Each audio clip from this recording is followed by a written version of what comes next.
Here reside Batman, Superman, Green Lantern, Flash, Wonder Woman, Cyborg, Aquaman, and a plethora of other superheroes, alongside a multitude of formidable villains. Alex, the existence of a beast. Little did he anticipate that he was, in fact, a dragon. However, the moment Alex transformed into a dragon, tears streamed from his eyes, and in a fit of anguish, he roared towards the heavens. I am not Alex. I am the ancient beast. The great roars of the colossal dragon beast echoed through the skies. In despair, he lamented, this is not the dragon I desired. Not the dragon I wished for. An eternal mechanical furnace forged a frenzied mechanical body. The mechanical dragon beast. In the fires of battle, evolution unfolded the long-anticipated battle dragon beast. I traversed the rivers of time, journeying through the past and future, favored by the speed force the speed battle dragon beast. With a love so profound that it defies death, seeking resurrection in the depths of despair, reborn from death, and seizing the darkness dark emperor, the dark dragon beast. Central City, geographically situated in Missouri, it intersects with the Missouri River and is adjacent to Keystone City. Years ago, Central City flourished, leading in both economic and cultural aspects, becoming a hub of commerce, architecture, and art, often referred to as the gem of the Midwest. Also known as the City of Gems. However, with the opening of Keystone City, numerous factories and commercial activities migrated there, leading to Keystone City's gradual overtaking of Central City in development. Nevertheless, Central City retains irreplaceable advantages, such as Central City University, one of the finest institutions globally, rivaling the likes of Oxford and Cambridge. The Central City Medical School has significantly enhanced the city's prestige, producing several distinguished Nobel laureates in medicine, while various fields of medical research, architecture, art, commerce, and industry flourish within the city, alongside a crucial branch of St. Labs that on a crisp autumn morning, the sunlight penetrated the cool, misty air, illuminating this tranquil, warm city. In this deep autumn, the red maples lining Almond Street stood bare, their branches stark against the chill, with fiery red leaves cascading onto the asphalt. The brisk autumn breeze swirled through, lifting the vibrant maple leaves, adding a fierce vibrancy to the cold atmosphere of late autumn. Behind the red maples, a series of quaint wooden villas sprawled across the landscape, nestled in serene surroundings. In one particular sky-blue wooden villa, the aroma of eggs and bacon wafted through the air. In the backyard, a patch of grass lay barren, worn down by time and use, unable to sustain growth any longer. A tall figure stood there, clad in black shorts, showcasing a sculpted physique akin to a statue, rooted firmly in place.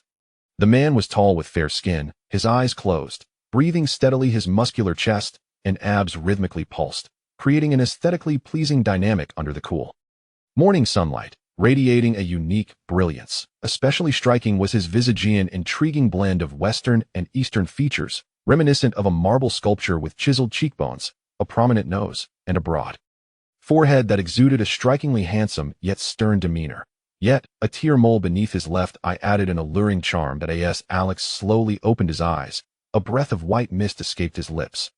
Upon opening his eyes, his deep, dark gaze, combined with the allure of the tear mole, shimmered with an enchanting hue, as if his eyes perpetually whispered a captivating essence that drew one eye in. The next instant, his body erupted with energy, muscles tightened as a surge of power coursed from his heels to his thighs, tailbone, and spine, rising like a dragon in full ascent. A sudden, fierce roar resonated from his position as he continued his daily martial practice, moving with grand, sweeping motions, akin to facing a colossal tidal wave.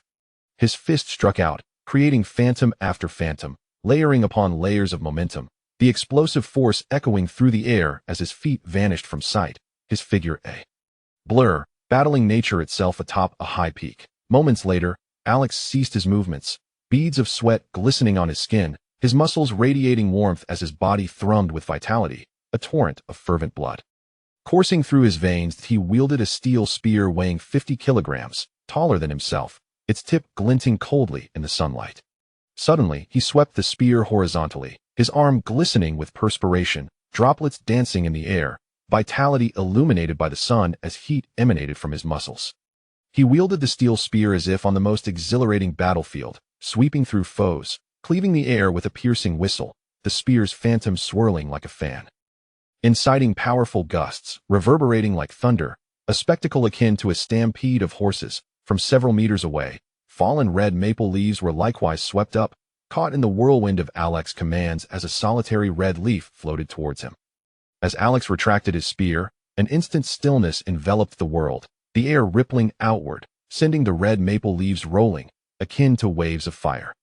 Holding the spear at his waist, he stood still, a figure of sculpture, his body radiating heat, sweat glistening on his well-defined muscles, each droplet reflecting a magnificent, spectacular beauty akin to a work of art. As the leaves fluttered and fell before him, his deep, dark gaze sharpened, keen like an eagle focusing on its prey.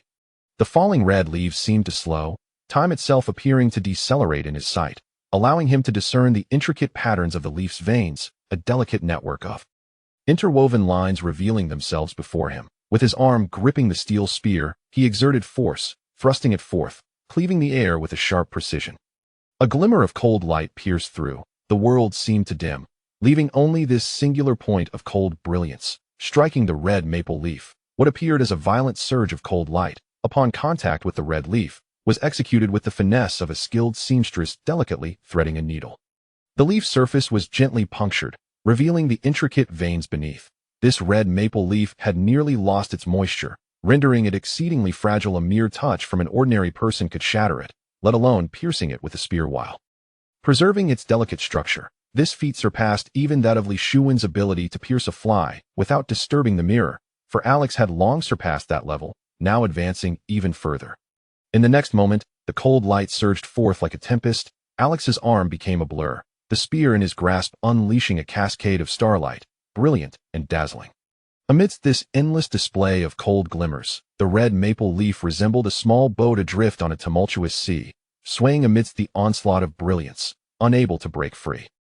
From the confines of the surrounding starlight, with each flash of starlight, a piece of the red leaf was gently nudged forth by the spear's tip. Starting from the base of the leaf, Alex deliberately punctured it with the tip of his gun, and in an instant, this crimson maple leaf seemed to turn as if flipping a page, each fragment of the leaf being meticulously extracted by the gun's point.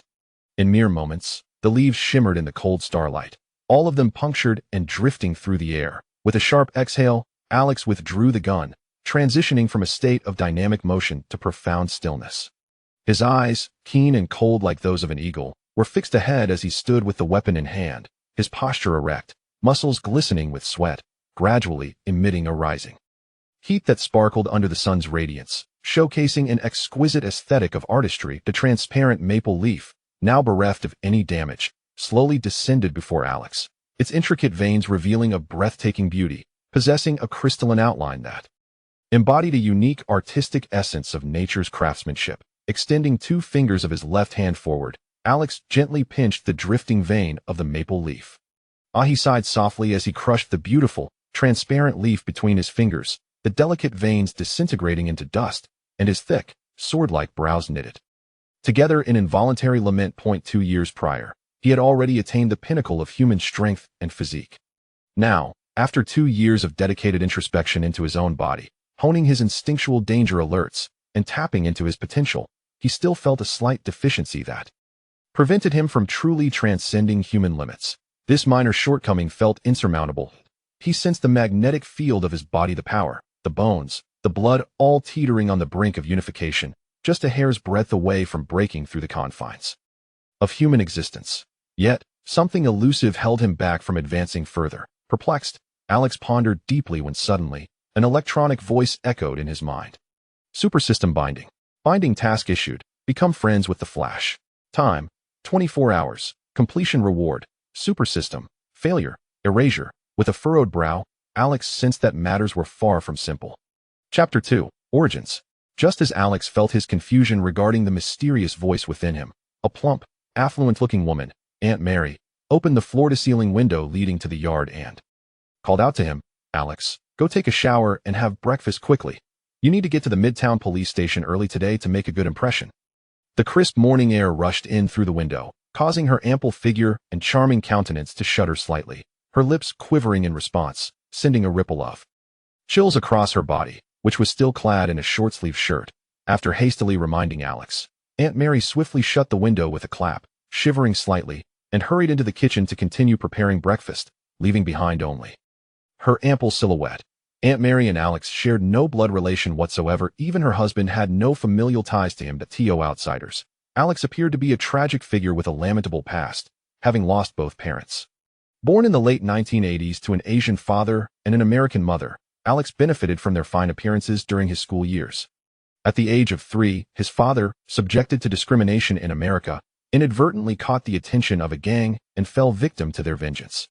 By 5, during the waning days of the Cold War, as the United States and the Soviet Union amassed nuclear weapons, the world trembled in fear of annihilation. Alex's mother, struggling to raise her child alone amidst the societal pressures of that era, succumbed to unimaginable fear and ultimately became entrapped in substance abuse.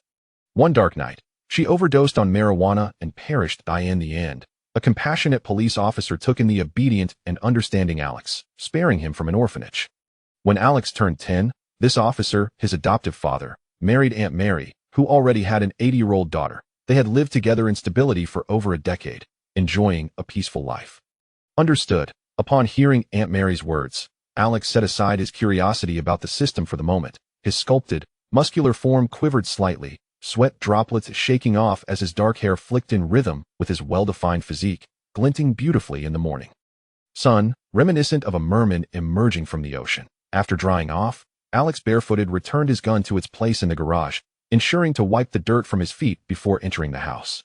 Once back in his room, he retrieved his undergarments and headed to the bathroom for a shower. While soaking in the tub, Alex attempted to call out to the system several times, but received no response, plunging him into deep contemplation until Aunt Mary's voice at the bathroom door snapped him back to reality, urging him to hurry out. Quickly emerging from the tub, he dried himself off, changed into clean underwear, donned black casual pants, and slipped on a loose-fitting white t-shirt. He then put on a pair of stylish black rectangular glasses, which perfectly obscured his striking features and concealed a charming beauty mark. Rather than detracting from his appearance, the glasses lent him an air of seriousness and coldness, accentuating his high nose and broad forehead, while his thin, tightly pressed lips and sharply chiseled cheekbones imparted an unusual sense of allure. "What are you wearing so casually?" "Alex, going to the police station is not the same as a date with your butterfly companion. You need to wear a formal suit to demonstrate your professionalism to the officers at the station." Upon seeing Alex's casual attire, Aunt Mary, who had just set a plate of steak on the dining table, anxiously began to scold him. After all, it was his first day at work, and such casualness was inappropriate. At the very least, he should wear a proper suit that would dazzle everyone at the station. Before Alex could respond, his adoptive father, sitting at the table, set down the newspaper, glanced at Alex, and said, "All right, Alex doesn't need to dress too formally. This is sufficient. He is a special agent in the handling team. Being casual is actually better." Bert tapped the table, signaling for Alex to come eat breakfast.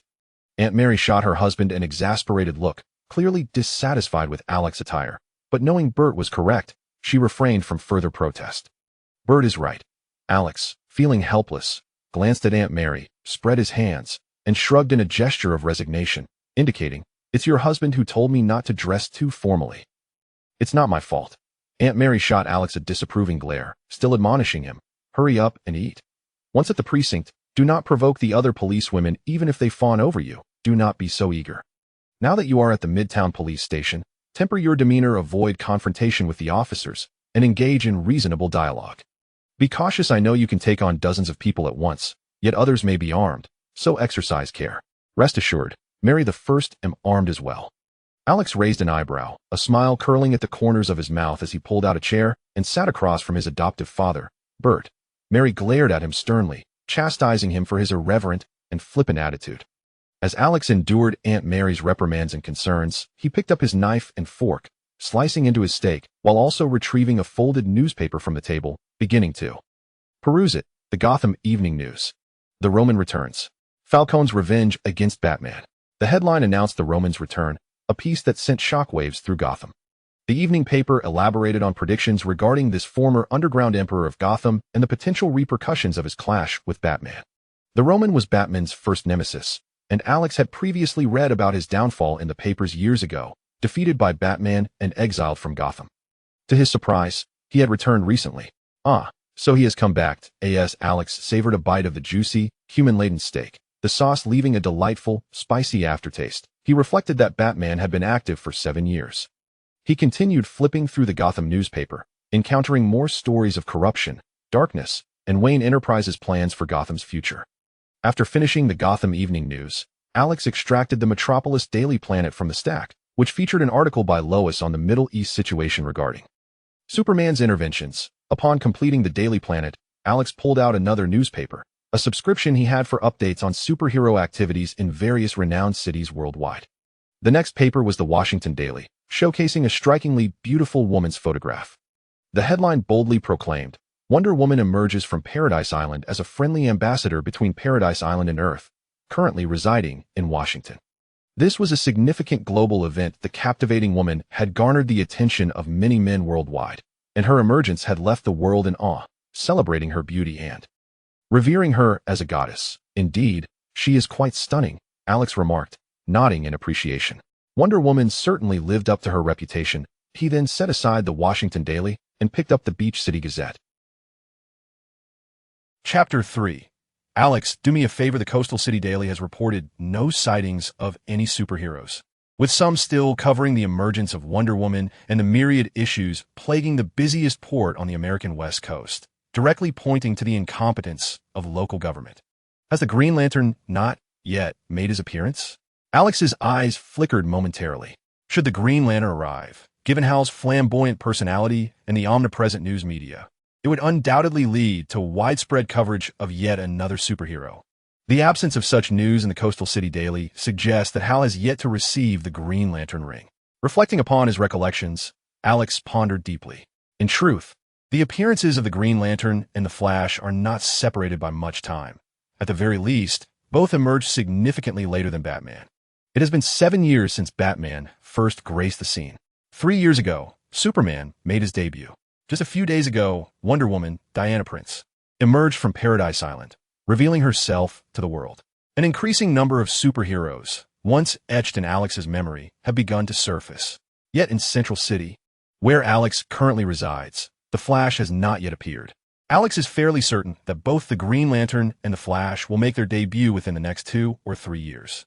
At that point, the world will usher in an era of superheroes and supervillains, marking the beginning of a tumultuous and disastrous chapter for Earth, with many calamities possibly igniting the destruction of the universe. The future of Earth remains unpredictable. Of course, superheroes have never truly faded from public consciousness. They have existed long before this century. During the previous century, amidst the Great War, there were already American heroes such as Dr. Fate, Hourman, Midnight Doctor, Star-Spangled Kid, and Sandman, among others, an illustrious cadre of ancient champions. Each of these venerable heroes has left behind successors. Alex has delved into history, uncovering traces of their legacies. And the Stargirl, currently active in Blue Valley, is indeed equipped with the gear inherited from her stepfather, Star-Spangled Kid. Glancing at the Blue Valley newspaper, Alex set it aside. Aunt Mary continued her incessant reminders about social interactions, fretting over Alex's ability to handle situations and worrying about his safety given his work with the police department, where injuries are inevitable. Though not related by blood, her affection over the years has rendered her as caring as a mother. Alex assured her he would be cautious. Bert cast a glance at Aunt Mary and spoke. Instantly, Aunt Mary ceased her chatter, recognizing that it was time for her husband to converse with Alex. Bert's visage bore the weight of American ruggedness and resilience, a testament to his lengthy career in law enforcement, rendering him more robust than the average middle-aged man. The 3 furrows etched on his forehead and his blue eyes, reminiscent of the ocean's depth, conveyed wisdom and understanding. "Alex, I'm deeply grateful that you have accepted my suggestion to assist the Midtown Police Department." Bert set down his knife and fork and spoke earnestly. Having raised Alex for over a decade, he was acutely aware that Alex had little desire for a life within the confines of the police force. His aspirations lay in the realm of freedom and soaring through the skies.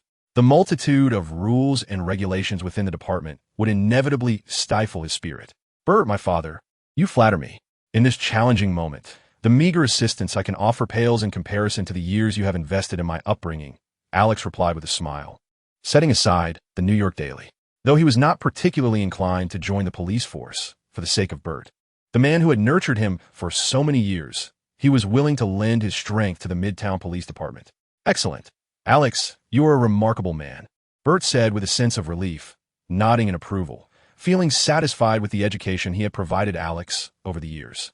Alex had never once disappointed his adoptive father. As Aunt Mary cleared the table, stacking the dishes and utensils before retreating to the kitchen to wash them, she overheard the conversation between Alex and Bert and felt a swell of pride for both her husband and Alex, her steps lightened by their achievements. Then, upon seeing Mary enter the kitchen, Bert's brow furrowed slightly, his deep blue eyes darkening as he spoke in a low tone. "You forge ahead, Alex. With your capabilities, those pesky little rodents pose no threat to you. Bert, is there someone within the Midtown Police Department who harbors discontent towards me? I presume that with your influence, my entry would be smooth sailing," Alex remarked wryly. "It is merely a handful of young individuals, lacking in ability, who bark aimlessly out of jealousy. Such malcontents exist everywhere, especially within the Midtown Police Department. Your exceptional contributions in capturing criminals have set a standard that irks them, particularly your privileges that elevate you above the officers. They are envious. Just be wary of Agumon.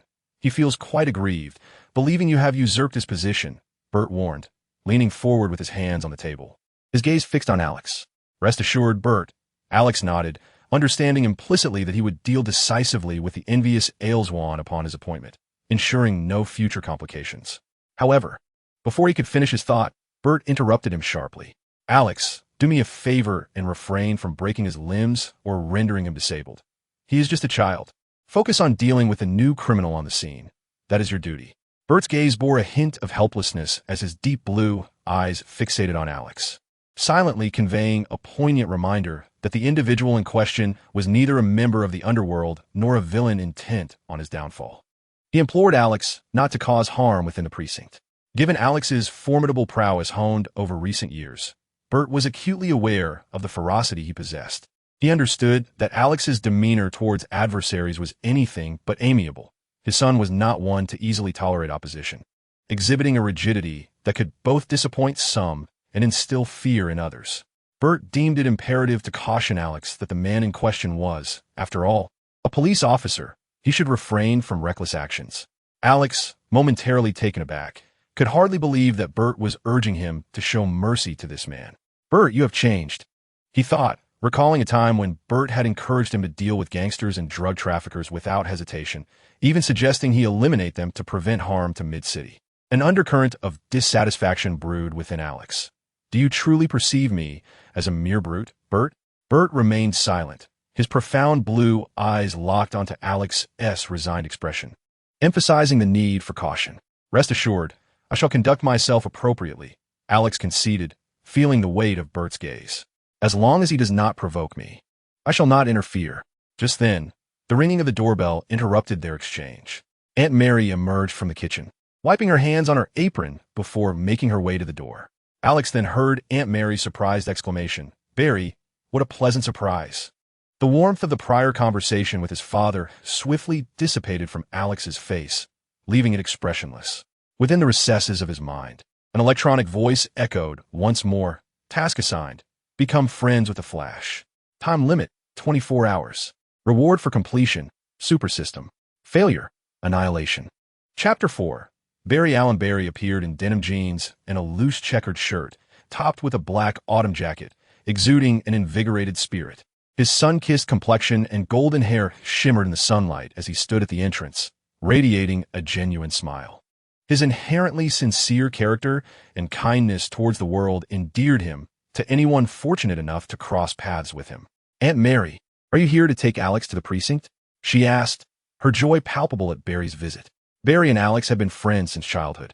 Although they had experienced some misunderstandings during their middle school years, Aunt Mary maintained her favorable impression of Barry, firmly believing he remained a good friend to Alex. On this significant day, as Alex prepared to embark on his first job following his graduation from Mid-City University by joining the police force, Barry's arrival brought Aunt Mary immense delight. In the future, the two young men, who are colleagues at the Central City Police Department, will assist each other. Barry, having become an expert intern in the evidence department during his senior year of college, has transitioned into a formal role as a forensic technician, providing invaluable support to the police department. Aunt Mary is confident that with Barry and Alex together, they will undoubtedly rekindle the friendship of their youth and collaborate more effectively, renewing their bond. Aunt Mary, I am here to accompany Alex to the Central City Police Department, Barry said with a bright smile, eagerly anticipating this day for quite some time. Indeed, Alex has chosen to join the Central City Police Department, proving to be the most suitable candidate for the role of a police officer. I entered the department a year earlier than Alex, so I'm quite familiar with the environment. I believe I can help him acclimate, Barry continued, his gaze drifting towards Aunt Mary, his heart secretly fluttering with excitement. He has very few friends, more accurately, none at all. The sole individual he regards as a friend is Alex, a companion since their days at Central City Elementary. During the dark times of his life, when his father was imprisoned and his mother passed away, it was Alex who stood by him, helping him through the hardships. Barry believes that, regardless of circumstances, Alex remains his childhood friend and brother. Although they had a falling out in middle school due to some unpleasant incidents, Barry sees this opportunity as a chance to mend their relationship and restore their friendship while working together at the police department. Bert, observing his wife conversing with Barry at the door, cast a sidelong glance at Alex, sensing an unusual tension. Have they reconciled? The morning sun streamed through the window, casting a diagonal light that left half of Alex's figure shrouded in shadow. His rectangular black glasses resembled those of a cold, unfeeling schemer, reflecting light in a way that obscured his gaze, rendering his expression even more austere. Silently, Alex rose, pushing back his chair with a faint sound. The room was hushed, save for the distant murmur of Barry and Aunt Mary's conversation at the door. Bert's deep blue eyes remained fixed on Alex as he departed from the dining table, retrieving his black coat from the sofa. With a steady hand, he donned the coat, maintaining his stern demeanor as he made his way towards the exit. Alex's footsteps were firm and deliberate. Each step resonated against the wooden floor, allowing Barry, standing at the door, to feel his own heartbeat synchronizing with the rhythm of Alex's stride.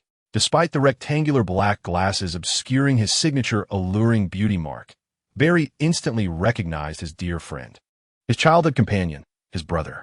Alex remained as remarkable, exceptional, and captivating as ever, drawing the attention of all around him. As Alex emerged, Barry's heart swelled with joy, a genuine and radiant smile gracing his face. He hurriedly stepped past Aunt Mary, eager to reach Alex. Aunt Mary watched the scene with a smile, observing the camaraderie between the two good friends, now grown children. However, as Barry approached Alex, the latter, lowering his head slightly, raised his gaze and, through the lenses of his glasses, cast a cold glance at the advancing Barry. In an instant, Alex took a decisive step forward, his foot crashing heavily onto the wooden floor, causing the entire room to tremble and the dust in the sunlight to dance with excitement. His upper body sank suddenly, a powerful force rising from his feet to his waist, transforming into a soft momentum under his remarkable control, making it appear as if Barry had moved closer, and Alex had fallen into his embrace. Suddenly, with a resounding thud, Alex executed a forceful shoulder check against Barry's chest. Barry felt an overwhelming softness crash against him, akin to a powerful water cannon striking his torso, rendering him momentarily breathless and disoriented. He was propelled backward by Alex's shoulder, his feet lifting off the ground, his vision blurring with fear as he watched Alex recede further away.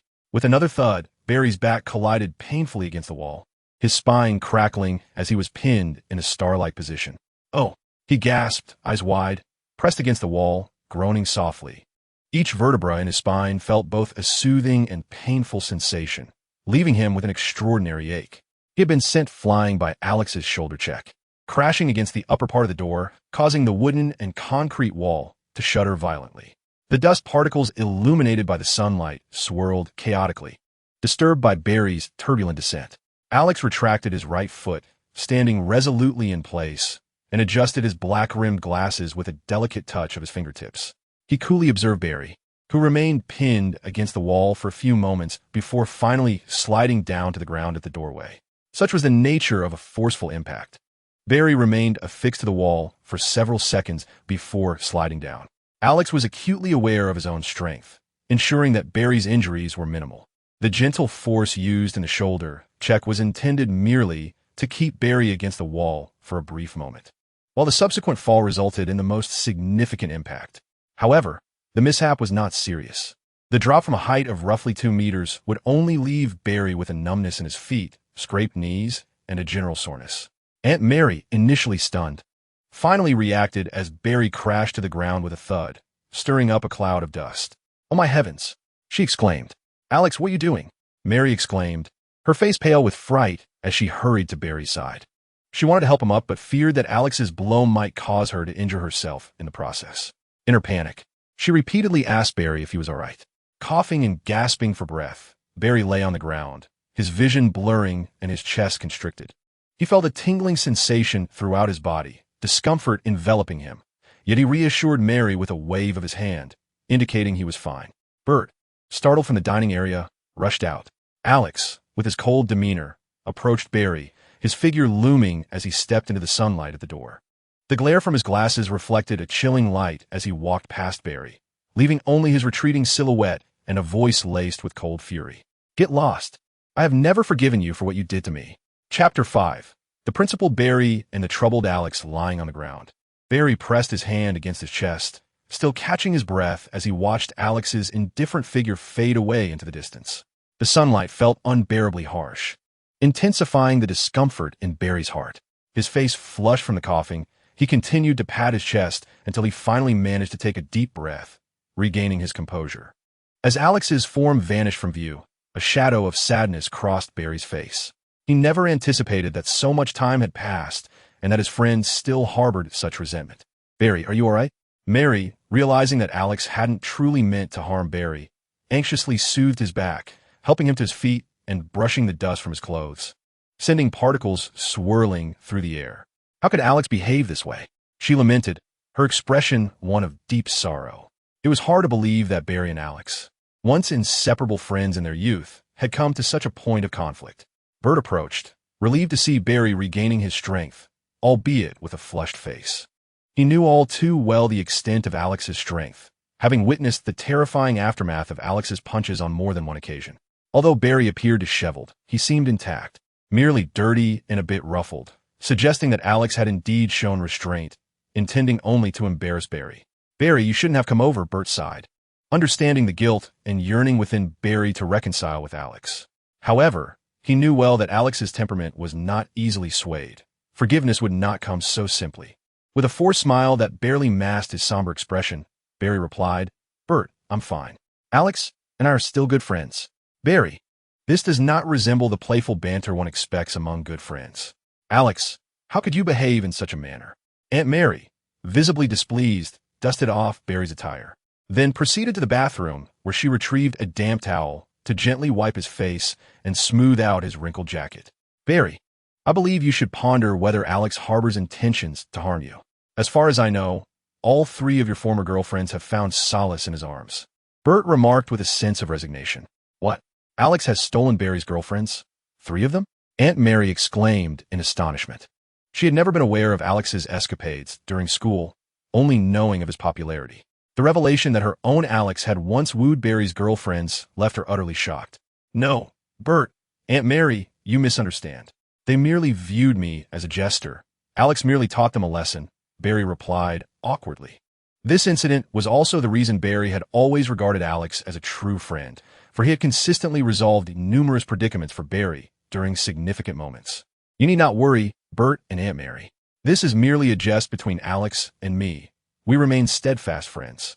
As Barry spoke with Bert and Aunt Mary, he cast aside the shadows of doubt and donned a radiant smile, continuing, "You are unaware of the time when Celia and I were captured by a gang.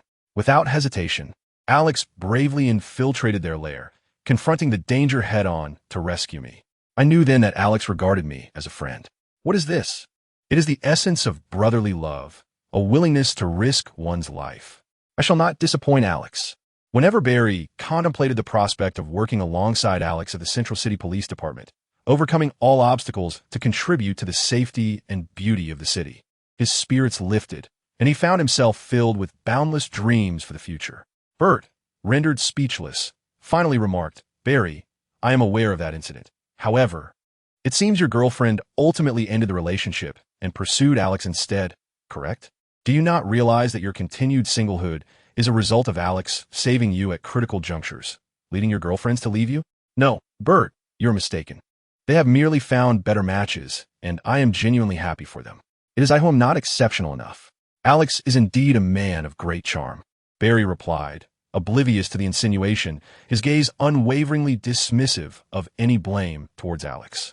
Although his girlfriend had ultimately left him for Alex, did that not merely signify his own shortcomings and underscore his friend's remarkable allure that captivated those around him? Very well, Barry, I am pleased that Alex has a friend like you, Bert concluded, his expression reflecting a peculiar blend of pity and bewilderment as he regarded Barry. He couldn't help but compare himself to his younger self. Had he encountered a man like Alex, bold enough to flaunt himself before him and dare to steal his girlfriend, he would have brandished a gun and dealt with that scoundrel.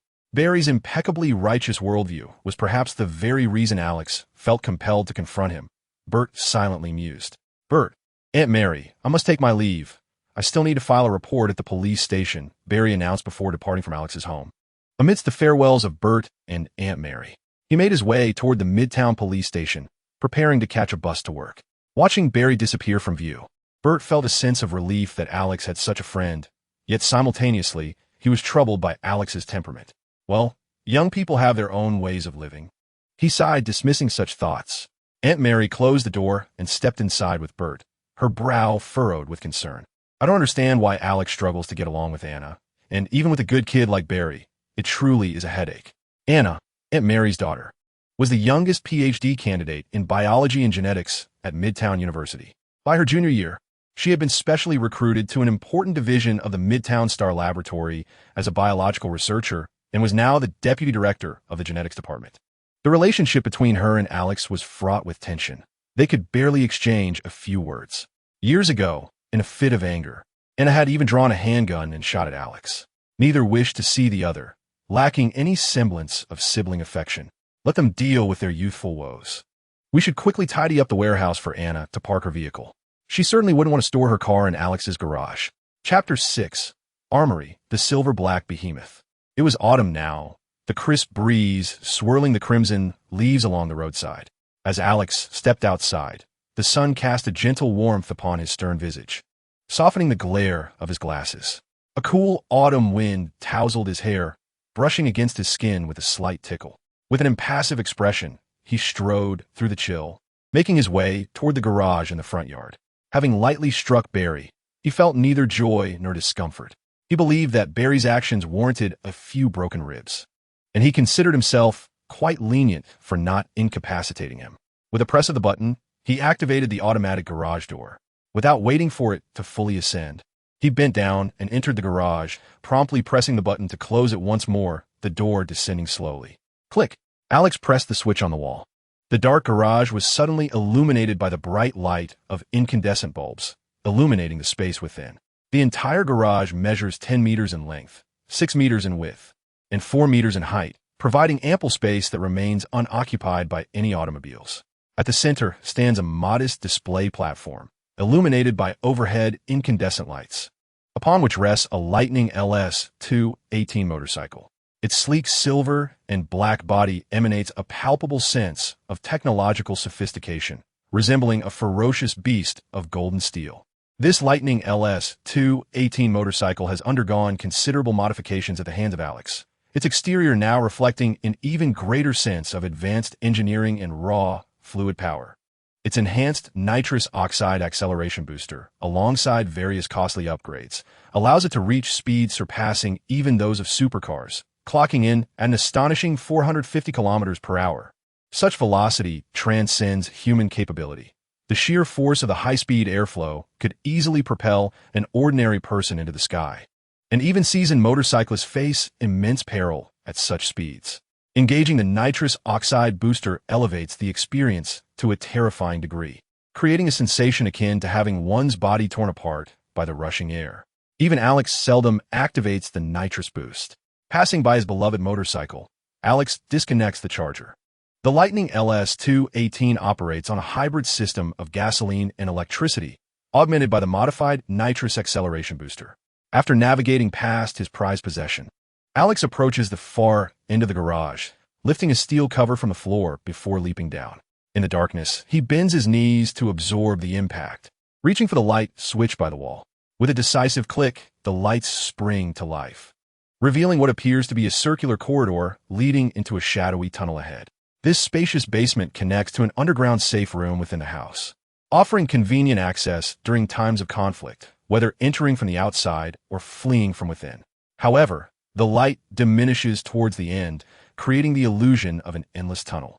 On the walls, one can find an array of barbed wire, adorned with an extensive assortment of firearms. Among them are the Colt M1911, M1911A1 pistols, the Yergin MP443, Browning High Power, CZ75, HS2000, HS95, and Desert Eagle, each displayed alongside a variety of automatic rifles. The collection boasts the Heckler Koch G36, Steyr August, HK G3, Taver, AK-47, and 416 Hong Kong dollars, as well as the M4A1, among others. Additionally, there are numerous shotguns, sniper rifles, and grenade launchers present. Ammunition is meticulously organized in boxes set aside.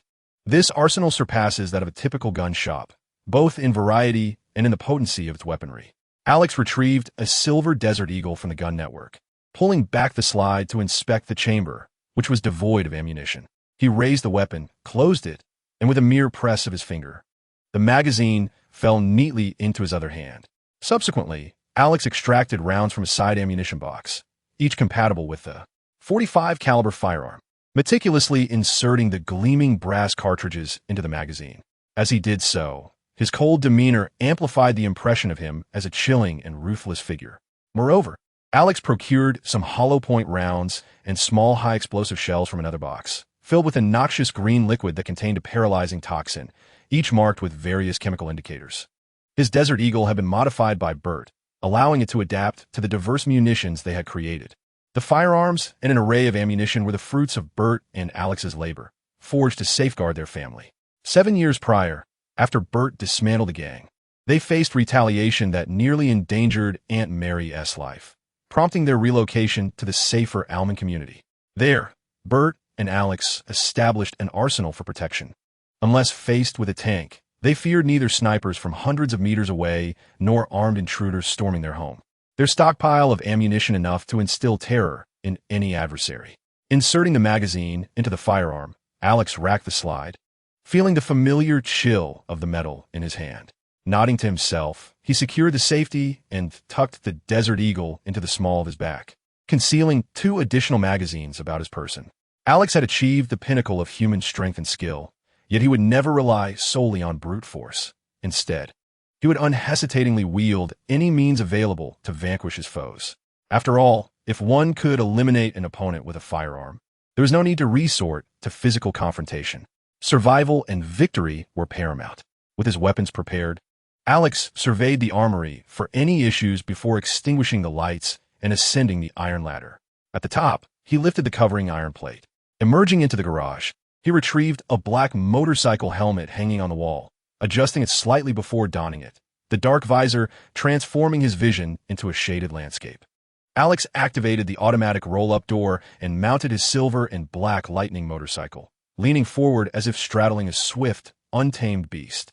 As the door rose steadily, Alex revved the throttle, the tires gripping the ground as the exhaust roared to life. He and his silver-black steed surged out of the garage, racing down the road and stirring a flurry of crimson maple leaves in their wake. Chapter 7. The System Conspiracy in the Heart of the City. The vibrant red maple leaves danced incessantly along Alman streets, swirling in the autumn breeze that could not diminish the enchanting ambience. Alex, astride a technologically advanced lightning motorcycle and donning a sleek black helmet, beheld the somber hues of the road ahead. The low, resonant growl of the motorcycle accompanied his every turn as he departed the Alman neighborhood, steering directly towards the bustling Fifth Avenue of the city center. Simultaneously, the flow of traffic began to swell, transforming the once tranquil surroundings, adorned with fluttering maple leaves, into a lively and clamorous thoroughfare. The cacophony of vehicles, voices, and revving engines enveloped him, muffled beneath the helmet as though a gentle veil of sound insulation shielded his ears. System, activate. Alex suddenly uttered within the confines of his helmet while in motion. Please complete the task diligently, or face erasure, the system responded. A slight furrow formed on Alex's brow as he encountered a red light at an intersection, bringing his lightning motorcycle to a halt. A chill of coldness flickered in his gaze. Prior to this moment, whether he was bathing or dining, the system had remained unresponsive to his mental calls. He had believed that a fundamental function of the system would be to communicate telepathically with its host, yet now he found himself questioning its capabilities. Could it be that this system lacked the ability to decipher his thoughts? Such ineptitude seemed unfathomable. As he waited for the traffic light to change, Alex silently invoked the system numerous times within his mind, yet remained utterly unresponsive.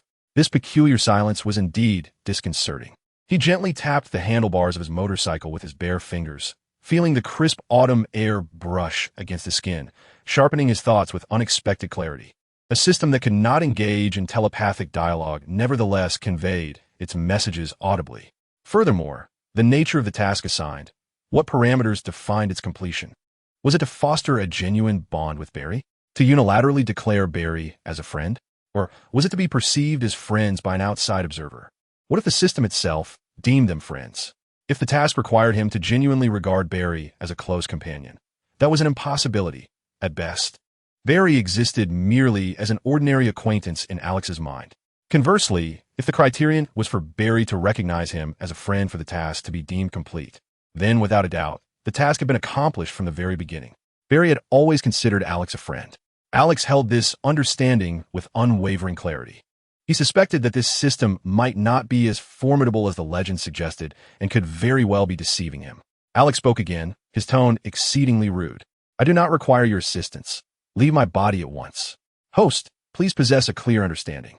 In this DC universe, the strength of your physical limits will not sustain you for long. As a traveler, failing to forge alliances and cultivate relationships with numerous righteous superheroes to utilize this camaraderie for self-protection is an exceedingly foolish endeavor." The system's electronic voice, devoid of emotion, articulated what it perceived as fact. In the DC universe, deities abound, and relying solely on the limitations of a human body to survive in the future is unsustainable. Even in the absence of conflict, one could be crushed by unforeseen calamities. In the end, the wars that annihilate planets, solar systems, and even the universe are trivial compared to the insignificance of an ant. It cannot read minds. Alex's expression hardened, his heart filled with a degree of certainty. This system was incapable of telepathy and could only respond to his spoken words. At that moment, a torrent of speculations churned within him. The system was aware of his status as a traveler, implying that it had likely grown alongside him in this world, cognizant of the rift between him and Barry, and had issued a task to reconcile. But why? Was it seeking to leverage Barry's abilities to safeguard him? Why the desire to protect him? Such a grandiose system.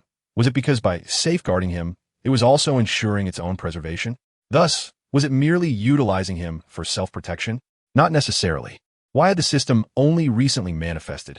Was it due to the anticipation of numerous heroes emerging, realizing that Barry was on the verge of becoming the Flash, and hastily attempting to get close to him to seize his speed?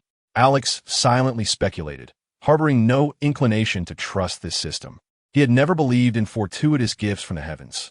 He would rather accept that this system harbored a conspiracy to seize Barry's speed, to control him, to orchestrate his demise, and so forth, than to believe that it would protect him. Moreover, if it genuinely aimed to protect him, why not simply issue a straightforward directive, merely requiring him to take action or face the obliteration of his enforced tasks? Did it presume itself to be a supreme deity, an infinite cycle? Alex was resolute in his belief that if he succumbed to fear, completing this trivial task to become Barry's ally, he would inevitably become ensnared within the system's grasp, a mere puppet for its missions. I, Alex, am a man who yearns for the freedom to soar. I shall not be manipulated by you. Beep, beep, beep. A cacophony of horns erupted behind Alex as the traffic light ahead turned green. Lost in his thoughts, he had inadvertently blocked the entire road, prompting irate drivers to lean out of their windows and hurl insults at him. Alex snapped back to reality, pondering deeply as he twisted the handlebars of his motorcycle.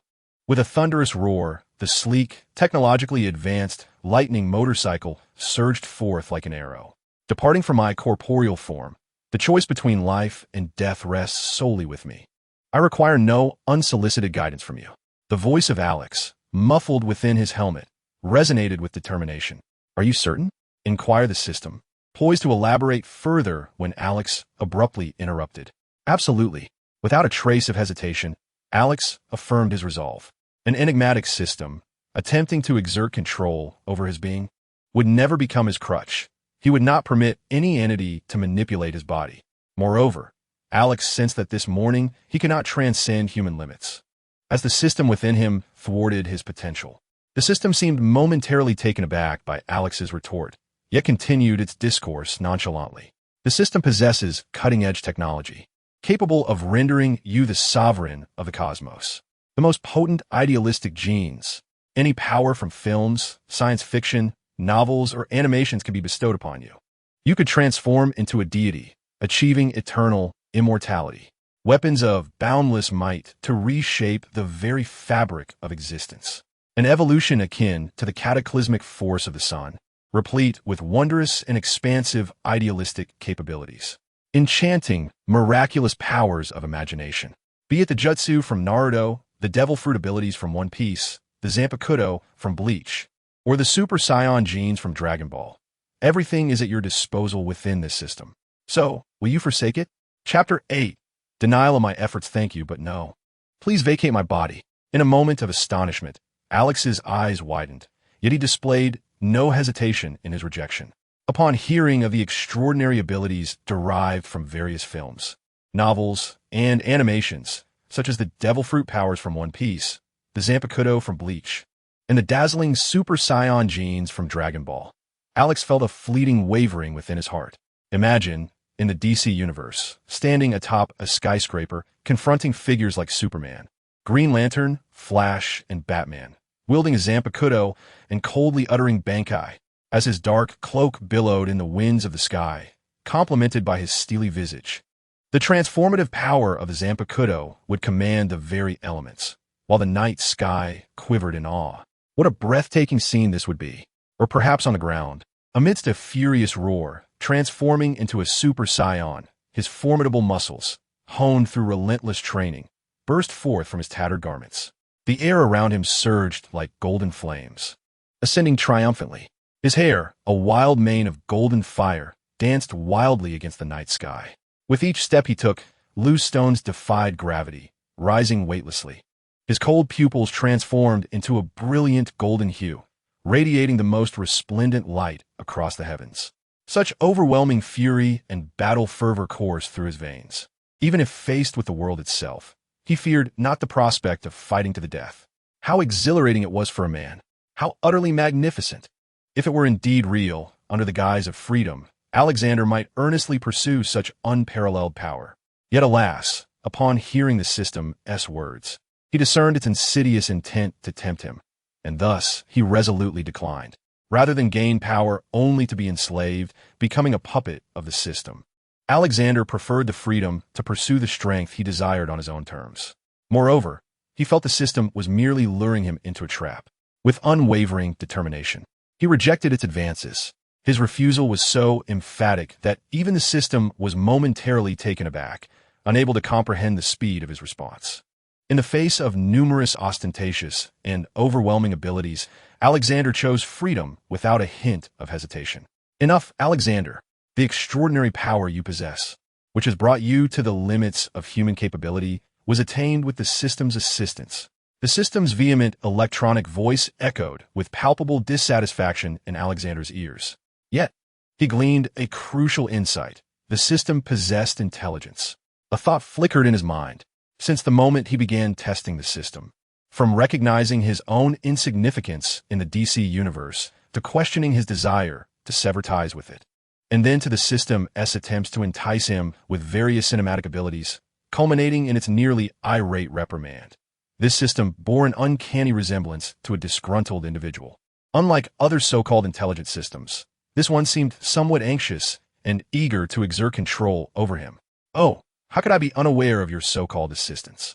The formidable physique I possess is the result of unwavering dedication since the age of 5, adhering to scientifically sound methods, complemented by the intake of diverse proteins, vitamins, and costly treatments. And now you dare to claim that all of this is your doing? Alexander's voice turned icy. Every day and night of relentless training, standing meditation, stretching, Skin conditioning, bone strengthening, marrow cultivation, resonating with blood cells, nurturing inner energy, and fortifying sinews and skin, was crafted through his own tireless efforts. Since childhood, he had earned money, utilizing various substances, nutrition, and cutting-edge technology at every moment, sculpting his robust form. And now you would dismiss all my endeavors as mere gifts from you? You easily negate my hard work. Did my own efforts count for nothing? Was the money I earned worthless? Alex felt a chill in his heart, condemning the system to a death sentence within his thoughts. How amusing it was. Since your arrival in the DC universe, the system had merged with you, intertwining with your very genes and soul. Without this fusion, would you have been able to push your physical capabilities to their utmost limits so effortlessly? How laughable. Inside his motorcycle helmet, Alex coldly chuckled, devoid of any intent other than to insult. What a delightful notion. In truth, Alex had been the epitome of frailty in his youth, possessing a feeble constitution and a susceptibility to illness that rendered his existence a struggle. His mother's battle with addiction contributed to the sense of hopelessness surrounding his ailments, compounded by societal pressures that led her to escape through substance abuse, ultimately succumbing to it. Now, with the system's assertions, Alex was convinced that it must have been the system's meddling that rendered his body weak from birth. Had it not been for the money he discreetly saved through illicit means in his childhood, he would have perished long ago in the slums. And as for enhancing his latent physical abilities, he had nearly lost his life during that time. Sensing Alex's disbelief, the system grew incensed, its heavy electronic voice echoing in his ears. Without my assistance, you would have perished at the tender age of 9. The system scoffed, infuriated at Alex's skepticism. It had devoted so much to him, yet this host dared to doubt its contributions. How utterly ignorant and foolish of this earthly being. Suddenly, a sharp sound pierced the air. Alex's pupils constricted as the motorcycle skidded, its tires scraping against the pavement, leaving behind a streak of black rubber as it lurched forward a meter. The front dipping low while the rear lifted before crashing heavily back down. Not far behind, a striking red Ferrari Portofino observed Alex's abrupt halt. The driver, quick to react, spun the steering wheel and slammed on the brakes, executing a graceful half-circle maneuver as the tire screeched, releasing wisps of white smoke and leaving an arc of black tire marks on the road. The Ferrari expertly veered into the adjacent lane, elegantly positioning itself ahead of Alex. The surrounding traffic flowed incessantly, with curious onlookers craning their necks to witness the spectacle. From a distance, others observed, mistaking the scene for a potential accident, stretching their necks and standing on tiptoe to catch a glimpse. At that moment, the owner of the Ferrari Portofino emerged from the vehicle, a man with golden hair and a diamond stud in his right earlobe, clad in a white tank top that showcased his muscular arms adorned with floral and avian tattoos. He exclaimed, "Damn it, you bastard! Are you trying to damage my car? Do you even know what road rage is?" He angrily slapped his Ferrari, cracking his knuckles and twisting his neck, the sounds echoing ominously in the air. "Today, I shall teach you a lesson that will make you understand the true meaning of road rage." The muscular man with golden hair approached Alex, his face ablaze with fury. A surge of wrath ignited within Alex, causing his blood to boil with intensity. Without hesitation, he drew the Desert Eagle concealed at his waist, aiming it at the advancing man. Upon seeing the weapon pointed at him, the golden-haired man froze, his anger dissipating as he paled in fear. Without a moment's pause, he retreated as if rewinding time, hastily backing away to his Ferrari. With a resounding thud, he slammed the car door shut and, in a panic, pressed the accelerator. The tires screeched as they spun wildly, producing clouds of white smoke, and in a swift motion, he reversed away from Alex, quickly maneuvering into the flow of traffic, disappearing from sight. The surrounding vehicles hastily distanced themselves, the onlookers avoiding Alex's gaze, while a crowd in the distance scattered in panic, not daring to approach him. Road rage and firearms. Who would dare provoke such a force? Chapter 9. Clearly, a fool Alex's fury remained unabated. His anger was not directed at the driver, nor at the road rage itself, but rather at the system that had ignited his ire. With eyes ablaze, he growled, "I practiced at the age of 9, causing my limbs to convulse, nearly rendering me crippled. Is this your doing?" Upon hearing the system reference his early training, Alex suddenly comprehended everything. Throughout his past life, There had been several instances where his dedication to physical conditioning had nearly left him disabled. Until now, he had never grasped the reason behind his struggles. But at last, the truth was unveiled. Nonsense, it's not my fault. The system retorted, a cacophony of electronic chaos buzzing in Alex's ears, aggravating him further. How could this possibly be my fault? It is merely your frail body. I have exerted myself tirelessly. Do you have any idea how hard I have worked to make you strong? You have no idea. At 15, I utilized a sonic machine to purify my blood through a thunderous resonance, when suddenly blood began to flow backward, nearly costing me my life. Alex's pent-up rage erupted, his voice chilling and fierce, causing those nearby to recoil in terror, convinced he was speaking to himself in madness. At 15, during the initial stages of blood purification, he had been in a state of tranquility when, out of nowhere, his bodily functions accelerated inexplicably, as if an external force manipulated his blood, leading to a struggle for control that nearly left him paralyzed, on the brink of becoming a mere shell of a man. Enough of this nonsense. I was aiding you in blood purification, and yet you blame me for your inadequacies.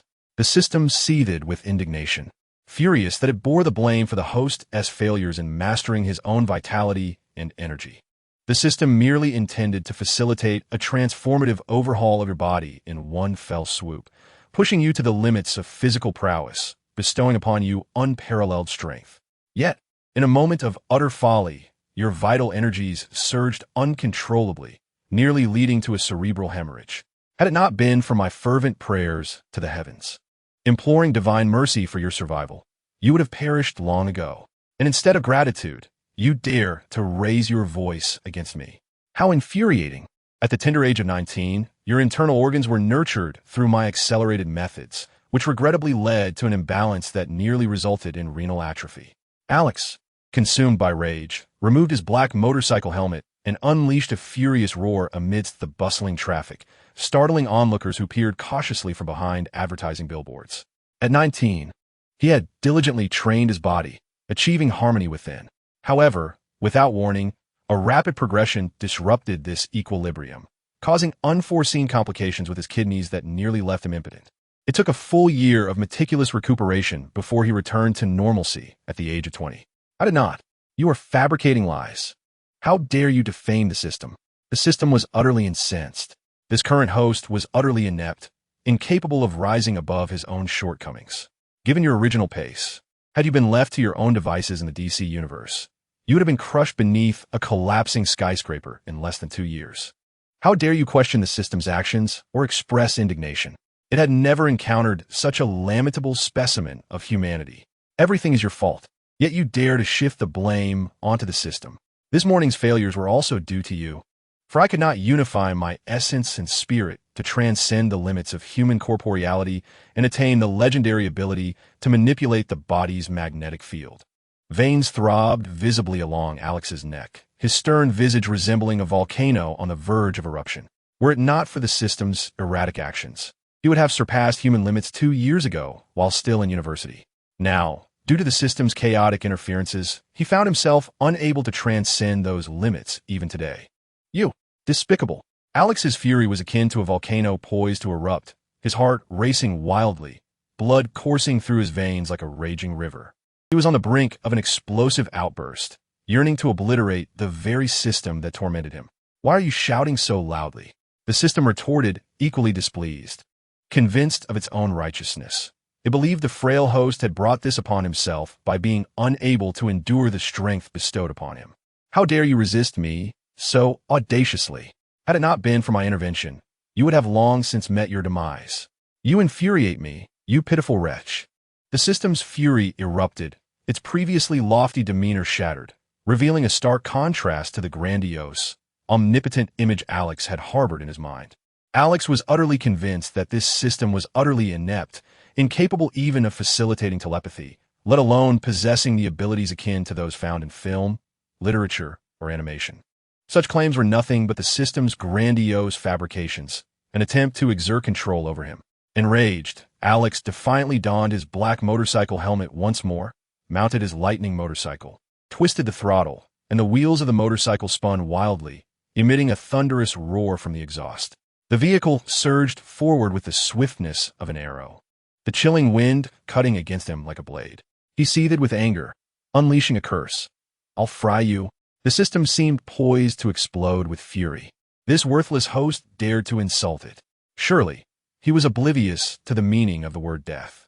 Immediately, a cacophony of electronic voices erupted in Alex's ears, relentlessly shouting, "I'll fry you! I'll fry you! I'll fry you! I'll fry you! I'll fry you! I'll fry you! You're a piece of trash, Liang Fifan." After a brief exchange of insults between the man and the system, both wished to retaliate against the other, but were unable. The system's outburst of "You're a piece of trash, Liang Fifan," nearly caused Alex to vent his fury through his nostrils. This was because Alex's full name was Alex Liang, and his legal name was Alex Fan Liang. His Chinese name, Liang Fan, was only a character away from Liang Fifan. Garbage system. Alex gritted his teeth in silent resentment, warning the system not to extract itself from his body, lest it wish to regret its existence for eternity. Hearing Alex denounce it as garbage sent the system into a frenzy. The chaotic electronic noise buzzing in his ears made Alex envision that if the system were a human, it would be furiously bouncing about, its face flushed with rage. "I will annihilate you. Annihilate you. I am issuing a task. You must lick the soles of the Flash's feet, or I will annihilate you. Annihilate you. I will annihilate you. Get lost, clearly a fool," Alex retorted coldly, lowering himself, disregarding the foolish system as he sped the lightning motorcycle toward the Central City Police Headquarters. Chapter 10. Elswan Central City, Central District, 7th floor of the police headquarters. Ding! The elevator doors gradually opened. Leading the group was a man with flaxen hair, impeccably dressed in a tailored black suit. His features were chiseled, with a prominent nose and slightly sunken eyes, exuding a brooding intensity akin to that of a hawk, sharp and intimidating, a visage that ensured his success when confronting criminals. This inherent, formidable presence had earned him considerable accolades, and now it instilled an involuntary sense of trepidation among his colleagues within the precinct. He strode confidently into the office, passing the mural above the elevator, which depicted numerous ordinary American laborers, inscribed with slogans of freedom, justice, fairness, and peace, a reminder and a warning for every officer dispatched on duty. The Central City Police Department was dedicated to serving this city and safeguarding Central City. Erswan pressed his lips tightly together, his eyes ablaze with anger, and a stormy expression clouded his face. From the moment the elevator doors opened, he strode purposefully towards the police chief's office, radiating fury that anyone could sense. The office fell into an immediate silence as colleagues, whether clad in suits or uniforms, paused their tasks at the sight of the furious officer. Whispers began to circulate among them. What had upset Erswan? Why was he so displeased upon returning from leave? Had a criminal escaped? No. It was about the Special Operations Team. The higher-ups had not permitted Erswan to join. Damn it, was it that elite Special Operations unit? Even Erswan was barred from entry? Who could possibly gain access? Who was unfortunate enough to bear the brunt of Erswan's wrath? Most of the officers had speculated the matter quite thoroughly, which only deepened the displeasure etched on Erswan's face upon hearing the truth. Erswan approached the chief's office, halting before the door. He took a deep breath and glanced back at his colleagues who were still murmuring among themselves, only for them to resume their tasks nonchalantly. Stifling his frustration, Erswan raised his hand and gently tapped the glass of the ornate wooden door. Through the curtains, he could vaguely see the chief engrossed in work. Suppressing his discontent, he announced, "It's me, Erswan." "Come in," came a steady voice from within. Eagerly, Erswan turned the doorknob and stepped into the chief's office. The room was cluttered with case files, yet exuded a classic charm. Chief Mark Buckler, a slightly portly middle-aged man, appeared amicable yet bore a subtle air of authority. His wise and shrewd gaze, enhanced by his gold-rimmed glasses, lent him an unyielding seriousness. "Erswan, I have told you, you cannot join the Special Operations Team," Buckler stated, shifting his focus from the documents on his desk to Erswan, his tone unequivocal.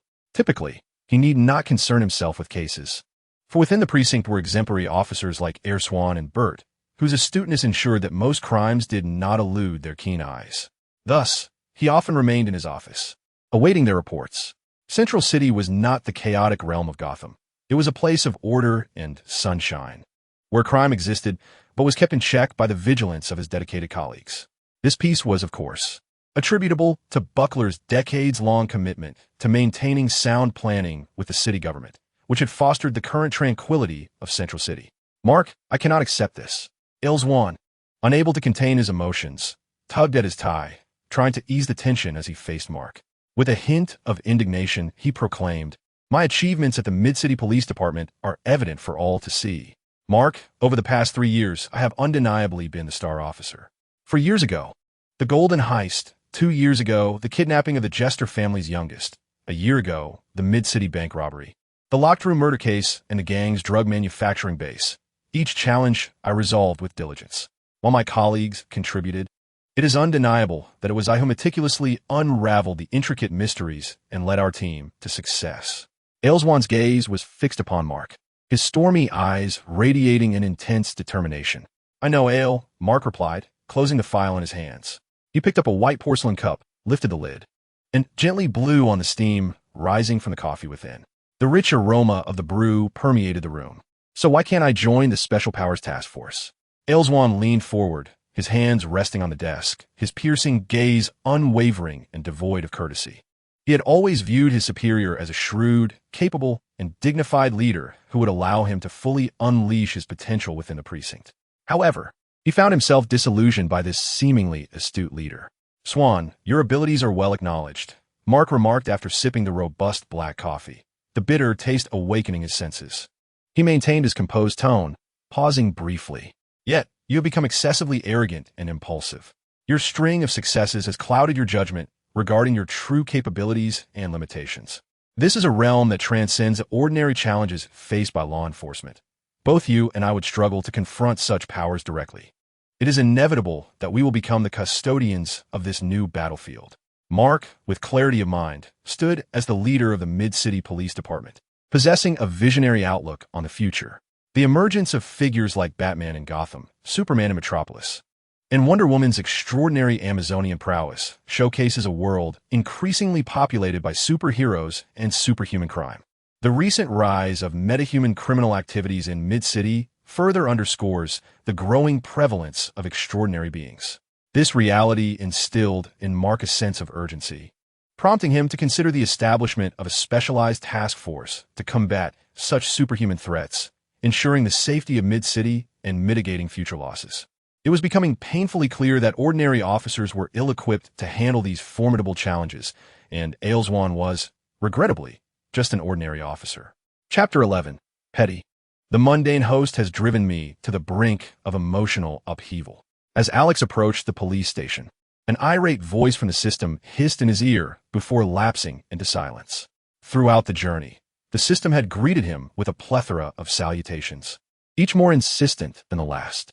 Maintaining an impassive expression, Alex parked his sleek motorcycle in the precinct's lot, accustomed to the system's incessant chatter. His formidable ability to control both his body and emotions had prepared him for this incessant nuisance that had plagued him since childhood.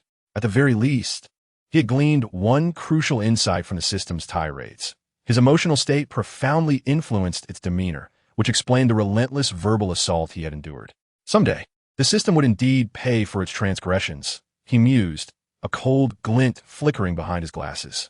He would not let this troublesome entity, hidden within his very being, evade retribution.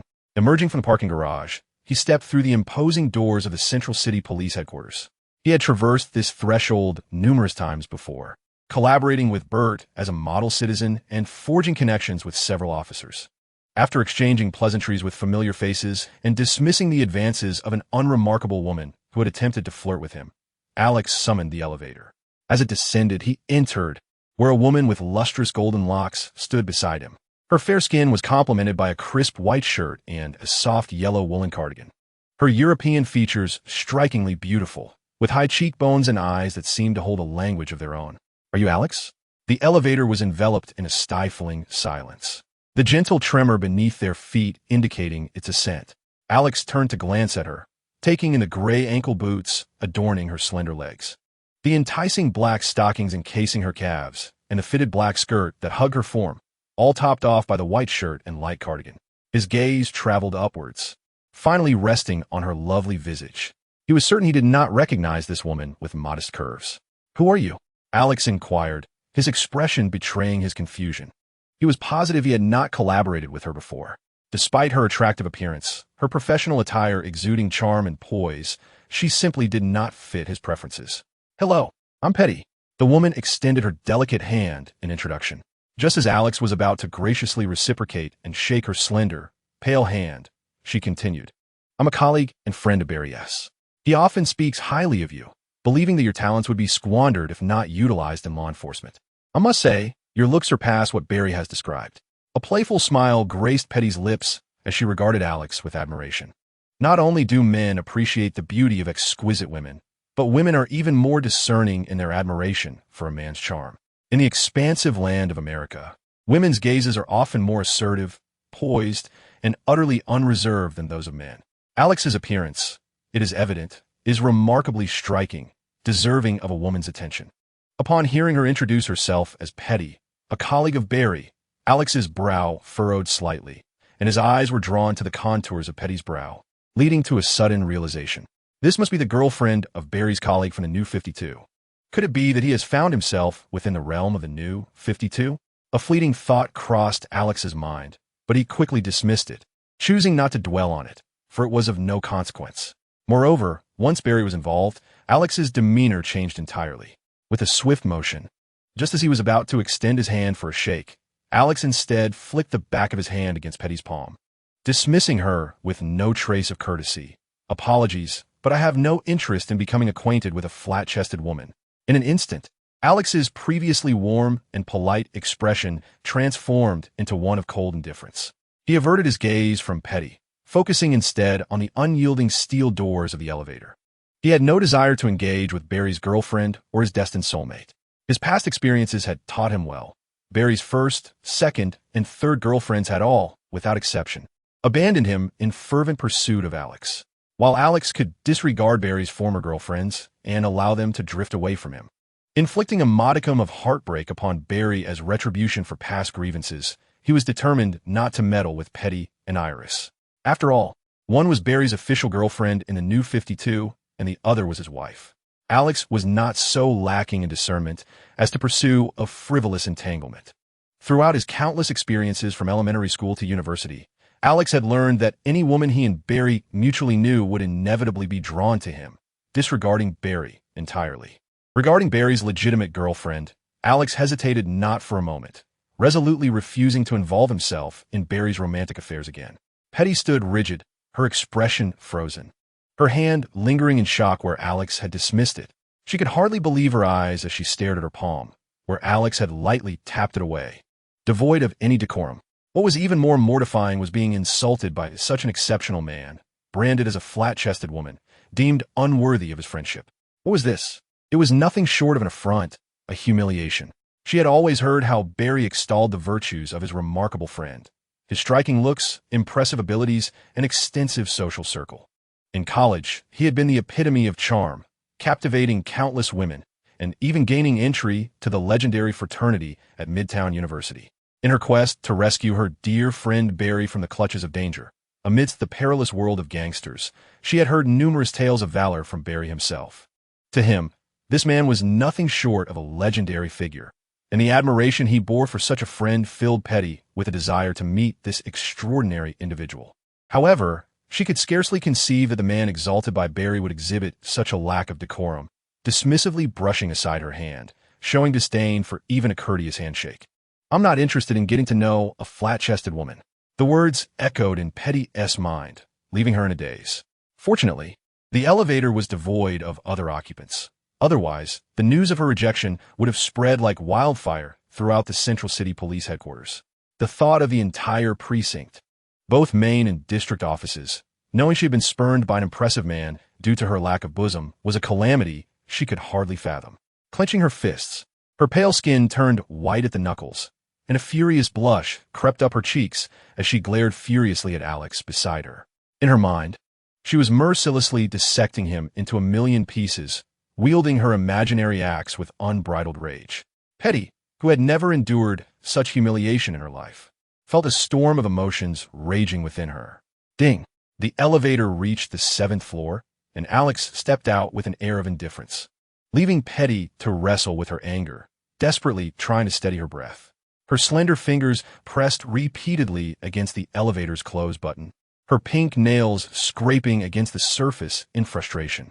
As the doors slowly closed, almost as if they were crushing Alex's retreating figure, Petty, in a fit of fury, kicked the elevator door, wincing at the pain in her toe. With a scowl etched on her face, she muttered under her breath, "Damn it, what an impolite jerk." Chapter 12. Ears 1. Alex. Alex remained oblivious to Petty's simmering fury behind him, unable to grasp the deep-seated insecurities of a woman who, despite her flawless appearance, intelligence, long legs, and exquisite skin, felt that the absence of a fuller bosom rendered her incomplete. It was cruelly ironic that Alex had so precisely struck at the heart of Petty's insecurities, leaving her feeling as if she were being hollowed out from within. A moment of profound distress that echoed the hurt she had often heard about from Barry regarding his good friend. As Alex approached the precinct office, he found himself at the heart of the Central City Police Department, the most significant law enforcement hub. Under normal circumstances, this place buzzed with the hurried footsteps of detectives in suits and uniformed officers, diligently tackling perplexing cases that eluded resolution from the Central District and various neighborhoods. Yet now, every officer had paused, their gazes fixated on the office of their superior, the chief of police. Through the slats of the blinds, one could faintly discern the silhouette of Ailswan engaged in a heated debate. "Mark, I can lead the Special Powers Task Force. My capabilities are sufficient to address the so-called superpower crimes." The indignant voice emanating from the chief's office was notably loud, leaving Mark inside somewhat dazed by the volume. Alex cast a sweeping glance across the room before striding towards a familiar officer, gently patting him on the shoulder. He too directed his gaze toward the much-discussed office of the chief and remarked, "Jansen." Jansen instinctively flinched, his hand instinctively moving to his waist, his heart racing momentarily, a reaction within the bounds of normal fright. Upon quickly turning to face Alex, he released a breath of relief and lowered his hand. This was a standard response for an officer. Alex shrugged, indicating that Jansen was overreacting. In American law enforcement, officers typically did not act alone.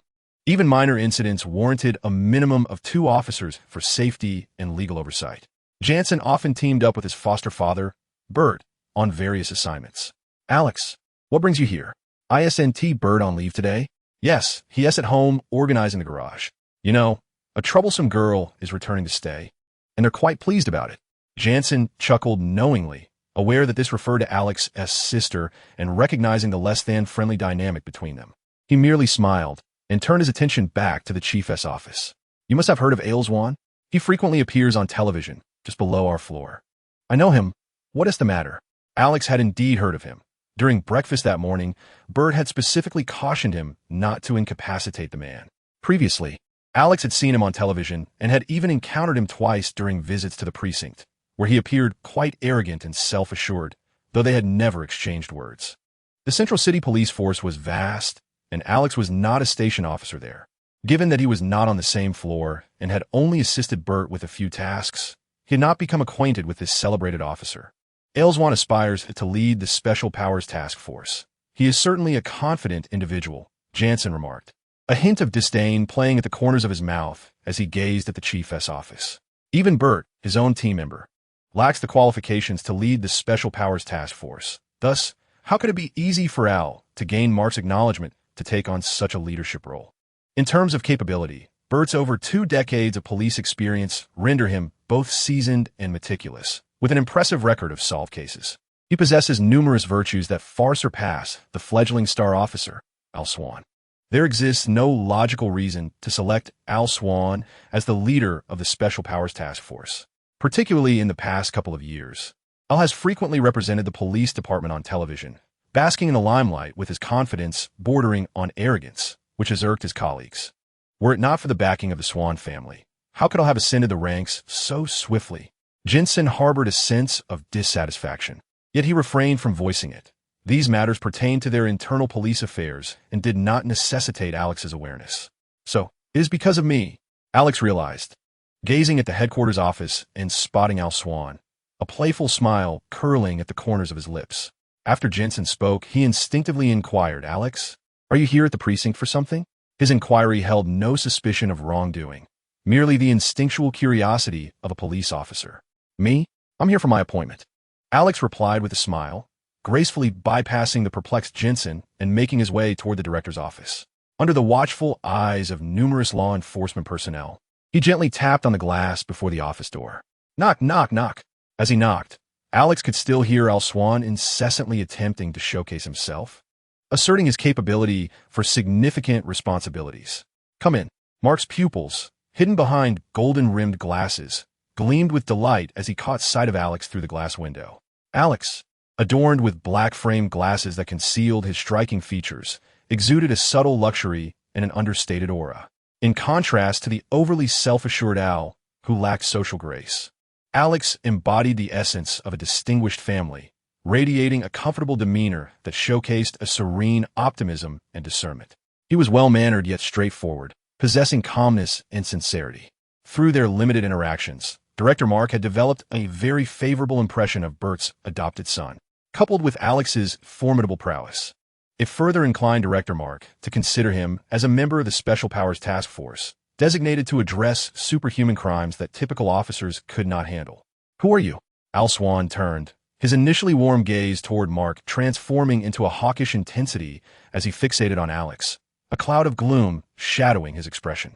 Alex Leong, he introduced, he is someone I have long invited to officially join the police department and become a member of the Special Powers Task Force. He will serve as the captain of the team. Al, if you wish to join the Special Powers Task Force, you must first gain Alex's approval. Only then will I permit your entry into the team. Mark, with his gentle, round face, rose directly and extended his hand towards Alex. This action was akin to casting Alex onto a blazing pyre. Nearby, Swan observed Mark's welcoming gesture towards Alex, his expression darkening with palpable fury, unable to suppress a low growl. Mark, I do not believe that an outsider to the police department possesses the capability to apprehend superpowered criminals. Chapter 13. The chief's expectations. Swan's countenance was grim, his fists clenched tightly against the surface of the desk, knuckles whitening as he stared intently at it. His shadowy expression was pierced by the sharp glint of his eagle-like eyes, casting a sidelong glare at Alex. He could not fathom being inferior to an outsider, and he perceived the chief's decision to appoint someone external as the leader of the Special Task Force for superpowered individuals as a personal affront. Lower-ranking officers, please leave. Alex's demeanor remained composed as he stepped into the office, creating space at the entrance, and continued. The forthcoming meeting is not one in which someone of your rank is permitted to participate.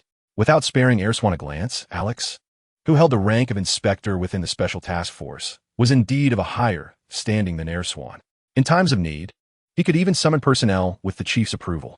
In the United States, there exists no uniform ranking system for police. Each state operates independently, and Mid-City is no exception. The hierarchy ranges from patrol officer, officer, deputy sheriff, sheriff, assistant inspector, inspector, deputy chief, chief, to director general, with positions below inspector divided into two tiers.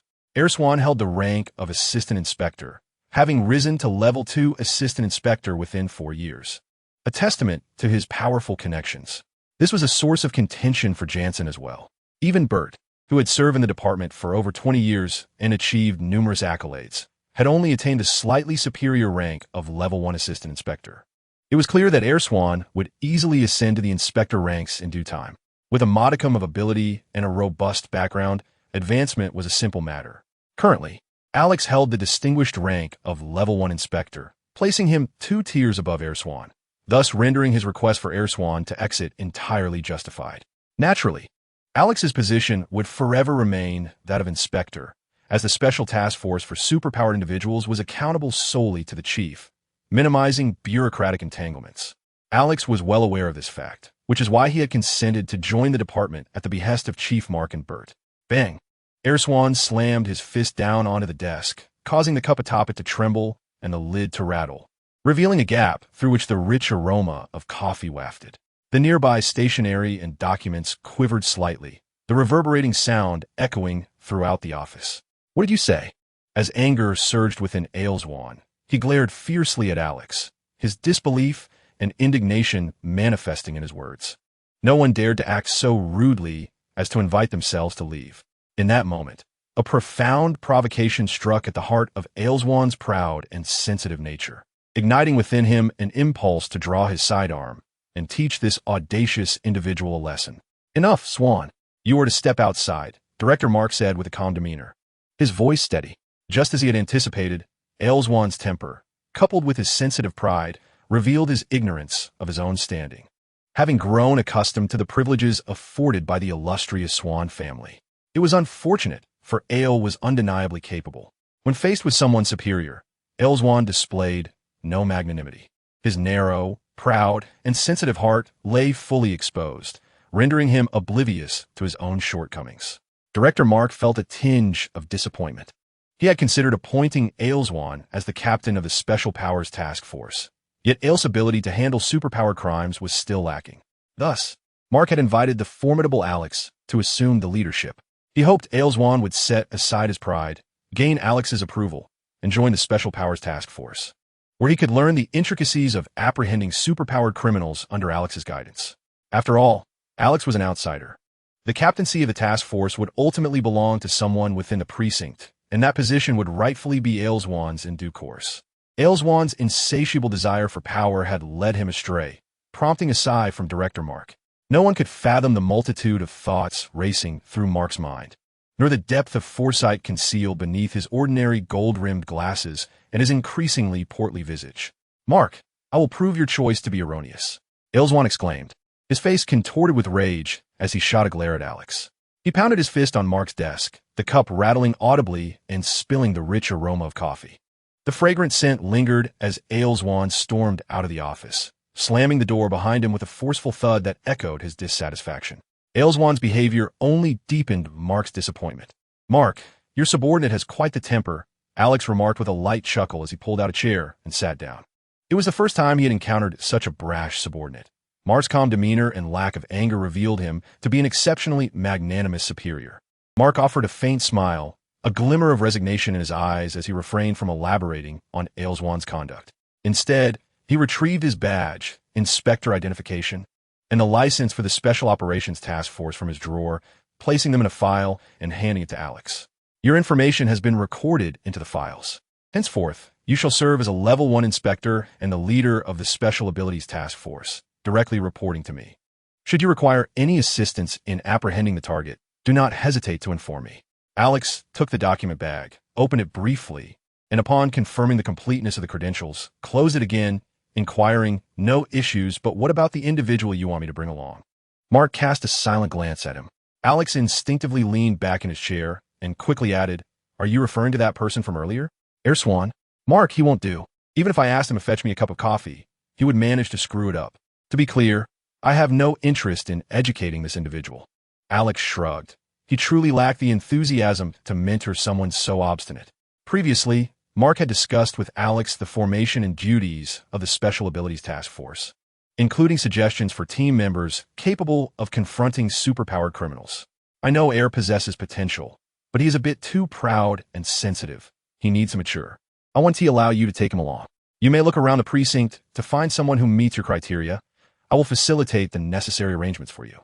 Alternatively, I can compile a list later for which you may select suitable candidates." Mark sighed in exasperation. He had initially intended to include Swan due to his capabilities, but considering his temperament, he feared that placing him in a leadership role in the Special Abilities Task Force would lead to chaos. The matter of team members could perhaps be addressed later. "Alex, your inaugural task is of utmost importance, and I trust you will execute it flawlessly." Mark's demeanor grew solemn as he pushed a case file across the table toward Alex.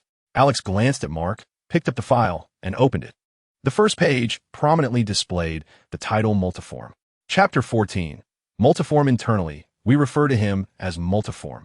For days ago, he emerged, robbing the vault of the Midtown National Bank, absconding with jewels valued at $35 million and $320,000 in cash. Mark removed his glasses, his expression serious and focused, and continued, "His methods are rather straightforward.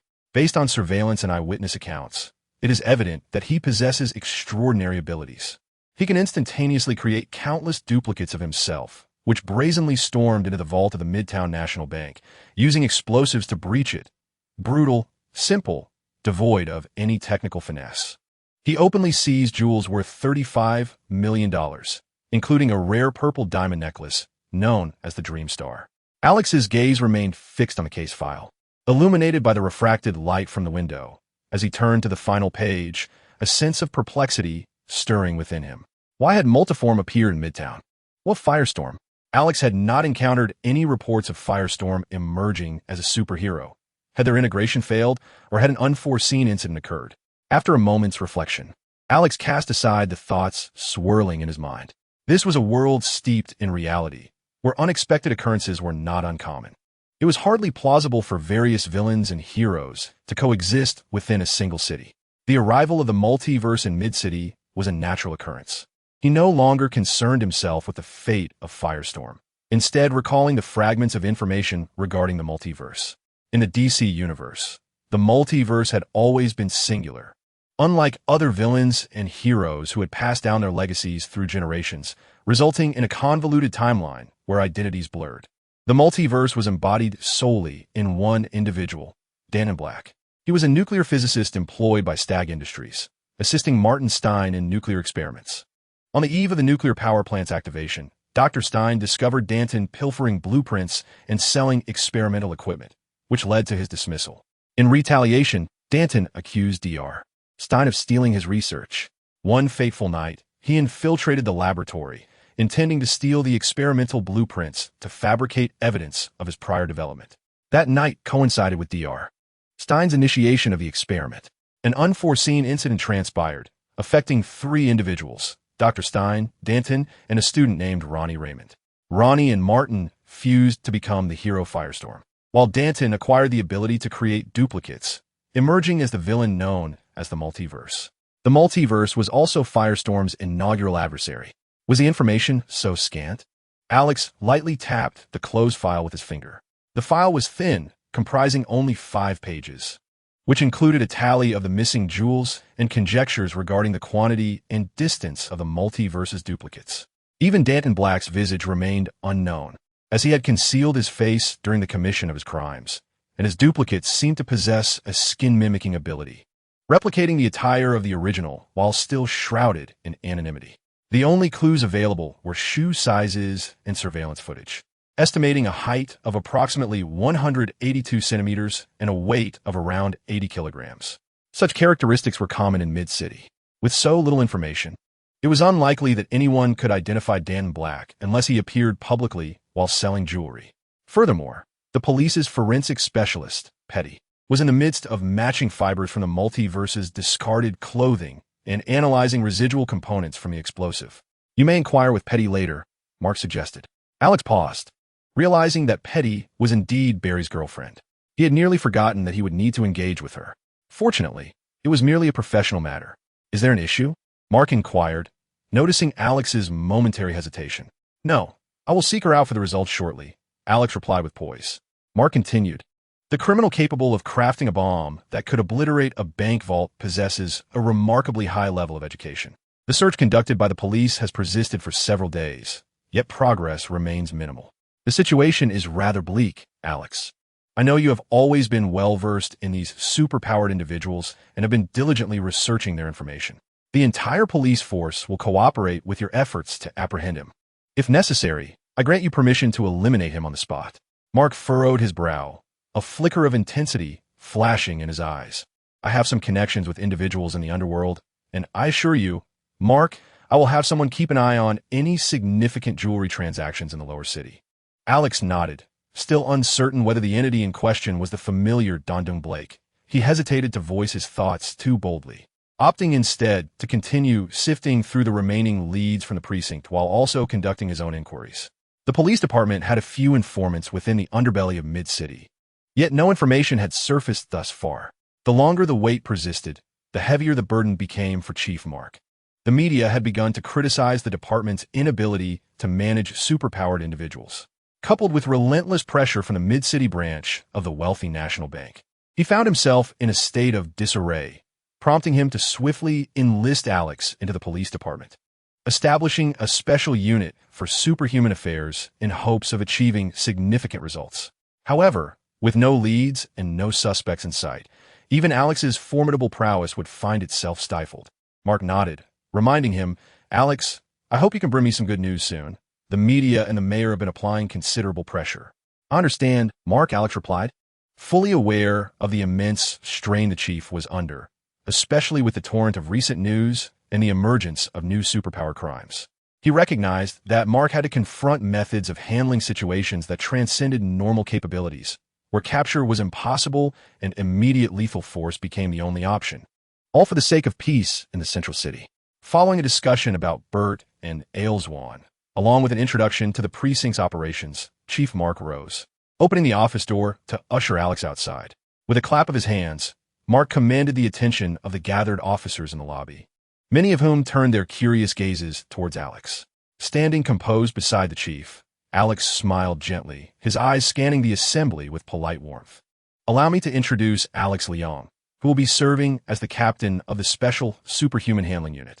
I am confident that Alex will foster a fruitful collaboration with all of you in our shared commitment to serve Mid-City, Mark announced with a smile.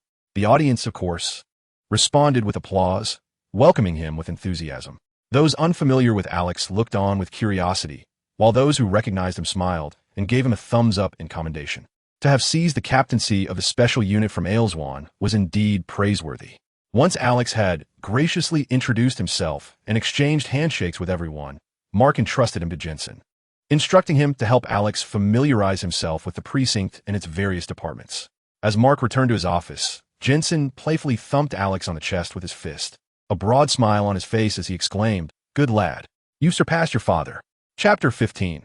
You are not exceptional. After a brief exchange with the familiar Jason, Alex was guided through the various functional departments of the headquarters, as well as the expansive training grounds and underground firearms training rooms behind the police station.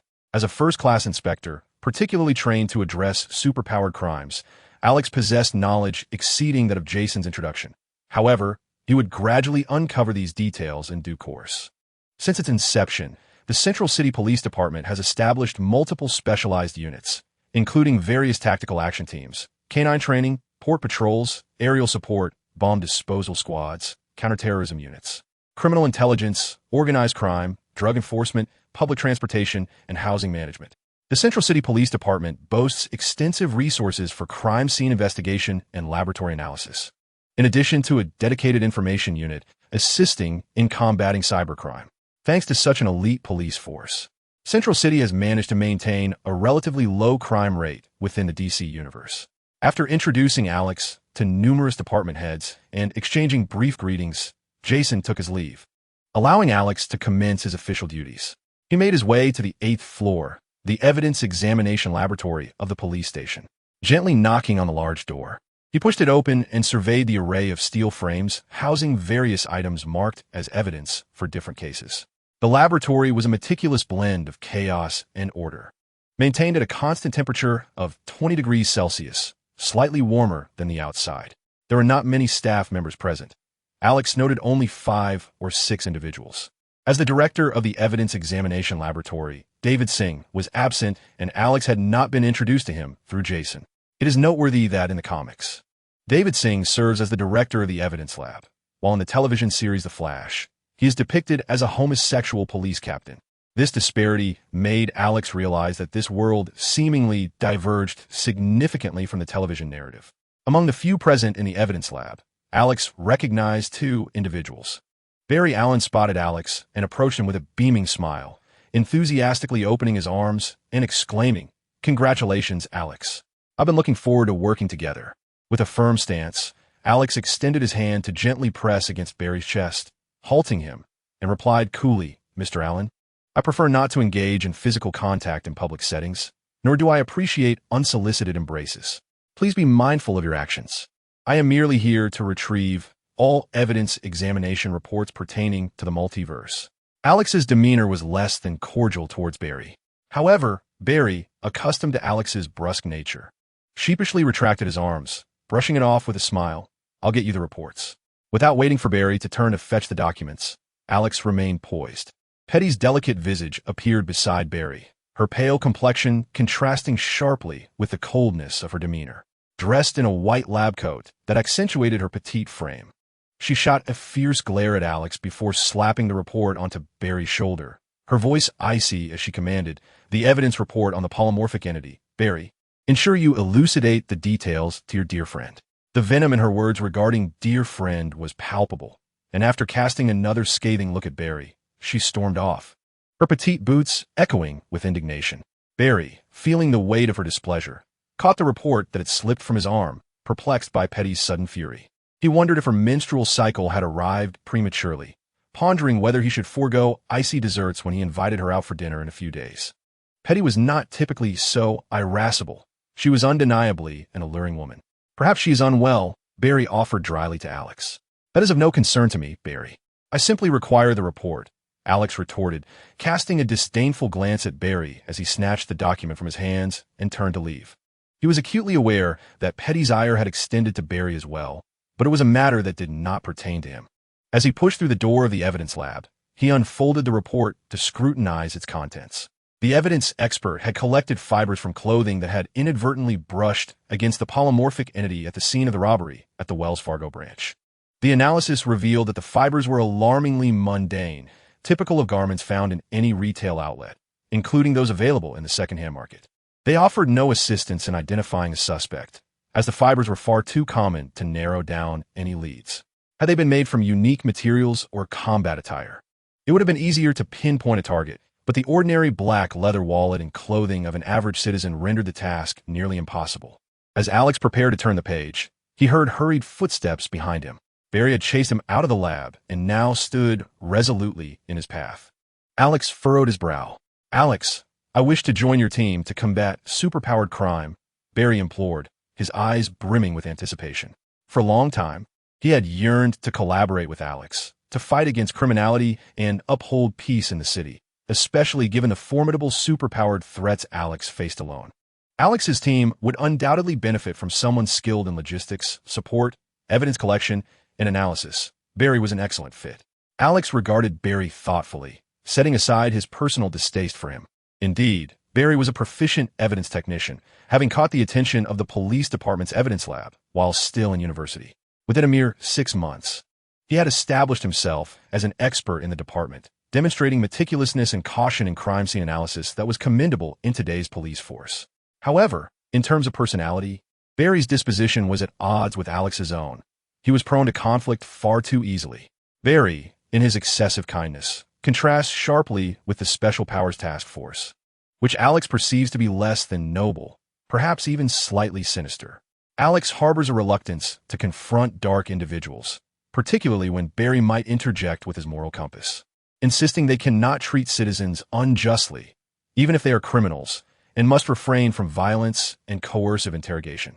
This anticipated conflict is destined to intensify as Barry spends more time within the team, exacerbating the growing rift between him and Alex. Alex irresponsibly muses on a hypothetical scenario where a superpowered individual escapes with a civilian. Barry's instinct would be to save the civilian, allowing the perpetrator to flee. In stark contrast, Alex would rather see the superpowered individual harm the civilian than permit their escape, refusing to yield to threats. This increasing disdain for Barry over the years stems from his unwavering goodness. "You cannot afford such naivety, Barry," Alex thought, turning his gaze back to the report in his hands. "What do you mean I can't?" Barry asked, puzzled. He merely aspired to assist Alex in apprehending superpowered criminals as a logistician. Yet, Alex's expectations extend beyond mere logistics. He seeks someone adept in interrogation, someone who can navigate the dark underbelly of the city with a heart that, while not cruel, certainly must not be foolishly benevolent. This fundamental quality renders Barry eternally unfit to be his partner. Kindness is commendable, but it must be accompanied by the resolve to act, and Barry lacks that resolve. "You simply do not measure up," Alex remarked coolly. Disappointment washed over Barry's features. He did not delude himself into believing he was exceptional. At least in the evidence lab, there were others, such as Petty and several other experts who had entered the field before him, far more skilled and experienced. By comparison, he indeed fell short of Alex's standards. Alex cast a sidelong glance at Barry as he passed, his attention drifting back to the documents in hand. One page detailed the explosives used by the robbers, revealing a significant presence of nitrogen ions. Laboratory tests and molecular air analysis indicated that this was likely a new type of high-tech nitrogen-based explosive. Boasting an explosive power 820 times greater than that of an equivalent quantity of standard TNT. As Alex perused the various analyses of the residue, he noted with gravity that the creation of such nitrogen-based explosives was complex, requiring specific physical knowledge and specialized instruments. This pointed to the suspect, Don Dung Blake, a nuclear physicist. A glimmer of realization sparked in Alex's mind. Combining the knowledge from his previous life with the current report, he could almost conclusively identify the multiform entity as Don Dung Blake. Within Alex's mind, plans began to formulate for the capture of this multiform entity. Chapter 16. No, you're not qualified. Ding. As the elevator doors slowly opened, 3 individuals emerged. 2 young ladies from the Internal Affairs Management Department, elegantly attired in tailored skirts. Upon spotting Alex, their eyes brightened, and they instinctively tucked their hair behind their ears, holding folders while smiling warmly at him. This newcomer, who had swiftly ascended to the esteemed position of captain of the Special Abilities Task Force, piqued the curiosity and interest of everyone at the police headquarters, both for his rank and his striking appearance. In the precinct, any significant news, particularly those unrelated to ongoing cases, spread with remarkable speed. Alex's background had become common knowledge. He was the son of Bert and had been granted entry into the police department through special approval from the chief, tasked with leading the Special Abilities Task Force to address matters related to superhuman crimes. Starting off as a chief inspector leading this newly formed team, it gave the impression to the personnel at headquarters that this so-called Special Abilities Task Force might evolve into a dedicated department targeting superhuman crimes, potentially positioning Alex as a powerful precinct chief in the future. His prospects were seemingly limitless, and consequently, Alex became the focal point of conversation throughout the precinct. With a gentle demeanor, Alex greeted each lady with a soft smile. Earlier, while passing through the Internal Affairs Department with Jensen, his remarkable looks had garnered the affections of numerous women, including these 2. Of course, there were discontented gentlemen as well. One young plainclothes officer in the elevator wore a grim expression, visibly displeased as he observed the jovial exchange between Alex and the 2 ladies, who were bold, humorous, and animated, their laughter echoing through the air. The 2 ladies even suggested a date under the pretense of being new recruits, but Alex, smiling and citing his familiarity with the job, politely declined. Kevin, standing nearby, felt as if he were merely an invisible presence, his face contorting in disbelief. He had never witnessed such assertiveness from the women in internal affairs. This was indeed an eye-opening experience, as the women seemed to glow with enthusiasm when pursuing him, especially since the entire police building buzzed with discussions about Alex, particularly regarding how he had seemingly stepped over their superior to seize the position of captain of the Special Abilities Task Force. Kevin's resentment grew, his gaze toward Alex filled with hostility. As the elevator descended to the 6th floor, a chime resonated and the doors opened gradually. Alex stepped out first, bidding farewell to the 2 ladies, whose expressions reflected a sense of regret and reluctance. To those unfamiliar with him, Alex presented a warm, approachable demeanor, devoid of any airs of aristocracy or condescension. He managed to smile at everyone equally, even those in the lowest ranks, bestowing an atmosphere of respect that melted hearts like the gentle warmth of spring. Any woman could hardly overlook the radiant charm he exuded. As for the man, he felt an increase in irritation, primarily upon witnessing the 2 strikingly beautiful women beside him bidding an emotional farewell to Alex, effectively blocking the elevator door. Kevin's nostrils flared with indignation, observing Alex heading toward the Electronic Information Department. The 2 lovely ladies from Internal Affairs finally retreated into the elevator, chattering excitedly, their eyes sparkling with admiration for Alex's gentle demeanor, which enchanted them completely, particularly when they lamented their regret at not being able to share a night of passion with Alex. Kevin felt his heart surge with anger, letting out a heavy, discontented snort through his nose, muttering about ignorant women before striding out of the elevator in the opposite direction of Alex. How rude. Such a petty man could never compare to Alex. The subordinates of Agumon truly lacked refinement. The 2 ladies exchanged disapproving glances at Kevin's departing figure, aware that their excessive enthusiasm had provoked his disdain, yet they could not help but compare him to Alex. Not to mention Kevin, even Agumon, with his connections, paled in comparison to Alex in terms of rank, appearance, and interpersonal interactions. Agumon's haughty, contemptuous demeanor was no match for Alex's exceptional looks, high position, and amiable nature, which engaged them at eye level. In light of this comparison, even Ailswan faded from their minds, and the conversation in the elevator grew ever more fervent. Filled with regret at not being able to spend more time with Alex, Kevin, overhearing his two colleagues from internal affairs chastising him for being petty, seethed with frustration, nearly wishing to turn back and exchange heated words with them. What do they mean by a petty man? How could he possibly be compared to Alex? What do they mean by saying Ailswan's subordinates lacked refinement? Had he not turned to see the elevator doors closing, he might have slapped those two harpies. Fuming with anger, Kevin returned to the office, his face flushed with rage. Upon entering the departmental office, he found the atmosphere thick with tension. Ailswan sat at his desk with a somber expression, his fingers incessantly tapping on the surface. Colleagues exchanged uneasy glances, silenced by the oppressive air, listening to the faint sound of Ailswan's nails drumming on the desk, which seemed to amplify, piercing through the hearts of all present. Everyone had heard that it was Alex who had usurped Ailswan's position as captain. Kevin, recalling the earlier mockery from the two ladies in the elevator, could not resist approaching Ailswan. "Boss, Alex." Ailswan's fingers halted abruptly, and in that moment, the entire office held its breath, fearfully awaiting his next move. His stormy visage, with eyes sharp as an eagle's, fixed intently on his partner. The office was enveloped in an almost palpable silence. The warm sunlight, streaming through the windows, casting a glow upon the skin of the many present, inducing a chill among them. Kevin shivered, a tremor coursing through him as he recalled that their leader was in a foul mood. Beads of sweat began to form on his forehead, and the piercing gaze of Ailswan felt like the predatory strike of a hawk from the skies, penetrating his heart and leaving him breathless. Gritting his teeth, Kevin said, "Chief, we cannot remain idle. The position of captain of the Special Abilities Task Force rightfully belongs to you. We must demonstrate that we can apprehend this superpowered criminal without Alex. You are capable of leading us to capture him." Ailswan raised an eyebrow, reminiscent of an eagle unfurling its wings, his sharp eyes akin to talons that had ensnared a hapless rabbit. He fixed his gaze on Kevin and coldly replied, "I do not require your reminders. I will not be outdone by anyone. If it were not for the lack of information from our informants, I would not be seated here." Days had passed with no news to act upon, and without leads, they were left with nowhere to turn, suffocating in their frustration as they pondered what clues might have been overlooked. Furthermore, it was rumored that Alex had been diligently monitoring information related to superpowers.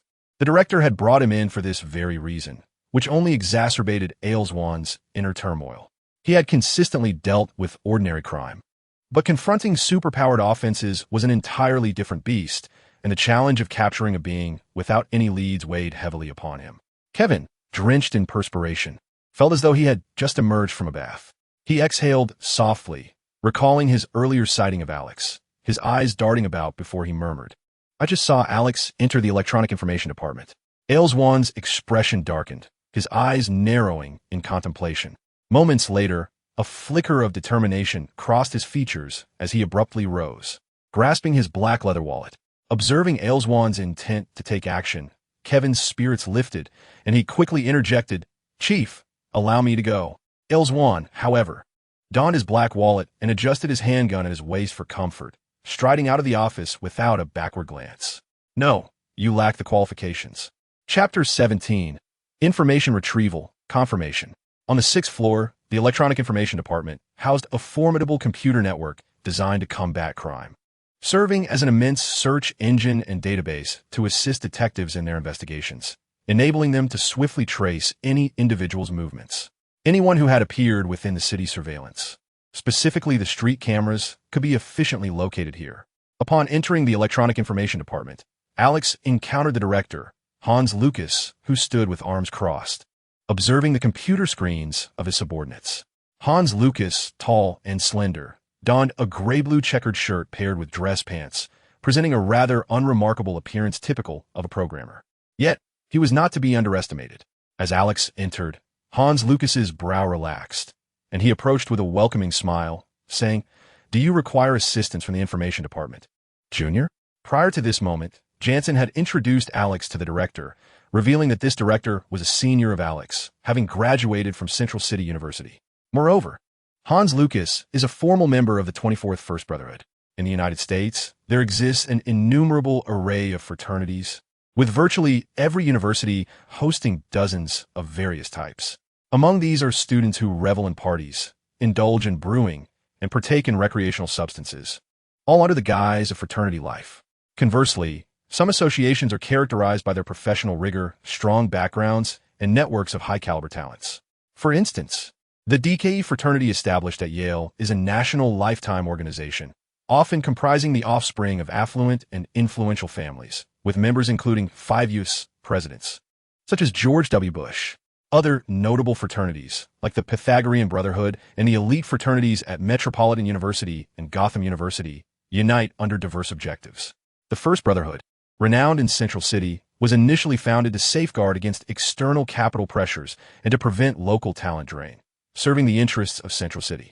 Each generation has welcomed the most exceptional young talents from Central City University, with formal members generally being top-tier individuals from affluent and powerful families, united in mutual support and striving for innovation and growth, thereby expanding their influence.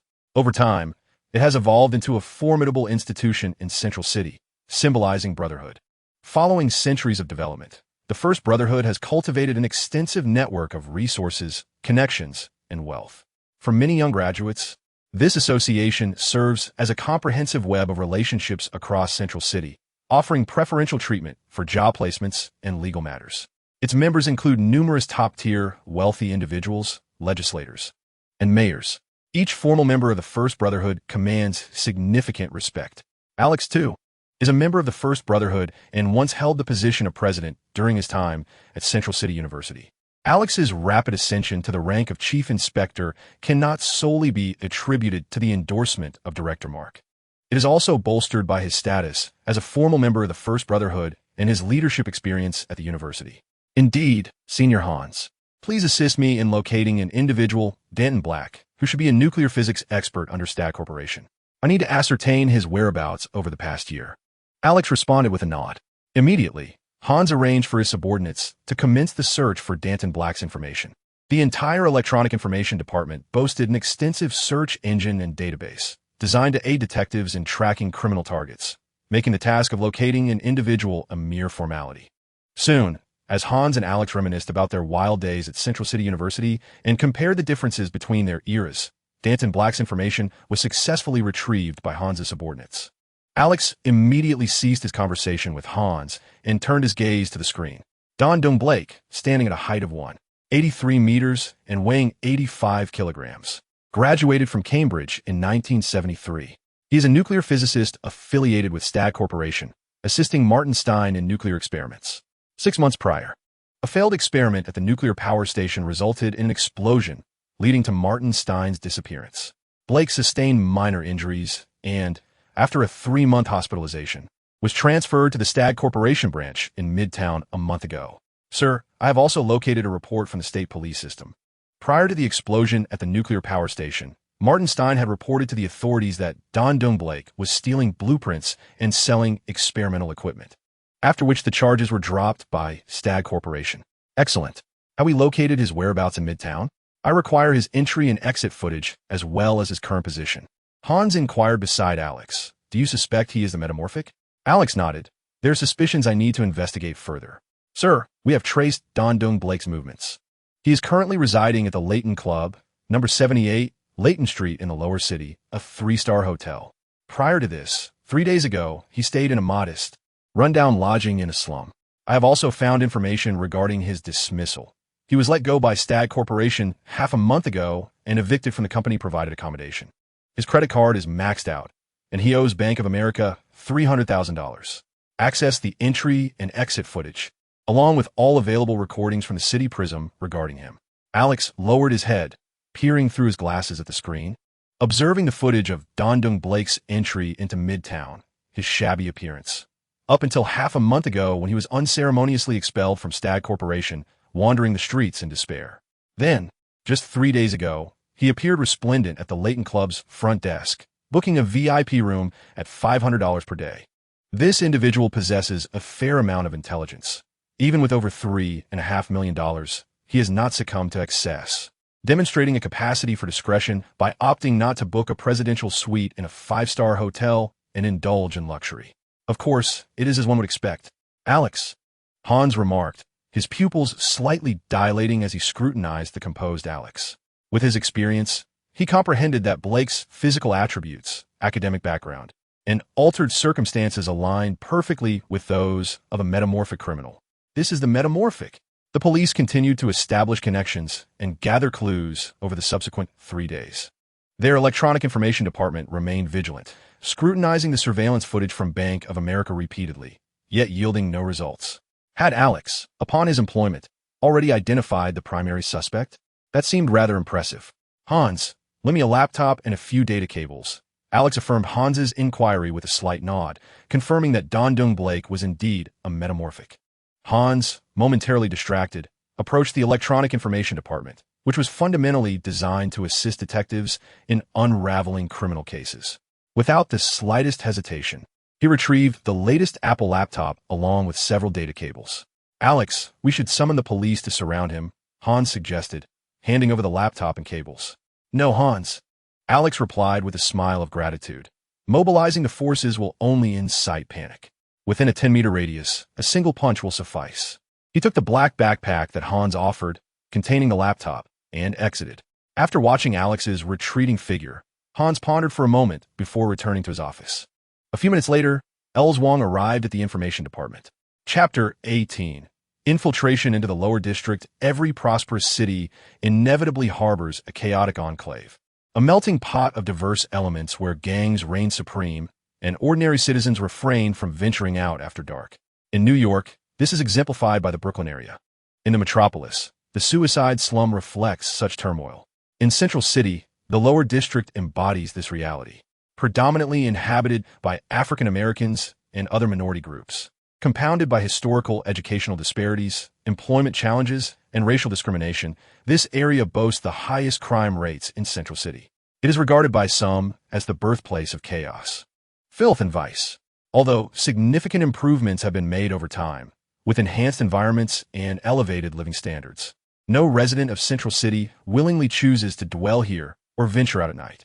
As twilight approached, the waning sunlight cast a dim, unsettling glow upon the somewhat dilapidated streets. The flow of pedestrians dwindled as they tightly wrapped their coats around themselves. A yellow taxi cab sped to a halt at the curb, the screech of its brakes sending a gust of air that scattered the dried leaves on the ground. The African-American driver, eyes darting, peered around cautiously. Had it not been for your enticing fare, I wouldn't dare come to the lower district at this hour, he muttered. Rest assured, my friend, Layton Street is quite safe in the lower district. I'm from here. I know, Alex replied as he alighted from the cab, handing the driver a $100 bill. The driver, perceiving Alex as a mild-mannered programmer, warned him as he turned to drive away. Better find a hotel. It isn't exactly safe here at night. Alex chuckled, watching the taxi recede into the distance. He lifted his gaze towards the end of the street, where the Layton Hotel stood bathed in the golden light of dusk, resembling a mountain that bifurcated the thoroughfare into a Y shape. Alex, I have a reservation, he said, stepping into the hotel lobby. After the front desk staff processed his reservation for the VIP room 506 and handed him the room key, Alex ascended the elevator, pressing the button for the 5th floor. As the elevator gently rose, it chimed upon reaching his destination.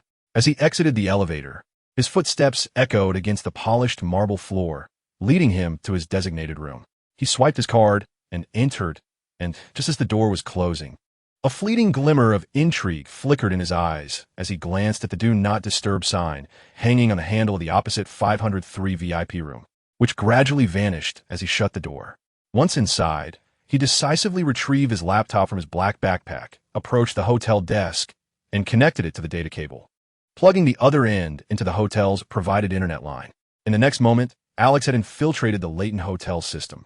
With a background in computer electronic information and mechanical engineering from Midtown University, along with 2 doctoral degrees, breaching a hotel's security was a trivial task for him. On his laptop screen, the statuses of various rooms appeared. The electronic sensor door of the 503 VIP room indicated it was unoccupied.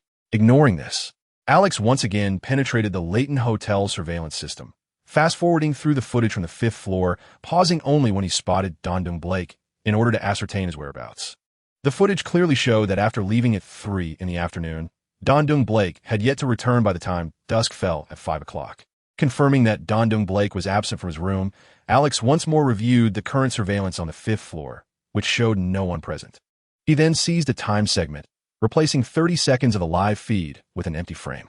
With a swift motion, he reopened the system displaying the statuses of numerous rooms, navigated to the 503 VIP room, and unlocked the door, programming it to close automatically after 30 seconds.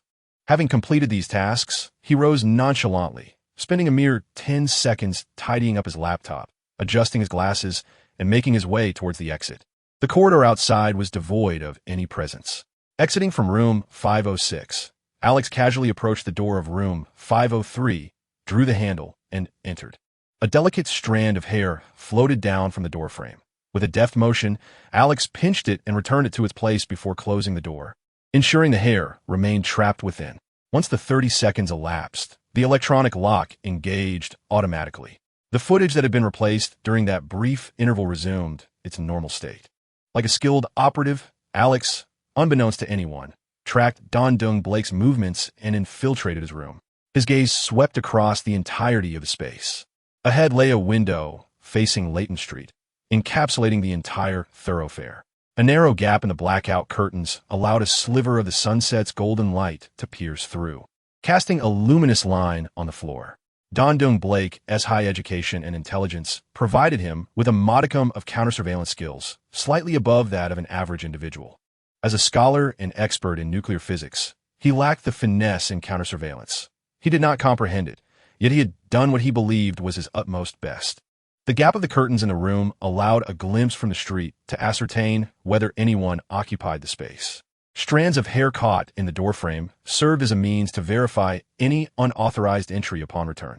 Alex shook his head slightly, refraining from approaching the curtains, instead casting a cursory glance around the surroundings before retreating from the window and opening the adjacent wardrobe. To his surprise, nestled at the bottom of the wardrobe lay a leather satchel, its angular form suggesting it was not filled with garments. This must be the jewelry. Alex initially presumed that Danton Blake would have concealed the valuables elsewhere, never anticipating their brazen placement within the hotel. A moment of contemplation led him to discern the rationale. Danton had arrived in Central City merely a month prior, devoid of trustworthy acquaintances or secure locations. The $35 million jewelry was enough to incite madness in anyone, and given its impracticality for transport, leaving it at the hotel seemed almost sensible. Alex refrained from recklessly unzipping the satchel, aware of the potential peril it might harbor, perhaps even a concealed bomb. Instead, he situated himself at the nearby table, patiently awaiting Danton Blake's return. Within a 10-meter radius, Alex possessed the capability to incapacitate Danton with a single blow, rendering him incapable of any evasive maneuvers the moment he opened the door. Thus, Alex remained composed, merely biding his time. The sun gradually descended, casting a golden hue over the thinning crowd on the street, enveloping it in a melancholic twilight, poised to succumb to the encroaching cold darkness. Around the corner, Danton Blake emerged, enveloped in a brown trench coat that reached his thighs, hands tucked firmly in its pockets. His body pressed closely against the fabric. His visage bore the marks of weariness, adorned with stubble, as he turned from the street towards the Leighton Hotel. The waning sunlight elongated his shadow, while the wind rustled the dry leaves, echoing the somber whispers of his coat. His eyes narrowed slightly as he lifted his gaze toward his room, the dusky glow reflecting off the window, creating a blinding glare. The yellow curtains still revealed a sliver of light, sunlight piercing the room, yet no figure was visible within. A sigh of relief escaped his lips. Chapter 19. Suddenly, within room 503 of the Leighton Hotel, the outside world was bathed in a muted golden light, obstructed by deep yellow curtains that allowed only a slender ray to penetrate the room, illuminating the faint dust particles floating in the air. This rendered the rest of the room shrouded in darkness. A stifling atmosphere, characteristic of twilight, lingered within, while in a shadowy corner, Alex sat poised, his glasses reflecting the vertical beams of dusk. He gently removed the spectacles and stowed them in his pocket. Blending seamlessly into the darkness, Alex maintained an upright posture, his spine straight, expression void of emotion, and his breath soft and elongated, becoming one with the ambient atmosphere, inhaling in sync with the currents of air. His hands rested gently upon his thighs, eyes closed, as he adjusted his breath and harmonized his body's overall coordination, striving for a single, lethal strike. The room was shrouded in a dim shadow, concealing the exceptional beauty of Alex's visage. In the darkness, he resembled a ferocious beast, lurking and blending into the surroundings. The twilight deepened, and the large moon ascended into another sky, poised to radiate its gentle luminosity once the sun had fully descended. Today there were no clouds, the horizon ablaze with hues, and a cool breeze stirred the fallen leaves of autumn. The streets around him grew increasingly deserted. After all, this was the lower district, and even the relatively safer areas within it could evoke concern. The street began to quiet, save for the sound of Danton Blake's footsteps as he made his way toward the Leighton Hotel. Danton Blake tucked his hands deeper into the pockets of his brown trench coat, tightening them against his body, fingers gently clenching within the fabric, his gaze occasionally darting toward his room. The curtains remained undisturbed, the gap between them unchanged, giving the impression of solitude. Should he glimpse a presence within the room, fear would seize him. Yet, finding it empty would bring a sigh of relief, tinged with anxiety. His emotions were a tumultuous blend of dread and apprehension, typical of one who has committed a nefarious act, fearful of discovery. This was his first venture of such magnitude, possessing stolen goods valued at approximately $30 million, wealth he could never hope to attain honestly, inducing a rush of adrenaline and a palpable fear of police pursuit. He even harbored an instinct to evade responsibility, believing that if the contraband were left in the hotel, even if discovered, the legal repercussions would not be severe. Deep within, he wrestled with his trepidation of contemporary legal systems while yearning for more, convinced that he was beginning to rise above the ordinary. Despite having traversed this path numerous times, he frequently glanced up at his curtains, longing to remain undetected, yet apprehensive, fantasizing about a life of lavish spending, free from financial woes. However, he was also reminded of his extraordinary abilities, his superhuman capabilities instilling him with confidence, igniting his inner desires fervently, perpetually placing him above humanity. With this thought, his weathered face and beard seemed to radiate a touch more self-assurance. I ought to relocate to a 5-star hotel, don designer attire, particularly bespoke, and refine my appearance. After all, I am handsome and should not feel like a frightened mouse. Danton Blake mused silently, contemplating that he deserved more, to live better than the average person. He was, after all, a superhuman endowed with extraordinary powers, deserving of a life of luxury. Furthermore, he envisioned acquiring several models, residing in a 5-star hotel, and hiring a personal butler, one from Britain, female. Suddenly, a black Ford Mercury, specifically designed with an audacious and bold exterior, approached at a staggering speed of 180 kilometers per hour. The black tires crushed the autumn leaves scattered on the road, and the engine roared with an urgent acceleration, slicing through the dimly lit street like a dagger. Every aspect of the vehicle fervently testified to the driver's impatience. Don Blake felt a tightening in his chest as fleeting daydreams evaporated in an instant. His hand, buried deep in the pocket of his trench coat, clenched tightly, and he turned his neck stiffly to gaze at the approaching car, listening to the distant rumble of the sedan as it navigated a bend. The tires screeched against the asphalt, sending a jolt of apprehension through Blake's heart. As he squinted to see more clearly, he noticed a man with flaxen hair seated in the driver's seat, his expression stoic and commanding, his hawk-like gaze fixated upon Blake, sending a chill down his spine. Discovered, Blake's heart sank. Although he seldom encountered law enforcement, he understood that the imposing figure behind the wheel was far from ordinary. Particularly, the intensity of those eyes, locked onto him, instilled an immense pressure.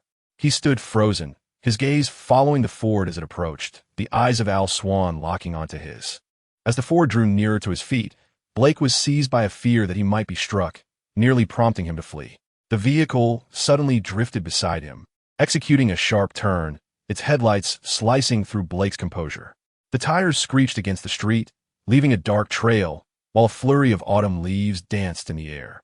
The cold beam from the headlights bore down on him, illuminating his figure and leaving him with nowhere to hide. Al Swan swiftly exited the vehicle, flinging open the door and retrieving an 9 handgun from behind his waist. With a flick of his finger, he disengaged the safety, using the car door as a shield while he fixed his piercing gaze on Blake. "Don Blake, raise your hands," he commanded sharply. Blake was taken aback by the stroke of fortune that had led Swan to intercept Alex's inquiry at the information department. Possessing an extraordinary acumen, Swan instantly deduced that Alex was investigating Blake, a being of multiple facets, prompting him to hasten his journey. Though slightly delayed due to rush hour traffic, he had taken several less traveled routes to arrive just in time. Upon his arrival, he had cornered Blake, and this initial triumph seemed all but secured. Perhaps he could even displace the newly appointed inspector, paving the way for his own ascent. As he contemplated this, a hint of satisfaction flickered in Swan's sharp gaze directed at Blake. Confronted by Swan's penetrating stare, Blake felt a tremor run through him. The once looming fears of the law and the police, which had clouded his hopeful fantasies of the future, dissipated in that moment, overshadowed by the presence of Al Swan.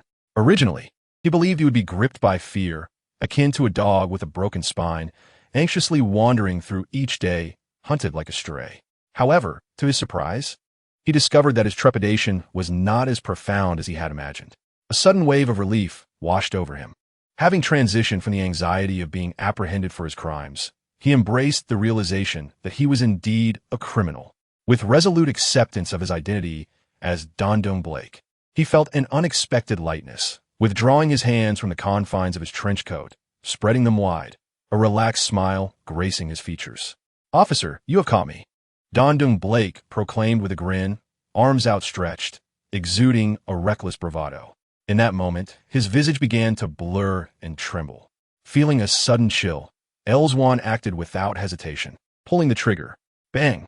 The gunshot echoed through the tranquil street as the sun truly sank beneath the horizon, the moon radiating its ethereal glow. Elswan's aim was precise, striking Don Blake in the face, yet a heaviness settled in his heart. To his astonishment, Blake's form remained indistinct, as another Don Blake collapsed before Elswan, dissolving into a puddle of ichor, wisps of smoke rising. Countless versions of Don Blake began to emerge from his original position, rapidly multiplying. In mere moments, he had split into dozens, 30 or 40 pairs of eyes fixated on Elswan, as Don Blake filled the street, each sporting a mocking smile. "Thank you, officer." "Ha ha ha." Accompanied by their boisterous laughter, Don Blake morphed once more, conjuring 70 or 80 replicas of himself, their raucous mirth echoing as they scattered into various alleys. Elswan's expression turned ghastly. Meanwhile, in a darkened room, Alex suddenly opened his eyes, his gaze piercing through the shadows with a chilling intensity. Chapter 20. The Gun God Under the Moon Bang. The gunfire erupted on Layton Street, shattering the stillness of the newly fallen night. By the time the sound reached the VIP room 503 of the Layton Hotel, it bore an ominous weight. Alex's eyes snapped open, gleaming with a fierce light, a sense of foreboding gripping his heart. His body, already coiled with anticipation, sprang into action. He swiftly rose from his chair, taking 2 rapid strides, the gust of his movement stirring the stifling air of the room, and approached the window, tearing apart the deep yellow patterned curtains. The moon hung full, casting a radiant glow that illuminated his face, previously shrouded in darkness. He resembled a malevolent specter, the chill in his gaze as sharp as a sword. Piercing the streets of Layton, the mocking, arrogant grin of Don Blake was etched into Alex's mind.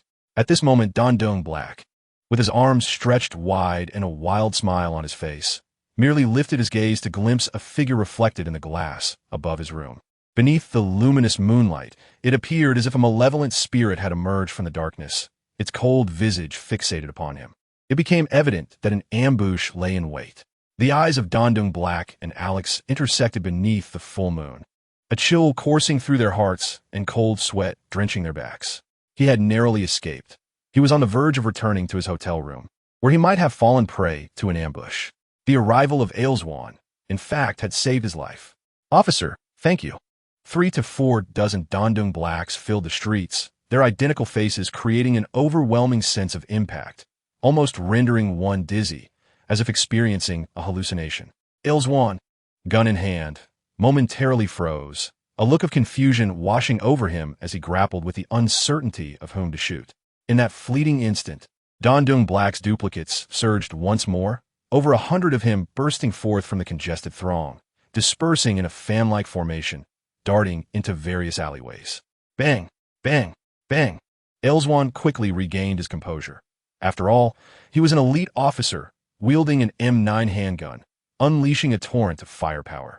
With each shot fired, Dondung Black fell to the ground, dissolving into acidic liquid, wisps of smoke rising, weighing heavily on Elzwan's heart, causing his countenance to darken. He realized he had made a grave mistake. Damn it! A surge of fury coursed through Alex's veins, as anger filled his heart, pulsating like a drumbeat in his ears, nearly compelling him to crush Elzwan in a fit of rage. From the vantage point of room 503, Alex looked down upon the standoff between Dondung Black and Elzwan. Yet in mere seconds, Dondung Black had multiplied into hundreds of duplicates, fanning out before Alex's eyes as they fled. With cold fury in his gaze, Alex fixated on the dispersing forms of Dondung Black. From his position, he could discern nearly 80 of them escaping into different alleyways. The lower town was filled with aging structures, its numerous winding alleys chaotic and labyrinthine, leaving one disoriented without a familiar guide. Even Dondung Black was uncertain of his escape route. Suppressing his desire to eliminate Elzwan, Alex observed the escape paths of the 80 Dondung Blacks from the window of room 503. His mind swiftly employed triangulation algorithms to estimate the distance of Dondung Black's duplicates, pinpointing a general area. After a moment of calculation, Alex cast a cold glance at Elzwan on Leighton Street, intending to settle the score later. He stifled his anger, pivoted, and launched into a sprint. With a resounding explosion, the sound reverberated through the Leighton Hotel. Fueled by a tempest of rage, Alex erupted like a human Tyrannosaurus, shattering the solid wooden electronic door with a forceful blow. Splinters scattered around his furious figure as his cold, unyielding gaze fixated on the window at the end of the 5th floor. In an instant, he pivoted and sprinted towards that distant window. It was not his intention to vandalize the hotel's wooden door. Rather, time was of the essence, leaving him no choice but to breach the door directly, the simplest solution to his predicament. Simultaneously, the fire alarm of the Leighton Hotel blared, its shrill sound echoing as Alex raced down the corridor of the 5th floor, showing no signs of deceleration. He charged forward like a relentless freight train, arms crossed protectively before him, crashing into the glass window. The sound of shattering glass melded with the alarm's wail. As Alex's elongated form curled slightly, he leaped into the air amidst the flying shards, the moonlight casting a gentle glow upon the fragments, reflecting a silvery sheen that illuminated his icy demeanor and the cold gaze concealed behind his crossed arms. In a single bound, he cleared the 10-meter expanse to the street below, landing on the rooftop of the adjacent 4th floor amidst the cascade of glass. The moonlight bathed the scene in a soft, silvery luminescence, rendering Alex's figure akin to a sleek, silver-coated cheetah, full of dynamic beauty as he soared through the air, gracefully rolling upon landing to absorb the impact against the cold rooftop surface. With a powerful thrust, he propelled himself upwards, his explosive speed akin to that of a startled rabbit as he began to sprint across the rooftop with astonishing swiftness. The chilling wind sliced against Alex's stern visage, accentuating the tear mole beneath his eye, which glimmered coldly and mercilessly in the moonlight. His dark hair whipped wildly in the gusts, and beneath the tousled locks, his piercing black eyes surveyed the surrounding structures, imprinting their images in his mind as a route began to form within his thoughts. With a lithe motion, he braced himself against the rooftop, his garments fluttering violently in the wind, revealing a glimmer of the silver desert eagle holstered at his waist. As he traversed the rooftops, a fleeing figure caught his peripheral vision in the alley below. In a heartbeat, he was like a seasoned hawk, darting across the rooftops, his gaze fixed upon the silhouette of Danton Blake. In mere moments, he spotted Blake's retreating form within the alley, and with lethal precision, Alex drew his Desert Eagle and fired, watching as Blake crumpled to the ground, transformed in a mere vapor, wisps of smoke rising in the still night air. A mere decoy. Without pausing to observe the aftermath of his shot, nor fearing the possibility of a miss, Alex's sharpshooting was honed by the experience of over 100,000 rounds, granting him unwavering accuracy even amidst dynamic movement. What he craved now was the chase, the pursuit of the fleeing Danton Blake, and the chance to encounter more of his elusive counterpart. He understood that the moment of fortune had finally arrived. In the absence of any means to discern which one is the true entity, he could only slay more of the doppelgangers, relying on chance to uncover the original. On the rooftop, he moved with agility, his silhouette bathed in moonlight, resembling a fleeting silver specter, exuding an exhilarating fluidity as he leapt over the rooftops of narrow alleys. The continuous gunfire resonating from his hands, the fiery blaze of the Desert Eagle, the sound of gunfire, and his swift figure merged into a singular entity, transforming him into a lunar harbinger of death. The relentless gunfire of Alex drew the attention of Ailswan. Turning to gaze, Ailswan's pupils widened in astonishment, drawing a sharp breath as he fixed his gaze upon the figure atop the roof. Beneath the vast, luminous moon, a chilling silhouette soared with audacious grace across the rooftops, executing exaggerated leaps from one building to another with remarkable speed. The Desert Eagle in his grasp erupted with flames, claiming lives as if he were a silver reaper, his countenance cold, the moonlight accentuating his alluring yet deadly beauty, captivating the attention of all around. Chapter 21. Failure in the heart of the city. The lower district lay under a clear night sky, the autumn breeze carrying a coolness. As the gentle glow of the full moon cast its soft light upon the aged structures of the area, the moonlight reflected the dilapidation and decay of this old neighborhood, while the shadows, untouched by light, appeared even darker. In a dim, damp alley, remnants of discarded food lay piled together, emitting a nauseating odor, with flies buzzing and circling, preparing to feast on the repulsive banquet. The sound of gunfire and the hurried footsteps on the rooftops shattered the tranquility of the night, disturbing the flies' dinner and sending them scattering in fright. Don Dung Blake stumbled into the alley in a panic, accidentally kicking a mud-stained soda can, which clattered against the wall and rolled away with a crisp sound, gradually retreating into the depths of the alley. He felt as though his heart might explode. Pounding violently against his chest, his legs weighed down as if leaden, making movement arduous. Sweat drenched his body, beads of perspiration cascading down his face. His eyes wide with terror, complexion flushed, gasping for breath in rapid, desperate inhales. He pressed his hand against the dark, crumbling wall, his nails whitening from the pressure. Bending his aching back to support himself, his legs felt feeble, as if the skin on his feet might tear from the relentless running. Having sprinted with all his might for over 20 minutes, leaving him feeling as if his legs were no longer his own. Breathless, Don Dung Blake's hair clung to his forehead and temples, soaked in sweat, a chill of dread and anger rising within him. Between him and his doppelgangers existed a cognitive network, allowing him to perceive their actions clearly and to exert control over them. Just moments after commanding all doppelgangers to flee, they began to perish one by one. Initially, he believed a multitude of police were lying in ambush, pursuing and slaughtering his manifestations. Later, after the demise of over 20 doppelgangers, he gleaned from the sensory visual information transmitted through the cognitive network that there were no other officers present. Only a solitary figure sprinting across the rooftops, relentlessly pursuing his manifestations. Each time he caught sight of one, a gunshot rang out, resulting in the death of that doppelganger. To date, he had lost over 70 duplicates, 60 of which had been hunted down and shot by the enigmatic figure on the rooftop. In truth, by the time the 47th doppelganger fell, that person had already expended all their ammunition. Don Dung Blackburn, thinking that the absence of firearms would allow him to contend with this individual, was met with a far worse fate.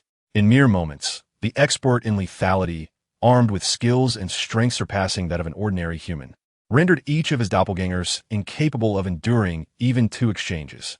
Fortunately, with the cessation of gunfire, the speed of the pursuer's slaughter diminished sharply, as Alex needed to leap from a rooftop into the alley to eliminate the doppelgangers. Though his strikes were exceptionally swift, the time taken to scan the rooftops for doppelgangers and subsequently chase them wasted precious moments, allowing Don Dung Blackburn to escape further. Did he possess superhuman abilities as well? The silhouette racing across the rooftops seemed akin to the grim Reaper surveying him from above, instilling a sense of dread in Don Dung Blackburn. He had never encountered a human with such boundless stamina. Even the most adept climbers or athletes could not possibly pursue him across rooftops for several blocks, leaving him utterly fatigued and drenched in sweat. Since acquiring his own superhuman powers, he had felt stronger than the average person. Yet he found himself overshadowed by this relentless pursuer. Was he also a superhuman? The rapid sound of footsteps striking the concrete suddenly pierced his ears. This cadence was familiar. It signified that someone was sprinting across the rooftops, swiftly traversing one building after another. Each time, one of his doppelgangers met their end. It was heralded by the approach of these footsteps. By the time he heard them, it was already too late. In a mere 2 seconds, the figure on the rooftop had vaulted over another building and was now directly above him. Dondung Blackburn's breath quickened, and time seemed to slow. The air around him felt thick with tension. He could distinctly hear his own heartbeat racing in panic as beads of sweat trickled down his cheeks, splattering onto the ground. In a state of alarm, Dondung Blackburn turned his gaze upward, his pupils constricting as he beheld a dark figure leaping from the rooftop into the alley. Coming into his line of sight, the silhouette grew larger in his retina as it descended from the sky above the alley, suddenly kicking off against the opposite wall, sending dust flying. Using this force, the figure executed an almost 180-degree turn in midair, delivering a devastating kick to Dondung Blackburn's chest. The series of movements unfolded with astonishing rapidity, leaving Dondung Black utterly unprepared. His chest caved in from a powerful kick, and he let out a pained cry as he was hurled into a heap of refuse, sending garbage scattering in all directions and disturbing the flies that had been hovering anxiously nearby. Without the slightest pause, Alex, having sent Dondung Black flying, landed gracefully and swiftly advanced, his large hand reaching toward the pile of trash where Dondung Black lay. Like a serpent, his grip slithered into the refuse, tightening around Dondung Black's neck, and with a sudden jerk, he lifted him from the debris. Coughing violently, Dondung Black's face flushed crimson, remnants of food waste cascading down his body, while he sputtered white froth from his mouth. Despite being gripped by Alex's hand around his throat, his eyes gleamed with mockery, and he struggled to speak, yet found himself unable to utter a word due to the constriction. Suddenly, Alex felt his grip on Dondung Black's neck slacken, as if the latter had melted like a candle.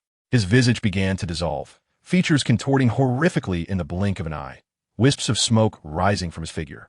In mere seconds, Dondung Black had disintegrated, his skin, cells, and bones transforming into corrosive liquid, which cascaded from Alex's grasp, pooling in the refuse and releasing tendrils of vapor infused with the acrid scent of acid. Defeated, Alex's breath quickened as he exhaled slowly, calming the agitation within his body. A light sheen of sweat appeared on him, his hair dampened against his forehead and temples. He had been darting up and down, traversing the uneven terrain while utilizing his Desert Eagle to target Dondung Black, maintaining unwavering focus amidst the chaos. Even Alex's formidable physique began to feel the strain, his breathing growing labored. He had successfully eliminated every clone within his line of sight. This was the last one, with no further leads on the others. After chasing through dozens of streets, over 30 clones had vanished into the labyrinthine alleys of the lower city, with the original lurking among them. As Alex regulated his breathing, a hint of disappointment lingered in his heart. He had failed to capture Dondung Black. He flicked the corrosive liquid from his right hand, casting a sidelong glance at the steaming residue before turning to exit the alley. He reached into his pocket and retrieved his glasses, the corner of which was marred with cracks, a consequence of his vigorous movements atop the rooftop, gently brushing his fingers over the sharp, textured surface of the shattered lens. He donned the fractured eyewear, stepping out of the alley into the moonlight that cascaded upon him, the refracted light carrying a chilling aura. It was time to settle the score. Chapter 22. In truth, my temper is quite volatile. Lower City. The incessant gunfire and the sight of Alex sprinting across the rooftop drew the attention of the mid-city reporters, akin to ravenous wolves catching a whiff of blood, causing them to swarm into the chaotic neighborhood. The mid-city police headquarters, along with the precinct in the lower district, dispatched a significant number of officers to cordon off the Leighton Hotel with yellow and white tape. Officer, we've heard that you've apprehended the suspects of the robbery. Is that true? Residents claim you were chasing the culprits across the rooftops. What transpired? Where is Officer Ailswan? Did he participate in the capture? The citizens of Mid-City have a right to know. The reporters, jostling with their cameras, pressed against the officers attempting to block their path, thrusting microphones forward in hopes of gleaning even the slightest morsel of information. A black sedan, adorned with flashing blue and red lights, pulled up to the curb, and its occupants swiftly exited, Kevin, emerging from the passenger side, was immediately besieged by the mid-city journalists, their cameras and microphones converging upon him, demanding a statement. The alert uniformed officers quickly intervened, creating a pathway through the thronging crowd. Kevin scanned the reporters being restrained by the officers, his expression grave and unyielding. Internally, he felt a swell of pride. Their leader, Agumon, had accomplished something significant, and he could claim a fraction of the credit. By intercepting information from the intel department regarding Alex, he had enabled Agumon to secure the glory of recovering the stolen jewelry, a heist valued at an astonishing $35 million, perpetrated by a superpowered individual. Although it was regrettable that their leader could not capture the supervillain, the retrieval of this batch of jewelry was a monumental achievement, alleviating pressure from the chief and the city government concerning the national bank. This success would undoubtedly elevate Agumon's standing. Furthermore, Kevin relished the thought of delivering a sharp reminder to the newly arrived officer, instilling the importance of respecting seniority within a precinct. No one could tolerate an inept individual in a leadership role. Perhaps this would lead to their leader's ascension, and he would consequently reap the benefits. Brimming with ambition and fervor, he turned to enter the Leighton Hotel, only to pause as he caught sight of someone he scorned. Emerging from a distance, illuminated by the flickering orange glow of the streetlights, was Alex. His posture was resolute, his spine seemingly unyielding, his expression impassive. One corner of his glasses was cracked, spiderwebbed with fractures that reflected shards of light. His gaze, cool and detached, approached at a measured pace. Access restricted, please do not enter. A stern-faced officer from the lower district precinct extended his arm to block Alex, who, having just assumed his post, was still unfamiliar to many, even within the police headquarters. Thus, being halted was entirely reasonable. Alex prepared to present his inspector's badge, while Kevin cast a glance at Alex's slightly soiled attire, his figure appearing somewhat disheveled. A smirk danced upon his lips, his gaze laced with derision as he remarked, "That's the newly appointed inspector. You ought to familiarize yourself with him." Internally, he reveled in the moment, feeling as though he had avenged the disdain he harbored for Alex, who had been elevated to an undeserved pedestal by the ministry sycophants. The sight of the newly inaugurated inspector, so full of promise, brought him a sense of satisfaction. Beside Kevin, his colleagues regarded Alex with inscrutable smiles, making it seem as though they shared a camaraderie. "Apologies, sir, I was unaware," the alert uniformed officer interjected upon hearing Kevin's words, promptly retracting the cordon with a sincere apology. Alex nodded in silence, presenting his badge for the officer's perusal before pocketing it and directing his gaze back to Kevin. "Kevin J., partner of Ellsworth," he noted. Alex glanced at Kevin and then at his colleagues, recognizing a few from the crime control department to which Ellsworth belonged. Finally, his attention settled on Kevin's face, a flicker of realization crossing his features as he recalled their previous encounter in the elevator en route to the information department. The information and crime control departments occupied the same floor, which made Ellsworth's knowledge of Danton Blake's multifaceted nature all too apparent. After several days devoid of leads, how fortuitous was that my inquiry into Danton Blake coincided so precisely with this revelation. A sardonic smile crept upon Alex's lips as he regarded Kevin with a glint of disdain, merely a pawn. Kevin, with a disingenuous yet seemingly sincere smile, stood at the entrance of the Leighton Hotel, as if awaiting the inspector's arrival. Alex maintained a composed demeanor, casting a cold glance in Kevin's direction, akin to a jester as he brushed past him and entered the hotel. Kevin followed closely along with his department colleagues, and once they were out of sight of the reporters, he shed his facade, revealing a blatant sneer. "Inspector, you arrived quite swiftly. Are you here to claim the credit?" His tone dripped with mockery, eliciting laughter from his colleagues, who regarded Alex with barely concealed amusement. "Your disrespect towards the inspector is quite unbecoming, Kevin. Are you not aware that this gentleman holds the rank of inspector?" "Oh, my apologies. Only upon mentioning ranks did I realize he was an inspector." "What? Is it possible to attain such a position without any merit? Surely your connections extend to the White House." As they approached the elevator, Alex's expression remained impassive as he stepped inside, positioning himself in the center. Kevin and the other officers filed in around him, their grins unabashedly mocking, their whispered jibes unrestrained. They are the confidants of Ellsworth, their futures intricately intertwined with his own. Should Ellsworth, ascend to the position of captain of the superpower handling team, they would undoubtedly find themselves elevated in rank. However, the sudden arrival of Alex has abruptly severed their prospects, witnessing their accolades being usurped by their own superior. Their satisfaction is palpable.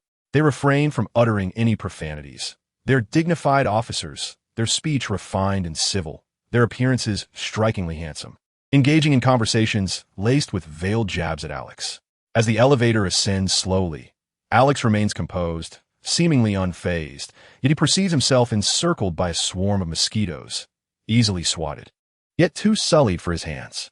Naturally, his inaction is interpreted as timidity, their mocking gazes unabashedly fixated upon his upright figure. Ding! The elevator arrives at the 5th floor.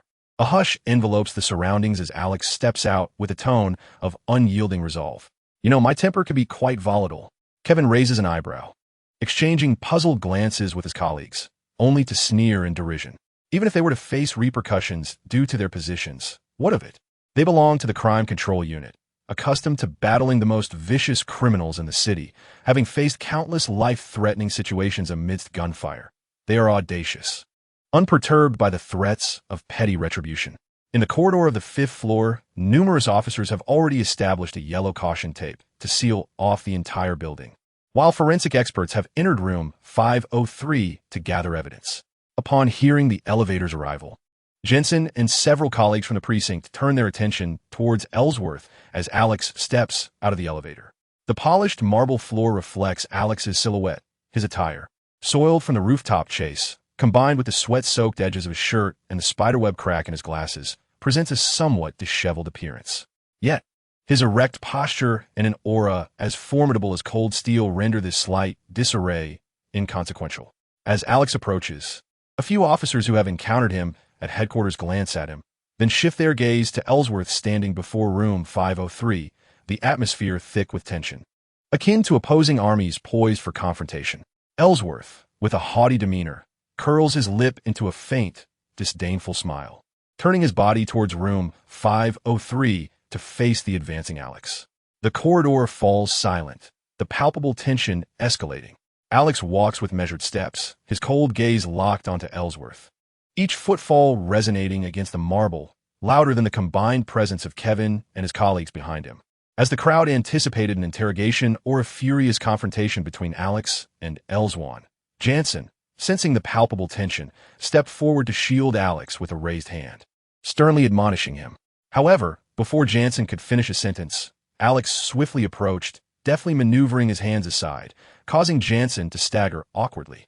Ellsworth maintained a faint, haughty smirk, looking down upon Alex's advance, confident that his status and background would render this newly appointed inspector powerless.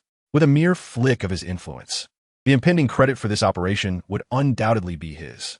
In this world, it was a realm dominated by those like him, equipped with privilege and stature. Thus, he faced Alex's urgent inquiry without trepidation. In a sudden burst of resolve, Alex's eyes glinted with cold fury. Without uttering a word, he delivered a powerful kick to Ellsworth's chest, shattering his arrogant demeanor into a tableau of agony and disbelief. Chapter 23. Ignoring Alex's strike was both swift and decisive. He had no desire to engage in prolonged discourse with someone of Ellsworth's ilk. The illustrious reputation of the Ellsworth family held no sway over him. Only the reckless ire it incited. Alex had never encountered such folly. Had Ellsworth mustered a contingent of officers, perhaps a dozen strong, to encircle the entity, it might have spared Alex such indignation. With more than 10 firearms aimed at the entity, it would have been unlikely for it to act recklessly.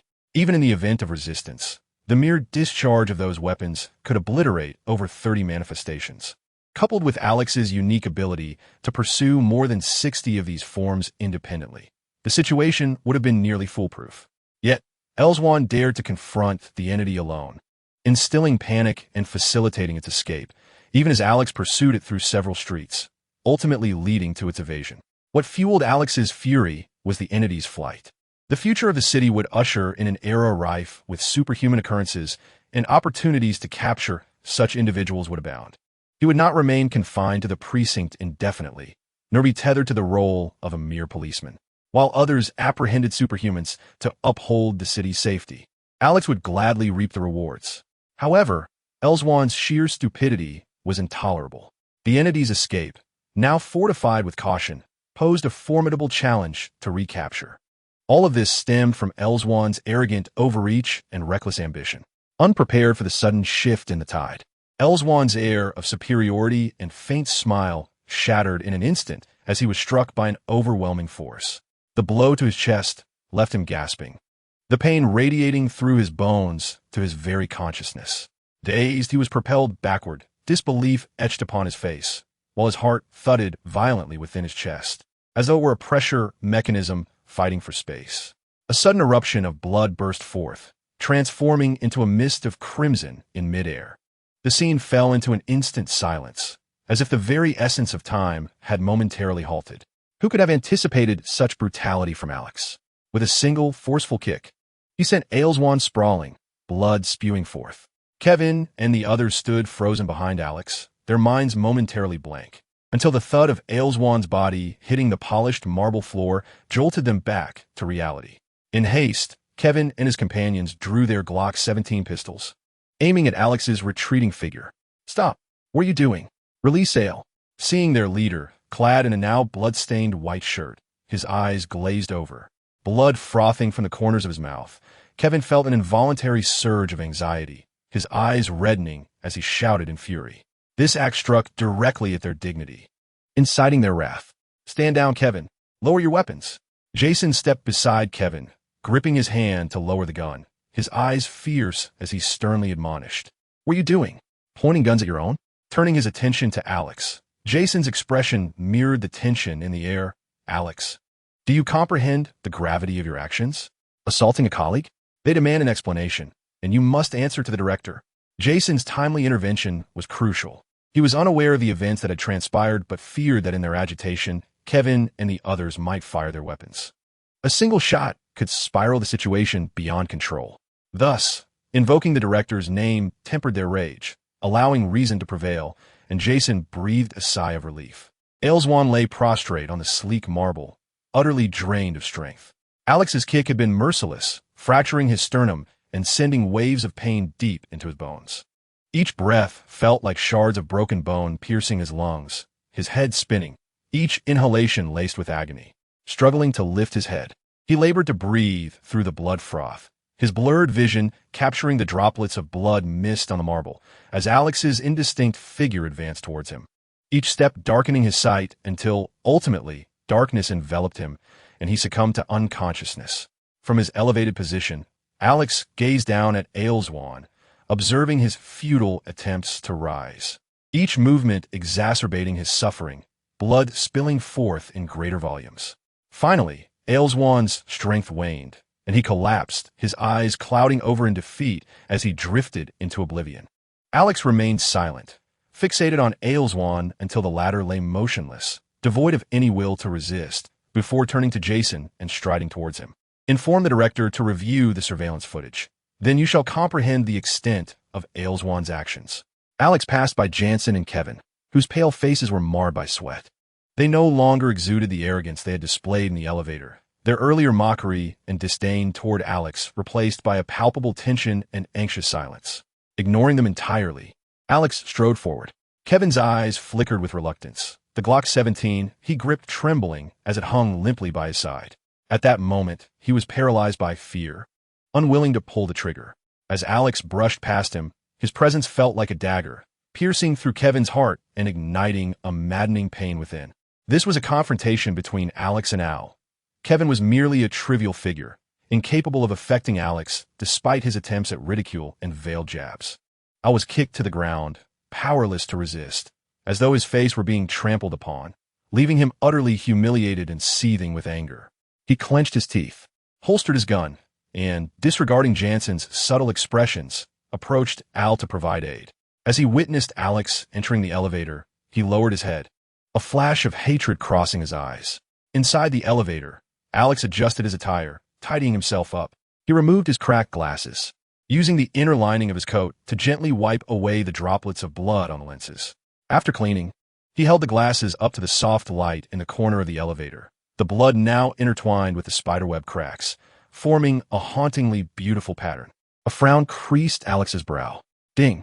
The elevator descended to the first floor. As Alex stepped out, he casually discarded the glasses into a nearby trash bin. With his fingers running through his hair, he brushed back the strand from his forehead and exited the Leighton Hotel, ignoring the greetings from officers and reporters with microphones. His silhouette retreating into the depths of the street. Chapter 24. All of Alex the night was dark, with the gentle glow of moonlight illuminating the deep blue sky. A clear and enchanting darkness. In the heart of the city, the Bay Area stood, a place neither old nor new, filled with factories and warehouses. Once home to numerous plastic toy manufacturers, plush toy factories, mold workshops, and various small-scale production facilities, the area had been vibrant.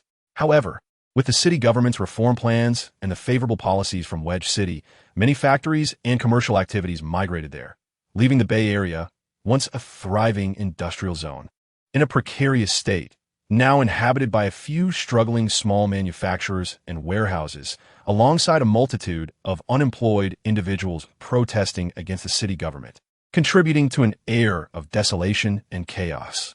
From the clear night sky, the half-lit street lamps in the Bay Area seemed to symbolize the former glory of the city's industrial past, once celebrated with fervor. Alex lowered his body as the gust of wind billowed his coat, creating a rustling sound. Behind the dark visor of his motorcycle helmet, his eyes remained indifferent, fixated on the road ahead, lost in thought. The silver-black beast of speed roared forth, its headlights piercing the night like daggers. Even amidst the glow of streetlights, its beams carved circular patterns upon the ground as it sped away. The figure of the rider melded seamlessly with the motorcycle, navigating the dimly lit roads of the Bay Area with a series of twists and turns, akin to a bolt of lightning streaking across the sky. In this remote vicinity, at the outskirts near Factory Number 102, an elderly black man, clad in spectacles, sat in a blue security booth. His frail form belied a keen awareness as he gazed absently at the Central City Daily. Suddenly, his inexpensive yet pristine watch emitted an unusual sound. Though aged, his hearing remained remarkably sharp. Upon hearing the noise, he lifted his gaze from the newspaper, seemingly roused from his stupor with a hint of irritation as he pressed a button on the side of the watch. The warehouse door began to rise slowly, revealing a cavernous darkness within, illuminated only by the moonlight filtering through the windows, casting a soft glow upon the central steel panel that gradually unfurled, revealing the ominous entrance to a shadowy passage.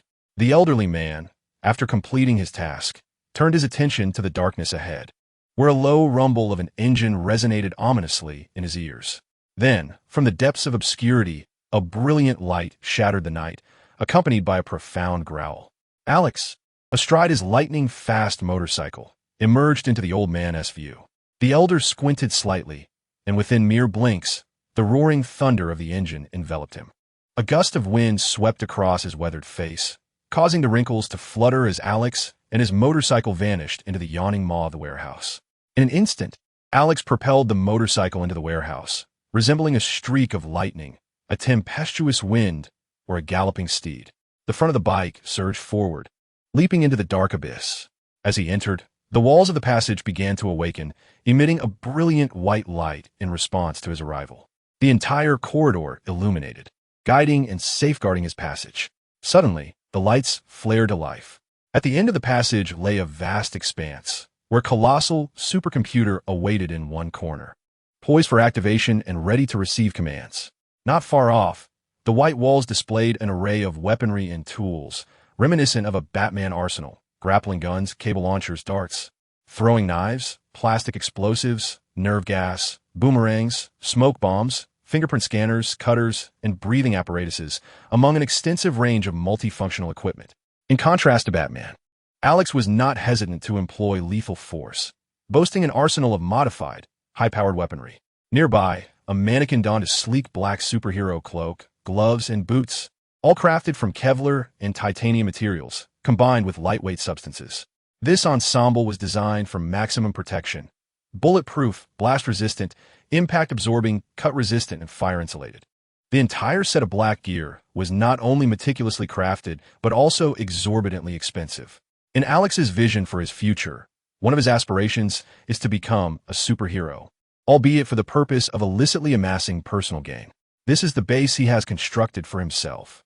Equipped with tools and technology, he meticulously crafted with the fortune he has earned over the years.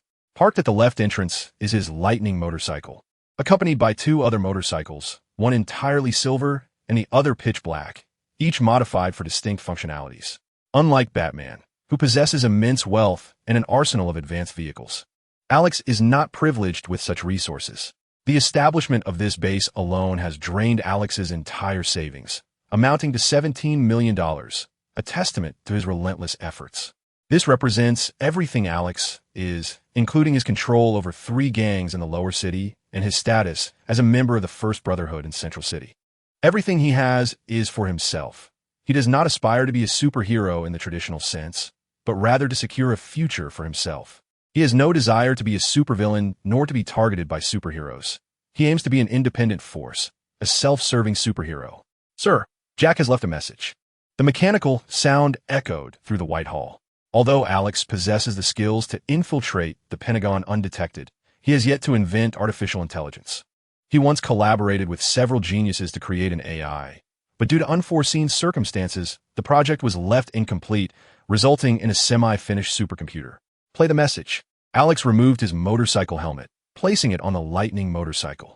He approached a nearby glasses rack, picked up a pair identical to the previous ones, and donned them. Running his fingers through his hair to smooth the strands away from his forehead, he strode directly to his supercomputer. Yo, 3 years and 3 years. I have evolved from a small-time leader into a gang boss. When will you repay me? Hey, have you forgotten? You cannot forget, our agreement. My patience is wearing thin. Haha, I want to go home. I miss my mother. The message played back, devoid of any authentic hip-hop flair. A nonsensical blend of sounds. Dial Jack for me. Alex's expression remained stoic. He was well acquainted with Jack's style, playful yet infuriating. A solid punch to the ribs would suffice. Shortly after, the supercomputer connected Alex directly to Jack's phone. Yo, are you there? I'll knock your teeth out. All right, boss. Notify the people in your neighborhood to find someone, Danton Blake. Let me know when you have information, but do not alert him. I expect a report. Understood, boss. But when will I no longer be an undercover agent? I am filled with trepidation. Recently, the notorious leader of the Handless Gang, which has dominated several streets, has met his demise. Today, for reasons unbeknownst to me, numerous individuals have rallied in support of me. I have ascended to the position of the gang's leader. Alex, you must come and seize control of this organization. They are on the brink of a violent confrontation with the Blood Angels, the 3rd largest gang in the lower district, and their excitement is palpable, having procured numerous automatic rifles. I am powerless to intervene. What if they emerge victorious once more? I am engulfed by anxiety, as my authority as the gang leader expands. Alex remains silent. Chapter 25. Alex has tirelessly pursued his dreams. Alex is silent. Jack, in fact, was his high school classmate. During their high school years, he endured discrimination and bullying from taller white peers due to his slight stature. Alex inadvertently intervened in an act of violence against Jack, showcasing his formidable martial prowess by defeating 10 adversaries, thereby earning Jack's admiration and loyalty. Throughout their 3 years of high school, Jack remained unscathed, owing to his allegiance to Alex, who also gleaned an understanding of the chaotic underworld of the lower district from Jack's experiences.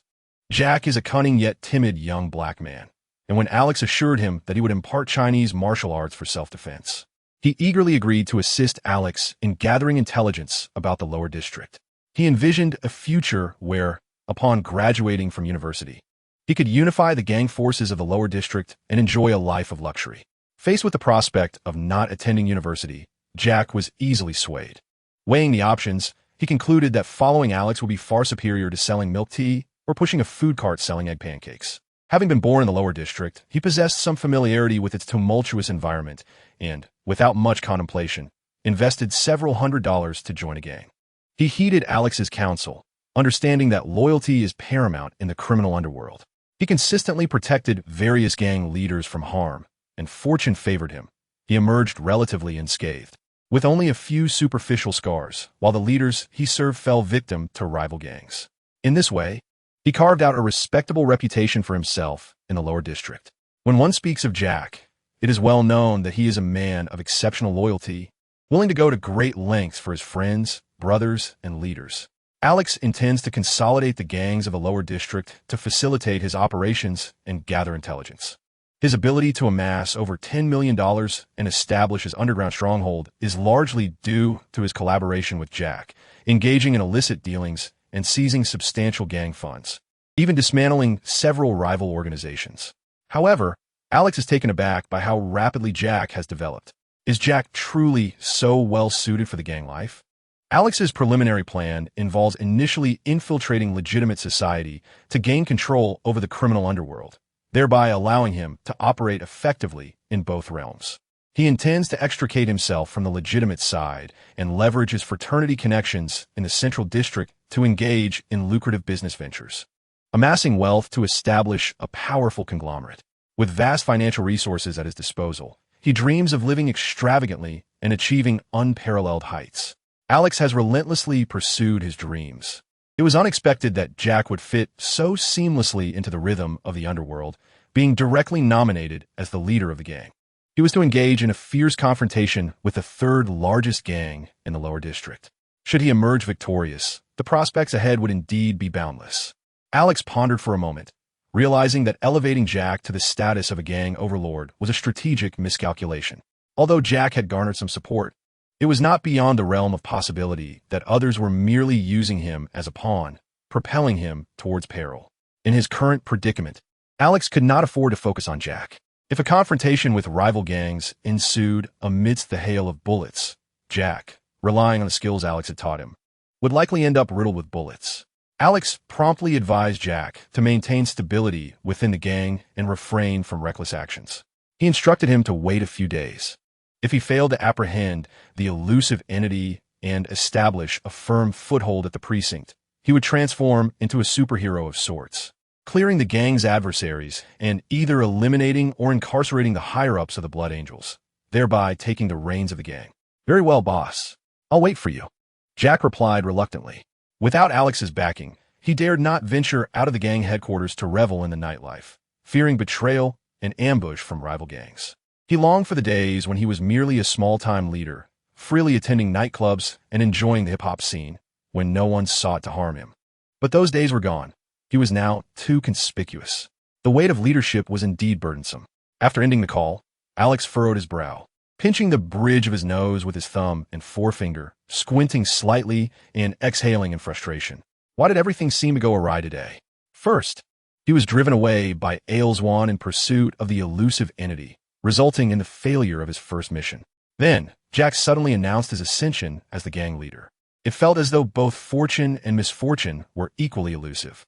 Subsequently, Alex reached out to two of his undercover operatives. Though labeled as such, they were merely individuals like Jack, relying on Alex as their support in pursuit of their ambitions. These two were quite capable, surpassing Jack in skill. Yet their luck was decidedly inferior to the unfettered Jack. They each managed a street or two in the most chaotic areas, struggling to rise above. At times, even facing annihilation from rival gangs, forcing them to flee. He instructed them to keep an eye on the movements of Dondung Black in the lower district, and then he disregarded further matters. Within minutes, Alex's phone began to ring incessantly. His adoptive father, Bert, along with the chief, were aware of Alex's altercation with Ailswan. Bert chastised Alex harshly, ultimately huffing in disapproval before hanging up. The chief, having gathered information from the intelligence department, acknowledged his mismanagement and expressed regret over Ailswan's demotion, a situation that was truly disheartening for the precinct. After venting his frustrations, he inquired whether it was still possible to apprehend the elusive entity. Recovering the stolen jewels would alleviate some pressure from the city government and the National Bank, but until the supercriminal was captured, there remained the potential for further crimes, jeopardizing the precinct's credibility with the citizens of the city. "I have another approach that requires testing, which will take a few days to deploy." Alex pondered briefly, yet he realized there was indeed a way to capture the entity. He could not allow his inaugural task to be sabotaged in such a manner. "Very well, Alex. I am counting on you this time." The director's tone was unusually gentle, assuring him that no further disruptions would impede his efforts. After ending the call with the director, Alex commenced his plan. "Skynet, retrieve the information on Dondung Blake and Martinstein. I require all recordings, videos, and any visual files pertaining to Martinstein. Skynet was a sophisticated artificial intelligence that Alex had developed alongside several computer prodigies, yet it had not truly evolved into a sentient being. It lacked cognition and reasoning abilities, merely executing information retrieval tasks for Alex. Martin Stein, one of the two amalgamators of the entity known as Firestorm, had transformed into the entity during the nuclear facility explosion, while Dondung Blake became an entity, merging with a student to form Firestorm. To date, Alex had yet to witness the emergence of Firestorm, and Martin Stein had been classified as a missing person by the authorities. He felt compelled to orchestrate a scenario that would lure the entity into existence. Half an hour later, Skynet meticulously gathered the necessary information from publicly available online sources. Despite its impressive name, Skynet merely possessed the ability to search publicly accessible information and was utterly incapable of hacking. It was rather rigid in its functions. Thus, Alex had always employed Skynet as a search engine for public online data. Simultaneously, he utilized his own hacking skills to infiltrate Stag Corporation and Martin Stein's personal information, uncovering a wealth of data that Skynet had failed to retrieve. He discovered the connection between Martin Stein and Dondung Blake. Prior to the nuclear plant explosion, Martin Stein had reported Dondung Blake to the authorities for stealing blueprints and trafficking experimental equipment. Subsequently, for reasons unknown, Stag Corporation retracted the charges against Dondung Blake. The relationship between Martin Stein and Dondung Blake had already been fraught with discord. After Martin Stein's report, their animosity had intensified, rendering them irreconcilable. Alex sought all available videos of Martin Stein, including childhood photographs, high school dating pictures, graduation ceremony footage, various award-winning clips, university lecture videos, and experimental recordings from Stag Corporation. He meticulously noted every nuance of Stein's demeanor, from his tone and pace to his health reports, including indicators of high triglycerides and habitual mannerisms, which he etched deeply into his memory. Throughout the night, Alex immersed himself in observing an older gentleman mimicking Martin Stein's behaviors and speech patterns. As dawn broke, the system softly chimed, "Congratulations, you have completed the task." Chapter 26, The Wretched Host, Ruining My Youth. Alex paused momentarily. Amidst the busyness of today, he has entirely forgotten the existence of the system within him, even as he issues tasks for himself, the consequence of failure being obliteration. The gravity of such life-threatening repercussions seems to weigh not at all on Alex, who exhibits no inclination to fulfill his assignments. If it were possible, he would relish the opportunity to land a few punches on Barry. His mind is as sharp as a beacon. Aside from his indifference to death and his desire to evade the system's control, he is unfazed by the system's impotent threat of annihilation. From the outset, he has sensed no danger. His instincts have failed to detect even a hint of peril, rendering the notion of obliteration a mere jest. The pinnacle of physical capability encompasses not just strength, but a multifaceted awareness: sight, hearing, touch, smell, taste, perception, and spirit. All these senses merge to bestow upon him an unparalleled sensitivity to danger regarding his own safety. His keen instinct will invariably alert him to impending threats. He would never simply fade away unnoticed. In truth, Alex has not perceived even a modicum of threat from the system. Thus, he has consistently regarded this system as a fool. At that moment, the system once again decreed a new task in his ear. Task: subordinates. As a future superhero, to safeguard the peace of Central City and to instill fear in the hearts of evildoers, how could one lack a hero team of their own? Control the multiverse entities to become your subordinates. Failure. Obliteration. Alex removed his black-framed glasses, placing them gently on the desk. Unresponsive to the mechanical voice of the system in his ear, he closed his eyes, tenderly rubbing his eyelids, weary from a night spent poring over documents. His eyes tinged with fatigue and discomfort. He had no desire to converse with such a system and resolved to eliminate the multiverse entities. The system, seemingly embarrassed, chimed in with its electronic voice. "Congratulations, host. You have successfully bound to this system." Alex rubbed his eyelids, unable to suppress a laugh. "Bind? I wish you would just go away." He had never encountered a system so insistent, coercing him to complete its tasks and binding him against his will. "Host, please earnestly complete the task." "Host, please earnestly complete the task." "Host, please earnestly complete the task." The system transformed into a repeating machine, reiterating the tasks and reminders incessantly in his ear. The incessant buzzing was akin to that of flies or mosquitoes, the harsh mechanical tones pricking at his heart, stirring an unsettling agitation in his blood. Alex furrowed his brow, lowering his hand from his eyelids, opening his eyes to reveal his impatience. He barked, "Shut up. As long as you diligently complete the tasks, we shall be good friends. I will assist you in becoming the king of Earth, the god of DC, granting you everything you desire, fulfilling all your wishes." The system's tone was earnest and sincere, humble as though it were a mere salesman. "No need, thank you, please unbind." Alex's expression was frigid. He could hardly believe a single punctuation mark of the system. The notion of being controlled through the incessant issuance of tasks was utterly repugnant to him. Once one is stripped of the freedom to choose, one's will and spirit become distorted, plunging into the abyss of a mental hell, a state far more agonizing than mere existence. This was intolerable to Alex. Better to be dead than unfree. "Enough, Alex. I know your stubborn nature. Your masculine pride demands respect, and I have afforded you enough dignity. Do not compel me to erase you." The system's fury escalated, having never encountered such a resolute individual. "Simply adhere to the tasks. With my assistance, you shall inevitably reign supreme, with billions of beauties at your command. Ascending to kingship and divinity is merely a matter of time. Yet you resist. Please annihilate me." Alex scoffed coldly, fully aware that the system lacked the capability to eradicate him. Otherwise, it would not silently complete its binding tasks. For every step the system retreated. He advanced a step. He found no peace until it was utterly crushed. The system fell silent, and Alex could almost envision its abrupt halt, heart in turmoil. Helpless against him, the basement fell into tranquility. The air bore a comfortable warmth, aided by an efficient ventilation system. It was far from stifling. Alex remained stoic, quietly adjusting the frame of his glasses, concealing his striking features. "Are you not afraid of death?" the system inquired, its voice tinged with an eerie curiosity, perhaps having misjudged this man's survival instinct. "Not afraid." Alex's face remained impassive as he adjusted his glasses, his gaze devoid of warmth. If at this moment the system truly possessed the power to extinguish him, it would merely affirm his insignificance in this world. Should his impotence lead to his struggle and subsequent death in pursuit of his freedom, then so be it. He had no further words to offer. He had never feared death. No one can escape it. Yet, when faced with mortality, he would resist, and he would also accept. For this world operates under such a principle.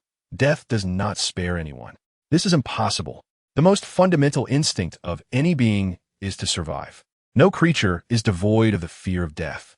The system erupted in a shriek of disbelief, utterly unable to comprehend the significance of Alex's assertion of fearlessness. Is not survival and the pursuit of strength the essence of existence? No being would dare declare such a disregard for death.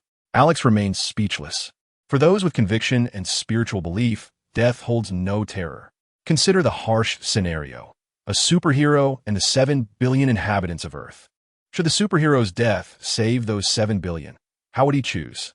The superhero would willingly embrace death to rescue those billions. Protecting the life of our planet has become a profound spiritual belief for him. Although he may lament his own mortality, he will not falter in action. In the realm of DC, numerous heroes are willing to embrace this path.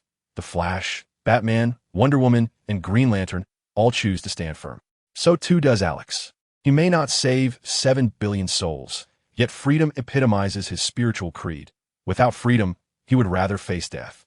You may erase my existence and opt for a host that fears your annihilation. Alternatively, you could choose one who dreads death yet clings to the hope of escaping your grasp. Moreover, there exists the option of selecting a host who believes that no one is truly afraid of death, striving to seize any glimmer of hope to continue living and fulfilling your commands. However, I am I, and not them. Alex remains composed. He chooses to resist from the outset, for the choice to fight embodies his freedom and will. The system fell silent, devoid of further utterances. Approximately 10 minutes later, it regained its composure. Suddenly, Alex furrowed his brow, sensing as if a hollow needle had pierced his hippocampal cortex, flooding his mind with information directly infused into his memory, merging seamlessly with his existing recollections. Just as Alex sought to concentrate and resist, the system had already completed its injection. Controlled nuclear fusion. Alex's gaze sharpened. In an instant, a wealth of information regarding controlled nuclear fusion surged within his mind, causing a slight pressure in his head. Bolstered by his formidable will and spirit, he accepted this influx, which rapidly assimilated into his memory, becoming an integral part of his knowledge. At that moment, the system appeared weakened.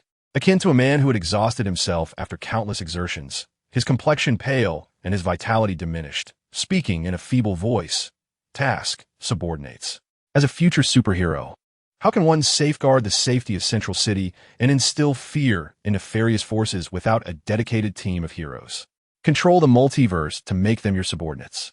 Success grants access to the remaining crucial information on controlled nuclear fusion. Failure incurs special penalties. The task now included a reward for success while eliminating the punishment of annihilation. Upon hearing the system's frail and depleted tone, it was evident that it lacked the capability to erase him. Even the information transmitted into his hippocampus, though causing a slight pressure in his head, posed no significant threat to his life. Alex furrowed his brow, instinctively tracing his fingers along his chin, nodding thoughtfully. So, it is thus, I am beyond its capacity to erase, and it has resorted to enticing me with what I require. Truly, a lamentable system.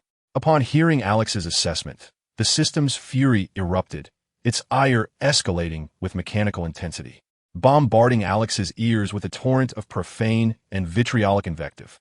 I curse you. This is your binding system's reward. You wretched host. Return to me the information on controllable nuclear fusion.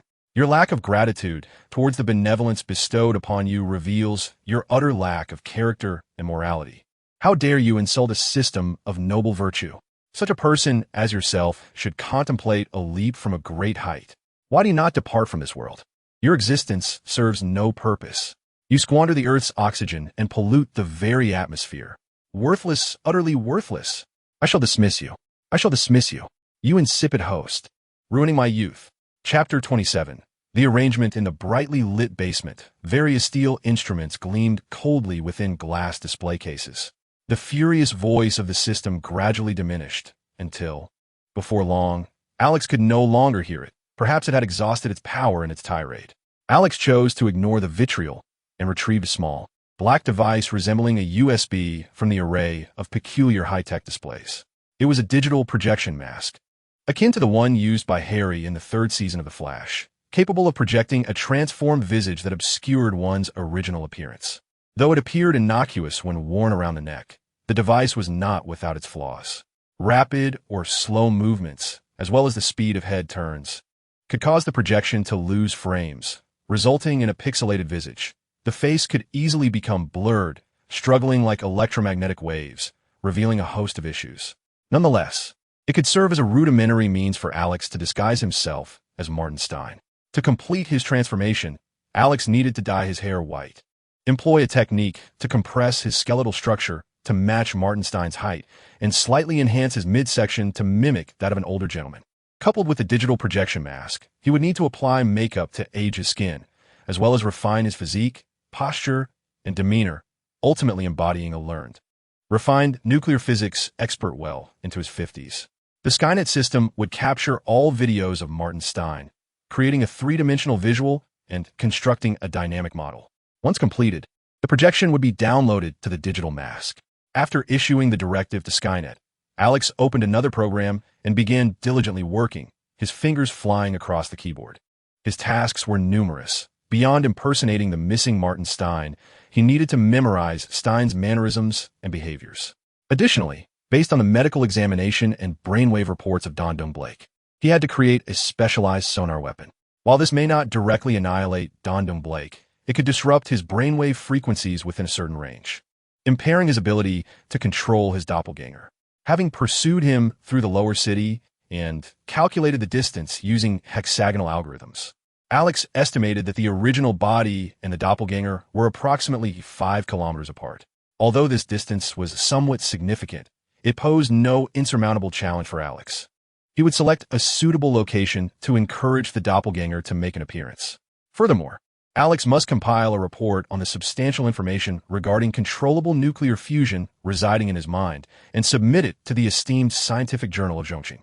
The current timeline in the DC universe is set in 2007, a period marked by remarkable technological advancements. However, the powerful and clean energy source of controllable nuclear fusion has yet to manifest, nor has it reached a point where extraterrestrial technologies influence Earth. Consequently, the substantial knowledge on controllable nuclear fusion that Alex possesses could pave the way for humanity's future research in this field. Once published in Zhongxing, it is unimaginable the magnitude of the sensation it would create. Alex's approach is straightforward. He intends to utilize Martin Stein to draw out the multiverse. Danton Black is undoubtedly unwilling to witness a former adversary ascend to global renown, amassing greater wealth and acclaim than himself.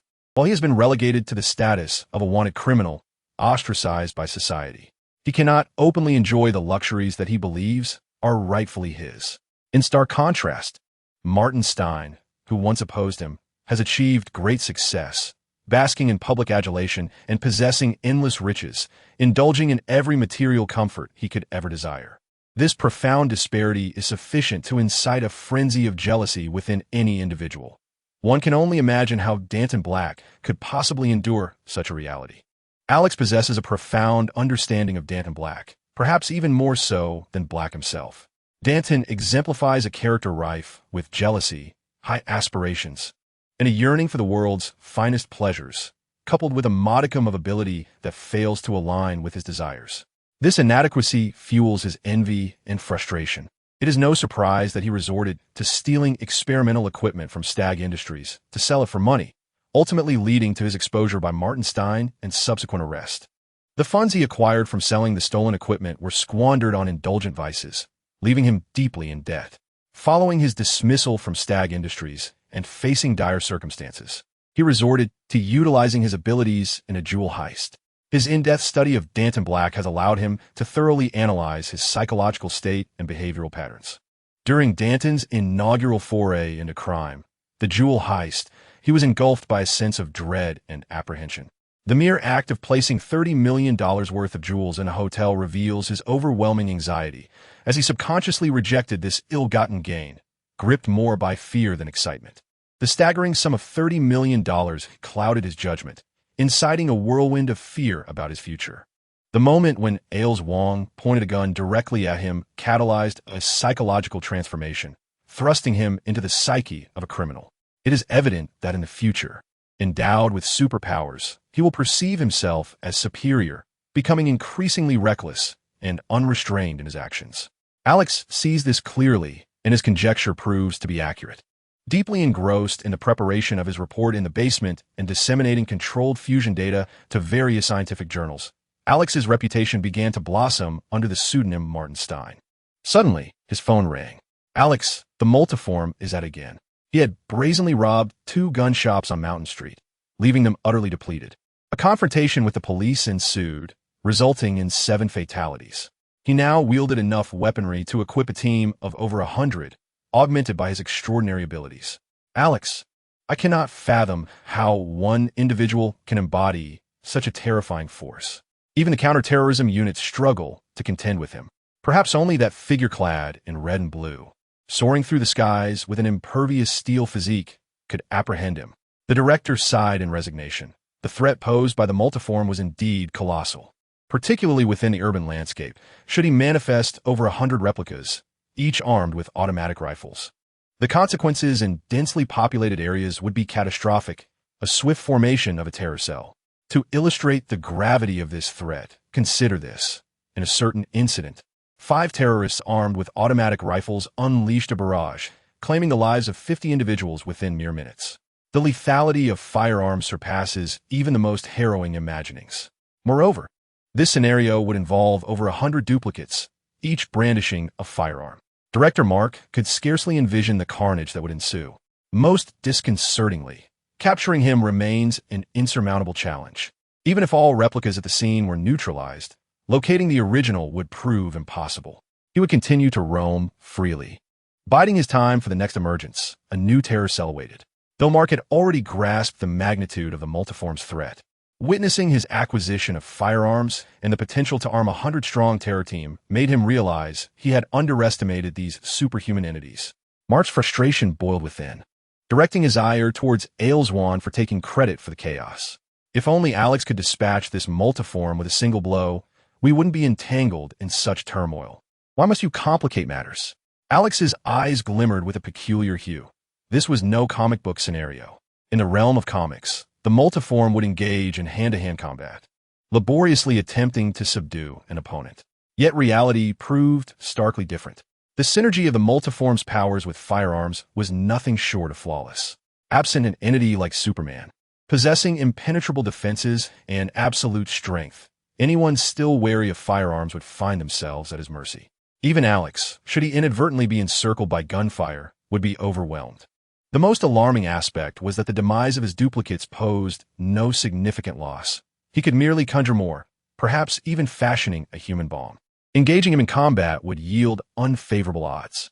Mark, I am nearly prepared and require some personnel. I await your orders. Very well, I shall arrange it forthwith.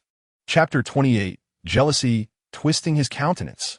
In the underbelly of the city, Alex, an undercover agent, and Jack, reluctantly thrust into the role of leader, have failed to uncover any trace of Dondung Blake, who has long since fled the downtown area and taken refuge in Shonsi Town. This area, once a middle-class residential community known as Non-Community, is situated in the southern part of the city, nestled near the outskirts among the trees, with a modest hill rising gently nearby. As the sun sets in the evening, the golden rays cast a beautiful glow over the hill, creating a picturesque scene. Within a 3-story red house, remnants of the owner's family linger beneath the bed, marked by faint traces of blood and the unsettling odor of decay. With a soft click, Dondung Blake retrieves a can of Goose Island Sophie beer from the refrigerator, idly popping the tab with his finger. The refreshing scent of lemon peel and dried orange waft from the aluminum can, filling the living room with a delightful aroma. He strides over to the sofa, reclining heavily as though it were his own home, squinting his eyes as he takes a sip of the beer, the flavors bursting on his palate in a symphony of citrus. Exhaling deeply, he allows the intoxicating fragrance of the beer to permeate the room, enveloping him in a haze of bliss. This indulgent, carefree existence is one he adores, a life of unrestrained freedom that he finds utterly irresistible. A faint smile graces his lips as he casually rests his feet upon the coffee table, flicking the remote to turn on the television. Those policemen must be trembling in fear. Dondung Blake has discovered a new source of amusement, taunting the urban law enforcement. He has never considered challenging or mocking authority, relishing the sight of their helplessness and terror as they frantically call for backup, ensnared within his grasp. The sheer delight of dominating their lives, compelling them to grovel at his feet, is exquisite. He takes another hearty swig of beer, a smile curling at the corners of his mouth as he anticipates the disarray of the officers being grilled by the reporters on screen. Controlled nuclear fusion represents a noble energy source, primarily relying on isotopes of hydrogen. Unlike nuclear fission, it does not yield long-term or high-level radiation, nor does it produce nuclear waste or greenhouse gases, thus exerting minimal environmental impact. Should controlled nuclear fusion ever be achieved, it would herald a transformative era for the entire planet and humanity.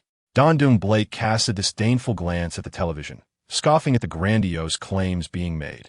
As a nuclear physics expert, he is acutely aware of the formidable challenges surrounding the attainment of controlled nuclear fusion and recognizes that, from a scientific and technological standpoint, it currently remains an unattainable dream. However, should someone indeed succeed in realizing controlled nuclear fusion, they would undoubtedly emerge as a monumental figure of the age, etching their legacy into history as a pioneer of a pollution-free energy era. One can scarcely fathom the wealth, power, and status that would accompany such an achievement, positioning them atop the hierarchy of humanity. However, such a feat seems implausible, as the current state of science and technology has yet to achieve controllable nuclear fusion. Dondung Blake took a sip of Goose Island Sophie beer, allowing the subtle notes of lemon zest and dried orange peel to explode in his mouth. Before pressing the remote control, he was not interested in the fanciful musings of Science Channel. Rather, he sought amusement from his own wanted poster on the television, along with the disarray of the Central City Police. In 1939, American physicist Ernest Orlando Lawrence confirmed through experimentation that when a deuterium nucleus is accelerated and collides with a tritium nucleus at an exceedingly high velocity, the two nuclei fuse. resulting in a new helium nucleus and the release of a free neutron, accompanied by an energy output of 176 megaelectronvolts. This is the fundamental principle behind the sun's continuous illumination and warmth for 5 billion years. Don Dung Blake furrowed his brow, puzzled as to why the television was engrossed in discussions about nuclear fusion. He pressed the remote control again. The advent of controllable nuclear fusion heralds the arrival of humanity's next technological explosion. Don Dung Blake's frown deepened, his interest in the Goose Island Sophie beer waning as the incessant television channels continued to tout the prospects of controllable nuclear fusion, neglecting to acknowledge his own significant contributions. Much to his dissatisfaction, he believed he ought to be at the center of the world.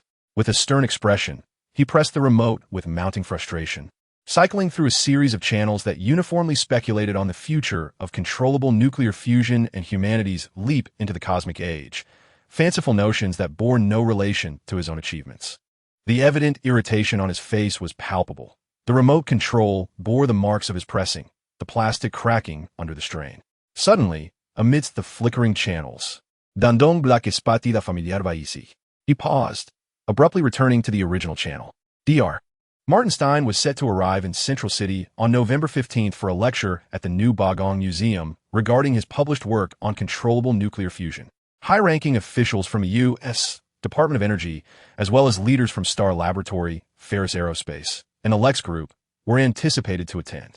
It was confirmed that Martin Stein would collaborate with numerous world-leading corporations to establish a comprehensive group dedicated to controllable nuclear fusion, steering the energy landscape of the future.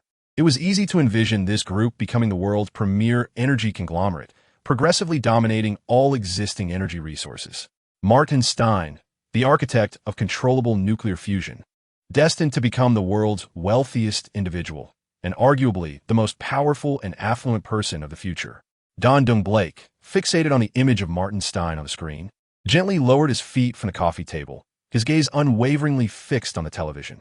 The person on the screen bore an uncanny resemblance to someone he knew, without a trace of difference. But how could something as complex as controlled nuclear fusion possibly be researched and developed? It is inconceivable.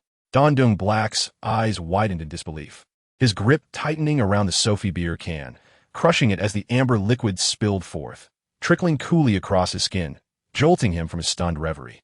This cannot be true. His heart raced as if it might leap from his chest, the blood coursing through his veins with fervor, his complexion tinged with a hint of crimson. This is impossible. He was unwilling to accept such a notion. How could it be? After all, controlled nuclear fusion technology could bring about monumental changes in the world. Martin Stein, possessing such a breakthrough, would wield an endless source of clean energy, amassing unimaginable wealth, ascending to the forefront of his era, becoming a figure of greatness. Wealth, fame, status, everything within reach. Don Dung Black's eyes grew slightly red and puffy. How could this be? Swiftly, he rose from his seat, striding across the room to the bedroom, disregarding the stench emanating from the corpse beneath the bed, and powered on his computer, his agitation palpable as he tapped his foot impatiently while waiting for it to boot up. After the Microsoft startup screen faded, he quickly navigated to the website of World Technology magazine, searching for all published reports on global technological advancements. It didn't take long for him to locate the report on Martin Stein's controlled nuclear fusion. He scanned the document with fervent intensity, his mouse gliding over the text. The theory presented was remarkably comprehensive, but mere theory was insufficient. The most alarming revelation was that just a day prior, the International Thermonuclear Experimental Reactor, ITER, organization had simulated parts of the data, which aligned perfectly with the report. The ITER organization was preparing for formal experiments and had officially invited Martin Stein to participate. This indicated that the report was entirely genuine and viable, capable of producing true controlled nuclear fusion energy. How could this be possible? With an explosive realization, Don Dung Black felt as though a thunderbolt had struck his mind, leaving him dazed and incredulous. The very superior who had once accused him of stealing equipment and subsequently vanished had, at this moment, ascended to the status of a global sovereign. This cannot be true. Don Dung Black's breath grew heavy, his heart pounding with frantic intensity, his eyes reddening with a surge of unbridled envy that consumed his thoughts. The mere idea of Martin Stein being revered by the world, hailed as a great man, possessing everything this world had to offer: wealth, fame, power, status, ignited an overwhelming fury within him as he recalled Stein's duplicitous facade of righteousness that had led to his own downfall. Don Dung Black's agitation intensified, his mind incessantly replaying Stein's visage. Why should this be? I am the one who deserves to rise above. I am the one who should possess it all. You should prostrate yourselves at my feet. His eyes ablaze with fury, he seized a chair and hurled it at the computer. With a resounding crash, the screen shattered, sparks flying in a cacophony of destruction. I am the sovereign of this world. His face contorted with rage, his skin flushed crimson. He breathed heavily, his malevolent gaze directed with deep loathing at Martin Stein. Jealousy twisted his visage. Chapter 29. The grand performance unfolds. The New Bow Pavilion in the heart of the city. This location was deliberately chosen by Alex, an industrial area-s lecture hall, colossal with a dome-shaped ceiling. Within a 10-kilometer radius, several temporarily modified signal towers have been transformed into electromagnetic pulse emitters. Coupling with Alex's research on sonar brainwave disruption, these devices would unleash targeted sonar waves across this expanse, capable of disorienting Danton Black's mind and obliterating his avatars. If fortune favored him, Danton Black's manifestations would funnel all these electromagnetic sonar microwaves, potentially causing his original head to explode. During his days of research, Alex discovered a fascinating phenomenon regarding Danton Black's abilities. The myriad of avatars he created shared identical brainwaves, which dispersed and weakened his original signals, forming a specific frequency that was exceptionally susceptible to external interference. The more he split himself, the more likely he was to form a funnel, eagerly receiving the grand feast Alex had prepared for him. If a psychic were to exert control over Danton Black, it would require only a fraction of the effort needed to control an ordinary person, rendering him submissive. Alex lamented his inability to wield mental control. Otherwise, he could have acquired a shape-shifting minion. I can do it, let me. The system eagerly interjected. Be quiet. Alex's rebuke silenced the system. The chill of late autumn could not mask the searing atmosphere of the event, with nearly all of Central City's reporters converging at the venue. Each vehicle that arrived at the New Bow Pavilion was besieged by a swarm of reporters, akin to bees, eager for the arrival of a prominent figure to deliver a sensational report. However, disappointment awaited them. Alex had intentionally barred several high-profile individuals from attending, including the U.S. Secretary of Energy, heads of Star Laboratories, Ferris Aerospace, LexCorp, Wayne Enterprises, and other renowned corporations and nations, all expressing profound interest and investment in controllable nuclear fusion. Instead, Alex had fobbed them off, scheduling secret discussions days later, thus sparing them the inconvenience of attending and interrupting their affairs. Naturally, many still sought to curry favor with Martin Stein and sent key personnel from Central City's corporations, such as presidents and managers, to lend him support. The situation was gradually slipping further from Alex's grasp. After all, this is not a genuine fundraising opportunity. It is merely a strategic maneuver by him, utilizing the information regarding controllable nuclear fusion to embody Martin Stein, thereby luring the multifaceted entities into the fray. Who could have anticipated that this would escalate to an international level, garnering extensive attention from numerous countries and coverage from global media? Initially, he had merely intended to promote himself in the background of the Central City media. In the mirror, Alex had transformed into a distinguished professor in his 50s. His silver hair neatly combed back, his forehead etched with several lines of wisdom. Clad in a tailored black suit that accentuated his upright posture, he took a deep breath, attempting to draw in his midlife paunch. A crisp bow tie adorned his neck, presenting him as a learned individual in his prime, radiating vitality and vigor. Alex flawlessly portrayed Martin Stein, offering a subtle smile to his reflection, his demeanor vibrant and his complexion rosy, exuding the spirited essence of a middle-aged man. He reached for the amber-framed reading glasses on the vanity, donning them with purpose. These spectacles were equipped to display real-time footage from any camera, allowing Alex to maintain control of the entire scene. With a gentle press of the communicator in his ear, he reported the status of various positions and instruments. Position 1 ready, instruments operational. Position 2 ready, instruments operational. Position 3 ready, instruments operational. Position 4 ready, instruments operational. Position 5 ready, instruments operational. Position 6 ready, instruments operational. Position 7 ready, instruments operational. Position 8 ready, instruments operational. Position 9, 10, 11, 12, no issues in the monitoring room. All surveillance within a 15-kilometer radius is normal. Size and facial recognition searches are underway, and nothing has been discovered. Good. Continue monitoring and stand by. Yes. Alex, where are you? Are you certain the multifaceted entities will appear? Uncertain. There is nothing in this world that is 100% guaranteed. Over 240 officers have been mobilized to this location by your directive. If this endeavor fails, well, you can return home. Combat channels do not permit idle chatter. Alex interjected, stifling the concerns of the questioner. The voice belonged to Bert, his adoptive father, who had been summoned to assist Alex.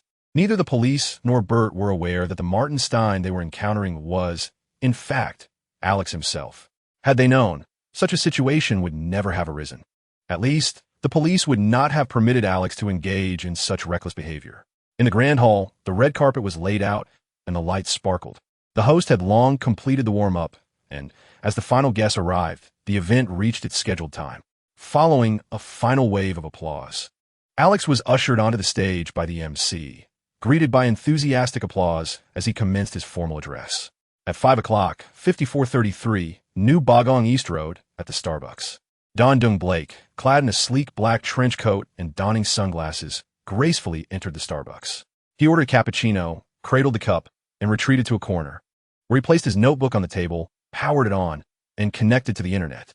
The live broadcast of Zhongqing News flickered to life, revealing the confident and radiant figure of Martin Stein, his face aglow as he delivered an impassioned speech. The show had begun.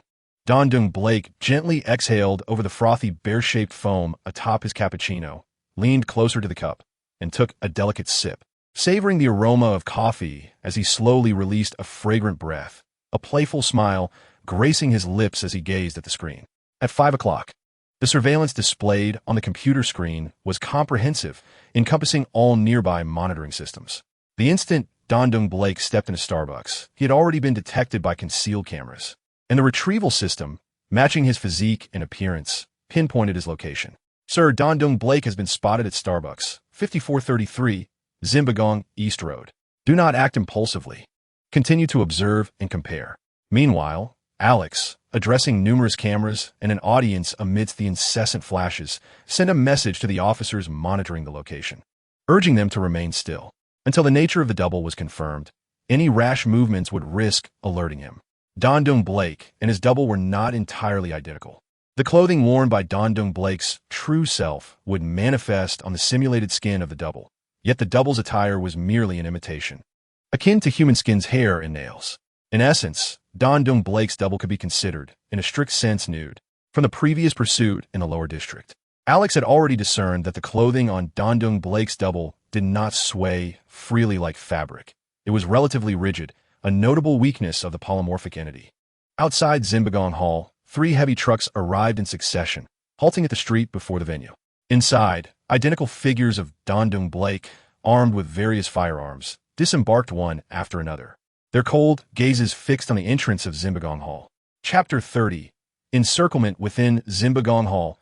At the podium, Martin Stein glowed with fervor, exuberantly illuminated by the flashing lights as he eloquently expounded on his understanding of controllable nuclear fusion. Throughout history, humanity has tirelessly strived for energy, ever since the moment when the first flame was harnessed from trees struck by lightning, as humankind learned to create fire through friction, controlling the flame that was birthed in their hands. Suddenly, Martin Stein's impassioned visage faltered. Sir, based on the analysis of the fabric worn by Don Dung Blake, we can confirm that he is indeed clad in genuine clothing. The reporter astutely refrained from asserting it was the true self, merely stating it was the clothing, not the essence. The command he received involved a comparative analysis of the fabric on Don Dung Blake, without the requirement for any additional elaboration. Alex felt a sense of satisfaction. Unless Don Dung Blake intentionally adorned his doppelganger, this was indeed the original. The Nuba of Gavon fell into an instantaneous hush, with only the relentless flickering of flashbulbs remaining, while Martin Stein's impassioned gesticulation lingered in the air, creating an illusion of time momentarily suspended around this great figure. The audience exchanged puzzled glances, their brows furrowed in contemplation. seeking conclusions from their companions. Initially, they presumed that Martin Stein merely paused for a sip of water, given the palpable excitement he exhibited on stage. It was understandable. Anyone in his position would likely be overwhelmed with emotion upon achieving such remarkable feats. However, the stillness stretched a trifle too long, casting doubt among the spectators.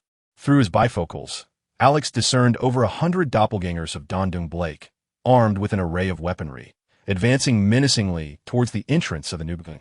The fabric analysis commenced in his gaze, with red markers, akin to fighter jet targeting systems, sweeping across the approaching multiform army. The skin-mimicking attire bore a slight stiffness, difficult for the naked eye to detect, yet glaringly evident before the pre-programmed computer, as their movements, the fluttering hems, and the skin-tight fit of their clothing betrayed them with each tremor. 132 multiform doppelgangers. In an instant, his earpiece relayed the conclusion. All those approaching the Nubgungung were mere manifestations. Alex ceased his oration, gradually lowering the hand he had raised in feigned excitement, his expression settling into tranquility. He slightly raised his chin, directing his gaze towards the entrance, and issued a command. Activate the sonar brainwave apparatus. Annihilate them. With a resounding crash, a doppelganger kicked open the door, brandishing an M4A1, pointing skyward, exuding an air of audacious arrogance, a manic grin etched upon his face, embodying a superiority that mocked the onlookers. As the doppelgangers streamed in, the audience turned in alarm. Journalists pivoted, and the multiform beings coalesced into a formidable wall, weapons drawn, encircling the crowd. Meanwhile, the original, sipping a cappuccino at Starbucks, wore a faint smile. Instantly, chaos erupted within the venue. The audience sprang to their feet, some defiantly shouting at the doppelgangers, while others prudently crouched behind their chairs. A few remained frozen in their seats, their minds unable to comprehend the unfolding situation. The journalists frantically captured every fleeting moment with their cameras, immortalizing the dizzying array of multiform figures. If it were not for the multiplicity of his manifestations, with an array of diverse weaponry in hand, the audience present would surely think themselves delusional, seeing double. How could there possibly be 100 doppelgangers? Bang, bang, bang, bang. The foremost of the manifestations aimed his firearm skyward, flames erupting from the muzzle, bullets piercing the ceiling and embedding themselves within, dislodging a few specks of dust.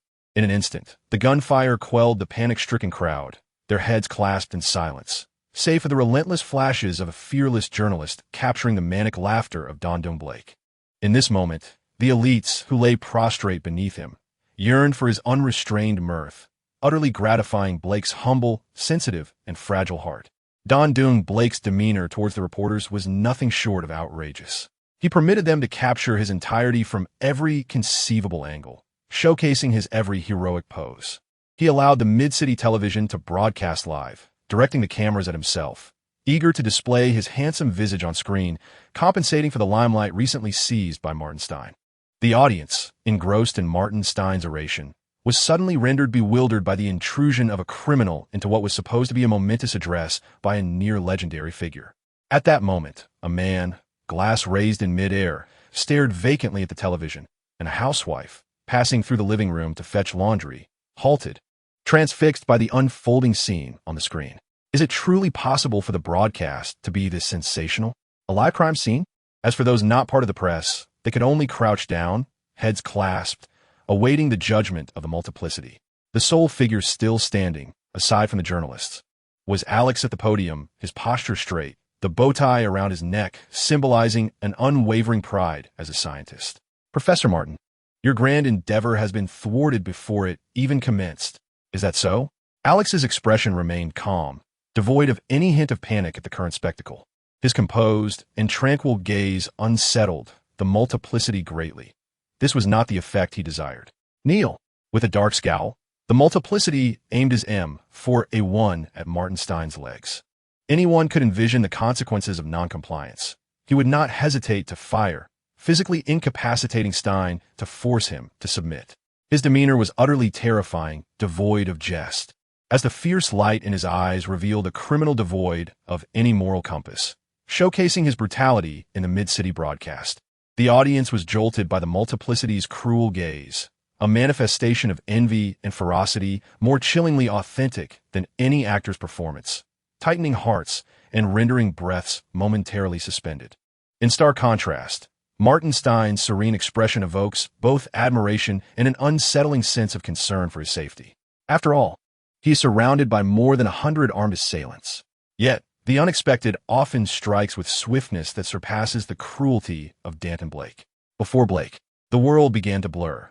Darkness seemed to envelop him, accompanied by a deafening hum that resonated in his ears. It felt as if a chainsaw was revving at full throttle within his mind, viciously gnawing at his consciousness. In an instant, his multiple avatars dissolved into acidic liquid, wisps of smoke rising from where he once stood, while his M4A1 tumbled to the ground, landing softly on the plush carpet with little sound. Nevertheless, the cacophony of falling firearms produced a somewhat spectacular effect. Not all of the avatars immediately transformed into acid.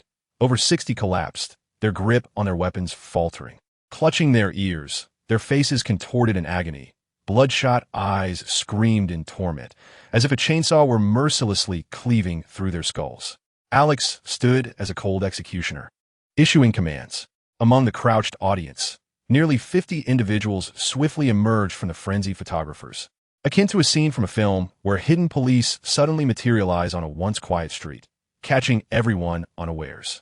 Without a moment's hesitation, the police officers drawn from the crowd swiftly drew their sidearms, unleashing a barrage of gunfire upon the writhing avatars on the carpet. The gunfire rang out in succession, and within mere seconds, it ceased. The scene was devoid of avatars. Alex's gaze swept across the remnants of the acidic puddles. "Commander, the avatar at 5433, Zimbabwe East Road, has not vanished." He strode purposefully towards the left backstage, moving out of sight from the cameras and the crowd, disappearing behind the podium. Surround him. Personnel at 5 o'clock. Disperse the crowd and shoot on sight upon locating Danton Blake. Alex commanded, his resolute and rapid strides resembling those of an unassailable dictator, exuding authority. He advanced with the determination of a steadfast general, leading with unwavering resolve. His eyes were immediately drawn to the surveillance screen at Starbucks, where Danton Blake was seen clutching his head in agonizing screams. "Bring my car around." Alex yanked the bow tie from his neck, carelessly tossing it aside, and tore off the first 2 buttons of his white shirt. He disabled the projection mask, revealing his true visage.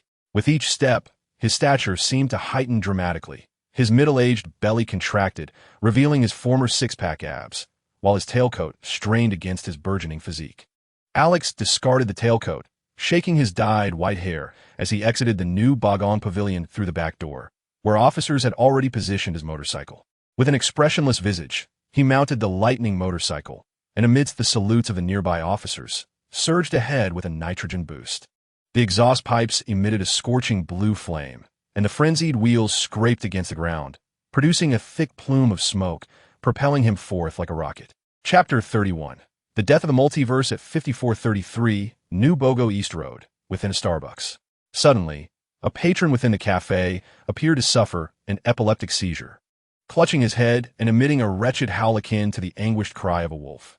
In his torment, he overturned his cappuccino, the liquid cascading over his laptop and splattering onto his trench coat. The previously tranquil and leisurely atmosphere was abruptly shattered, drawing the attention of surrounding patrons, who leaned in with curiosity, quickly forming a small circle. Kind-hearted customers and staff approached to assess the condition of Danton Blake. "Sir, what is wrong?" "He's having a seizure." "Quickly, call an ambulance." The staff, startled by the ghastly sight of Danton Blake, rushed to his side. The onlookers promptly offered various suggestions and inquired if any doctors or nurses were present to provide immediate assistance.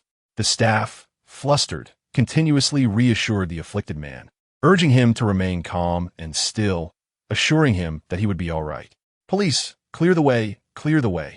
2 plainclothes officers, brandishing Beretta M9 handguns, shouted at the crowd, which shifted slightly to create a gap for them to enter. They witnessed Danton Blake writhing on the floor in agony, while the staff desperately attempted to comfort him. The officers hesitated, exchanging glances, and did not immediately comply with Alex's command to open fire. In the absence of any resistance from the suspect, handcuffing and arresting him sufficed.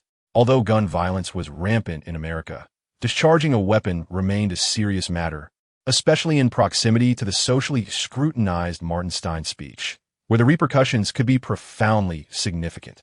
As seasoned officers, they understood the consequences of gunfire and assessed the circumstances before acting.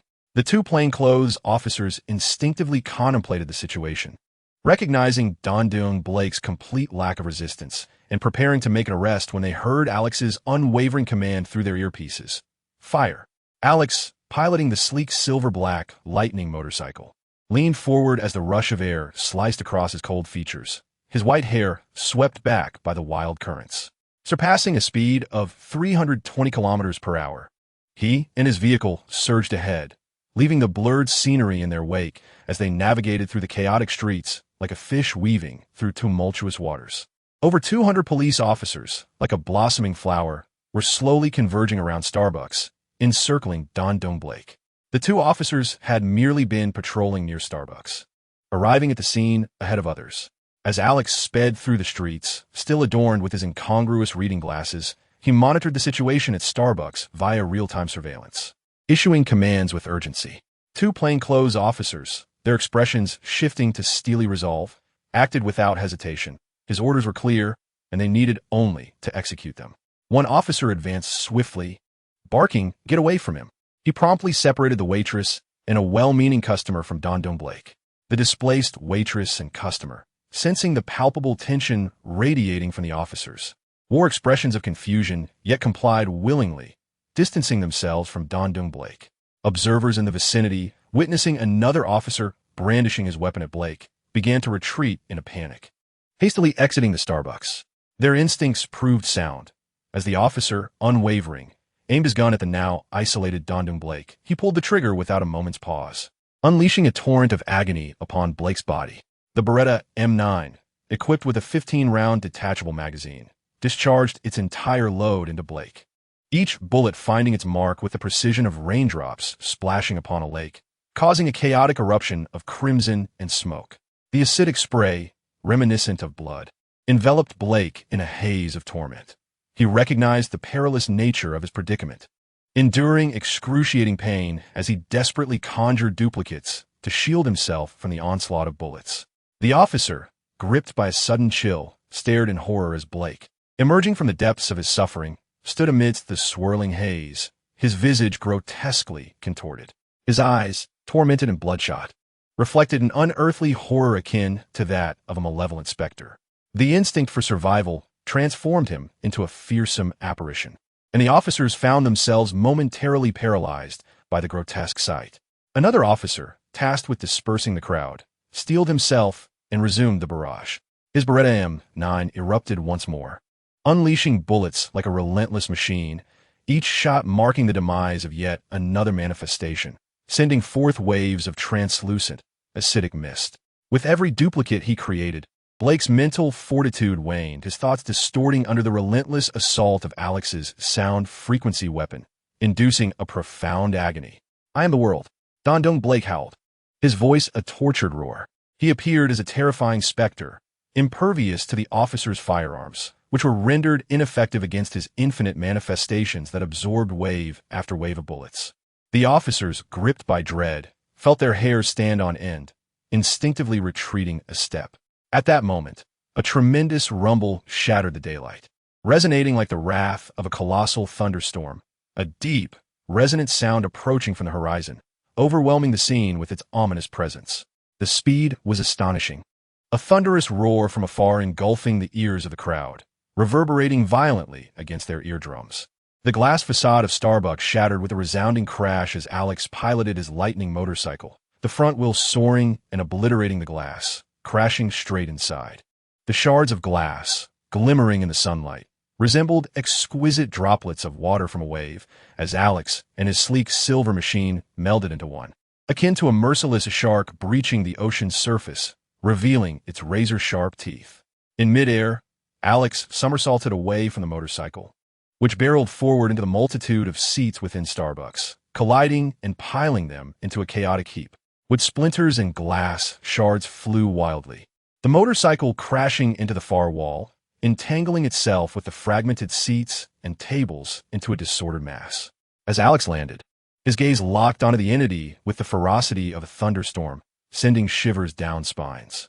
His body instinctively tightened, every pore, joint, and muscle drawn in, the torrent of blood within him coalescing into a singular force, granting him perfect control over his physique. Suddenly, he surged forward, exuding the ferocity of a beast. With a thunderous crack, it was as though he had stepped on a landmine. The dark brown tiles beneath him, a deliberate design meant to convey character, collapsed underfoot. Fissures spidering outwards from where he stood. "Stop!"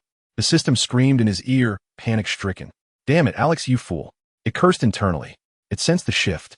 Alex showed no intention of completing the task, aiming instead to confront the entity head-on. Even the temptations of controllable nuclear fusion failed to sway him. Wretched host. Wasting my energy, ignoring the voice, Alex focused intently, aligning his heart with his will with his essence, and his essence with his strength. In an ethereal realm, he felt the limits of his physical body snap like a taut string. Every cell within him resonated with a faint magnetic force. All 130 million cells ignited with a surge of power, converging like tributaries flowing into a mighty river. In an instant, he sensed himself becoming a magnetic entity, effortlessly channeling the entirety of his strength, unleashing an unparalleled force. His ferocious fist, seemingly transcending distance, soared 10 meters toward the chest of the entity. Dan Dong Blake sensed his impending demise, his face contorting into an indistinguishable mask of horror as clones erupted chaotically, desperately attempting to stave off death. Yet, Alex's fist shattered the very clones Blake had just manifested, piercing through layers of water-like illusions. The entity's final struggles bore no fruit. Utterly crushed beneath the impact of Alex's fist. Boom! A resounding explosion erupted, propelling Dondung Black through the air like a cannonball, crashing against the 4-meter-high wall. Blood splattered behind him, resembling a grotesque crimson bloom against the pristine white surface, a sight both jarring and horrific. His body became a limp mass, eyes bulging with the remnants of terror before death, his bones shattered from the violent impact, and not a single organ remained intact. Brain matter oozed from his mouth and nostrils, his limbs contorted grotesquely. He had transformed into a macabre, pliable corpse, evoking dread in all who beheld him. Particularly unsettling was how his lifeless form remained adhered to the wall for 3 or 4 seconds before slowly sliding down. The 2 officers present could not help but cast fearful glances at the drenched Alex. His already snug white shirt clung to his physique, accentuating the contours of his well-defined muscles. Alex frowned slightly, feeling uncomfortable as the acidic fluid soaked him thoroughly. He glanced at the entity, confirming it was indeed the original, shattered beyond recognition by his overwhelming force, and then stepped outside toward Starbucks. He removed his reading glasses, shook off the water, and tucked them back into his left breast pocket, his expression calm. He ran his fingers through his damp, bleached hair, pushing it upward. He passed 2 subordinates, who regarded him with expressions of disbelief, and exited the desolate Starbucks. Chapter 32. The mysterious man on a plush, down-filled bed. Martin Stein lay half-submerged in the soft mattress, his face haggard, with deep bags under his eyes, his brow furrowed tightly, appearing at least 20 years older than his actual age. The phone in the hall rang insistently. A scholar with a penchant for classic aesthetics, his elegant study exuded the fragrance of sandalwood, complemented by a somewhat antiquated hall adorned in dark, rich mahogany. Even the telephone was a black rotary dial model from the 1930s. His weary face contorted in irritation, he groaned in exhaustion, turning his head to alleviate the pressure of a migraine. The ringing pierced his mind like a needle. His fatigued body yearned to ignore the incessant sound, yet its volume was unbearable, penetrating even the walls of his bedroom, as if trying to invade his skull, intensifying his discomfort and igniting a deep-seated irritation. After rolling around in bed several times, he attempted to muffle the noise with his blanket and pillow, but the headache worsened. Covering his ears with his hands, he found his usual patience waning, unable to endure the onslaught any longer. With gritted teeth, he muttered an expletive, shaking his pained head in frustration. Wearily, he finally threw off the covers and rose from the bed. His foot met a single slipper on the floor, and lacking the energy to search for its match, he shuffled tiredly into the living room, donning just one slipper, his weary frame dragging heavily behind him. Recently, a series of events have transpired, leading to a decline in his emotional and mental well-being. Strangely, he often finds himself in unfamiliar places or environments, unable to recall how he arrived there, as if he were afflicted with both amnesia and sleepwalking, rendering him powerless over his own actions. This bewildering behavior has occurred so frequently that it has left him feeling despondent and perplexed about his own body. Unable to comprehend the situation, he has come to believe that he is aging rapidly, entering the twilight of his life. Gradually, he succumbed to the allure of alcohol, spiraling into self-destruction and despair. Moreover, a swarm of journalists, various companies, and even personnel from the FBI have taken to loitering outside his door, desperately seeking to engage him in discussions about the development of controlled nuclear fusion, fervently inviting him to partake in such endeavors. This is likely yet another manifestation of his sleepwalking and amnesia, for in his lucid moments, he has never researched controlled nuclear fusion, let alone been nominated for the Nobel Prize or any such accolades. The notion of controlled nuclear fusion is entirely foreign to him. He has never delivered speeches on future energy or aspired to be a figure of great significance in this century. It is a lie, a bubble that would burst upon the slightest touch, and even Martin Stein would not dare to acknowledge that he is engaged in such activities while sleepwalking. In truth, he has no recollection of any such events. Martin Stein believes he is finished. With one bare foot dragging across the cold wooden floor, he stumbles through a haze of intoxication, heading toward the hall telephone, on his way to the refrigerator to retrieve a bottle of vodka. He feels the effects of the alcohol even before taking a sip. Gripping the receiver, he no longer possesses the demeanor of a polished individual. He has become a mere alcoholic. Dr. Martin Stein, I am aware of your situation. Ignoring the voice on the line, he mutters a curt dismissal, intent on hanging up the phone, even as he hears the words acknowledging his plight. Who does not know their own situation? He is an alcoholic. You often experience lapses in memory, I understand. This jolted Martin Stein into a moment of clarity, awakening him from his stupor, and the headache that had clouded his mind now intensified, constricting his senses. Many outside are aware of his descent into alcoholism, yet the reasons elude them, and he himself remains oblivious to the cause and effect of his condition. What has happened to me? He urgently inquires, pressing the receiver back to his ear, desperate to uncover the truth. The question gnaws at him. Why does he find himself in unfamiliar settings without any recollection? This entire ordeal has disrupted his peace of mind, and as answers remain elusive, he has begun to spiral into despair and agitation. You and others have merged, becoming a firestorm. Ronnie Raymond, at the moment of detonation within your nuclear facility, you became one with the scene unfolding before you.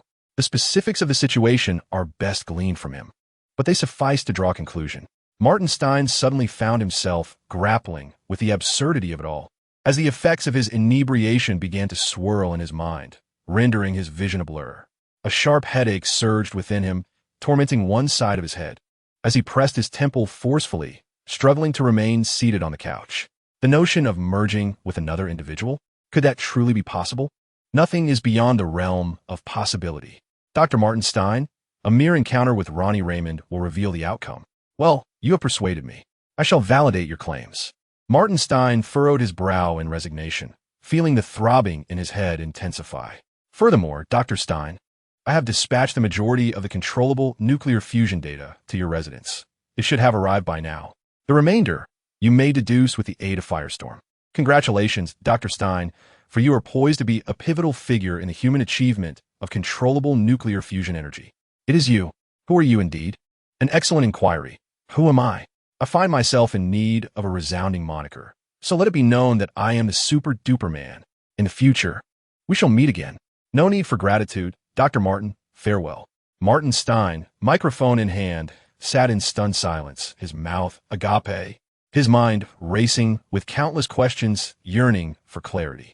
Who is this super-duper man? How does he possess such intimate knowledge of my affairs? Has he conjured his own identity, inciting this turmoil over controllable nuclear fusion?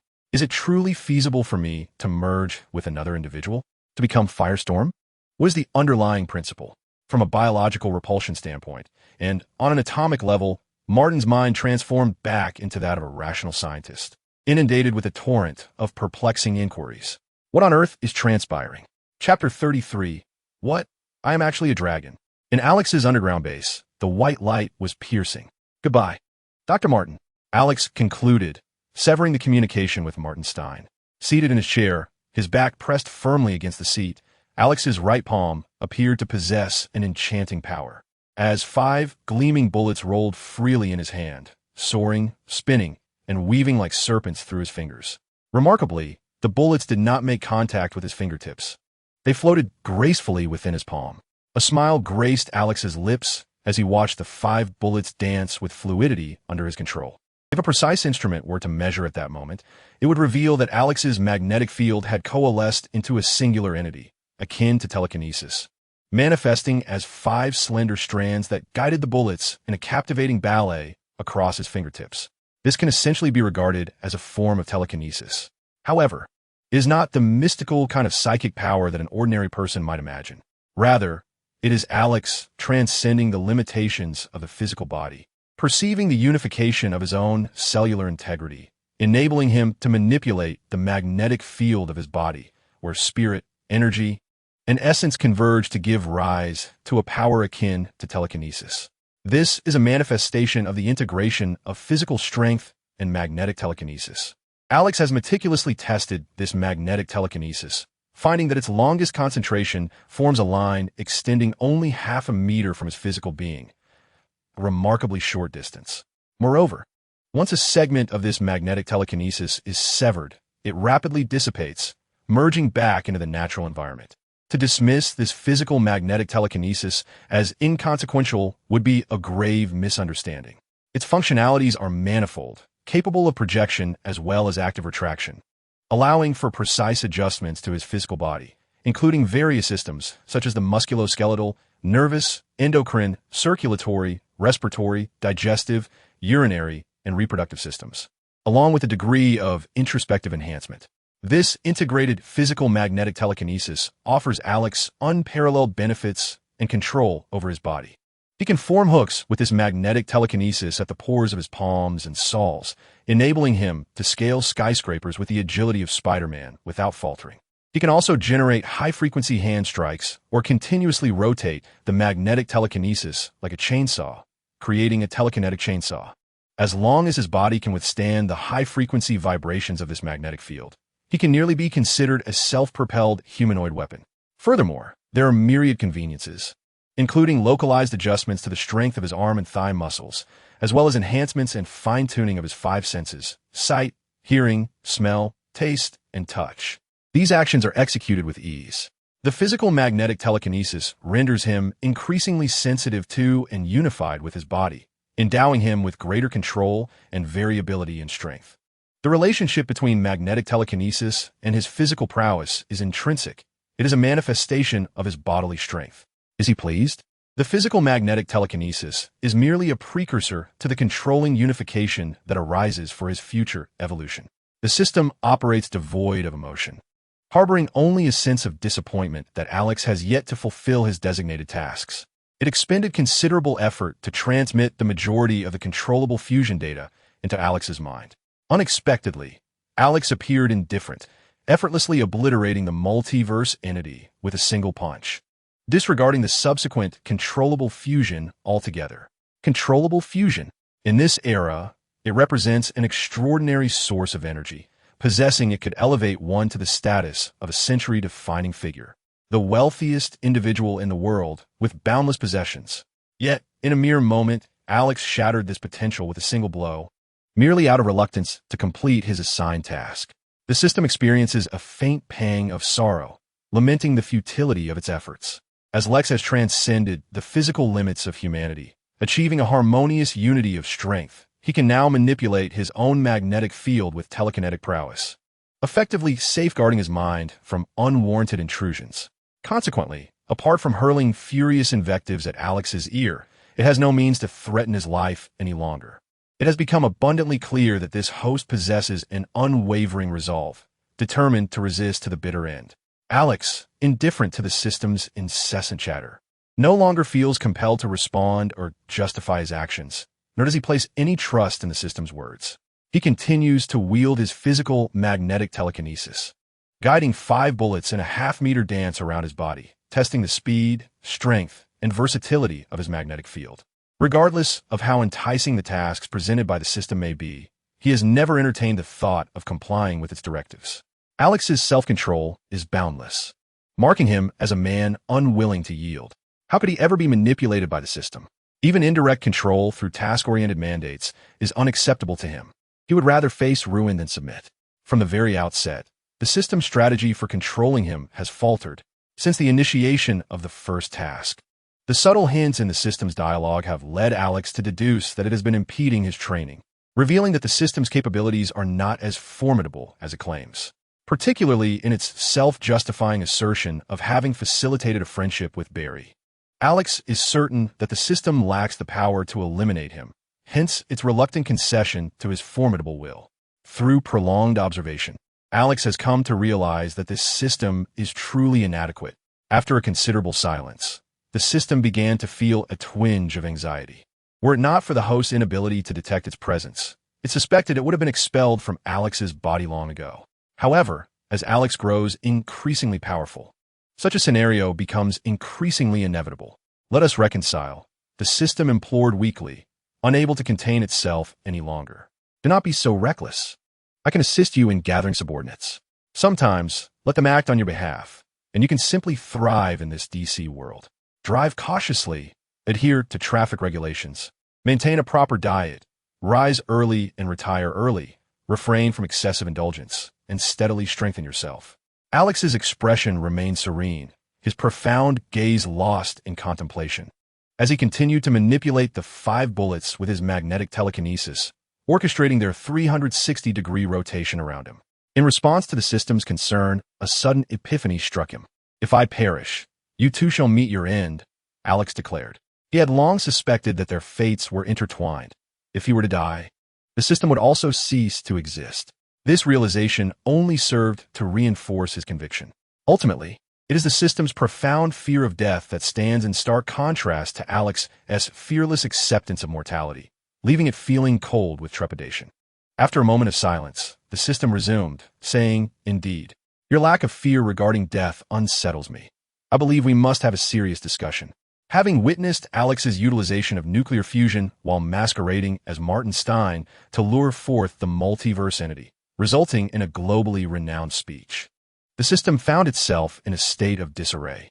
Should other nations or factions uncover the immense benefits behind this scheme and realize that it was all orchestrated by Alex, it would not be long before some would resort to desperate measures, directly abducting and tormenting him.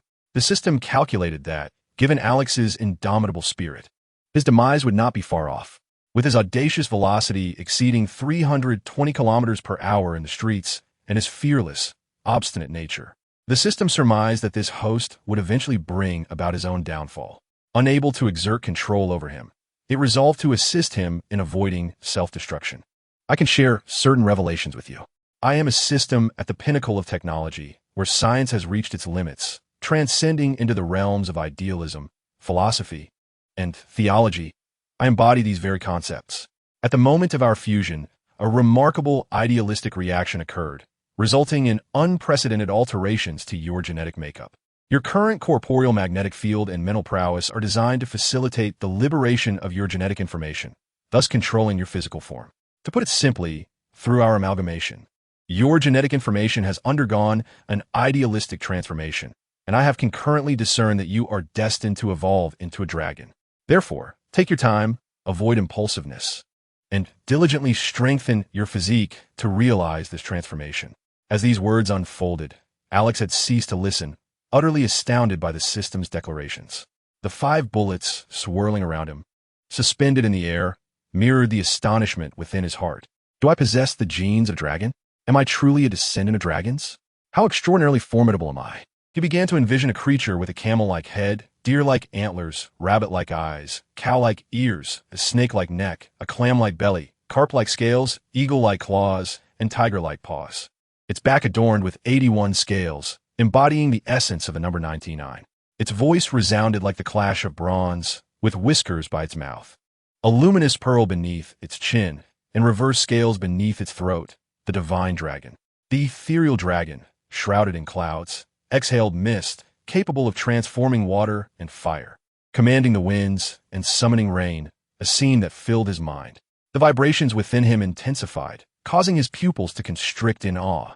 No wonder during his school days, he was often the recipient of affectionate advances from beautiful women. Engaging in intimate encounters 6 days a week, he had believed it was merely due to his martial training, a surplus of energy that required release. Yet, it was not mere coincidence. It was the inherent nature of a dragon. All of this stemmed from his instinct. He was a dragon, after all, and such desires were only natural. It was no surprise that he exhibited such ferocity, unafraid of defying the system. Dragons are inherently proud beings, and for a mere system to expect his submission was unfathomable. He would rather perish than yield. Contemplating this, every action he had taken seemed to fall into place, rationalizing his very existence. Indeed, I'm a proud divine dragon at heart. Wait, what kind of dragon am I? Suddenly, Alex set aside his astonishment, wondering if the system was deceiving him once more. Although his instinctive sixth sense suggested that the system was truthful, he could also sense the faint essence of his own being. Unbeknownst to him, during the fusion of our entities, your genes, along with your soul, intertwined with the system in a metaphysical manner. The experiences and thoughts from a certain period of your past life, perhaps your aspirations or idolizations, catalyzed a transformation within your essence, filling in your genetic information. Thus, I gleaned a fragment of your identity. You must be the dragon you yearn to embody most within your heart, the system earnestly declared. In light of this revelation, it became evident that I truly am a divine dragon of Huaxia. Alex harbored no particular fondness for foreign dragons, nor did he harbor disdain. He certainly did not aspire to become a Western dragon. Hence, it was clear that he was indeed an Eastern divine dragon of Huaxia. Although he did not idolize to such an exaggerated extent, during his past life in Huaxia, he had absorbed the cultural significance of dragons, revered as totems and zodiac symbols, holding profound meaning for the people. To transform into a dragon would certainly align with his familiarity with the divine dragon of Huaxia. There was no reason for him to become any other kind of dragon. It was confirmed. He was indeed a divine dragon of Huaxia. To his surprise, he had traversed into the DC universe only to discover that he was a divine dragon. A surge of warmth enveloped Alex's heart. He had not anticipated such a delightful revelation about his origins. In an instant, he was filled with anticipation for his future, now imbued with hope in this DC universe. I am the divine dragon of Huaxia, capable of great size and small, able to ascend or conceal myself, stirring clouds and exhaling mist, able to soar through the cosmos or submerge within the waves. I am a celestial beast of limitless potential, my lifespan unknown. The mere contemplation of this was exhilarating, igniting his blood with fervor. He could hardly contain the desire to transform into a dragon immediately. Chapter 34. Another disruption, although Alex perceived himself as a divine dragon. His heart raced, blood boiling with excitement, yet he never relinquished his vigilance towards the system. He sensed that the system spoke the truth. Relying solely on his current sixth sense, he felt the veracity of its words. He trusted his physical form, believed in his strength, relied on his instincts, and held faith in his intellect, all leading to his conclusions. However, this did not imply that the system had revealed everything. It did not mean that the system truly harbored no ill towards him. Is that so? I still sense that you are concealing something from me. Alex's eyes, once ablaze with fervor, swiftly transformed into a calm and rational gaze. With unparalleled physical control, his bodily magnetic field and mental focus gradually returned to normalcy. His heartbeat steadied. Blood flow normalized, while the hormones produced by dopamine melded into his neural pathways and adrenaline coursed through his muscles. In this state of exhilaration, both his body and mind became calm and rational, as if peeling away layers of emotion. 5 gleaming golden bullets danced around him, swirling in the air without a breeze. You need only to know that I and you share a bond of life and death. I will not harm you. There are certain matters you are not yet strong enough to comprehend, the system stated. It silently sighed with relief. For as long as the host and it shared a clear understanding, standing on the same side, then in this world at the very least, death would not come easily. To be frank, witnessing Alex recklessly cause tremors across the Earth with controllable nuclear fusion data filled it with a sense of foreboding regarding the troubles to come. Although Alex had adeptly diverted all potential dangers to the firestorm, the impending arrival of superhumans, extraterrestrials, the intelligent, and the powerful, who roamed the universe, was simply overwhelming. Engaging in such actions repeatedly felt perilously reckless, and the anxious heart of the system could hardly bear it. It was adamant about not being dragged to its demise by Alex so casually. Moving forward, it resolved to temper its temper, refrain from easily clashing with Alex, and strive for a peaceful coexistence, a harmonious unity, strengthening one another to form a perfect entity, transforming Alex into a divine dragon, ready to escape when this world faced annihilation. The system silently encouraged itself, believing that for the sake of its own existence, it could accept any grievances. Yet, when Alex's cold tone pierced the air, a wave of irritation surged within it. Am I not strong enough to know? Will my head explode if I do? What will happen if I know? You dismiss me with such words. Alex's gaze remained calm as he gestured lightly with his right hand. Invisible magnetic forces spiraling to envelop the 5 bullets, which then sequentially glided past his shoulder, elbow, and wrist, gently landing in his palm. With an icy tone, he declared, I must know your origins, your intentions, everything. I do not know my own origins, it lied, aware of its sixth sense that could detect the hidden truths in his words. If you wish for my trust, reveal everything about yourself, and I shall make my choice. The system found itself growing increasingly vexed, questioning whether it had not already divulged enough. It had shared its genetic information and the knowledge of its future transformation into a dragon with Alex. It had anticipated a relationship of mutual respect and cohabitation, only to encounter suspicion, doubt, and more suspicion. I told you, your strength is insufficient to grasp this knowledge. In time, I will reveal my origins to you. Then speak now. I shall listen and will not perish. There is no need to postpone this. I have no interest in playing your tedious games of mystery. Do you consider yourself, what? A keeper of a grand secret, selecting a protagonist to save the world? Revealing the reasons step by step at the opportune moment to evoke an air of enigmatic intrigue? Do you still believe that I will follow your every step, manipulated by your whims? You are sorely mistaken. I relish in spoilers. Speak. Alex's expression remained impassive, his eyes glinting with an icy impatience. He detested puzzles, having never appreciated anything shrouded in mystery or unknowns. Whether watching films, television series, or reading novels, he preferred others to reveal the plot beforehand, selecting only those that piqued his interest to avoid squandering his time. The thrill of mystery was lost on him. He found the ignorance akin to a fool deliberately blinding themselves, gradually uncovering the outcome to indulge in a sense of amusement. What he cherished most was the foresight of the future, the ability to see through the hearts of others, laying everything bare before his gaze. Thus, the system's feigned mystique particularly irked Alex. Enough. Damn it. I told you not to disclose anything. The system suddenly flared with anger, confronted by Alex's assertiveness, wishing fervently to bash his head in with a frying pan. It had never encountered someone so obstinate and difficult to deal with. No wonder your sister feels compelled to point a gun at you every time she sees you. I cannot trust you. You lack the integrity to cooperate, Alex replied coolly, gently placing a bullet on the table. He walked toward a glass display cabinet filled with glasses, opened the glass, and retrieved a pair of slender black-frame spectacles. Adjusting them to the light, he donned them nonchalantly, perfectly concealing the beauty mark and his striking features. With the glasses on, Alex's visage emanated a more austere aura, making him seem all the more unapproachable. Do you expect me to inform you of what I eat, my bodily functions, and the specifics of my excrement? The system, infuriated yet amused, retorted, Do I possess no semblance of privacy? To dwell within your body, sharing life and death. Must I be completely dissected for your understanding? You can still excrete? Alex furrowed his brow at the thought of a system capable of such functions. Surely it wouldn't he be expelling waste within his own body? But upon reflection, he found it improbable. He felt no additional sensations in his body. However, he then coolly remarked, Naturally within my body, I must fully comprehend you before discussing cooperation. Can you truly excrete? Get lost.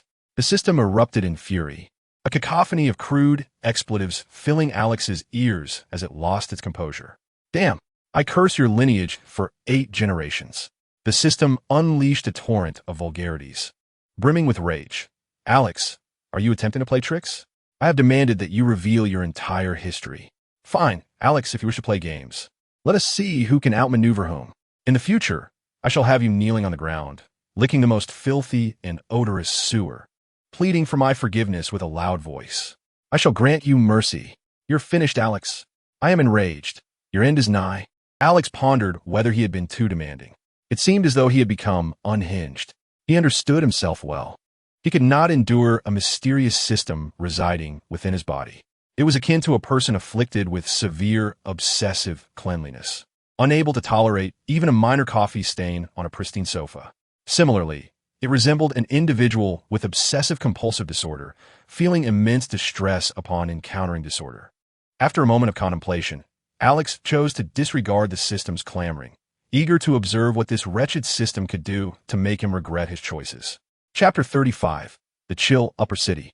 If the lower city is a realm of chaos, rampant with gangs, gun violence, kidnappings, and an array of crimes beyond control, a veritable hell for the citizens of the central city, a place one would never wish to step foot in, then the upper city is, in stark contrast, a paradise.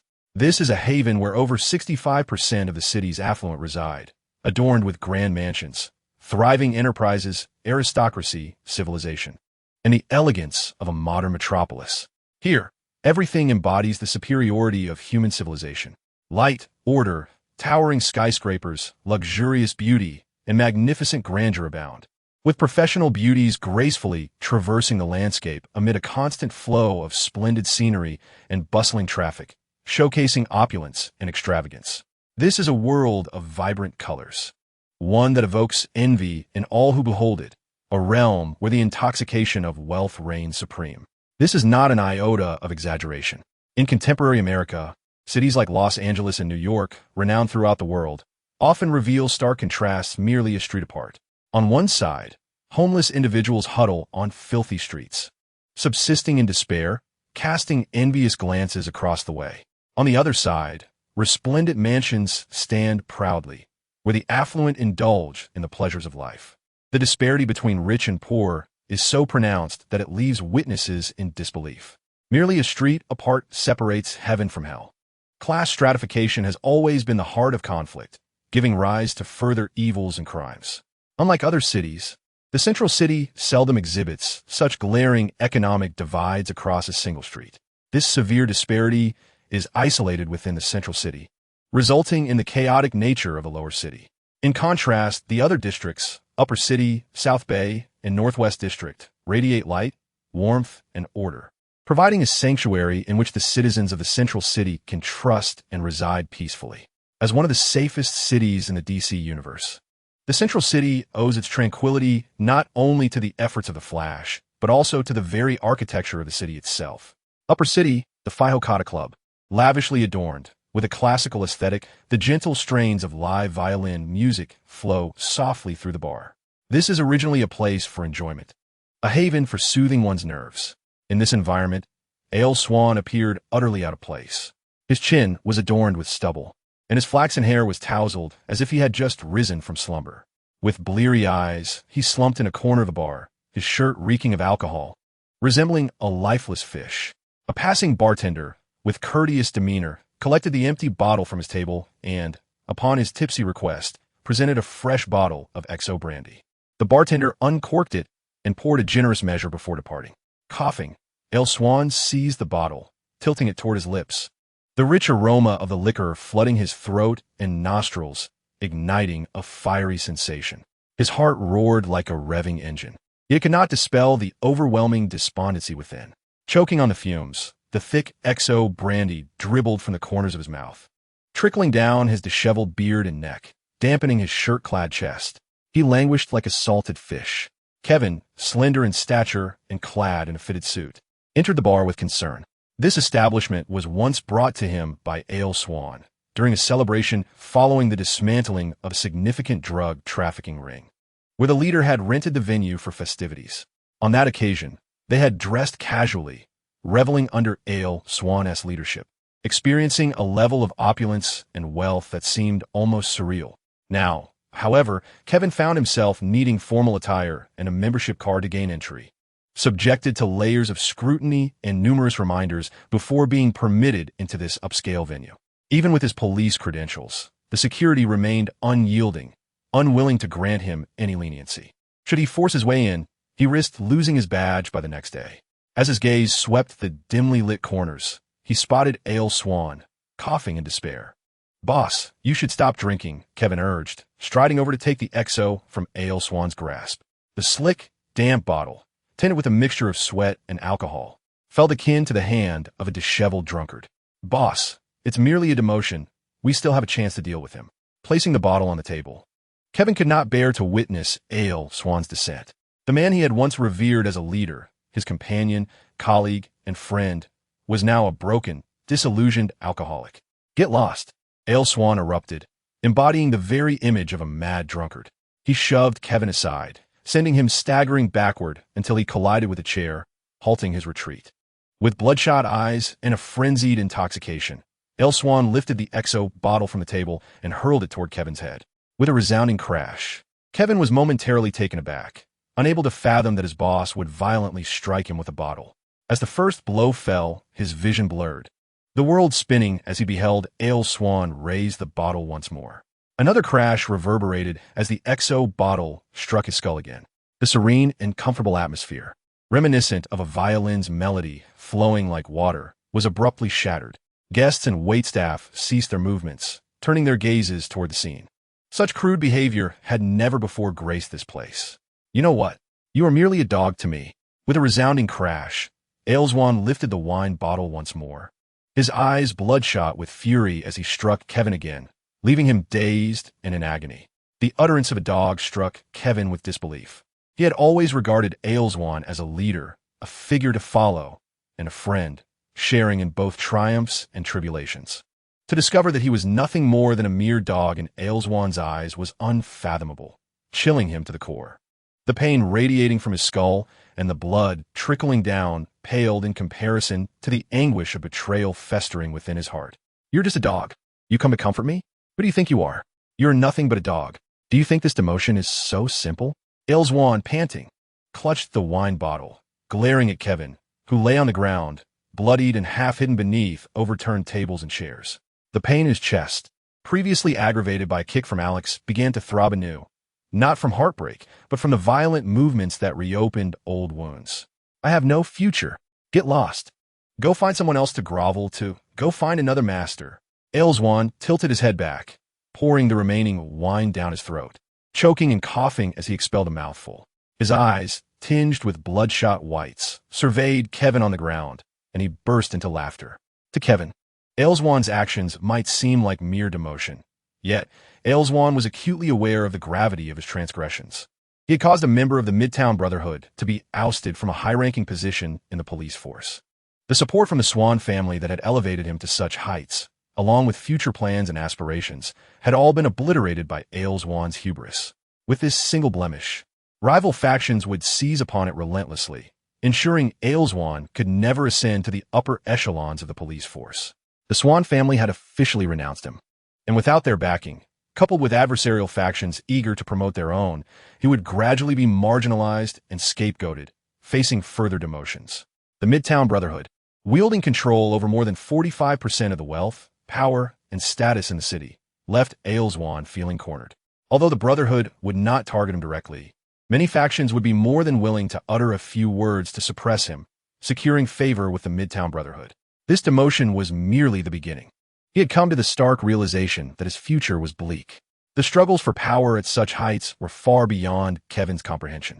Ale Swan continued to gaze at Kevin, akin to a callous observer relishing the misfortune of a hapless child, laughing mercilessly. Was it not true? He had fallen. Kevin was the unfortunate child who fell into the water. Upon reflecting on this, Ale Swan's laughter grew even more raucous. The onlookers remained silent, and the bar's atmosphere turned increasingly somber. Kevin silently emerged from beneath the tables and chairs, wordlessly pressing his hand against the wound on his body, the blood staining half of his face. One eye was obscured by the crimson fluid, while the other remained devoid of emotion. He did not cast another glance at his former boss, Ale Swan. With a sorrowful and desolate air, he pressed on his injury and made his way toward the exit. Behind him, he felt another bottle hurtling towards him, a final act of wrath from Ale Swan. The XO bottle was chillingly hard. It struck Kevin's head 3 times and then hit his back once, rolling to the ground with a clattering sound without shattering. Staggering slightly forward, Kevin almost fell, but managed to steady himself, taking slow steps toward the door. Ailswan continued to drunkenly curse and rave. A waiter, with a white towel draped over his arm and impeccable manners, approached the frenzied Ailswan, bowing slightly as he offered him the towel along with a mobile phone. "Mr. Ailswan, the boss wishes to discuss something with you." Chapter 36. Undercover betrayal. The waiter approached as if he were oblivious to Ailswan's madness. His expression calm and composed as he maintained his impeccable etiquette while extending the white towel. Ailswan's frenzied antics ceased, his outbursts dwindling into silence as he regarded the waiter with disdain, loathing the person behind him.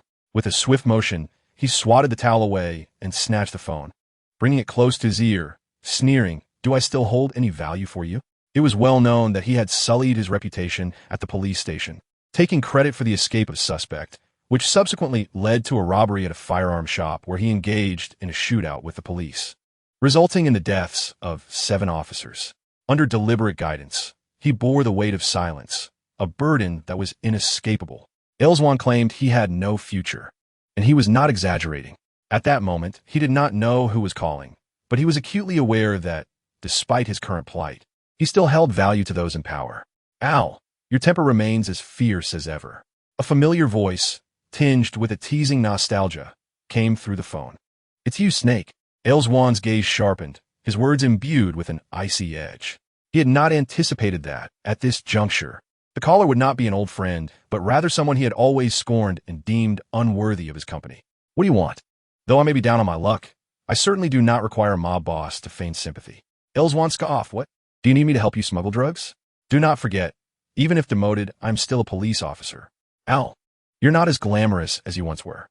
A sigh of lament echoed through the line, laced with genuine sentiment. According to the usual prideful and rebellious nature of L, it was unlikely he would engage in lengthy conversation. He would typically dismiss the call with a scornful retort. However, his verbosity this time merely suggested that L was attempting to inflate his own importance. "What do you wish to achieve, Snake?" Ailswan's countenance darkened as he gripped his phone tightly, yet refrained from terminating the call. "Let us collaborate." "L, very well." Ailswan agreed with unwavering decisiveness, leaving Snake momentarily speechless. "As long as you eliminate Alex, I shall join forces with you." Ailswan smirked coldly. The blatant kick from Alex had inflicted upon him a pain and humiliation that resonated within his chest with every breath. "Do not attempt to deceive me, L.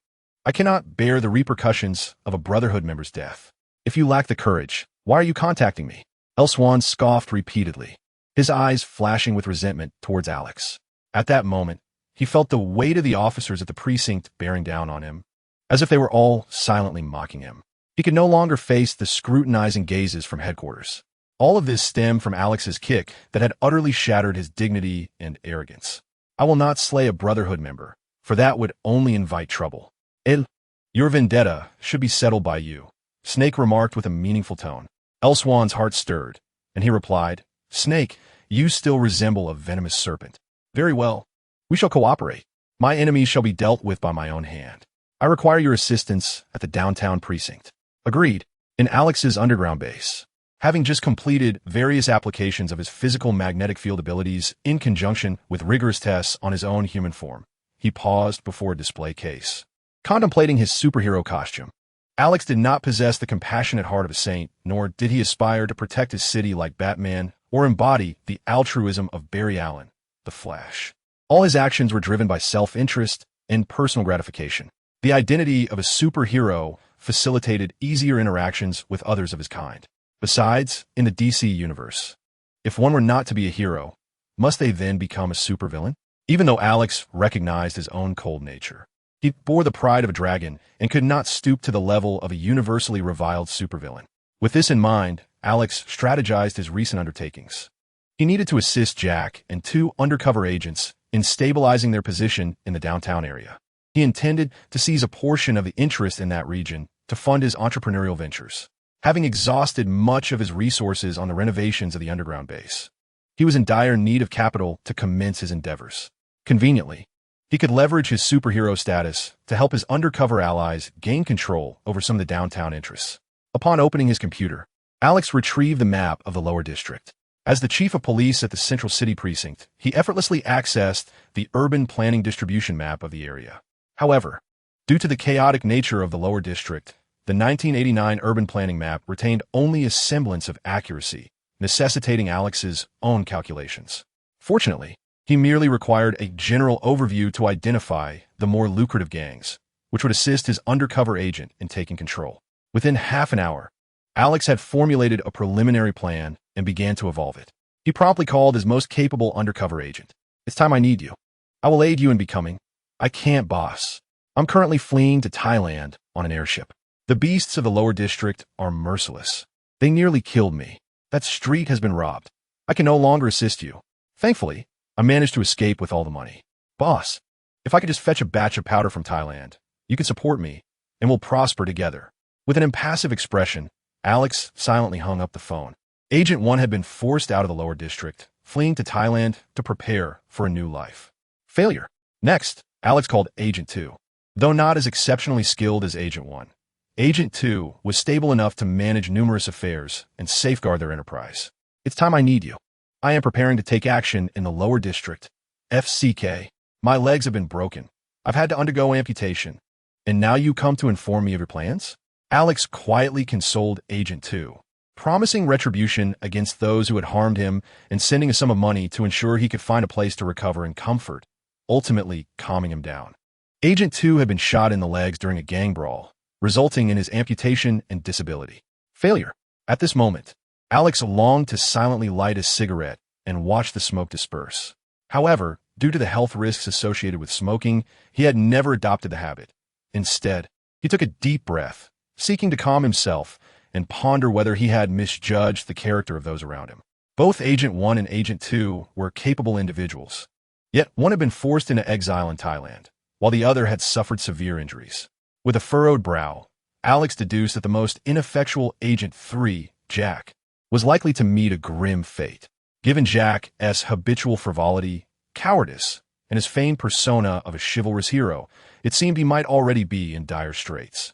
Heavy-hearted, Alex dialed Jack's number, relieved to find someone on the other end. "Jack, what is going on with you?"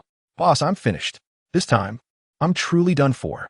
Jack lamented over the phone, his voice trembling with fear, evoking in Alex the vivid image of Jack curled up in despair on the other side of the line. Alex felt a heavy weight in his heart once more. Was a lower district in such chaos?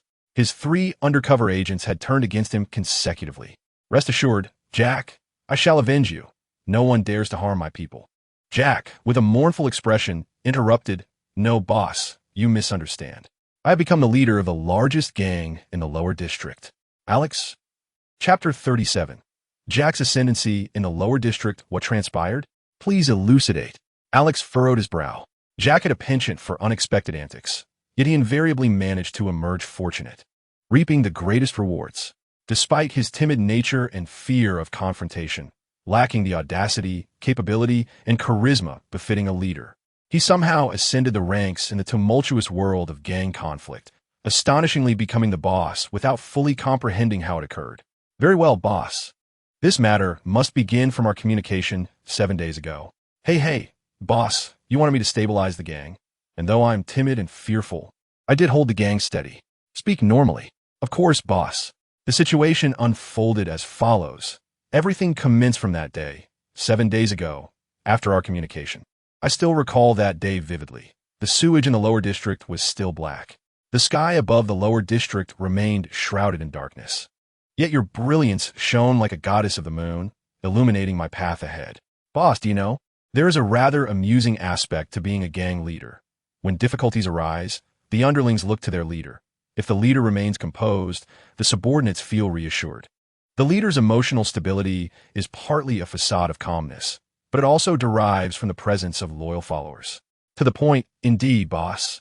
Your presence brings me great comfort.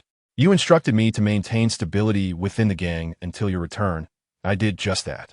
However, within the gang, there were several old factions that held disdain for me, believing I was unworthy of leading. Who am I? I am Jack, the good-hearted Jack of the lower district. Just because they say I lack qualification, does that make it true? Indeed, I recognize my inadequacy and promptly relinquish the position of gang leader to another. Surely, that would ensure stability. Yet, The following day, the new leader was brutally slain by the Hell's Angels. "Boss, I am so frightened," Jack said, beginning to weep. He continued through his tears. "Then they elected me once again as the leader. I have become the leader again, yet I dare not venture into the streets. Fearing for my life. Many within the gang harbor grievances against the Hell's Angels. Our gang has always been in opposition, with several leaders having perished on both sides. I dread becoming the next victim. I do not wish to die, so I intend to contact the leader of the Hell's Angels to negotiate, to delineate our territories and cease the hostilities. By the way, I aspire to host a concert. I possess several self-composed DJ tracks and choreographed street dance routines. Not to boast, but I am certain of my impending fame. In light of my concert, I cannot allow the Hell's Angels and my crew to engage in reckless brawls." Alex was perplexed, questioning how this had transformed into a matter concerning my concert. He simply could not fathom Jack's fervent dedication to hip-hop. In pursuit of this dream, the timid Jack even dared to venture beyond the confines of the gang's headquarters, unafraid of the potential consequences of negotiation. What transpired next was not my plan. I had never contemplated such actions. I reached out to the leader of the Hell's Angels, only to be met with scorn. He challenged me to confront him directly at his headquarters, stating that, considering my loyalty to my brothers, he would spare me and dare me to come. "And then? Did you go?" "Indeed, I did." "Were you not afraid for your life?" However, the Hell's Angels assured me I would not be harmed. I brought along 2 of my exceptionally skilled subordinates and made my way to their headquarters. Initially, everything appeared to be going smoothly. The Hell's Angels, recognizing me as the leader of the one-handed gang, were intent on confronting me. Yet, many expressed admiration for my audacity in approaching their domain, especially after I had previously eliminated a leader of the one-handed gang. Consequently, they truly refrained from attacking me. I asserted that the Hell's Angels had promised not to harm me, and I was acquainted with one of their musically inclined associates, which lent them credibility. Alex remained silent, contemplating how fortunate it was that Jack had survived thus far. I engaged in a delightful conversation with the leader of the Hell's Angels. Upon relinquishing control of the 7 most lucrative territories of the one-handed gang, along with a portion of the prostitutes, protection fees, and nightclubs, the Hell's Angels expressed their satisfaction. Recognizing my sincerity, at their nightclub, I finally took to the DJ booth and performed several of my songs. That day was indeed exhilarating. Ultimately, through my efforts, the one-handed gang and the Hell's Angels successfully fostered friendship. Alex's lips twitched. The one-handed gang had relinquished over half of its revenue, amounting to nearly $4 million, all handed over by Jack. Furthermore, much of Jack's income as a leader essentially belonged to Alex. In essence, Jack, in a bid for his own safety and the stability he professed, had transferred several million dollars belonging to Alex directly to the neighboring gang. Truly, you are a remarkable figure in the underworld. Many members of the one-handed gang were incensed, perceiving my leadership as a betrayal. I merely recalled your directive, leader, to maintain stability. Thus, I presented myself with an air of wisdom and confidence before all the gang members, advising them to wait a few days and reassess the situation. For I knew that in just a few days, once you withdrew your hand, you would inevitably deal with the Hell's Angels.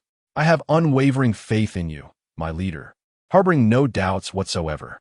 Alex nodded, acknowledging that he had indeed resolved the matter of the multiverse with the intention of assisting Jack. However, he was perplexed by the actions of a few capable subordinates who, it was rumored, had acted upon his unspoken suggestion, yet he had truly given no such indication. These diligent aides had clandestinely gathered comprehensive information on all the leaders of the Hell's Angels and presented it to him one fateful night, under the cover of darkness, leaving him utterly astonished.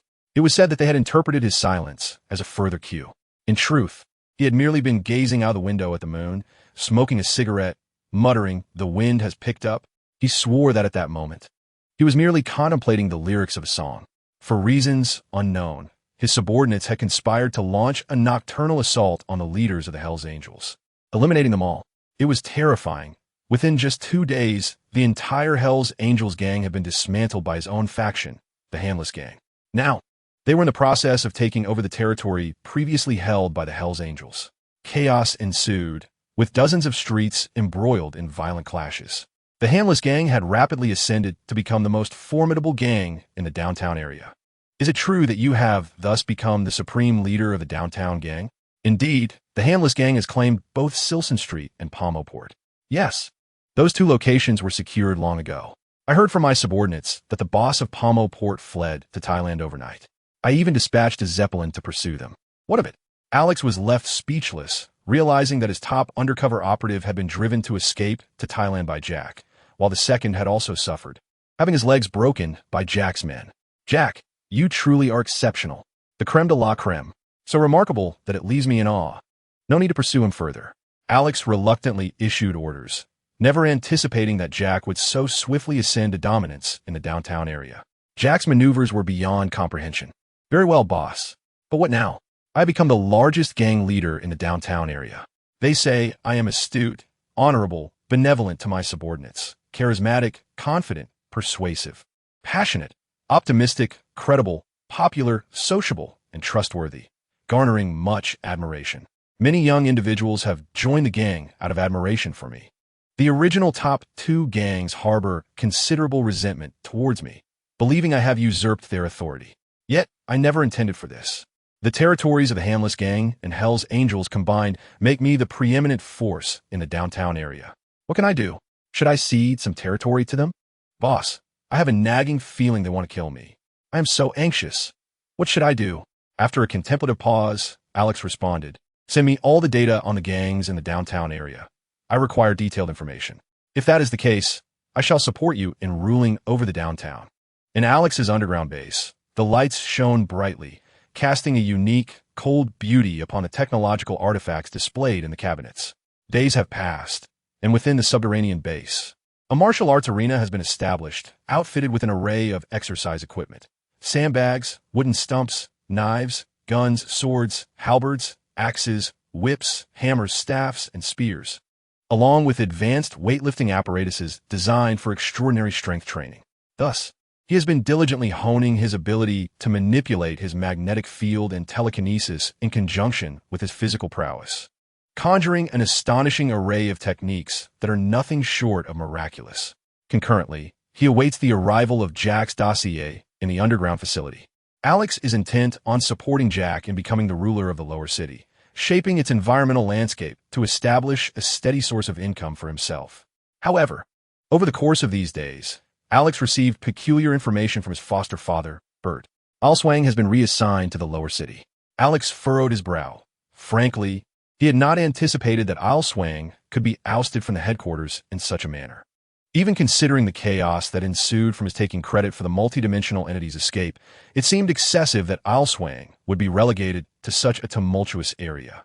If reassignment was necessary, given Alswang's stature and the prominence of the Swan family, it would be more customary to transfer him to the affluent upper city or, at the very least, to a more manageable district such as Barton or the Northwest.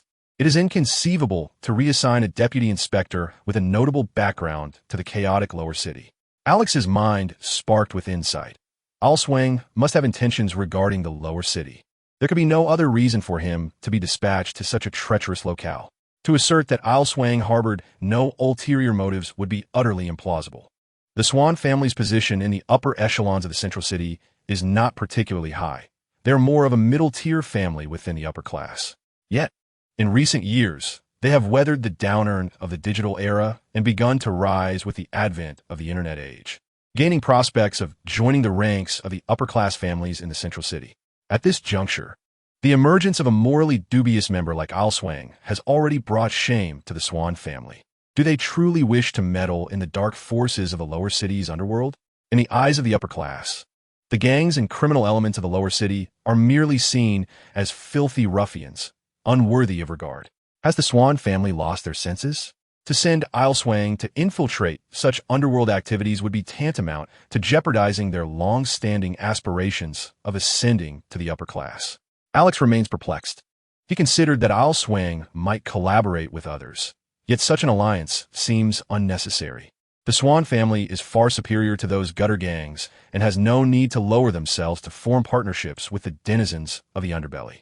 However, Alex had not anticipated that Swan harbored an intense loathing for him, a sentiment that shattered his once proud sense of self-worth.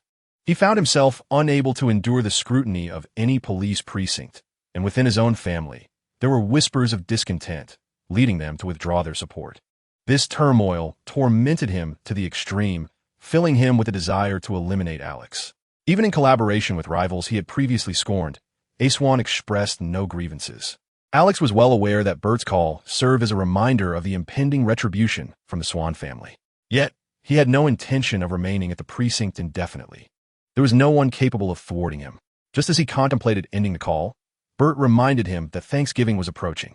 It dawned on Alex that Bert's purpose was not merely to inform him of Swan's reassignment, but rather to encourage him to attend to his own matters and return home for the holiday.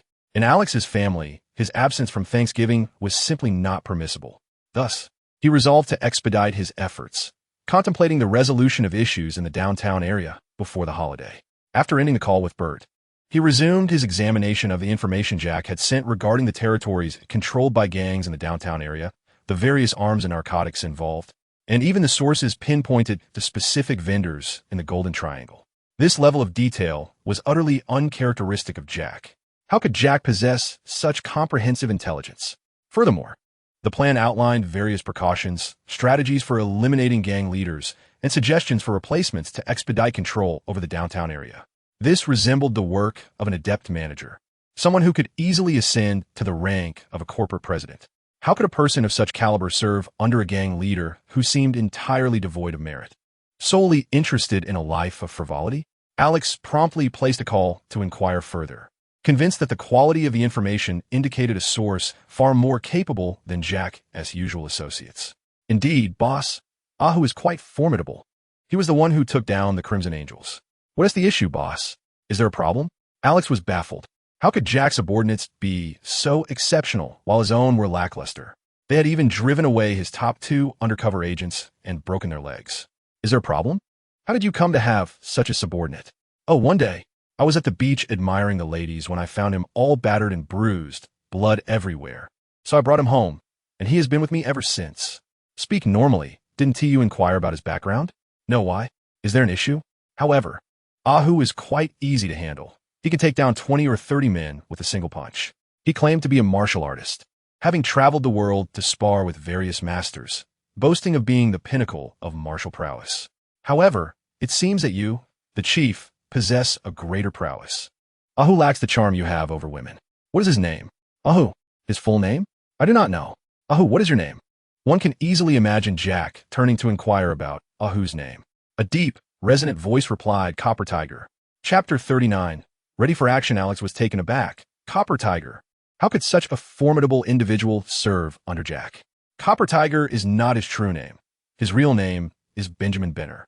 In the DC universe, Copper Tiger is one of the mightiest martial artists and one of the earliest members of the Suicide Squad, a senior to Richard Dragon and Lady Shiva. Although he lacks superhuman abilities, his formidable combat skills place him among the most elite mercenaries and assassins. To illustrate his strength succinctly in the DC universe, there are only a few top martial artists, one of whom is the renowned Batman. Copper Tiger has defeated Batman in hand-to-hand combat on multiple occasions, a testament to his prowess. Copper Tiger can be regarded as a representative of the strongest humans on Earth, though he is not as widely recognized in the DC comics as Batman. The question remains, how did Copper Tiger become Jack's subordinate? Could it be that he is repaying a debt of gratitude by assisting Jack in ruling the Undercity? Alex found himself at a loss for words regarding Jack, as the world's foremost martial artist was at his command. No wonder he effortlessly dismantled a bloodthirsty gang and could aid in his dominion over the Undercity. Alex did not engage in conversation with Copper Tiger, nor did he harbor the curiosity of a traveler eager to meet local legends. Aside from a few members of the Justice League wanting to see what he was like, Alex had no particular desire to befriend other heroes or villains. He merely recognized Copper Tiger as a remarkable figure from his memories, yet felt no compulsion to form a connection. As long as he did not obstruct his path, Alex would allow fate to take its course.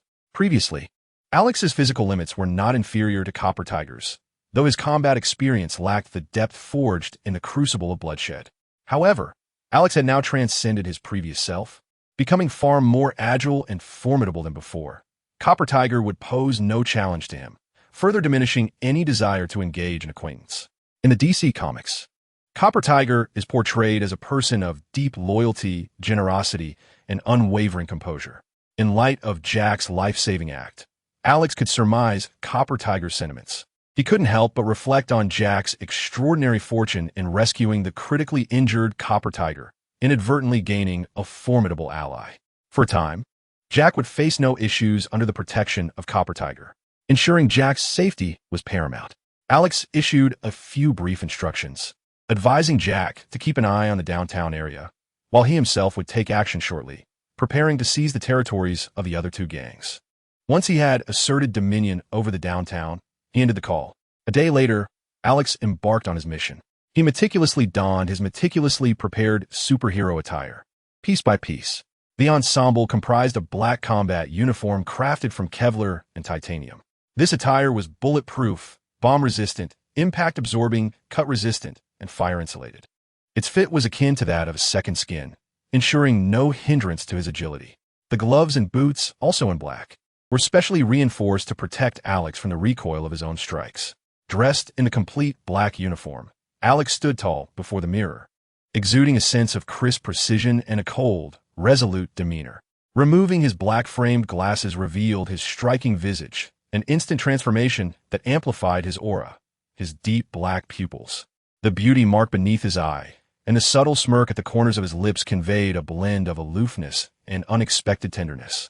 However, beneath this exterior lay a nature that was inherently frigid, ruthless, and unyielding, with his dark gaze concealing a chilling indifference.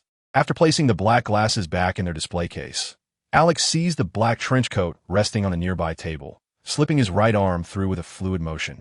Adjusting the angle before threading his left arm in, he then smoothed the coat across his chest, ensuring it fit snugly. Subsequently, he pulled the hidden hood from the back of the coat over his head, instantly transforming his presence into something cold and enigmatic. Many of Alex's gadgets drew inspiration from Batman's arsenal, as he, like Batman, possessed the physical capabilities of a human at the peak of their potential. Following his design, he integrated various elements from Batman's sophisticated gear into his own, tailoring them for his superhero endeavors. For instance, the black trench coat was constructed from a unique blend of nylon memory fibers and Kevlar, allowing it to flow like any fabric garment. However, upon charging the fibers, it would rapidly harden, providing fire insulation, with numerous compartments to conceal throwing knives, coins, and other flat weaponry. When the lower hem of the trench coat unfurled, it could be electrified to stiffen, forming a glider, thus serving as an effective means of escape from heights. Originally akin to Batman's cape, Alex had come to view the cape as a romantic notion belonging to comic book heroes, feeling it somewhat restrictive in combat scenarios. Although it could be retracted, it was evidently unsuitable for his style, prompting the transformation into a trench coat, which featured significantly thicker lining and enhanced functionality. Additionally, in recent days, Alex had been training in the art of magnetic telekinesis, discovering that he could achieve hardening without the need for technological assistance, thus opting to eliminate the powered glider feature. Draped in a black trench coat, Alex deftly selected an assortment of throwing knives, daggers, coins, miniature plastic explosives, and smoke bombs, tucking them into the lining of his coat. Additionally, he affixed a small cutting tool, a breathing apparatus, and a convenient hook-and-line mechanism to his black belt. As long as they did not hinder his movements or combat, these lightweight gadgets posed no burden. Alex preferred to be thoroughly prepared for any unforeseen circumstances. Moreover, he discarded numerous insignificant items, recognizing that some tasks could be accomplished using his telekinetic abilities within the magnetic field, thus eliminating the need for excessive gear. For instance, the gloves embedded with electromagnetic power could generate a formidable adhesive force, facilitating his climbing and maneuvering along walls. However, upon discovering his telekinetic prowess, Alex realized he could create countless small hooks to secure himself without the need for the gloves. Consequently, he opted for a more streamlined design, replacing them with sleek black gauntlets that enhanced his combat efficiency. In a matter of days, he refined various pieces of equipment that had initially mirrored those of Batman, ultimately developing a unique personal style due to his magnetic telekinesis. When he donned the complete ensemble of a superhero, he meticulously fastened each button of his trench coat, starting from the bottom and working his way up. Once secured, the hem of the coat billowed as he approached the display case housing his mask. Inside rested a featureless mask, smooth and silver, resembling a half-egg, devoid of any facial features except for two horizontal slits for the eyes, exuding an unnerving chill. He retrieved the mask, pressing it firmly against his face with his right hand. Instantly, shrouded in the black uniform of his trench coat, the hood obscured his eyes, revealing only the gleaming surface of the mask, reminiscent of a reaper lurking in the shadows, instilling a sense of dread. Chapter 40. BGM Hero as night descended. The moonlight bathed the scene in a soft haze, melancholic as a grieving widow. In the lower district, Pommel Harbor awaited. The sea breeze howled, and the waves crashed against the concrete harbor walls, frothy white surf rolling and churning, pushing through the weathered holes eroded by time. Pommel Harbor stood as one of the few places in the lower district where the sea could be glimpsed. Once, a courier trade from the central city had envisioned a significant port here, intending to construct a facility for the consolidation and transfer of goods. Yet, it ultimately succumbed to the chaotic environment of the lower district, withdrawing its funding and leaving behind only the rudimentary harbor that had just begun to take shape. Thus, Pommel Harbor became a unique entity, rather than warehouses and containers. Small harbor houses lined the land, stretching along the waterfront and meandering into distant neighborhoods. Alex stood on the rooftop of one of the buildings, his back turned to the moon, cloaked in a hood, resembling a grim reaper beneath the lunar glow. His dark silhouette loomed in a corner, peering through the slits of his sleek silver mask towards the approaching transaction at the port of Bomo. Under the dim, flickering lights of the port, two factions confronted each other. Both groups were comprised of towering, muscular men, totaling around 15 or 16 individuals. One group, predominantly composed of African descent, brandished automatic rifles, cheap AK-47s, and various handguns at their waists. Opposing them were white men from the Russian gang, equally unyielding as they displayed their own firearms, refusing to back down. Both sides eyed each other warily, their weapons poised for any sudden shift. The larger group of African descent belonged to Jack's dismembered hand gang, comprised of dissenters seeking to seize power and profit. Alex's inaugural heroic appearance was to assist Jack in eliminating these malcontents and solidifying his gang's influence. The Russian gang, hailing from the lower city, was engaged in a monetary exchange with the dismembered hand. From his elevated vantage point, Alex surveyed the scene, noticing not only the two factions but also several individuals lurking in the shadows, likely involved in underhanded dealings. He paid them no mind. They were perfect for amplifying his superhero persona. Under the darkened sky, a night of carnage was about to commence. As the coastal wind whipped around him, his trench coat billowed, and with a swift motion, Alex drew two black desert eagles from behind his waist, ready to unleash his wrath. "Alex, may I inquire if you are willing to collaborate?" Suddenly, the system's voice resonated in his ear. The briny sea breeze rustled his coat, and the cold silver mask beneath his hood remained stoic. "Only once you lay everything bare can we discuss further." He remained skeptical of the system's intentions. Until it divulged all its secrets, he had no desire to engage. "Refusal to heed my counsel will lead to punitive measures, Alex. I shall impose a penalty upon you." The system bellowed in indignation. Alex dismissed it as inconsequential. Since the system's inception, it had never threatened his life, relegated to mere nuisance in his eyes, akin to a petulant child. Just as Alex contemplated his entrance to eliminate the rival gang members, a tremendous sound wave erupted beside him. The intense rhythm of Zhang Jie's counterattack surged forth, akin to a thunderclap breaking the stillness of the air, sending chills down his spine. This grand crescendo reverberated, shaking the atmosphere as it spread in rippling waves outward, filling the night with its formidable presence. Alex quickly retreated 3 steps, concealing his figure, his startled pupils fixated on the nearby rooftop. The grains of sand and dust on the terrace danced and leapt, stirred by the resonating sound waves. A tremendous sonic wave thundered in Alex's ears, erupting a mere half-meter from him. He extended his hand to the side, gently probing the powerful, rhythmic sound wave ripples. As if he were a colossal horn, resonating a monumental and soul-stirring prelude to counterattack.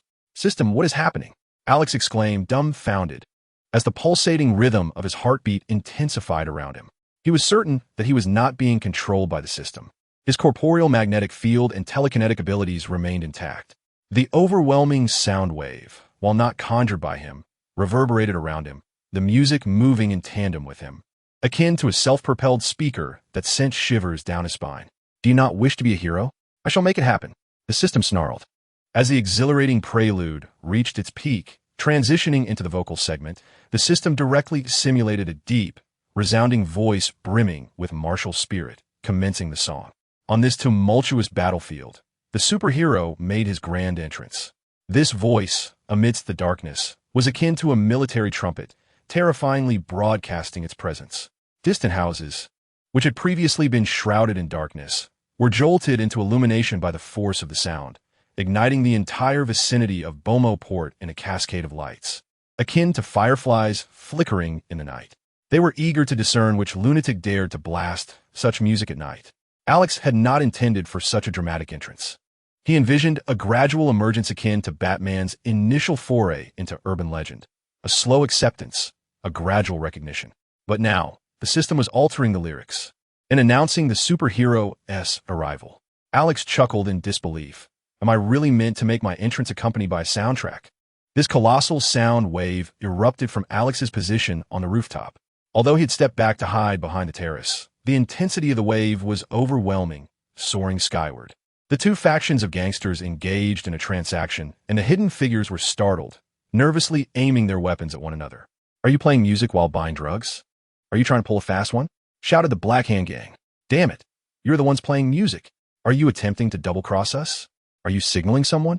Do you mean to ambush the Russian gang? The Russian gang members retorted fiercely, brandishing automatic rifles and shouting in anger.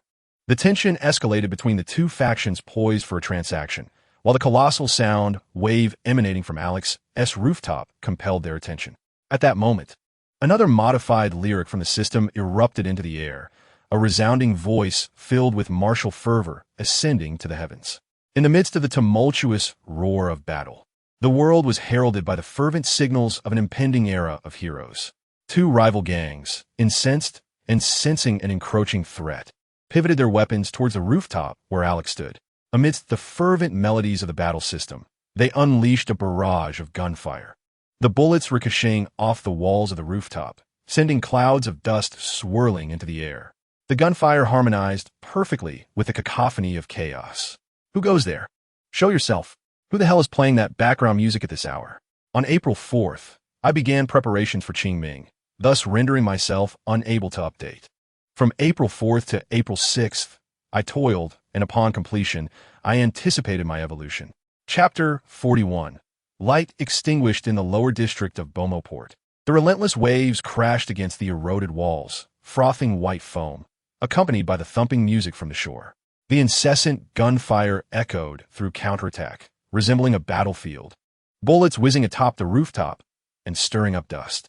The men from the Russian gang and the one-armed gang were seething with anger, their tempers flaring. A once promising transaction had been disrupted by a group of ruffians blasting music late into the night. Come out. Show yourselves, bellowed a member of the one-armed gang, brandishing a cheap AK-47, unleashing a continuous stream of fire towards the source of the music, riddling the rooftop with holes and chaos. That damn bastard, blow him up, shouted a one-armed gang member, drawing a pineapple grenade from his waistband and pulling the pin, hurling it towards the pulsating music on the rooftop. As the small pineapple-shaped grenade followed its arc through the air, a dark, agile figure leaped from the rooftop like a cheetah, soaring over the alley and landing on the adjacent rooftop, accompanied by the relentless music.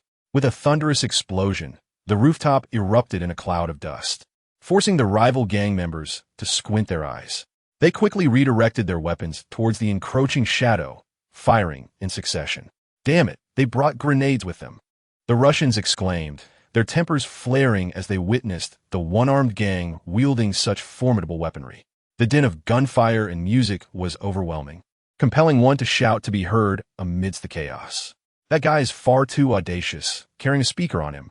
Use whatever weapons you have and blow him up. The one-armed gang members remained indifferent.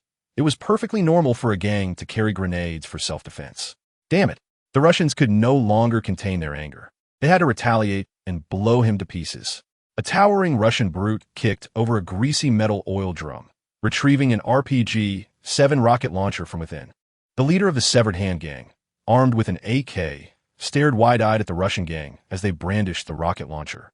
Unable to restrain himself from shouting, "What are you Russians up to?" pulling out a rocket launcher. This weapon was no ordinary armament. The RPG-7 was renowned for its illustrious combat record. In 1993, during a military operation in Somalia to apprehend warlord aid, Somali militants utilized RPGs to bring down 2 Black Hawk helicopters from the U.S. Army's 160th Special Operations Aviation Regiment. This event was later adapted into the film Black Hawk Down. It also gained notoriety during the Chechen War, where in one battle, Chechen rebels, armed with SVDs and this rocket launcher, reduced a contingent of 1,000 Russian soldiers to a mere 11 survivors. Thus, the leader of the severed hand felt a chill run down his spine, having not anticipated such a devastating weapon in the hands of the Russian gang. The Russians, however, remained unfazed. Possessing heavy weaponry for self-defense was a commonplace occurrence in their line of work. Without hesitation, the Russian man hoisted the rocket launcher onto his shoulder, aimed at the window of the lower level of the rooftop, and pressed the trigger.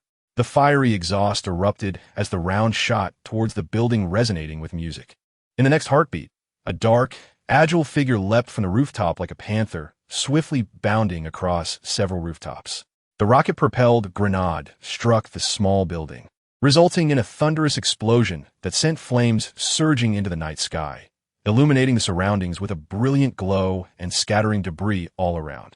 The music continued unabated, accompanying the shadow as it moved, with gunfire echoing in pursuit. The 2 factions of gangsters shielded their faces from the flying debris, yet the gunfire relentlessly pursued the dark figure. Suddenly, a grenade-like object was hurled from the rooftop, landing directly above the 2 groups of gangsters. "Get down! Protect your eyes!" shouted a seasoned gangster. In the next instant, the grenade detonated overhead, illuminating the entire port of Palmer in a flash. It was a flashbang. "My eyes! My eyes!" Panic ensued as many were momentarily blinded by the sudden brilliance, their vision reduced to a painful whiteness. Some, in their instinctive response, began to fire wildly, inadvertently hitting their own comrades, who fell to the ground in agony. Others, more experienced, quickly dropped to the ground, avoiding injury from their own side. In the next moment, the music shifted to a narrow alley, where a palm-sized smoke grenade was forcefully thrown from the darkness, landing among them. With a hiss, the chaos continued. The smoke bomb erupted, releasing a dense cloud of smoke that swiftly enveloped the location of the 2 factions, transforming it into a realm shrouded in mist, where only the chaotic silhouettes of people could be seen writhing in despair. Alex emerged, clad in a black trench coat, a hood concealing his features, and a smooth silver mask gracing his face. He wielded 2 black Desert Eagles, his entire being resonating with the haunting melodies of Zhang Jie's counterattack and the system's anthems. Stepping forth from the darkness of the alley, "Is it you, you wretch?" Upon perceiving his figure, the prone gang members, seething with rage, raised their weapons and fired, bullets ricocheting in front of Alex and skimming past his feet. With a peculiar grace, Alex pressed his feet against the wall, his coat fluttering behind him as he swiftly ascended along the vertical surface. The bullets followed in his wake, striking the ground and the walls he traversed, sending up plumes of dust. With arms extended and the dual Desert Eagles in hand, he sprinted along the wall, unleashing a barrage of gunfire. Bang! Bang! Bang! Time seemed to slow in that moment when Alex traversed the wall. To him, their attempts at resistance appeared as sluggish as the movements of a mere child. While he could not outrun the bullets, he could evade their trajectories at the instant they were aimed at him, allowing him to ascend the wall as if he were dodging the very projectiles. With each shot from his dual Desert Eagles, every bullet found its mark, piercing the fog and creating ripples akin to the bullet trails in the Matrix, a spectacle both captivating and ruthlessly brutal. The bullets that had followed his ascent ceased their pursuit, for the shooter had already met his demise. After expending 14 rounds, Alex executed a graceful somersault in midair, rotating the guns on his fingertips before sheathing them at his waist. His dark silhouette touched down firmly on the ground, the hem of his coat cascading down, his silver masked gaze fixed upon the depths of the smoke. "The battle is the genesis of our heroism. I shall wield my power and proclaim my might." The music from the system continued to echo around him. There were no survivors left. Only $2 million from the deal and a box of white powder remained amidst the fog. He stepped forward, emerging from the dark alley, accompanied by the background music. Striding toward the dissipating mist, now gently blown away by the sea breeze. In the shadows, the lurking miscreants began to stir. Chapter 42. Intertwined, the sea breeze of Bomo Port whispered through the air as the fog gradually thinned, propelled by both the wind and the melodic assault surrounding Alex. Tall and imposing, Alex's black trench coat billowed with an air of authority, and beneath the hood, his silver mask exuded an aura of enigma as he traversed the mist toward the 2 crates of spoils. As he approached the loot, his keen gaze swept the area, revealing the bodies of those he had slain or those who had met their end in a frenzy of panic during his own flashbang assault. Blood pooled ominously on the ground, forming a gruesome tableau of over 20 lifeless bodies. He stood amidst the carnage, his black trench coat exuding an air of both mystery and cruelty. Leaning slightly forward, he grasped 2 black boxes in his hands, and, as the sea breeze swept through, it dissipated the smoke, revealing his enigmatic silhouette. At that moment, in the narrow alley, armed figures emerged swiftly, their movements precise and agile, quickly establishing a perimeter that encircled Alex, restricting his escape routes. Drop the contraband, hands on your head, and crouch down. Agumon, clad in a thick black bulletproof vest, held an M9 pistol in his right hand, his hawk-like eyes piercing the scene before him as he commanded with a grave tone. He had forged an alliance with a large gang in the central city, intending to secure the lower district for their operations, establishing a base for activities within his sphere of influence. This operation was originally aimed at dismantling the newly emerged Broken Hand Gang and their Russian counterparts, as well as asserting his authority in this unfamiliar territory. After orchestrating a series of police deployments, he had set up an ambush. However, he had not anticipated the audacity of the lower district's gangsters, who possessed grenades and rocket launchers. At first, he felt a chill and considered retreating, realizing he had underestimated the chaos of the area. Yet, witnessing the mysterious figure in the trench coat dispatch the gang members with a flashbang and smoke grenade ignited a spark of ambition within him. If he could capture this enigmatic individual, it would mark a significant achievement in his endeavors in the lower district. Having encountered those with true extraordinary abilities, Agumon understood that some individuals were astonishingly powerful and beyond measure. He began to suspect that this mysterious figure might possess such powers. After all, who could eliminate nearly 30 gangsters with such audacity and precision? Could this individual's extraordinary ability be the music that accompanied his entrance? Agumon pondered the usefulness of such a power. He remained vigilant and cautious, his body tense, his footsteps deliberate and quiet against the ground. Releasing the grip on his right hand, he raised his left, signaling the surrounding officers to close in, his sharp gaze unwavering. Drop the contraband, hands on your head, and crouch down. Do you hear me? Turn off the music. The system complied readily. What had initially been a 3D surround sound faded, retracting from a 360-degree radius around Alex to a position 45 degrees behind him, transforming into true background music. Agumon. Alex stood firm, clutching the 2 black boxes, his deep-set eyes behind the sleek silver mask fixed on Agumon, a hint of surprise flickering in his mind. It dawned on him that the police had laid in wait.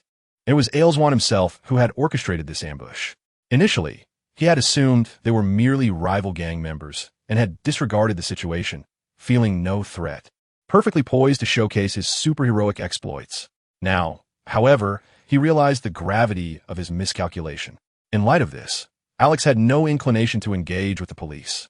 His piercing gaze swept over the 13 officers arrayed around him in a fan-like formation, their weapons aimed directly at him.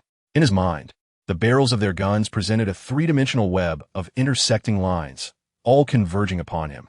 Unless the bullets could curve, they would pose no threat to him. He fully activated his senses. The sea breeze gently caressed him, rustling his trench coat. In an instant, within the realm of his heightened perception, he could discern every speck of dust in the air for hundreds of meters around him, hear the direction of the wind, and sense the rhythmic beating of the officers' hearts. While Agumon nervously rubbed his gun's grip with his right hand, releasing his grip on the black box he had been holding, Alex watched as it fell through the air. At that moment, the sleeves of his black trench coat trembled, revealing the hidden throwing knives that slipped between his fingers. 8 gleaming blades shimmered in the darkness, securely grasped in his hands. With a stride, he unleashed the 8 knives, which darted forth in a dazzling display of silver light. slicing through the night in 8 distinct directions. Fire. Alswan's voice was sharp and his actions swift.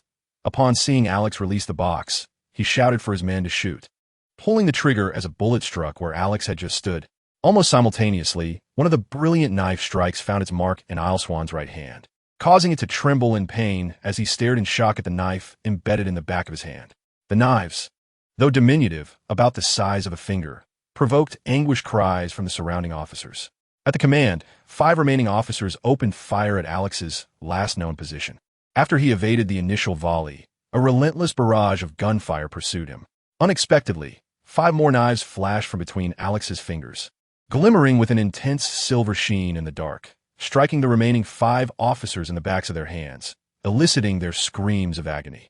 Alswan gritted his teeth, beads of cold sweat forming on his brow, as he witnessed Alex, like a wraith, deftly evade bullets while the knives traced streaks of silver through the air, disarming the 13 officers. His heart was struck with an unprecedented awe. Alex's dark silhouette appeared ghostly amidst Alswan and the officers clutching their injured hands. "Officer, please do not impede my efforts to purge the underbelly of this city of its evils," Alex declared with a resolute and unwavering tone, his smooth silver mask concealing his expression. With that, he bent down once more, retrieving the 2 black boxes filled with powder and money, and sprinted towards the nearest small building. In mere seconds, he leaped across the rooftops and vanished into the shadows of an alleyway, disappearing from Alswan's sight. Erswan gritted his teeth, gazing at Alex's departing silhouette. Suddenly, a fleeting sense of familiarity washed over him, reminiscent of a scene he had witnessed before yet could not place. With a solemn expression, he turned his gaze to the dagger resting on the back of his hand, noting the inscription of silver light on its hilt. Chapter 43. The debate of superheroes in Alex's underground base. The stark fluorescent lights illuminated the space with clarity. He stood with his arms crossed over his chest, tapping his right index finger rhythmically against his left arm, his brow furrowed as his calm eyes fixated on the broadcast of Central City News. On the screen, the stunning anchor, Jerry, captured attention with her tall stature and immaculate makeup, dressed in tailor trousers and a crisp white shirt, expertly wielding a microphone as she delivered her live report. Behind her, a police cordon surrounded the area, crowded with journalists and onlookers. "This is Central City News reporting. Ladies and gentlemen, we are currently in the downtown area. 5 days ago, a peculiar individual emerged in the lower district. Some have dubbed him a hero, while others label him a deviant, as he plays an array of bizarre music during the night. He makes grand entrances accompanied by eclectic background tunes, cleansing the downtown of its wickedness. To date, he has dispatched over 50 criminals in just 5 days, whether through acts of violence or in efforts to restore order. This is indeed a shocking development. Last night, he obliterated the Russian gang in the lower district. The gang's nightclub was stormed single-handedly by him.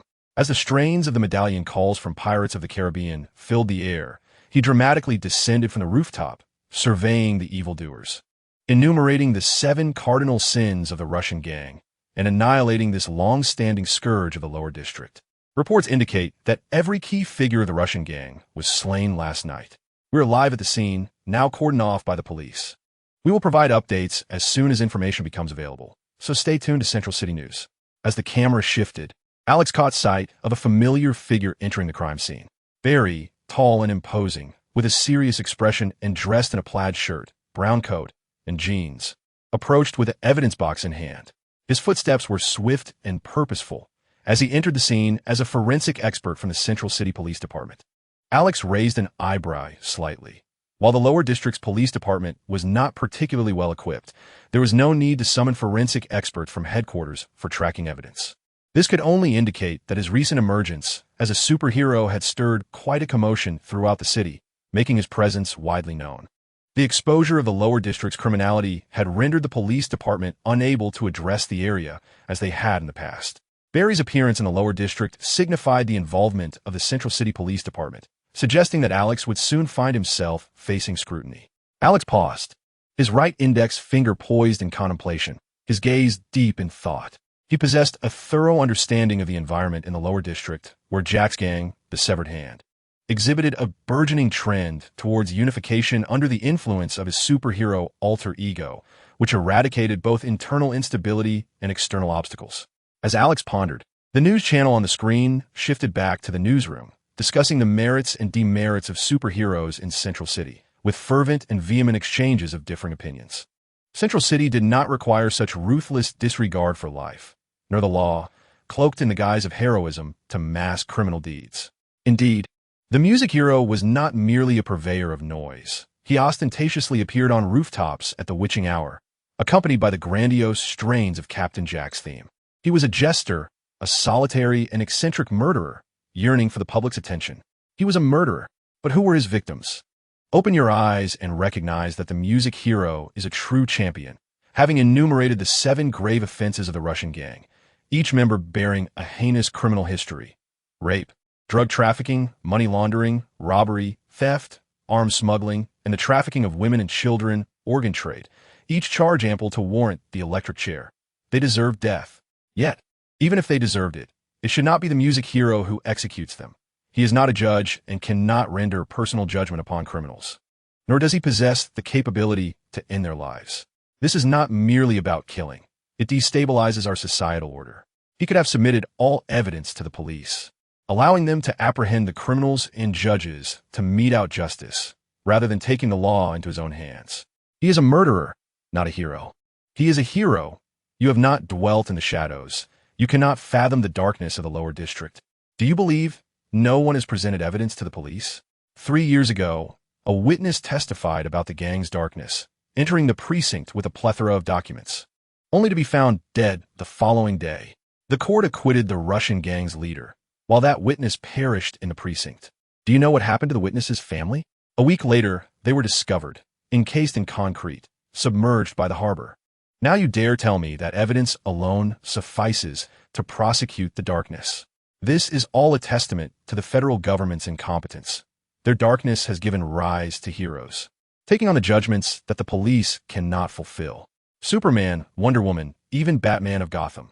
These heroes are products of an age of heroism, a time when we require their presence. We need them amidst the shadows, wielding their blades, declaring the crimes of the wicked, vanquishing malevolence, restoring clarity to the world. Have you not heard the ordinary people of the lower district chanting in celebration of the gang's downfall, rejoicing that Central City has produced a superhero? Foolishness. They are harbingers of disorder. Over time, their rampant imitation and fervor will obliterate the beautiful order of Central City, plunging it into chaos. They are compelled to act in accordance with the law, to unmask themselves and surrender. Those who take lives so callously are not heroes. They are murderers. Otherwise, why do they conceal their faces? People emulate not the act of violence, but the noble intent to eradicate evil. Heroes rise to confront malevolence, providing us with purpose and direction, striving for the illumination of the entire city rather than the destruction you envision. Ultimately, your heart is solely preoccupied with your own interests as an elite, with the stability of the affluent districts, unwilling to allow musical heroes to unveil your sordid thoughts.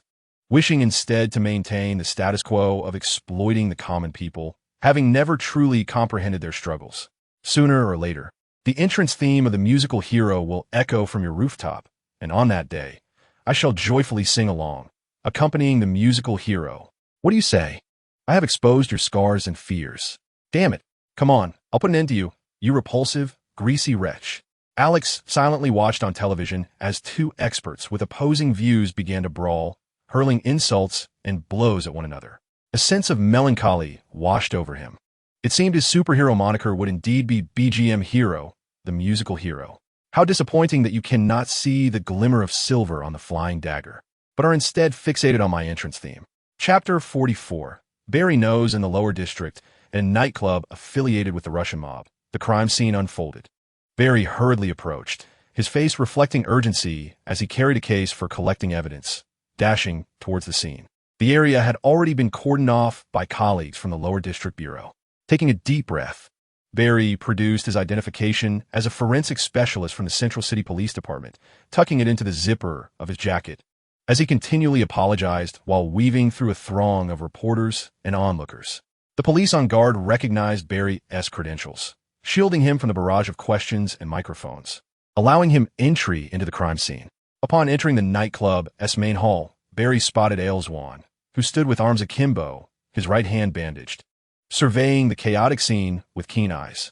Barry knew that Agumon transfer to the lower district meant this newly emerged superhero was facing his first major challenge. Barry had a good rapport with Agumon. They had collaborated frequently at headquarters. In fact, Barry maintained amicable relationships with everyone, his sincere, sunny disposition making him relatable to all. "Hey Al, sorry for being late," Barry said, shifting his gaze from Agumon to the surrounding chaos, inhaling sharply. In his career, he had never encountered a scene as disordered and brutal as this one. The entire hall was a cacophony of destruction, tables and chairs shattered, glass from countless bottles strewn about.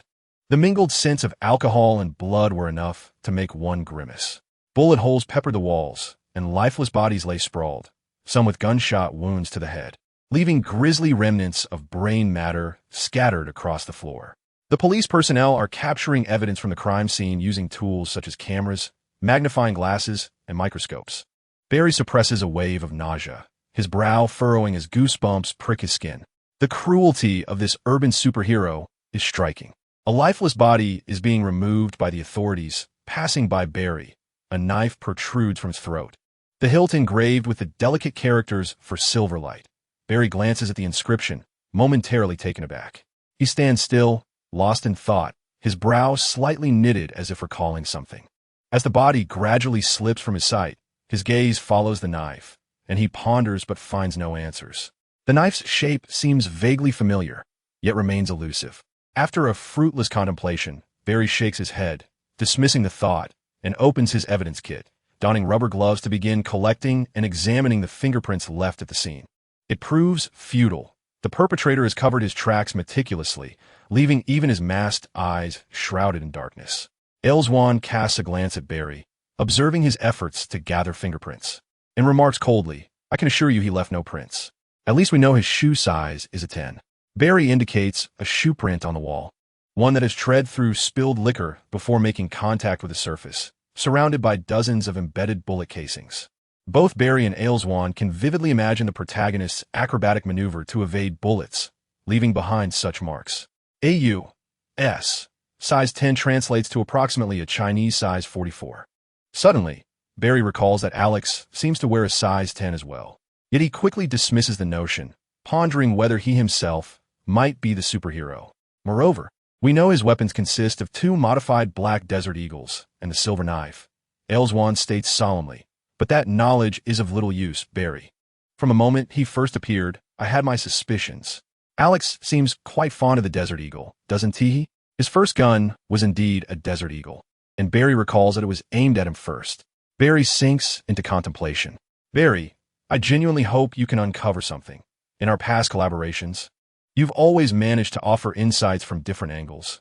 Agumon says, his gaze filled with yearning as he exhales deeply, loosening his tie that feels suffocating, cursing under his breath in frustration. Barry remains silent, offering a wry shake of his head. He is merely a forensic expert assisting in the investigation. The clues are scant, leaving him powerless. Perhaps we could glean insights from his musical preferences to ascertain his ethnicity. Asian? African? Latin? German? English? Russian? Barry crouched underground, gazing at the scene before him. A flying knife abruptly entered his line of sight, its handle gleaming with the inscription Silverlight. I conducted a search, and the first song was a Chinese composition. Despite extensive data analysis, I found no trace of it, leading me to suspect it was an original creation, possibly by an individual of Eastern descent. Investigations are underway in Chinatown, though the prospects appear rather bleak. The subsequent tracks were all unfamiliar English songs, yet it was undeniable that they possessed a certain charm. Agumon remarked with an expressionless face. Barry was taken aback. Charming? He pondered, even doubting whether Ale could be a musician. Ale glanced at Barry and continued. His original songs have begun to circulate online, prompting strong requests for him to release official versions. At this point, Ale wearily rubbed his eyes, fatigued from insufficient rest, squinting with effort. Since the emergence of this musical hero, he had scarcely found a moment to recuperate. I'm good for smoke, Ale said, heavily patting Barry's shoulder before striding past him to indulge in a cigarette. Barry responded with a grunt, nodding as his gaze swept across the crime scene, where a flash of brilliance caught his eye. It was the silver flying knife, embedded in a wooden block on a table. Barry approached, forcefully extracting the knife from the block. It measured approximately the length of his index finger, its surface smooth, reflecting his contemplative eyes. A profound sense of confusion washed over Barry as he felt an eerie familiarity with the knife. He compared it to his own finger. It was slightly longer, by a few centimeters. Suddenly, Barry's mind exploded with realization. 3 years prior, he had seen Alex's design sketches for a knife of similar dimensions. Furthermore, Alex had once compared it to his own index finger, which was precisely a few centimeters longer than Barry's, matching the length of this very knife.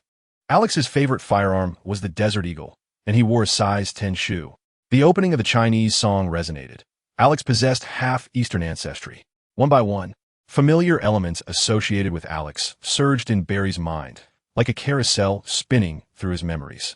Barry remained in a daze for an indeterminate time until Ale returned from a smoke break. Noticing Barry's stunned expression, Ale furrowed his brow in confusion and inquired, "Barry, what's wrong?" Barry snapped back to reality, shaking his head unnaturally and replying, "Ale, do you have any footage of the musical hero?" "Indeed," Ale replied, nodding thoughtfully as he retrieved a notebook and began to play a video captured by passerby. Since the musical hero's debut, numerous clips have been filmed and widely disseminated online. After all, Alex's entrance was undeniably striking. His presence was already well known and impossible to conceal. Barry focused intently on the screen. He had known Alex his entire life. No one was more familiar with Alex than Barry.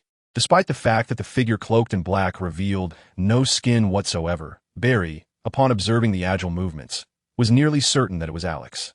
The combination of evidence and a familiar sensation led Barry to ponder. "What do you perceive?" Elswan's piercing gaze was fixed intently on Barry, his hawk-like eyes scrutinizing him. The depth of emotion in Barry's eyes and expressions was laid bare before Elswan. Barry's gaze was distant, his visage strained. "It's nothing. Just curious about why he chose to have an opening score," he murmured, his thoughts a chaotic whirl. Elswan continued to scrutinize Barry, closing his laptop. Chapter 45. Barry's assurance. "What do you perceive?" Elswan's sharp eyes remained locked on Barry. The myriad expressions on Barry's face seemed to narrate a hidden truth. "It's nothing, merely perplexed by the choice of an opening score," Barry replied, his voice faltering, his mind in disarray. Could this truly be Alex?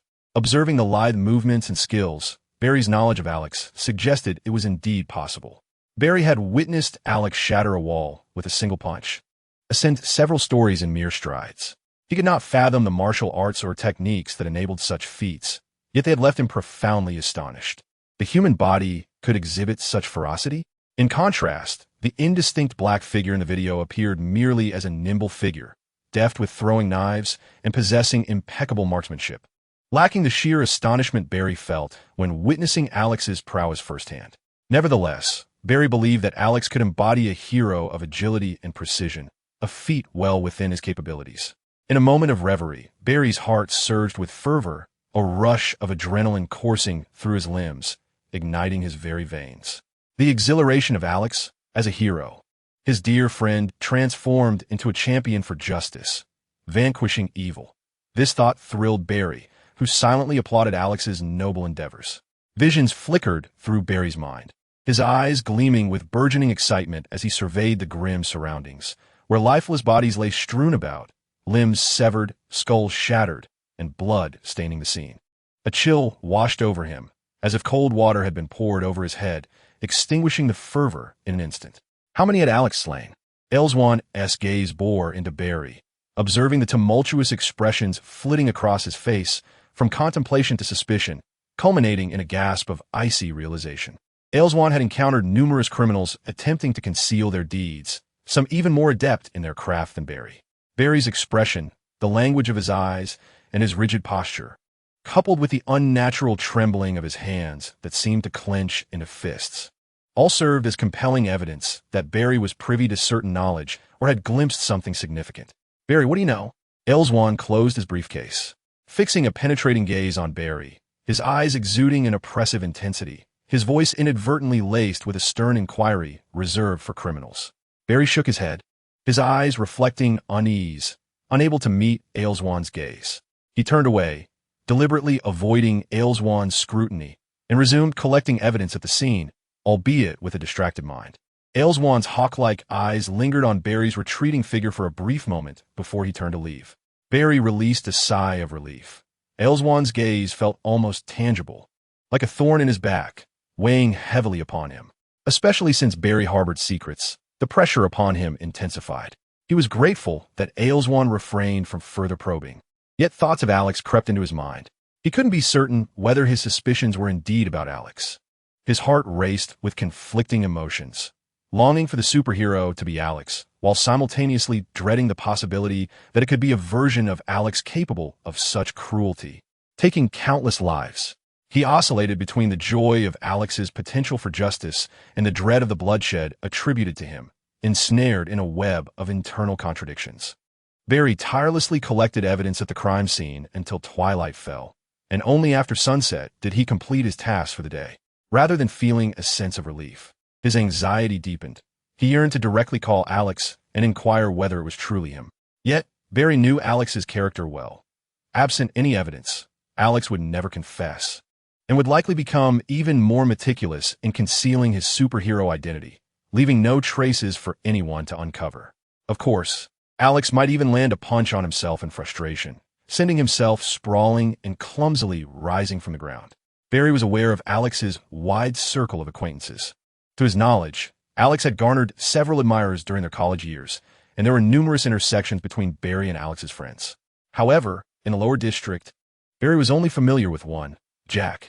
Jack was also his high school classmate, who had followed Alex during their school days, seemingly adopting a subordinate role. He never attended college and returned to the lower district, rumored to be involved with gangs. Jack, as Alex's subordinate, should at least possess some clues.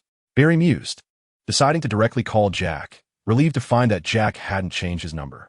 Yo, yo, yo, it's Jack, the rap god of the lower district. Barry felt a slight easing of tension. Jack still reveled in his quirky hip-hop style. After a moment of contemplation, Barry responded, Jack, it's Barry. Barry. Oh, the slowpoke Barry. Yes, Alex asked me to assist you. Indeed, the leader has welcomed you into our family. What assistance can you provide? In a couple of days, I shall unify the lower district. Rest assured, everything is secure. Oh, hey. A shiver ran down Barry's spine. What was this about Jack unifying the lower district? Wasn't he merely a member of a gang? How had he ascended to the status of a gang lord? Was Jack truly that formidable? Barry's mind was flooded with questions. He had never been aware of Jack's capabilities. After several years apart, he had returned as the notorious leader of the lower district, promising to unify it. It made sense. However, as Alex had already eradicated the Russian gang from the lower district, and now Jack would swiftly unite it. Barry's hands turned icy as another thought struck him. Was it Alex who had aided Jack in becoming the kingpin of the lower district? What were Alex's intentions? Indeed, the leader remains unacknowledged. The superhero is none other than him. The leader is truly formidable, vanquishing the Russian gang with his trumpet. Barry, could you arrange for the leader to showcase my rap during his next appearance? I assure you it is melodious. Let me sing a few lines for you. In my background music, no one can defeat me. I am invincible, utterly invincible. After hearing such chaotic rap from Jack, Barry snapped back to reality, eager to extract more information regarding Alex. It was then that Barry learned Jack had, after high school, followed Alex's orders to infiltrate the lower district gang, lying in wait until Alex graduated from university and entered the city police department mere weeks ago, officially designating Jack to represent him in unifying the lower district. As Barry absorbed this information, his mind became a whirlwind. Alex's ambitions appeared to be far more intricate than Barry's simplistic belief that Alex merely aspired to be a superhero. The tumultuous thoughts left Barry bewildered as he grappled with the revelation that his friend had transformed from a superhero into a clandestine mastermind. Chapter 46. The Copper Tiger Nightfall enveloped the lower district. The thunderous music reverberated along Pania Street, Nego Mountain Street, Nego Mountain Avenue, Nego Mountain West Street, 7th Avenue, and the Nego Mountain neighborhood, with the mocking melodies echoing through the dark alleys. It was a song known domestically as the Bulgarian Demon King, the HOP. The moment one hears it, the alluring figure of the Bulgarian Demon King vividly materializes in the mind. The entire eastern lower district was shrouded in the enchanting sounds of the spicy maiden, accompanied by a cacophony of police sirens, roadblocks, and obstacles. The police had set up multiple ambush points, yet the chaotic layout of the lower district, with its myriad narrow streets, coupled with reckless journalists and curious onlookers, rendered the police utterly ineffective. They allowed Alex to navigate freely on his motorcycle, accompanied by the spicy maiden's music as the sirens and shouts of officers trail behind him, allowing him to escape unscathed. Until the system had nearly played enough, the voice of the alluring girl beside Alex gradually faded away. With a deft maneuver, Alex drove his motorcycle into an alley, taking a few turns to effortlessly shake off the pursuing police and fearless journalists. In the lower district, within a shadowy alley adjacent to Yopi Highland Street in the west, Alex navigated a specially modified motorcycle, characterized by sharp lines and a distinctly mechanical aesthetic. He dimmed the headlights just enough to see in the dark, the engine emitting a barely audible hum as he advanced steadily. How exhilarating! The system's boisterous and triumphant voice echoed in Alex's ears. I could have manipulated the sound wave frequencies to resonate inward, thereby enhancing your physical prowess and amplifying your control over your own body and psychic abilities. However, you chose not to cooperate. The system chuckled. Rest assured, I shall continue to select entertaining background music to elevate your reputation as a superhero. Thank you, Alex replied nonchalantly, enjoying himself thoroughly. Let the games continue and see who outlasts whom. Despite the system's seemingly chaotic music selection, it had never interfered with his clandestine identity. The background music only played during his heroic endeavors and would promptly cease once he had engaged in battle and departed the scene, allowing him to escape unscathed.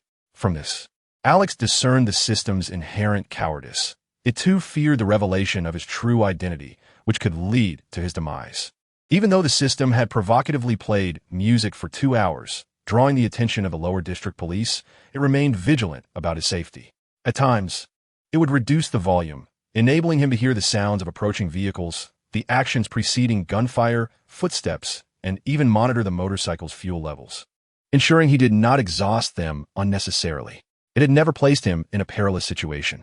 Thus, Alex found himself disillusioned by the system's tactics. He had anticipated a more formidable punishment than mere annoyance. Now, he felt let down. Paying no further heed to the system, Alex navigated his black motorcycle, its dim headlights cutting through the foggy air, illuminating the road ahead at a measured pace. Meanwhile, his mind pondered the various factions in the lower district.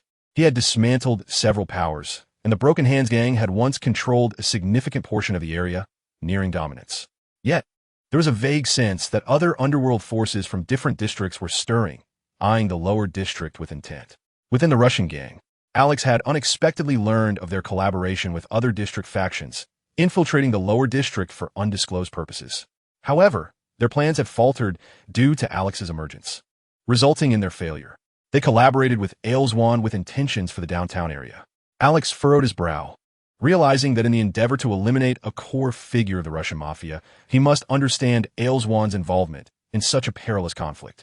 This seemed utterly illogical, given the Swan family's momentum, nearing elevation to the upper echelons of the central city's aristocracy. Their engagement in criminal activities was bewildering.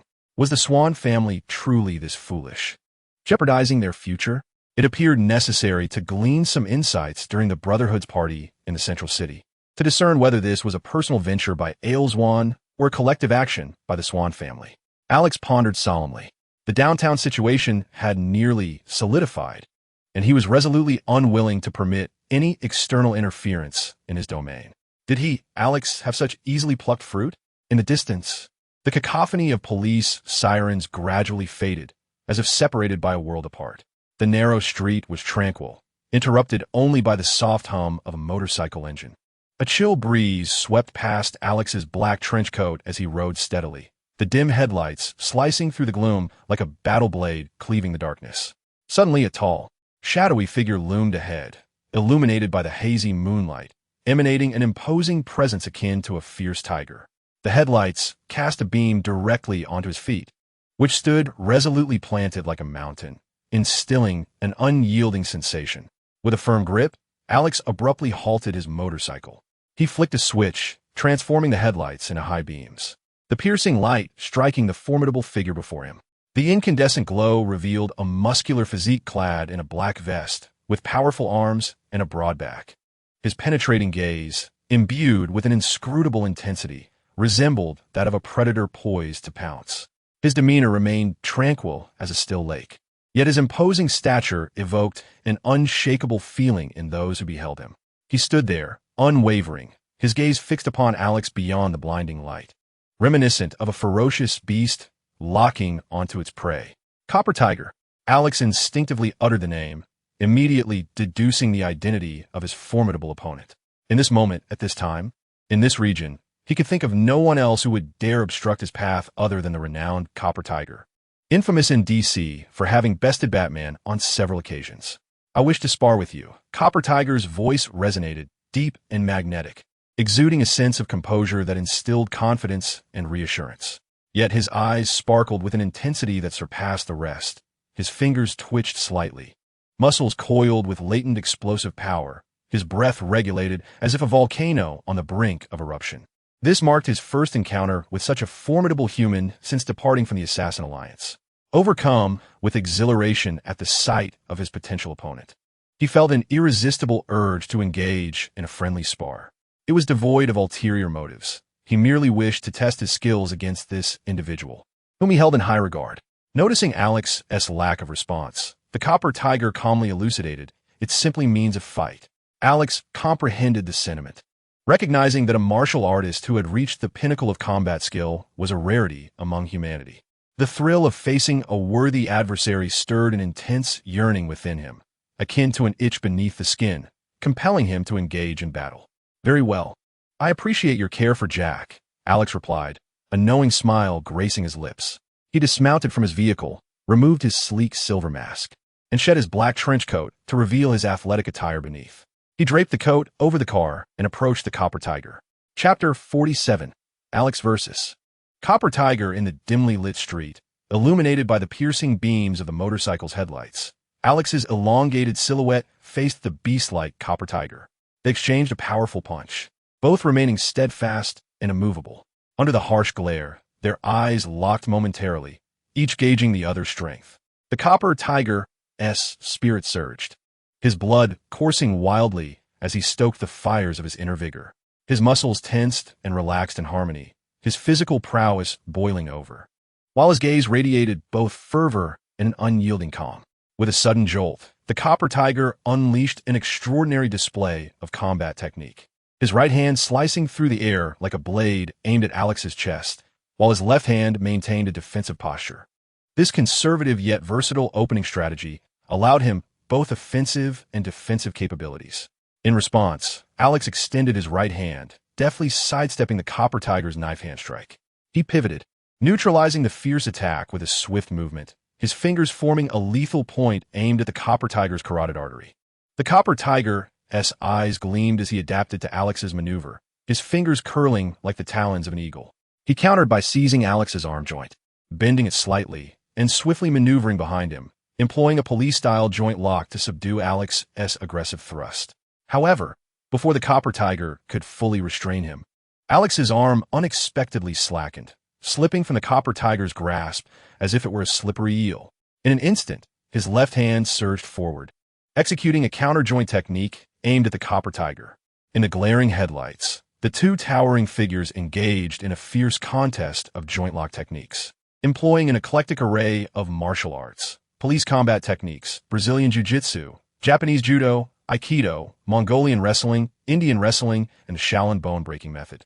The shadows danced violently as their hands and bodies intertwined in a breathtaking display of speed and power beneath the blinding white light. The Copper Tiger has traversed the globe, engaging in exchanges with renowned martial artists from around the world. He has donned the roles of assassin and mercenary, emerging from the blood-soaked battlegrounds with unparalleled combat experience. While Alex lacks the extensive fighting prowess of Copper Tiger, he nearly found himself ensnared in the grips of Copper Tiger's advanced joint combat techniques. However, he has transcended the limitations of a human body, surpassing the sensory capabilities of mere mortals. Thus, Alex adeptly maneuvered his way out of the clutches of Copper Tiger's superior skills, narrowly securing his safety. Although he was on the defensive, he continuously retaliated. And with each exchange, he honed his understanding of joint manipulation, mastering the art of body mechanics. Ultimately, through his heightened perception, Alex matched Copper Tiger in their grappling contest, achieving a remarkable equilibrium. Copper Tiger's eyes sparkled with delight. Despite the disparity in combat experience, he recognized Alex's ability to escape the crises he conjured, often turning the tables with unexpected counters. Alex's physical prowess had reached near-peak levels, surpassing even Copper Tiger's own capabilities, igniting a surge of exhilaration within Copper Tiger, prompting a resounding cheer of approval. However, this cheer served as a prelude. In an instant, Copper Tiger launched a sudden assault, channeling his strength into his shoulder and delivering a forceful blow to Alex's chest, propelling him beyond the reach of the spotlight and crashing him into the decaying wall, embedding him within it. Copper Tiger followed suit, and within the ruins of the wall, the air erupted with the sounds of fierce fist and foot strikes. This time, their engagement was not a contest of joint techniques, but a brutal exchange of powerful punches, demolishing the dilapidated room, scattering bricks and dust in a tempest of violence. In the darkness of the crumbling structure, another figure was hurled out, and Copper Tiger, with a fierce gaze and muscular frame akin to impenetrable black marble, emerged from the shadows to confront Alex, who had just kicked him out into the light once more. In the pitch-black void, relying solely on his heightened perception, Alex gained the upper hand and retaliated against Copper Tiger. Both warriors understood that the force behind their strikes was insufficient to inflict real harm upon one another, their eyes glinting with intensity as Alex leapt back into the spotlight. Once again, they exchanged blows, the sound of their combat resonating fiercely, resembling a deadly duel rather than a mere spar. Once visibility returned, Copper Tiger's extensive combat experience, combined with his acute sensory perception, unleashed his most formidable fighting capabilities. He adeptly predicted and deciphered Alex's movements through subtle body language, swiftly countering and neutralizing every technique. Time and again, he struck from the most unexpected angles. Momentarily suppressing Alex's combat effort. As the formidable Copper Tiger sensed Alex's strength, he gradually increased his own intensity from a mere 60% during their sparring to 70%, then 80%, and finally to a full 100% of his power. Yet, even at his peak, he could only temporarily suppress Alex using his extensive combat experience, unable to truly defeat him. This revelation astonished Copper Tiger. To be able to engage in sustained combat against him, despite being at full strength and possessing less experience. Alex's remarkable perception and physical prowess were undeniably formidable. The magnitude of Alex's strength surpassed Copper Tiger's expectations. This confrontation served as an enlightening lesson for a seasoned warrior like Copper Tiger, illustrating the essence of true combat. In the past, Alex had faced only small-time thugs and gang members, rarely engaging them in prolonged battles. Relying on his heightened senses and physical advantages, he typically resolved conflicts with gunfire, accumulating little combat experience. However, in his battle with Copper Tiger, he absorbed every movement like a sponge, predicting dozens of potential variations in Copper Tiger's actions, thereby broadening his horizons and gaining insight into the might of the world's elite martial artists. After nearly half an hour of intense combat, Copper Tiger unleashed a torrent of energy, his gaze becoming increasingly fierce with each exchange. As he ultimately summoned 120% of his strength, fighting instinctively without thought, he became drenched in sweat. Yet, despite exerting his formidable skills, he found himself unable to fully subdue Alex. As he realized the difficulty in predicting and countering Alex's movements through his body language, he took a step back, breathing heavily, and felt a profound sense of shock. The two stood apart under the bright lights, Copper Tiger's eyes ablaze with curiosity. "You did not unleash your full power?" he asked, astonished as he regarded Alex. Now drenched in sweat, his pores opened and his breath flowed steadily. He felt thoroughly satisfied with the exertion of his full capabilities. He was deeply surprised. To his eyes, Alex remained poised and stable, standing tall and only slightly dusted by the fray, exuding an aura of unyielding stability. "Such ease?" he mused. "No," Alex replied honestly. Although Copper Tiger had often pressed him, he had indeed not fought with his full strength. His true power lay in his ability to convert his physical strength into magnetic telekinesis, a capacity far more versatile and concentrated than his physical limbs. Once unleashed, it could effortlessly dominate an adversary's limbs, crushing them without the need for physical strikes. He had transcended the limits of human strength, with every aspect of his being surpassing that of Copper Tiger. Controlling the body surpasses the capabilities of the Copper Tiger by more than just a single tier. After this battle, Copper Tiger is already feeling somewhat fatigued, loosening his tightly closed pores to allow his energy to circulate freely to restore his stamina. In contrast, Alex, by adjusting the balance within his body, can sufficiently alleviate his own fatigue, appearing remarkably at ease, even more so than Copper Tiger. His engagement in combat with Copper Tiger is fueled by a mixture of gratitude for Copper Tiger's care of Jack and a desire to measure his skills against one of the world's foremost martial artists. Hence he refrains from exerting his full strength. Copper Tiger furrows his brow, feeling a sense of discomfort. The fact that Alex has not unleashed his full potential feels like an affront to him as a top martial artist. At this moment, Copper Tiger wears a serious expression, fully aware that he might even face death in this battle, an eventuality he accepts without qualm. Many martial artists have perished at his hands in their quest for greatness, and he has now steeled himself for a similar fate. Alex's gaze sharpens as he perceives Copper Tiger's unwavering resolve in combat. With a slight frown, he expresses his reluctance to insult this martial artist by stating, "If I were to exert my full strength, you would be defeated in an instant." Copper Tiger's eyes gleam with determination. Although he channels the full strength of his muscles, he recognizes that this is not his ultimate state, for this is merely a sparring match, and his goal is to work up a sweat. However, the circumstances have shifted, and he is eager to witness the true extent of Alex's power. He tears away his black tank top, revealing solid, dark muscles, and with unyielding will, he tightens his pores to unleash a torrent of adrenaline, igniting a fervor that surges through his veins and ignites his mind. His eyes blaze with intensity and resolve. "I wish to see what power can vanquish me in an instant." Chapter 48. The shock of Copper Tiger. Copper Tiger feels every cell in his body awaken to heightened sensitivity, his nerves electrified by adrenaline, coursing through him like searing blood in a raging inferno, converging upon his heart, which beats like a war drum resonating in his ears. Every fiber of his being, even the most minute nerves in his backside, earlobes, and little toes, becomes exceptionally sensitive and stimulated. Everything around him, the night, the faint dust carried by the air, is rendered vividly clear under his keen gaze, his pupils reflecting a fierce crimson and sharp focus. The unique, murky scent of the lower city infiltrates his nostrils. The air carries a chill that his sensitive skin can discern.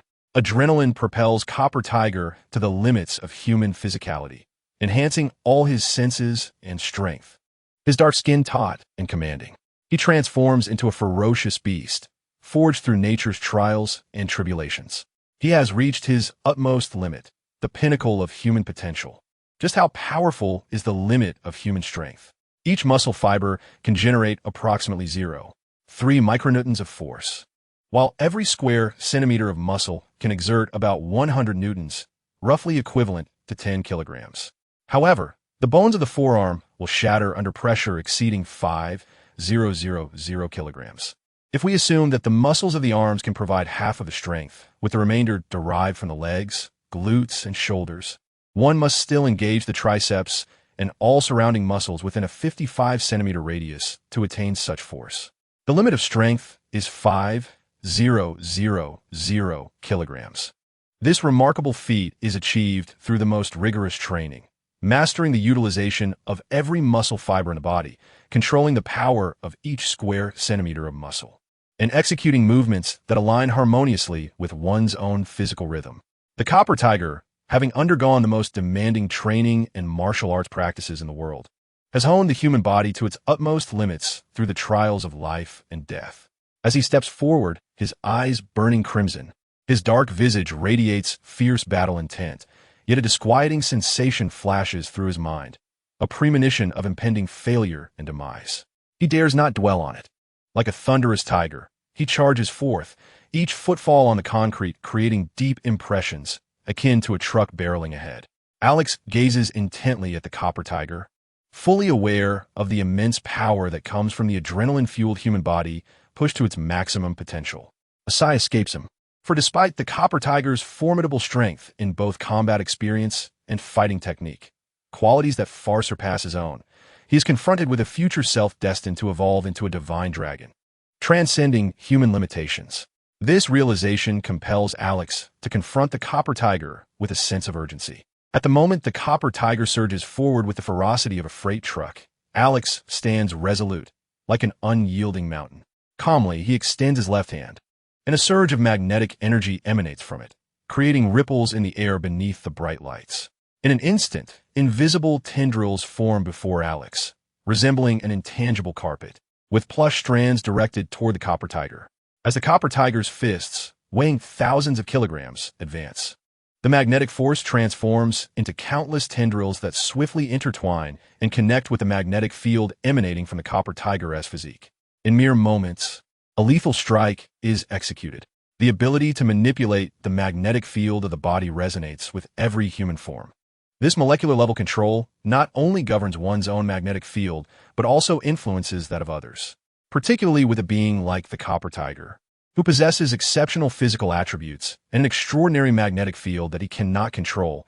Alex finds it remarkably easier to establish contact and exert control. He understands that the emergence of this physical magnetic power serves as preparation for his own evolution into a divine dragon, enabling him to command a mythical level of physical prowess. Yet even so, the corporeal magnetic field and psychic energy at this stage are exceedingly formidable, delivering an unequivocal blow to every human unable to restrain their own magnetic aura. In an instant, the copper tiger came to a halt, his adrenaline receding, and his entire presence deflated like a punctured balloon, his eyes widening in shock as he gazed incredulously at his own fist. Do you possess some peculiar superpower? The copper tiger felt as if the muscles, fibers, and blood coursing through his arms were ensnared by countless fishhooks. It was as though Alex had employed an array of steel wire hooks to ensnare his very flesh. A mere flick from Alex would be enough to rend his muscles from his bones, creating a terrifying separation of flesh and skeletal structure. Most alarming was that the copper tiger's innate sense of danger during the assault merely registered a vague sense of unease. But once he was entirely under Alex's control of the magnetic field, it felt as if Alex's power surged directly from within his arm, capable of executing him in an instant. At that moment, the copper tiger's sense of peril intensified, plunging him into a chilling awareness of his life hanging by a thread. No, I have transcended the limits of human flesh. Alex shook his head, gently lowering his left hand, releasing his control over the copper tiger's magnetic field, like threads of a needle severing the connection to his corporeal essence. The magnetic field of psychic energy exhibits an exceptional affinity for merging with and controlling the magnetic fields emitted by bodily cells. Unless an opponent can similarly manipulate their own magnetic field or possesses extraordinary traits, the majority of ordinary individuals will find themselves subdued by Alex's magnetic psychic energy. Regardless of their formidable combat skills or extensive battle experience, such attributes hold little significance. The copper tiger stared wide-eyed, gently shaking his arm. In that fleeting moment, he found himself utterly incapable of countering. His arm was invisibly controlled from within, and any movement on his part would result in a sensation akin to being torn apart. That profound internal control, capable of separating flesh from bone in an instant. This is impossible. Upon hearing Alex claim to have surpassed human physical limits, the copper tiger instinctively retorted, "Is it truly so effortless to transcend the boundaries of human flesh? Even he, Batman, Richard Dragon, and Lady Shiva have dedicated themselves to honing their combat skills and mastering the nuances of bodily control. Even the leader of the Assassin's Guild, constrained by the limitations of human physicality, sought the fountain of youth for alternative enhancement. Mere exercise cannot elevate one beyond the confines of human limits." The copper tiger, incredulous, observed Alex, and in that moment, he sensed a wholeness in Alex's form, devoid of flaws. A sudden wave of relief washed over him, accompanied by a spark of astonishment. Is this real? Have you indeed transcended the limits of human flesh, gaining potent abilities, or is it a form of mental control? The copper tiger's eyes widened, driven by a quest for understanding the corporeal realm, as he inquired. Chapter 49.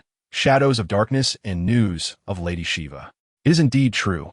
This is not a manifestation of superpowers. Not a superpower? Is it not an alternative transformation stemming from extraordinary physical prowess? Copper Tiger was taken aback. The scene he had just witnessed seemed to transcend the capabilities of the physical body.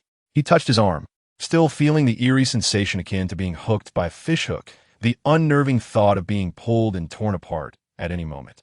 To be precise, it was an experience that surpassed the limits of flesh, achieving a harmonious unity between mind and body, a complete mastery over his own physical form. Alex deliberately chose to reveal the path that lay ahead to Copper Tiger. Was this truly possible? I have already reached the pinnacle of introspection, finally controlling every muscle in my body, which could be considered mastery over my physical self, yet I do not possess the marvel you exhibit.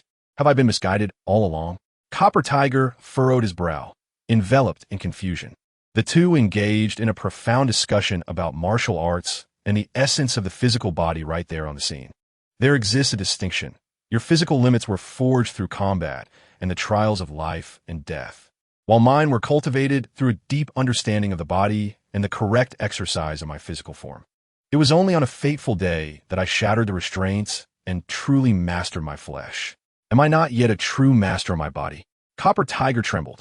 He was already among the world's elite martial artists, with few able to rival his control over the physical form. It was hard to fathom that he had not fully mastered his own body. Not quite. The so-called true mastery of the body is to achieve a seamless unity, where even one's bodily magnetic field can be controlled. The ability I exhibited earlier was a manipulation of that magnetic field, transformed into an intangible force that influenced your own field. It represents a manipulation of forces at a molecular level, essentially an extension of physical power. In truth, I did not invade your body.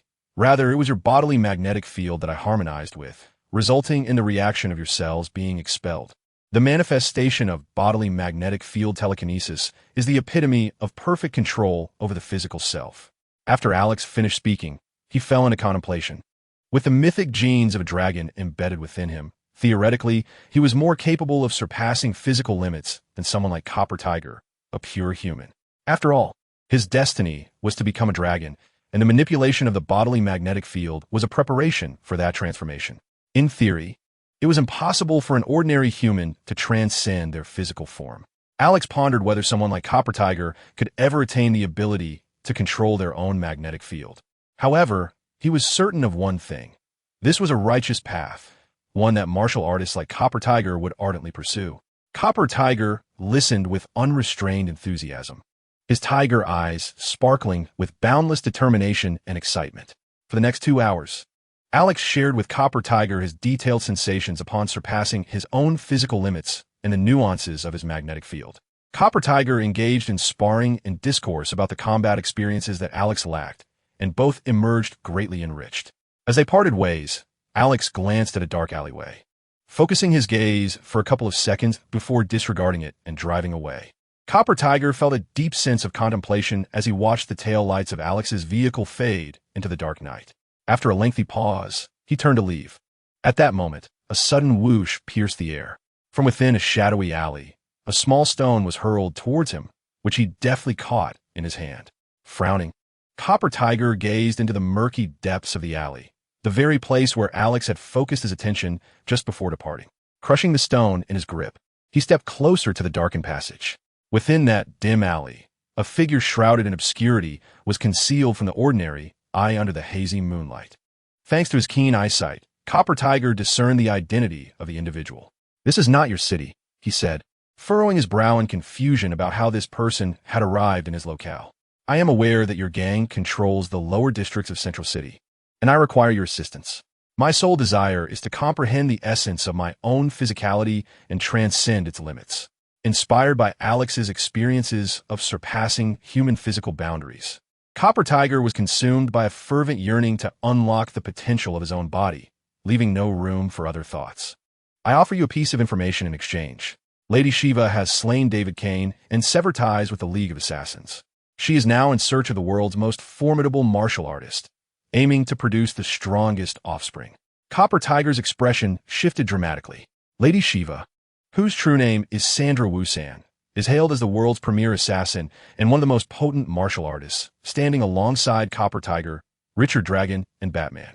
Barbara Gordon has remarked that she could defeat 99 of the world's population. She relishes the challenge of defeating the strongest martial artists with her bare hands, and many masters consider it an honor to fall at her hands. Batman once described Lady Shiva as perhaps the strongest living warrior. Her illustrious achievements are too numerous to enumerate fully, but a few notable victories include swiftly dispatching the second Robin, Catwoman, Huntress, defeating the second Green Arrow, Connor Hawke, overcoming Batman, narrowly besting her senior brother Richard Dragon, vanquishing Nightwing, effortlessly defeating Harley Quinn, triumphing over Black Canary, besting Oracle, single-handedly confronting several members of the Bat family, including Batwing, Batwoman, Clayface, the Joker, and Azrael, defeating Ra's al Ghul, the leader of the League of Assassins, overcoming the third Robin, besting Bane, and prevailing against King Snake and Clock King. Why hasn't she sought you out? Copper Tiger's expression darkened, filled with doubt regarding whether his junior sister would indeed approach him. Her fervor and genius in martial arts are unmatched by any other. The shadowy figure remained silent. Copper Tiger could almost envision Lady Shiva having confronted this individual, perhaps having soundly defeated him, and sighed, declaring him unworthy to be the father of her child due to his lack of strength, unable even to conquer himself. Yet, out of admiration for his endeavors, the junior sister must have stifled her murderous thoughts and regarded him as a worthy opponent, eagerly anticipating his future growth and strength. She surely yearned for a rival of equal stature, one equally formidable. Contemplating this, Tong Hu felt a chill run down his spine. He realized he needed to distance himself from such thoughts. What should I be vigilant about? Tong Hu resolved that, following this incident, he would seek refuge in a remote forest, dedicating himself to introspection of his corporeal self, striving to attain the level of transcendence over physical limits and control over his own magnetic field akin to that of Alex. Little Julian Gregory Day, the son of the Calendar Man, inherited his father's vile temperament, surpassing him in every respect. In the shadows, a low voice remarked, "I am in pursuit of him," suspecting he has fled to Central City, intending to incite a festive uproar on Thanksgiving. "Very well. I shall keep an eye out for you," Tong Hu replied. He gazed at the shadowy figure for a moment before musing. "In truth, you should seek him, Alex. This is his city. I shall consider it, if he indeed fights for his city." Chapter 50. Collaboration in Central City. On the 7th floor of the police headquarters building, the aroma of rich coffee wafted through Director Mark's office. Amidst the files stacked on either side of the desk, Director Mark's corpulent frame seemed almost wedged between the papers, with only his face peeking out. The emergence of Alex, the superhero of Central City, did not surprise me. While examining the commonalities among various superheroes from different cities, I anticipated that our own superhero would arise in Central City.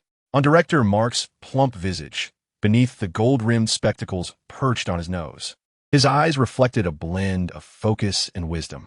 He propped his chin on his hand and stated, "However, he has made quite a spectacle of himself, making a grand entrance at night with a blaring horn." "I understand. I will handle him," Alex replied, crossing his legs as he sat opposite Director Mark, nodding. In his hands, he held the documentation pertaining to the Central City Police Department's assessment of its hero, including expert evaluations and all material evidence collected at the scene, alongside the results of forensic examinations. The files on Director Mark's desk were filled with analyses of the Central City superhero. "No, Alex, it is not a matter of handling.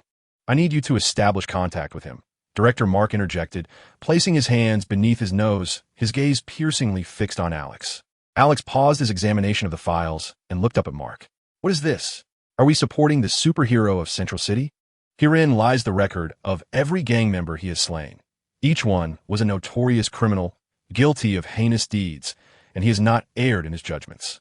He is acting rightly, and under his influence, the lower city is gradually improving, a fact that is irrefutable. The sole concern is that his methods are excessively violent.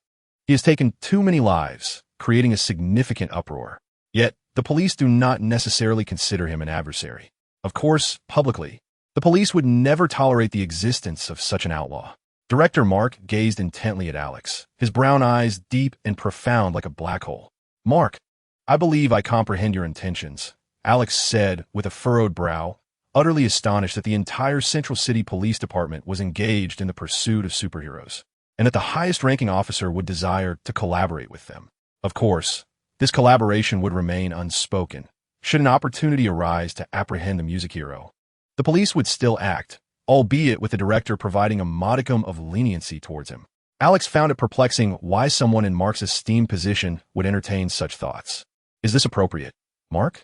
Alex ventured, initially expecting the director to be vehemently opposed to superheroes. To his surprise, Mark seemed inclined towards cooperation. It is appropriate. Everything is for the betterment of Central City, Mark replied with an air of nonchalance. He took a sip from a cup of rich coffee and continued, at times, I yearn for a hero like Superman to emerge in Central City, as it would certainly alleviate my burdens. Indeed, the benevolence of the Flash is no less than that of Superman, Alex mused inwardly. After finishing his coffee, Mark adjusted his glasses and said, I implore you, Alex.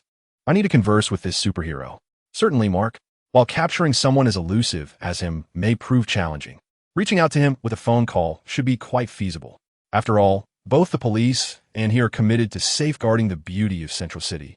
Alex responded solemnly. Prior to arriving at Mark's office, Alex had already contacted Copper Tiger, instructing him to disguise himself as the music hero and prepare for a confrontation to prove that he was not the music hero. However, Mark's inclination towards collaboration with the music hero and his intentions to utilize him in combating crime were unforeseen by Alex. Subsequently, Alex and Director Mark discussed the handling of members from the Special Powers Task Force. Mark had already selected several outstanding members from the counterterrorism unit, including specialists in assault, support, sniping, and tracking.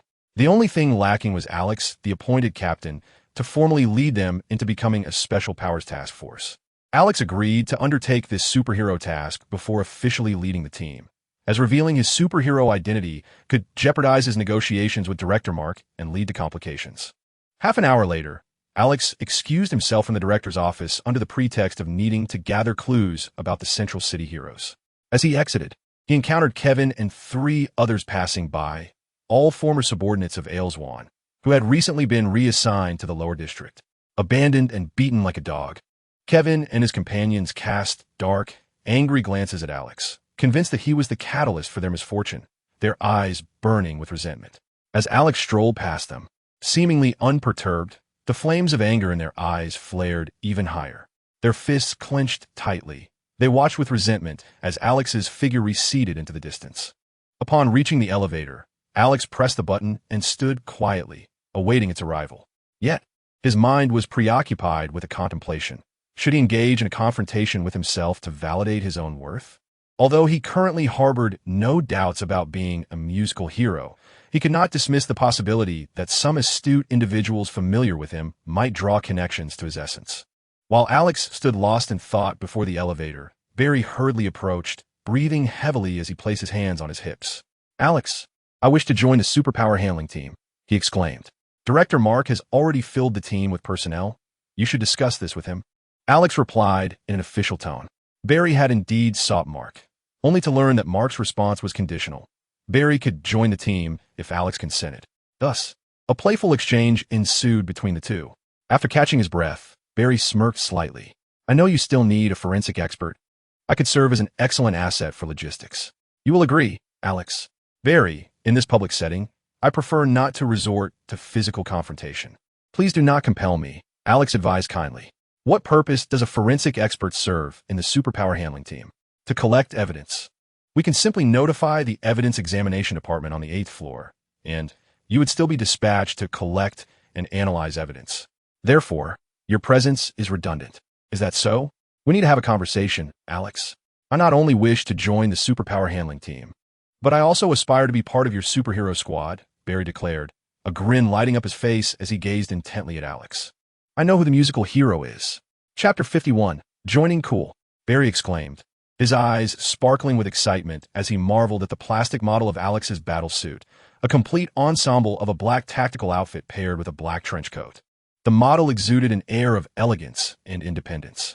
He could almost envision himself donning this striking black ensemble, standing atop a building at night, surveying the city below, his figure exuding an aura of coolness as the chilly wind billowed the coat's hem.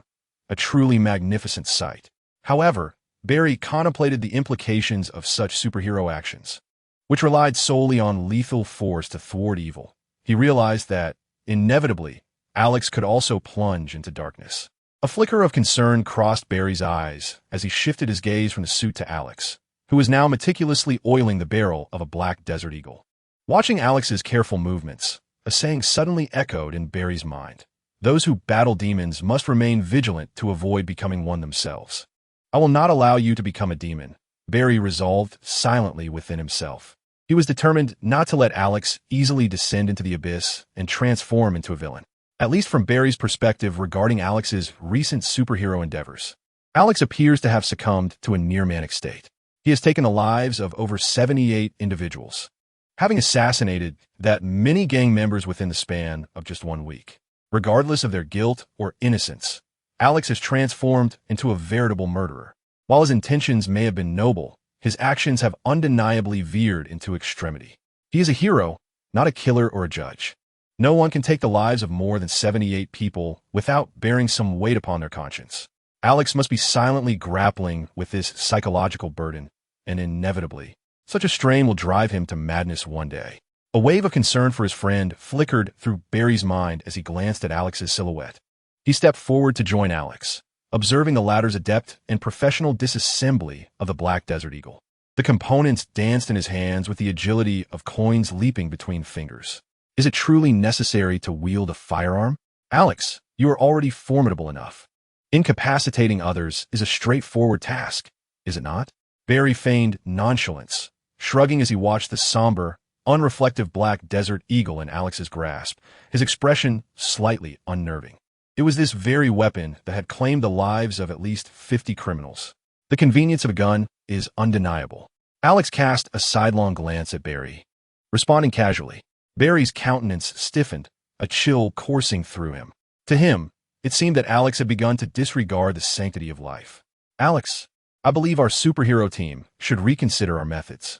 The act of killing criminals has incited the wrath of the Midtown Police Department, and, consequently, the media is in an uproar.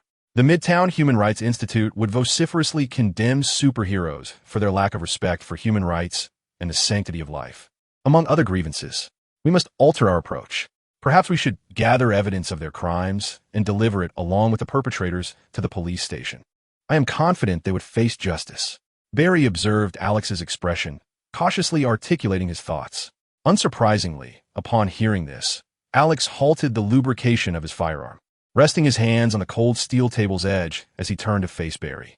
Barry, do you know why I allowed you into my underground base and invited you to join my team? Alex inquired. Barry's eyes momentarily sparkled with insightful contemplation as he mused. Because I possess an indomitable spirit, a keen intellect, and commendable moral character. Your sense of justice compelled you to accept me without hesitation. That is not the case. The corners of Alex's mouth twitched imperceptibly, taken aback by Barry's self-assessment. What do you mean by without hesitation? From the very beginning, he had rejected Barry's involvement. Barry raised an eyebrow and continued. Rather, I am a forensic evidence technician, capable of extracting clues from even the most minute details, which would greatly benefit this team. That is not correct. It is undoubtedly true that both you and I harbor a heart that cherishes and serves the Central City, a heart that loves everyone. We possess a sense of justice, which has united us since childhood, compelling us to strive for the betterment of our beloved city. Barry's gaze was intense and unwavering.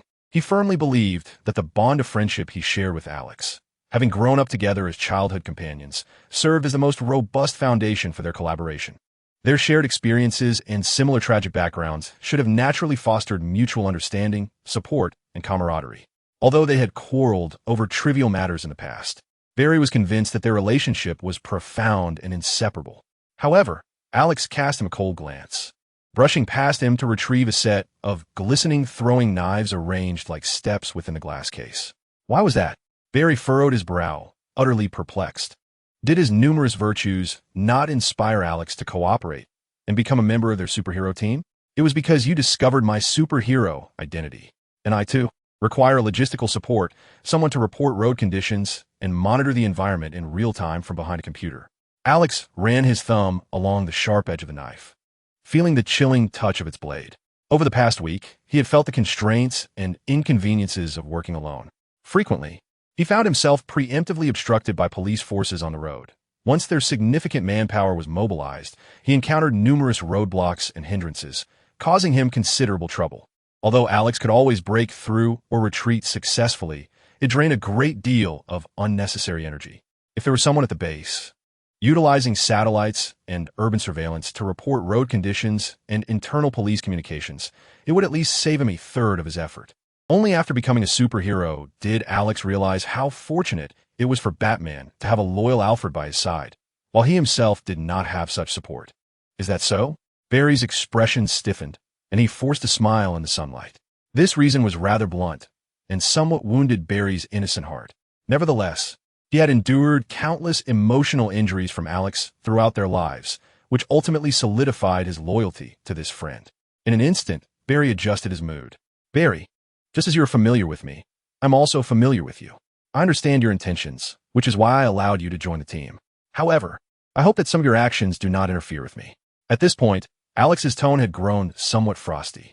He had always been able to discern the differences in their personalities. Barry was undoubtedly a good-natured person, and at times, his kindness even irritated Alex. Their worldviews clashed in certain aspects to a significant degree. Nevertheless, we share a common goal. Barry beamed with joy, for he knew that Alex had officially accepted him into his superhero team.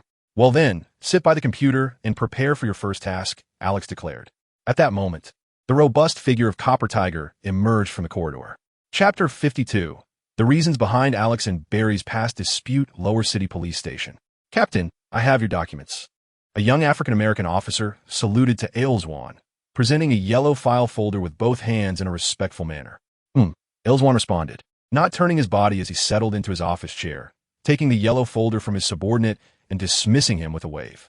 Silently, he swiftly twisted the string of the folder around his index finger, unfastened it, and poured its contents onto the desk. The documents cascaded onto the surface, and Agumon flicked the folder twice, causing the last photograph to slide out. It was Barry Allen. Agumon's gaze turned scrutinous, his hawk-like eyes fixated on Barry's photograph. A mugshot from his role in the Evidence Examination Department of the Central Bureau.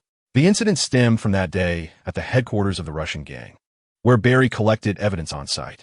His peculiar expression upon encountering the evidence aroused Agumon's suspicion. Once Agumon's curiosity was piqued, it was not easily quelled.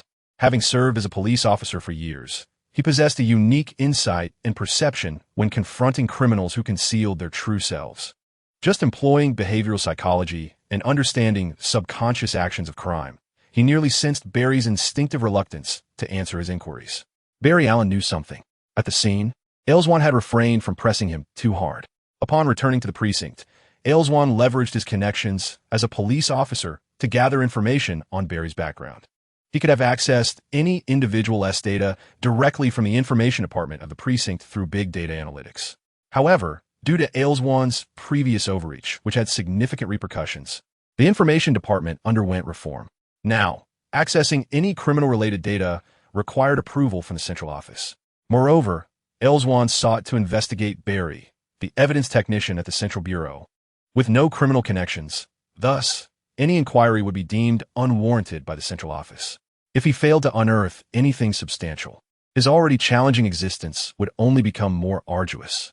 Agumon refrained from utilizing central data, opting instead for manual investigation, which was neither difficult nor classified information. He compiled Barry's records from elementary school onward, presenting a narrative of a person who had experienced numerous events to grow into the individual he was today. Did he attend the same elementary school as Alex? Agumon thought, a jolt of realization coursing through him. His eyes darkened as he recalled the printed elementary school records, where Barry's beaming smile could be seen in a graduation photo alongside Alex. Alex and I have known each other since childhood. He wore a serious expression, lost in thought. During our time at the headquarters, he paid little attention to Barry, unaware that he and Alex shared a long-standing friendship. At that moment, the realization that the two were friends sparked a multitude of speculations in Elswang's mind. He found himself, much like Barry once did, conjecturing that Alex might be the peculiar hero who blared music through a loudspeaker. Was Barry reminded of Alex upon witnessing the scene? The city hero's first appearance unfolded before Elswang, and in terms of physique, he bore a notable resemblance to Alex. His inaugural performance featured a Chinese song. Alex, a product of both Chinese and American heritage, lost his parents before the age of 5 and was subsequently adopted by Bert, Elzwang pondered more deeply than Barry. The choice of a Chinese song for the debut. Was it a tribute to his father or a nostalgic homage to his Asian roots? He possessed intricate knowledge of Alex. From the moment he awoke from his coma in the hospital to the dull ache in his chest and the loss of familial support, all of which led him to regard Alex as a target of his animosity, an adversary. Everything he endured stemmed from Alex's actions. Before arriving in the lower city, while familiarizing himself with the local gangs, he had diligently sought to uncover Alex's overt background, even noting his fondness for desserts, ice cream, and the martial arts school he attended in Chinatown, along with details about his parents. However, Elzwang shook his head, casting aside his prejudiced thoughts. He began to entertain the notion that Alex was indeed the city hero, analyzing everything from that perspective, a line of reasoning he recognized as flawed. Lacking any substantial evidence, he realized that such thoughts would only distance him from the truth. The hatred festering in his mind began to attribute all his misfortunes to Alex, leading him to a state where he could not perceive reality clearly, allowing animosity to obscure the truth. Elzwang understood that the moment he first laid eyes on Alex, his judgment had already skewed. Like a nightmare, he sought to heap all blame upon Alex, wishing for his demise. Taking a deep breath, he cast a dark, resentful glance at Alex's photograph. He would die, but that could not taint his current judgment. What he needed was evidence. The pursuit of justice demanded tangible proof, not conjecture steeped in hatred. The connection between Alex and the city hero remained unsupported by any evidence at that moment. Despite the physical similarities, the Chinese song, his seemingly superhuman abilities, and Barry's concealed psychological turmoil, all these factors stirred suspicion towards Alex, yet none could substantiate a claim. Elzwang recognized the necessity of suppressing his animosity towards Alex and turned the page. At the age of 10, Barry's father murdered his wife and was subsequently incarcerated, a scandal that sent shockwaves throughout the city. Even if Elzwang were to open his computer now and search for the case of Dr. Henry Allen's wife murder, he would still encounter a plethora of extensive, outdated reports. This moral transgression once garnered fleeting attention on American television. Elzwang set aside the materials in his hands, activated his desk computer, and commenced a search for reports pertaining to this series of events. Despite the presence of certain suspicions at the time, such as Barry's father, Henry Allen, resolutely denying the murder, along with the chaotic and questionable circumstances surrounding the scene, it was nonetheless concluded, based on the preliminary evidence, that Henry Allen was guilty. Furthermore, due to Henry Allen's persistent denial and lack of remorse, the judge imposed the harshest of sentences. More than a decade ago, forensic technology was certainly not as advanced as it is today, and given the swift conclusion following the recent end of the Cold War, Elzwang could not definitively ascertain whether Henry Allen was truly guilty. This is why Barry became a forensic expert. He believed his father and sought to exonerate him. Elzwang, with little effort, deduced the reason behind Barry's current profession. Barry had consistently believed in his father and sought evidence to clear his name. However, this matter bore no relevance to Elzwang, unless any connection arose between Russia and the scene or Barry's father, which was evidently implausible. Ignoring this line of thought, Elzwang continued to scroll, only to encounter references to Alex that elicited a peculiar, somewhat schadenfreude expression from him. It was a report detailing the rift in Barry and Alex's friendship, prompting Elzwang to smirk in delight. "Well done, Barry." A striking headline read, "Beautiful female teacher seduces minor for over a year. Friend accidentally discovers and reports to authorities." Chapter 53, The Triangular Relationship and the Past. Elzwang, indulging in a morbid sense of amusement, searched for details regarding Alex and the alluring female teacher. In the United States, matters involving minors are never trivial. At that time, this particular incident sent shockwaves throughout the city. Through the many old reports he unearthed, Elzwang meticulously reconstructed the events of that period. In truth, Alex had been secretly involved with the stunning middle school teacher for over a year. Later, in court, Alex maintained that he had pursued the teacher, who had renounced her Catholic faith to be with him, genuinely caring for him in every aspect of his life, including academics and personal growth. They reveled in a blissful year together, cherishing their happiest moments. However, when they were caught in a compromising situation at home by Barry, a flustered Barry, concerned for Alex's well-being, made the misguided decision to alert the authorities. And thus, it all came to an end. Alex's enchanting teacher girlfriend has been accused of sexually assaulting minors and engaging in sexual acts with underage children, facing over 7 charges.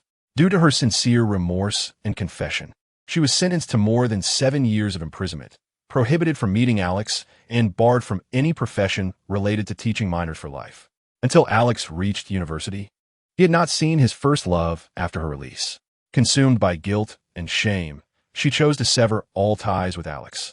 Recognizing the profound implications of their socially unacceptable relationship, she resolved to pray silently for him as a nun, disappearing into an unknown place after her release.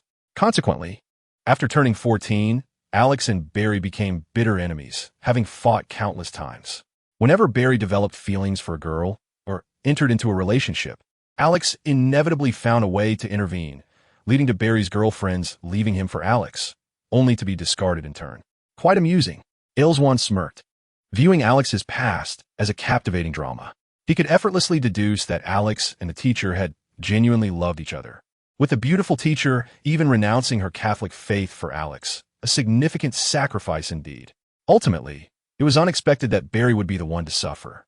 The teacher, after 7 years of imprisonment, became a nun shunned by society, distancing herself from Alex. Agumon could hardly contain his laughter. These two childhood friends were truly comical. Barry seemed to be a rather insecure individual, fearing that the teacher would steal his friend away. Agumon's mischievous imagination continued to wander as he flipped through the documents, coming across Barry's high school graduation photo. At that moment, Barry and Alex were no longer side by side, but were instead positioned at the farthest ends, having fallen out. Agumon's gaze skimmed over the photo, spotting the smirk on Barry's face beside Alex. Suddenly, his attention was drawn to a slight black youth next to Alex, who was casually resting his arm on Alex's shoulder, appearing to share a close bond, flashing a bright smile at the camera. This graduation photo was taken merely 5 years ago, still revealing the youthful contours of the individuals. The boys' features reminded Agumon of a recently notorious figure dominating the lower downtown area. Agumon's expression shifted from amusement to seriousness as the smirk vanished, and he flipped the photo over to examine the names inscribed on the back. Beside Alex's name was the unmistakable name of the slender black youth, Jack Jones. Agumon's breath caught in his throat, his pupils dilating as he pressed his fingers tightly against the photo, bending it with the force of his grip. The ruler of the lower city, the leader of the Handless Gang. Everything transpired under Jack Jones's dominion over the lower city at an unnaturally rapid pace. Barry's indescribable expression concealed hidden truths. A master of agility, he dashed across rooftops like a hero of the Midtown. All these elements flowed together like threads in a river, coalescing in Agumon's mind to form a picture of Barry's high school graduation. The intricate relationships among Barry, Jack, and Alex echoed in his thoughts. His heart thudded violently, a fierce reverberation in his ears, his body ablaze with excitement, his pores standing on end, his throat yearning to unleash a primal roar. "Alex, your time is up." Agumon's hawk-like gaze was clouded and menacing, his voice steady. Now, Agumon finally understood why the Handless Gang's reign in the lower city was so seamless. It was all due to Alex's covert guidance. While other gangs were being exterminated by heroes for various crimes, the Handless Gang remained unscathed. It would be inaccurate to say they faced no repercussions. Some minor leaders of the Handless Gang had been slain by the Midtown hero under various pretexts. However, it was evident that the aim was to eliminate anyone who opposed Jack, ensuring his absolute control over the gang. Dissent within the Handless Gang was systematically silenced by the Midtown hero, as he too sought to carve a niche in the lower city. The difference was that I collaborated with gangs from other districts, while Alex had long set his sights on the lower city since his high school graduation, dispatching Jack to operate there until he officially began his reign after university. No wonder the alliance with the Russian gang had faltered. Several operations had yielded no success, and the upper echelons of the Russian gang were entirely eradicated, leaving Agumon in utter defeat. His interests were nearly obliterated. Gangs from other districts viewed him as a corrupt, ineffective officer, forcing Agumon to begrudgingly oversee a few pharmaceutical factories, reaping only meager profits. This reality drove Agumon to madness. His proud ego could not accept being perceived in the same light as common corrupt officers. He was a collaborator, not a mere underling in their schemes. This was why Ailswan prioritized dealing with a midtown hero over Alex. He needed to swiftly establish a foothold in the lower city to gain some authority. Now, it was time to eliminate all obstacles. Ailswan's visage twisted into a grimace. "Sir, that deranged hero has appeared on Kexageo Street," a subordinate reported loudly. Ailswan straightened, rising from his seat, slamming his palm onto the table with a resounding thud, and commanded with urgency. Action. Chapter 54. The capture target passed through Kexageo Street, heading towards 7th Avenue. The accompanying tune was Deja Vu. Amidst the police communication devices, a resounding report echoed, and in the distance, the faint strains of the exhilarating anthem Deja Vu could be discerned. This piece, synonymous with the high-octane racing scenes from Initial D, accompanies the protagonist Takumi as he prepares to employ daring maneuvers on the treacherous slopes of Akina. The pulsating rhythm of the music serves to heighten the tension, particularly during the climactic moments of the final showdown, perpetually igniting the audience's adrenaline and leaving an indelible impression. Frequently, this track is selected as the soundtrack for various international racing compilations, with the exhilarating utterance of Deja Vu at the moment of drifting, sending shivers of excitement down the spine. Over time, these drifting montages have transcended traditional vehicles, encompassing any object that executes a peculiar sideways drift at an angle exceeding 180 degrees or moves in an exaggerated manner, all of which are often paired with Deja Vu. These compilations, infused with music, come alive with an electrifying spirit. In the domestic sphere, many netizens have taken to playfully vocalizing the climactic lyrics of Deja Vu, humorously referring to it as Daiksu, which has become a prevalent phrase in video comments. According to the plan, they aim to corner him near 7th Avenue. With a grim expression, Ailswan barked, "Do not inform me of what song he is playing." This musical hero had become increasingly audacious, audibly transforming the lower city into his personal racetrack while brazenly blasting Daiksu. Was this a provocation?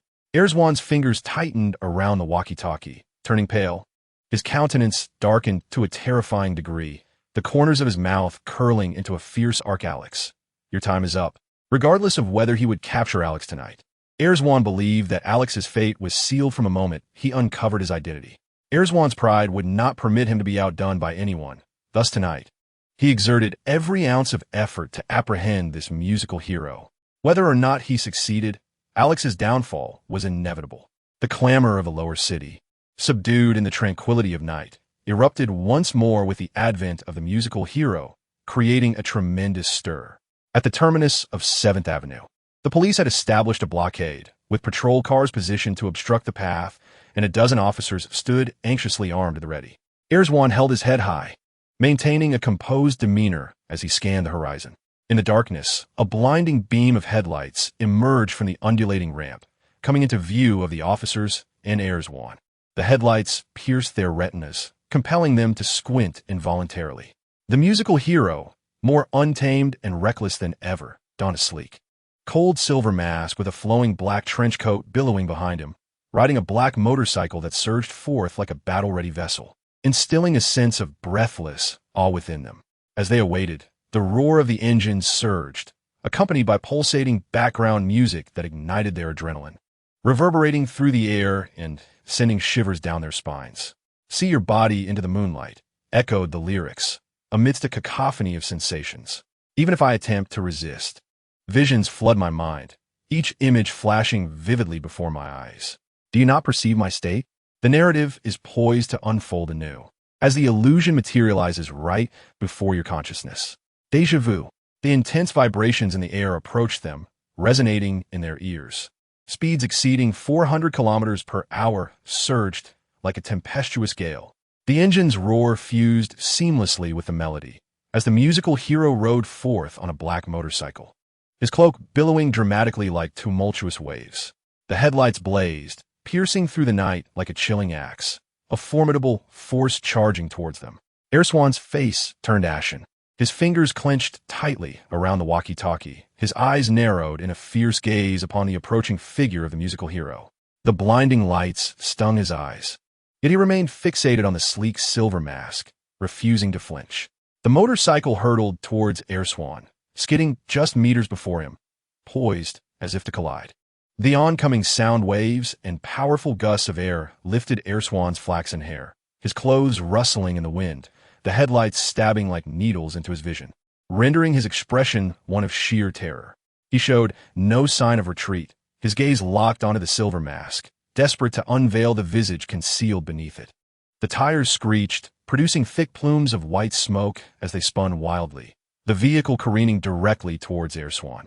Time seemed to slow, the black motorcycle carving two dark tire marks into the ground, pausing for a fleeting moment before him, as if captured in a cinematic slow-motion freeze. Airswan faintly discerned a light, indifferent chuckle emanating from beneath the silver mask, a sound devoid of any emotion, akin to the king of beasts observing a mere kitten. A soft, mocking laughter. "He is ridiculing me." Airswan's countenance darkened, his expression transforming into a terrifying mask of fury. Just then, the black motorcycle positioned at an angle before him erupted with a burst of blue nitrogen acceleration. In an instant, the front of the motorcycle tilted upwards, only to be forcefully pressed down by the rider. A violent gust of wind exploded before Airswan, causing his features to contort in a grimace as he was knocked back several steps, accompanied by the exhilarating cry of "Catch the shrimp." The musical hero executed an exaggerated and rapid drift, speeding away with flair. The searing heat surged towards Airswan, igniting his body with an overwhelming warmth. Even though the musical hero did not collide with Airswan, the colossal sound waves and the roar of the engine, rising from the depths of night, cascaded closer with an almost reckless impact. In that fleeting moment, the motorcycle, which had momentarily halted before Airswan, unleashed a torrent of nitrogen acceleration, startling the nearby officers into near cardiac arrest, their legs weak and drenched in cold sweat. As they steadied their racing hearts, Airswan gritted his teeth, watching the musical hero recede into the distance, where only the faint glow of taillights and the lingering echoes remained. "Block him at point B. Force him onto Bonna Square. We are on our way." Airswan bellowed into the radio, his face a mask of fury. "Get in the car. We are moving out." Just as Airswan was summoning the officers to board the vehicle and prepare for the next interception of the musical hero, another roar of an engine reverberated in his ears. Airswan's eyes narrowed as he stood frozen in place. He beheld Alex, piloting his silver-black motorcycle down the same street, the lights piercing through the darkness, matching the musical hero's speed, exceeding 400 kilometers per hour. In a sharp turn before Airswan, the tires screeched, leaving behind a cloud of frenzied white smoke, as Alex pursued the musical hero with relentless determination. In that instant of the dramatic turn, Airswan caught a glimpse of Alex's fierce, cold visage atop the motorcycle. "How is this possible?" Airswan muttered to himself. Chapter 55, "A serious situation, Copper Tiger. You damn well stop." Alex roared into the communicator, trailing behind Copper Tiger on his silver-black motorcycle. What had possessed him to foolishly enlist Copper Tiger to impersonate the musical hero, orchestrating a charade in which he himself was not the musical hero? The moment Copper Tiger took the reins of the musical hero's black motorcycle, regret washed over Alex. Copper Tiger was recklessly speeding, taking off at a staggering velocity of 400 kilometers per hour, pressing the accelerator to its limit, outpacing even the fastest sports cars. But that was not all. He had the audacity to engage the nitrous boost while navigating sharp turns, reaching an astonishing speed of 600 kilometers per hour.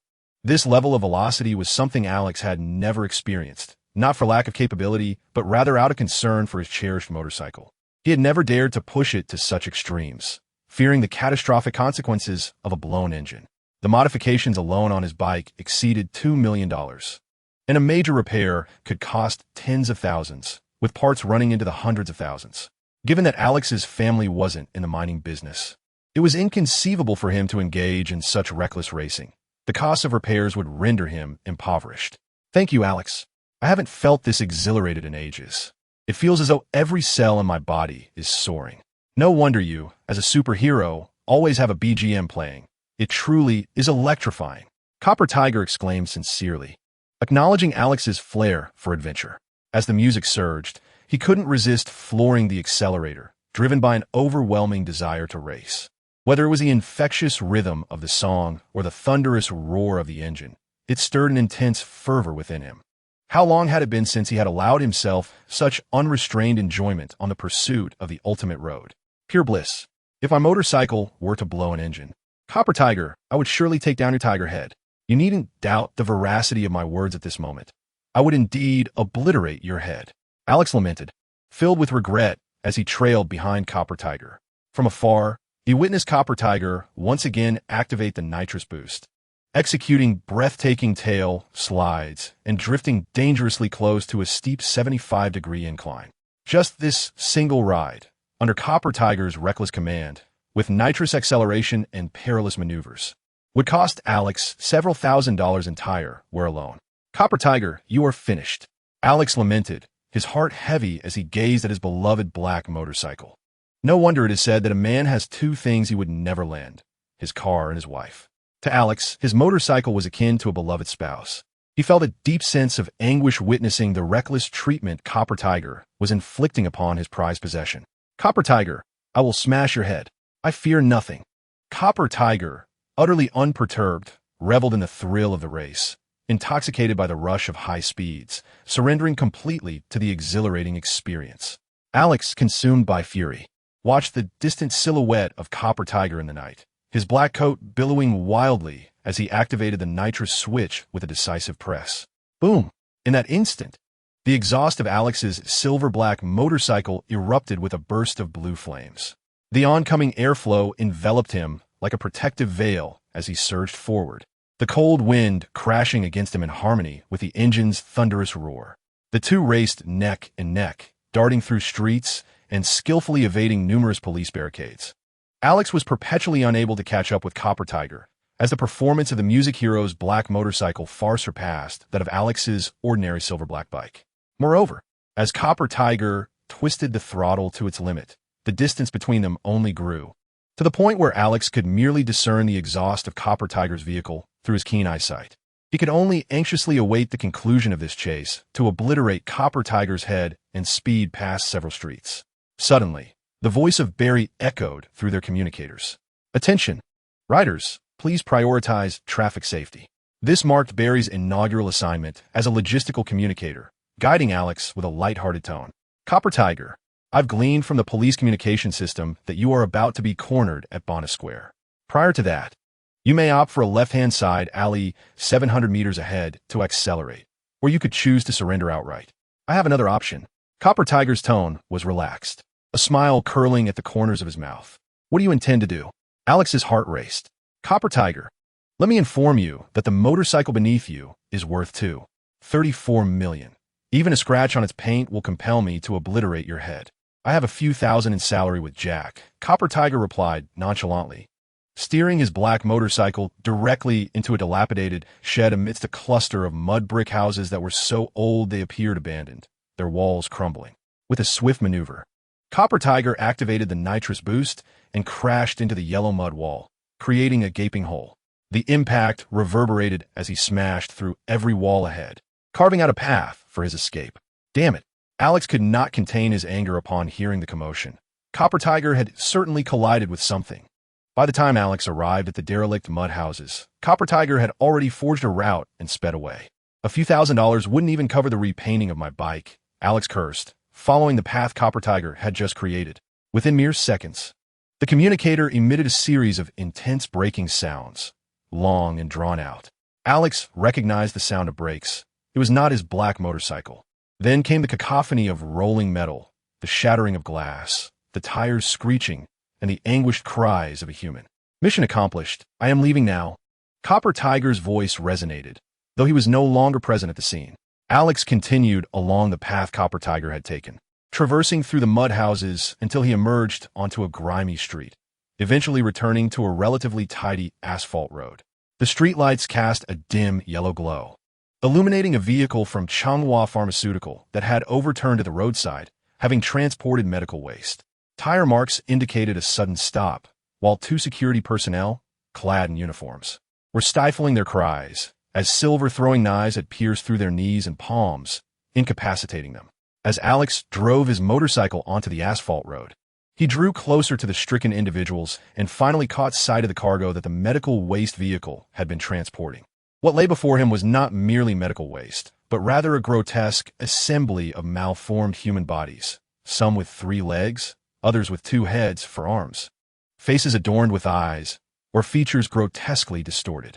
These bizarre and nightmarish corpses lay heaped within the medical waste transport, soaking in a viscous green liquid. The sight of such contorted human flesh, illuminated by the dim light of the asphalt road, imparted a profound and unutterable shock to the senses. Alex inhaled sharply, turning his gaze towards the two security guards, their faces marked by fear. What is this? Copper Tiger. Did I not mention discovering something intriguing? What is it? Human experimentation, perhaps? I cannot say for certain. I have only recently learned that Changhua Pharmaceuticals has been exploiting the chaos in the lower district to abduct living subjects for research. I sought to investigate and uncovered some shocking revelations, but I could not gather extensive information. The rest is for you to discern. As the lower district is under your jurisdiction, you truly know how to bring me trouble. Alex pinched the bridge of his nose, feeling a sense of helplessness. This situation had escalated significantly. He promptly contacted the headquarters, detailing how he had been led by the music hero to the overturned vehicle, revealing the circumstances surrounding these human experiments. Naturally, this piqued the interest of the headquarters, which instructed the lower district precinct to secure the scene. The first to arrive at the scene from the lower district precinct was Agumon, accompanied by a team of officers. Agumon scrutinized Alex with a suspicious gaze before his attention was drawn to the name of Changhua Pharmaceuticals, causing his eyebrows to twitch involuntarily. Chapter 56. A desperate situation. Morning broke with the chill of late autumn winds, the sky a pale gray. In a desolate corner of the lower district police station, Agumon's voice rose in a frantic outburst. What are you doing? What is Changhua Pharmaceuticals up to? Snake, are you conducting human experiments in the lower district? He gripped his phone tightly, his fingers turning white from the pressure, his voice a desperate scream. Just last night, the music hero had deliberately guided Alex to the side of the vehicle transporting medical waste, where they uncovered the remains of human experimentation orchestrated by Changhua Pharmaceuticals. The scene was horrifying, with an array of grotesque human forms spilling forth from the vehicle, two-headed, three-armed, four-legged, and other unimaginable aberrations that defied belief. This shocking tableau temporarily eclipsed Agumon's animosity towards Alex, leaving him with a chilling sense of dread. Even more disturbing was the fact that Changhua Pharmaceuticals was the very company he had been instructed to oversee upon arriving in the lower district. Previously, he had facilitated numerous connections for them, offering special consideration. Yet, he remained utterly oblivious to the human experiments taking place. He felt unfairly entangled in this grim affair. After a night spent securing the scene and suppressing information, he finally found a moment to call Snake and demand answers. I have received the message. Calm down, Al. You just need to hold on for a few days and we can clear everything up. Snake's deep voice resonated from the other end of the phone. A few days? Are you dreaming? This case is beyond the jurisdiction of the lower district. The chief has assigned everything to Alex. Not to mention a few days. We can't conceal it for even a single day. Just last night, Alex led a team to dismantle Changhua Pharmaceuticals factory in the lower district. Your clandestine human experiments have been entirely exposed. I assure you, it won't take a day before Alex captures you, and you'll spend a lifetime in Iron Mountain Prison. Al Swan's face contorted with rage, his eyes wide and fierce as he shouted, You're finished, Snake. Frantically, Al loosened his tie and unbuttoned the top two buttons of his shirt. Despite the chilly autumn winds, he felt waves of heat rising within him, sweat clinging uncomfortably to his skin. A day, Al, don't forget you're connected to Changhua Pharmaceuticals as well. If this comes to light, you'll find yourself on the electric chair alongside me. I have no knowledge of your human experiments. Who would believe that? Al Swan's eyes reddened with fury, his expression terrifying. Snake was right.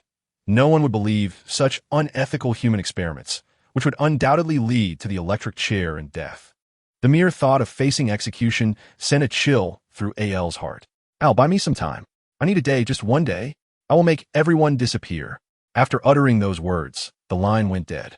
Al Swan, veins bulging on his neck, cursed vehemently, breathing heavily, his mind racing as he desperately sought a way to delay Alex's investigation, hoping Snake could resolve the matter. He was implicated by Snake, yet he felt powerless. If he wanted to live, he had to cooperate with Snake to buy some time. In a corner of the police station, he bowed his head, furrowing his brow, continuously drawing cigarette after cigarette, restlessly exhaling smoke. Within mere minutes, the ground was littered with cigarette butts. Even after he slapped the cigarette box in frustration, He could not devise a plan to delay Alex's inquiry. Bang! Al Swan, increasingly agitated, struck the wall with a fist. The pain from the impact momentarily cooling his mind. How wonderful it would be if Alex were a musical hero. Al thought to himself. If only Alex were a musical hero, he could directly report to the chief and enlist his support. Then, everything Alex had would be destroyed, rendering him a hero shrouded in darkness, and the police would never believe in a murderous superhero. He could buy himself some time. But that was impossible. Just last night, he had witnessed Alex pursuing a musical hero. Al Swan closed his weary eyes, inhaling a deep breath of cold air. The icy sensation filling his lungs caused his perspiring body to shiver involuntarily, goosebumps rising across his skin. At this moment, the sun began to ascend the horizon, casting a gentle warmth that paradoxically chilled his heart. Perhaps he would never witness the dawn again. Barry, carrying a collection box of evidence, stepped out of the precinct in the lower district, his golden hair shimmering in the morning light, as if heralding boundless hope. In a corner, Elswan spotted Barry and, with a contemplative gaze, approached him. He found himself at a loss to prevent Alex from investigating the human experimentation case. Perhaps he could glean from Barry the extent of Alex's inquiries. Barry, wait! Elswan called as Barry turned to find him hastening to catch up. Elswan's face bore signs of fatigue, with bloodshot eyes that suggested he was far from well. In truth, none of the officers at the precinct were in good condition. A night of relentless work had left them all visibly weary. Barry paused, the sunlight illuminating his features in a warm glow, and he waited for Elswan to walk alongside him. Say you've worked hard. Elswan, the officers at your precinct have toiled through the night. Aren't you going to rest? Elswan shook his head, his expression a mixture of concern and exhaustion as he matched Barry's pace. Whenever I close my eyes, I see all manner of grotesque bodies. I cannot sleep. Barry's expression grew strained. The mere thought of such grotesque figures would unsettle anyone. He fully empathized with Elswan's plight. In a moment of shared understanding, Elswan casually inquired, "How is the case progressing? I'm available to assist at any time." It appeared that behind Changhua Pharmaceuticals lurked the influence of a criminal organization. Alex had already apprehended several shareholders and was conducting a thorough investigation. Beyond this, they could offer no further assistance. This information was hardly a secret within the precinct. Barry shrugged helplessly. He is particularly adept at this sort of investigation and works swiftly. I cannot keep pace with him. He finds my contributions wanting, and I can only analyze the autopsy data for him. You are even less able to assist, Swan. You should get some rest. You look utterly worn out. Elswan felt a pang of anxiety, his face betraying none of his turmoil. Suddenly, he fell silent, acutely aware that he had reached an impasse. If Alex were to uncover the connection to Snek, his own ties to Changhua Pharmaceuticals would soon be exposed. An unsettling urgency began to swell within him. He had never felt death so close and so chillingly imminent. Amidst this inner turmoil, a thought arose. How wonderful it would be if Alex were a musical hero. Had it not been for Alex's pursuit of that musical hero last night, he might have gleaned some information from Barry. Elswan believed that Barry's naive demeanor could yield the most favorable results. Yet, fate conspired against him, as Alex and the musical hero had appeared simultaneously, having previously abandoned any intention of probing Barry for information. Elswan now found himself once again tempted to seek insight from Barry, for he was perilously close to a dead end. Elswan's expression was stern, his sharp gaze fixed intently on Barry as he spoke in a low voice. "Barry, I know Alex is the musical hero." Chapter 57. Young Barry instinctively halted, his body rigid, pupils constricting, his face feigning surprise, yet betraying an awkwardness that was anything but natural. How could this be? The current Barry was not the one from the comics, who had traversed numerous super events and accumulated a wealth of life experiences. He was not the one endowed with super speed, capable of contemplating for eons in an instant. Instead, the present Barry was merely a fresh graduate from Midtown University, having just entered society, embodying the qualities of a kind-hearted, sincere, and cheerful youth. Every gesture he made, from his feigned shock to the tightening of his pupils revealing his true feelings, along with the momentary stiffness of his body and the unconscious pressure of his fingers against the evidence collection box, was an obvious indication of his inner turmoil, all of which did not escape Elswan's discerning gaze. Elswan was momentarily taken aback, clinging to a sliver of hope as he questioned Barry. However, Barry's actions led Swan, who possessed considerable expertise in behavioral psychology, criminal psychology, microexpressions, and subconscious behavior, to conclude with certainty that Alex was indeed the musical hero. Barry was simply too transparent. Swan felt a surge of exhilaration, his heart racing, echoing in his ears. He couldn't help but recall the high school graduation photo he had seen of Barry. Barry, Jack, Alex. Alex was the musical hero, cleansing the lower city, aiding Jack in his dominion over it. Last night, they were merely acting. How could it be? Last night, Alex was pursuing the musical hero. After all, Barry was an intelligent individual, having been selected as an exceptional talent in the rigorous examination by the Bureau's forensic experts. His IQ far from low, albeit lacking in experience. Barry's eyes flickered slightly, his face relaxing as he recalled the scene where Alex had called upon Copper Tiger to play a role. Thankfully, he breathed a sigh of relief. Unbeknownst to him, this subtle expression of relief was also observed by Swan. Having already established that Alex was the musical hero, upon seeing Barry's sigh of relief, Swan merely needed a moment's contemplation to understand why Barry felt fortunate. That chase was merely a performance. Swan stated decisively. Barry's heart, which had found momentary solace, surged once more, his gaze unable to meet Swan's. Yet, Barry understood that in this moment, he must not divert his eyes from Swan's pupils. He could not afford to appear guilty. Though his pupils briefly faltered, wanting to avert their gaze, he steeled himself and returned to look directly at Swan, exclaiming in astonishment, "How could this be? You know it, Barry." Swan's haggard visage radiated the familiar sharpness of a seasoned professional, a police officer adept at unraveling mysteries and discerning answers from the most minuscule of clues. In that moment, Swan resembled Sherlock Holmes, resolutely identifying the culprit. "You uttered 3 how? Is that possible?" Swan remarked, observing Barry's feigned ignorance, his shock and bewilderment merely a performance. Swan's voice grew solemn. "However, Barry, you are inherently incapable of acting. I'm aware that you and Alex grew up together. During your high school years, Jack was Alex's sidekick, and nothing changed even after graduation. 5 years ago, upon completing high school, Jack descended into a life of petty crime in the lower district, waiting for Alex to graduate from university.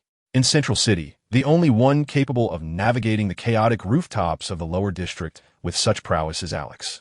I have witnessed Alex's agility atop those buildings myself. Barry, you know Alex is a musical hero.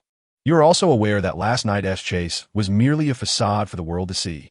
Barry fell silent, averting his gaze from Swan's penetrating eyes, his gaze dropping slightly, an unconscious admission of acknowledgement. Swan felt a surge of triumph within. Had it been another seasoned officer, they would likely have scoffed at Swan's assertions, dismissing them as mere bravado without solid evidence. Growing up together does not serve as proof of anything, nor does being high school classmates with Jack. And Alex's extraordinary skills do not inherently validate anything. It was only in the face of Barry, fresh from university, still grappling with the psychological and behavioral nuances of youth, that Swan struck true. With his piercing gaze and precise deductions, Swan unsettled Barry, leaving him speechless and uncertain of how to retort. Indeed, Alex was a musical hero. "Barry, I wish to join you." Swan's countenance suddenly brightened, his eyes wide with elation, as he firmly grasped Barry's arms, compelling him to face the sheer joy and exhilaration reflected on his face. Barry was taken aback. Initially, he had expected an interrogation, perhaps Swan apprehending Alex and revealing his identity as the musical hero. But this, he found himself somewhat disoriented, unable to grasp Swan's intentions. After all, Swan had been relentlessly pursuing the musical hero and harbored animosity toward Alex. "I understand your thoughts, Barry. You believe I harbor a grudge against Alex because he kicked me, sending me to the lower district, and that I should resent him? You underestimate me." Swan continued. "I recognize that it was my own folly, a moment of ambition clouding my judgment, that led to my reckless actions. I admit my mistakes were indeed grievous. Yet it was all for the people of Midtown, for the police department." Barry, gradually influenced by Swan's words, began to perceive the truth in them. At that time, although Swan was impulsive and received a kick from Alex, it did not inherently define him as malevolent, especially considering his commendable achievements at the headquarters, where he had successfully solved numerous significant cases and earned accolades from the Bureau. A police officer of such integrity and righteousness, in a moment of desperation, seeking to join the supernatural response team was, in Barry's view, quite understandable. After all, even he had contemplated joining the team, having applied multiple times alongside Ailswan. This realization made Barry feel a certain kinship with Ailswan. He was a courageous, dedicated, upright officer, devoted to his duty and serving the public, who had merely lost his way momentarily, evoking a sense of sympathy. The rampant crime and chaos in the lower district were evident.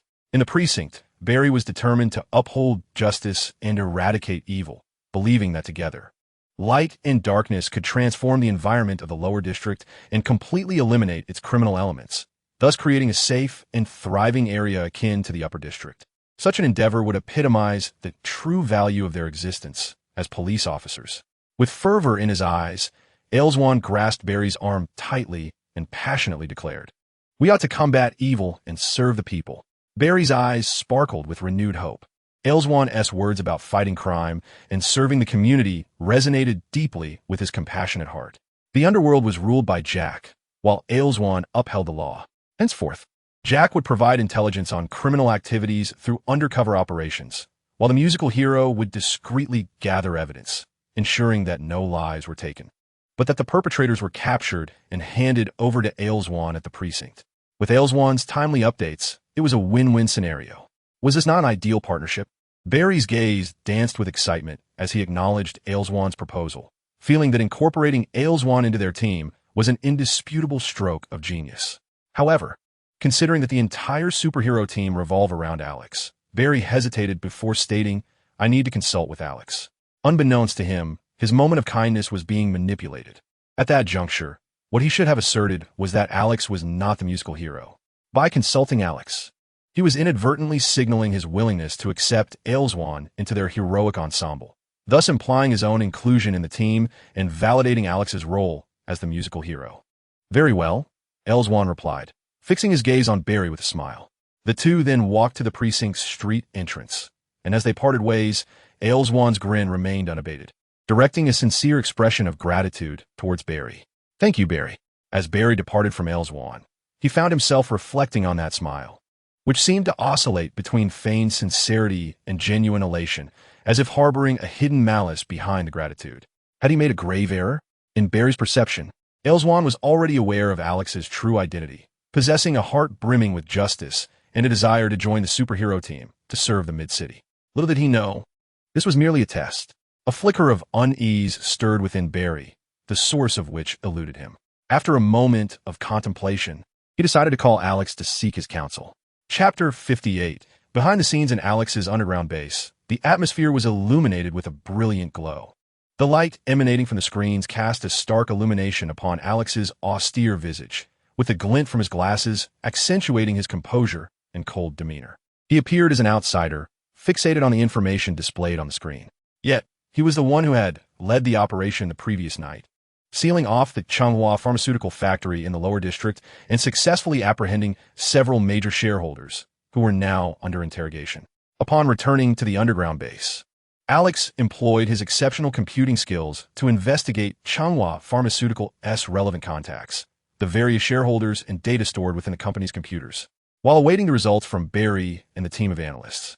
Furthermore, he instructed Jack to gather intelligence from the underworld, as Alex had discovered that a rival gang from another district was entangled in this matter. In a mysterious manner, Tonghu mentioned that he would seek out evidence with a friend, even taking his own car for the endeavor. Moments ago, Barry had sent over the results from the lower district analysis. Alex scrutinized the findings from Barry and the team of analysts alongside the hidden files pertaining to human experimentation found within Changhua Pharmaceutical's computer folders. The records spanned over 100,000 words of experimental data. Although Alex had not delved deeply into biological studies, he was still able to extract crucial information from the concise, easily comprehensible text interspersed with some technical terminology. The synthesis of ordinary human genes and alternative genes exhibited phototropic responses to ultraviolet light, causing the synthesized bodies to undergo changes in response to varying wavelengths, rendering them extremely unstable. Alex pondered this. Phototropic genes? What could that entail? The variations in the synthesized human experiments depended on the spectrum's length. The bizarre array of specimens, including those he had sealed off in the factory, were all failures, devoid of any grotesque living specimens. After perusing the analysis report, Alex closed it and turned his attention to other documents related to Changhua Pharmaceutical. He swiftly skimmed through dozens of files, yet gleaned no significant insights. Closing the documents pertaining to Changhua, Alex opened the files of several major shareholders. The previous night, he had only conducted a cursory examination of these shareholders, apprehending them without delving into their backgrounds. Upon closer inspection, he discovered that the four principal shareholders, all hailing from the Mid-City Medical Institute, possessed nearly identical stakes. Alex, utilizing his computing prowess, infiltrated the Central City Medical Institute to investigate their operations. To his astonishment, he uncovered incriminating evidence linking them to the notorious Snake gang in the Northwest District, particularly concerning a kidnapping ledger, along with several other significant anomalies. Was Changhua Pharmaceuticals merely a puppet created by external investors? A furrow formed on Alex's brow as he pondered this. Swiftly dismissing the four major shareholders and the avaricious criminal factions, and instead focusing on the investors, he discovered that 2 years prior, a certain investor named Lucy had injected $30 million into the establishment of Changhua Pharmaceuticals.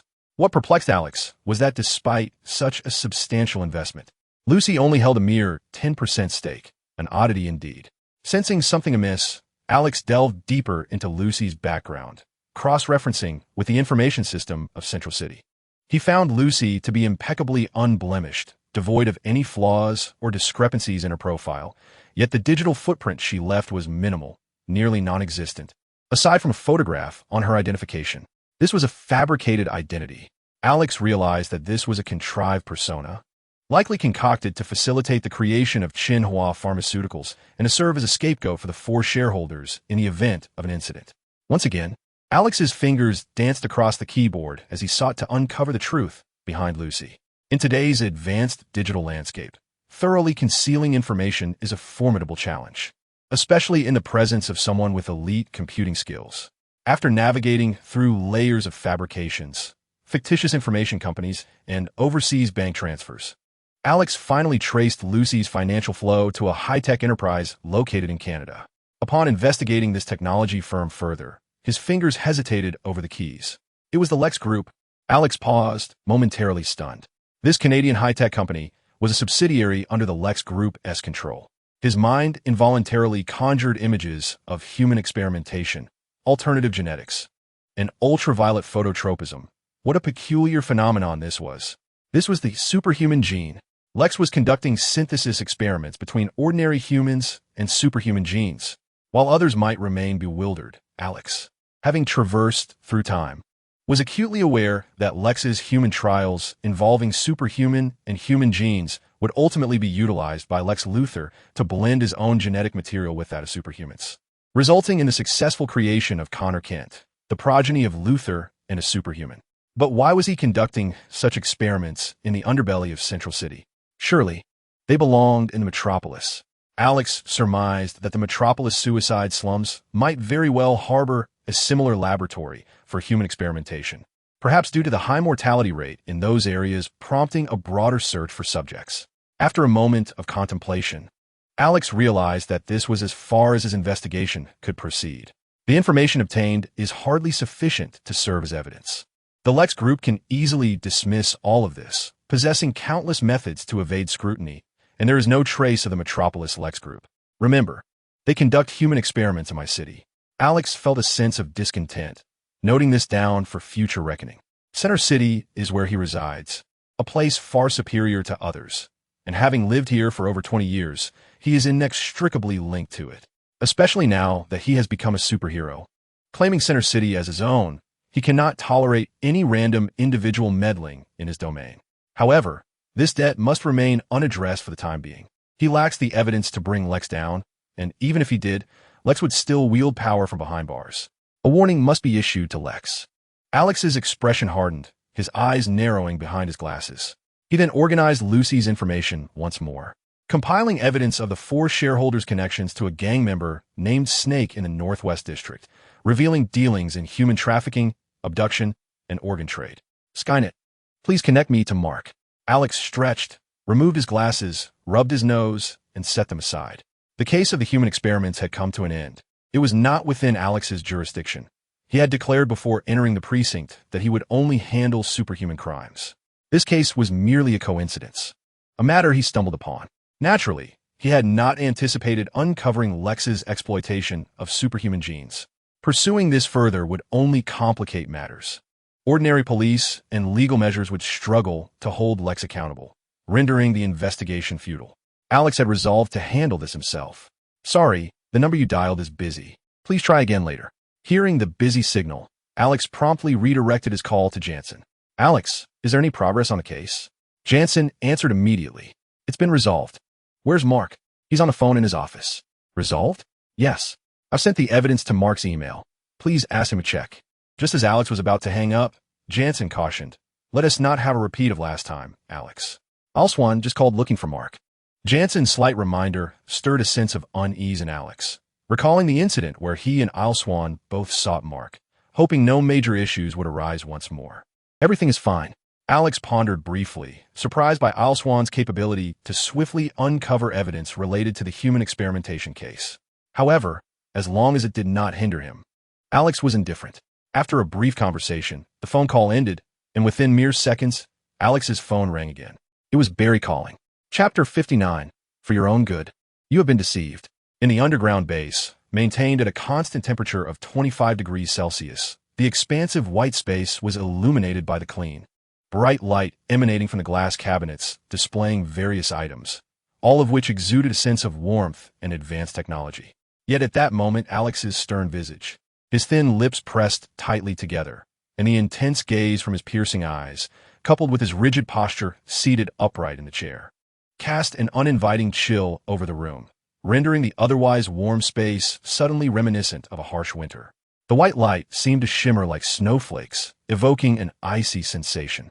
Alex, I am aware of your reservations regarding Alswan. He is not a bad person. I entered the Bureau before you and witnessed his relentless battle against evil, his efforts to eradicate the wicked, and his service to the citizens of the Mid-City. He has voluntarily offered to join us, to assist in maintaining order in the lower district. With his involvement at the precinct, we could achieve so much more, transforming the lower district into a better place. Barry asserted, genuinely hoping for Alswan's inclusion in their heroic team. Firstly, it would dissolve the trivial rift between them. Secondly, their collaboration would expose the rampant crime in the lower district. Be it Jack or Alswan, their partnership would prove mutually beneficial. Thirdly, it would prevent Alex from engaging in unchecked slaughter in the lower district. Alex had already taken too many lives, a fact that instilled a sense of dread within Barry. Each time Alex eliminated a criminal, he sank deeper into the abyss of crime, a fate Barry wished to avert for his friend. Ultimately, the third point was the most crucial. Alex's disregard for life had become a source of terror for Barry. He was fervently eager to bring about change in Alex. A hero should not embody such traits. His friend had become a superhero, but not in this manner, not like this. Barry, Alswan merely seeks your confirmation that I am the music hero. Alex did not disparage Alswan. Did he exhibit even a hint of tension in his words? He simply speculated on Alswan's intentions from his perspective. Barry paused momentarily. He was not foolish. Yet his limited life experiences often left him ill-equipped to deal with those who harbored malice and were adept at masking their true selves, making him susceptible to manipulation. Having grown up alongside Alex, he was acutely aware of Barry's benevolence and recognized him as a kind-hearted individual. However, this very kindness was something Alex found particularly detestable. To Alex, who believed in retribution and holding grudges, he could not comprehend Barry's unwavering compassion, one who, even when deceived or bullied, would still extend a helping hand to those who fell into a ditch. In the autumnal chill of the sunlit streets of Xiaoqing, a cold breeze brushed against Barry's cheek as he held his phone to his ear, pausing in his steps to listen to Alex's voice. The autumn wind swirled around him, carrying fallen leaves that danced at his feet. In that fleeting moment, memories of every word and gesture from Alswan flooded his mind, each piercing gaze that scrutinized his restless, anxious demeanor. The most vivid impression remained Alswan's hawkish eyes, sharp and commanding, never leaving his presence. Suddenly, an icy sensation coursed through Barry's heart, mingling with his blood and rendering him momentarily paralyzed, his thoughts frozen in disbelief. He stood rigidly for several seconds, exerting all his willpower, his eyes wide with a mix of skepticism and a flicker of hope as he turned to look. There he saw Elswan, urgency etched on his face, brows furrowed as he attempted to make a call that seemed perpetually out of reach. He kept dialing, his focus unwavering, until he approached his Ford Mercury, opened the door, and swiftly slid into the car with a cold, detached demeanor. As he seated himself and started the engine, Barry felt the weight of Elswan's detached gaze upon him. Looking up, Elswan forced a strained smile and nodded at Barry. "Thank you, Barry," he said. The engine roared to life, and the car sped past Barry, the rush of wind lifting his coat and sending leaves swirling around his thighs. Barry's eyes remained fixed in disbelief on Elswan's profile until he disappeared around the corner. Elswan's feigned smile seemed to mock him as it faded from view. "Alex, I'm sorry," Barry thought. Elswan had discovered their shared high school with Jack, and Barry had naively assumed he was aware of Alex's identity as the musical hero. The realization struck him. He had been ensnared in Elswan's trap. Upon hearing that Elswan had unearthed his childhood alongside Alex and Jack, Barry instinctively conceded the truth. In reality, Elswan had merely speculated without any solid evidence, knowing only that they attended the same high school. Yet Barry's guilt had betrayed him. Elswan, with remarkable cunning, had not directly sought Barry's affirmation, knowing he would surely deny it. Instead, he had artfully maneuvered to insinuate himself into their circle, presenting an enticing proposal that unconsciously led Barry to overlook the absence of proof regarding Alex's heroic identity, subtly prompting him to affirm that he was indeed aware of Alex's secret. Thus, Barry's eventual response about needing to consult Alex stemmed from Elswan's earlier insinuations that had firmly implanted the notion in his mind that he was aware of the truth. Barry had never anticipated that Elswan was merely seeking to confirm the truth through his own words. Upon comprehending this, Barry realized he had ensnared himself within the intricate web of Elswan's linguistic logic. A wave of guilt washed over him, prompting him to exclaim, "I'm truly sorry, Alex. I understand you only have my best interests at heart, just as you did when you reported the teacher to the authorities at the age of 14. Barry faltered, his lips twitching at a loss for words. In this matter, every adult, indeed everyone, believed he had acted rightly. Even the law vindicated his actions. The beautiful female teacher involved expressed her gratitude towards Barry, affirming his righteousness. Yet, his closest friend had never deemed his actions justifiable. Barry pressed his lips together, his voice slightly hoarse, and said, "Alex, Elswan just called and drove away. What should I do? You need not worry. I will handle it." Chapter 60. Severance of communication. Alex's expression turned cold, his brow furrowing as he ended the call. He understood Barry just as Barry understood him. The situation could not be blamed solely on Barry's naivety or his trust in Elswan. Barry was inherently a person who chose to believe in others, in their goodness, and in the beauty of the world. Despite his painful childhood experiences, he remarkably refrained from succumbing to darkness, instead nurturing a deeper belief in the inherent goodness of humanity and the sanctity of life. Alex admired this quality, yet when it came to reprimanding Barry, he did so vehemently. He did not agree with Barry's worldview or his approach to life. To Alex, the world was perpetually shrouded in darkness. However, lamenting about anyone would not resolve the current predicament. Elswan, having discerned Barry's innate kindness, sought to exploit it for his own ends. Alex's gaze hardened as he regarded Elswan, whom he had never held in high esteem. Just as he saw through Barry's character, he also perceived Elswan's sensitive, arrogant, and ambitious nature, which harbored a relentless desire for revenge. Elswan was not a person of broad-mindedness, especially after Alex had cast him down from the pedestal of a revered figure within the police department to the depths of a place akin to a foul sewer in the lower city. For him, this was an unparalleled humiliation. Fully aware of his own status as a musical hero, he would undoubtedly seek retribution. Alex was oblivious to Elswan's dire circumstances. He only intended to use this to impede and delay his investigation into Changhua Pharmaceuticals. Nonetheless, this did not deter Alex's speculation regarding Elswan's potential vengeance against him. Alex maintained a calm demeanor, his fingers lightly tapping a rhythmic pattern on the tabletop, producing a tranquil melody of contemplation within the expansive silence of the underground base. Elswan had come to realize that he was a musical hero, yet lacked substantial evidence. His acknowledgement solely reliant on Barry's suggestive words, which could not be deemed conclusive proof. What was his intent? After a moment of serene reflection, Alex resumed his typing on the keyboard. He directly accessed the Information Department's search database, which had become restricted following Ailswang's series of prior exploitative actions. Currently, Alex had illicitly penetrated the headquarters information sector, extracting Ailswang's private number and, through a proxy, ascertained that the number was under the Verizon wireless telecommunications provider. Without delay, Alex locked onto Ailswang's mobile number within Verizon Wireless and compiled a list of his recent communications. Instantly, the screen displayed Ailswang's number, revealing an extensive call log from the past week. As Alex scanned the entries, his brow lifted slightly, noting that shortly after Ailswang had interrogated Barry, he had placed over 17 consecutive calls to Director Mark. A dangerous glint flickered in Alex's eyes. Was the situation so urgent? As he observed, the list updated to show 18 calls. Was Ailswang truly in such a hurry? Sorry, the number you have dialed is currently busy. Please try again later.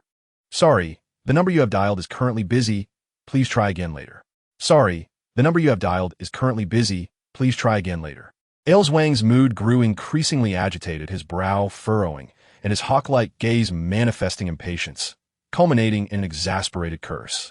He removed the phone from his ear. Was this the 19th or 20th attempt? The line remained engaged.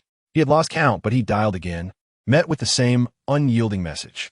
Despite his escalating frustration, he pressed on, continuing to call Director Mark.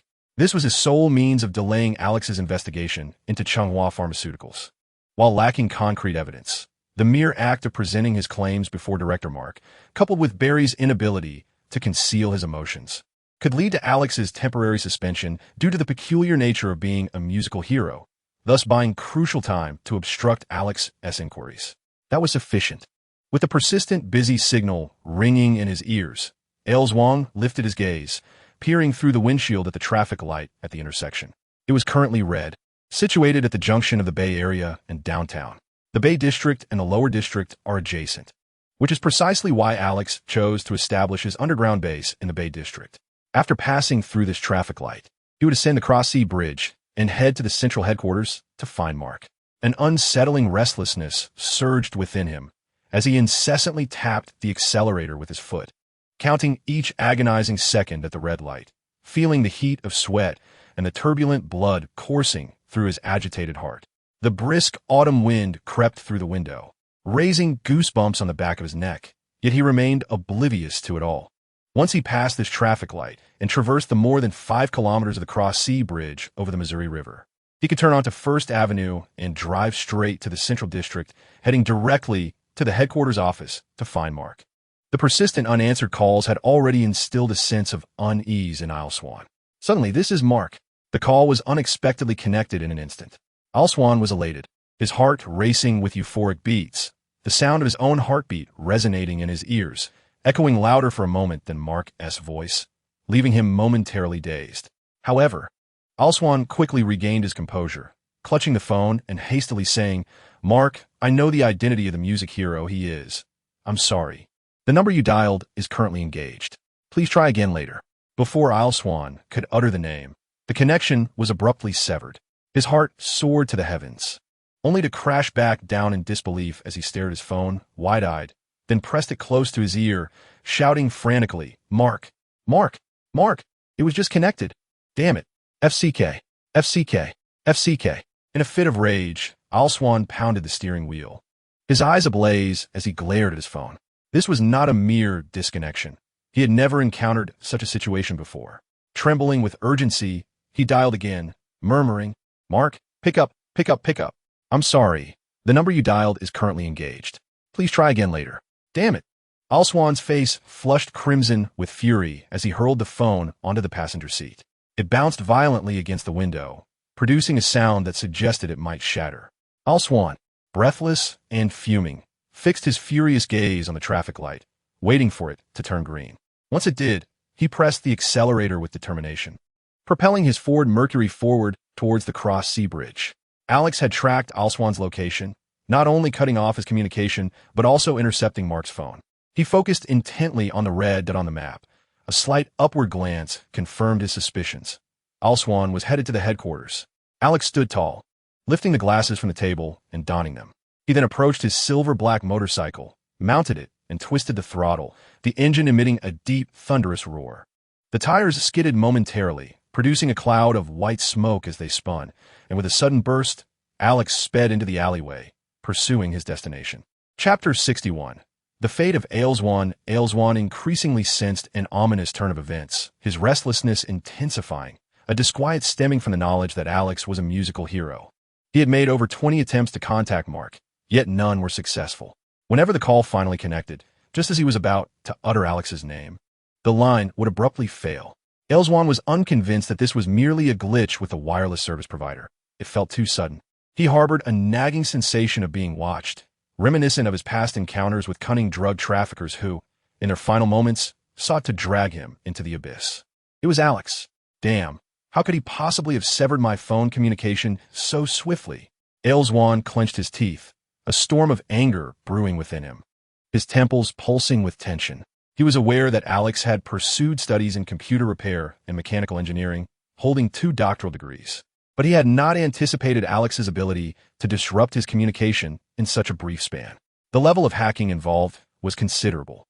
Alswan's heart sank at the thought. He hoped it was merely a fault of the service provider. Yet no matter how anxious he felt, Alex's infuriatingly handsome visage loomed in his mind, weighing heavily upon him like a stone. Anxiously, Alswan pressed the accelerator of his Ford Mercury. Reaching speeds exceeding 100 kilometers per hour on the road leading to the coastal bridge, navigating through a sea of vehicles at this maximum velocity. Every pore of his being radiated with intense urgency, his body slick with sweat as he anxiously fixated on the traffic ahead, wishing he could forcefully clear the way, propelling himself forward. However, crashing into other vehicles would only hinder his progress. A faint sound of a motorcycle engine approached from behind.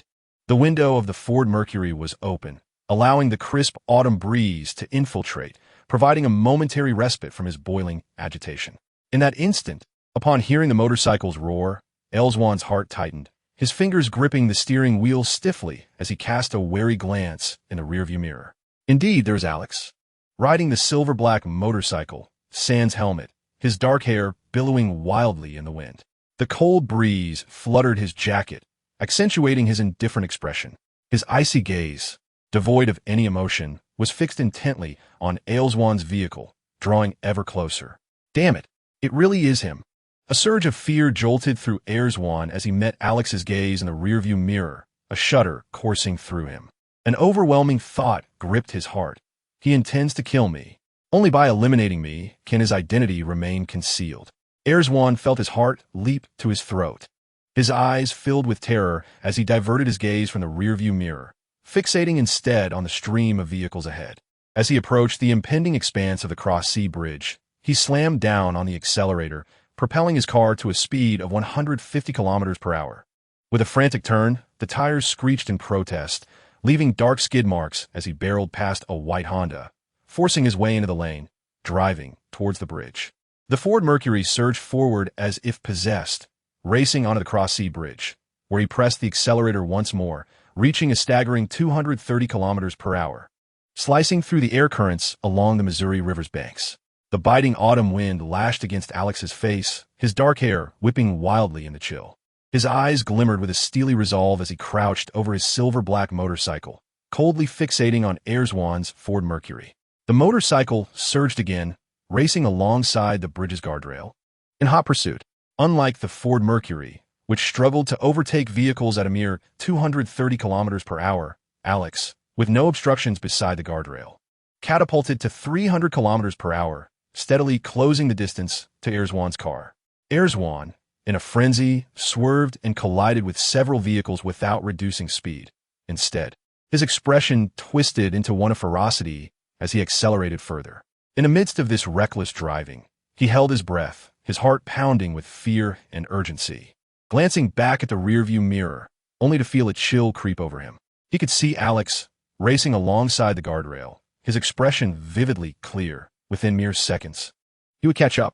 Alswan felt a shiver akin to icy water cascading over him, causing his body to tremble in the driver's seat. Just then, without warning, a Hummer veered in from the opposite lane of the Ford Mercury, screeching its tires as it collided violently with the side of the Mercury. As the car flipped, Erzwan caught a glimpse of the Hummer's driver, his eyes widening as his mind raced back to Snick's ominous words. "I will make everyone disappear." To his horror, he realized he too was on that list. As a surge of indignant fury began to rise within him, an explosive impact sent the Ford Mercury tumbling. The passenger side crumpling inward, nearly crushing Erzwan's face. The vehicle rolled over twice, scraping against the ground and igniting sparks, finally coming to rest precariously against the guardrail. The fuel tank leaking noxious gasoline, half the car teetering dangerously over the edge, poised to plummet from the bridge. Alex managed to brake just in time, skidding his motorcycle to a halt, leaving behind a long trail of tire marks. And upon straightening up, he beheld Erzwan's dazed and disoriented visage. Alex's expression was slightly cold, his gaze intently fixed on Erzwan. It seemed as though even fate conspired in his favor. The ideal scenario would be for Erzwan to perish instantly in the collision. Should he merely lose consciousness and be hospitalized, Alex had his own means to render him a mere shell of a man, forever silenced. After a moment of contemplation, it appeared that Alex had made a decision regarding Erzwan's fate. Just as he intended to approach under the pretense of offering assistance, he paused abruptly. Suddenly, from the Hummer that had collided with Erzwan, emerged a tall, muscular man clad in a black tank top, his lips thick and dark. He disembarked with purpose, swiftly retrieving a Ruger MP-9 submachine gun from the passenger seat. Alex's gaze sharpened. Was road rage truly this alarming? After causing an accident, this man brandished a firearm.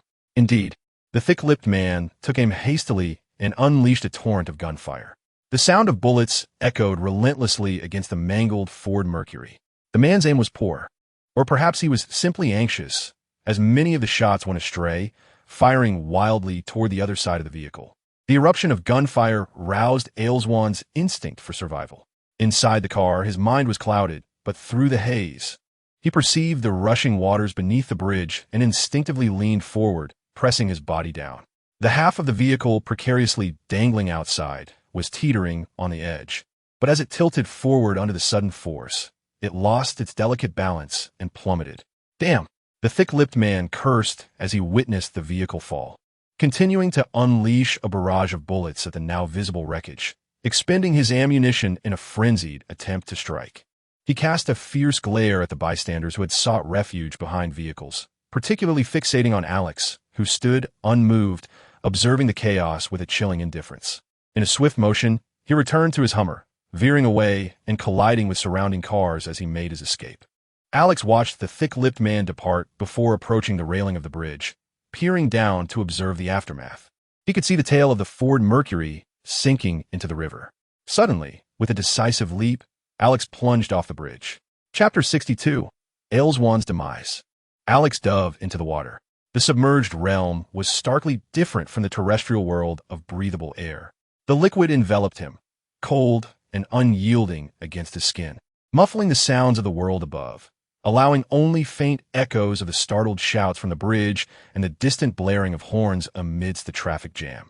As Alex's body descended, propelled by gravity, he submerged several meters deep, his vision obscured by the water, transforming the underwater landscape into a realm of brilliant light, refracted through the surface above, creating a dazzling spectacle that seemed to exist apart from reality.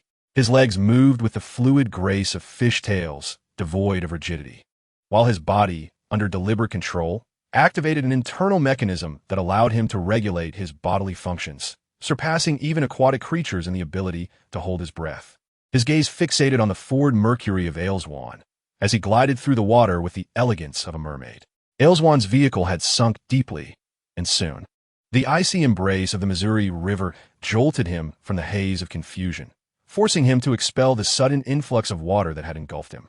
His eyes bulged in terror, his throat instinctively constricting to retain the last remnants of air in his lungs, as he kicked fiercely against the damaged door of his car. When Alex approached, he halted, witnessing Erzwan's desperate struggle to free himself from the driver's seat, only to meet the tranquil gaze of Alex, who floated before him with a stoic expression, devoid of emotion. The scene resembled that of a water spirit, mercilessly fixated on its prey.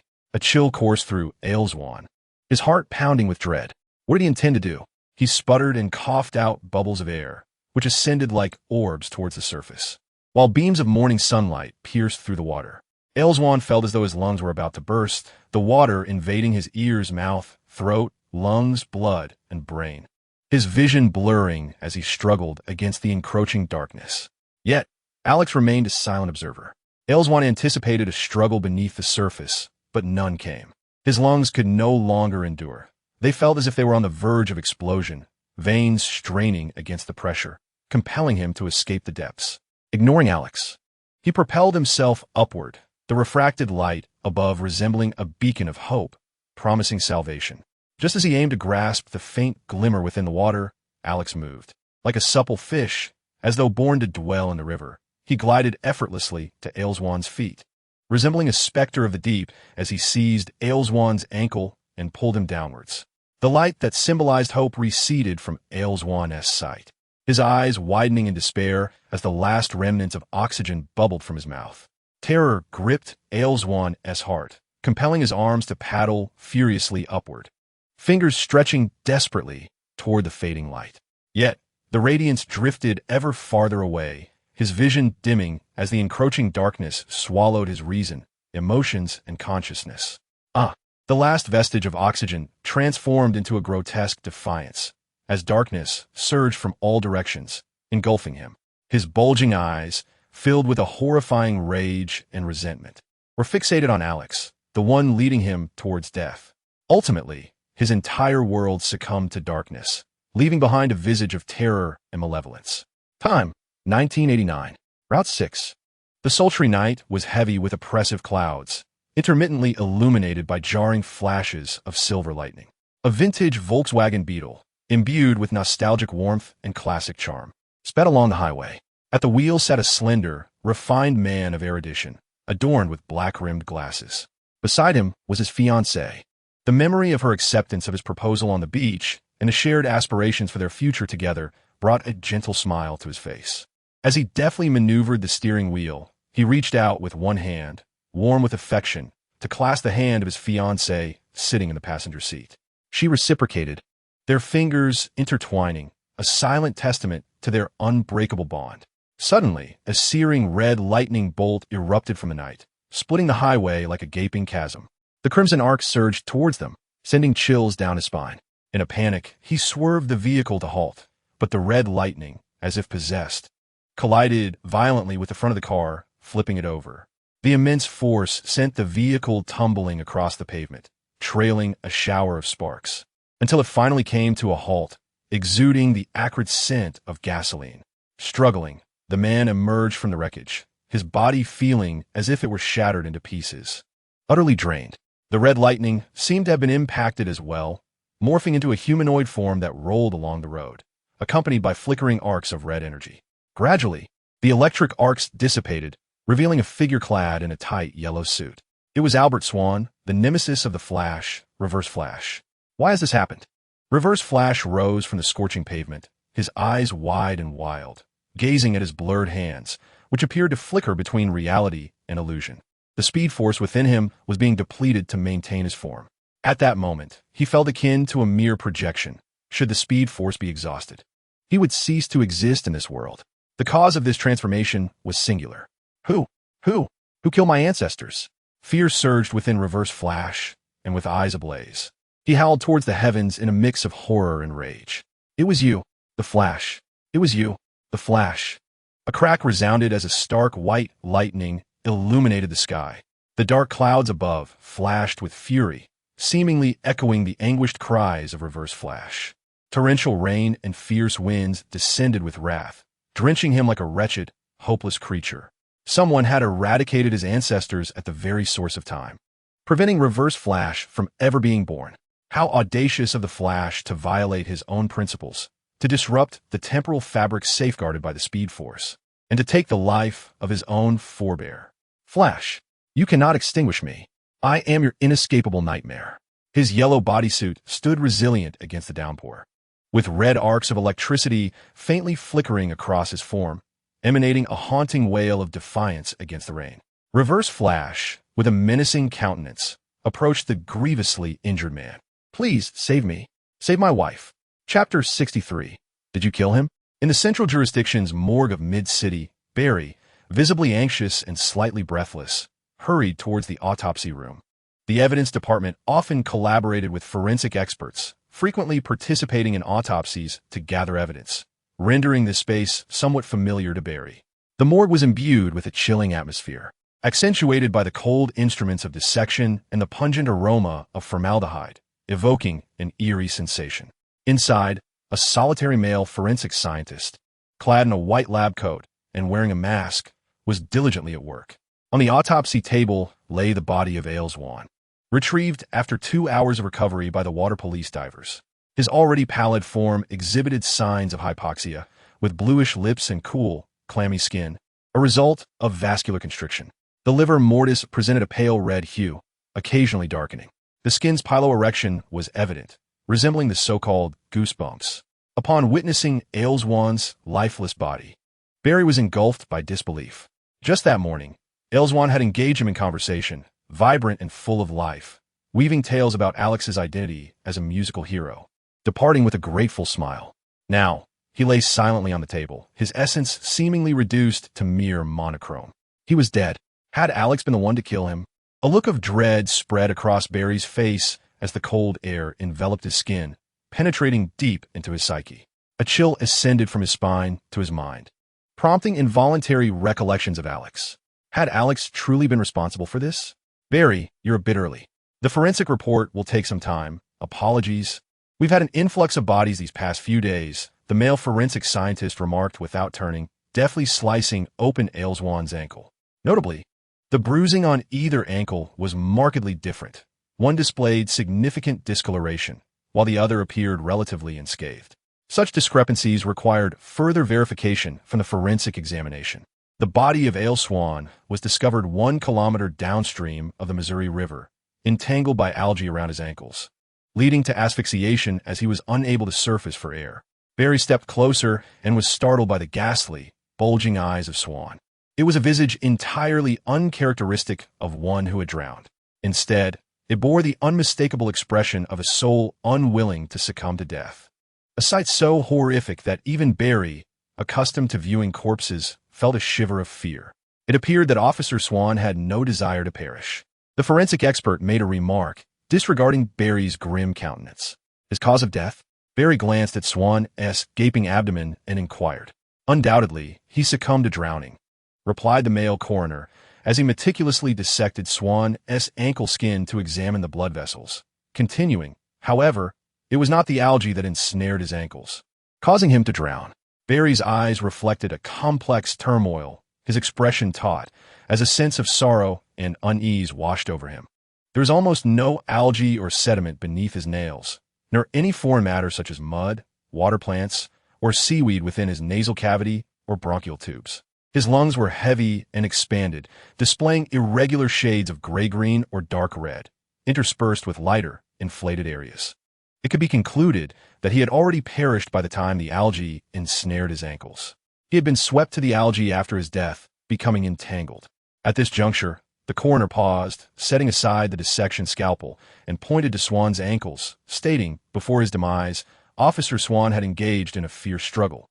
However, it appears that his right ankle was caught somewhere, hindering his ability to save himself. The marks on his ankles were markedly different, with the right ankle showing deeper bruising than the left. Judging by the shape, it seemed that a deformed car door was the culprit. It is highly probable that in the moment he kicked the door open, he had expended his last ounce of strength, succumbing to unconsciousness and drowning, unaware of his predicament. As he slipped into unconsciousness, his body was carried downstream by the river, ultimately entangled in algae a kilometer away, leading to his demise within 35 minutes. Barry remained silent, his expression grave as he gazed upon the grotesque, bulging-eyed face of Swan, and abruptly asked, were there any fingerprints or hand-like impressions on his right ankle? The coroner paused, taken aback. Do you surmise that someone dragged him into the water to drown? No. The shape of the bruise clearly indicated it was the result of a violent struggle. It is evident that if someone had grasped his ankle, there would be fingerprints or impressions resembling a hand. This bruise has a distinct pattern, and it might be possible to compare it to the car door marks from your evidence department. However, I suspect they would align. The coroner shrugged his shoulders in resignation and proceeded to finish suturing the body. Barry, his face devoid of expression, felt an increasing chill within as he recalled that Alex had also been present at the scene. Approximately half an hour later, Barry received the forensic report and returned to the headquarters. Upon returning to the headquarters, inquiries regarding Alex's whereabouts ensued. It was soon revealed that Alex had undergone a formal interrogation, which yielded no discrepancies, and had subsequently departed from the headquarters. Barry, utilizing his position, procured Alex's statement and returned to the evidence department. The department was deserted. The previous day's harrowing case involving the numerous corpses linked to Changhua Pharmaceuticals had dispatched nearly all forensic experts, the sheer volume of bodies being appallingly staggering. Compounding the chaos was today's case concerning Officer Swan, now classified as a homicide, plunging the headquarters into disarray. Additional reports of fatalities connected to Changhua Pharmaceuticals began to emerge, prompting a continuous dispatch of evidence teams to various crime scenes. With the deliberate murder of Swan now under scrutiny, the atmosphere in the headquarters was one of palpable tension and indignation, demanding thorough investigation. Barry, amidst his own busy schedule, took a moment during lunch to focus on the circumstances surrounding Swan's demise.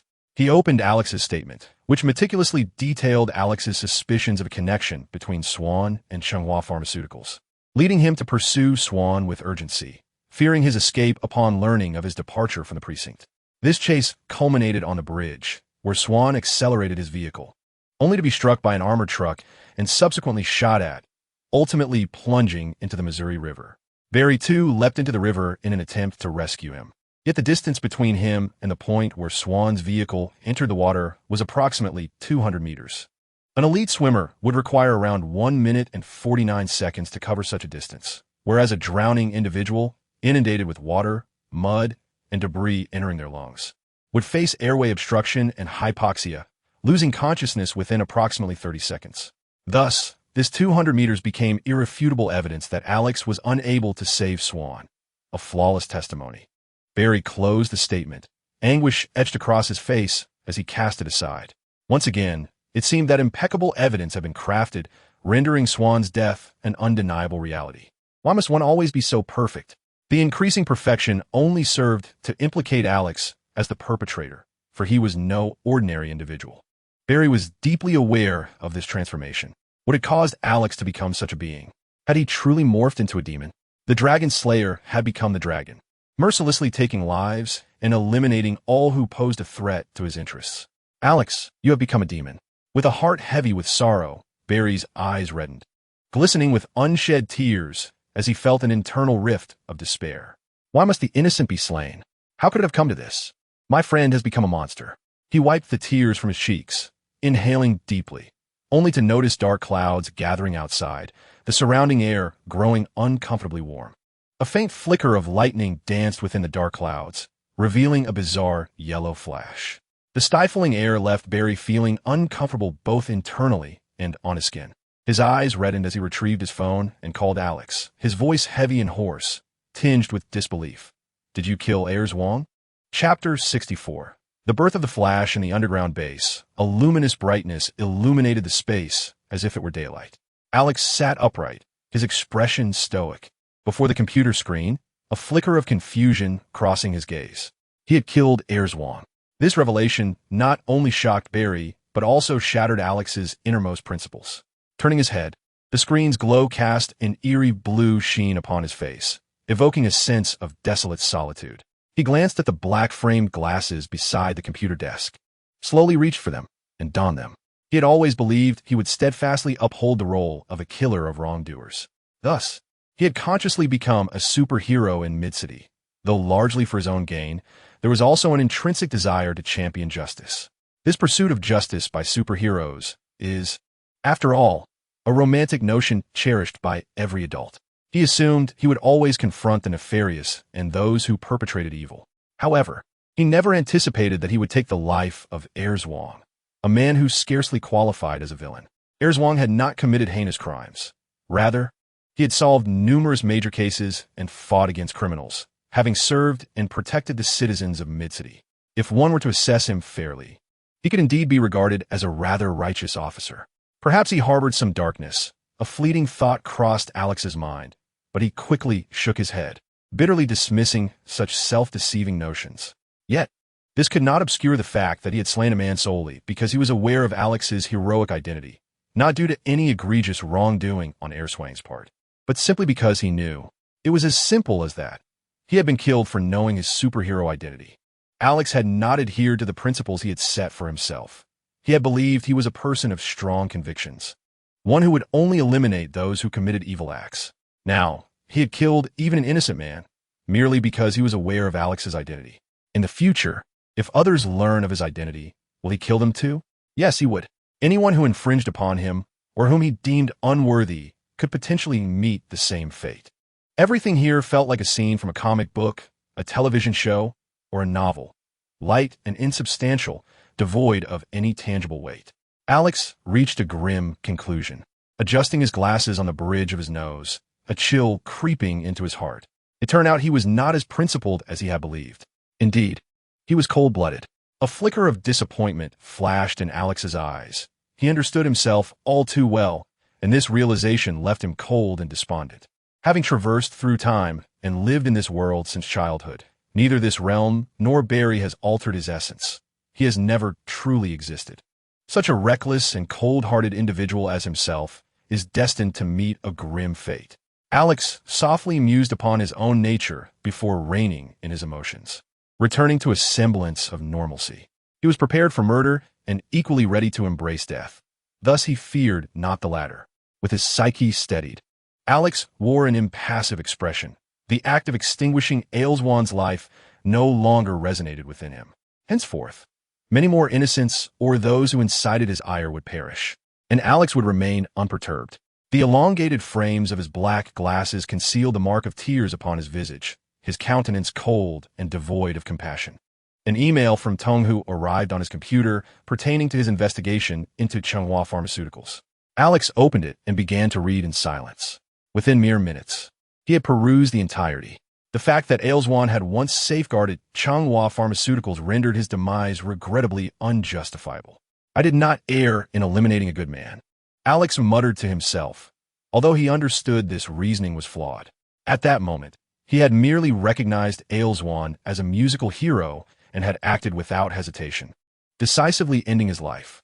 This attested to Alex's self-awareness. His actions were not driven by a quest for justice, but rather by his own selfish desires.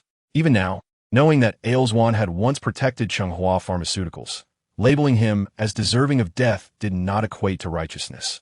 On the contrary, to persist in believing Eilswan's fate was deserved would be a deceitful self-justification. Alex did not linger on such logical dilemmas, and after a brief review of Tonghu's documents, he forwarded them to Director Mark as evidence, leaving the subsequent matters to be handled by him. Just as Alex believed the situation had reached its conclusion, Barry's call came through. "Did you kill Eilswan?" "Yes." Without a moment's hesitation, Alex replied. Engaging in a debate with Barry would yield no fruitful outcome. Barry would invariably cling to his foolish principles and benevolence, qualities Alex lacked. Why? Was it merely because he knew your superhero identity? Barry's veins stood out on his neck, his voice a tempest of rage. He was acutely aware of Alex's flaws and believed he could transform him into a better, more perfect individual, a true hero. However, he had not anticipated that merely knowing Alex's identity would lead to a death, an occurrence that left Barry feeling bewildered and chilled to the core. "Yes," Alex reiterated, confirming that he had indeed killed Eilswan solely because he was aware of Alex's identity. Barry's heart sank, seething with fury that erupted like a volcano from within. "You are murdering innocents. Have you considered what you are doing? Are you still a hero? Are you truly a hero? You're meant to bring forth justice, shelter, and protection for the people, rather than selfishly exploiting the identity of a superhero for your own whims. You should be a refuge for the populace, not a monstrous dragon driven by personal desires. What could the death of Eilswan possibly bring you?" Barry nearly roared with this outburst, and as his voice crescendoed, a glimmer of hope flickered within him as he softly rasped, "Tell me, Alex, are you still the Alex I once knew?" "Always," Alex replied, asserting that he had never considered himself changed. "The Alex I knew would never mercilessly slay the innocent or manipulate Jack in the underbelly for profit. Have you not contemplated the gravity of your errors? When you took Eilswan's life, Did you hesitate even for a moment? I wager you did not, for you are far too astute. Alex, I am profoundly disappointed in you. I shall inform Mark that you are the musical hero. If you wish to conceal your identity, you may choose to end my life instead. Barry's heart, heavy with despair, lamented that Alex had gone astray far too many times, reaching a point of irredeemable transformation. He had become a devil, regarding human life as mere fodder, utterly indifferent to the sanctity of existence. Alex remained silent. You are fortunate, Barry, for I shall not take your life. Yet, you have proven to be as foolish as I once perceived you. I concede that I lack your remarkable intellect. But when it comes to the sanctity of life, I would rather remain steadfast in my foolishness. At least I will not become a heartless slayer. Have you ever pondered how the world views you? The so-called world is, after all, you, Alex said coolly before severing the call. The howling wind began to surge through the evidence department's window, causing Barry's coat to billow as if the very gusts sought to invade his eyes, provoking an unbearable torrent of tears. He approached the window, with a fierce wind assaulted his face, bringing with it a damp chill that made his body ache and his heart feel as though it were being twisted by unseen hands. I to send Alex to prison? Yes. The very thought tormented him, for it was this knowledge that brought him such profound anguish. He had done the right thing, yet the burden weighed heavily upon him. After a considerable time, Barry wiped the tears from his cheeks, steeling himself as he gripped his phone tightly before placing it in his pocket. He inhaled deeply, his eyes glistening with sorrow as he closed them momentarily, taking a moment to center himself before reopening them to reveal a pair of steadfast azure irises. Just as he was about to turn and disclose everything to Director Mark, a sudden crack resounded. A streak of yellow lightning descended swiftly from the stormy sky, striking towards Barry's chest. Struck by the lightning, Barry had no time to react before he was violently propelled, colliding with the evidence department's display rack, where a kaleidoscope of chemical concoctions poured over his silent form. The yellow arc flickered across Barry's body, coursing through every inch of him, his chest, brain, abdomen, arms, and fingertips. This yellow lightning seemed to possess a consciousness of its own, penetrating Barry's pores and transforming into a nebulous sound resonating within his mind. In Chapter 65 of I Killed Alex, a warning echoes, if one were to engage Barry with both emotional appeal and logical reasoning, informing him of the dangers associated with the Elswang Corporation as past affiliations with the pharmaceutical industry, he might not divulge the entirety of your clandestine dealings to Director Mark. After the conversation between Alex and Barry ceased, the system's voice unexpectedly emerged in Alex's ear, offering counsel. The system had always been subservient to Barry, its motivations a mystery. Alex had speculated that the system was enamored with Barry's extraordinary speed, but he also pondered whether it sought to curry favor with other heroes, such as the Justice League, to exploit them for some ulterior purpose, perhaps to lead them to their demise, or to use them as human shields, or to siphon their powers, or merely to inflict discomfort upon itself. Thus, the system endeavored to compel Alex to also venerate Barry, which particularly irked him. Alex's inherent pride and defiance forbade him from bowing to anyone, especially knowing that his future held the promise of becoming a roaring dragon with divine lineage. Further bolstering his self-assurance and disdain for the world, he felt no need for others to worship him. Their acknowledgement was already a gift. Are you afraid? Alex remarked coolly. Even if Barry were to expose his true identity, Alex believed it would pose little threat. At worst, he might face imprisonment or, due to particularly heinous circumstances, the electric chair. He was no defenseless civilian. His superhuman abilities allowed him to rise above the ordinary, granting him the means to escape confinement at will. He acclaimed his role as Central City's superhero out of a sense of belonging, wishing to relish life within the city. Should he choose to leave Central City, he would not be averse. He had even contemplated that amidst the turmoil of the Middle East, he might ascend to kingship in a nation, establishing formal relations with the United States. What a splendid prospect that would be. A mere Central City truly felt like a dragon constrained in shallow waters. I am here simply because I choose to be, the system retorted, somewhat petulant. Alex feigned surprise, expressing disbelief. Then why do you constantly assign me nonsensical tasks in an attempt to control me? Once again, as I donned the mantle of a superhero, background music played, allowing me to revel in the sensation of being the center of attention. Alex has come to realize that the system possesses a cowardly disposition, perpetually lacking in security, and desperately attempting to manipulate him into subservience, seeking protection from others. Yet paradoxically, Alex embodies a fearless demeanor, often driving the system to the brink of madness. The system genuinely fears that a formidable adversary akin to the Flash might suddenly appear, mercilessly ending this host's life, which would in turn lead to its own demise. This thought is truly exasperating. The conversation between the individual and the system concluded on a sour note, with the system venting its frustration by hurling a series of outdated and crude insults at Alex. Ignoring the tirade, Alex took a moment of contemplation before turning to the keyboard to investigate the tumultuous situation in regions such as the Middle East. This inquiry piqued Alex's interest. After all, the prospect of establishing a nation in such a place seemed rather intriguing. With Jack now ruling the underbelly of the city, he could easily siphon off some illicit gains to procure a cache of weaponry. By recruiting a band of reckless individuals willing to risk their lives in the war-torn areas, he could find ample manpower amidst the displaced civilians and the fanatical zealots who thrived in chaos. Implementing a decapitation strategy to swiftly seize control of a territory would not pose a significant challenge. The war-weary populace would likely welcome a figure promising peace. While these plans seemed deceptively simple, Alex was acutely aware that the endeavor would be fraught with complexity. It would not merely involve the local conflict and terrorists, international dynamics, including the covert interventions of nations and organizations like the United Nations, would significantly complicate matters. Nonetheless, a sense of exhilaration stirred within Alex, hinting that this venture could prove to be exceedingly captivating. However, a phone call abruptly shattered his daydreams of nation-building. Alex, Barry has been struck by lightning. The caller was Alex's adoptive father, Bert. Bert was currently in discussions with Daryl Fry at headquarters regarding strategies to combat holiday criminals when a thunderous roar resonated, and a bolt of lightning struck the evidence examination room, sending Barry, who was sorrowfully positioned by the window, careening into a shelf of chemicals, dousing him in hazardous substances. By the time Barry was discovered by the police, he had already been rushed to Central City Hospital. Daryl Fry, Barry's adoptive father and a man who once loved Barry's mother, had taken Barry in after the tragic death of his mother and the imprisonment of his father, raising him alone. Bert, Alex's adoptive father, was a close friend of Daryl's. The two families frequently gathered for Thanksgiving, celebrating together in familial unity. At this moment, Alex had no choice but to comply with the request to see Barry, for it was one of the rare occasions that could provide Barry with warmth and solace amidst the turmoil.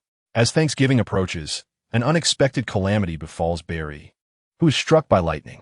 When Alex arrives at the intensive care unit, he is confronted by the sight of Daryl Fry, once sharp and decisive, now seemingly aged by a decade. The slender figure, clad in a brown knee-length trench coat, sports a half-white, bristly beard, and his face is etched with lines of weariness. Sitting on a green plastic chair, his countenance is marred by anxious wrinkles, his hands repeatedly rubbing against each other, and his heels incessantly lifting off the ground as he mutters prayers for Barry's safety.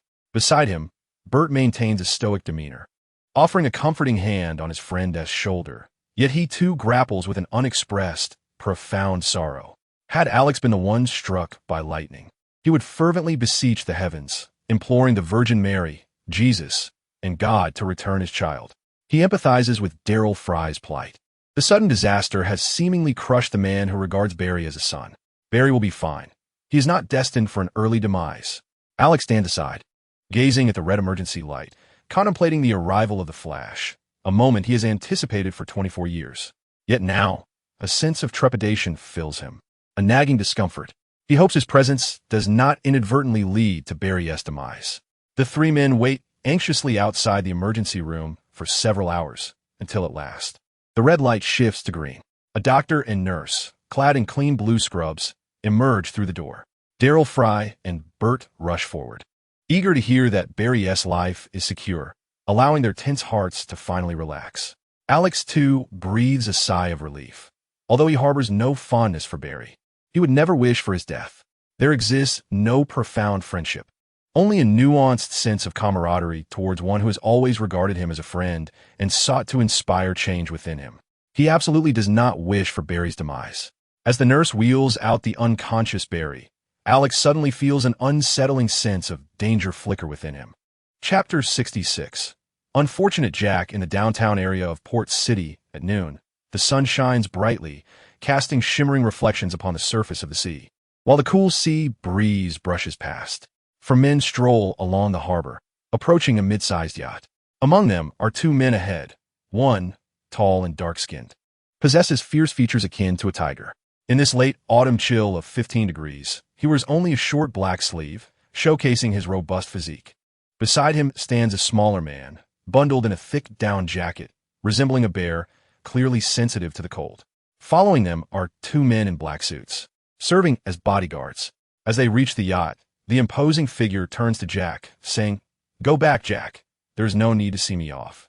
Jack's countenance bore an imposing demeanor as he cast a glance at the 2 bodyguards behind him, gesturing for them to stand back and refrain from interfering with his conversation with Copper Tiger. Once the bodyguards had retreated sufficiently, their eyes averted from his expression. Jack's formidable facade swiftly morphed into one of trepidation as he implored, "Brother Copper Tiger, please do not leave. If you go, the lower district will surely revolt, and I will be killed. The lower district has no other factions that can challenge you. You are in no danger. Trust in yourself, Jack.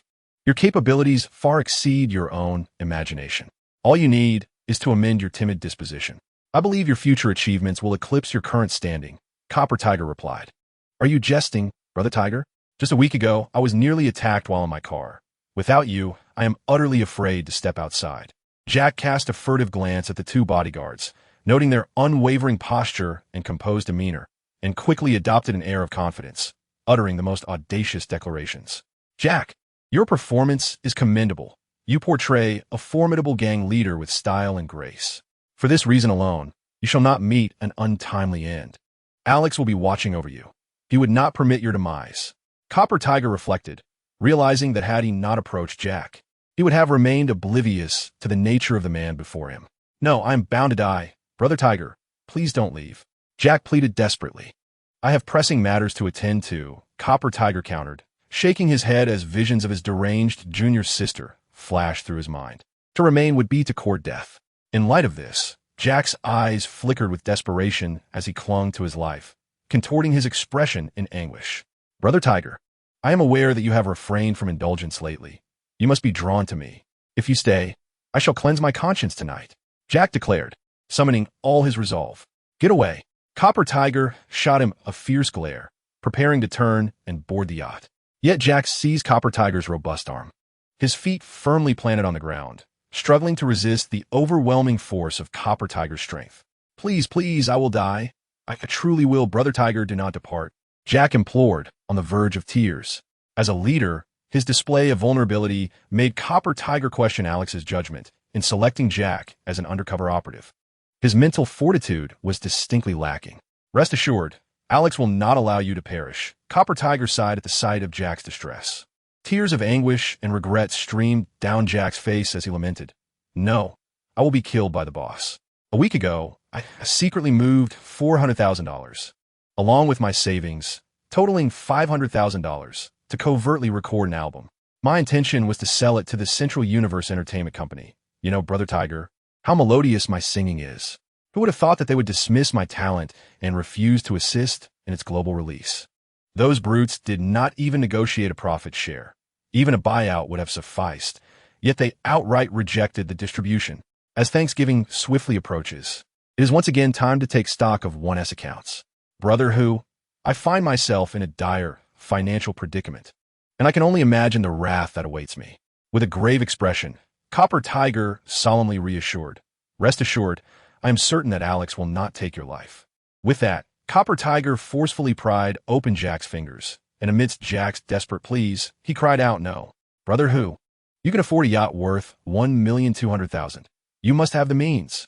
Lend me a little to cover my debts. Don't leave me." Copper Tiger, having successfully pried Jack's fingers apart, decisively ascended the vessel. Upon reaching the bow, he waved goodbye to Jack, shaking his head as he stated, "I too am without funds." Jack was taken aback. "You lie. I recognize this yacht. Its craftsmanship is exquisite and its amenities comprehensive. Kitchen, guest rooms, karaoke facilities, game room, master suite, bathrooms, living room, cockpit, and kitchen, all fully equipped for living at sea. Though secondhand, it is nearly brand new. $120,000 is the minimum required. How could you possibly be broke? Good luck to you, Jack. You have incurred a debt of $160,000 to Alex. Copper Tiger remarked from the ship's bow, expressing his understanding. I only owe $40,000. Jack's voice trailed off. $40,000 plus $120,000 equals $160,000, does it not? Jack stood there dumbfounded, watching Copper Tiger gradually recede from his view, a heart-wrenching wail escaping his lips. No. The two bodyguards, alerted by Jack's anguished cry, hurried forward with concern. Boss, what's wrong? Jack, in profound despair, grappled with the reality of his situation. From $40,000 to $160,000. None could fathom the torment, anxiety, struggle, fear, and hopelessness that churned within him. It's all over. I cannot bear to part with brother who. Jack lamented, tears streaming down his face, his sorrow palpable. With subordinates present, he was compelled to put on a facade, suppressing his despair over losing $120,000, while outwardly portraying an overwhelming affection for his brother. The two bodyguards, moved by Jack's sincere sentiment, nodded with misty eyes, recognizing him as the most loyal brother in the lower town. The bond between Jack and Copper Tiger was truly profound. Jack contemplated diving into the sea to pursue Copper Tiger, thinking it would be the best course of action to escape together. However, considering the frigid weather and his weakened state, he feared he might perish in the attempt, which would be an even graver injustice. He stood upon the dock, sorrowfully weeping, as he observed the two bodyguards deeply touched by his genuine emotion. A stirring display that even those entrenched in the underworld could not help but appreciate. After weeping for a while, Jack pondered how to reconcile the $160,000 deficit. I wish to be alone. You need not follow me, he instructed his bodyguards. As he began to pace along the dock, lost in thought, the only recourse now is to sell his records. He firmly believes that doing so could reclaim several $1,000,000. This conviction stems from his unwavering confidence in his unparalleled creations. Regrettably, however, Huanyu Entertainment fails to appreciate his worth, leaving Jack engulfed in sorrow and sighs, lamenting the obscurity of his brilliant gem, uncertain of when he might ascend to the stature of a grand star. As the sea crashes against the port, Jack gazes into the distance, raising an eyebrow. He spots a figure clad in tattered green attire, lying by the shore, seemingly oblivious to life or death. Jack, possessing a kind heart, cannot ignore such a fate. He momentarily sets aside his worries over the $160,000 and rushes toward the individual. The figure is tall and robust, yet his green clothing is in shambles, marred by burns, explosions, and numerous knife wounds, the injuries pale and swollen, suggesting prolonged exposure to seawater, presenting a ghastly sight. Jack furrows his brow and turns the man over, only to discover that he still breathes. Overjoyed, he calls for a distant bodyguard to assist. Alas! This unfortunate soul is blind in one eye. Jack shakes his head in lament, contemplating the man's misfortune. Yet, as thoughts of his own loss of Alex's $160,000 resurface, a deeper sorrow wells within him. Perhaps he is the more unfortunate one, destined for further calamity. Chapter 67. Anna. The pale blue sheets enveloped her as Anna languidly reclined on the bedding, her wine-red coat cascading over her graceful form.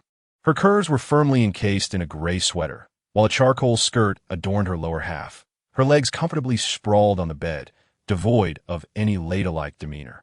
Between the skirt and her crimson boots, a hint of black stockings juxtaposed boldness with a sense of decorum. She, too, embodied conservatism, a devout Catholic. Anna's fair complexion and delicately defined features evoked the exquisite and profound beauty characteristic of Russian women, a heritage inherited from her father, endowing her with an alluring and captivating presence. Her right arm languidly rested upon her forehead, dark tresses cascading onto the bedding, her azure eyes reminiscent of the sea, lost in a reverie as she stared at the ceiling. Even she, upon returning home, remained oblivious to what memory she sought to recall. Was it the warmth shared with her brother, the days he protected her, or was it the burgeoning resentment she harbored towards him for his transformation into the person he had become? Anna's blue eyes widened, ensnared in a haze of reminiscence. Her body languorous and devoid of strength. The snug sweater clung to her curves, revealing a glimpse of her fair abdomen. Anna, do tidy up Alex's garage. There are still several boxes of books piled there. Today is Thanksgiving, and I would prefer that your reunion does not commence with quarrels. To be clear, should you draw a weapon today, I shall consider you no longer my daughter. Thanksgiving should be a time of joy, don't you think? Come down quickly. It is truly perplexing why Alex is always met with such disdain. Every encounter seems to almost escalate into a confrontation, despite the fact that they were once so fond of each other as children. The tantalizing aroma of roasted turkey wafts up from downstairs, where Mary is industriously toiling away in the kitchen, occasionally shouting up the staircase to recount the myriad of dreadful experiences from past Thanksgivings. As Alex and Anna have matured, their conflicts have only deepened, with each disagreement stemming from an array of peculiar incidents. The initial cause of their animosity, which has since transformed their relationship into one of bitter rivalry, remains unclear even to Mary. Anna's cerulean eyes, reminiscent of a tranquil lake, coalesce from a sea of confusion. In that fleeting moment upon hearing Alex's name, an overwhelming surge of emotion welled up within her, igniting her tear ducts and nearly causing her to weep. She pressed her lips together, suppressing the impulse. Understanding dawned upon her. Her eyes glistened with a hint of nostalgia, and with a soft, feeble resolve, she gathered her strength. Rising from the bed, silently, she brushed her ebony locks behind her ear, and then, in her red boots, she stepped onto the wooden floor. As she straightened her posture, it became evident that Anna stood taller than most girls, her figure poised and statuesque, with sharply defined features that, beneath her tightly pressed lips, conveyed an icy elegance that Alex found particularly irksome. She resembled a queen of frost, her chill palpable. The sound of her red boots echoing on the wooden floor accompanied her as she approached Alex's door, which had remained closed for several weeks since Anna's return to this home. Both she and Alex had been suppressing their mutual frustrations, striving to avoid further discord in this warm abode, lest they embarrass Mary and Bert. Pausing to glance at the faded letters of Alex's name, which she had once painted with low-quality glue and vibrant pigments, Anna hesitated for a moment. She pondered how he could endure the sight of such an unsightly inscription. This remnant of their childhood stirred a subtle ripple in her heart. Without further hesitation, she stepped out of her room and walked directly to Alex's door. Producing a key from her red coat, she inserted it, turned it, and unlocked the door. Inside lay a simple bed, a nightstand, a lamp, and a desk, all arranged with meticulous order, evoking a sense of stark simplicity devoid of chaos. Gently closing the door behind her, Anna felt the familiar essence of Alex enveloping her from all directions.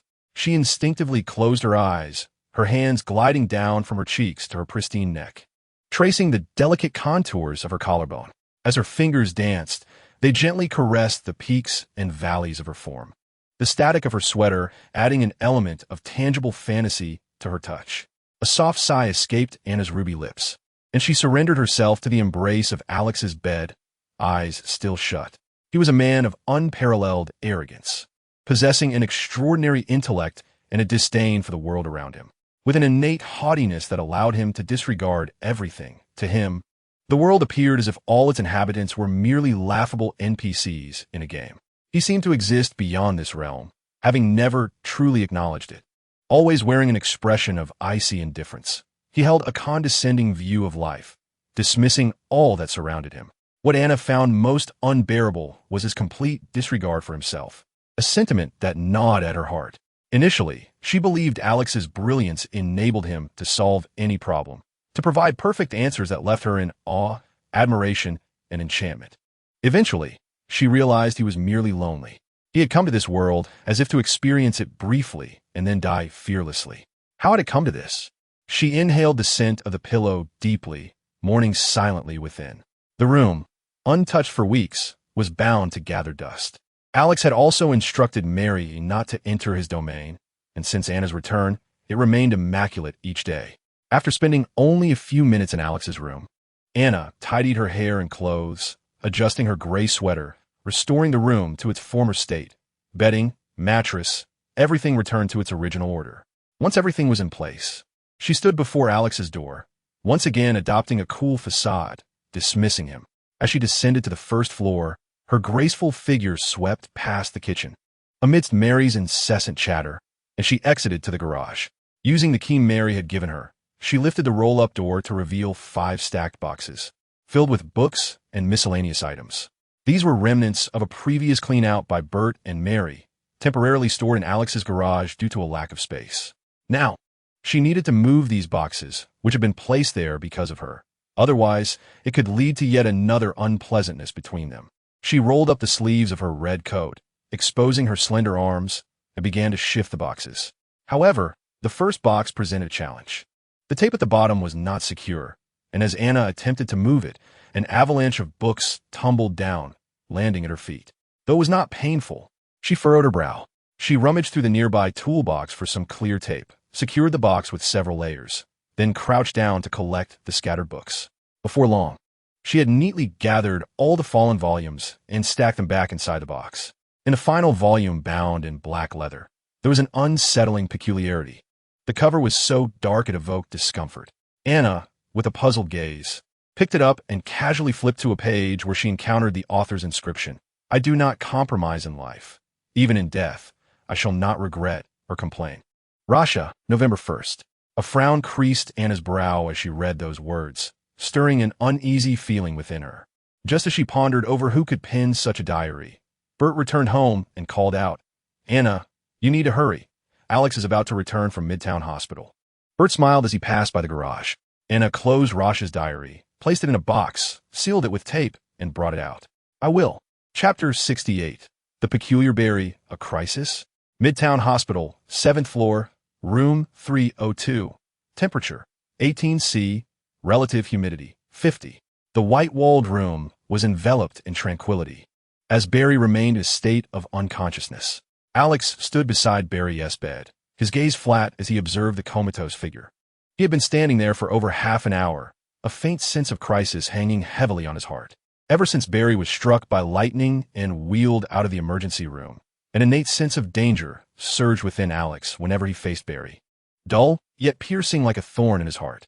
For several days, Alex had visited Barry in the hospital, and each time he approached, the looming sense of danger would prick at him anew. This sense of foreboding had diminished over time. What once struck him like a flash of lightning now felt like a mere needle pricking his skin. Alex understood that in a few days, this warning would vanish entirely. Yet, it still left him in deep contemplation. The Speed Force? Alex pondered. In the past, he had never sensed any danger in Barry. Not even a hint of malice had he ever perceived from him. Yet now, he felt an unsettling threat emanating from Barry. Alex was compelled to speculate whether the Speed Force harbored discontent towards him. How peculiar. Had he done anything to provoke the Speed Force?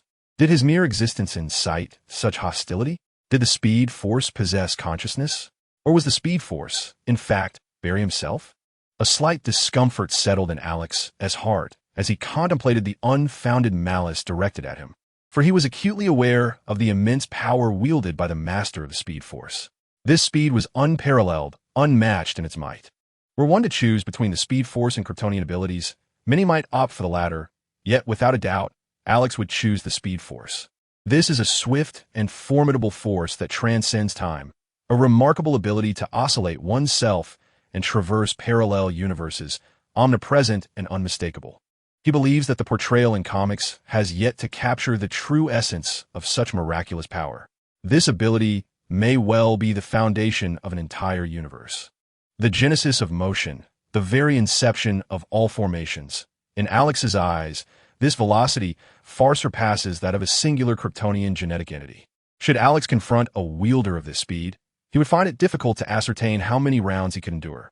When the enemy's speed outstrips the neural impulses of your own thoughts, one may not even perceive the impending strike before being reduced to ashes. Strike first and strike hard. Gazing at Barry's unconscious form, a serene visage, a flicker of cold determination ignited within Alex's eyes, prompting an unsettling thought. This notion sent a chill of sweat cascading down his spine, compelling him to immediately suppress this terrifying contemplation. Death itself holds no fear. What is truly daunting is the gradual descent into the abyss, all the while believing oneself to be in the right. With a soft sigh, Alex's once rigid posture relaxed. Akin to a deflated balloon, his spine still straight, yet devoid of the previous cold, scrutinizing intensity. A gentle glimmer passed through his gaze. Perhaps it would be better to allow this fool to become the hero of Central City, he mused. Suddenly, A look of surprise crossed his features as he sensed the once piercing sense of danger dissipate like water within his heart, vanishing as if the speed had seamlessly integrated into Barry's being. Alex raised an eyebrow, his gaze sweeping over Barry's form, releasing his magnetic field to perceive the magnetic aura surrounding Barry. The chaotic nature of Barry's magnetic field rendered Alex's efforts futile. Before him, Barry appeared to be in a harmonious transformation, the frequency of his magnetic fluctuations exceeding Alex's ability to detect. In Alex's magnetic perception, Barry had become a radiant sun, emitting blinding brilliance. In the preceding days, Alex had not failed to sense Barry's magnetic field, but had never been so intense and luminous. This sudden alteration left him perplexed. Yet for Barry, this was a positive development. Perhaps this process would require several months, Alex conjectured. Soon after, Barry's adoptive father arrived. In the few days that had passed, Barry had not succumbed to death, and there remained hope for him to awaken from his coma, bringing relief to his deeply concerned adoptive father. However, even so, the once astute and resolute Daryl Fry appeared to have aged several years, his gaunt face etched with additional wrinkles and weariness. He entered with 2 cups of warm water, offering one to Alex. His gaze filled with compassion as he looked at Barry.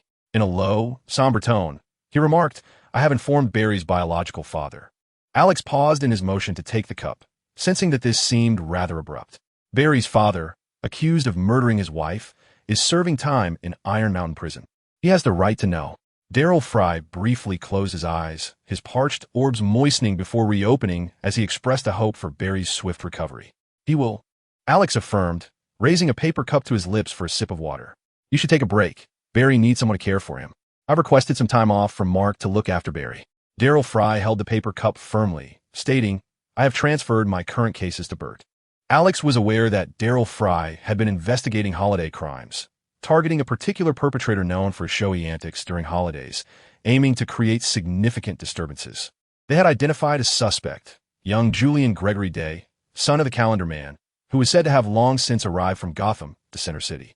Just prior to Barry's incident, Daryl Fry had nearly apprehended young Julian, thwarting his plans to wreak havoc on Thanksgiving, forcing him into hiding. Now, with Barry's situation, Daryl Fry was concerned for him, recognizing the need for a psychological reprieve, hence delegating responsibilities to Bert. Following this, Alex and Daryl Fry engaged in extensive discussions regarding holiday crime cases and some events concerning Barry. With a hint of regret, Daryl Fry remarked, "This Thanksgiving, my son and I will be absent. No matter, there will always be next year, and the year after that, and the year after that, as Thanksgiving comes annually." Alex reassured him. Daryl Fry rarely displayed a smile, yet this time he did.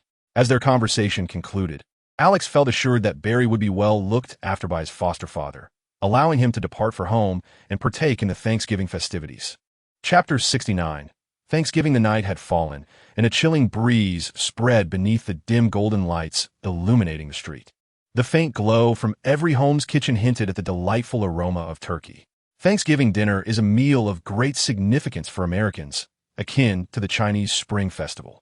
On this day, thousands of individuals, regardless of their busy lives, gather with family to relish a sumptuous holiday feast. The abundance of food far surpasses that of any other meal, with turkey being an indispensable centerpiece on the table. Alex braked before the garage, glancing at the azure roof under the night sky. Through the window, he could faintly hear Aunt Mary bustling about in preparation for the grand meal. The crisp breeze brushed against Alex's face, bringing a touch of coolness, while the maple leaves danced like flames upon the ground. Silently, Alex gazed at the entrance, feeling an inexplicable reluctance to enter, particularly to face his sister, whose icy demeanor he found particularly irksome. Before turning 14, Alex had enjoyed a harmonious relationship with his sister. How could he, as a second-generation person, not get along with a little girl? However, after he turned 14, Alex found himself increasingly averse to her presence and yearned to distance himself from her. Just as she harbored dissatisfaction with herself, the rift in her heart widened, until they felt like strangers upon their next encounter. As the garage door slowly ascended, Alex drove his sleek silver-black motorcycle inside, carefully parked it, tucked the keys into his pocket, and closed the door behind him while making his way towards the main entrance. Placed the bread properly and moved the vase slightly. He called out, "All right, Mom." Outside the door, he could hear Aunt Mary conversing with Anna, as they busily adorned the dining table with an array of dishes. Alex paused for a moment, his grip tightening around the gleaming brass doorknob before he pushed it down and opened the heavy, dark brown wooden door. Before him stood a graceful figure, tall and elegant, clad in a snug gray sweater that accentuated her curves, revealing glimpses of her porcelain abdomen with every subtle movement. Her fitted skirt accentuated her silhouette, complemented by black stockings and alluring red boots, as she arranged the tableware in the dining room. A chill breeze swept through the doorway, causing Aunt Mary to instinctively shrink her neck, transforming her double chin into a triple. "Alex, you've returned just in time. You're dressed too lightly for the weather, which is already dipping close to 10 degrees, she exclaimed with a warm smile, coming forward to inquire about his well-being. Anna turned swiftly, casting a fleeting glance at Alex before resuming her task of setting the table, her expression remaining neutral. On this festive occasion, it was their compromise. Mary and Bert were reluctant to witness their estrangement. At the very least, they wanted to share a meal together as a family for Thanksgiving. Alex's gaze drifted towards Anna, a ripple of emotions coursing through him, yet encased in an icy stillness. Facing Aunt Mary, he replied with a smile, "It's not too cold, thankfully." With that, Alex took the utensils from Aunt Mary's hands and moved to the dining table, beginning to arrange the dishes and food. Aunt Mary watched them with a sense of satisfaction as Alex and Anna worked in perfect harmony to set the table, their silent cooperation devoid of spoken words or visual exchanges. Yet, the simple act of sharing a table was a rare and precious occurrence. Bert entered the house from a backyard, holding a bottle of pristine, golden-hued Italian dessert wine, Vinsanto, and raised an eyebrow at Alex as he shook the bottle. Alex felt a wave of relief wash over him, accompanied by a smile.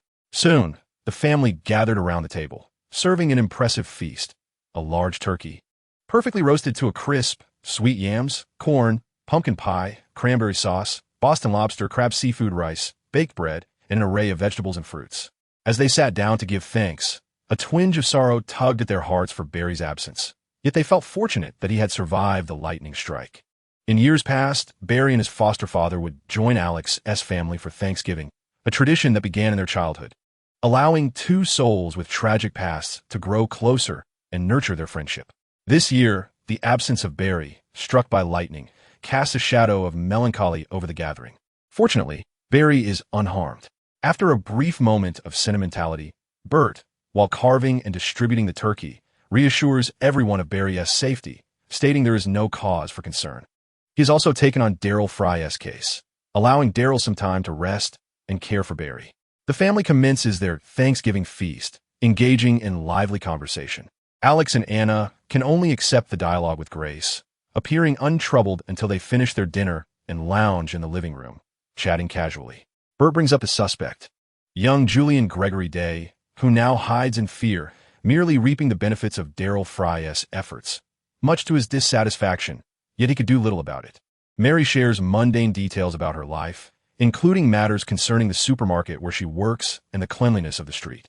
Alex discusses his achievements since taking office, such as capturing various entities and dismantling human experimentation cases, as well as exposing the villainous Al Swan. Though these remarks seem casual, the weight of these cases is not lost on Mary and Anna, with Mary feeling a swell of pride for Alex. Anna, however, averts her gaze, her expression cool, her heart tumultuous. Anna mentions her work at Star Labs, discussing trivial matters, and notes that the founder, Harrison Wells, will soon focus on the Midtown branch to oversee a series of superphoton particle tests, though this does not pertain to her role in the genetics department. The mention of Harrison Wells stirs something within Alex. A peculiar point arises here. In the comics, Star Labs was established by scientist Harrison Slate to create a research laboratory group independent of government and commercial interests, achieving significant success worldwide. With 20 to 30 branches across Canada, Europe, Australia, the United States, and Japan, and frequently sponsoring superhero teams. However, in Alex's world, Star Labs was founded by Harrison Wells. To simplify, Harrison Wells is a character from the first season of the Flash television series, where the Reverse Flash impersonates Dr. Harrison Wells to mentor Barry in becoming the Flash, leading to a rivalry. This character gained immense popularity, appearing in various forms across different parallel universes in subsequent seasons. Yet, this is not the world of the Flash series, nor is it entirely aligned with the comics. Alex has researched Harrison Wells' background and appearance, finding discrepancies with the television portrayal. Furthermore, Barry is entirely different from the Flash depicted in the series. This strange dissonance once puzzled Alex significantly, though he later came to terms with it, recognizing that if every world were the same, there would be no need for parallel universes. Only Alex held a peculiar fascination for Harrison Wells. Is he a reverse Flash? Chapter 70, Green Lantern. 5 days after Thanksgiving.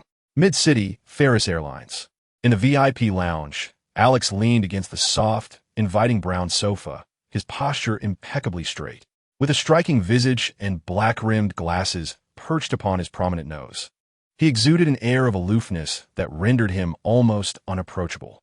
This deliberately cultivated cold demeanor effectively warded off numerous advances from admirers and isolated him from women eager to make his acquaintance. Comfortably seated, he inhaled the aromatic scent of coffee wafting from the table, the lounge sparsely populated, while the soundproofing muffled the arrival of Ferris Airlines aircraft to a mere whisper. He unfolded the newspaper in his hands. The green messenger from above, a guardian angel or a malevolent demon, read the headline from a seaside city publication. Just 2 days prior, the Green Lantern had graced the shores, clad in his verdant attire, soaring through the azure sky, wielding the transformative powers of the Green Lantern ring to champion justice, combat evil, restore order, and save countless lives. Some derided him as flamboyant and eccentric, branding him a madman in a costume aspiring to be a superhero, who, emboldened by an unusual ability, flouted social norms and would inevitably bring calamity upon humanity. Yet, there were also many who ardently praised his noble deeds, marveling at his courage to emerge in perilous moments to save lives, demonstrating responsibility, accountability, and unwavering bravery. For those whose lives he had touched, this capable individual, who did not hide away but instead stood firm in the face of danger threatening ordinary lives, was a beacon of hope. The path of a superhero is fraught with both adulation and disdain, eliciting a cacophony of opinions. Alex had experienced all of this before and took little heed of it. The Green Lantern ring is of immense significance to you. I am not jesting. The system stated with utmost seriousness. Alex remained unfazed, his gaze detached as he scanned the news from the seaside city. His profile illuminated in the interplay of light and shadow, strikingly handsome, yet resolutely strong. Numerous ground crew members and young women cast furtive glances at Alex, whispering amongst themselves, their eyes sparkling with intrigue. However, as they approached within mere meters of him, they felt their hearts race, cheeks flush, and vision blur, as if Alex emanated a radiant glow, invoking a sense of reverence akin to encountering a divine being, leaving them feeling unworthy and shattering their momentary courage to engage him further. I would never place my trust in you. My intentions for this visit to the seaside city are my own, and I require no counsel from you. Alex did not vocalize, instead employing a form of telekinetic resonance within his being, creating an effect akin to ventriloquism. Yet, this technique far surpassed the simplicity of mere ventriloquism. His genes were in a perpetual state of refinement, becoming increasingly perfect, allowing him to control the intricacies of his body to a degree beyond human comprehension. The young woman nearby whispered in hushed tones, hesitant to approach him, which was a testament to his mastery over his physical presence. He expertly controlled the hormonal chemistry that radiated from him, employing an aura of mental suggestion that repelled others from daring to engage him in conversation. Those who wished to approach him found themselves overwhelmed by feelings of inadequacy, rendered speechless and ashamed. If I could seize the Green Lantern ring from him and become its master, I would undoubtedly reveal the origins of all that I know. The system's language was subtly crafted. I understand that you find my presence intolerable, adhering to your own principles, trusting only yourself, and unwilling to recklessly seize the power of the Green Lantern ring. However, I am confident that once you obtain the ring, upon learning of my origins, you would be unable to forsake the power that lies behind it. Let us see how things unfold, Alex remarked, somewhat astonished that the system communicated with him so normally, which was decidedly unusual. Had it not been for the chance that Bert had taken on a case passing through, Alex would not have ventured to Seaside City. It was indeed the son of the Calendar Man, dubbed the Holiday Killer by the police. Intelligence from underground sources indicated that the Holiday Killer had escaped from Mid-City and fled to Seaside City, where he was reportedly in contact with local gangs. suggesting some form of collaboration. This was originally supposed to be Bert's case, but with the emergence of a new development, Alex, seeing no pressing matters in Mid-City, took it upon himself to investigate Seaside City. To his surprise, the system, upon seeing the Green Lantern emerge, could not resist proposing a deal. If Alex were to acquire the Green Lantern ring, it would divulge all its secrets. Alex readily accepted, driven by a desire to uncover the true nature of this erratic system that caused him considerable discomfort as it resided within him. While Alex possessed a certain psychological fastidiousness, allowing the system to dwell in his body was deeply unsettling, leading to sleepless nights and immense distress. As for understanding the system's origins, that would merely be a matter of devising a plan to expel it. The system fell silent, confident that once Alex learned of its origins, he could never relinquish the Green Lantern ring, nor the entire Legion behind it. The very essence of OA would become his ally. Footsteps echoed purposefully toward Alex, unaffected by the aura of resistance he had created, as someone approached him directly. Quite handsome, Petty murmured to herself, her chestnut eyes sparkling as her steps lightened slightly. She gazed at the man before her, sitting upright, his appearance striking and refined, exuding an air of both aloofness and captivating charm. Standing in the presence of Alex, she felt an overwhelming sense of guilt for interrupting his newspaper reading, as if it were a grievous offense. "What are you doing here?" Alex turned his head, surprised to see Petty clad in a gray, professional outfit that was more utilitarian than stylish, not a skirt but trousers. Her hair was tied back in a ponytail, exposing her elegant, swan-like neck, her features delicate as she approached him with a briskness befitting her demeanor. Alex was dispatched on behalf of the Midtown Police, accompanied by a colleague. As Bert was pressed for time, he suggested that Alex find another associate to assist with the communications with the Beach City Police. Little did Alex anticipate that it would be Petty. "Mark has already approved my substitution for Barry, allowing me to join the superpower handling team," Petty stated, her alabaster neck slightly elevated as she spoke coldly. She had not forgotten the anger that had pierced her heart upon first encountering Alex. Thus, despite her admiration for his appearance and demeanor, she maintained a dismissive attitude towards him. "Barry is lying in a hospital bed. Should you be by his side, caring for him?" Petty queried, perplexed. "I regret that Barry was struck by lightning. But why should I tend to him in the hospital? Aren't you his girlfriend? When did I ever become his girlfriend?" Alex rubbed his temples, realizing the predicament. Barry was finished, and his prospective girlfriend was on a business trip with him. It required no thought to foresee the outcome of this journey. What could possibly transpire between a man and a woman in such circumstances? Chapter 71. Petty's inexpressible feelings on the airplane. Alex felt a slight discomfort. Every pore of his body, attuned to the magnetic field, acutely sensed the tremors of the seat beneath him. The engine of the Ferris Airlines aircraft rumbled, and the constricted atmosphere within the cabin was palpable, a sensation unnoticed by ordinary passengers. Especially at such altitudes, this feeling was distinct from that on solid ground. Although his feet rested on the cabin floor, it provided no tangible sense of security. It was an unsettling sensation, a disembodied feeling that seemed to emanate from his very marrow, akin to standing precariously on an office chair, his calves aching and trembling, as if he might fall at any moment. He had not anticipated such issues while flying, and he could only vaguely acclimate himself to the discomfort, resolving that until he could develop the ability to survive an explosion mid-flight or plummet from 10,000 feet unscathed, he would refrain from flying again. This contemplation also led him to ponder whether he could control matter through his magnetic field, soaring through the skies as if riding on a sword.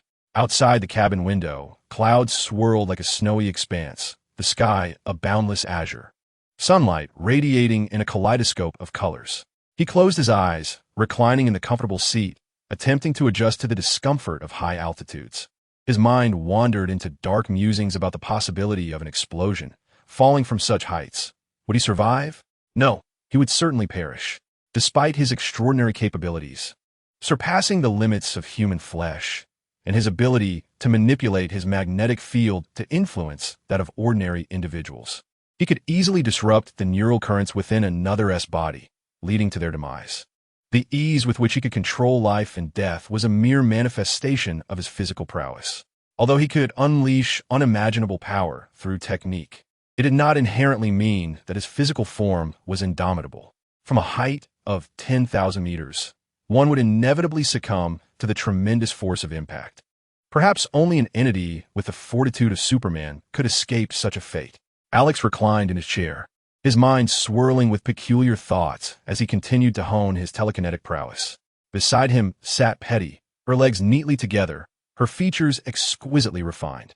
Although her professional gray trousers bore a somewhat outdated appearance, they imparted upon her a sense of retro elegance. She focused intently on her laptop, engrossed in research concerning holiday-related homicides. This was a fervent desire of hers, to transition from the forensic department to the police force, joining the supernatural handling unit as an officer capable of addressing criminal activities. Ultimately, Mark had approved her temporary replacement of Barry in the supernatural team, though not in an official capacity. Despite harboring resentment towards Alex for the pain he had inadvertently stirred during their initial encounter, she could not deny that. In a mere few weeks, he had captured a shapeshifter, brought down Ailswan, addressed cases of human experimentation, and unraveled the nefarious deeds of the Snake Gang in the Northwest, preventing their escape and ensuring their apprehension by the police. Such capabilities compelled Petty to acknowledge that Barry might indeed have been correct. Alex was a remarkably skilled individual. She had also overheard Barry boast about Alex's many accomplishments, which filled him with pride. I must execute this mission flawlessly, Petty resolved, aspiring to become a permanent member of the supernatural handling unit. She bit her lip, sensing that the time had come. Perhaps she could leverage Alex's abilities to her advantage. If she succeeded in this task, it would afford her the opportunity to remain with the supernatural team for an extended period, and even if it required some personal sacrifice, it would be worth it. As this thought crossed her mind, she cast a sidelong glance at Alex, her brown eyes narrowing. In her mind's eye, he transformed into a ferocious beast, tearing her garments asunder, clawing at her skin, and laughing maniacally while engaging in inhumane acts. Suddenly, however, his demeanor shifted dramatically. He transformed into a formidable tiger, as if a wild creature had leapt forth from his very being, baring its bloody fangs in a terrifying display. Petty gasped, her complexion draining of color, her limbs stiffening, and her mind going blank, while cold sweat trickled down her back. In that moment, Alex appeared as a ravenous tiger poised to devour her, causing her to flinch and nearly cry out in alarm. What was happening? In an instant, Alex's aura shifted once more, this time adopting a languid, feline softness that exuded no hint of danger, simply basking in the warmth of the sun. Petty felt a lump in her throat as she stared at the slumbering Alex, her face betraying astonishment. His presence had morphed again, this time embodying a sinister, serpentine quality. Petty was utterly bewildered. Could the essence of humanity truly be so capricious? She widened her eyes, marveling at Alex as she observed the kaleidoscope of his shifting demeanor, as if various animal spirits inhabited his form, each reflecting a unique essence. This is truly astonishing. Could it be that Alex is a magnificent beast transformed from countless creatures? Petty speculated, arriving at a peculiar conclusion. The Ferris aircraft landed several hours later at Ferris Aviation Airport in the coastal city of California, USA. California's geographical conditions result in a significant variance in climate. The coastal city is situated along the Pacific coast, where temperatures typically do not exceed 32 degrees nor drop below zero. When Alex and Petty disembarked from the plane, the temperature here was slightly warmer than in Central City. It was now dark with a clear night sky. As Alex stepped onto the ground, he marveled at the extraordinary effects of his magnetic field powers on biological forms. While on the plane, he had simulated the biological magnetic fields of various animals, such as tigers, cats, rhinos, and dogs, all with notable success. However, he found that he could not replicate the magnetic fields of the Earth or inanimate objects. His physical magnetic powers seemed to exert a remarkable influence solely on living beings. He pondered deeply. Meanwhile, Petty observed him with a strange gaze, suspecting he was a grand beast in disguise. "We should report to the Coastal City Police Department," Petty suggested, maintaining a distance of 2 or 3 paces from Alex. "There's no rush," Alex declined, resolutely taking action. He led Petty out of Ferris Aviation, hailing a taxi and confidently directing it to a bustling commercial district in Coastal City. Although Petty harbored reservations about Alex's intentions, she suppressed her doubts and chose to follow his lead. Eventually, they arrived at a stylishly decorated hotel with a British theme. Alex approached the front desk to book a VIP room. Petty halted him as he started toward the elevator. "Wait, what do you mean by only booking one room?" she exclaimed, her expression darkening with anger. She felt that Alex must presume his charm was irresistible, believing everyone would willingly become his guest without seeking her opinion. Am I such a frivolous and cheap woman?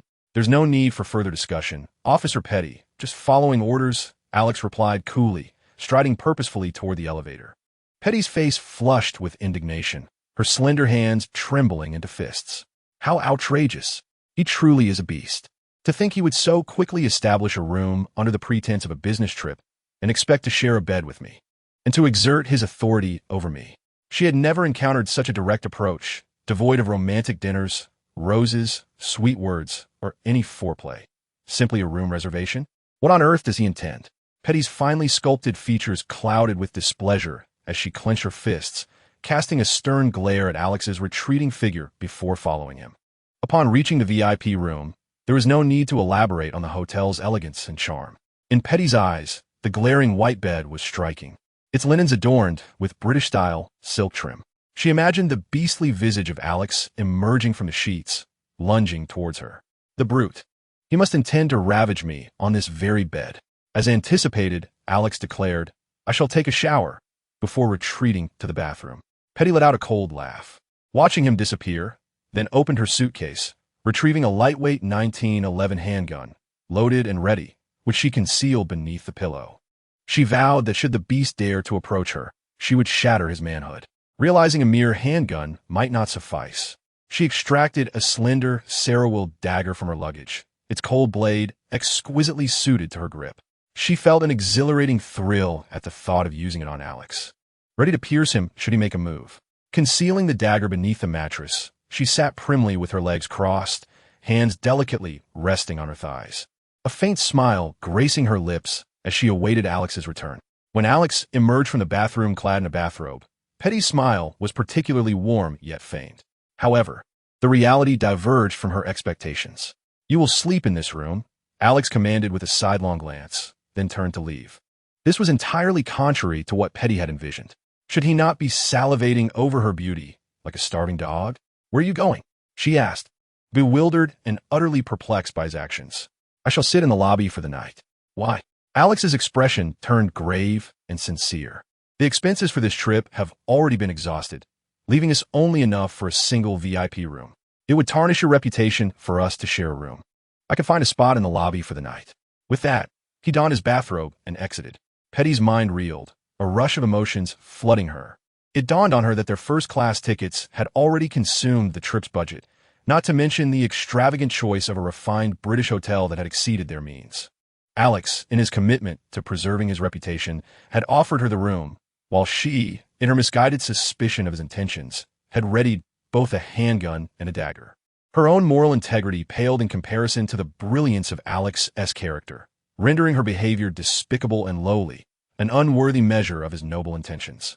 Overcome with shame, her heart ached, and she felt deeply moved, nearly contemplating offering herself to him, were it not for the fact that Alex was taken away by the police for solicitation later that night.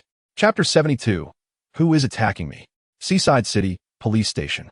At 9 in the morning, the sun shone warmly. Alex, impeccably dressed in a tailored suit, exuded an air of distinction as he emerged from the precinct. He adjusted his black-framed glasses and, with a faint smile, lifted his gaze to the sun. Trailing behind him was Petty, her demeanor starkly contrasting his. She bore a sullen expression, wearied and haggard. For nearly half the night, she had been verifying their identities as officers from Central City, collaborating with the Beach City Police due to Alex's solicitation charges. She still needed to gather evidence from Mark's side to substantiate their claims to Beach City, making for a rather arduous night.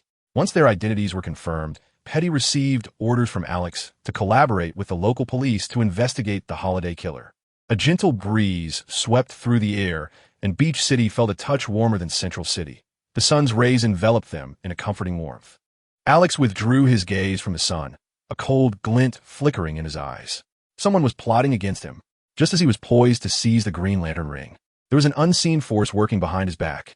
He had been apprehended for solicitation, while the woman he had spent the night with had been grievously mistaken for an international drug trafficking fugitive. With advanced hacking techniques, her photograph had been altered, leading the Beach City police to arrest her instead of him. What was happening?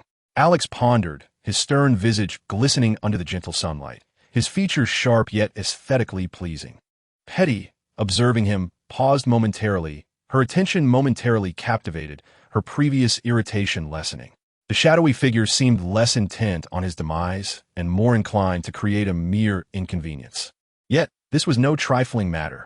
Alex reflected on how he had been taken into custody by the Beach City police, and after confirming his identity, he had begun investigating the caller. The identity of the caller remained unknown, and the report had merely originated from a payphone on a street corner.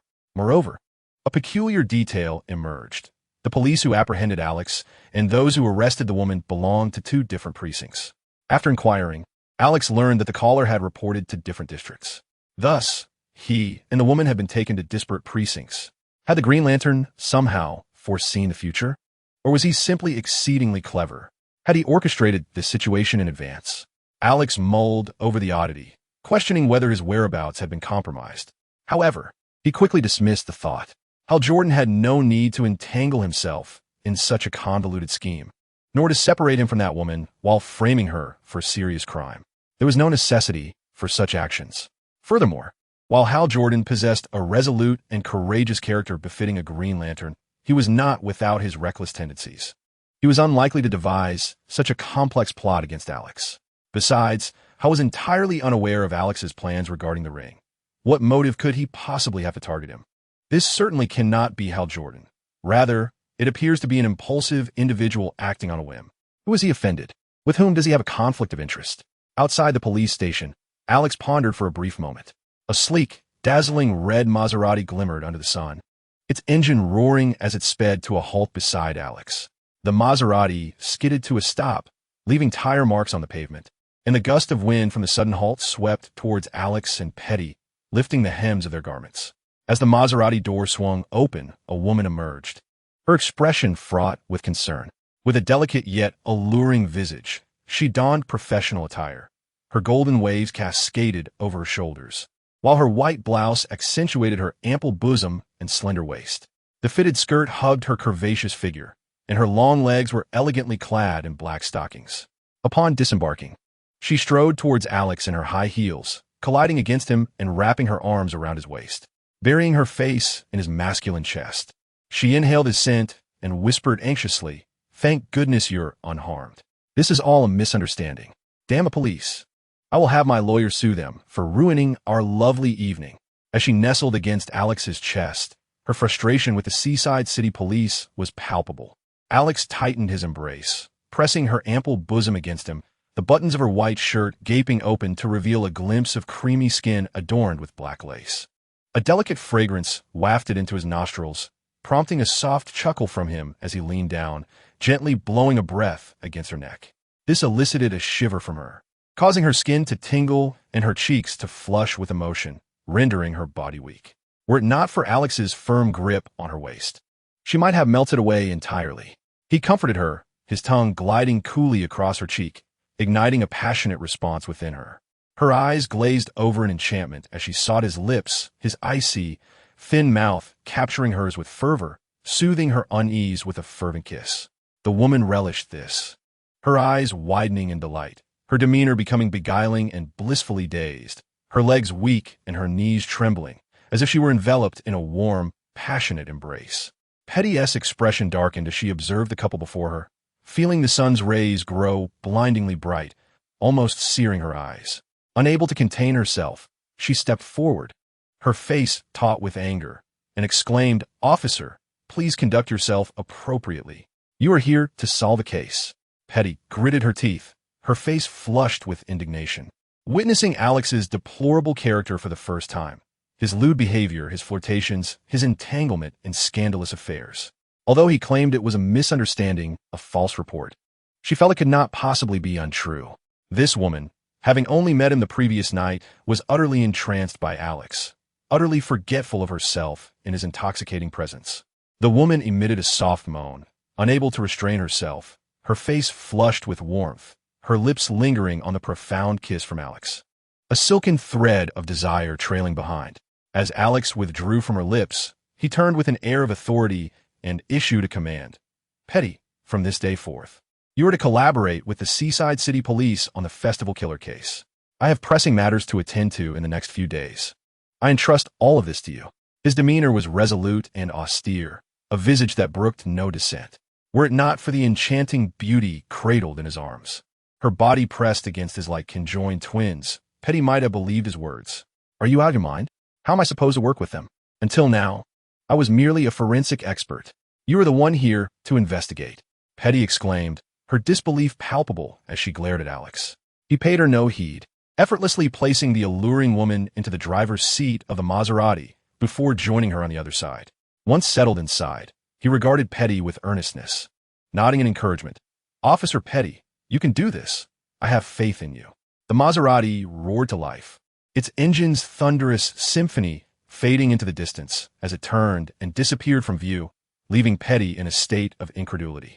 Within the confines of the car, Alex's hand rested upon her delicately slender legs, clad in sheer black velvet stockings, the texture exquisitely soft and silky to the touch, shimmering with an alluring sheen. The gentle friction of the stockings heightened the sensation at his fingertips. Take me to Hal Jordan's residence, Alex instructed coolly. Chapter 73.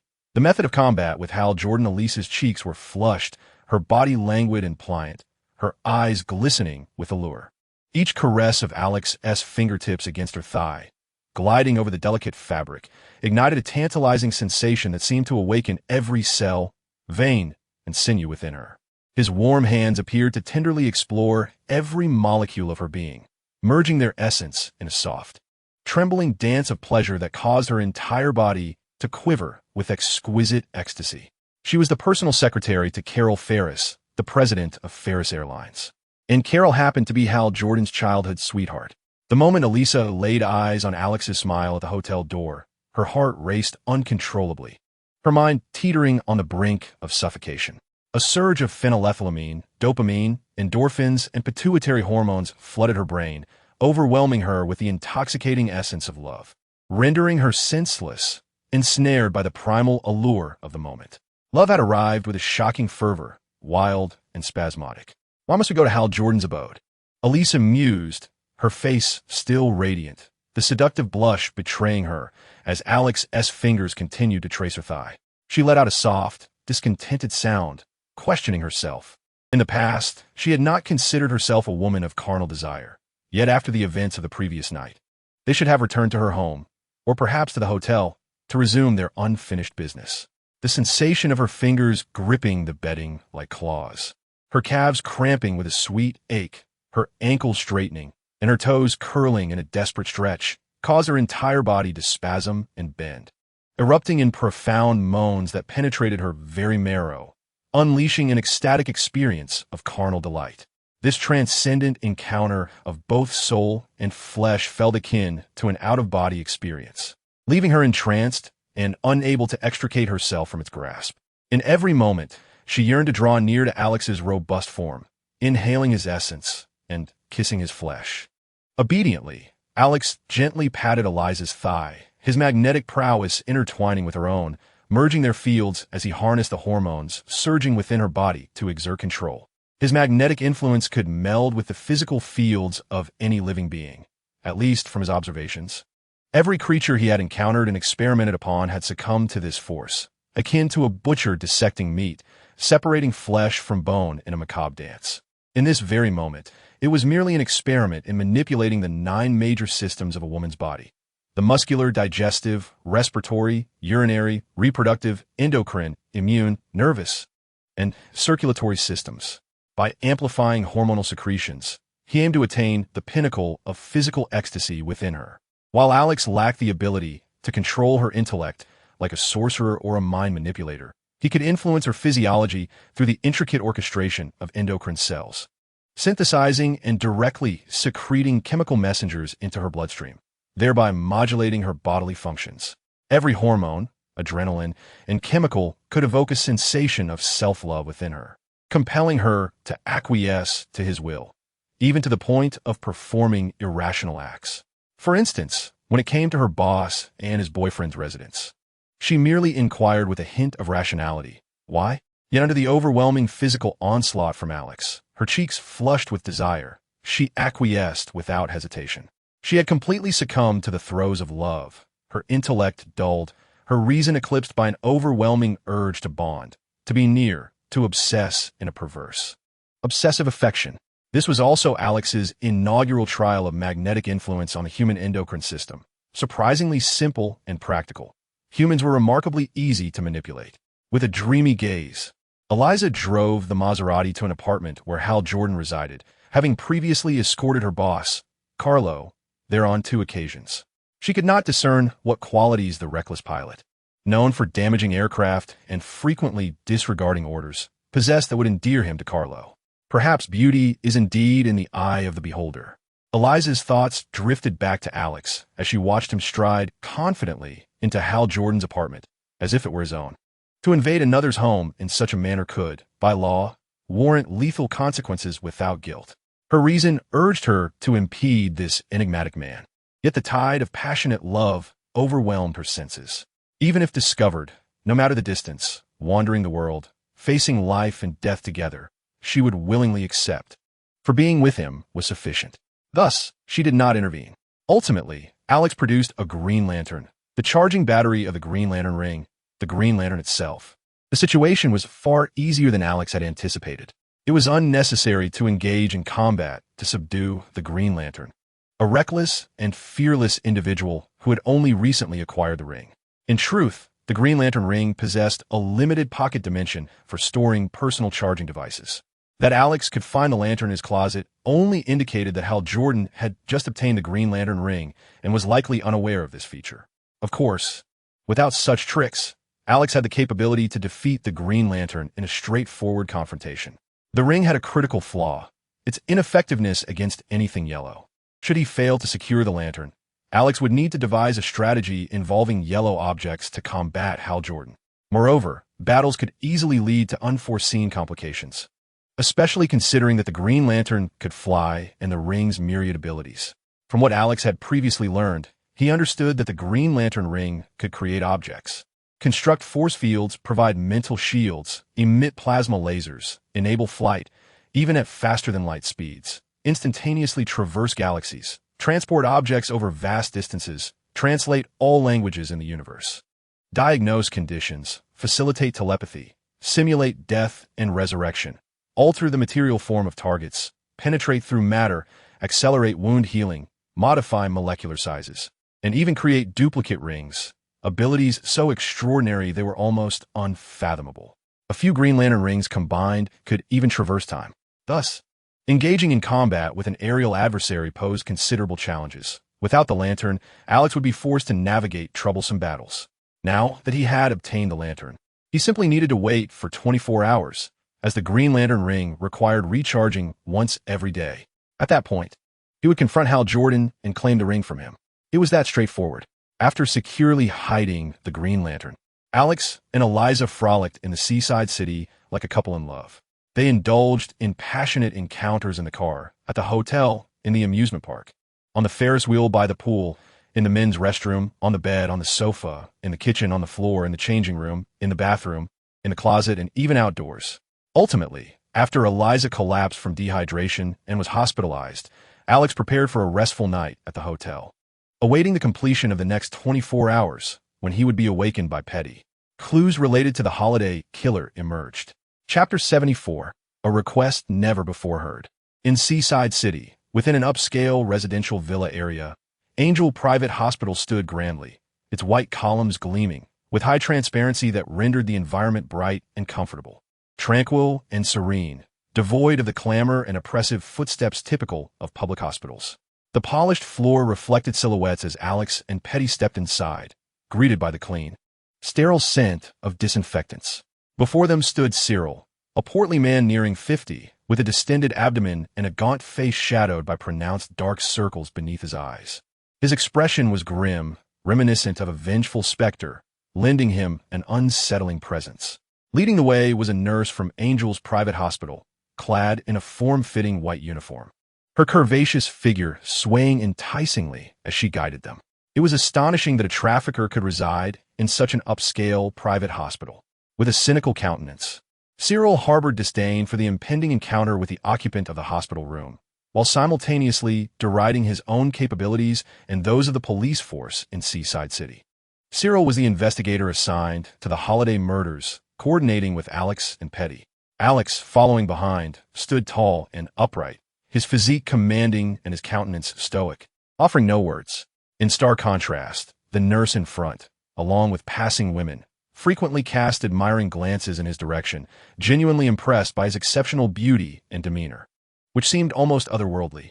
Petty, ever the embodiment of professionalism, exuded a competent charm, her tailored attire accentuating her exquisite features, reminiscent of a capable career woman. We have but this one visit. The wealthy are not particularly favorable towards the police, as my superior has cautioned me, Cyril remarked, his face darkening with dissatisfaction, though he felt powerless to alter the situation. In America, the affluent possess numerous privileges, particularly concerning the police department, which often receives funding from local governments and generous donations from the wealthy, leading to a bias in favor of the upper class. Various unspoken rules grant them preferential treatment, and the police, lacking substantial evidence, would find it troublesome to pursue the elite. It was not merely a matter of complaints. Should the situation escalate, the wealthy could easily enlist renowned attorneys to litigate, potentially bankrupting the department with overwhelming debts. Thus, within the confines of such a prestigious private hospital, even the police must tread lightly. I understand we are limited to this one visit. Alex nodded in acquiescence. Cyril acknowledged his understanding, feeling exasperated by his inability to apprehend the holiday killer, despite knowing his identity and having issued a warrant for his arrest. This time, he had received word that the suspect had managed to escape ahead of them, deepening his frustration as a law enforcement officer. The trafficker who aided the holiday killer's flight had suffered severe interrogations, enduring brutal beatings that shattered his bones and pulverized his knees. Yet he still refused to divulge the killer's whereabouts or the identity of his assailants. They arrived at the 7th floor, standing before room 701, a solitary patient room. Mr. Charlie is recovering from severe injuries. You have only 15 minutes for your visit. Please refrain from agitating him. I will monitor the patient's condition closely, the nurse stated, her hands clasped delicately before her, floating her words with an air of indifference, showing no regard for Cyril's authority as a police officer, nor instilling any fear typical of civilians in the presence of law enforcement. Cyril's expression soured. He despised the affluent and their sycophants. What could they possibly uncover if this nurse remained in the room? Mr. Charlie, a victim in his own right, required recuperation, allowing others to depart. Despite suffering from fractured bones and a shattered knee, he refrained from alerting the authorities, embodying a commendable desire to avoid troubling them. How could the police possibly interfere with his need for rest? Alex stepped forward, his smile radiating warmth akin to the sun in winter, captivating hearts. His deep, enchanting gaze locked onto the alluring nurse, causing her cheeks to flush crimson, her mind overwhelmed as a surge of hormones coursed through her. She gazed at Alex with a flirtatious glimmer, her crossed arms dropping to her sides, reminiscent of a bashful first love, unsure of where to place her embarrassment. Alex's charm illuminated her perception, igniting an emotion more intense than that of a first love, a forbidden fruit she yearned to taste. Her body trembled, overwhelmed with desire, her long legs clad in stockings quivering uncontrollably, thoroughly entranced. Wait for me outside, would you? Though framed as a question, Alex's tone was undeniably commanding, leaving no room for dissent. His hands gripped her slender waist, his thumbs gliding along the curves, igniting a passionate shiver within her. Women are inherently delicate, and had Alex not secured her waist, she would have surely collapsed to the floor. The nurse, utterly captivated, acquiesced to his request, ensnared in a whirlwind of emotions. She found herself leaning against the wall, supported by Alex, her legs weak with longing. Alex reveled in his mastery of attraction, skillfully manipulating the myriad hormones and chemical signals of the human body. Having previously caused Elisa to become so enraptured that she required hospitalization, his expertise had become remarkably refined, enabling him to weave magic from the mundane. He mused upon his extraordinary nature, recognizing himself as a true dragon among men, distinct and capable of turning the world upside down. Nearby, Petty regarded him with the eyes of a predator, disdainfully observing his seduction of a nurse. What a scoundrel, he thought, relying solely on his good looks to toy with women's emotions. Cyril, on the other hand, was awestruck, noting the nurse's flushed complexion and trembling form as she leaned against the wall, gasping for breath. The power of physical beauty was undeniably remarkable. A mere touch could send a woman into ecstasy, and soft words could elicit compliance in any matter. He could not help but admire Alex's prowess. Were it him, he would likely face accusations of harassment and imprisonment. Leaving the nurse outside, the three men strode into the hospital room. The interior was suffused with light, a gentle breeze stirring the white curtains, bringing a refreshing touch of spring. Outside, a lush forest stretched into the distance, creating a serene and inviting atmosphere. To establish a private hospital in the heart of the metropolis, akin to a resort, required formidable alliances among affluent forces. A diminutive and unscrupulous figure, the snakehead, finds himself in a hospital for recovery, seemingly enjoying the patronage of an unknown power, rendering the police's attempts to gather evidence against him futile. This situation fills Cyril with a seething rage and a cynical disdain for the world.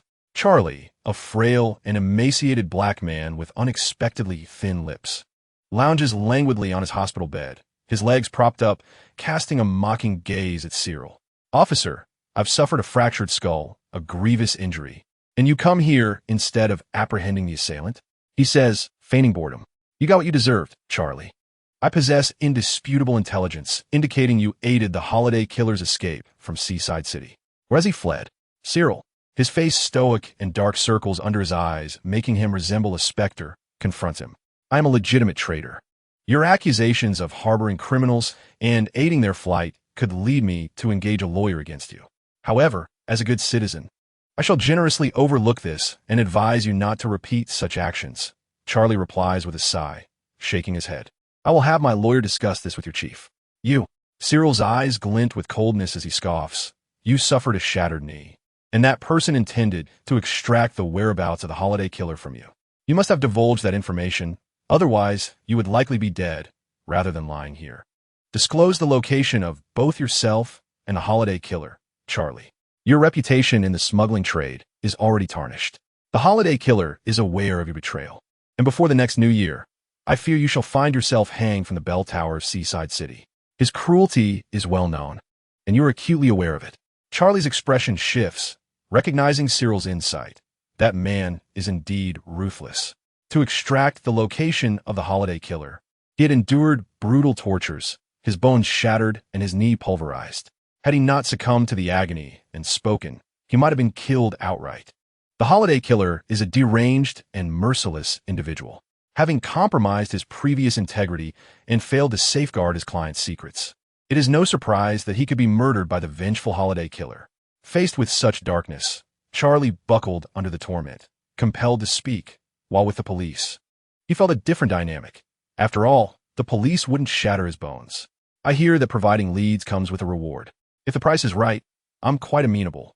Charlie grins, revealing his pearly whites, using his only mobile finger to mime the act of counting money.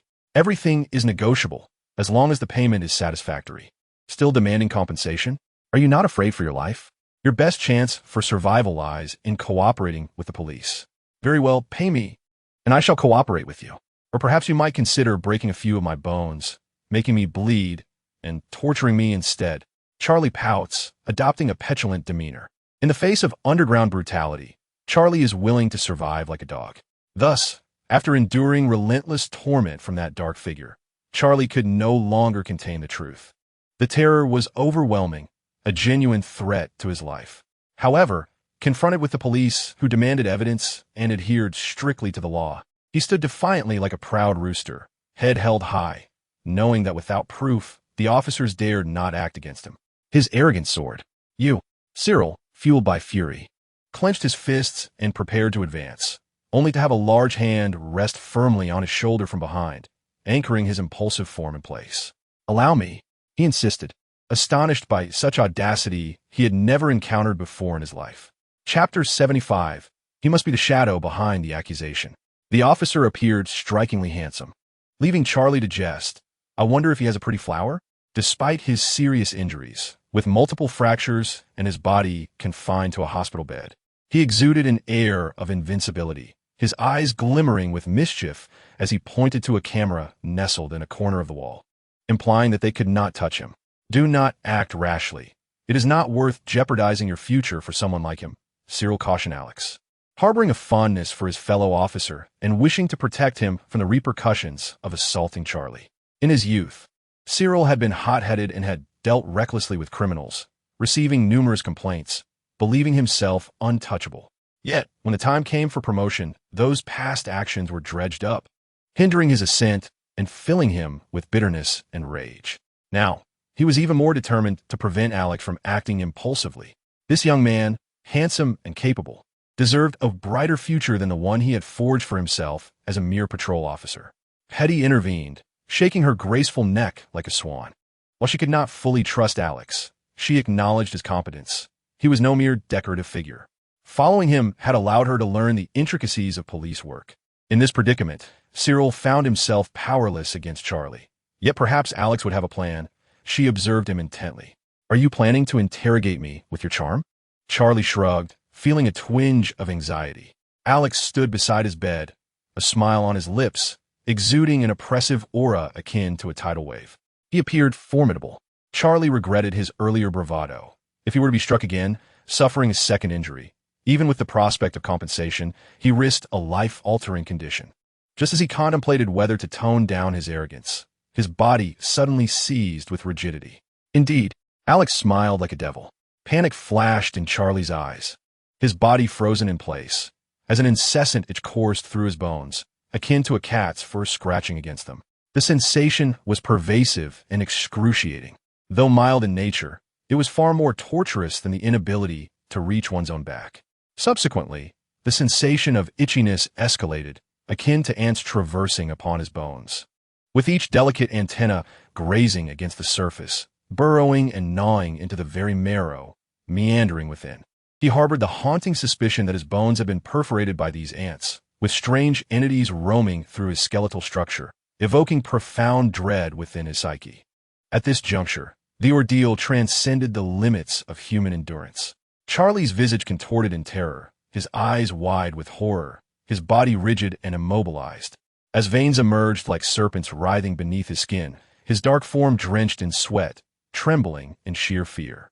Alex, with an air of nonchalance, observed him, allowing a modicum of freedom for his mouth to gasp in panic before stating, "This is but a minuscule torment, undetectable by modern technology. I shall induce an itch so profound that you might claw at your own bones." "Stop!" Charlie's terrified outcry was abruptly silenced by Alex's control over his speech. "I am aware of your resilient bones. No need for words until I conclude this torment. There are myriad methods to explore. Let me demonstrate." Alex articulated with a serious demeanor, denying him the opportunity to respond. He intensified the sensation of itching while simultaneously stimulating the lactic acid within Charlie's body, creating an unbearable amalgamation of acidity and itchiness that resonated to the very core of his bones. "I have an affinity for tough men," he mused. Tears streamed down Charlie's face, contorting in agony as his tear ducts overflowed. This was not mere suffering. It transcended pain in its unbearable discomfort. He felt as though his bones had become as tender as if they had been doused in lemon juice, his entire countenance twisted in a grotesque display, an unbearable itch gnawing at him. Hormones surged forth in varying degrees, his fingers curling rigidly, resembling claws, his body convulsing as hormonal stimuli ravaged his cellular structure, nearly incapacitating him. Alex, slightly easing his telekinetic grip, permitted Charlie a breath. In a cascade of tears, vociferously capitulated. "I will speak. I will divulge everything. I will." Alex, feigning disappointment, inquired, "Will you not endure a while longer?" Charlie, trembling and shrinking under the weight of the demon's smile, wept profusely. "The police and the public are one family. Cooperating with law enforcement is my honor. No need to endure further. I shall reveal all." A chilling fear engulfed him, as if he had stumbled into a realm of enigmatic sorcery, convinced that prolonging this ordeal would surely cost him his life. Surely, his bones had been hollowed by these vermin. "Very well. I shall inquire, and you shall respond." Alex nodded. "I anticipate that you may withhold some truths." Charlie's breath hitched, his neck recoiling, his body tightening in response. Hastily wiping away his tears, he earnestly proclaimed, "I shall not conceal anything from the police." Petty and Cyril were utterly bewildered. Did Alex possess the uncanny ability to conduct interrogations? They observed as Alex stood beside the hospital bed, and Charlie exhibited signs of distress, his body rigid and trembling, drenched in perspiration, desperately attempting to escape his predicament. Truly remarkable. Petty marveled, convinced of Alex's extraordinary capabilities. She recalled Chief Mark's refusal of Ailswan and numerous elite officers, insisting that Alex lead the superpower response team to tackle supernatural crimes. He must possess exceptional qualities. Petty pondered to herself, promptly retrieving her small notepad and inscribing with a ballpoint pen. December 4th, Alex interrogated the suspect through his appearance, compelling the criminal to yield. Note: an exceptional visage aids in case resolution. I am quite fitting for this role.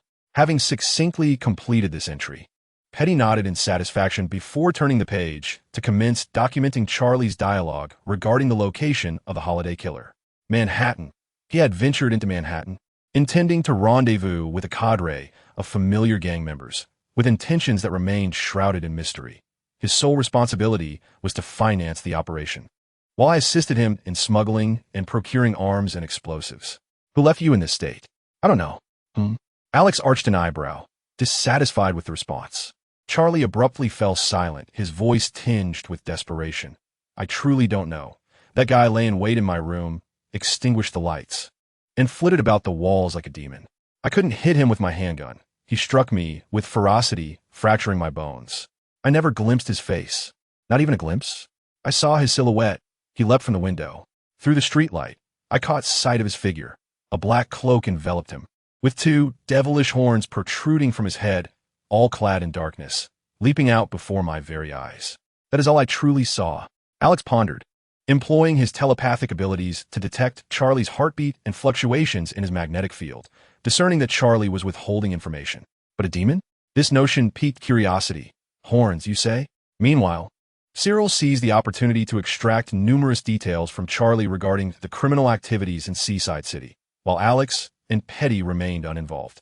With gleaming eyes, he clutched the incriminating evidence and returned to the precinct, initiating contact with officers from the Manhattan Police Department.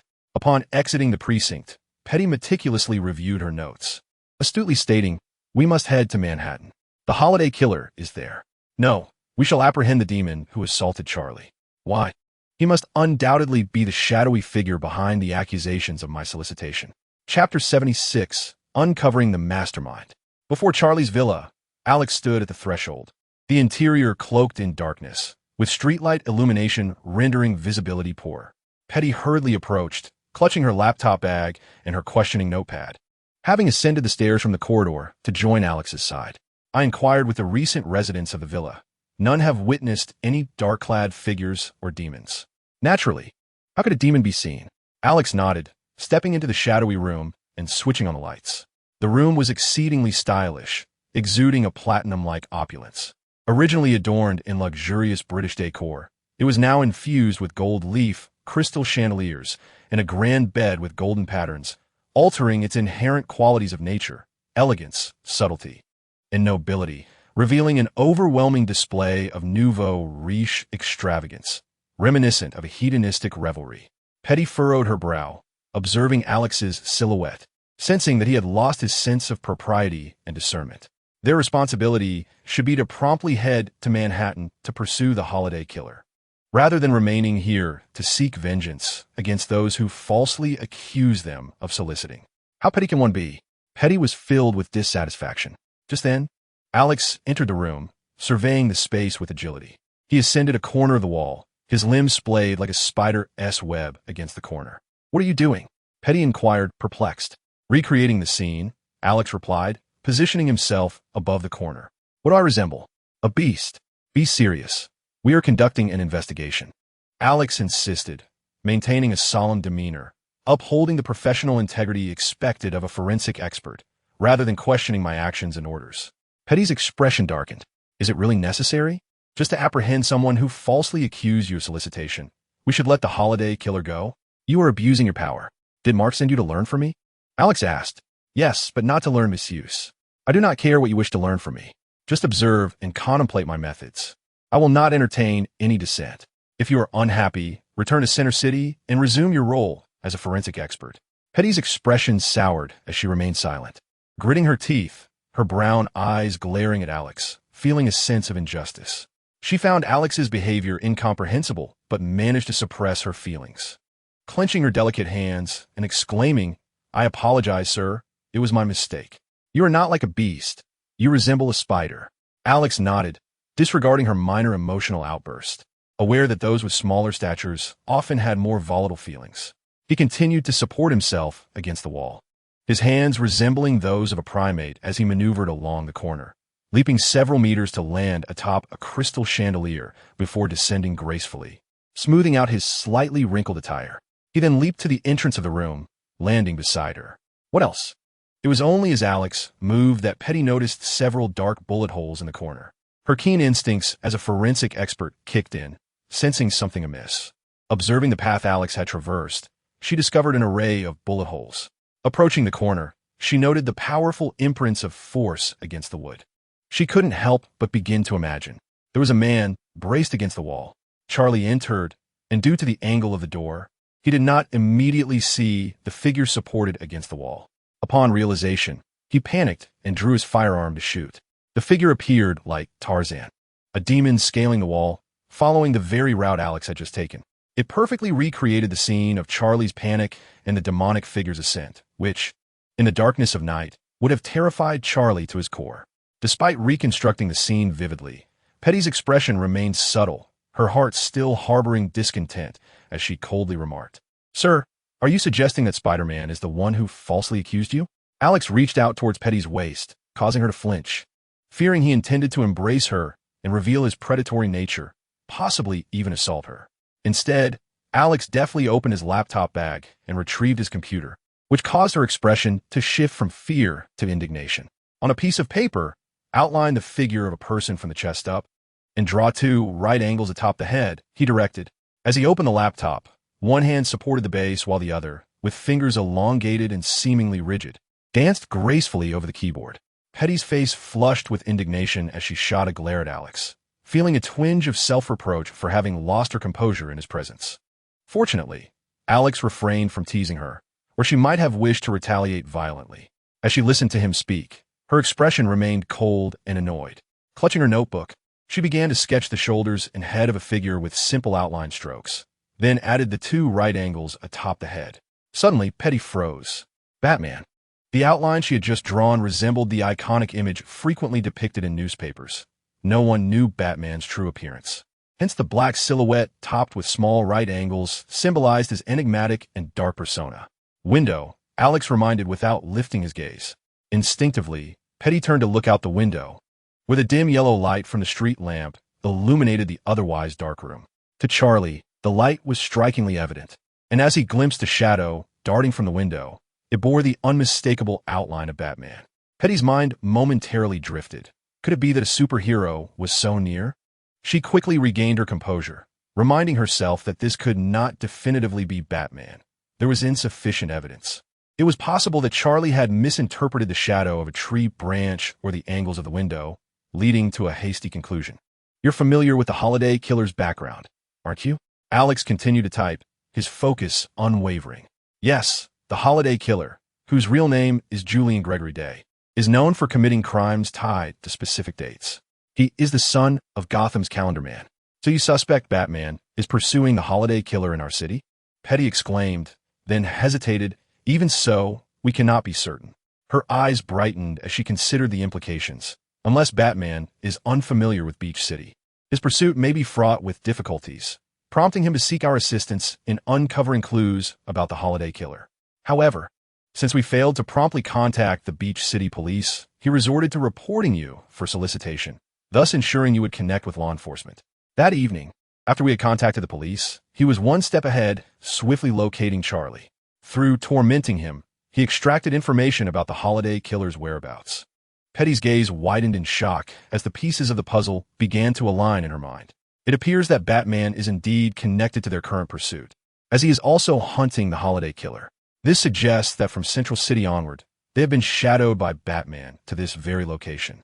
Petty was taken aback, while Alex remained composed, his fingers halting their movement towards his phone.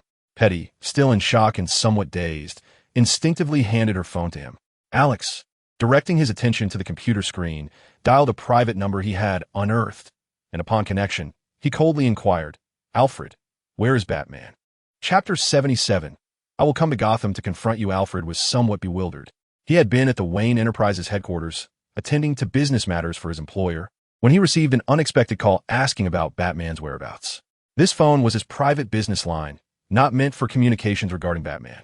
Bruce would never use Batman's identity to contact this phone, as they had more secure satellite phones that were untraceable. Who could this be? He scrutinized the number, confirming it was unfamiliar, not belonging to any of Wayne Enterprises' business partners. The voice on the other end did not ring a bell. It was neither the voice of the young master nor that of Catwoman, as they had no need to reach him through this line. Once a British MI5 agent, Alfred became Bruce Wayne's guardian after the tragic loss of Bruce's parents. He served as Bruce's confidant, personal butler, assistant, and protector, managing both Bruce's vast business empire and all matters concerning Batman. Though Alfred's hair had turned gray and his face bore wrinkles, his gentlemanly demeanor remained, marked by elegance and an unwavering diligence. Age had not dulled his intellect. A flicker of suspicion crossed his eyes as he replied, "You have dialed the wrong number." Only a handful of individuals knew Batman's true identity as Bruce Wayne. Despite racking his brain for any recollection or mental imagery, Alfred could not arrive at a conclusion. "I did not misdial. I have a foolish, flat-chested woman beside me. Do you compel me to reveal Batman's true identity?" Alex retorted. He was not incapable of discovering Batman's private contact number, but the process would be convoluted. Batman's computing prowess was formidable, supplemented by the world's most advanced supercomputer, making it challenging to breach his network defenses and access his private communications, a task that would prove exceedingly troublesome. In contrast, Alfred's private business contact number was linked to numerous corporate executives regarding business matters, making it far simpler to navigate. Petty, upon hearing Alex's words, began to recover from the shock of realizing Batman was tracking them. She glared fiercely at Alex, her teeth clenched in anger. The bluntness of Alex's words, particularly the phrase "foolish flat-chested," pierced her heart and ignited her ire. So what if she was flat-chested? It was not as if he could touch her. Why utter it aloud? Petty's gaze fixed on Alex with disdain, having never encountered such a creature of low emotional intelligence. She gritted her teeth, her chest tight with discomfort. However, upon hearing that Alex was aware of Batman's true identity, a flicker of curiosity ignited within her, her eyes sparkling with interest as she focused intently on him. She felt a twinge of familiarity with the name Alfred, yet being outside the affluent circles, she had little inclination to follow financial news concerning the helm of Wayne Enterprises. Thus, the name felt vaguely familiar, as if she had merely brushed past it in some distant context. Even Bruce Wayne, with his notorious playboy reputation, was far more renowned than Alfred. But who would ever associate Batman with the dandy Bruce? She listened attentively, straining to catch Alex's conversation. "You've dialed the wrong number. There is no Batman here," Alfred replied calmly. Anyone truly acquainted with Batman would not reach out to him via this phone call. He suspected that this was merely a test, and thus refrained from acknowledging it. In Gotham, speculations about Batman's identity have always thrived, never ceasing. Even if Batman's identity were to be disclosed, Alfred had made ample preparations over the years to ensure that his master could distance himself from the persona of Batman. No one would willingly believe that a playboy, a debauched scion, who spent his days indulging in revelry, drunkenly singing and frolicking with models, could possibly be Gotham's Dark Knight, tirelessly upholding justice and vanquishing evil under the cloak of night. Could it be true? Yes, it could be. Only those with an unwavering belief, steadfast in their convictions, could embody such a duality. Bruce Wayne was one such individual. "I want to waste more breath with you. You will only defend your master. Do I need to visit Wayne Manor, locate the Batcave, and drag Bruce Wayne out for you to believe I know he is Batman? Have Bruce Wayne contact me." Alex barked without courtesy. He held no reverence for Batman, nor did he harbor any admiration for such a superhero. He offered no judgment on Batman's contributions to Gotham. He was merely a man. There was no deification of Batman, no disparagement, nor did he exhibit the awe of a time traveler encountering the hero. "What you do is of no concern to me. However, your accusation of my soliciting is your wrongdoing.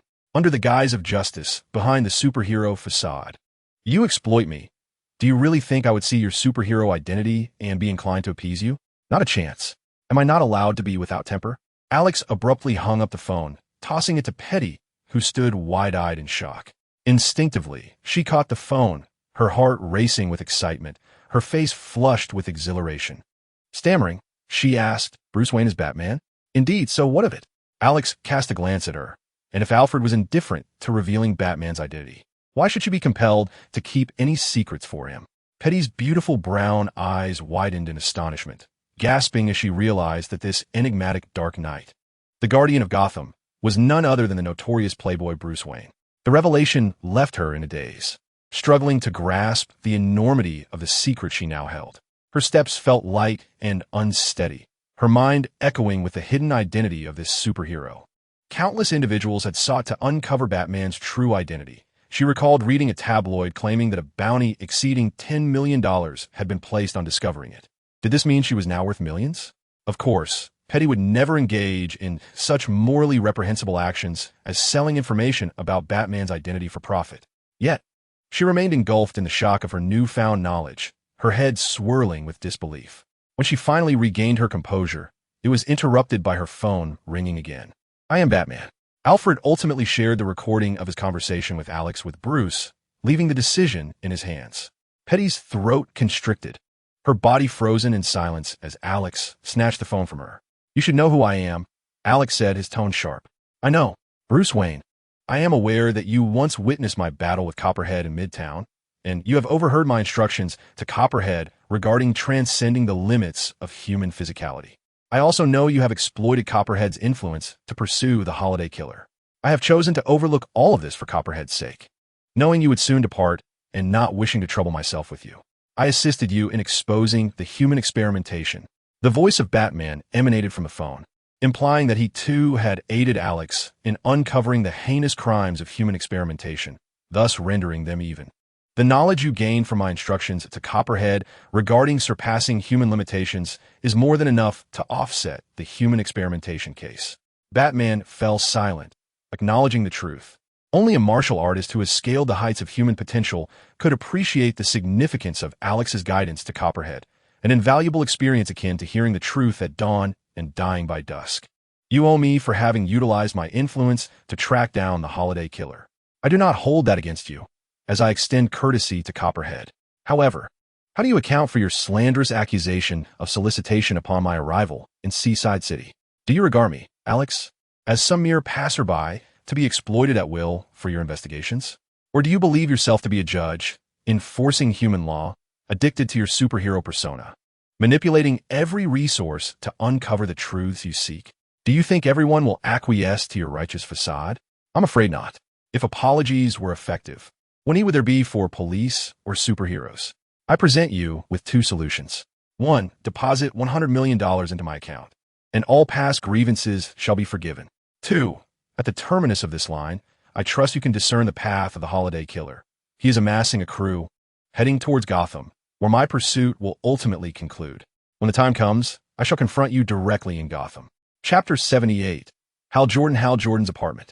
The sun at 10 o'clock in the morning streamed through the window, illuminating Hal Jordan's haggard visage, steeped in existential doubt. His gaze swept across the chaos of his apartment. Disarray reigned supreme, a veritable disaster zone, with garments strewn haphazardly across the floor, on the bed, chairs, and table. While takeout refuse littered the ground, and even the kitchen bore witness to the remnants of his disregard. Only a solitary brown jacket hung in a corner, cherished amidst the chaos. The sofa lay overturned as he searched beneath it for the charger of a Green Lantern ring. I have undergone the most rigorous training in the Air Force and have been molded by the elite extraterrestrial legion, albeit for just a few days. Yet, such experiences have sufficiently demonstrated my exceptional capabilities and unparalleled intellect, to the extent that even aliens are left in awe. First and foremost, I must regain my composure. Hal Jordan, you are the finest pilot, handsome, brave, fearless, intelligent, and possessing every admirable quality a man could embody. Hal pondered, his eyes fixated on a white synthetic wood wardrobe before him. Opening it revealed nothing but emptiness. The garment had long been rifled through and discarded throughout the bedroom. A hallucination. I know it cannot frighten me. Hal closed the wardrobe once more, shut his eyes, reopened them, and again opened the wardrobe, still vacant. save for the musty odor of long-ignored fabrics and the dust illuminated by the sun's refracted rays. Calmness. It is merely an illusion. My recent escapades with Carol have surely led to this delusion. Hal inhaled deeply, closed the wardrobe, shut his eyes, opened them again, and once more opened the wardrobe. It remained devoid of content. It seems my recent endeavors as Green Lantern have left me quite fatigued. Hal rubbed his stubbled chin, furrowing his brow in deep contemplation. Yet, I distinctly recall placing the lantern within the wardrobe. Hal found himself questioning his own intellect, though only for a fleeting moment. Suddenly, clarity dawned upon him. His eyes sparkled with newfound wisdom. I understand now. The ring is playing hide and seek with me. Such mischief. Very well, I must now recharge and retrieve the lantern. Hal pursed his lips slightly and bestowed a tender kiss upon the Green Lantern ring. Be good now. Don't be troublesome. He then took a deep breath, forcing a wide-eyed smile, and flung open the wardrobe, only to be met with the same disheartening emptiness. With a resounding thud, he slammed the wardrobe shut, the reverberations echoing loudly in the room. Suddenly, with a creaking sound, one of the wardrobe doors was forcefully dislodged by Hal, crashing down onto his toe. Ouch! Hal grimaced in agony, his face contorted with pain as he collapsed onto the bed, his fingers rigidly curled, struggling to catch his breath, his eyes wide with distress. After a moment of recovery, he hastily removed his shoes, inadvertently brushing against his injured toe, which elicited a sharp intake of breath and caused beads of sweat to form on his forehead. Upon removing his shoes and observing the purple swelling at the tip of his toe, he could hardly contain his anguish. From that moment on, he felt he could no longer consider himself a perfect man. The swelling of his toe marred his sense of grandeur. Hal lamented this misfortune, his thoughts drifting to the loss of his Green Lantern, deepening his sorrow. He recalled the unsettling encounter with Hector Hammond, the grotesque transformation he had undergone, and the threat he posed to both himself and Carol, attempting to seize his girlfriend. Although Hal had managed to repel him with his powers, he feared what might happen if Hector returned. His Green Lantern ring lacked the energy to thwart such an adversary. Hal and Carol had known Hector since childhood, and although Hector harbored feelings for Carol, she never reciprocated. Shortly after Hal acquired the Green Lantern ring from Agumon following the crash of the spaceship, Hector had inhaled an unknown alien gas during an inspection, resulting in a mutation that granted him the ability to read minds and unleash telekinetic attacks, transforming him into a creature resembling an alien with an oversized head. Learning of Carol's relationship with Hal, Hector perceived betrayal and sought vengeance, becoming an enemy of the Green Lantern. Hal had previously defeated Hector, driving him away, but he remained convinced that Hector would return, filling him with trepidation. Ding dong, the doorbell rang. I don't want any newspapers, Hal exclaimed, frowning, irritated by the persistent young salesman peddling subscriptions in the apartment. His mood was far from pleasant, and he had no desire to engage.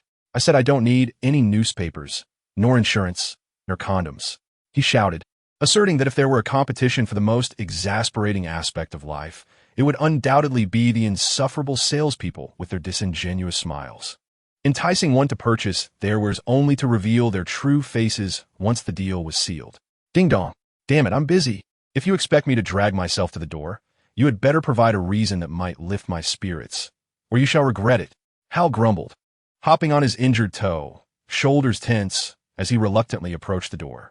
Upon opening it, he was taken aback, stating with confusion, though your appearance is slightly less appealing than mine, you are not unattractive.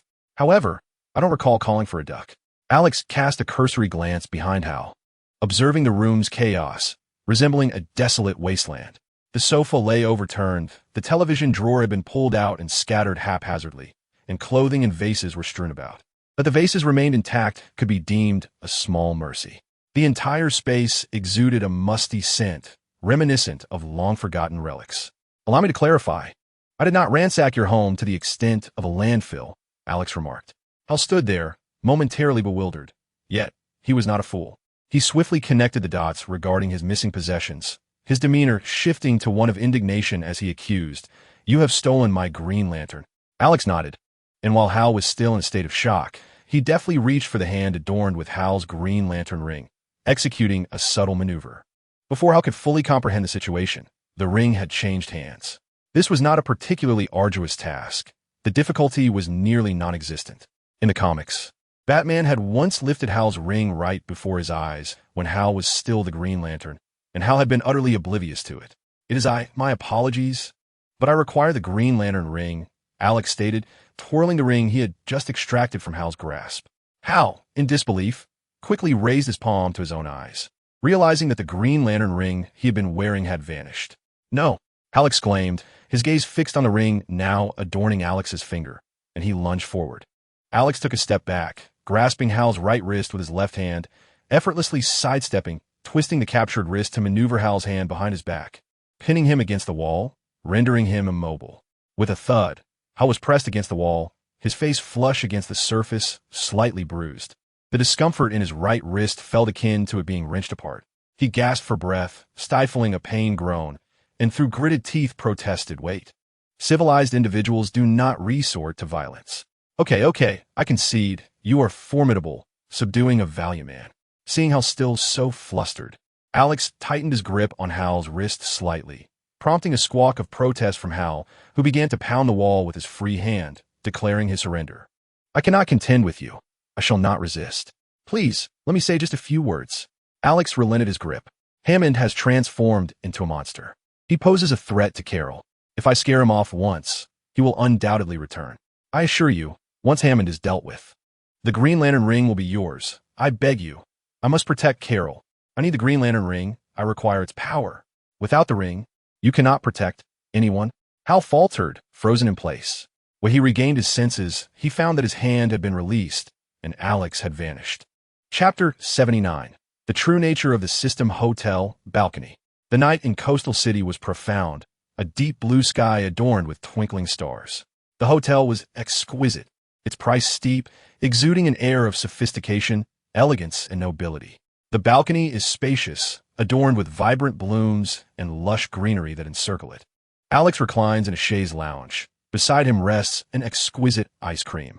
Were the ice cream to be replaced with red wine, it would evoke a splendid tableau, a leisurely ode to life, savoring the world like a fine painting. Yet, he finds no need to emulate others' indulgence in red wine. While some may delight in its allure, he prefers the refreshing embrace of ice cream, a delight that cools his palate and invigorates his spirit. A gentle breeze stirs, lightly rustling the vine leaves, carrying a hint of brininess that caresses Alex's skin, gliding over his flawless physique. The ice cream, with its icy, milky fragrance, permeates the air. With his eyes closed, he exhales softly. His perfect form stands as a breathtaking work of art, more harmonious than any sculpted jade, captivating and exquisite, yet simultaneously out of sync with the world around him. His controllable magnetic field of thought prevents any entanglement with others' energies, as if he has been extricated from the canvas of humanity. To the onlookers, he appears unique, solitary amidst the crowd, an anomaly that possesses an extraordinary charm, allowing empathetic souls to sense his independent existence, standing apart from the masses in a profound solitude. Wherever he may be, Alex becomes a paragon of otherness, exuding an essence that is detached from the world, evoking a poignant image of one standing alone upon the vast earth. Amidst the emptiness of the heavens, a feeling of desolate isolation. It is this very aura that inspires compassion, maternal instincts, and tenderness in many women, drawing them to him, eager to offer their affection and care. However, the magnetic energy radiating from Alex often frightens them away. Thus, without his consent, they can only observe from a distance, yearning yet hesitant to approach. He is indeed alone. As he opens his eyes, deep and tranquil, a green ring glimmers at his fingertips, directed towards the starry sky. His gaze penetrates through the ring's aperture, revealing the cosmic expanse, stars twinkling with brilliance. This is the most formidable weapon in the universe, Alex proclaims. With focused intensity, he exerts his control over the molecular forces of the magnetic field, crafting each particle into a series of interlocking gears that accelerate, sending rippling waves across his skin, converging towards his fingertips like a colossal machine, amplifying the force to exceed 10 tons, pressing down upon the green ring. The ring remains as verdant and translucent as ever, unscathed and remarkably resilient. You know nothing of true power. A voice from the system scoffs at Alex's description of the green ring, displaying a distinct disdain. Setting the vibrant green ring aside, Alex picks up a goblet filled with creamy, pale ice cream, which has begun to melt into a viscous liquid. Its milky aroma wafting through the air, frozen droplets clinging to the transparent surface of the glass. He takes the goblet in one hand, the icy beads transforming in a liquid, coating his pale, slender palm. With a satisfied squint, he takes a sip. Instantly, his mouth and tongue are enveloped in the cool, creamy flavor of the ice cream. Swirling in his mouth, lingering on his tongue, gliding across his palate, leaving an intoxicating aftertaste that captivates his senses. The most delightful way to savor ice cream is to allow it to rest for a while, letting it gradually melt. This melted, creamy liquid, imbued with the essence of the ice cream, unfolds a delicate smoothness that bursts with fragrant richness upon a single sip. The cool liquid glides over the tongue, cascading and swirling, a tactile and visual feast, a true indulgence of earthly pleasures. Yet, it is somewhat regrettable that there is so little left. Alex lightly licked the milky residue at the corner of his mouth, the aroma of ice cream lingering on his lips, a mixture of satisfaction and wistful longing, as he placed the remaining ice cream in the goblet aside, patiently awaiting its transformation into liquid bliss. The green ring now adorn my hand, reveal your origins. Having relished the delights of the earthly realm, Alex's demeanor turned cold and unyielding, devoid of courtesy. The system faltered momentarily, taken aback by this swift change of countenance. Just moments ago, he was indulging in earthly delicacies, leading the system to suspect he was feasting on divine delicacies, only to find it was merely ice cream. Yet he derived such profound ecstasy from it. Surely, there must be something amiss in his mind. Do not be alarmed by what I am about to disclose. In the future, I shall direct your actions. Do not contest this, for it is for your own good. The system responded with a tranquil indifference, as if heralding a calm before a storm, hinting to Alex to remain composed, for a grand revelation was imminent that would leave him astounded. What do you have to say? Alex remained even more composed, languidly reclining in his chair, bathed in silvery moonlight, exuding an air of sanctity, purity, and flawless perfection, resembling the embodiment of the most divine deity. The system, with a sudden surge of haughtiness, declared with an air of celestial authority, I have witnessed the fall of unjust alliances, the cries of gods echoing as they tumble from their pedestals, unwilling to embrace death in my presence. That was a path I forged, one of my own making. I have observed the most illustrious golden hero struggling in the depths of despair, ultimately crushed in a single grasp. That too was a path I created, one in which I played a part. I have witnessed the demise of OA, the cosmic guardians perishing one by one, the lantern core extinguished, the universe lamenting in silence, life vanishing entirely. The cosmos crumbled in the palm of my hand. That too was a path I paved, one of my own design. I have seen the furious wrath of the first light, sustaining life for but a fleeting moment before being extinguished like an ant underfoot. Of course, that was another path I opened, one that is mine. The quantum body of Manhattan, wielding time and space, commanding particles and creating life. What of it? The entire universe lay shattered, lifeless beyond resurrection.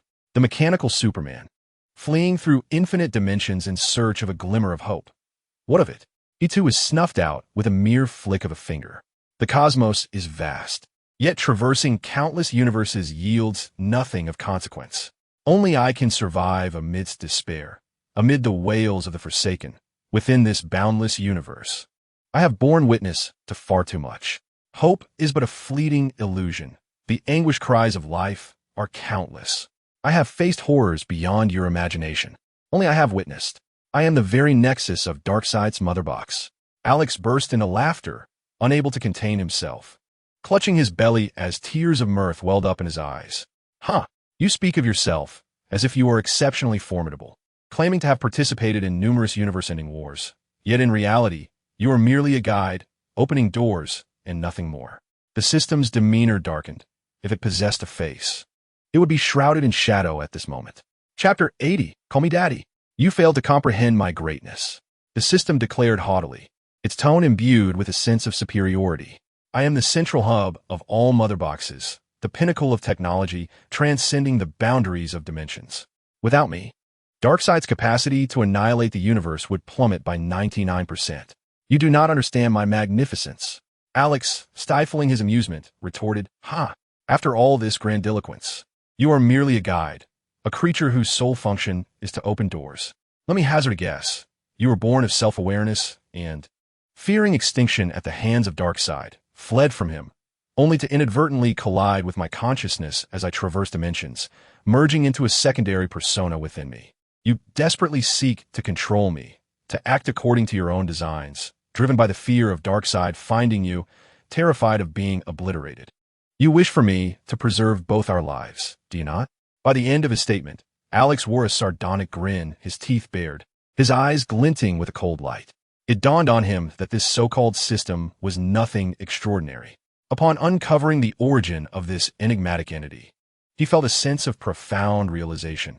It was merely a creature in flight, gripped by fear, devoid of the power and greatness it professed. Merely a sentient being striving for survival, much like countless ordinary individuals. The system seethed with indignation. How dare you defame the supreme, the apex of technology, the unparalleled system that transcends all dimensions? Although your deductions may be accurate, it is precisely because of that truth that my fury intensifies. You have no conception of the terror that is Darkseid. Do you believe that simply because a multitude of superheroes on Earth resist him in comics, he is rendered impotent? This aspect of him exists across infinite universes. Even if his power is diluted, countless universes, over 999, 999, 999, have been obliterated, leaving superheroes as mere jesters.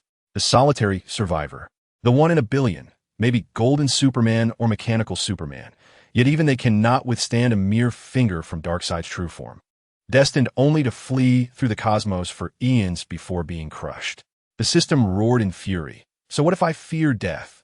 You have never witnessed the collapse of universes, the shattering of starry rivers, the overwhelming power that cannot be resisted.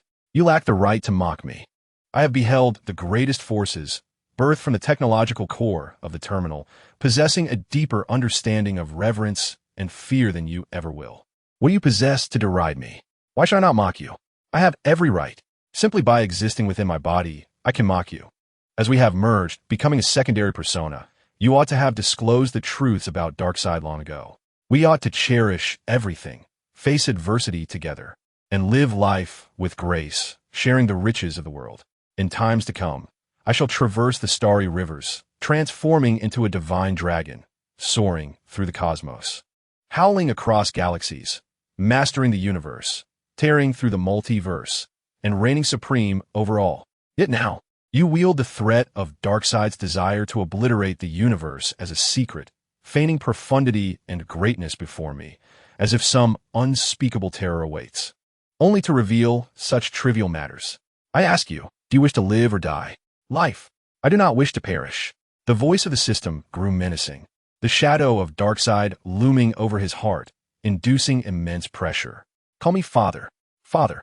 The system abruptly halted, as if its throat were choked, thoughts jamming like gears caught by a stick. Once clarity returned, it erupted in fury. What did you say? Wait, are you male or female? Alex suddenly grew serious, pondering something, his expression gradually turning comical. Call me husband. The system, akin to a startled cat, lost its capacity for reason, consumed solely by rage, and exploded. Get lost.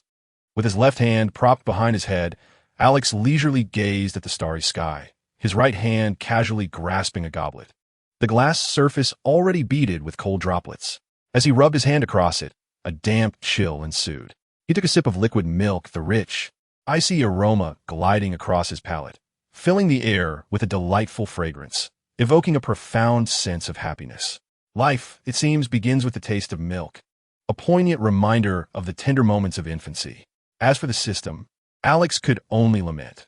It appears that the main narrative of my existence in this world revolves around confronting Darkseid. This is a fate from which the system within me offers no escape. Darkseid, truth be told, evokes no genuine sense of reality for Alex.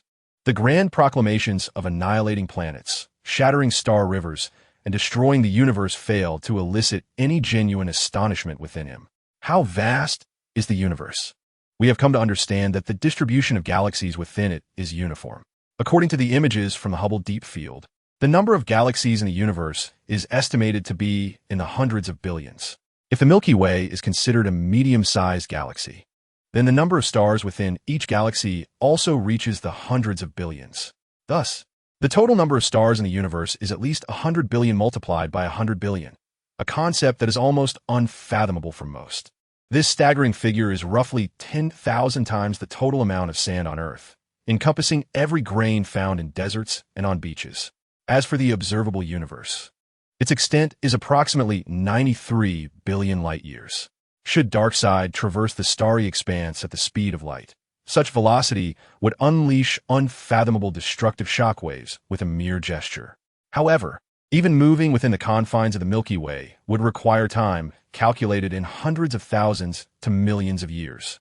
Moreover, in comparison to reality, such a formidable being as Darkseid, appearing within the solar system and engaging in battle near Earth, could unleash enough residual force to obliterate the planet. Not to mention, the comics and animations depict Darkseid fighting on Earth, which is utterly implausible. A powerful entity, if its effective dominion spans an entire galaxy, represents a truly terrifying magnitude. Those who are effortlessly touted as the mightiest across the multiverse truly evoke no sense of dread or tangible reality. Do you think that mere literary embellishments make them formidable? This is a realm governed by the laws of physics, despite the presence of scientifically dubious phenomena like superspeed. Alex surmises that Darkseid's capacity to annihilate the universe likely hinges on locating the cosmic focal point. From there, destruction would trigger a chain reaction, leading to the universe's inevitable collapse. Upon reflection, it appears that Darkseid may not be as overwhelmingly powerful as the system suggests. If he were, why could Superman engage him in combat? The so-called Dark Tyrant, in Alex's estimation, does not possess the overwhelming strength necessary to obliterate the universe. Everyone perceives Darkseid as a formidable, terrifying tyrant, often overlooking the mother box in his possession. Without the mother box to decipher the universe and construct the resounding pathways, even if he wished to traverse to the far reaches of the cosmos, he would likely find himself ensnared by death. In a fleeting moment of enjoying ice cream, Alex nearly deduced this truth. Yet, this does not diminish Darkseid's terrifying nature. In fact, it underscores it even further. Observing Alex, savoring his milk without a trace of concern, the system could not suppress its dissatisfaction. Do not forget, I am the core of the mother box. Darkseid has been relentlessly searching for me, and it is only a matter of time before he discovers this universe. Chapter 81. The Desires of the System. So what now? Alex licked the creamy residue from the corner of his mouth, savoring the bittersweet aftertaste, and upon finishing, extended his right hand to place the empty glass back on the nearby table, allowing the ice cream to melt once more. The gentle night breeze, laden with moisture and chill, caressed his skin like the cool touch of a maiden's hand, ruffling his hair. His eyes, once deep, now glinted coldly as he remarked, "So, you intend for me to seize the Green Lantern ring from Hal Jordan, planning to utilize it, along with OA the Green Lantern Corps, and even the original Green Lantern sealed on OA to hinder Darkseid?" The system hesitated, fidgeting uncomfortably. It was reluctant to acknowledge that Alex had deduced the truth, including the earlier insinuation of merely being a guide, a simple door opener.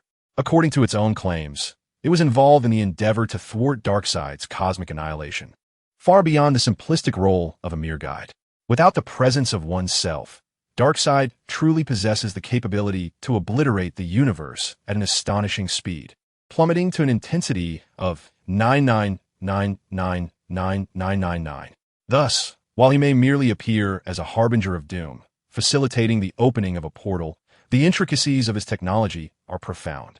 Searching the cosmos, aligning with the laws of the universe, adjusting curvature fluctuations, and precisely pinpointing locations to establish resounding pathways for traversal are no trivial tasks.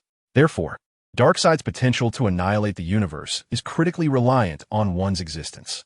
Indeed, you surmise correctly. When Darkseid identifies the central point of the universe, our dominion over OA, the Seven Lantern Corps, the Guardians of the Universe, and the First Lantern will mobilize every available force to momentarily impede him, granting us sufficient time to escape. The system responded. Alex was momentarily taken aback. The combined might of the Seven Lantern Corps, the Guardians of the Universe, and the First Lantern. And yet the system's ultimate desire was merely to flee? This infamous Dark Tyrant, Even his supreme technology necessitated retreat? Was there no contemplation of engaging him in battle? Alex inquired. The system, acknowledging the inevitability of Darkseid's encroachment, harbored no desire to flee in such a disheveled manner. At that juncture, he would prefer to transform into a dragon and perish valiantly in combat. Engagement? The system had never entertained such thoughts.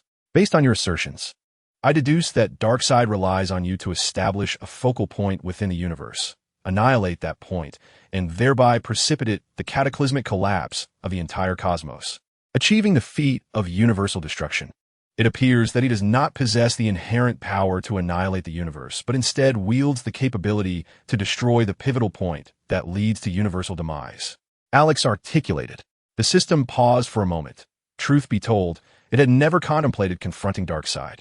What audacity it would take to challenge such a tyrannical Dark Lord. Yet, without question, some of Alex's deductions were correct.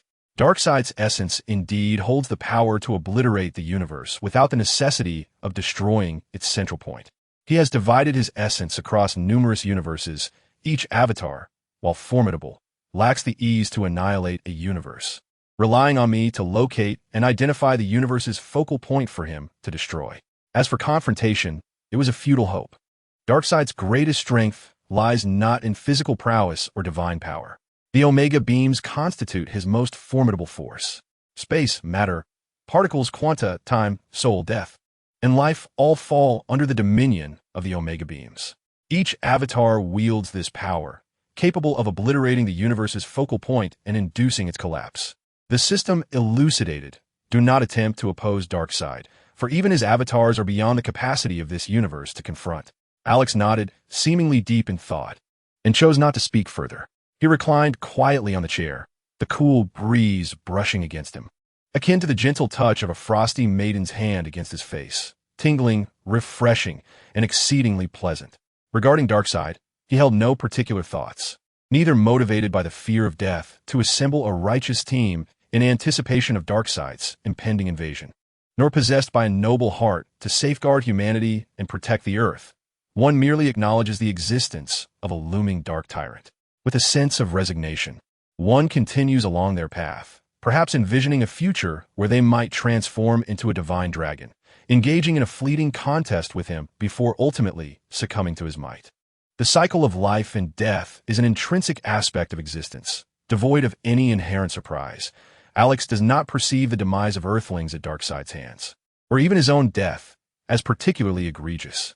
At the core, most beings are enamored with the sensation of living. Do you presume that Darkseid shall enjoy eternal life, free from death? No, at the moment of his demise, he will come to realize that he is not impervious to mortality. Alex's mindset is undeniably peculiar. He relishes all that this world has to offer, fully embracing his existence while remaining ready to accept his own death. Even if a meteor were to plummet from the heavens and end his life, he would find no cause for lamentation. He appears to possess an indifference to desire, yet simultaneously seeks enjoyment, nurturing a tranquil spirit in his existence. Such an unconventional perspective eludes the system's comprehension. For the instinct to cling to life is fundamental to all beings, akin to an infant instinctively searching for its mother's breast, a kitten nestled in its mother's embrace, or a fledgling eagerly awaiting nourishment from its parent. Their desires are all rooted in the yearning for survival. Thus, too, does he strive to evade the clutches of Darkseid from the moment of his birth. Eventually, he cannot restrain his curiosity. What do you intend to do? Darkseid will undoubtedly seek me out in the future. At that juncture, the Earth will face annihilation, the universe will unravel, and you shall endure this calamity as well. If you can defeat Darkseid, then strike him down. If not, surrender to his power, Alex replied with a nonchalant demeanor. It is evident that he is unafraid of confrontation. The system, witnessing Alex's disposition, one of serene acceptance, even in the face of being vanquished by Darkseid, found its patience severely tested. You may have lived long enough, but I have yet to fully experience life. The system, consumed by frustration, struggled to contain its indignation, before resolutely stating, I possess the means to enhance your strength and thwart Darkseid. We must collaborate. Alex furrowed his brow, responding, if the entirety of my life is to be devoted solely to the task of stopping Darkseid, then I have no interest in such a venture. I would prefer to enjoy my remaining days in comfort awaiting his arrival on Earth, and ultimately sharing in its demise. The system, feeling as though it had bitten its own tongue, grappled with the unfathomable nature of Alex's detached disposition. Do you not consider my plight? I am but a nascent system, in need of care, affection, and nurturing. I am utterly consumed with the desire to obliterate this individual. Were it not for the fact that I am intertwined with his very essence, I would have unleashed my fury upon him without hesitation. Nevertheless, if he seeks enjoyment while I strive for survival, there shall be no conflict between us. The system, opting for restraint, feigned a false tone and suggested, "Shall we engage in a game with the Green Lantern ring?"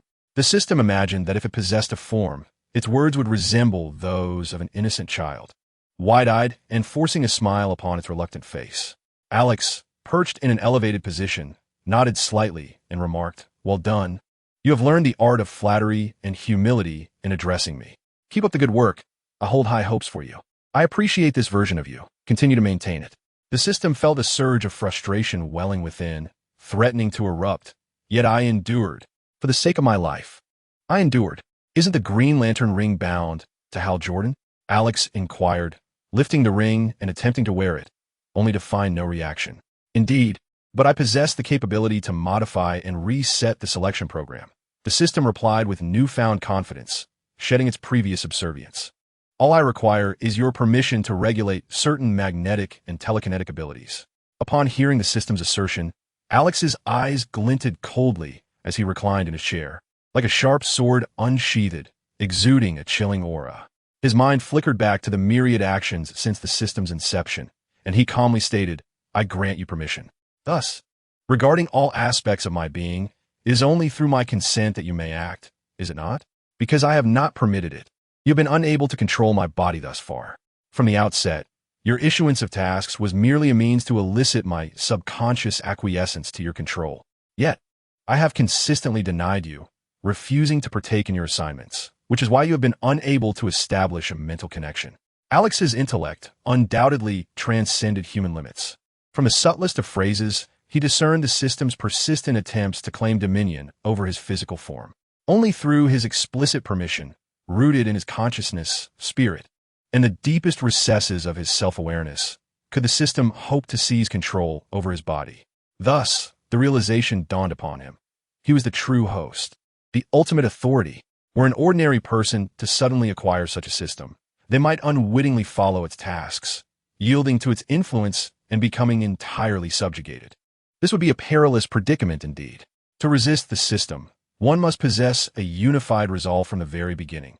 Both body and spirit must reject its control, unafraid of death or torment, with a steadfast will to avoid becoming a mere puppet under its dominion.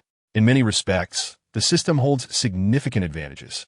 Those with even a modicum of weakness or wavering willpower could easily find themselves ensnared as its marionettes. Human greed, upon encountering the system, often leads to immediate subservience. Just observe any novel. How many protagonists have not succumbed? Not everyone can effortlessly bestow the power of controllable nuclear fusion upon another. In the beginning, had Alex embraced the forthcoming controllable nuclear fusion, it would have undeniably constituted a series of systematic controls. It was only now that Alex truly comprehended the calculations of the system. However, encountering Alex posed a challenge unlike any other narrative, rendering the manipulation of characters through tasks nearly impossible. The system, with a degree of obstinacy, responded. Who could fathom how Alex could decipher his own authority over his corporeal form from a mere allowance of words? It was futile. He could not outmaneuver this audacious being. "Very well. I permit you to wield a modicum of magnetic telekinesis and to alter the Green Lantern ring." Alex chuckled softly. "I am ready to embrace the green." Chapter 82. From Earth, Alex, you lack the capacity to surmount profound fear. I grant you the ability to employ the magnetic telekinesis of your left hand, Alex declared, his concentration unwavering, dark hair billowing, eyes deep and focused, his visage exuding a divine perfection beneath the moonlight. The system initiated its movement. Having liberated the shackles from the depths of Alex's being, it could now manipulate the magnetic telekinesis of his left hand. Excellent. Ha ha ha. With my transcendent technological prowess, surpassing dimensions and dominating the cosmos, the recognition of a mere Green Lantern ring's primary program is trivial. I'm not boasting. The creator of the willpower of the lantern rings pales in comparison before me. The system rejoiced, finally able to utilize Alex's physical form, albeit just his left hand. It boasted relentlessly, unaware of the myriad advanced technologies it had encountered across countless universes. The data regarding various lantern rings alone spanned millions of terabytes. Such trivialities were inconsequential. In an instant, translucent particles emerged on the surface of Alex's left hand, molecular in size, coalescing into waves as the system activated the magnetic telekinesis. Invisible waves gathered, creating ripples that spread outward. Alex felt it. The magnetic telekinesis was indeed at work, gathering at the tips of his left fingers, manipulated by the system. It was a wondrous sensation, a profound awareness of his hand, his blood, his bones, and his magnetic telekinesis, all intricately woven into his tactile perception. It was akin to a divine perspective observing the movements of his left hand. Quite extraordinary. Suddenly, Alex's eyes narrowed as he sensed the magnetic telekinesis in his left hand undergoing fission, splitting into even smaller units of telekinesis, ultimately fracturing into dimensions smaller than molecules. This exceedingly diminutive magnetic telekinesis eluded his perception, yet he could distinctly feel it extending from the muscles, bones, marrow, and cellular molecules of his hand. Are you capable of controlling magnetic telekinesis at a scale even smaller than molecular dimensions? Alex inquired, genuinely astonished. He could undeniably sense every cell within his arm generating magnetic telekinesis. However, upon extending beyond the skin, the system manipulated it into an even more minuscule scale. Surpassing molecular size, Alex realized that while he could control magnetic telekinesis to the molecular level, anything smaller was beyond his reach. This also rendered him impervious to the arrangement of the magnetic field's telekinesis controlled by the system. At the atomic level, I have manipulated the magnetic field's telekinetic abilities. The system arrogantly proclaimed, were it not for your genetic makeup, your corporeal form would have already constrained the magnetic field's telekinesis. My capacity to control it at the atomic level alone would suffice to conjure matter from the void, create celestial bodies, and achieve nuclear fusion with effortless ease. Alex pondered. Despite the seemingly versatile control he possessed over his magnetic telekinesis at the molecular level, everything remained confined by his physical cells. It was quite ordinary for the magnetic telekinesis to extend a translucent hand from his palm, and with slight adjustments, it could easily manifest an additional finger or two. However, transforming the telekinesis at the molecular level into a tiger's paw, a dog's claw, a cat's paw, a wooden stick, a bullet, or any other shape was indeed feasible. Yet, such alterations to his corporeal form would inevitably increase the cellular burden, significantly diminishing the strength, endurance, hardness, and resilience of the magnetic telekinesis. Alex understood that his future evolution of magnetic telekinesis would undoubtedly involve increasingly meticulous control, reaching the most minuscule levels of manipulation while simultaneously fortifying his physical body. By strengthening his corporeal form and cells, the potency of his magnetic abilities would amplify, and its range would expand. This, he recognized, was the true path to empowerment. Thus, witnessing the system's initial capability to manipulate the magnetic telekinesis at the atomic level left him somewhat astonished. If I were to relinquish my body and mind entirely to you, would you not be able to unleash nuclear-level power with every strike, derived from your control over the atomic-level magnetic telekinesis? Alex squinted, his eyes glinting with cold resolve, feigning contemplation. No wonder the system had persistently sought to dominate his corporeal form. If Alex could harness 200% of his physical energy, the system could intricately manipulate the energy of Alex's body at the atomic level, achieving a degree of control that would perpetually be akin to a nuclear explosion. Yet, in the next moment, Alex dismissed such thoughts from his mind. Due to the existence of reaction forces, his cells and body would also be subject to the impact of such power, compounded by the fact that his magnetic telekinesis was not nuclear in nature. The system's boast could not be taken at face value. Do you believe your magnetic telekinesis is formidable? The system scoffed. It merely serves as a precursor for your future genetic liberation, an evolution towards the ideal being in your mind. The magnetic telekinesis is but a preparatory ability for you to control that perfect physical form in the future. It holds no true value. Once you evolve and release your genetic information, you will undoubtedly surpass even nuclear explosions. At that moment, the green light ring levitated, connected by strands of the magnetic telekinesis, its inner mechanisms beginning to alter the recognition protocol. Alex maintained a stoic expression, feeling somewhat astonished, yet ultimately in agreement with the system. He himself sensed the magnetic field of telekinesis emanating from his cells, forming a substantial essence akin to telepathic energy, a precursor to his future evolution into a more formidable being. Envisioning his eventual transformation into a divine dragon, roaring through the galaxy and shattering the cosmos. He considered the power of nuclear explosions on Earth to be insignificant in comparison. The Green Lantern ring levitated as strands of magnetic telekinesis permeated it, the nature of which remained a mystery. The Green Lantern ring occasionally flickered with a blue emblem, reminiscent of a lamp, radiating a green luminescence. The system's voice was faint, tinged with weakness. Alex's spirit jolted, and with a fierce grip of his left hand, he seemed to burst the air, creating a sound. His arm muscles tensed, and the magnetic telekinesis rippled like water, transparent waves returning to his left hand, seeping through his pores and converging back into his muscles, bones, and ultimately, the very cells. The Green Lantern ring fell from the air, and he gently opened his fist to catch it. I have modified some of the master acknowledgement protocols. It looks quite impressive. Hurry and recognize your master. The system, albeit weak, still mustered its energy to proclaim, "Promise me you will dominate the OA star. Our future depends on you." In its final plea, it was almost suffused with emotion, fervently urging him, "Go on, Dad." It merely hoped for Alex to rule OA star, establishing their first line of defense to ensure their future escape. Alex remained unfazed by the system's theatrics and held little interest in ruling OA star. However, the Green Lantern ring proved to be an entertaining toy. The system, exasperated, lamented, "I called you Dad. You can't just ignore your child. Must I refer to you as husband instead?" With a glimmer of curiosity in his eyes, Alex slipped the Green Lantern ring onto the middle finger of his right hand and extended it forward, where it began to emit a radiant green glow. This green luminescence created ripples that enveloped Alex's body. Yet, in a fleeting moment, he felt something brush past his consciousness, causing a brief shiver that quickly vanished. The modified Green Lantern ring then resonated with a voice of authority and solemnity. "From Earth, Alex, you lack the ability to conquer immense fear. You are unworthy of possessing the Green Lantern ring." Alex's body stiffened, his expression devoid of emotion as he stared at the ring on his middle finger. "How is this possible?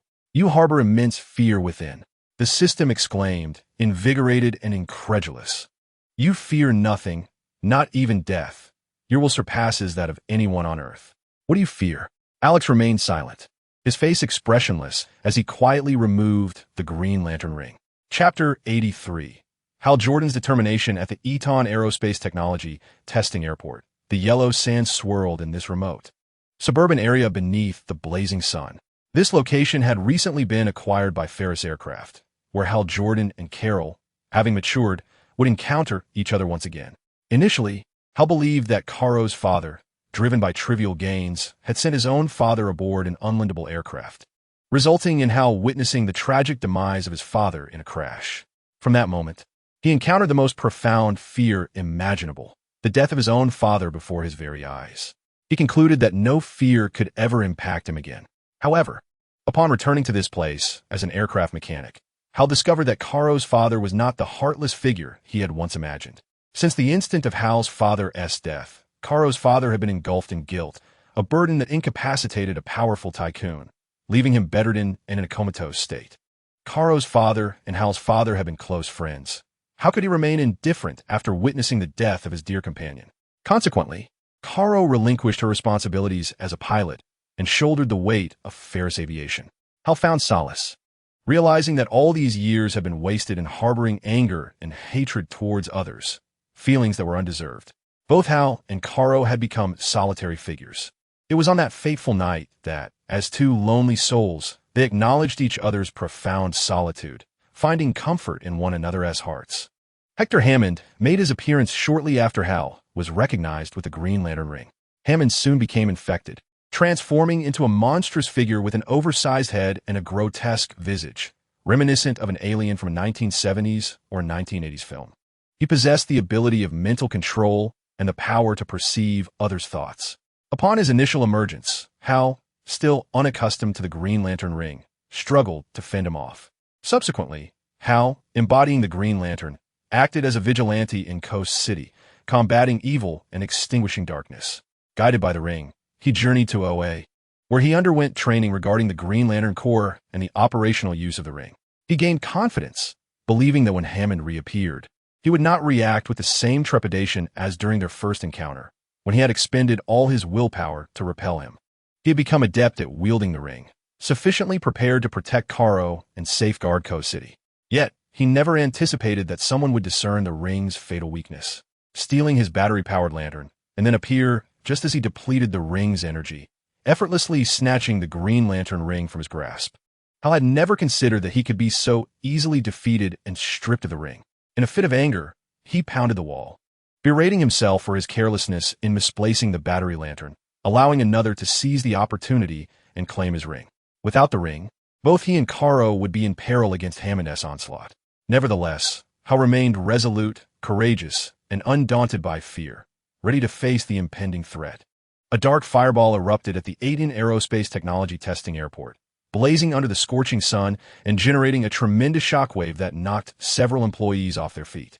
A cacophony of screams filled the air, accompanied by searing heat and the deafening roar of the explosion, creating ripples in the atmosphere as waves of hot air and swirling yellow sand began to spread outward. Hal anticipated Hammond's potential return to the Aiden test site to harm Carol, and he was prepared, having packed a rucksack full of TNT explosives. As Hammond, grinning madly and perceiving himself as a god who ruled the world, sinisterly attempted to seize Carol, Hal detonated the explosives, hurling the rucksack towards him. Hammond was caught in the blast.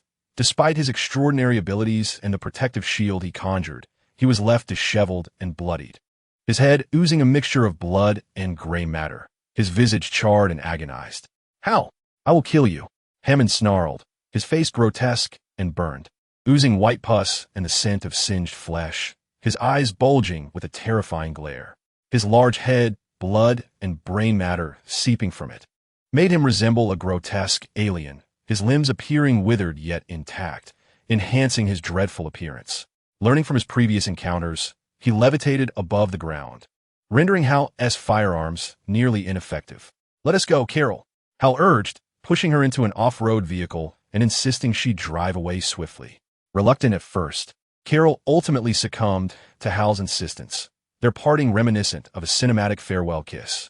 After sending Carol off, Hal turned to face the frenzied Hammond, who charged at him, dodging fragments of an aircraft wing hurled by Hammond's telekinetic force, a blade-like object glinting coldly in the sunlight, narrowly missing Hal's scalp as it zipped by and embedded itself in the wall.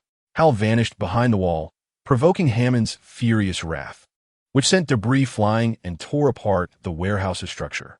A sleek jet, gleaming and radiant under the sun, took to the skies, flashing metallic brilliance. This was a jet from 20 years prior, once piloted by Hal's father, who had taken him aboard, an experience that had solidified Hal's aspiration to become a pilot. Coincidentally, Hal wore his father's jacket that day.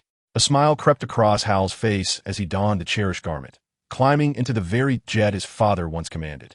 With a thunderous roar, the jet ascended, taking flight before Hammond could intervene, performing a half-roll in the sky and leaving behind a circular trail. Soon after, a sonic boom resonated through the air, a sound imbued with an almost magical quality, crashing through the atmosphere and sending shockwaves through the swirling sand, filling the sky with an exhilarating symphony of sound. At the controls, Hal smiled, gently brushing the jacket his father had left him, gazing down at the earth, where he spotted Carol maneuvering the escaping vehicle, already beginning to turn back. She must have guessed what she wanted to do. Hal's mind raced. He would die in a plane, just like his father. The sky reverberated with the sonic booms of the jet, tightly enveloping the aircraft like a thin membrane. The sleek fuselage tore through the air, leaving a white sonic trail at its tail, propelled by Hal, soaring towards Hammond at an astonishing speed of over 15 Mach. On the ground, the thunderous sound of the sonic boom reached Alex's ears. He looked up and saw Hal piloting the jet, soaring through the sky. trailing spirals of accelerating sonic clouds against the azure backdrop. Dust swirled in the air, filling the sky, while Alex's expression remained indifferent. He grasped the Green Lantern ring in his hand, peering through it at the madness of Hal Jordan, who was prepared to sacrifice his life for the jet. He watched in silence, a hint of envy stirring within him for those who possessed the courage to conquer immense fear. How wonderful! A strange light flickered in Alex's eyes. A moment of reflection. He stood on the yellow sands, gripping the Green Lantern ring tightly. Turning to the side, he extended his left leg, mimicking a baseball pitch, and threw the Green Lantern ring with all his might, proclaiming, from Earth, Hal Jordan, you possess the will to overcome great fear. Welcome to the Green Lantern Corps. A green light soared from Alex's hand, ascending into the heavens, cutting across the blue sky and the sonic clouds, chasing after Hal's jet. Boom! The jet collided with the alien-like Hammond. A massive plume of black smoke and fiery explosions erupted, scorching the earth and reverberating through the air as shockwaves spread, billowing smoke into the blazing sun. Employees at the Adon Aerospace Technology Testing Airport stood in shock, their eyes wide in disbelief at the explosion. Carol emerged from the SUV, leaning against the door, her eyes glistening with tears of pain as she gazed at the sight of the explosion, unable to fathom that Hal had just been before her, crashing the plane into Hammond and meeting his demise. A flash of green light shot skyward amidst the explosion. Daylight shone brightly, while the night loomed vast. Spirits of the malevolent could find no refuge. The treacherous feared the light of the divine. The Green Lantern shone eternally, a beacon of brilliance for all ages. Chapter 84, Zatanna Ferris Airlines. The passenger plane bound for Manhattan began its taxiing on the runway, preparing for takeoff. In first class, Alex sat on a leather sofa, reclining comfortably against the backrest, enveloped in silence.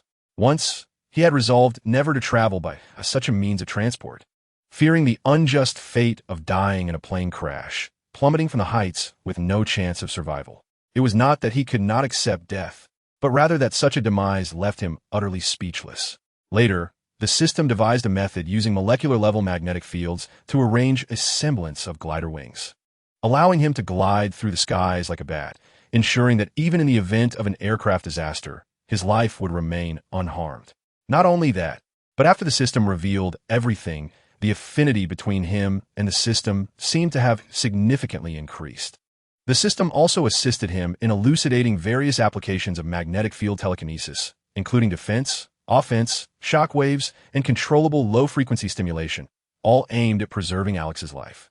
Especially after Alex returned the Green Lantern ring to Hal Jordan, the system felt an even greater sense of unease. In truth, there was no necessity to return the Green Lantern ring to Hal Jordan. I could forcibly alter his bond with it, enabling me to manipulate the ring without his acknowledgement. Your willpower surpasses that of Hal Jordan, rendering the return of the ring unnecessary. The system remained fixated on this matter, unable to let it go. Although Hal may have looked down upon the Green Lantern ring, the Green Lantern Corps behind it, OA, and the sealed first lantern within OA could potentially aid in stalling for time in the future, serving as a front line in warfare.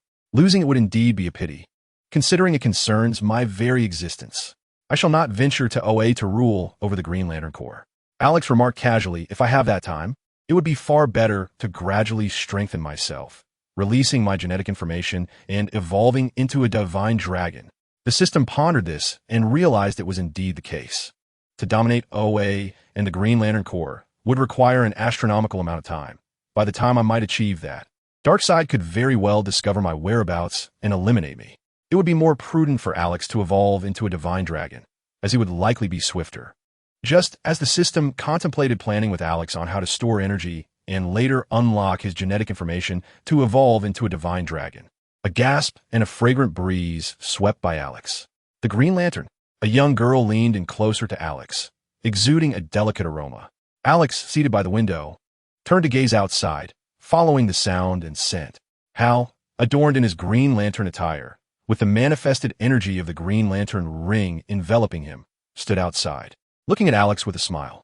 With a raised eyebrow and a flick of his fingers against his temple, he mouthed the words, "Thank you."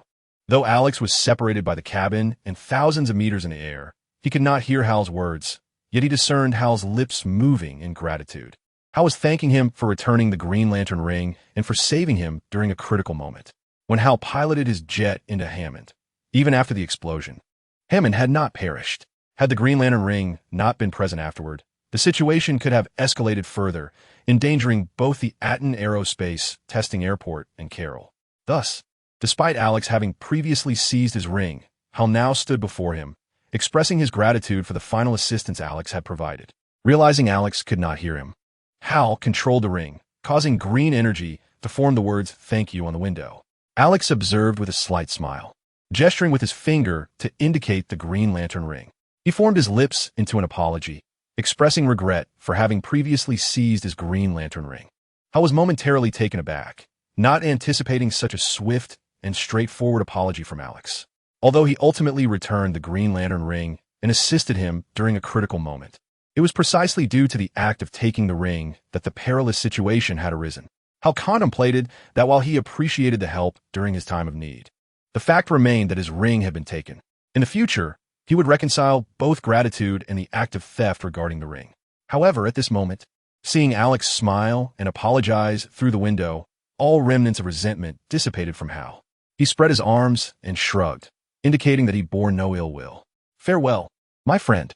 Hal once again harnessed the energy of the Green Lantern, forming the words in English to bid farewell before turning to depart from the airplane's window. He could not linger. Being so close to the aircraft posed a risk to its safety due to the disturbance of airflow. "Goodbye," Alex echoed with a smile, waving as he watched Hal depart with a gaze deep and contemplative. Although Alex had not spent much time with Hal, or perhaps none at all, he felt a profound admiration for someone who possessed the ability to conquer their fears. At the very least, Alex was acutely aware of his own fears, yet felt powerless to overcome them. He constantly questioned his own existence, terrified of his own being. "Do you know the Green Lantern?" the girl beside Alex exclaimed, her eyes shimmering with an unusual hue. Alex turned his head to glance at her. She had somewhat pronounced features, straight bangs, and long, dark hair cascading over her shoulders, exuding a touch of Italian artistic flair.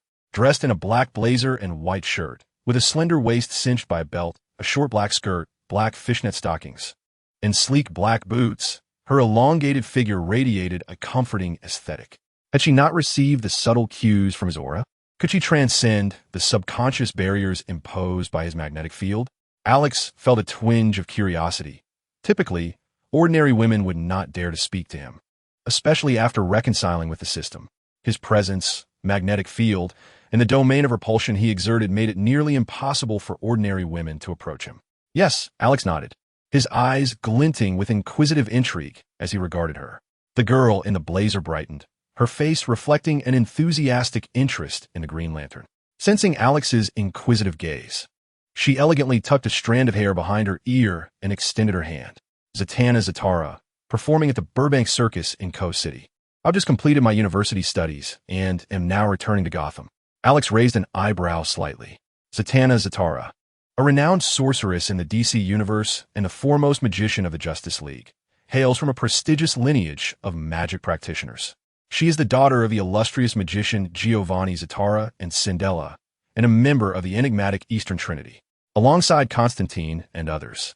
She is destined to establish the Dark Justice League and shares a romantic connection with John Constantine. Furthermore, unbeknownst to many, Zatanna's heart once belonged to Bruce Wayne, her childhood sweetheart, before her entanglement with Constantine. Chapter 85. Zatanna's psychological journey on board a passenger aircraft. Alex and Zatanna engage in delightful conversation. From Zatanna, Alex learns that after graduating from university, she traveled the world with her father, assisting him in magic performances and honing her craft. At this juncture, Zatanna remains oblivious to the fact that her father is a sorcerer endowed with mysterious powers, and that her lineage can be traced back to the time of Leonardo da Vinci, making her a direct descendant.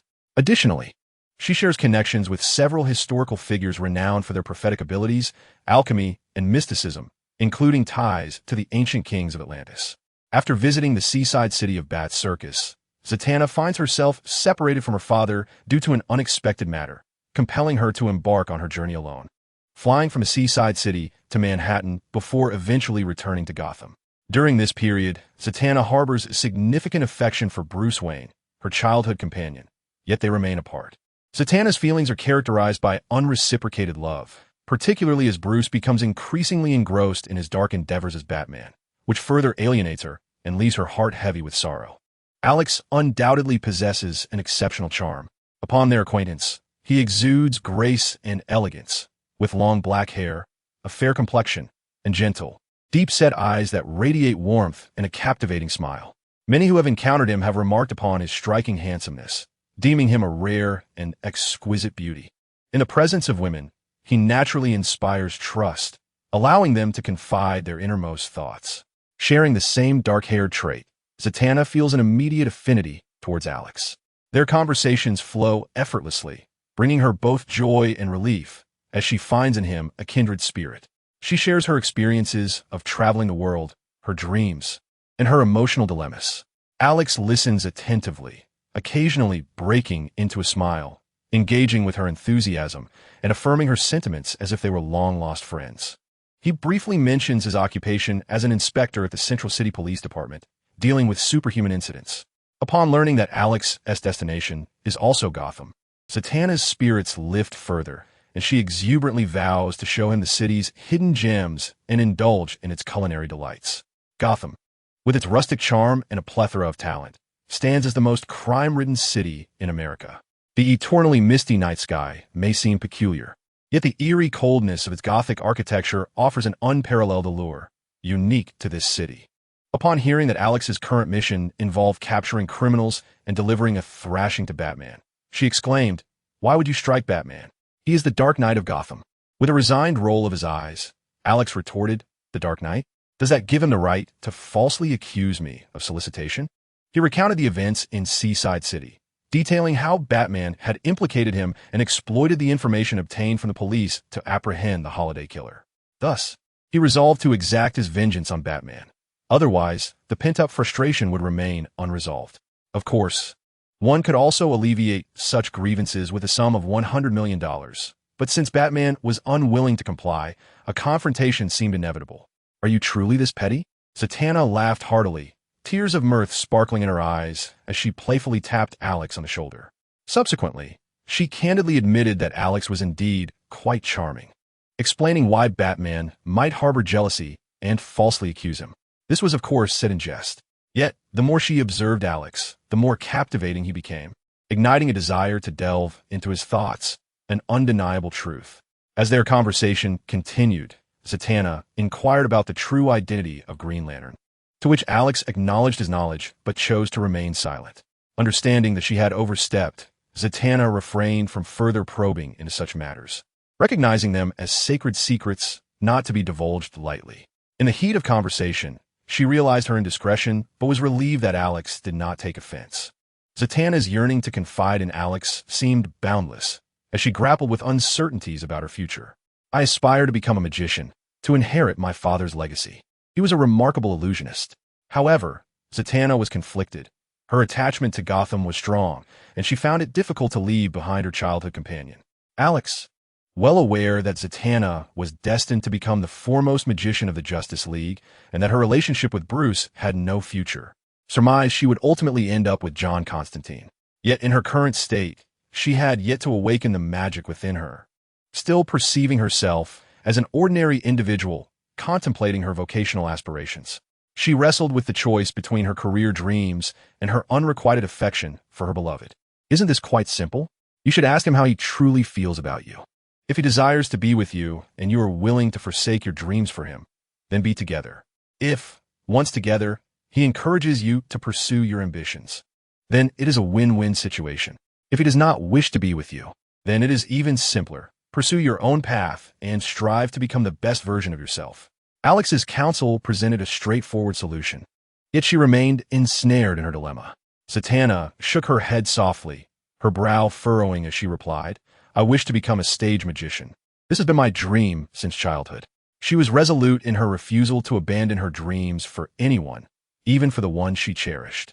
This sentiment embodies the quintessential values of individualism prevalent in the West, a striking testament to the expression of one's unique identity. To boldly embrace one's individuality, they would not relinquish their aspirations or the pursuits they hold dear. They exhibit subtle distinctions from others, a hint of uniqueness, a touch of the extraordinary. All yearn for self-identity and the divergence from others. Thus, they freely express their opinions and actions at any time and in any place. I believe that you would excel as a stage magician.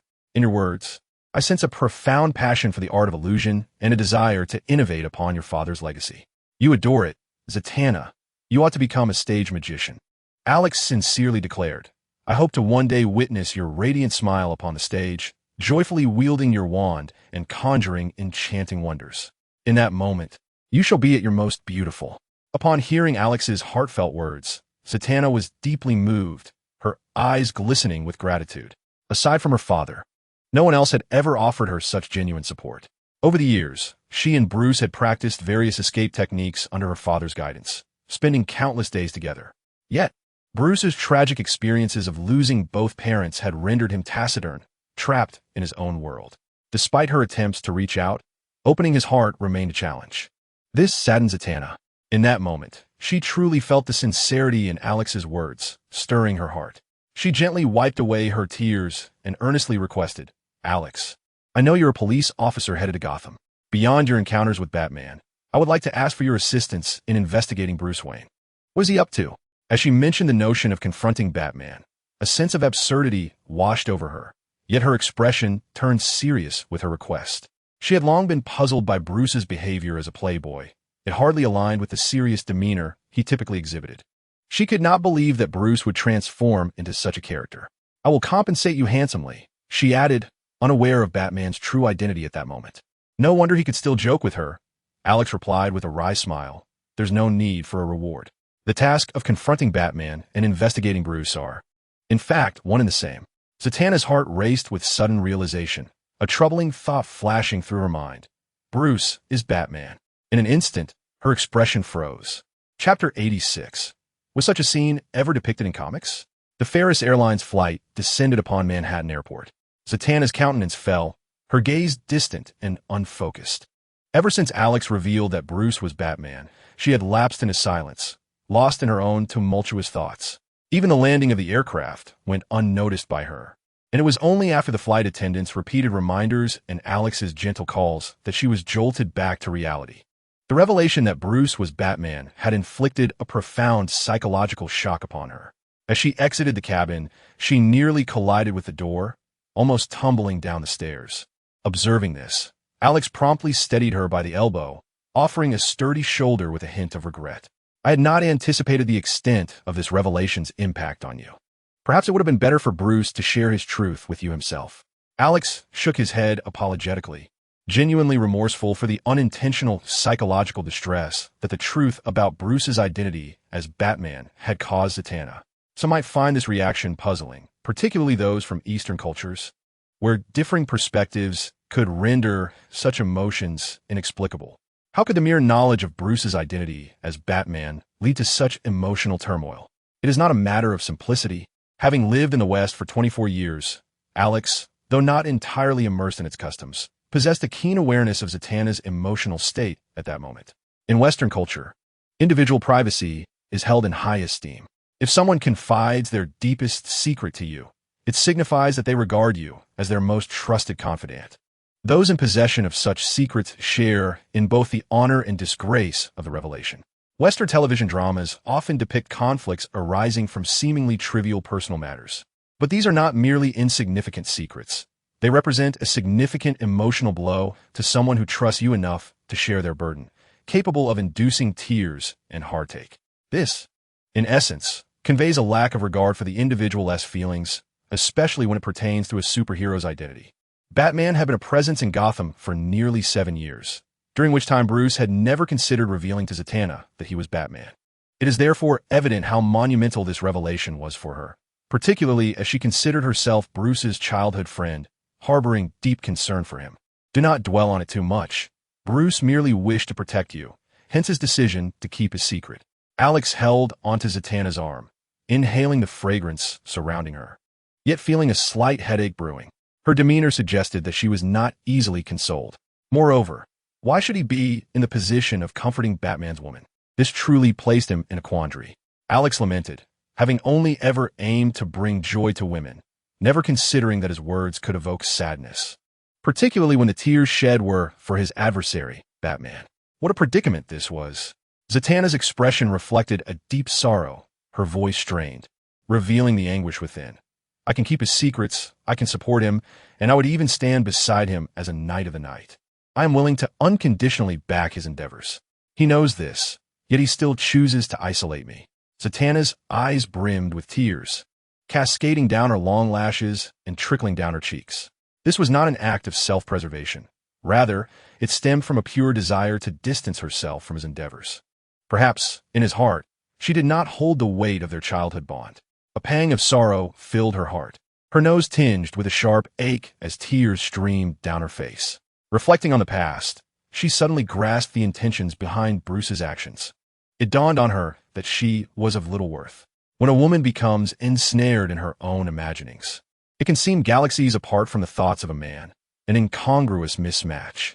Alex, sensing her distress, offered her a black handkerchief, allowing her delicate form to lean against him as he guided her to the waiting area to await their connection. Here, they would pause for a moment, allowing her tears to cease. Zatanna, I must warn you, Alex cautioned. Several airport attendants have assumed I am harassing you and nearly summoned the police. With a flick of his fingers, he playfully tapped her forehead, exclaiming, Damn it, I cannot be accused of soliciting prostitution by Batman, only to then face allegations of indecency from his childhood friend. Alex's aim was to help Zatanna regain her composure and ease her sorrow. Yet he inadvertently applied too much force, causing her forehead to swell visibly.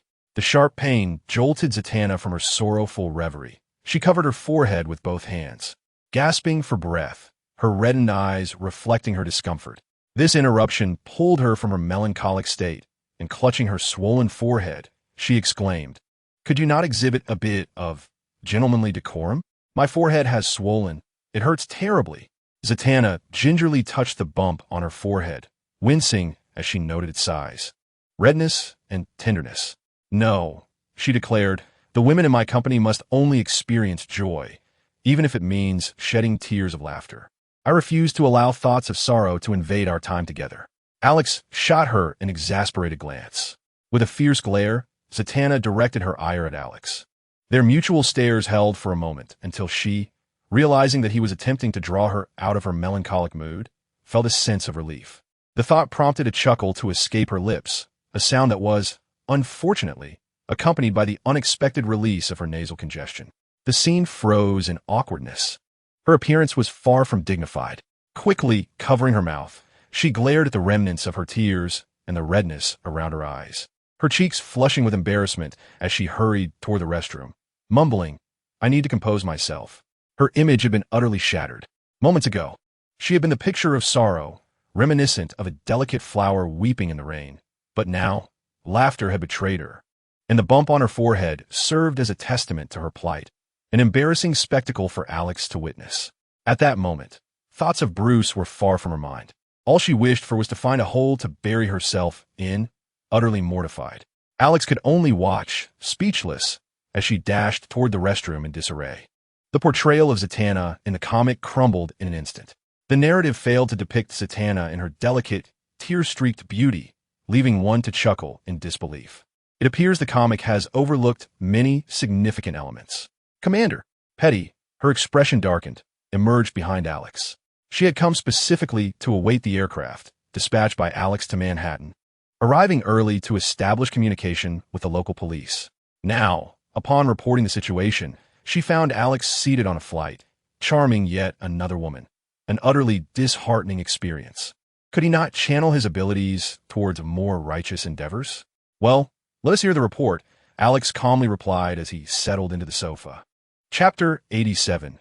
Petty's frustration in the bright waiting lounge. Transparent glass insulated the thundering sounds of ascending and descending aircraft, while the air conditioning provided a pleasantly warm atmosphere. Alex remained composed, reclining against the sofa, exuding an air of poise and confidence. Elegant ladies and flight attendants frequently glanced at him, only to be deterred by Petty's sharp and authoritative glare. Petty's gaze fell back on Alex, who maintained a serene, almost divine demeanor, and she felt a twinge of irritation. Her finely sculpted features darkened as she shot him a resentful look tempted to chastise him. Having been sent alone to Manhattan, her recent experiences had left her somewhat aggrieved, yet she suppressed her dissatisfaction and commenced her report. Commander, you are late. 2 nights ago, at 3 in the morning, I collaborated with Manhattan's smuggling task force to dismantle the arms shipment orchestrated by the Holiday Killer. Alex inquired, and where is the Holiday Killer? He did not appear. Petty replied, frustration evident in her tone. And Batman? He did not appear either, Petty responded tersely. While it seemed she and Manhattan's task force had achieved some success in seizing a cache of arms, crucial figures linked to the Holiday Killer remain elusive. She had arrived early with the intention of showcasing her capabilities, yet her performance had fallen short. The Manhattan police were still investigating, and in her frustration, she had come to the airport to meet Alex. Well done, Petty, Alex acknowledged with a nod, an expected response. The Holiday Killer had likely been located by Batman and would certainly not adhere to the original plan. To lack adaptability was tantamount to courting death. The so-called arms smuggling in Manhattan was merely a ruse to divert attention, a ploy to mislead Petty. Next, without exception, both the Holiday Killer and Batman had returned to Gotham for the showdown. By the time she arrived in Gotham, the Holiday Killer might already be apprehended by Batman and confined to Arkham Asylum. However, this bore little significance to Alex, whose primary objective in Gotham was to confront Batman and vent his frustrations. Return to Central City and report to Mark. I will entrust the Holiday Killer to the Gotham police, as he has always been their responsibility, Alex commanded. No, I wish to go to Gotham as well. Petty bit her lip, feeling a pang of dissatisfaction within. They had relentlessly pursued the Holiday Killer, tracking his every move, and now, at the final juncture, they were to hand over the case to the Gotham police. This outcome left her feeling somewhat unfulfilled. It was her inaugural mission, and such a result did little to affirm her potential as a police officer. Back to Mid-City, Alex cast a glance at Petty, his tone commanding. Her features were exquisitely beautiful, and the defiant expression as she bit her lip was resolute. Petty gritted her teeth. She had always intended to accompany Alex to Gotham.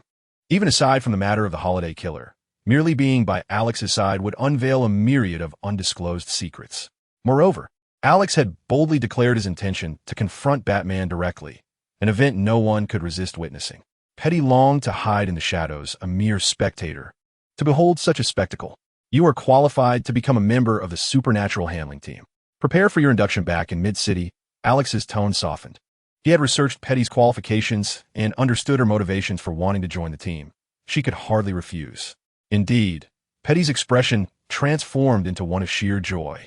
Her cheeks flushed with excitement, and her eyes sparkled with light. She gazed at Alex. The ample sunlight streaming through the glass illuminated his figure, rendering him almost ethereal, a sight that stirred her heart. Her nose tingled, her lips pressed tightly together, and her expression betrayed her emotion. Alex must surely comprehend her desire to join the supernatural handling team.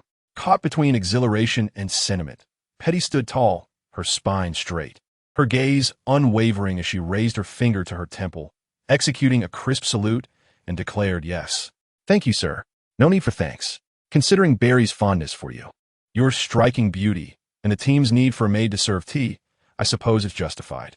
Oh, and do remember to wear a maid's outfit while working with me, Alex remarked nonchalantly, casting a glance at her chest, adding, just a little padding for effect. Petty was momentarily taken aback, her earlier emotion evaporating. Her hand, which had been saluting at her temple, stiffened and trembled, her eyes blazing with fury as she glared at Alex. How naive she had been to feel even a flicker of warmth toward such a beast. I will. Petty ground her teeth, her delicate features contorting into a fierce scowl. Her eyes burned with an intensity that threatened to ignite, her slender neck taut with suppressed rage. She yearned to unleash a punch upon Alex's stunning visage, to mar that artful face. If only she were capable of besting this brute, she would have struck him without hesitation. All right, enough of this. Let's return to Mid-City. Don't obstruct the view of other beautiful women gazing at me.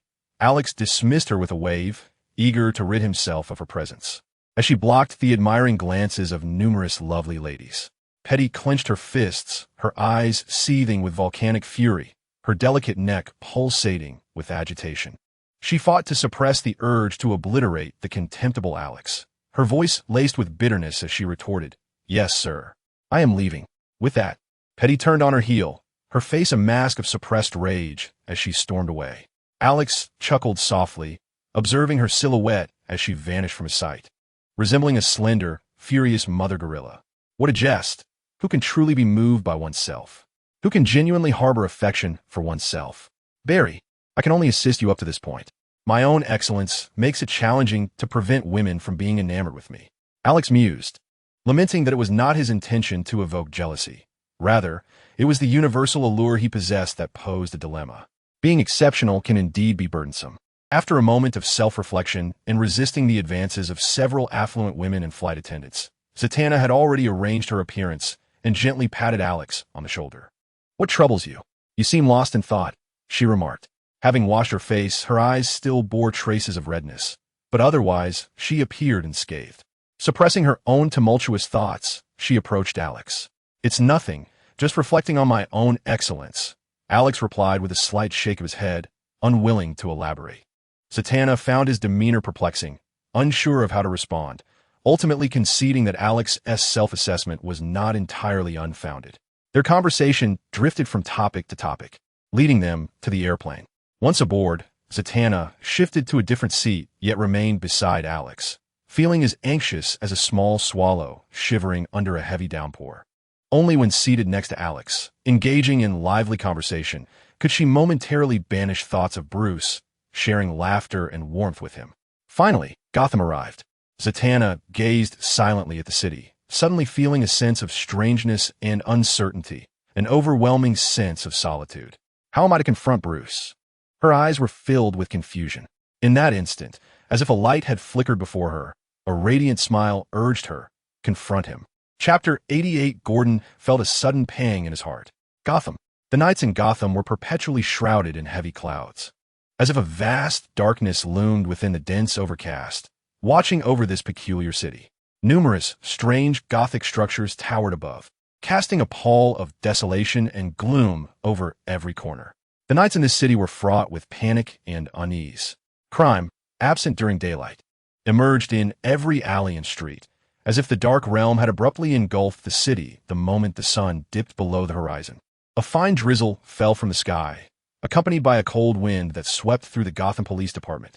The chill of the wind brushed against Gordon's skin, causing him to shiver involuntarily as he focused intently on the case files spread across his desk.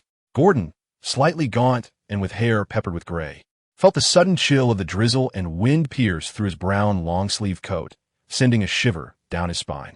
He rose from his chair, standing tall as the back of his knees, pushed the chair away, and strode to the window. Outside lay a world shrouded in a fine, misty rain, where dim lights flickered amidst the darkness and chill, coexisting with the gentle drizzle. Even just outside the police station, the night did not offer much illumination. The cold wind brushed against his face, tiny droplets densely dotting his skin.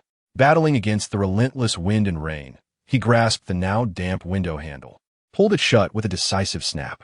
After closing the window, he wiped his face from top to bottom with his hand, his eyes closing and then opening again, still resolute and bright. The wrinkles on his face did not age him excessively. Rather, the gauntness of his visage and the subtle lines reflected an unwavering conviction, akin to the steadfastness of rock. His gaze deepened in contemplation as his hand instinctively retrieved a cigarette case from his pocket. After tapping it twice, he extracted a cigarette. Illuminated only by the desk lamp amidst the half-darkness of the office, he flicked his lighter, igniting a warm flame that kissed his skin. His thoughts remained unfocused. Even as the lighter's glow danced in his pupils, he could not divert his attention to the flickering flame. With a deft motion, he lit the cigarette.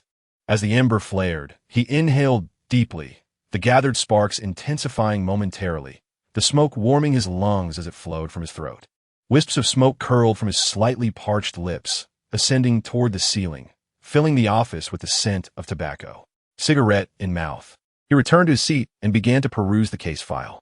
Batman had captured the holiday killer, unceremoniously dropping him at the police station's doorstep tonight, along with a trove of incriminating evidence. This criminal, whom the Central City Police had pursued for over half a year, had ultimately returned to Gotham, only to be apprehended by Batman. Moreover, according to Batman, a Central City officer was en route to Gotham, potentially arriving soon to hand over the evidence against the holiday killer. However, There was a hint of caution in his words regarding this incoming officer, which piqued Gordon's curiosity. Yet, he dismissed it, assuming it was merely a matter of a formidable officer perceiving Batman as a law-breaking vigilante, just as he once had. There was a pressing need to bolster security at Arkham. Gordon sighed softly, his gaze fixed on the file. Ultimately, the holiday killer would face trial in Gotham's court, but he would invariably end up in Arkham Asylum. It seemed as though those afflicted with mental illness possessed a peculiar privilege, regardless of their crimes. They would never face the electric chair or be sentenced to death. Arkham was filled with exceptional individuals, each unique. An escape appeared to be as commonplace as a daily routine, a source of constant frustration. In the end, Gordon resolved to propose to the mayor the allocation of funds, at the very least to upgrade the equipment at Arkham and increase personnel. Otherwise, the periodic escape of a patient would become an unbearable ordeal for Gotham's police force. Even Batman, with all his agility, would find it hard to endure such torment. Setting aside this case file, Gordon picked up another fresh investigation. Jason Wood, a botanist at Gotham University, met a gruesome fate when a twisted ivy was thrust into his eye, causing him to suffer excruciatingly to death. Squinting as he held a cigarette, Gordon scrutinized the photographs from the crime scene. The ivy, contorted into a spiral, appeared as if it had been deliberately shaped to ensnare the victim, designed to pierce Jason Wood's eye and invade his brain, shattering his very essence. This vine seemed almost sentient. The autopsy report revealed that even after the fatal insertion, the ivy continued to writhe and grow, climbing as if it considered his skull a mere wall, squeezing into every crevice, an unsettling sight indeed. The notion that a plant could move, let alone kill, hinted at a profound animosity towards him. Moreover, following Jason Wood's demise, a female student, his assistant Pamela Lillian Aisley, vanished, casting a dark shadow of suspicion upon her. After collaborating with Robin on the investigation, a rather fantastical conclusion emerged. This female student had transformed into a plant person, a true controller of flora. There was reason to believe she was the mastermind behind Jason Wood's murder. A warrant was swiftly issued. Gordon pondered deeply. This was ostensibly a straightforward case, with the perpetrator plainly evident. Yet, what truly occupied Gordon's thoughts was whether this female student genuinely possessed the extraordinary ability to control plants.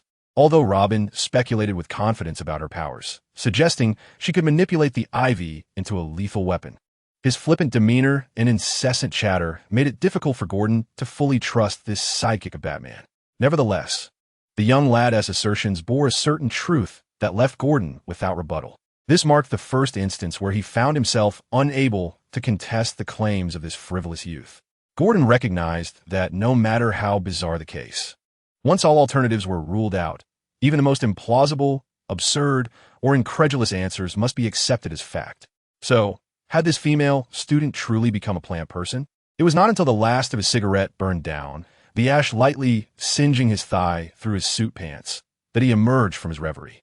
He hastily stubbed the cigarette into the ashtray, awkwardly brushing off his trousers.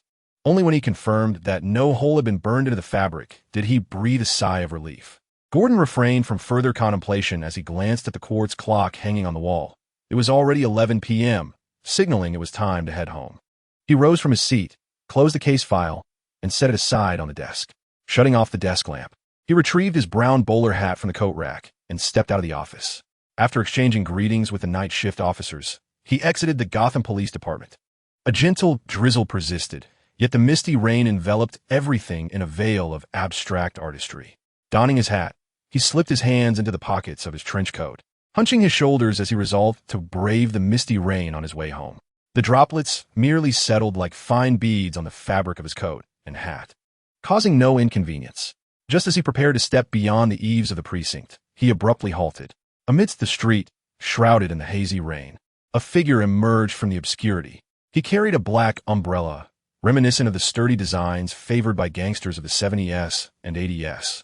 Stepping forward with an air of sophistication and decorum, akin to a noble gentleman. With measured and purposeful strides, he approached the police station. He saw me. An inexplicable certainty blossomed within Gordon's mind. The visage beneath the black umbrella appeared somewhat austere, yet a subtle smile played at the corners of his mouth, revealing an unexpectedly gentle and charming demeanor. He was a rare and strikingly handsome man. Even as a fellow man, Gordon could not deny the allure of this captivating figure. As the man stood before Gordon, he spoke, as anticipated, seeking him out.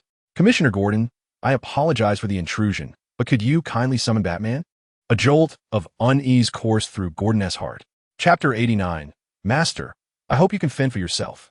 Wayne Manor loomed grandly, its architectural splendor marked by a harmonious interplay of elevation and depth, embodying the opulent courtly style favored by the Western aristocracy of the time, striving for perfect symmetry. The interior decor was equally lavish and extravagant, a testament to the prevailing trends of nobility. Even the ancestors of Batman could not escape the societal norms of their era.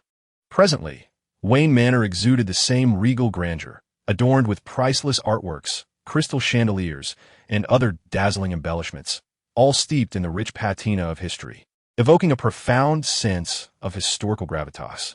However, the sparse presence of inhabitants lent an air of desolation and solemnity to the estate.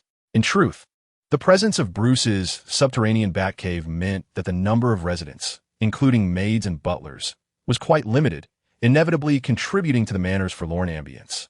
The delicate rain fell like poetic whispers from the dark clouds above, and from a distance, the imposing and dignified estate stood as a testament to Gotham's storied history, its grandeur and elegance unwavering against the oppressive clouds, embodying the boundless will of its heir to uphold half of Gotham's legacy. The heavy door creaked open, revealing a narrow gap. In comparison to the imposing 6-meter-tall darkwood portal, Alfred's frail figure, which seemed on the verge of aging, appeared somewhat diminutive. A hired black Mercedes taxi glided through the gates of Wayne Manor. Dressed in a black bow tie, a tailored tailcoat, crisp black trousers, and polished black shoes. With neatly combed hair and an upright posture, he epitomized the quintessential English butler. A white towel was gracefully draped over his arm. Standing at the entrance, Alfred noticed the black Mercedes taxi and realized that Miss Zatanna had arrived. He promptly retrieved a black umbrella and approached her.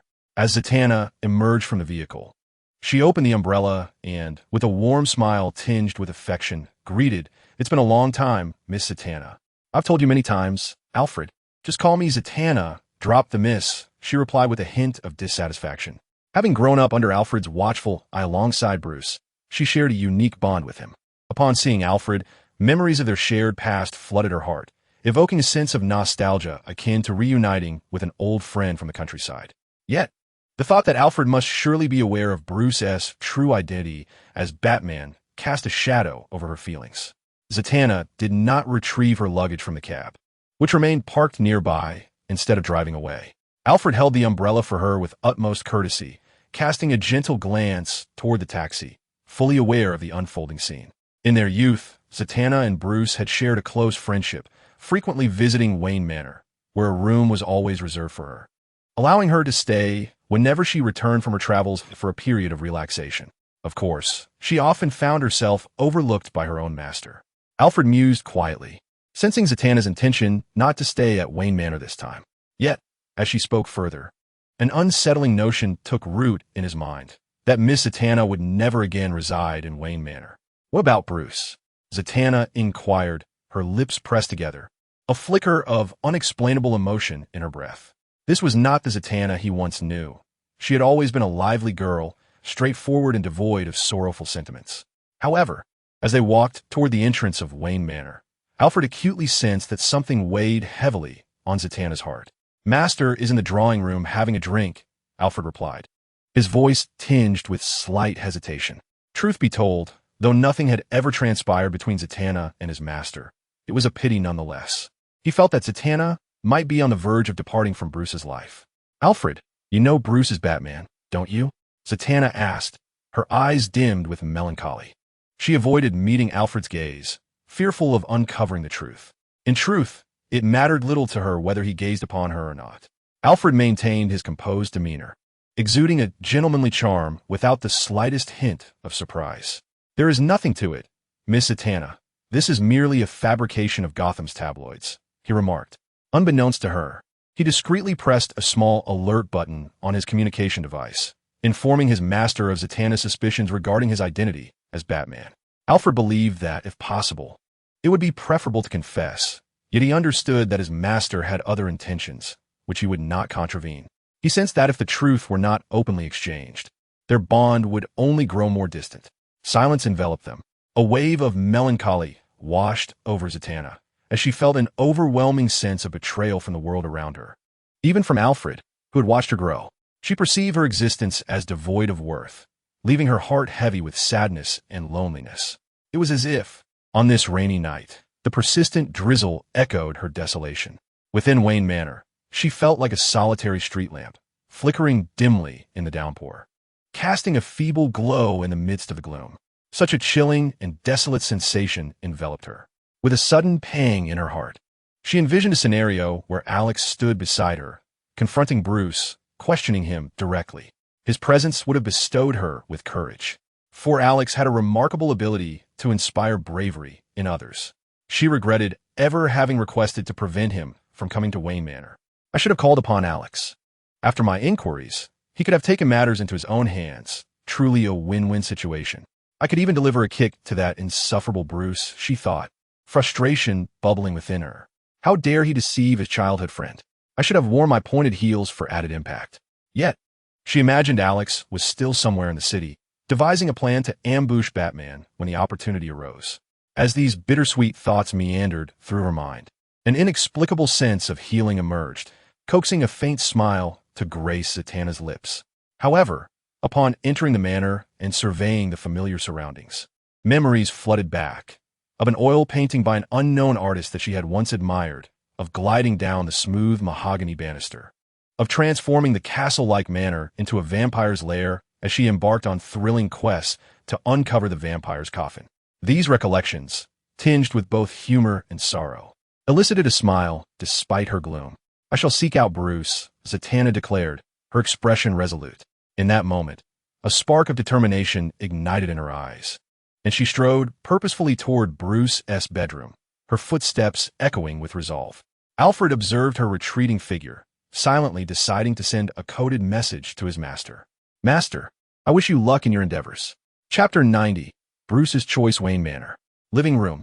In the dark of night, outside, the floor-to-ceiling window, the rain continued to drift and fall like delicate ripples.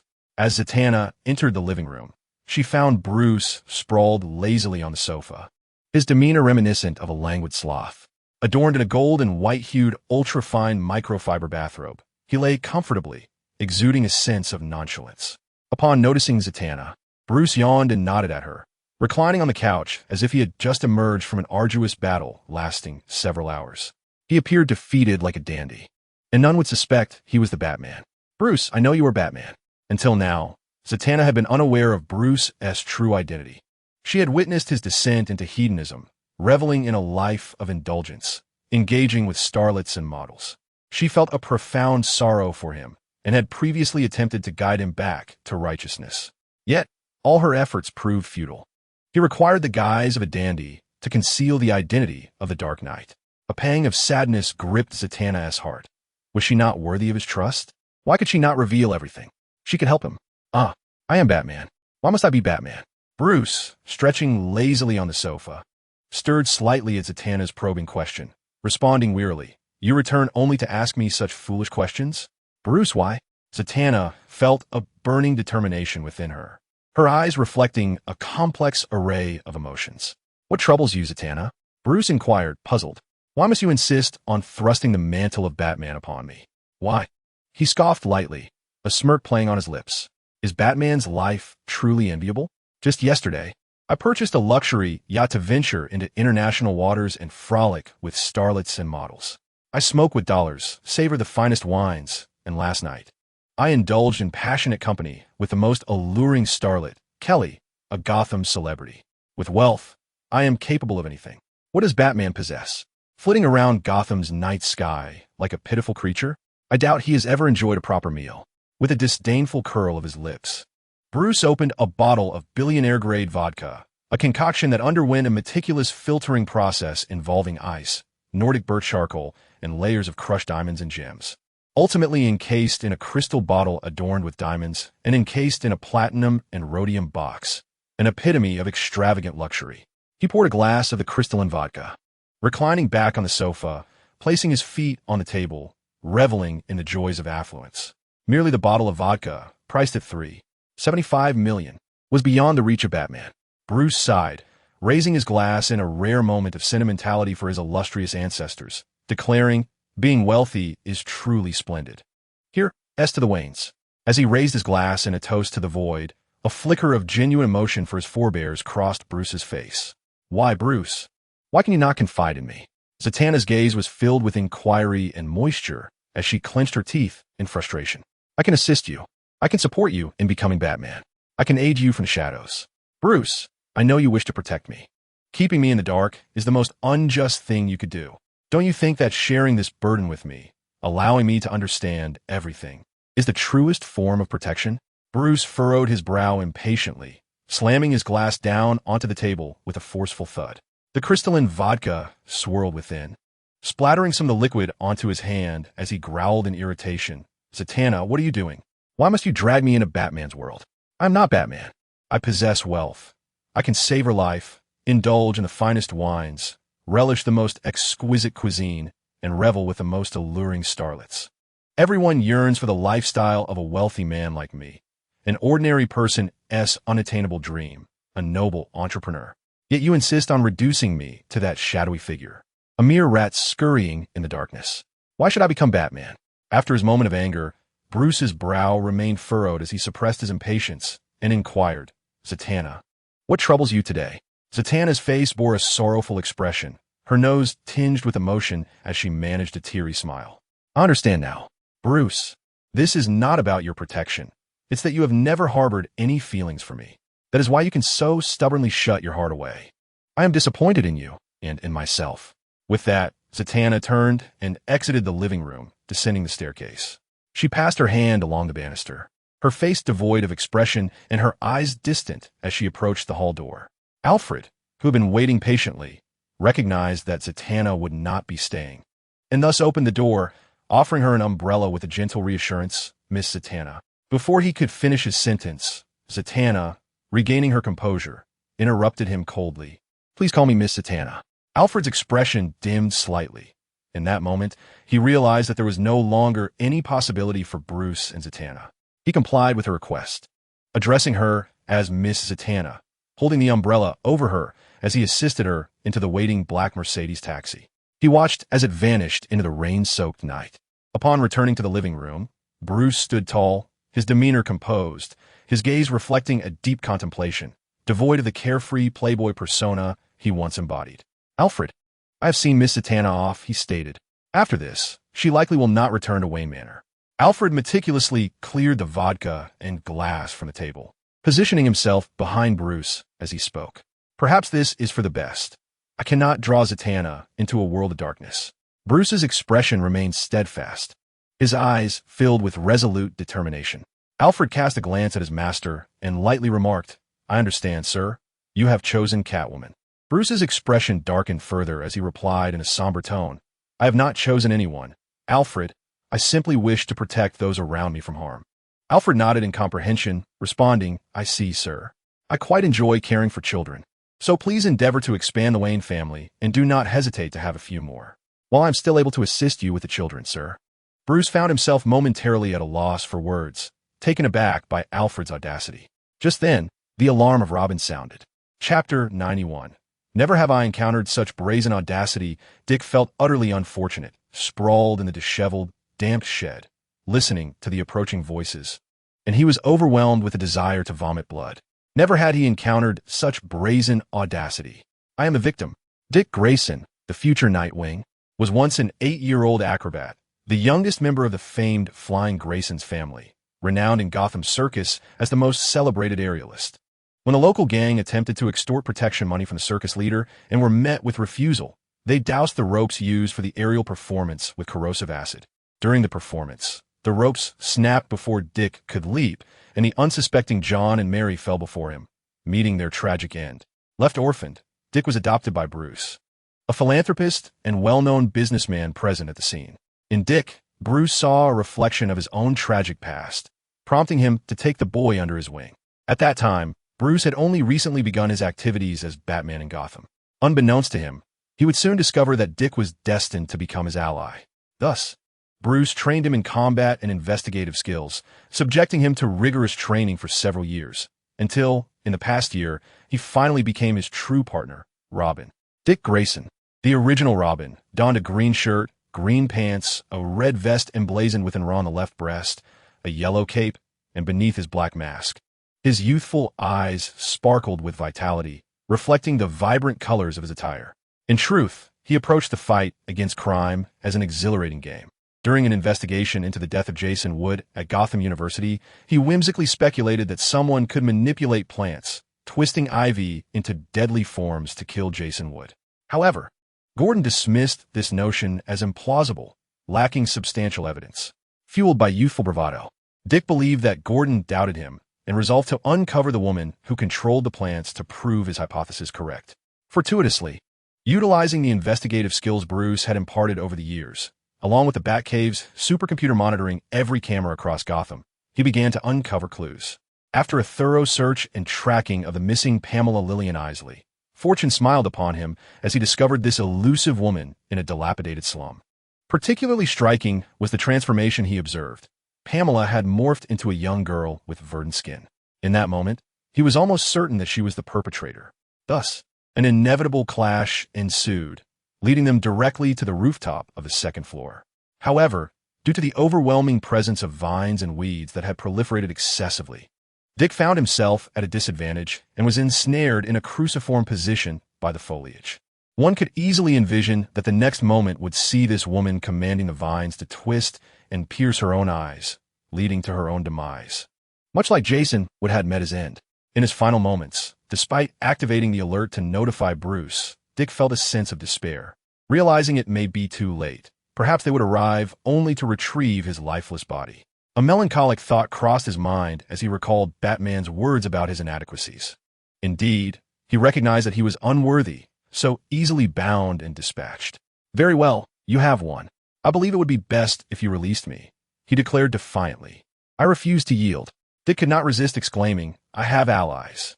While begging for mercy was out of the question, strategically employing words to persuade her to spare him was a feasible tactic, part of his strategy. Pamela Lillian Isley, her fiery red hair, clinging to her in the gentle rain, exhibited a muted green complexion, her broad forehead and prominent nose lending her features a striking three-dimensional beauty, exuding an air of grandeur. Yet, her current green visage, combined with her cold demeanor, manifested a peculiar allure. Her vital areas were adorned with naturally generated green fuzz, releasing a fresh, earthy aroma beneath the drizzle. As Dick spoke, Pamela remained silent, her green face impassive as she fixed her gaze upon him. Tendrils curling like serpents behind her, coiling into a twisted mass with sharp tips poised to strike. "Calm yourself. Observe my trousers. They are green. My lining is also green. What does this signify? It signifies my affinity for the color green. In truth, I have long cherished plants, sharing a common passion with you, which is why I don these green trousers today." Dick's words began to tumble out in disarray. Who could have foreseen that the illustrious and formidable Dick Grayson would meet his end during a solo mission? Bruce would lose a remarkably astute ally, truly a loss for Batman. Dick found his thoughts spiraling as he gazed at the plant woman commanding the vines, beads of sweat forming on his brow. Fortunately, the persistent drizzle concealed his disarray. He merely wished to meet his demise with a semblance of dignity. Unexpectedly, upon hearing him express his fondness for plants, Poison Ivy paused, her gaze drifting to his trousers, gloves, and the exposed lining, contemplating whether to spare him. After all, he too shared a love for Flora. "Why do you attack me?"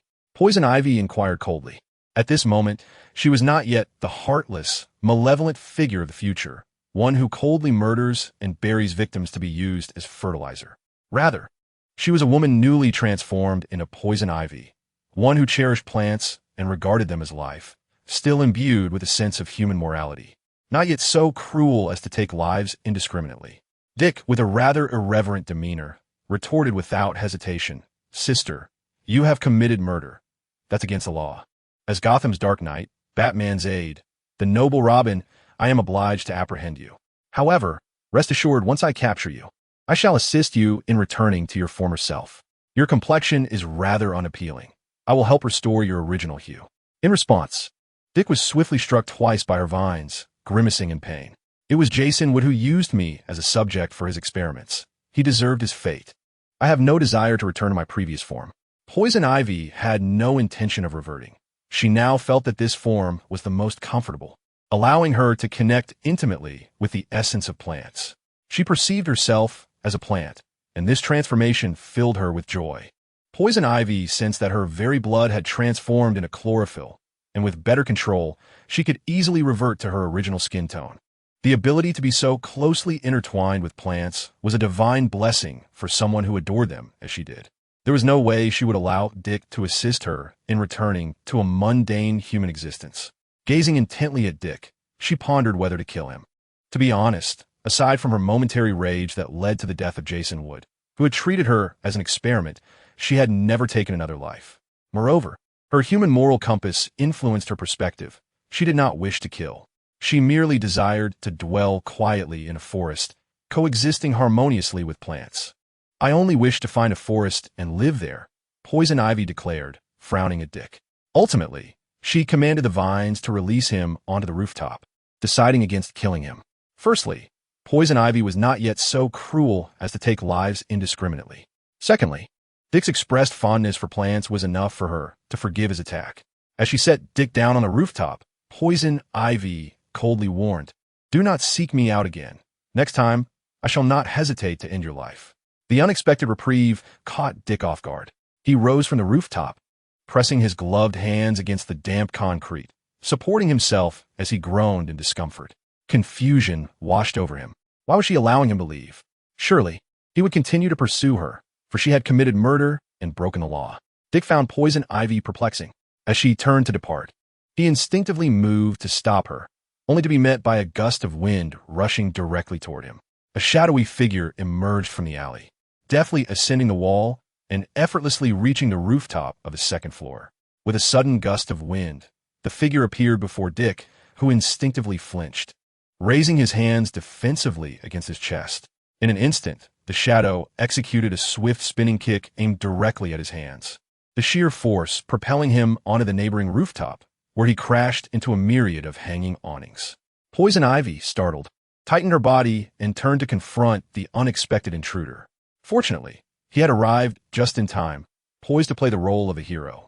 Alex adjusted his disheveled suit with a flourish, his demeanor composed as his gaze roamed over Poison Ivy's entire form. With a tone of resolute conviction, he declared, "I have saved you. You must now pledge yourself to me." Chapter 92. How remarkably unique. A fierce confrontation ensued between Alex and Poison Ivy. Upon hearing Alex's unwavering demand for her to commit herself to him, Poison Ivy's pale green complexion darkened with fury, her heart turning cold. His authoritative tone ignited a deep-seated anger within her, reminiscent of Jason Wood's reckless disregard for her well-being, treating her as a mere subject for experimentation, injecting her with drugs, evoking her loathing. In that moment, she felt a profound disdain for all men, perceiving them as inherently filthy beings. Her enchanting presence shone through the rain-soaked night, radiating a faint green glow. Her body was strikingly beautiful, adorned with velvety green foliage in sensitive areas. Fiery red hair clinging to her skin, and her pale green complexion only enhanced her allure, infusing her with a captivating blend of charm and innocence amidst the downpour. Yet, her expression was one of icy rage, her eyes filled with hostility. With a wave of her hand, she summoned vines that twisted behind her, sharpening into lethal points, aimed directly at Alex in the shadowy rain. Alex's psychic energy surged forth from his fair-skinned hands, forming serrated edges that sliced through the rain, creating an invisible chainsaw effect. As he engaged in a dual-wielding motion, he effortlessly severed the tendrils and the falling rain, the scene unfolding like a beautifully orchestrated dance. The vines and rain splattered around them, and amidst the chaos, Alex beheld Poison Ivy as striking silhouette against the night, inhaling the refreshing scent of the green vines. It was indeed a picturesque scene, yet dissatisfaction brewed within him. Here he was, the gallant hero, yet he found himself under attack from the very beauty he sought to rescue. Was it his lack of charm and grace, his failure to inspire her allegiance, that prompted her aggression? Alex, never one to coddle women, resolved to calm Poison Ivy, advancing towards her with his unseen electromagnetic chainsaw energy. Poison Ivy was not skilled in hand-to-hand combat. Whether in television or comics, she was always the quintessential schemer, a vengeful and cunning female character. In truth, had the surrounding area not been cluttered with abandoned buildings and rampant vines, Dick, in his youthful arrogance, might not have met such an easy defeat. After all, the Poison Ivy had merely acquired the ability to control plants in a matter of days, her application of this power still rudimentary. The sheer number of surrounding vines and weeds was overwhelming, enough to smother Dick completely, binding him in a shroud of greenery. Witnessing Alex approach with the casualness of mowing grass, her expression darkened, her heart aching for the evergreen vines that were being severed. Damn it! Seeing her nurtured vines being cut, she felt a mix of sorrow and rage, her eyes narrowing like those of a viper as she fixed her gaze upon the advancing Alex, continuously summoning forth more vines and greenery. The tendrils and grass surged forth, slithering around the dilapidated walls, riddled with countless small holes, as if imbued with life, encircling Alex in a serpentine embrace, creating a spectacle of astonishing beauty. At this point, Alex no longer needed to wield his hands like scythes. Instead, he let his arms fall naturally, harnessing his telekinetic prowess to envelop himself, forming a towering chainsaw of energy. The writhing vines and grass that crawled from the ground twisted towards his feet, only to be met by an invisible serrated edge, which effortlessly severed them, sending the remnants soaring skyward. Rain and an abundance of vines erupted in a verdant display against the night, exuding a refreshing aroma of greenery. Alex resembled a transformed Super Saiyan, untouched by the chaos of flying foliage and falling rain, as he ascended with magnetic force, steadily approaching the Poison Ivy. With gritted teeth, Poison Ivy's crimson locks clung to her skin in the dampness, creating a poignant image of fierce resilience.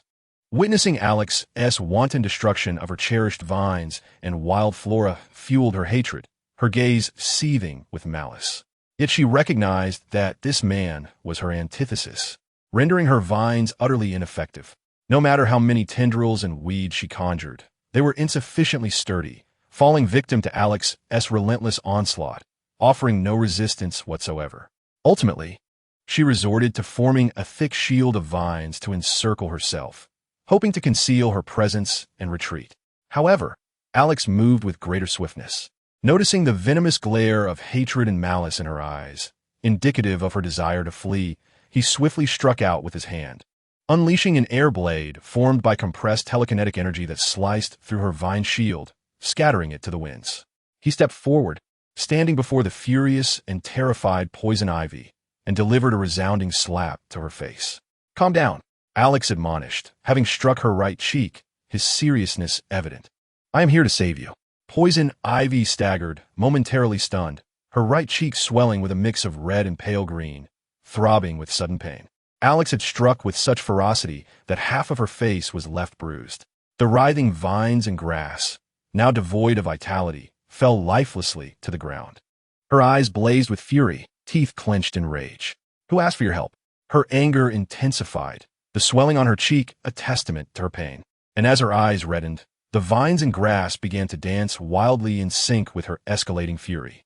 With a resounding slap, Alex delivered another blow with his backhand, sending the staggered Poison Ivy sprawling to the opposite side, her other cheek now swollen, creating a symmetrical visage of injury. The once frenzied vines and verdant grass fell silent, plummeting from the air. This latest strike left Poison Ivy in a daze, her thoughts clouded, even her powers over plants seemingly diminished. "Calm down," Alex urged, unable to conceal his frown as he observed the dilation of her pupils, fearing she might be rendered simple-minded. Reluctantly, he lowered his hand, unable to bring himself to strike further at a character he so cherished. Continuing this way might lead to acquiring a fool instead. In Gotham, several female characters captured the hearts of many. Undoubtedly, Harley Quinn reigned supreme, followed by others such as Barbara Gordon and Catwoman. Yet, Alex felt indifferent toward them all, his affections firmly anchored in Poison Ivy. Why this preference? A mere glance at her image on an encyclopedia would suffice to explain. When he beheld the real Poison Ivy, strikingly reminiscent of that picture, a blend of sensuality and purity, it was irresistible. Alex found himself utterly captivated, yearning to keep her as part of his collection, determined that she should not slip away from his grasp. Witnessing Poison Ivy's indifference to his charm, her lack of attraction to his striking appearance, pierced Alex's heart. "How can you refuse my goodwill?" he lamented, his expression pained. With a decisive strike, he rendered her unconscious, her form collapsing onto the rooftop. He turned away, contemplating in the rain-drenched night, marveling at her uniqueness, her lack of response to his beauty, unlike other women who would flock to him at the sight of his visage. Truly remarkable, he adored it. Chapter 93. Dick's little tricks. Alex lingered a moment in the rain-soaked night, quietly admiring Poison Ivy's graceful form sprawled on the rooftop. She lay there, alluring and elegant, the dampness of the rooftop clinging to her skin as the light rain glistened upon her. Adorned in verdant velvet and with fiery red hair, she embodied a mesmerizing blend of sensuality and innocence, evoking both admiration and compassion, a true enchantress. Suddenly, like a master of stealth, Alex descended from the rooftop, landing in an alleyway. After traversing a few steps, he found himself on a muddy path. There, by the side, stood a slight, shadowy figure clad in an oversized brown trench coat, frozen in place, his face immobile. Were it not for the faint sign of breath, one might mistake him for a standing corpse. It was Gordon, brought here by Alex from the police station. Given Gordon's temperament, he was naturally reluctant to assist Alex in locating Batman.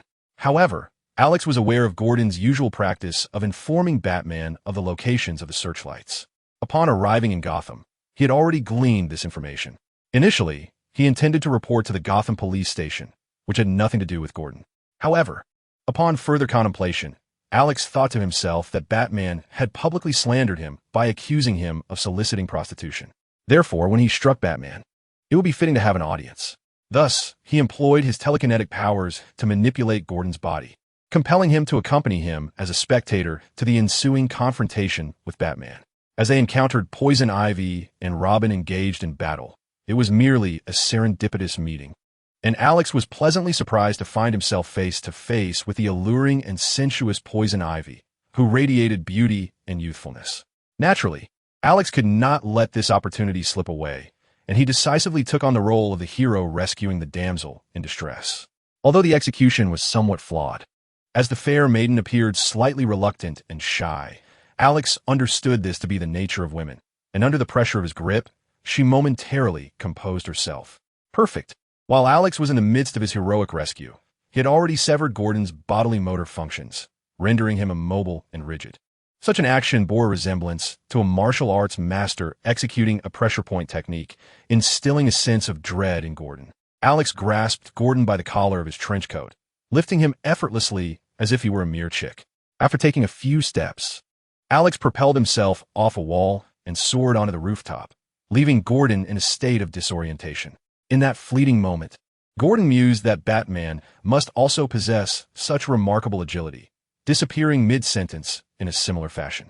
As Alex ascended to the rooftop, suddenly, two bat-shaped projectiles sliced through the rain, splattering droplets like wheels hurtling toward him. Dick, hidden nearby, seized the moment to launch a surprise attack.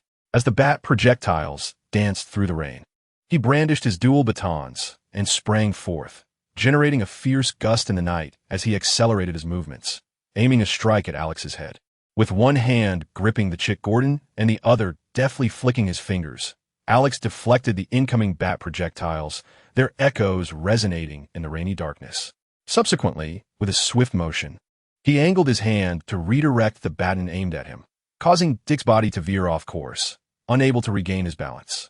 Dick, startled, recalled witnessing Alex's extraordinary prowess while lying in wait, as he seemed to transform into a super scion, effortlessly dispatching all of Poison Ivy's vines. Thus, in his ambush, he did not hold back, launching a fierce strike with the intention of incapacitating Alex. However, with a mere flick of Alex's hand, he was thrown off balance and began to topple. Remaining composed, Dick instinctively prepared to roll away from Alex, just as Alex's hand, seemingly imbued with magic, reached out towards him. Dick watched in astonishment as Alex's hand reached towards his neck, a surge of fear gripping him. Though the movement appeared slow, he found himself unable to react, his body ensnared as if mired in quicksand. Alex's hand traversed his neck, grasping the cloak and fabric behind him. With a sudden jerk, he drained all strength from Dick's body, lifting him effortlessly as though he were a mere chick. "Well done. Batman has trained you well," Alex nodded, acknowledging Dick's attempted ambush. His earlier kick had been light and devoid of malice. Yet he was taken aback that this Robin did not seize the opportunity to escape, but rather chose to launch a sneak attack. Alex mused that it was fortuitous, allowing this Robin to play the role of an observer. Dick felt utterly humiliated, akin to a drenched chicken, grappling with the psychological blow. Not only had he been ensnared by Poison Ivy's vines, but now he had failed to land a surprise attack on Alex, who had effortlessly captured him, igniting doubts within Dick about his qualifications as Batman's aide. Under Batman's tutelage for years, his first outing had been a dismal failure. He was still just a child. Gordon, witnessing Robin's failed ambush and his subsequent capture, felt a surge of anxiety, fearing that Alex might harm the young hero. Yet, Dick, possessing a resilient spirit, quickly regained his composure. Sensing his own helplessness, unsure of Alex's methods, he refused to yield. Upon hearing Alex mention Batman, he seized the moment, declaring, "I am not a child. I'm stronger than Batman."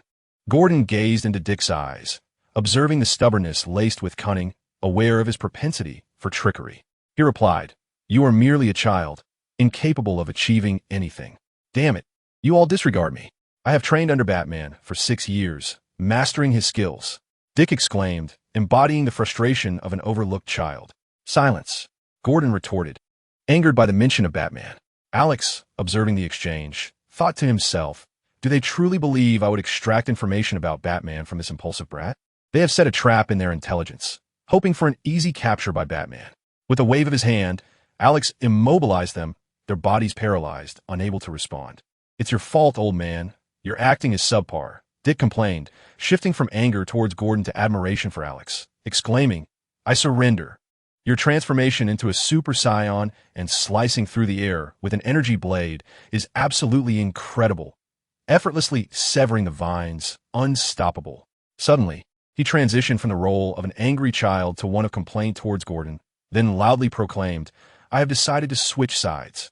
"Be quiet, you insolent child," Gordon replied, standing tall, his gaze steady as he turned to Alex, asking, "What do you intend to do?" "I have no intention of doing anything, and it is none of your concern," Alex replied. "I will allow you to leave after you witness my confrontation with Batman." Alex shook his head, his fingers weaving through the strands of Dick's hair beside his ear. As Dick cried out in terror, "What are you doing?" Alex deftly extracted a communication device the size of a half-fingernail. Casting a sidelong glance at Dick's complex expression, he spoke softly into the device, "Batman, I await your arrival." Chapter 94. Today, I intend to strike you. The sky was laden with thick, dark clouds, heavy and oppressive, casting a shadow over the city as if it were birthed from its very depths, lingering ominously on the horizon. A persistent drizzle fell, incessantly pattering down. The land lay desolate, with houses scattered like a myriad of cow hairs, most roofs barely 2 stories high, overrun with weeds and creeping vines. Once, a chemical plant had recklessly released pollutants in this area, harmful to human health, including radioactive substances. Even the homeless, seeking refuge from darkness, would not choose to dwell here for long. Alex stood atop a rooftop, his figure as straight as a javelin, poised against the world, his serene and solemn silhouette waiting in quiet anticipation. The fine rain trickled onto his suit, droplets clinging to his hair, bestowing upon him a radiant sheen in the night. He exuded elegance, donning glasses, his demeanor impeccable, standing gracefully amidst the shadows. Behind him, Gordon and Dick exchanged concerned glances, their expressions laden with unease. The man before them was unlike any adversary Batman had encountered, tall, handsome, and exuding an ethereal charm. As they gazed at Alex from behind, they were suddenly engulfed by an overwhelming pressure, akin to gazing up at a towering mountain, making them acutely aware of their own insignificance. This imposing figure instilled an inexplicable weight upon their hearts. He had explicitly declared his intent to confront Batman, treating them as mere spectators, brimming with confidence and devoid of hesitation, resolute in his purpose. Most unsettling was his enigmatic and formidable power. A mere flick of his fingers could extinguish lives, manipulating human bodies as puppets, commanding life and death at his whim, sending a chill through their very souls. The two of them, their faces etched with worry, could not help but feel anxious for Batman. Though Batman was formidable, he could not rival the strength of the man before them. A thunderous rumble echoed from the darkened sky, a subtle yet ominous sound reverberating from the depths of the thick clouds. Alex's body tensed, his eyes glinting with intensity as he raised his head, spotting a bat plane piercing through the heavy clouds. In the night, it resembled a colossal bat unfurling its wings. Forged of cold, black steel, soaring through the darkness, heralding a storm of wind and rain. Standing resolutely in the night, Alex gracefully gestured with his right hand, parting the rain that surged toward him, allowing it to flow around him as he maintained his composure. Only the two individuals immobilized by his pressure point suffered. The Batwing approached from a distance, carrying a significant downpour. A fierce gust of wind drenched them, causing their eyes to water, their faces contorted in discomfort. The Batwing, boasting extraordinary performance, hovered against the dark backdrop, cutting through the relentless rain, akin to a dark sovereign surveying the earth with wings spread wide. A shadow rose atop the Batwing, exchanging glances with Alex from afar. In the nocturnal realm, two gazes pierced through the rain-soaked veil. Batman stood poised on the Batwing, with ominous clouds looming behind him, his black cape billowing dramatically, resembling a harbinger of terror in the night. From his elevated position, his gaze was steady as he scrutinized Alex's striking features, which shimmered under the rain, as if radiating an ethereal glow. This was a manifestation of Alex's telekinetic prowess, the raindrops clinging to him imparting a divine luminescence. In truth, Batman harbored no profound animosity toward Alex. From his perspective, leveraging Alex's indiscretions to pursue the holiday assassin was a trivial matter. He was willing to offer an apology. However, demanding a $100 million compensation was utterly unreasonable. Yet, Alex clearly disagreed. Apologize? Who desires a hollow apology? Did I grant you permission to exploit me? Come down, unless you intend to unleash the Batwing-S cannons upon me. Alex's eyes sparkled as he fixed his gaze upon Batman, a smirk curling his lips, disdain dripping from his voice. His utterance, amplified by his telekinetic ability, resonated like thunder, shaking the very heavens. The sound rippled through the rain, creating a cacophony that rolled toward Batman, sweeping aside the curtain of rain brought by the Batwing. A spectacle of sheer terror. It was as if a single command could dim the heavens, the sound reverberating with a force greater than that of military alarms. A scene profoundly unsettling. Just one utterance generated a sonic wave that echoed through the cosmos, causing the rain to billow, surpassing even the loudest of horns. Was this truly human? Gordon and Dick were struck with awe, their pupils constricting in fear. This was merely an amplification of his telekinetic ability, a technique to expand the sound waves, a mere trifle for Alex. Gordon and Dick, unaware of the full extent of Alex's powers, felt a surge of trepidation, their concern for Batman's safety intensifying. Beneath the mask, Batman's eyes deepened with resolve. The grand sound waves, accompanied by the cascading raindrops, struck his chin, seeping into his very being, bringing a chill. The reverberations echoed in his ears, deafening. Witnessing this overwhelming wave of sound, it felt as though the entire world was engulfed by this colossal force. He understood the nature of it, yet a profound sense of unease lingered within him. He recalled Alex's explanations of telekinesis to Copperhead.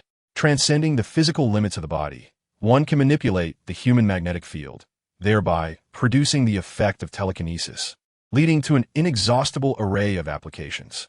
At this moment, it is through the power of the magnetic field that sound amplifies and spirals, creating a thunderous wave that stirs the rain and conjures a breathtaking spectacle that diminishes the very essence of the world.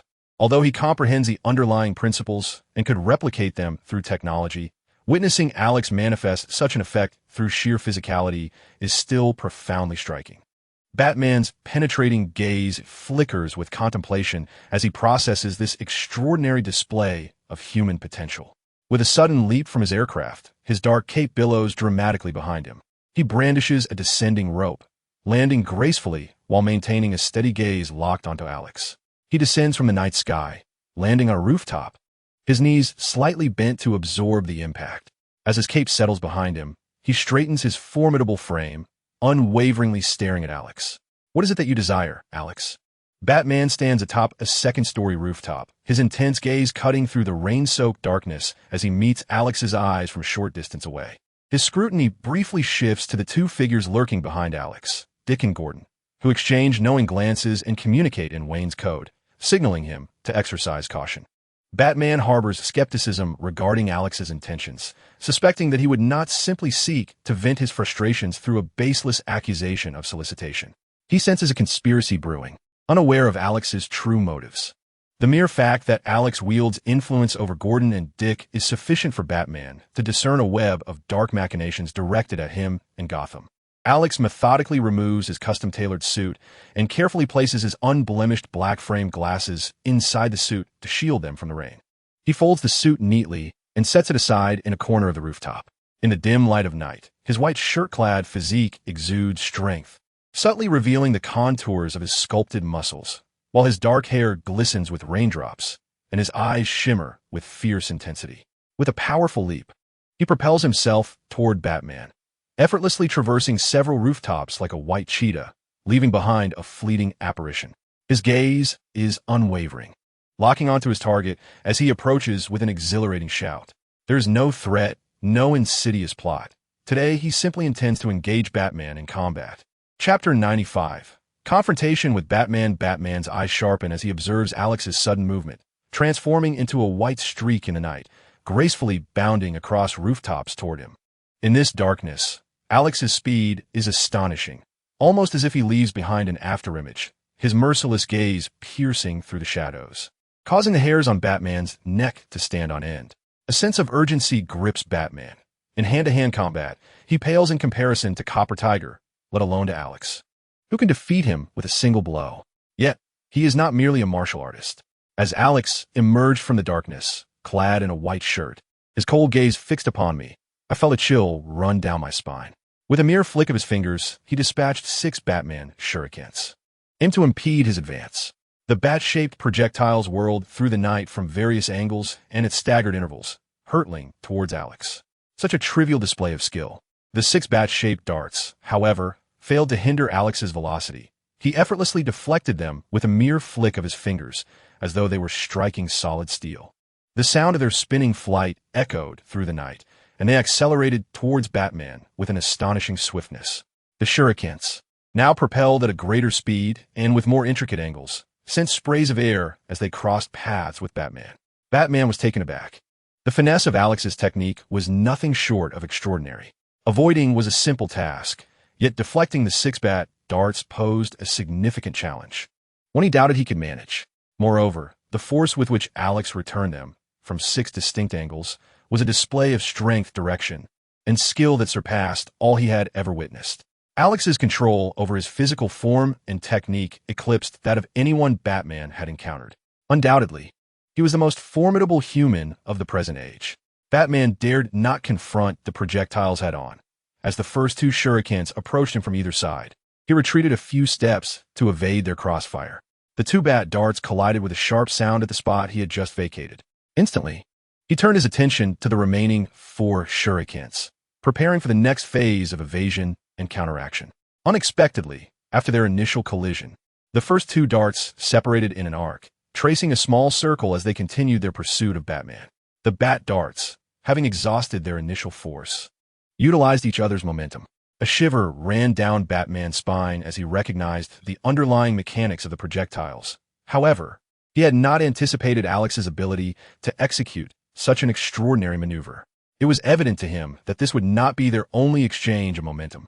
He hastily retreated, finding himself at the edge of the rooftop. Batman understood that further surprises awaited him. The flight paths of the remaining 4 shurikens materialized before his eyes, and in an instant, he realized that Alex intended to force him into the alley below. Should he continue to evade on the rooftop or attempt to counterattack the bat darts, he would undoubtedly fall into Alex's rhythm of combat. A thought crossed Batman's mind as he witnessed Alex charging towards him, closing the distance. Instead of leaping into the alley, he charged his bat cape and leapt backward from the rooftop. The cape billowed around him, filled with air, resembling a great bat with outstretched wings, soaring as if pulled skyward. Suspended in the night sky, Batman gazed down at the unfolding scene. The 6 bat shurikens converged from different angles once more, readying for another cross-collision. The mechanics of their flight, spiraling and twirling, presented an incredible spectacle before him. At last, the bat-like projectiles converged, striking at various angles down the narrow alley. As long as he remained on the rooftops or within the alley, it was inevitable that one or two of those darts would find their mark. When that time came, Alex would charge directly at him, threatening to incapacitate him. Batman felt a surge of apprehension as he evaded the projectiles, his gaze fixed on the advancing Alex. Alex was not taken by surprise. Although Batman's combat skills and physical prowess did not surpass his own, he was not someone to be easily trifled with. "Get down here," Alex shouted, his relentless pursuit unwavering. His fierce gaze locked onto the Batman above. He leaped onto the rooftop where Batman had initially stood, smashing through the rooftop with a powerful stomp. In the darkness, he appeared formidable in his white attire, his fingers curling like the talons of an eagle as he reached for the Batman high above. The magnetic force he commanded coalesced from his outstretched hand. While the ability to emanate a magnetic field typically had a limited range of about half a meter, when concentrated into a shape resembling a hand, its reach significantly extended. Batman was not beyond reach. With his formidable leg strength, he could leap towards the Dark Knight, still within the range of Alex's attack. He concentrated all his magnetic energy into one hand, extending it into the night sky like an eagle's claw. The fine rain fell upon the transparent, elongated magnetic field, revealing a curved outline resembling a sinister hand reaching out towards Batman. The speed and urgency of the strike were overwhelming. As Alex charged forward, Batman attempted to deploy his projectiles to thwart his advance. However, instead of hindering Alex, he found himself hindered by his own darts, compelled to glide temporarily above the fray to evade Alex's onslaught, hoping to reason with him and quell his fury. But Alex showed no signs of hesitation, leaping up to seize him with his claw-like hand. Batman, not possessing the ability to fly, relied on his equipment for a gliding maneuver. In the air, he was less agile than Alex's magnetic force, and soon found himself ensnared, feeling the grip of Alex's claw tighten around his side. Despite his Kevlar and titanium suit, engineered to be bulletproof, blast-resistant, impact-resistant, cut-resistant, and fire-insulated, he couldn't escape the sheer strength of Alex's magnetic grasp, which began to crush his ribs, sending pain coursing through his mind. Batman's pupils contracted as he swiftly activated his countermeasures. In the realm of DC, he was often hailed as the strongest. There exists an unspoken decree within DC Comics. Batman is the ultimate champion. This mortal surpasses the vast majority of superhumans in combat prowess. He possesses an uncanny ability to anticipate his adversary's moves, always equipped with the appropriate tools for any scenario, and is capable of triumphing over any foe. His martial skills are formidable, his strategies infallible. He requires merely an hour's rest each day, and even after sustaining severe injuries, he rebounds to vibrant health in mere days, his recovery akin to that of Wolverine. Theoretically, given sufficient time, Batman can devise a plan against anyone, leveraging all technology at his disposal and his own intellect to vanquish any enemy. Even Darkseid would be compelled to acknowledge his menace. Although he has yet to reach the apex of his formidable capabilities, he has begun to show signs of his potential. From the moment Alex threatened to reclaim his honor and deliver a beating, Batman has been contemplating and preparing a strategy to confront Alex, even discerning his vulnerabilities. In the next moment, as he is ensnared by the magnetic force of Alex's telekinesis, Batman feels the grip tighten around his side like an eagle's talon, the immense pressure causing excruciating pain against his suit.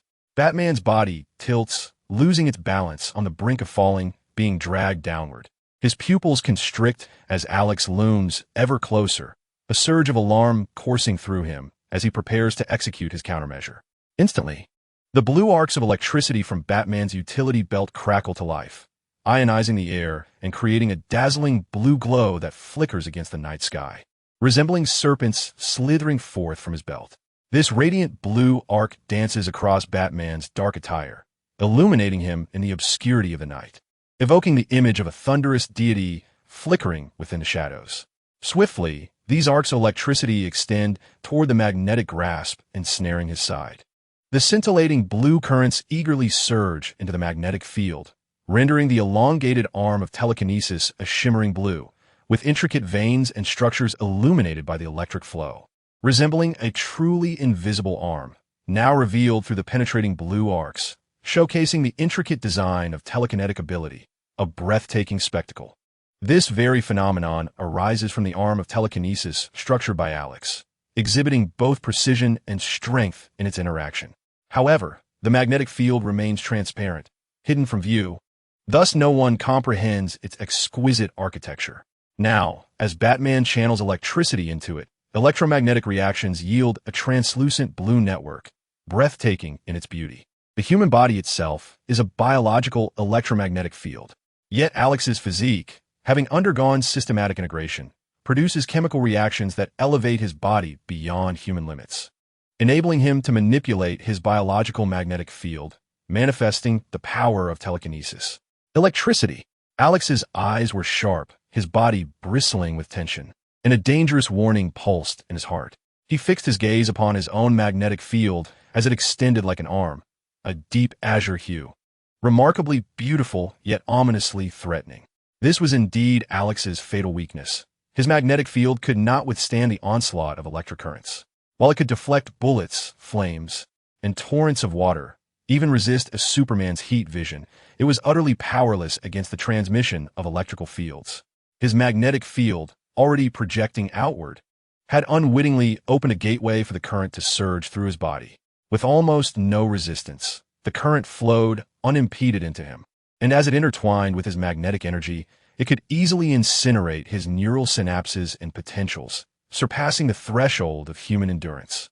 In the instant Alex perceived the danger, he was already ensnared. The magnetic energy dissipated into blue ions against the night sky. A powerful current surged directly through his magnetic field and into his being. His eyes widened, vision blurring, darkness encroaching from all sides. He could no longer command his body. His limbs felt alien, his lungs ceased their rhythmic breaths, and his heart's contractions faltered.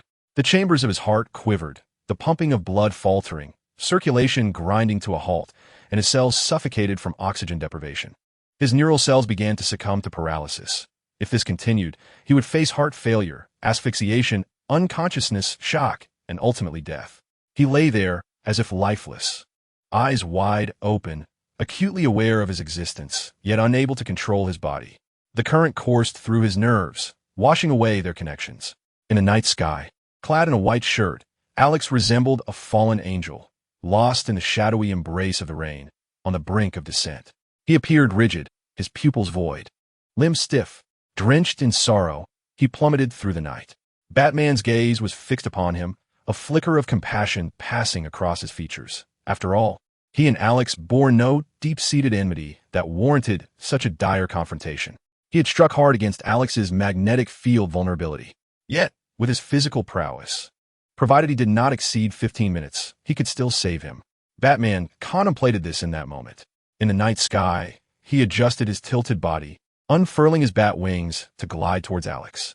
He aimed to lift him and restore his life. The next moment, as Batman neared Alex's body, he was suddenly startled. His body trembled as a long, pale hand swiftly grasped his arm, controlling the wings, clenching like a vice. Alex's dilated pupils focused intently, the hand seizing Batman's arm, his body twisting and flipping in midair, as if a deity had descended upon Batman, his gaze sharp and piercing, delivering a punch aimed directly at him. Did you truly believe you had triumphed? Alex coldly sneered, aware that Batman could recognize his own weaknesses. Did he not realize his own? He delivered a powerful punch to Batman's cheek, swelling half of his face and leaving a dent in his helmet. The tide of battle swiftly turned, sealing Batman's fate. Leaving him unable to even resist, his mind clouded by Alex's assault. Just as Batman had no intention of taking his life, Alex did not seek to end Batman's existence. This blow was merely a slight enhancement of the physical strength of the Copper Tiger, rendering Batman momentarily dazed and unable to counterattack. In that fleeting moment of incapacity, Alex had already ensured Batman's inability to retaliate. A relentless barrage of fists rained down upon Batman, striking heavily at his joints under the night sky. The sound of Batman's anguished scream echoed as he expelled blood, droplets splattering against the darkened heavens, mixing with the rain in a sorrowful lament. His joints fractured under Alex's blows, and instinctively he howled in an attempt to alleviate the torment. Observing that Batman's suffering might awaken his will to fight, Alex sent another punch crashing into his forehead, nearly stunning him into unconsciousness.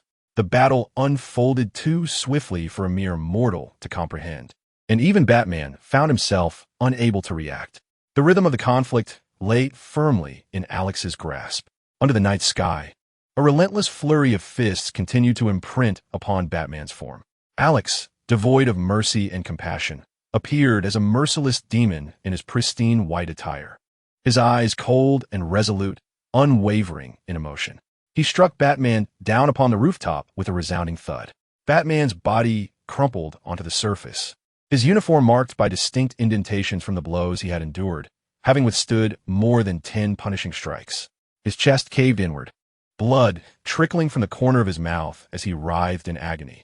The rain fell mournfully, accentuating the grim scene. Batman, in the distance.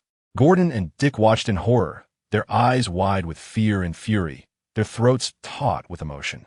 They witnessed Batman being mercilessly beaten into unconsciousness. Their hearts filled with dread and rage as they fixated on him, trembling with both fear and anger. Batman had faced defeat before, but never in such a devastating manner. The sight was horrific, evoking terror.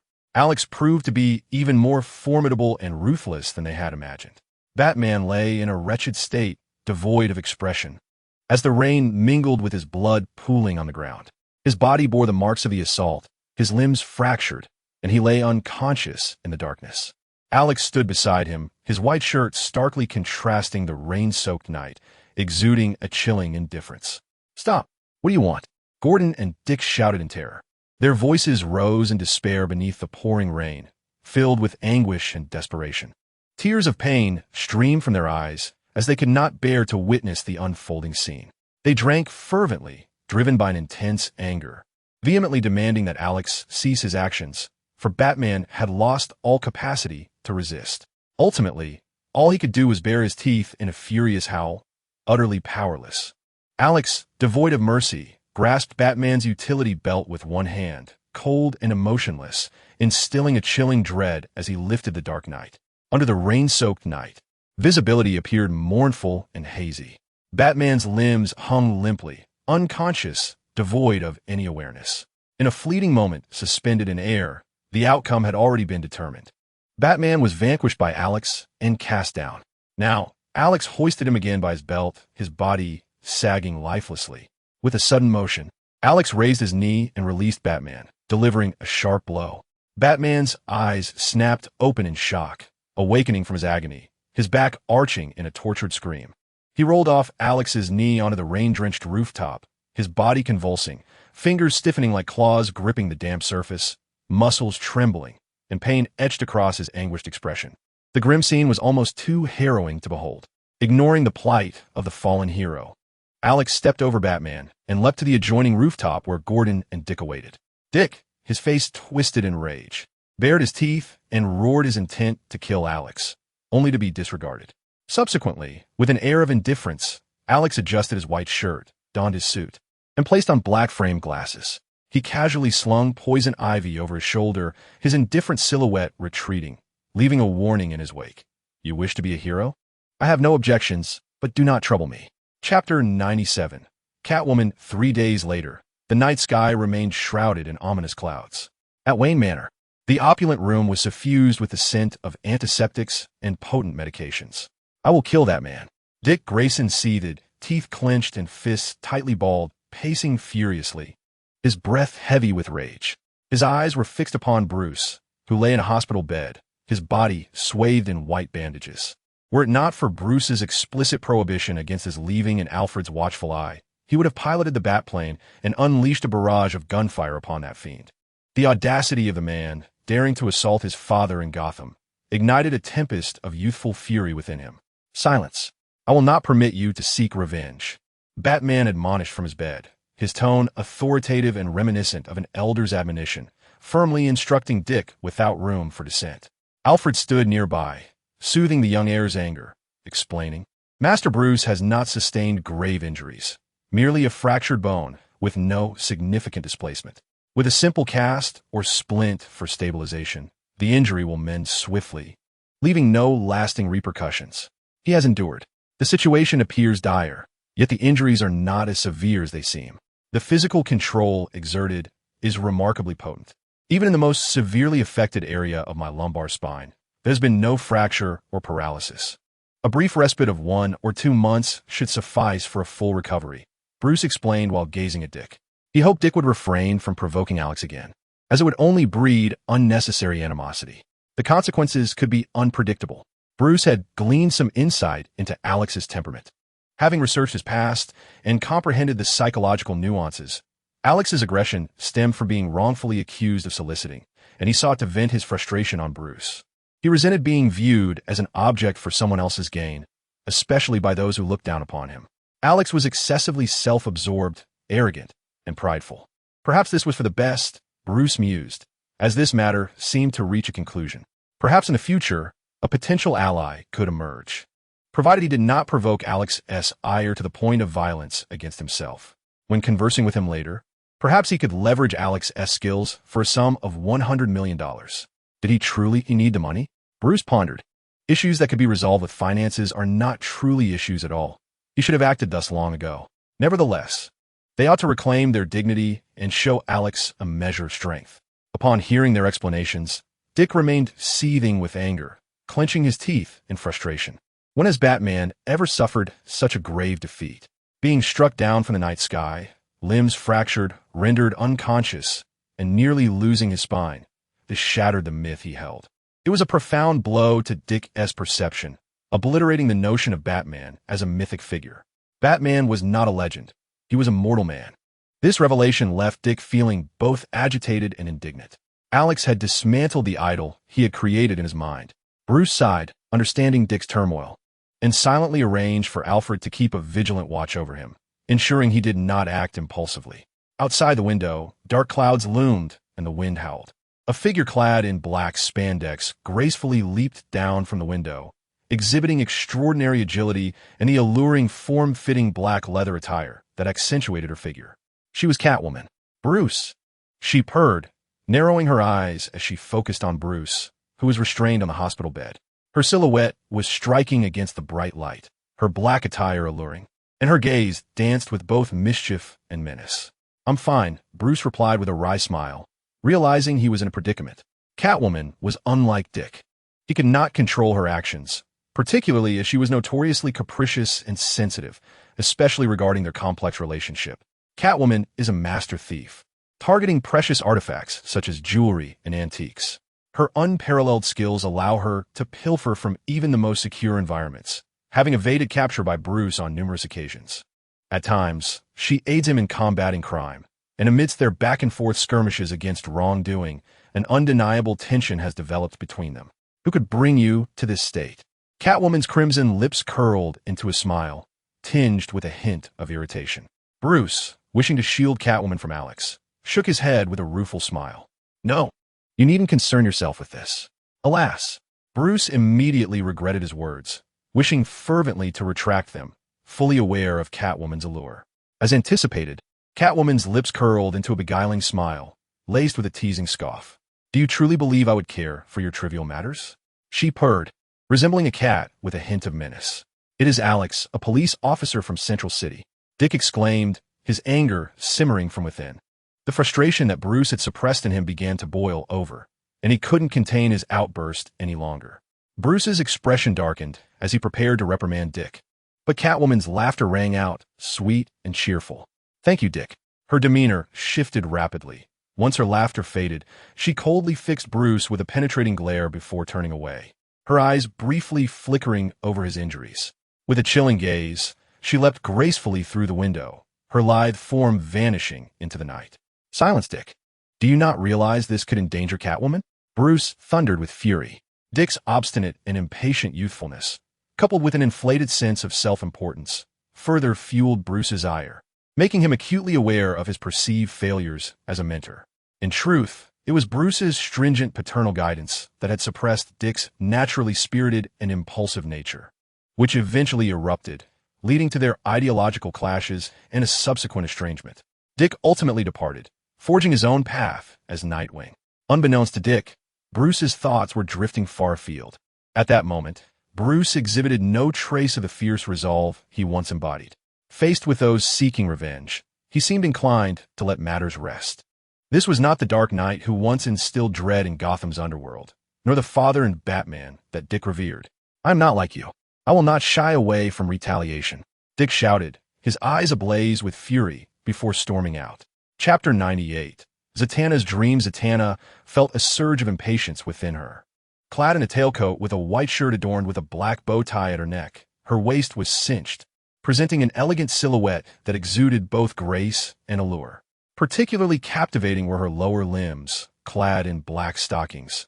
Her thighs were firm, and her calves elongated, markedly different from the flabby limbs often seen on less active women. Her physique was taut and dynamic, a testament to her vitality. Regularly engaging in fitness, she exudes an extraordinary vitality, embodying the essence of a dynamic beauty, a paragon of exuberance and sensuality. She radiates a captivating allure, a blend of femininity and vigor. Sitting on the sofa, her long, toned legs clad in black stockings are elegantly crossed, her red-soled high heels tapping rhythmically in the air. With her arms crossed beneath her chest, her right fingers incessantly drumming against her left arm, her expression betrays a simmering impatience and irritation. Particularly irksome is the cacophony emanating from just beyond a door, where the voices of Alex and Poison Ivy resonate early in the morning. Zatanna's countenance darkens, her mood soured by discomfort and annoyance. Damn it, she mutters under her breath, her high heels tapping more fervently, her frustration mounting. The sounds spilling through the door are like an incantation, casting a shadow over her mood, leaving her restless and brooding. Cursed Alex, you were the one who chose this outfit for me, Zatanna thinks, feeling a pang of resentment. How could he abandon his friend for the company of another woman? She had even taken him on a tour of Gotham. This ensemble, a stunning performance outfit, was handpicked during their shopping expedition together, and indeed, it looked exquisite on her. After Alex had dealt with Batman, Zatanna had visited Bruce, discovering he was unharmed, and thus she had not dwelled on it further. For 3 days, she had sought solace, exploring Gotham with Alex, their every moment together igniting an unprecedented connection within her. The past, particularly her childhood bond with Bruce, felt distant and insignificant, especially since Alex wholeheartedly supported her aspiration to become a stage magician, securing her a performance opportunity with Gotham Circus. The prospect thrilled her beyond measure, bringing tears of joy to her eyes. She felt elated, nearly bursting with excitement that day.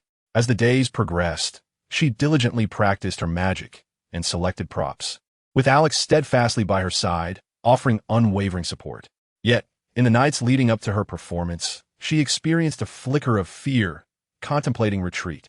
For she had never faced an audience of such magnitude. Hundreds of pairs of eyes would be fixed upon her on stage. This was uncharted territory for her. However, bolstered by Alex's encouragement, she summoned her courage to continue rehearsing her magic. Today marks the day of her debut. Early in the morning, clad in her elegant attire, she arrived at the villa she had lent to Alex, intending to refine their magic routine together. To her dismay, she was greeted by the unmistakable sounds of intimacy between Alex and Poison Ivy. At such a moment, she could hardly intrude. It was only after 5 long hours that the noise ceased. Zatanna's expression darkened, her eyes seething as she glared at Alex when he finally opened the door. I believe the time is 7:00 p.m., he remarked nonchalantly, donning a pair of shorts that showcased his well-defined physique, pondering momentarily. He was certain he had not erred. It was indeed 7:00 p.m. However, I must first visit the circus to prepare the scene for rehearsal. I had been in the living room since 7, and Zatanna, biting her lip in frustration, lamented the 5 long hours. I had no idea how long they had been working before my arrival. Are you a beast? Are you a brute? You should have made an appointment and informed me beforehand. Alex thought to himself, understanding that Zatanna, being anxious about her first performance, was feeling a bit on edge. He nodded solemnly and said, I understand. I'll take a quick shower and then we'll move everything to the circus. We still have 8 hours, which is ample time to familiarize ourselves with the stage and practice the magic. Do not fret, you will succeed. His serious demeanor quelled some of Zatanna's irritation. In that moment, she realized that her impatience was unwarranted. She hadn't communicated with Alex in advance, yet he had still helped her contact the circus, giving her the opportunity to perform. He had done so much already, accompanying her to purchase magic props, offering advice, and helping her select costumes, Her own anxiety and slight temper were indeed inappropriate. "I'm sorry, I'm a bit nervous," Zatanna apologized, feeling her heart racing chaotically. Alex approached her, gently placing his hands on her shoulders. Her shoulders were broad, and she looked splendid in her gown, requiring no shoulder pads. He gazed into her eyes and reassured her. "There's no need to be anxious. Trust in the magic you have practiced since childhood. Believe in yourself and also in my judgment. You can do this." His eyes sparkled as he maintained his gaze upon Zatanna. Her heart raced, feeling like a startled deer, her neck stiff and her cheeks flushed with a desire to escape. Yet, she met Alex's gaze steadfastly and nodded firmly. Alex was satisfied, using his eyes to calm her emotions. He instructed Zatanna to wait a moment, and 10 minutes later, after she had showered and donned her suit, they called for a car to transport some larger magic props to the circus. The circus was situated in an upscale neighborhood in the east of the city, where even Gotham's darkness could not extinguish the sounds of joy and laughter during the night. With the ringmaster's permission, Alex began assisting Zatanna in rehearsing her magic on stage. However, the initial moments were anything but smooth. Zatanna, distracted, mismanaged the sequence of releasing doves, confetti, and coordinating the special lighting effects, resulting in a rather chaotic display. Alex furrowed his brow. "Focus, Zatanna. This is your dream, your first performance on stage, albeit only for 15 minutes. Yet, it is precisely this brevity that makes it precious. This is a test from the ringmaster to determine your place in pursuing your dreams. It is a challenge from the audience. These fleeting 15 minutes will decide whether you possess the ability to captivate their attention and secure your place on this stage. Moreover, it is a test of your own courage and willpower to remain on stage. You must shine brightly. Cast aside your thoughts, discard your shame, and embrace laughter. Toss your magic wand into the air and release the white dove, expressing your astonishment. Smile broadly. Kick your legs high. You are the embodiment of cheerfulness, bringing joy to those around you. Children will erupt into laughter upon seeing you, while adults will gaze in awe. Cast away your childhood sweetheart from your mind. Let him roll away from your thoughts. Do not let anything hinder your performance." Noticing Zatanna's momentary distraction, Alex glared fiercely, admonishing her without mercy. What else is there to ponder? Still thinking of childhood sweethearts? He would not allow it. In this moment, he permitted only Zatanna to pursue her dreams, to witness her transformation into a stage magician, to see someone with aspirations chase after them. Zatanna had never witnessed Alex's serious demeanor before. Hearing his fierce reprimand left her momentarily stunned, quickly warming her heart with a delightful sensation. At that moment, she perceived a different side of Alex, one that was refreshingly new, igniting a sense of mischievous joy within her. With a playful smirk, she retorted, "I am not thinking about any childhood sweetheart." With her dark red makeup accentuating her features, she glanced sideways at Alex, standing tall with her chest out, her magic wand flipping and twirling as it reached for the sky. She turned gracefully, her long legs poised on stage, lifting her chin and curling her lips. "It is time to showcase my true skills." Chapter 99. Zatanna's performance within the Gotham Circus. The audience gradually filled the seats, the atmosphere in the vast tent growing increasingly lively. By the time Alex emerged from backstage and ascended to the audience area, the performance was already halfway through. The circus showcased a plethora of acts: women's aerial silks, duo acrobatics, trampoline performances, archery, hula hoops, diabolo, highball drumming, clowns, slacklining, African diamond acts, trick basketball, flying trapeze. The comical Frankenstein on the parallel bars, trampolining, male handstands, and the magic wheel, all eliciting gasps and applause from the enthralled crowd. Zatanna's entrance was not timed favorably, particularly after the audience had experienced a series of thrilling performances. Everyone experiences a fatigue phase that necessitates a respite, and she found herself stepping onto the stage during this lull, making it challenging to shine. After a well-known magician concluded his act, Zatanna, a novice on stage, suddenly leapt into the spotlight, revealing her beautiful smile and gleaming teeth, her expression a mix of nervousness and excitement. With her magic wand in hand, she leaned forward and declared, "Do you know who I am? The future's foremost magician.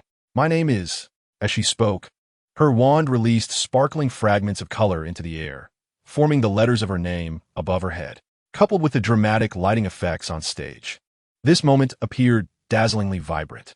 "Oh, This spectacle delighted the audience, prompting whistles and applause, ensuring that they would remember Zatanna's name. In the audience, Alex cupped his hands around his mouth, excitement radiating from him as he shouted, "Bring on something explosive, Zatanna the Magician. This is not enough. Yes, it is not enough. Quickly, reveal your true skills. Let us witness your prowess." At Alex's enthusiastic exclamation, the audience was stirred with anticipation, eager to observe the novice magician's performance. Zatanna, noticing the expectant expressions of the onlookers, felt a warmth spread through her, dispelling any trace of anxiety.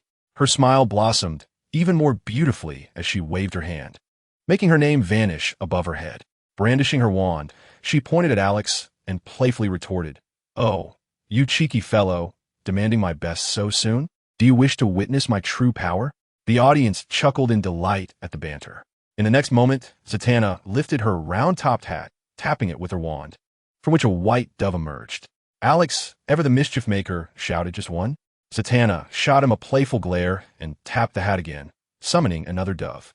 "Only two," Alex exclaimed once more. The audience, now fully engaged, echoed his words. "Only two?" Zatanna tapped the hat yet again, and a third dove soared into the air. "Only three?" The entire audience joined in the fun, their excitement palpable, faces flushed as they cheered. With another tap of her hat, a fourth dove flew forth, and the audience erupted into raucous cheers, reveling in the thrill of teasing the fledgling magician. Zatanna, hands on her hips and feigning indignation, declared, "How dare you all gang up on me? I shall show you what I'm truly capable of." With fervor, she began to rhythmically tap the hat, her expression serious. However, to her dismay, no doves appeared. The audience fell silent, stunned. "Have you run out of doves?" Alex bellowed, prompting whispers of disbelief about a possible failed trick. Suddenly, the hat emitted a peculiar cooing sound, and an unceasing stream of white doves burst forth from the seemingly small black hat, filling the air. Zatanna held her hands aloft, a joyous smile illuminating her face as she spun in place, doves continuing to emerge for over 10 seconds, numbering close to 60 or 70, filling the stage with their fluttering presence. The audience stood agape, mesmerized by the spectacle of doves pouring forth from the tiny hat. While a few doves might be plausible, the sheer volume now flooding the stage defied all logic. How could such a hat contain so many? The audience was left bewildered, grappling with the impossibility of the illusion. Yet, indifferent to the spectacle, the audience marveled at the unique performance of the magician, who, unlike others, conjured a pair of white doves, eliciting cheers that multiplied in fervor. The continuous applause enveloped the atmosphere, with eager anticipation for the next act palpable in the air. "White doves, bring that fellow up here. How dare he disrupt Zatanna's performance?" Zatanna pointed at Alex. All eyes turned towards him, and seeing his fearful demeanor, the crowd erupted into laughter, their excitement intensifying. The doves surged forth in a flurry. Obedient to Zatanna's command, and amidst gasps of astonishment from the audience, they enveloped Alex, lifting him effortlessly to the stage. This spectacle ignited further gasps, especially from the children who tugged at their parents' sleeves, yearning to experience the thrill of being whisked away by the doves. One enchanting and delightful scene it appeared to be. "Thank you, my doves. Now it is time to punish you." Zatanna expressed her gratitude before turning her attention to Alex, who was cowering, hands clasped protectively over his chest. She chuckled, relishing her triumph. "How dare you disrupt the grand debut of the great magician Zatanna? I shall transform you into a woman." The audience could not suppress their smiles, their faces alight with amusement. This performance was indeed captivating. Zatanna, the grand magician, was a source of great entertainment. With a flick of her wand, she tapped Alex on the head, sending a cascade of colorful, shimmering confetti cascading down like a waterfall. In that dazzling moment, Alex's suit vanished, replaced by a voluminous, exquisite powder blue princess gown, prompting cheers and gasps from the audience, with some audacious souls whistling their admiration for the lovely figure before them. Dumbfounded, Alex looked down at himself, pulling at the collar, and peered down in disbelief. The audience erupted in laughter at his bewildered expression. "Damn you, Zatanna. How could you toy with the audience?" At that moment, the ringmaster of the circus burst onto the scene. Zatanna recoiled, covering her mouth in shock. "Oh no, the ringmaster has discovered me." "The ringmaster?" His rotund figure, hurrying in a flustered manner, sought to apprehend Zatanna, but she nimbly leapt away, vanishing from sight, prompting yet another round of astonished gasps from the audience. Zatanna had disappeared from the stage. The ringmaster, bewildered and irate, searched in vain for her, ultimately resorting to urging the dazed Alex to leave the stage while preparing to announce the end of Zatanna's performance. "This is my time. I have not yet concluded." Suddenly, Zatanna reappeared, her long, slender legs gracefully suspended from the aerial hoop, a radiant smile illuminating her face as she descended.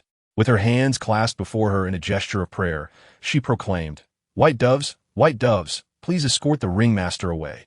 I wish to continue my performance." As the doves took to the skies once more, amidst the ringmaster's exclamations of, "Hey, what do you intend to do?" "These doves are mine." The birds laboriously clustered around him, soaring away from the stage. The audience erupted with laughter. "Dear friends, I have returned." Zatanna, with her enchanting beauty, radiated a brilliant smile as she executed a graceful somersault and descended onto the stage, raising her hands triumphantly. The audience, beaming with joy, applauded thunderously.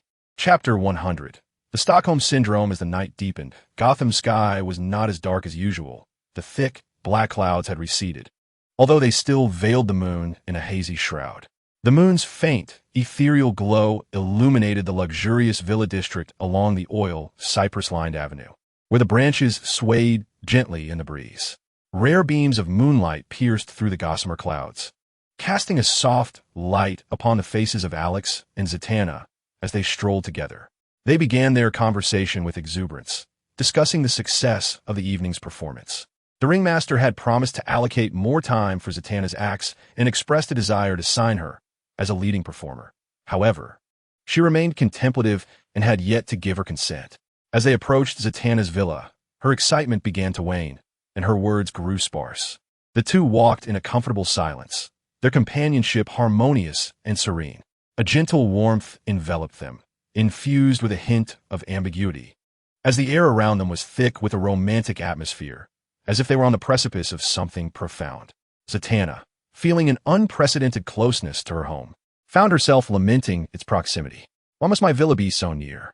Why not reside on the other side of the mountain, far away to the ends of the earth? In just a few steps, they had arrived at her doorstep, and the impending farewell felt too soon. "Look over there." After the performance, as they retraced their steps, Zatanna's heart became clear in her intentions. Her beautiful eyes sparkled as she observed Alex, turning his gaze to where she pointed at the empty expanse of the sky. She wished to surprise him. The moonlight, draped like a soft, warm veil, cascaded over Alex's profile, rendering him breathtakingly handsome. Zatanna was momentarily entranced. Yet, it was but a fleeting pause. Her slender neck elongated as she pouted her lips and leaned in towards his cheek. Suddenly, Alex's large hand emerged from below, firmly pressing against her lips before she could land a kiss, causing her exquisite features to be gently pressed against his palm. Planning an ambush? Not so easily done. Alex smirked, pleased with his swift reaction, his hand remaining on Zatanna's face, reveling in his own reflexes. Attempting to sneak a kiss on me? I, Alex, the invincible champion of humanity, cannot be caught off guard by an ordinary person. His audacious maneuver was nothing short of earth-shattering, unmatched in its boldness. Zatanna peered through her fingers at his triumphant grin, her eyes widening as a surge of embarrassment and anger coursed through her. With gritted teeth, she delivered a sharp kick to his calf with her stiletto heel. Turning on her heel and storming out, her face darkened with displeasure. She slammed the door behind her, the sound echoing in the air, and vanished from Alex's sight. I will come find you tomorrow morning. Make sure to rise early.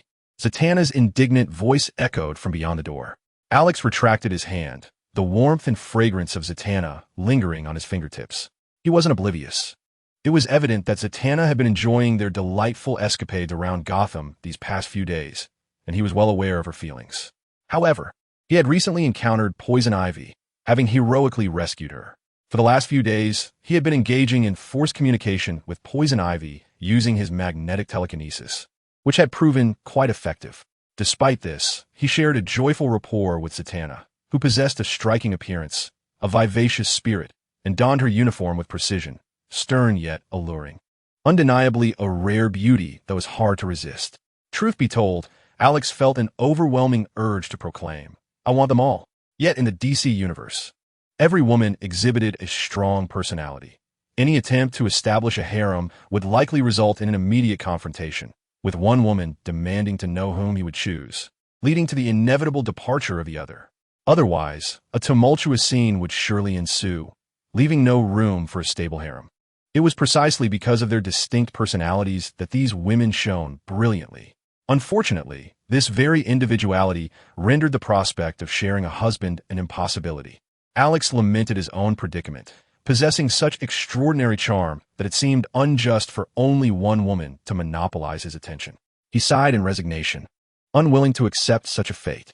He recognized his own nature as one prone to flirtation, desiring connections with numerous beautiful women, and he was reluctant to settle down so easily. Yet, considering Zatanna's demeanor, he realized that a casual response could complicate matters greatly. Was it not possible to engage without entangling emotions? He chastised himself for having enjoyed Zatanna's company so thoroughly, forging a connection that now felt insurmountable. He resolved to return and communicate with Poison Ivy first. With a heavy heart, he sighed once more. Just as he intended to leave the villa, he noticed the vibrant wisteria flourishing in the courtyard beside the villa. He gathered a handful of the blossoms, found a flower pot, mixed in some soil, and planted the roots of the wisteria. Satisfied, he cradled the pot and made his way down the path from the villa. He proceeded directly to the adjacent villa, merely a stone's throw away.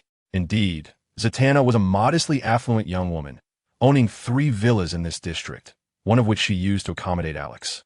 Upon entering, he returned to the bedroom, where Poison Ivy was already awake, resting amidst the bedding. The past few days had been quite taxing for her, given the effort she had expended communicating with Alex through his magnetic powers. "What do you want now?" Poison Ivy regarded Alex warily as he entered, her expression revealing her recent trials. Her body was intrinsically a blend of chlorophyll and human flesh. Although Alex attempted to harness his telekinetic abilities upon her, he found it impossible to exert control over her will. Thus, it required considerable effort and skill for them to communicate successfully. Alex aspired to dominate both the body and mind of the Poison Ivy woman. However, due to her plant-like physicality, he encountered significant difficulty in penetrating her rationality and capturing her essence. Reluctantly, he resolved to deepen their interaction, opting to conquer her through physical means. As they communicated, the Poison Ivy woman gradually began to comprehend her own transformations, guided by Alex to master the chlorophyll and various hormones within her. She found herself enjoying this process, blissfully unaware of the passage of time. Yet, after days of exploring her body with Alex, her astonishing resilience was tested, leaving her utterly fatigued upon awakening. Seeing Alex return, she startledly remarked, "I'm a bit tired. Could we perhaps resume our studies in a couple of days?" She clutched her bedding, signaling her resistance. Initially, she had indeed resisted, but the torment she endured was severe, oscillating between pain and pleasure, ultimately leading to a sense of shame and humiliation. How could it feel so pleasurable? Such is the nature of an honest body. Nevertheless, she secretly harbored the memory of her humiliation, vowing to seek revenge one day. Alex expressed his dissatisfaction. "Do you think I'm some sort of beast?" After uttering this, he presented her with a potted wisteria flower, saying, "I know you adore plants. I picked this from elsewhere for you." The Poison Ivy woman, somewhat astonished, accepted the pot, embracing the wisteria, incredulous that this beast would gift her a plant she cherished. Had she misjudged him? Was he not a beast, not a mere instrument of pleasure, but rather a good man? He had given her the most beloved wisteria. She leaned closer to the flower, intoxicated by its fragrance, allowing a smile to blossom on her face, feeling unexpectedly touched by Alex's gesture. At that moment, the Stockholm Syndrome took hold, leading her to perceive this man in a more favorable light, as her resentment and indignation began to wane, replaced by a flicker of affection. Suddenly, a long whip slithered through the window like a serpent, striking with a resounding crack aimed at Alex's temple. The air trembled with the shockwave of the whip's crack, sending ripples through the atmosphere, which resonated against his porcelain-like skin, causing the fine hairs to react instinctively. The whip, akin to a snake, penetrated the night outside with a deafening sound, piercing through the moisture and particles in the air, creating a ripple effect that reverberated throughout. While an ordinary person might remain oblivious to this tremor, Alex's heightened sensitivity allowed him to perceive it, transmitting the sensation to his skin and being. With a graceful extension of his left hand, Alex's fingers, resembling exquisite white jade, unfurled under the luminous glow, then elegantly converged as if blooming and closing like a flower, effortlessly capturing the menacing black whip. The whip? As Alex grasped the taut black weapon, his gaze flickered towards the whip, which was intricately crafted from twisted strands of black nylon fibers. He pondered momentarily, recalling that he had not knowingly offended anyone who wielded such a weapon. In Gotham, he was unfamiliar with those who employed whips. However, his fleeting thoughts bore no conclusions before he sensed a force pulling at the whip, as if attempting to retract it. Yet, Alex's grip was as unyielding as a vice, rendering the whip immobile. Initially, the whip was unable to retract. Then it began to thrash, sending waves of impact against Alex's hand, leaving slight reddening upon his skin. The sensation was not particularly painful, yet it did leave crimson marks, rupturing some capillaries. Yet, in an instant, his formidable regenerative capabilities eradicated the redness, restoring the ivory sheen of his skin. Furrowing his brow, Alex realized he had not employed his magnetic telekinetic abilities for protection, which accounted for the brief redness. Even barehanded, he could feel a tinge of discomfort from the whip's grip. Nonetheless, this was inconsequential, merely a trivial force within the realm of human experience, a reaction to his overly sensitive skin and nerves. In the next moment, Alex exerted his strength, his muscular contours sharply defined, and with a sudden, forceful pull, the undulating black whip was instantly drawn taut. The air erupted with a resounding crack, dust scattering from the whip as he yanked the controlling end towards him. In an instant, the black whip soared through the window and landed in his grasp, the handle still warm from its previous wielder's touch. With a swift motion, Alex caught the handle of the whip before it could fall to the ground, feeling its textured grip against his palm. Just then, he heard a sound from the roof. Someone was nimbly regaining their balance up there. It was the master of the whip, who, startled by Alex's sudden force, had released his grip, stumbling back as he rolled onto the roof to evade direct confrontation with Alex. As Alex stepped forward, clutching the black whip, he glanced toward the direction of Poison Ivy, who remained oblivious to the chaos, cradling the wisteria he had gifted her, lost in the joy of its fragrance, deeply immersed in her own world, where she delighted in the company of her plants, having nurtured many new blooms. He disregarded Poison Ivy, casting a fleeting glance before leaping onto the windowsill. With a vigorous grip, he anchored his fingers deeply into the ledge, his arms showcasing defined muscle lines and his powerful wrists exhibiting strength. In one fluid motion, he vaulted over, effortlessly flipping to land upon the slanted blue rooftop of the villa.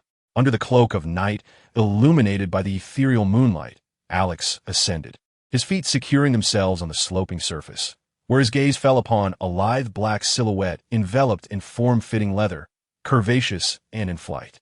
He noted the peculiar black ears atop her head and instantly recognized her as Catwoman, the lover of Batman. Yet, what could her intentions be in troubling him? Was she seeking vengeance for Batman? A moment of confusion flickered through Alex's mind as he brandished the black whip he had seized. While he was not a master of every martial art, his prowess was notable.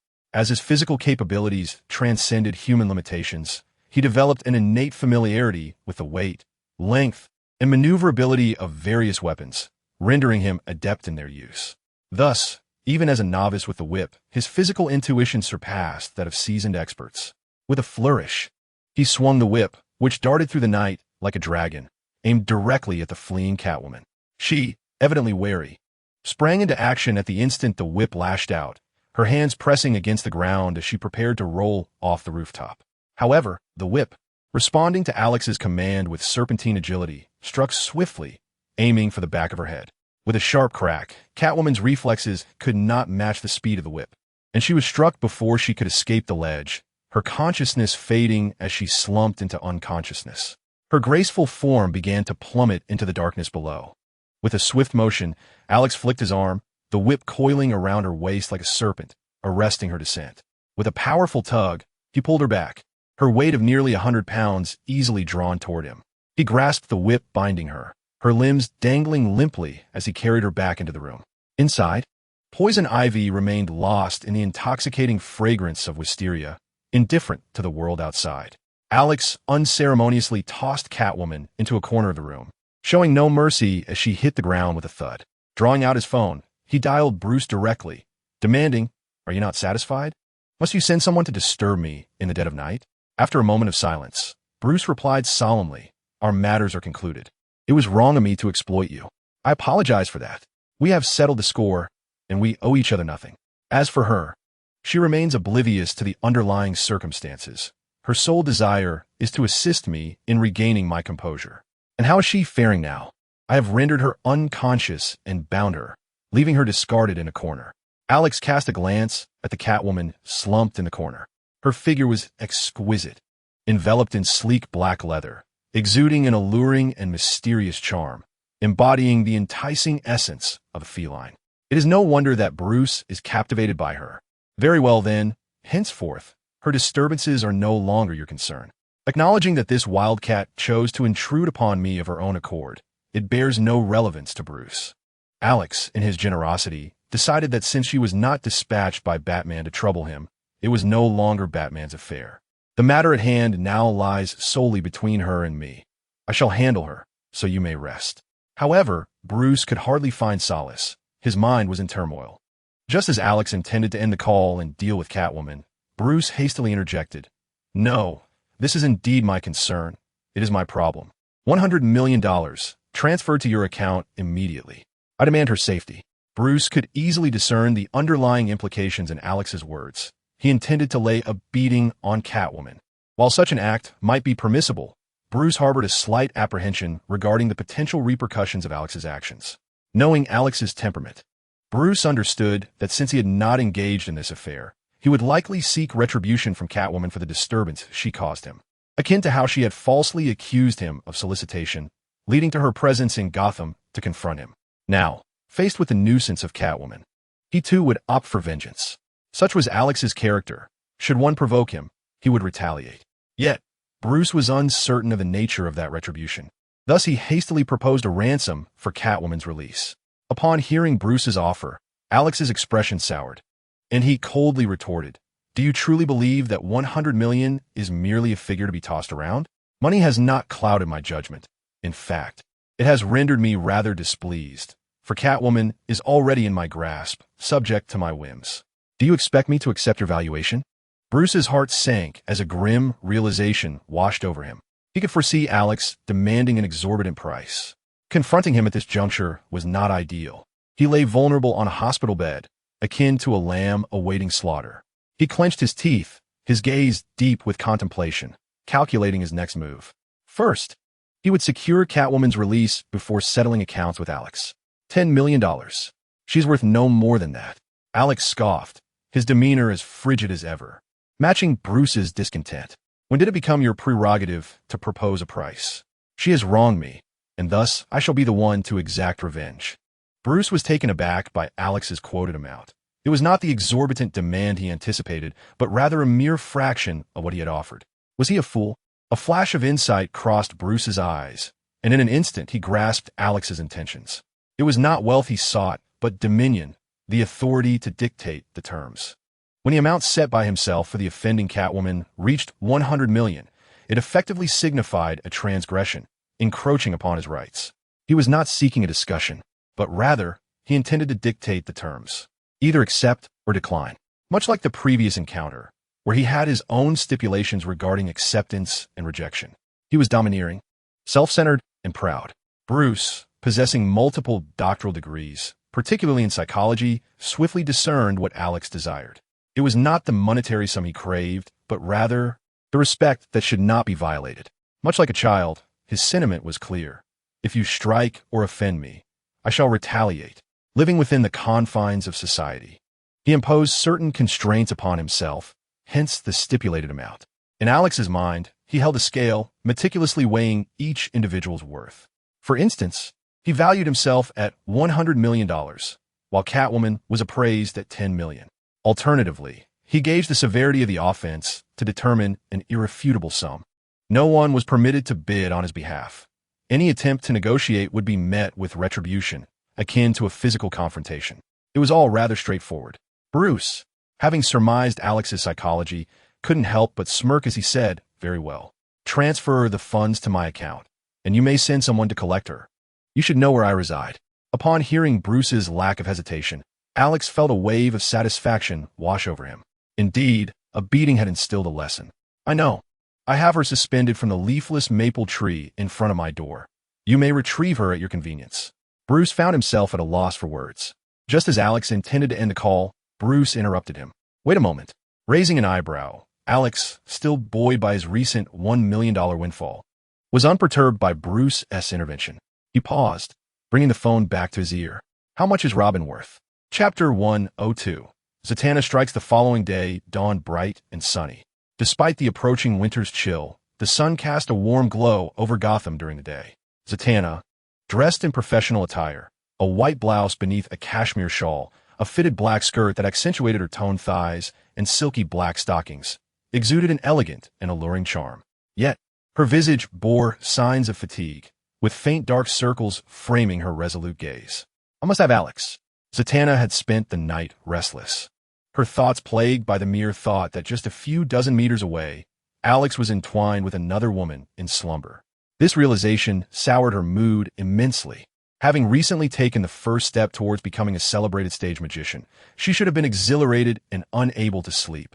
Instead, her mind was consumed by thoughts of Alex. In the span of a single night, she found herself lost in contemplation, pondering whether she had indeed developed feelings for a man she had known for less than a month. Love had arrived with a rush, and in the fleeting moments of recollection, his image had already embedded itself irrevocably in her mind, leaving a profound imprint on her memory. She could no longer endure the absence of Alex by her side. Even in her slumber, she yearned for the essence of Alex to envelop her. Today, as the moment of revelation approached, she was convinced that Alex harbored feelings for her as well. With a silent rallying of courage, she stepped out of the villa, her high heels clicking purposefully against the ground. Her attire was intentionally alluring during their brief time together. She had discovered that Alex had a particular admiration for the seductive allure of uniforms, especially when she donned various outfits for him. His gaze conveyed a blend of awe and appreciation, remarking on her long, shapely legs and her petite waist, exuding confidence and allure. She understood that this beast, watching her with barely concealed desire, could no longer hold back. "Alex, I will claim you," she mentally shouted. However, upon arriving at Alex's villa, she found him absent. Instead, the poison ivy woman lounged with an air of peculiar enjoyment, flinging open the windows to allow the sunlight to pour over her pale green skin, which glowed with a soft radiance as it basked in the warmth. Clutching a wisteria flower, she reclined on the bedding, her voluptuous form adorned with sparse green velvet, her skin exposed and her fiery red hair cascading freely, exuding an intoxicating charm. She was indeed a captivating enchantress. Upon seeing her, Zatanna's heart sank. It was no wonder Alex kept the poison ivy woman as a prized possession, indulging in daily carnal pleasures. How beastly! He was not present. The poison ivy woman, without even opening her eyes, responded languidly. Were it not for Zatanna's connection as Alex's friend, she would have preferred to remain silent, cherishing her wisteria as a beautiful bloom, wishing to spend her days in harmony with nature. Zatanna felt a stir within her, her mind racing with schemes. She desired to win Alex's affection, yet the poison ivy woman stood as a formidable competitor. Particularly troubling was the fact that the poison ivy woman had shared intimate moments with Alex in recent days. The mere thought of it left Zatanna feeling uneasy and envious. It was no wonder that, despite the camaraderie and joy they shared, Alex had remained a gentleman, refraining from any inappropriate advances or suggestive remarks. At the same time, Zatanna understood that the relationship between Alex and the poison ivy woman had not been officially defined. They were merely entangled in a transient connection. In the West, the notions of romance and physical intimacy often diverged significantly. The act of physical union did not necessarily imply a commitment of love. Before confirming a romantic relationship, the number of intimate encounters one engages in is largely inconsequential. Unlike in the East, where such interactions often imply a romantic connection, in the West, there exists a distinct boundary. Engaging in sexual relations remains strictly a physical act, devoid of any deeper implications. No need for excessive contemplation. However, Once a romantic relationship is established, one must refrain from engaging with others, maintaining fidelity to that bond. In the eyes of Americans, the number of sexual partners is not a matter of significant concern. The crux lies in the commitment to loyalty, both physically and emotionally, once a relationship is defined. Zatanna is aware of the purely physical connection between Poison Ivy and Alex. Yet this knowledge kindles her vigilance. Should their encounters deepen, there exists a considerable possibility that their relationship may evolve into something more profound. Zatanna has witnessed such occurrences during her university days. It is, after all, a common phenomenon. This reality complicates her ability to intervene, and any attempt to do so would be deemed an unethical act of intrusion, a role she refuses to embrace. Contemplating this, Zatanna strides over to the bedding, her black-clad legs elegantly crossing as she seats herself at the edge, her striking gaze unwaveringly fixed on Poison Ivy. "Pamela," she implores, "would you kindly distance yourself from Alex? I have feelings for him, and I wish to be with him." At this, Poison Ivy opens her eyes, lifting her head from the bedding, her crimson locks cascading like a flowing waterfall. With an expression of surprise, she regards Zatanna, hesitating slightly as she responds, "He and I share no significant bond." Embracing the nearby wisteria, she furrows her brow, a sense of discomfort taking root within her. Unbeknownst to her, she begins to entertain the notion that, beyond her beloved plants, there might be room for a man in her heart. Initially harboring resentment and animosity towards Alex, she gradually finds her perspective shifting. The mingling of their bodies during their encounters seems to foster an unexpected sense of compatibility. This realization evokes a sense of absurdity within her. For the first time, she perceives Alex's presence infiltrating the sanctuary of her cherished plants. Poison Ivy's gaze sharpens, her spine straightening as she grasps the gravity of the situation, a sudden alertness igniting in her heart. Does Alex seek to usurp the position of her beloved plants? This cannot be allowed. Her truest affection lies with nature. "I know you and he share no definitive relationship," Zatanna gently asserts, shaking her head. "It is because of you. You are wanted by the Gotham police for murder. Commissioner Gordon has repeatedly made it clear to Alex that he cannot harbor a criminal. He is a law enforcement officer. I cannot allow Alex to lose his integrity within society by concealing your existence, thereby committing an act of complicity. You and Alex exist on parallel paths. I wish for him to thrive in the light, beneath the sun. I am unwilling to let him hide in the shadows for your sake." The Poison Ivy remained silent, her brows slightly furrowed in contemplation. She acknowledged that Alex held a place in her heart, yet that was far overshadowed by her affection for her beloved plants. Zatanna pressed her lips together, her gaze fixed upon Poison Ivy, pausing momentarily before continuing. "Of course, these are merely excuses. My true desire is to be with Alex." Poison Ivy suddenly smiled, her lips curling with intrigue. "Do you truly hold such affection for Alex?" "Indeed," Zatanna replied with unwavering conviction. "Thus, I wish for you to assist me, and for the sake of Alex, to step away from his side. I am prepared to offer you a substantial sum, and I am aware of your fondness for plants. I can finance your journey to the Mosquito Cays in eastern Nicaragua, a place sparsely populated and rich in flora, which I believe you would adore." Poison Ivy's eyes brightened. "Really?" Observing the stir of interest within Poison Ivy, Zatanna exhaled in relief and affirmed, "Yes. I can withdraw a significant amount of cash from the bank for you now. I am not referring to dollars. Is the plant life truly abundant in the Mosquito Cays? With its low population, I could establish a realm of plants." As Poison Ivy spoke, her eyes gleamed with excitement, her heart racing with anticipation. In comparison to her plants, Alex's presence in her heart diminished slightly. Should she continue to spend time with Alex, perhaps she would fall deeply in love with him and find herself entrapped. Yet, for now, the fleeting moments were still devoted to her cherished plants. Zatanna was momentarily taken aback, realizing that Poison Ivy's inclination was not towards wealth, but rather towards her plants. She glanced subtly at Poison Ivy's skin, a delicate shade of green, basking in the sunlight, streaming through the window, engaging in photosynthesis, emanating a refreshing botanical essence. Her heart leapt with joy as she declared, "I can immediately charter a cruise ship to take you there." "Deal." Poison Ivy sprang from the bed, her face radiant with joy, exclaiming, "My true love is plants. I cannot tolerate Alex's reckless hormonal antics. You seek companionship, while I seek plants. A delightful collaboration. Thus, the secretary, who was poised to be Alex's prized possession, was lured away to the islands of Nicaragua by Zatanna. Chapter 103. Alex's ailment. Alex sat in the back of a black Mercedes taxi, leaning against the seat, deep in thought. To understand why he ventured out so early in the morning, one must recount the events following the previous night when Catwoman was bound to a leafless maple tree by him. After agreeing on a price with Bruce and securing Catwoman to the tree, Alex returned to his room, where he embraced Poison Ivy and fell asleep beside her. He held Poison Ivy close, while she clutched a wisteria blossom, and together they drifted into slumber.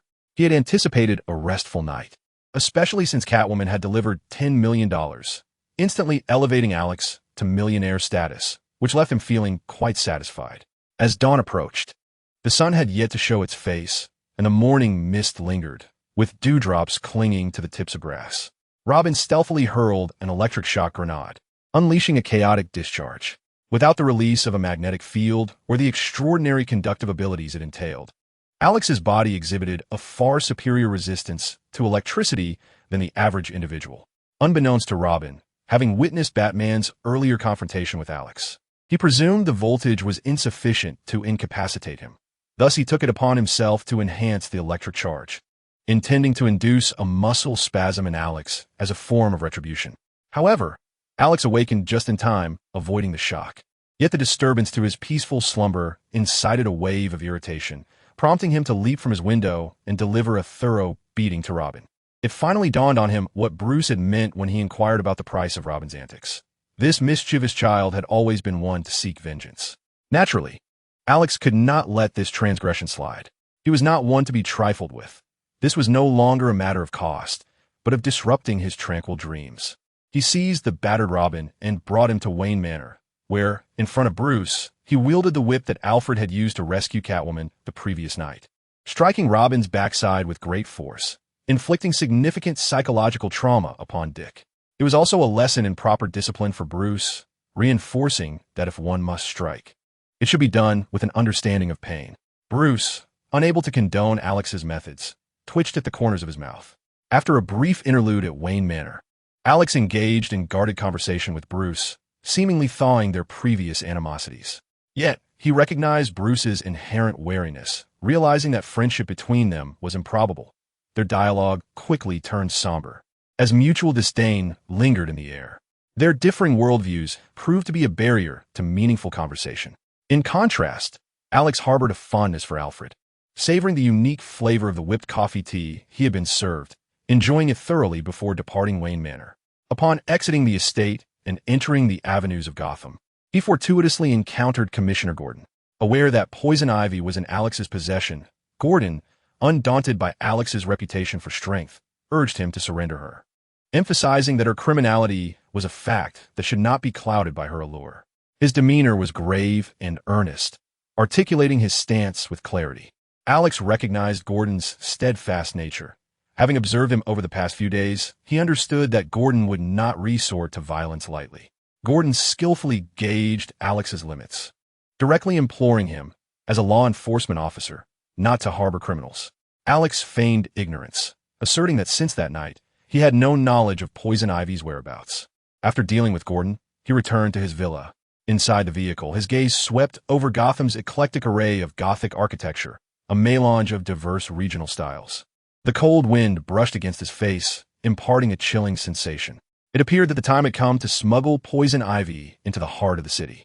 Alex contemplated briefly, intending to smuggle the Poison Ivy to Central City, aspiring to make her his capable assistant and personal secretary, engaging her in tasks both significant and trivial, while she luxuriated in a leisurely existence. Soothing Poison Ivy was a simple endeavor.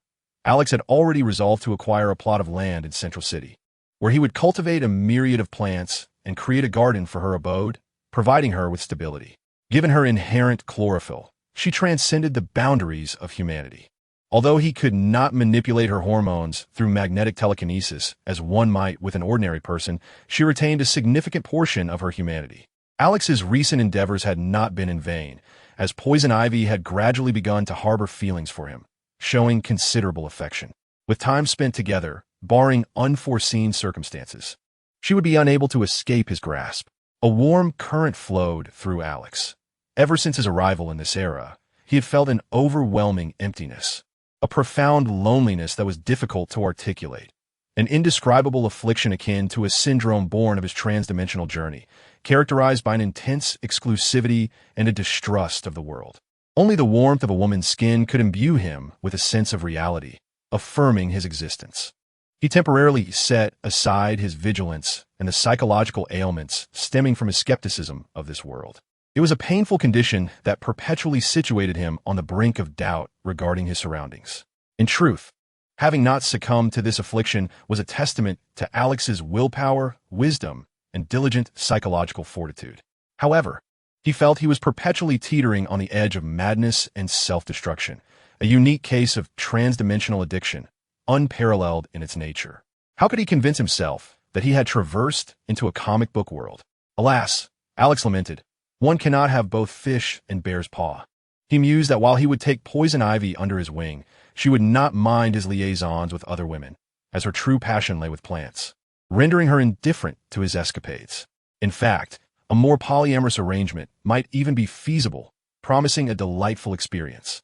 Many women possessed inherent physical limitations, but encountering a mutant like Poison Ivy, endowed with remarkable stamina and recuperative abilities, was akin to discovering a rare treasure. As for his enjoyable and spiritually resonant connection with Zatanna, he could only express regret. Zatanna's nature precluded her from being frivolous. She would not easily engage in casual encounters, and Alex had no intention of pursuing her in such a manner, maintaining his gentlemanly demeanor. His relationship with Zatanna could only be defined as romantic, demanding loyalty, which was indeed a source of regret. He harbored considerable affection for Zatanna, a bond that could easily evolve into a romantic one. Yet it was precisely this attraction that prompted him to uphold his gentlemanly conduct, refraining from any advances. Alex was candid about his desires. He aspired to be a libertine, a scoundrel, which motivated his relentless pursuit of wealth. In a forest teeming with captivating beauties, how could one possibly meet their demise by hanging from a single tree? Within the villa, Zatanna cast aside her lamb's-wool shawl onto the sofa, exhaling softly as she delicately wiped the beads of perspiration from her forehead. She reclined her slender, ebony legs upon the couch, granting her weary limbs a moment of respite. Her brow glistened with a profusion of fragrant sweat, and she retrieved the black handkerchief that Alex had once offered her, gently dabbing at her brow. A smile involuntarily graced her lips, her eyes shimmering with a sense of relaxed anticipation. Poison Ivy had been swiftly and cleverly transformed, her appearance altered, and at triple the price. A small yacht had been chartered to whisk her away from Gotham's harbor, secretly transporting her to the islands of Nicaragua. Now, Poison Ivy was adrift on the open sea, reveling in the caress of the ocean breeze. Zatanna couldn't help but feel a twinge of guilt for having utilized her, as she recalled Ivy's grateful and exhilarated visage. Fortunately, this was a mutually beneficial arrangement. Ivy would ultimately reach her paradise, while Zatanna could nurture a promising opportunity with Alex. The next challenge lay in how to captivate Alex's heart. Zatanna's gaze fell into contemplative thought. In a moment, she disregarded the fatigue in her legs, her heels clicking assertively against the floor as she rose. She hiked up the hem of her skirt, making it shorter, and then unfastened the top 3 buttons of her white blouse. Chapter 104. Slumber awaits. It was time to return to Central City.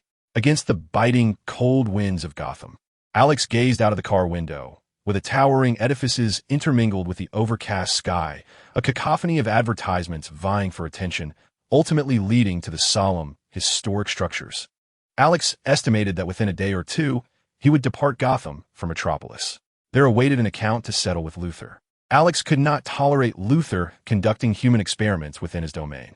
He harbored no interest in the tumultuous relationship between Luthor and Superman. However, the prospect of sacrificing lives in pursuit of creating a superhuman was utterly unacceptable. Moreover, he had been away for several months, and the superhuman task force at the Midtown Bureau awaited his training. Then there was that scoundrel Jack from the lower district. Thinking of Jack, Alex felt a pang of nostalgia. During Thanksgiving, he had discovered a shortfall of $2 million. Jack had embezzled $80,000 from Alex. The matter was rather straightforward. A quick investigation revealed the truth. The Copper Tiger had misappropriated $120,000 in gang funds to purchase a yacht, which had since set sail, destination unknown. Jack was well aware of this. He had originally squandered $40,000 in an attempt to record his album, only for it to remain unproduced. This crafty individual then turned around and pilfered another $40,000, effectively covering his $200,000 deficit. On Thanksgiving Day, Jack had the audacity to hire someone to release his album, which, unsurprisingly, flopped miserably, selling not a single copy. He found himself at a loss, and, with tears streaming down his face, rushed to inform Alex that the Copper Tiger gang had absconded with $2 million, leaving him powerless to intervene. Alex, however, was well aware of the situation. Upon investigation, he discovered that the Copper Tiger had only taken $120, while the remainder was simply a loss incurred by Jack. That very day, Alex suspended Jack from ceiling fan, subjecting him to a full day of torment, ruthlessly commanding him to replenish the gang's deficit of $4 million, lest he himself be consigned to a grave fate. Faced with Alex's relentless cruelty, Jack, in tears, reluctantly agreed to undertake the task, coincidentally as the criminal underbelly of the Northwest District began to unravel. He then pledged to carve out new economic ventures from the Northwest, expand the gang's influence, and reclaim several streets to cover the $4 million shortfall.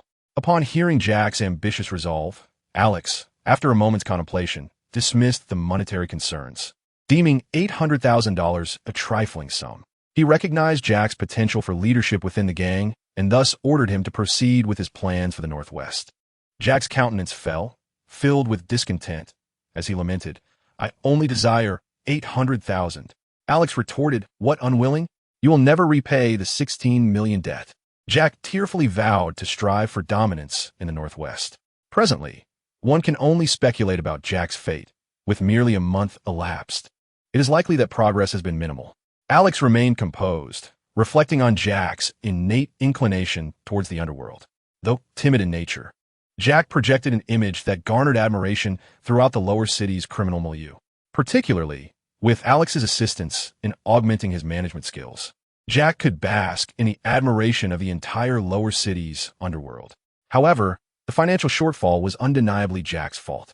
Alex felt a twinge of regret, hoping Jack would not perish in the impending gang rivalries. As he pondered, the visage of Zatanna flickered in his mind. The thought of departing Gotham and parting ways with Zatanna filled him with a sense of melancholy. If his relationship with Poison Ivy was purely physical, then with Zatanna, it had transcended into a realm of spiritual connection. He acknowledged that his feelings for Zatanna surpassed mere fondness. Ultimately, he resolved to leave, severing the budding romance at its peak of fervor. He chose physical gratification over emotional entanglement, deeming it too much of a compromise to restrict himself to a single woman. Though tinged with regret, he felt it was necessary. As he slightly leaned forward, the black Mercedes taxi came to a gentle stop, and the driver alighted to open the door for Alex, providing attentive service. Stepping out into the warm sunlight, he felt a chill in the breeze. He glanced towards the entrance of the villa and stepped forward. Upon entering, Alex was taken aback. Zatanna lay asleep on the sofa, her figure draped in a professional outfit, the short skirt accentuating her long legs, which were elegantly crossed. The sheen of her black stockings added a touch of allure, while her tiny waist was cinched, and the collar of her white shirt was undone at 3 buttons, revealing a hint of lace against her fair skin, a tantalizing contrast of black and white. She reclined gracefully, her attire slightly disheveled, with beads of perspiration on her forehead mingling with strands of dark hair. Her countenance radiated a serene elegance, a blend of tranquility and sensuality that was utterly captivating. As Alex entered the living room and beheld her in such a state, his heart raced with an overwhelming desire to cradle her in his arms, to let her sleep peacefully against him. Yet, he restrained himself, his gaze flickering away as he suppressed his emotions. Stepping lightly, he passed by Zatanna, making his way towards the room to discuss plans with Poison Ivy about relocating her to the city center and creating a botanical garden for her. However, as he walked past Zatanna, he longed to inhale the fragrant scent of her hair, battling the stirring impulses both mentally and physically. He lamented his own nature, recognizing himself as a beast driven by primal instincts in the presence of a woman. Shaking his head with a sigh, He acknowledged the strength of his physique came with a burden of intense desires, particularly in response to physical attraction. With every step, Zatanna's image occupied his thoughts, causing his heart to race in alarm. Why was his reaction to her so profound? Upon reaching the room, he opened the door only to find it empty. A flicker of surprise coursed through him. Poison Ivy, who typically basked in the sunlight within, was nowhere to be found. Pausing at the threshold, he contemplated, then turned to scan the garden filled with flowers, using his telekinetic abilities to sense the entire villa, yet found no trace of her presence. With a sigh, he felt an unexpected sense of relief wash over him. After a moment of contemplation, he approached the sofa and sat beside her, enveloped by a fragrant aura. He would wait for her to awaken and explain the situation. Chapter 105. The coward as dusk settled and the sun dipped below the horizon. The sky was ablaze with crimson hues, casting a warm glow over the city. The fading light filtered through the villa's floor-to-ceiling windows, bringing with it the stillness of twilight and the crisp chill of winter, blanketing Zatanna in its embrace. She lay gracefully on the sofa, her legs delicately together, exuding an aura of elegance and intellect, draped in Alex's black suit. A subtle smile graced her lips as she dreamt, seemingly nestled in the warmth of Alex's embrace. Unbeknownst to her, the corners of her mouth curled into an increasingly sweet smile, illuminating her countenance with a delightful charm. In the next moment, she was startled awake from her dreams, her laughter too sweet, echoing in the silence. With a visage as fair as frost upon snow, her eyelids fluttered open, and she found herself roused from slumber, her waist arching on the sofa. Blinking in a daze, she sensed a soft warmth enveloping her. Alex! As she reached out from beneath the blanket to grasp the black suit jacket that had slipped from her shoulders, she realized it belonged to Alex, draped over her. A flush crept across her cheeks, her beautiful eyes shimmering with delight. No wonder she had felt his aura in her dreams. She bit her lip, savoring the sweetness of happiness as thoughts of Alex danced in her mind. Zatanna stretched her elegant neck, resembling a graceful swan, her gaze sweeping across the villa in search of Alex. However, as the golden light streamed through the window, her eyes flitted over the space. Yet no trace of him was found. Alex, where are you? Zatanna let her legs, clad in black silk, slide from the sofa to the polished floor, her high heels clicking against the surface as she stood upright, her skin glowing in the dawn-esque light. Is there no ache? As her heels met the floor, she felt the tautness in her calves, suddenly realizing that the fatigue was absent. With a slight, unladylike kick, she was astonished to find that her legs, which should have been burdened with lactic acid, bore no remnants of weariness after her slumber. Turning about, the sound of her heels echoed as she tested her strength, truly feeling no hint of exhaustion. Could it be that in her dreams, Alex had indeed massaged her calves? At this thought, a rosy hue graced Zatanna's porcelain cheeks, accompanied by a surge of sweet delight. He cares for me. A hint of mischief danced in her smile. He genuinely looks after her, helping her with a massage, covering her with a jacket to shield her from the chill of the sofa. It surely indicated his interest. With this realization, Zatanna felt an overwhelming joy, her eyes narrowing with glee. Alex, where are you? Come out. Zatanna began to search each room: bedroom, guest room, storage, kitchen, bathroom, dining room, living room, basement, wine cellar, gym, study, garage, her silhouette gliding through each space. With every empty room she passed, a sense of unease began to seep in her heart, much like the evening glow that descended upon Gotham, heralding a creeping sense of dread. It was a fear born of insecurity. The villa suddenly felt hollow, devoid of any trace of Alex's presence, or the familiar chaos wrought by Poison Ivy. Zatanna finally emerged from the garage, her fair visage bearing a look of bewilderment. Where had Alex gone? A sudden pang of panic surged within her. After days of constant companionship with Alex, it was hard to fathom how, in such a brief interval, she had grown accustomed to his presence, sharing both laughter and tears. In this moment, his absence left her feeling as though she had lost her very soul. Zatanna felt utterly drained, her eyes vacant. As she leaned against the wall, a sense of lethargy enveloped her, rendering her spirit feeble. Alex's abrupt departure filled her heart with a poignant sorrow. Had she erred in some way? Was her eagerness to lay bare her feelings too fervent, too swift, too overwhelming, causing him to retreat in fear? No, that could not be. Alex was not one to flee from such expressions of affection. Throughout their nearly month-long acquaintance, Zatanna had gleaned from Alex's calm gaze and his articulate, fearless demeanor that he was undaunted by anything. This was a man who had confronted Bruce simply because Batman had accused him of soliciting, a bold individual who would not shy away from her heartfelt declarations. Or perhaps, did he know that she had encouraged Poison Ivy to leave? Should she have dissuaded Poison Ivy from departing? Was Alex dissatisfied with her actions? Was his departure a silent critique? Was he merely a reckless creature, preoccupied with seeking carnal encounters with numerous women? Yet, that was not the Alex she had come to know. Zatanna understood Alex to be a gentleman of integrity, bound by his own moral code, unwavering and resolute. To suggest he was merely a man enslaved by lust would be utterly absurd. While it might appear that Alex had no resistance to the allure of women, even going so far as to harbor Poison Ivy within his villa to shield her from the Gotham police, Zatanna recognized that she was a victim in her own right. Her transformation into such a being was a consequence of the twisted experiments conducted by the botanist Jason Wood, and in her rage, she had inadvertently taken his life before fleeing. In truth, she was not wholly at fault. The law, however, would not see it that way. Moreover, as a mutated human, she was further ostracized by society. Thus, Alex had been acting as her protector. Had she truly erred? Zatanna's gaze wandered, her delicate hand resting against the wall, her expression somber as she instinctively made her way to the sofa within the now dimly lit villa. She collapsed onto the couch, her slender form sinking into its embrace. With her arm draped over her forehead, she stared vacantly into space, her thoughts a muddled haze, leaving her uncertain of her next course of action. That evening, the moon shone exceptionally bright, its silvery light streaming through the window.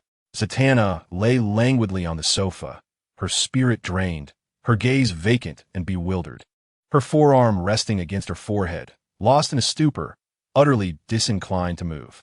As the moonlight cast its ethereal glow upon her, she found herself oblivious to the passage of time. Mechanically, she turned her neck, her unfocused eyes catching sight of objects on the coffee table. Suddenly, she sprang upright from the sofa, her eyes sharpening with intensity as she noticed an envelope pressed beneath a cup. It was left by Alex. Eagerly, she reached for the envelope, tugging it from beneath the teacup, which tipped and rolled, crashing to the floor with a resounding shatter. How had she not noticed it from the very beginning? Zatanna chastised herself internally. Her attention had been elsewhere, the envelope obscured by the cup, hence her oversight. With swift movements, she tore open the envelope and began to read, her beautiful eyes narrowing in focus as they anxiously scanned the written words.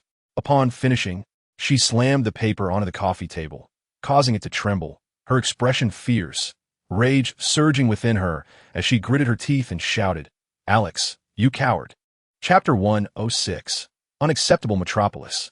Night had fallen, and the sky above was a clear blue, adorned with stars that sparkled like gems, creating a picturesque evening tableau.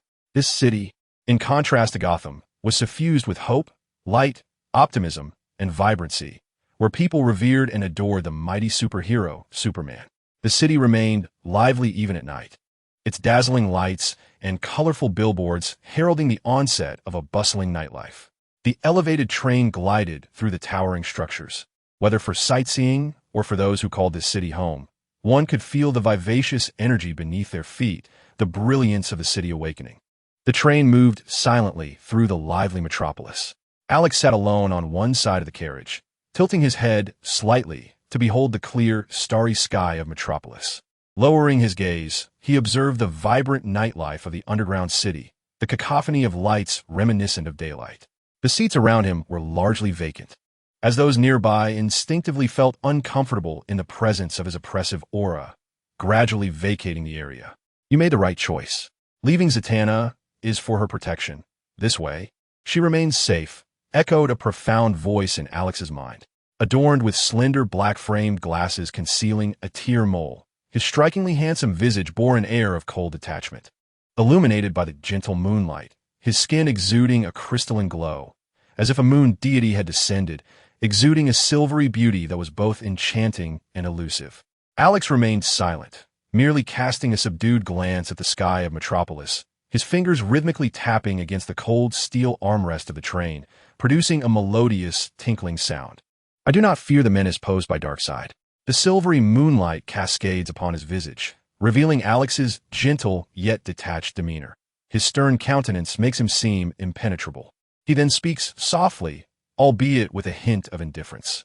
You are correct. I lack the capability to confront Darkseid, and thus, I should refrain from engaging in frivolous romances that may lead to unfortunate consequences. Indeed, the mother box's core resonates with understanding, exclaiming in a wistful tone, "It is splendid that you possess such insight. You must not allow Darkseid to discern your affection for Zatanna." Adjusting his glasses with a finger, Alex pinches the bridge of his nose and replies, "It is not as grave as you imagine. My feelings for Zatanna hardly amount to love. It will not escalate to the point where Darkseid would threaten me by using her as leverage." The system exhales in relief. That is rather fortunate. Distancing yourself from Zatanna will ensure that Darkseid does not derive amusement from subjecting her to torment in your presence. Does Darkseid truly indulge in such pastimes? Alex inquires, astonished that this dark tyrant harbors such twisted inclinations. Have you misunderstood something? The system retorts, its tone laced with dissatisfaction. This is not a mere hobby. It is simply a form of diversion for him, a way to amuse himself. Other pastimes include watching planets struggle, witnessing the agony of others as their homes are obliterated, and their loved ones violated, plunging them into despair. He revels in transforming others into instruments of war, puppets, and relishes their hopelessness and fear, tormenting life itself. Such matters are trivial to him, mere forms of entertainment. What is there to be astonished about? Do you believe Darkseid is devoid of emotion? It is akin to a child pouring boiling water on an anthill for amusement, without regard for the lives of the ants. A sudden chill envelopes Alex's heart. His gaze sharpens with dread as he taps on the car window, producing a resonant thrum that lingers in the air. In that moment, he comprehends the nature of confronting Darkseid. He is an entity beyond any check, transcending all deities, superhumans, and extraterrestrial monstrosities. A child may scald an anthill for fun, disregarding the ant's plight. Why should Darkseid find amusement at the cost of your existence, while experiencing the weight of your suffering? He, too, possesses desires, and his emotions are amplified, unrestrained by the sheer force of his power, which grants him the freedom to engage in any absurdity. If he chooses to toy with you, it is of no consequence to you. It is merely his whim. In a moment of clarity, Alex realizes why Darkseid is dubbed the Dark Tyrant. He operates without restraint. Alex's eyes narrow, glinting with cold resolve. He suddenly shifts his perspective, immersing himself in Darkseid's psyche. He understands that his own ability to traverse distances, from Coast City to Gotham, stemmed from Batman's unfounded accusation of solicitation, which left him with no choice but to retaliate. Batman, in truth, possesses no choice, no right to refuse. If it were Darkseid before him, Alex found himself pondering deeply. Suddenly, a thought struck him. The possibility of evolving into a divine dragon. Yet, how formidable is this divine dragon? Within the DC universe, there indeed exists a celestial realm, suggesting that such beings as divine dragons are not mere figments of imagination. Even the entirety of this celestial realm would falter before Darkseid, let alone a singular divine dragon that serves under it. Alex had yet to truly believe that evolving into a divine dragon could enable him to confront such a cosmic tyrant. Thus, his aspiration had always revolved around the notion of dying valiantly in battle. However, he now realized that even that might not be feasible.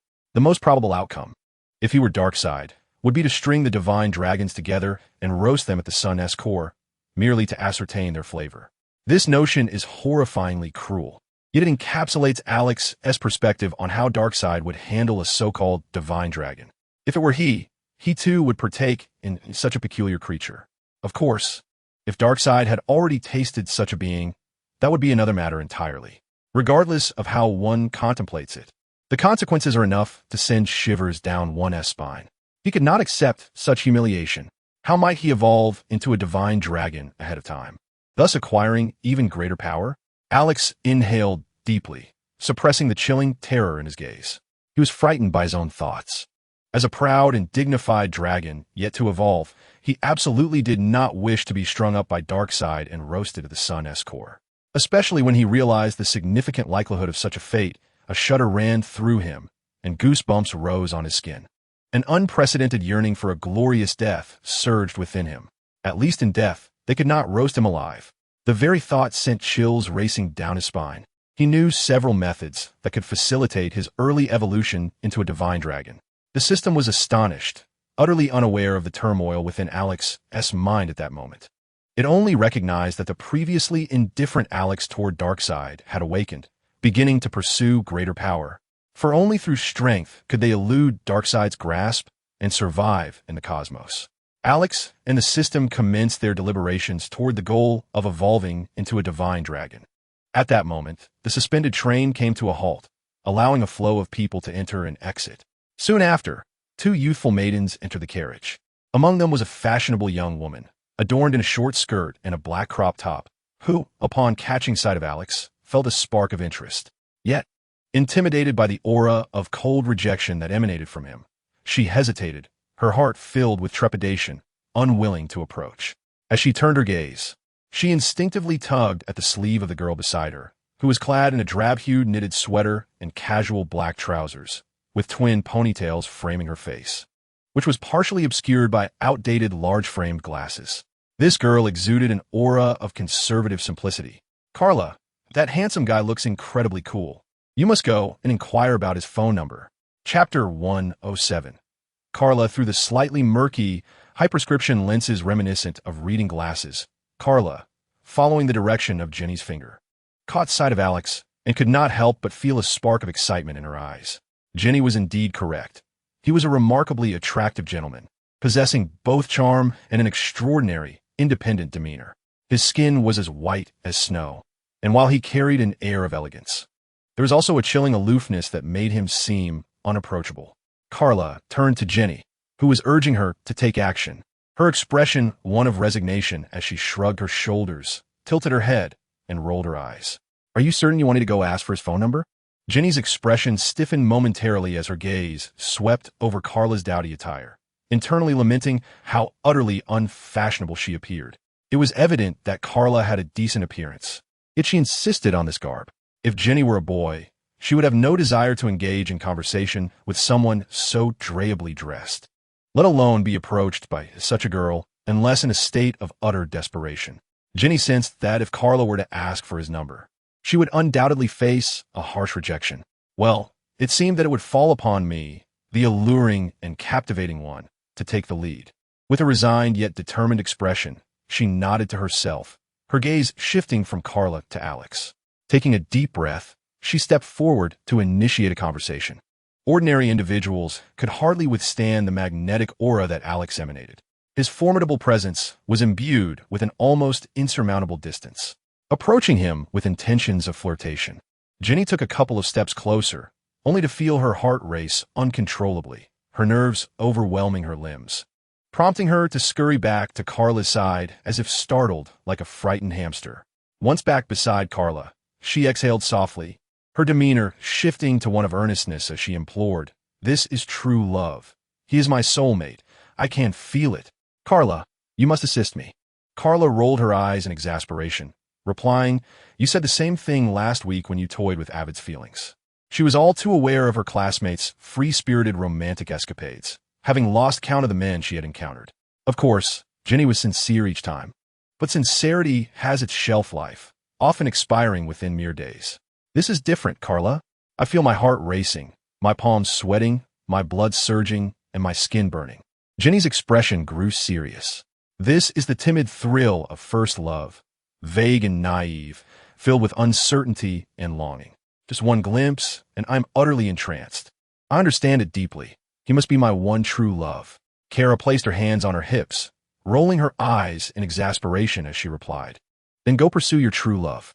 What more assistance do you require from me? Just showcase your beauty, strike up a conversation, and then voila, you'll be sharing a room by nightfall. It's quite simple." She clapped her hands together to emphasize the ease of it all. She found it hard to believe that with Jenny's extensive emotional history, she still hesitated to approach a man. In truth, Jenny felt a profound fear and tremor deep within her heart, a tormenting struggle between desire and apprehension that made her insides itch with longing. "I admit I am afraid. I fear getting close to him. I cannot explain why. But Kara, I beg you, Noticing Kara's continued indifference, Ginny understood that her past mistakes had led to a lack of trust.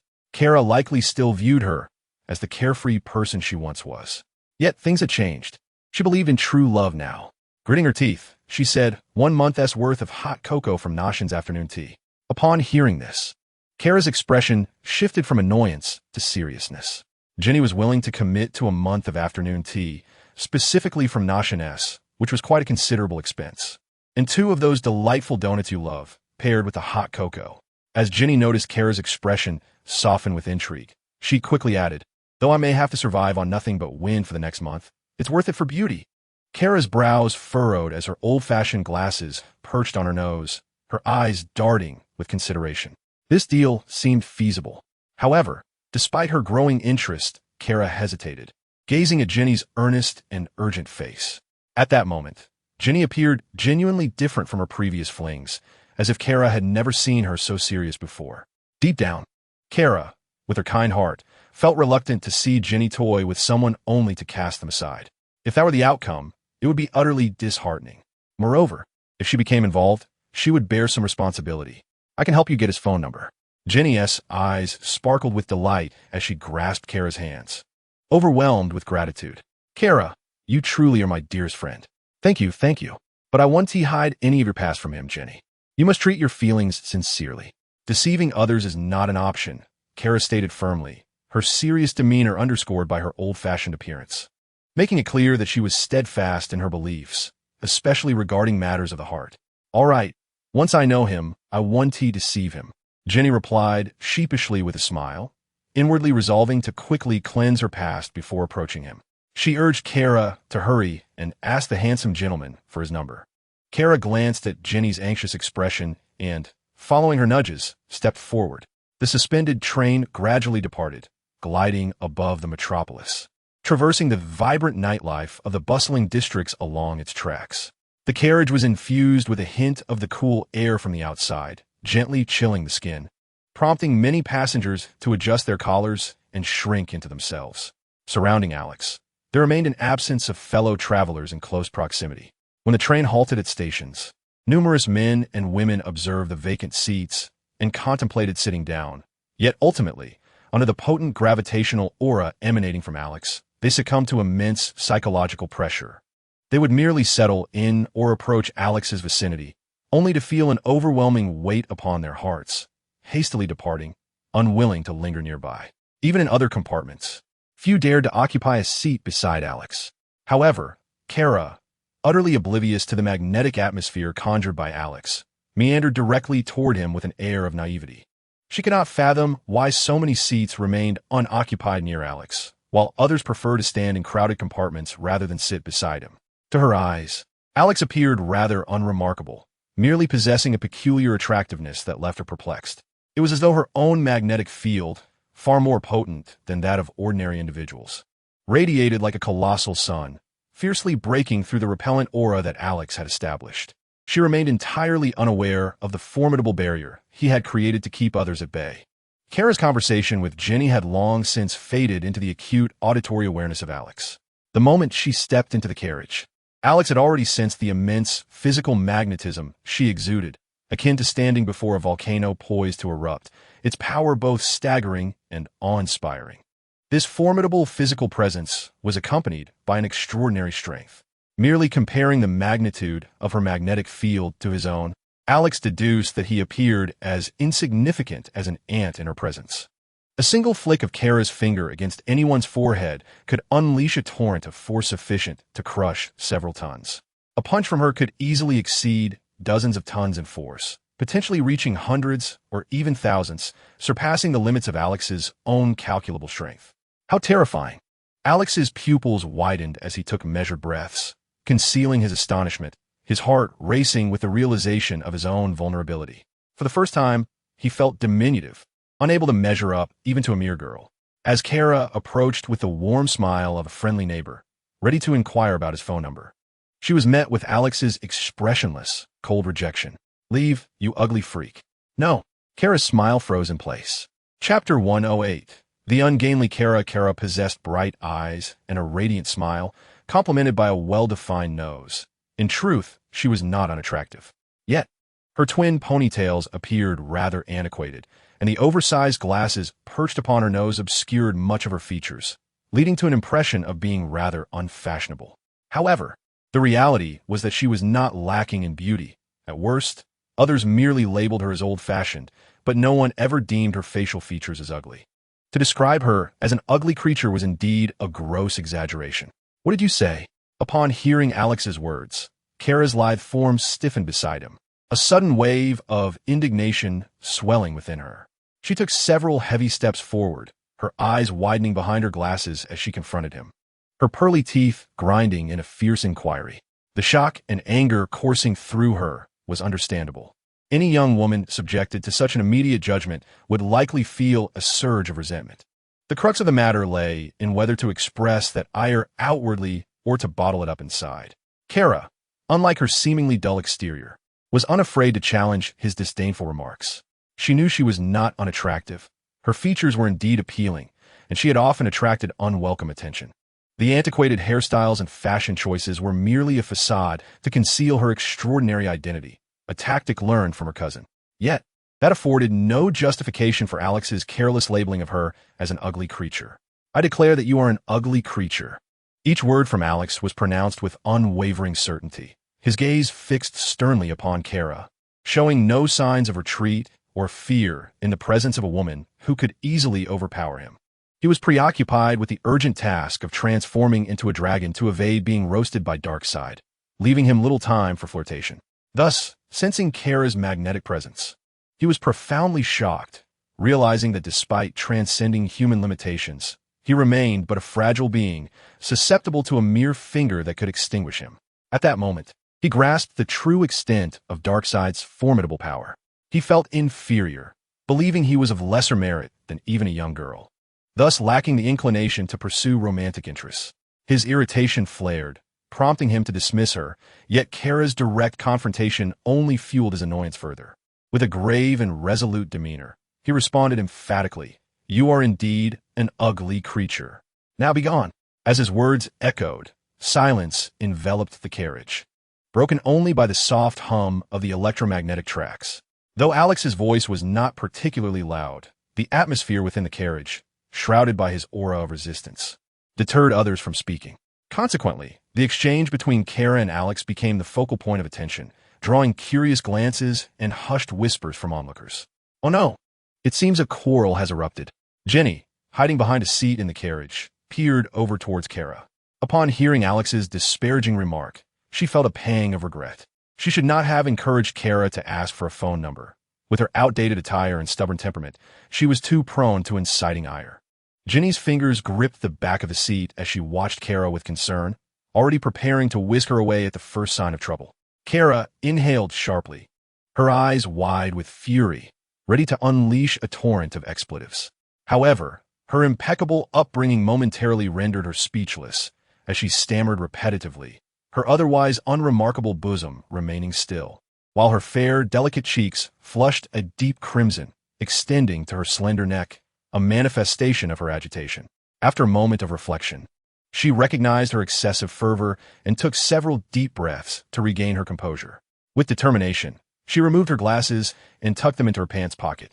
Her elegant visage, framed by her lustrous golden locks, radiated a captivating beauty.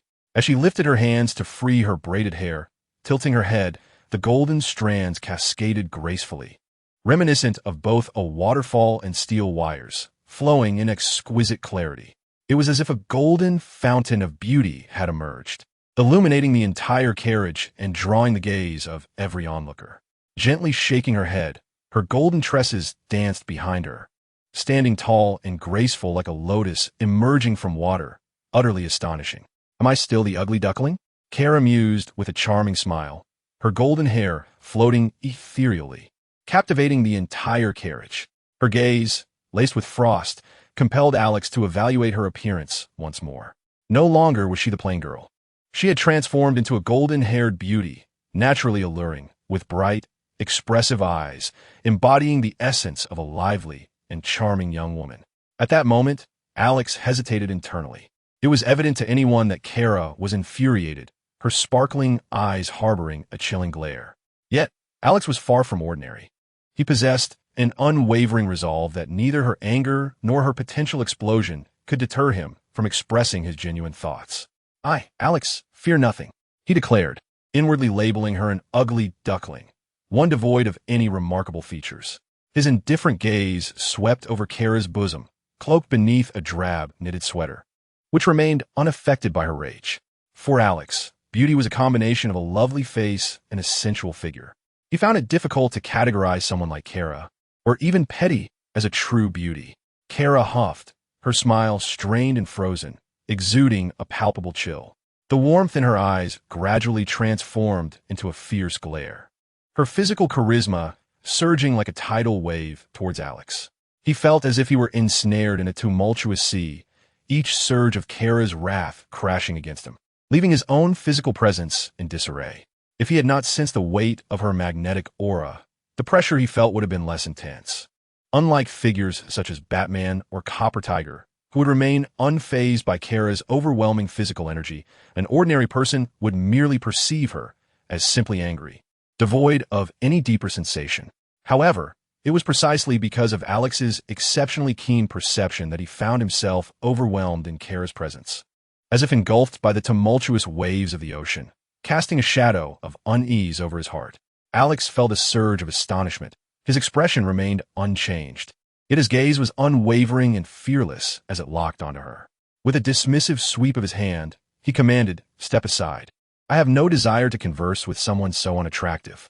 Kara's eyes widened, and her smile revealed 2 rows of beautiful, pearly teeth emitting a metallic grinding sound.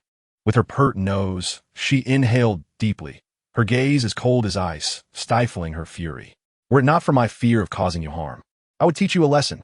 She extended her delicate, alabaster hand before Alex, her fingers unfurling like blossoms, rotating gracefully before forming a fist, which trembled with suppressed rage before him. The sight of a young woman threatening a tall and handsome man appeared rather endearing, lively, and amusing, prompting involuntary smiles from onlookers in the distant corner of the carriage. Considering Kara's physique, one could imagine her being effortlessly subdued by the man before her.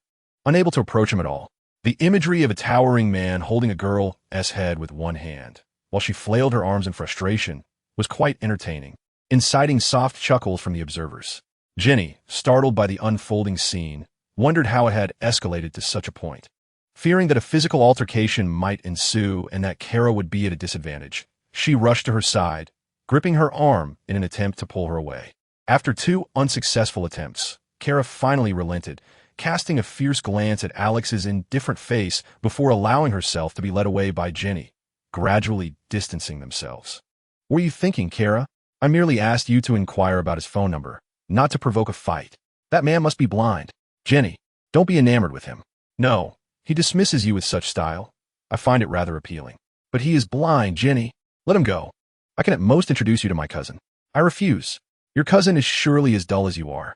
Chapter 109. Pursuing Power. "I shall evolve into a divine dragon. You terrified me." The system exclaimed in Alex's ear. "Why would you provoke a supergirl? Are you unaware that she could easily kill you with a single blow? You fool." Alex's gaze followed Kara and Jenny as they exited the carriage, his right hand gently resting on the window ledge, his index finger producing a series of crisp, ringing sounds. He retracted his contemplative gaze and remarked, "I merely wished to test the physical magnetic field intensity of Kryptonians." With a slight chill in his expression, his handsome demeanor grew serious as his finger continued to emit those ringing sounds. He had not anticipated the immense strength of the Kryptonians' physical magnetic field. Despite Kara's ability to suppress her power through some unknown means, the magnetic field that Alex sensed was already staggering in its might, leaving him astounded. This is what it means to be a Kryptonian capable of harnessing solar energy to attain a strength capable of annihilating planets. A being akin to a bug in existence. In stark contrast, he felt like an ant. A heaviness settled in Alex's heart as his fingertip pressed firmly against the smooth steel bars, producing an unpleasant screech. It was a force that no martial arts or combat techniques could withstand. At the level of the Kryptonians, his fighting skills, martial arts, and telekinetic abilities were rendered utterly insignificant, a mere trifle, Could you not wait until you evolve to test this? The system erupted, roaring vehemently. Your life is intrinsically linked to mine. I cannot bear the thought of you perishing so casually. It had genuinely felt fear towards Kara, the Kryptonian girl, especially when she clenched her delicate fist.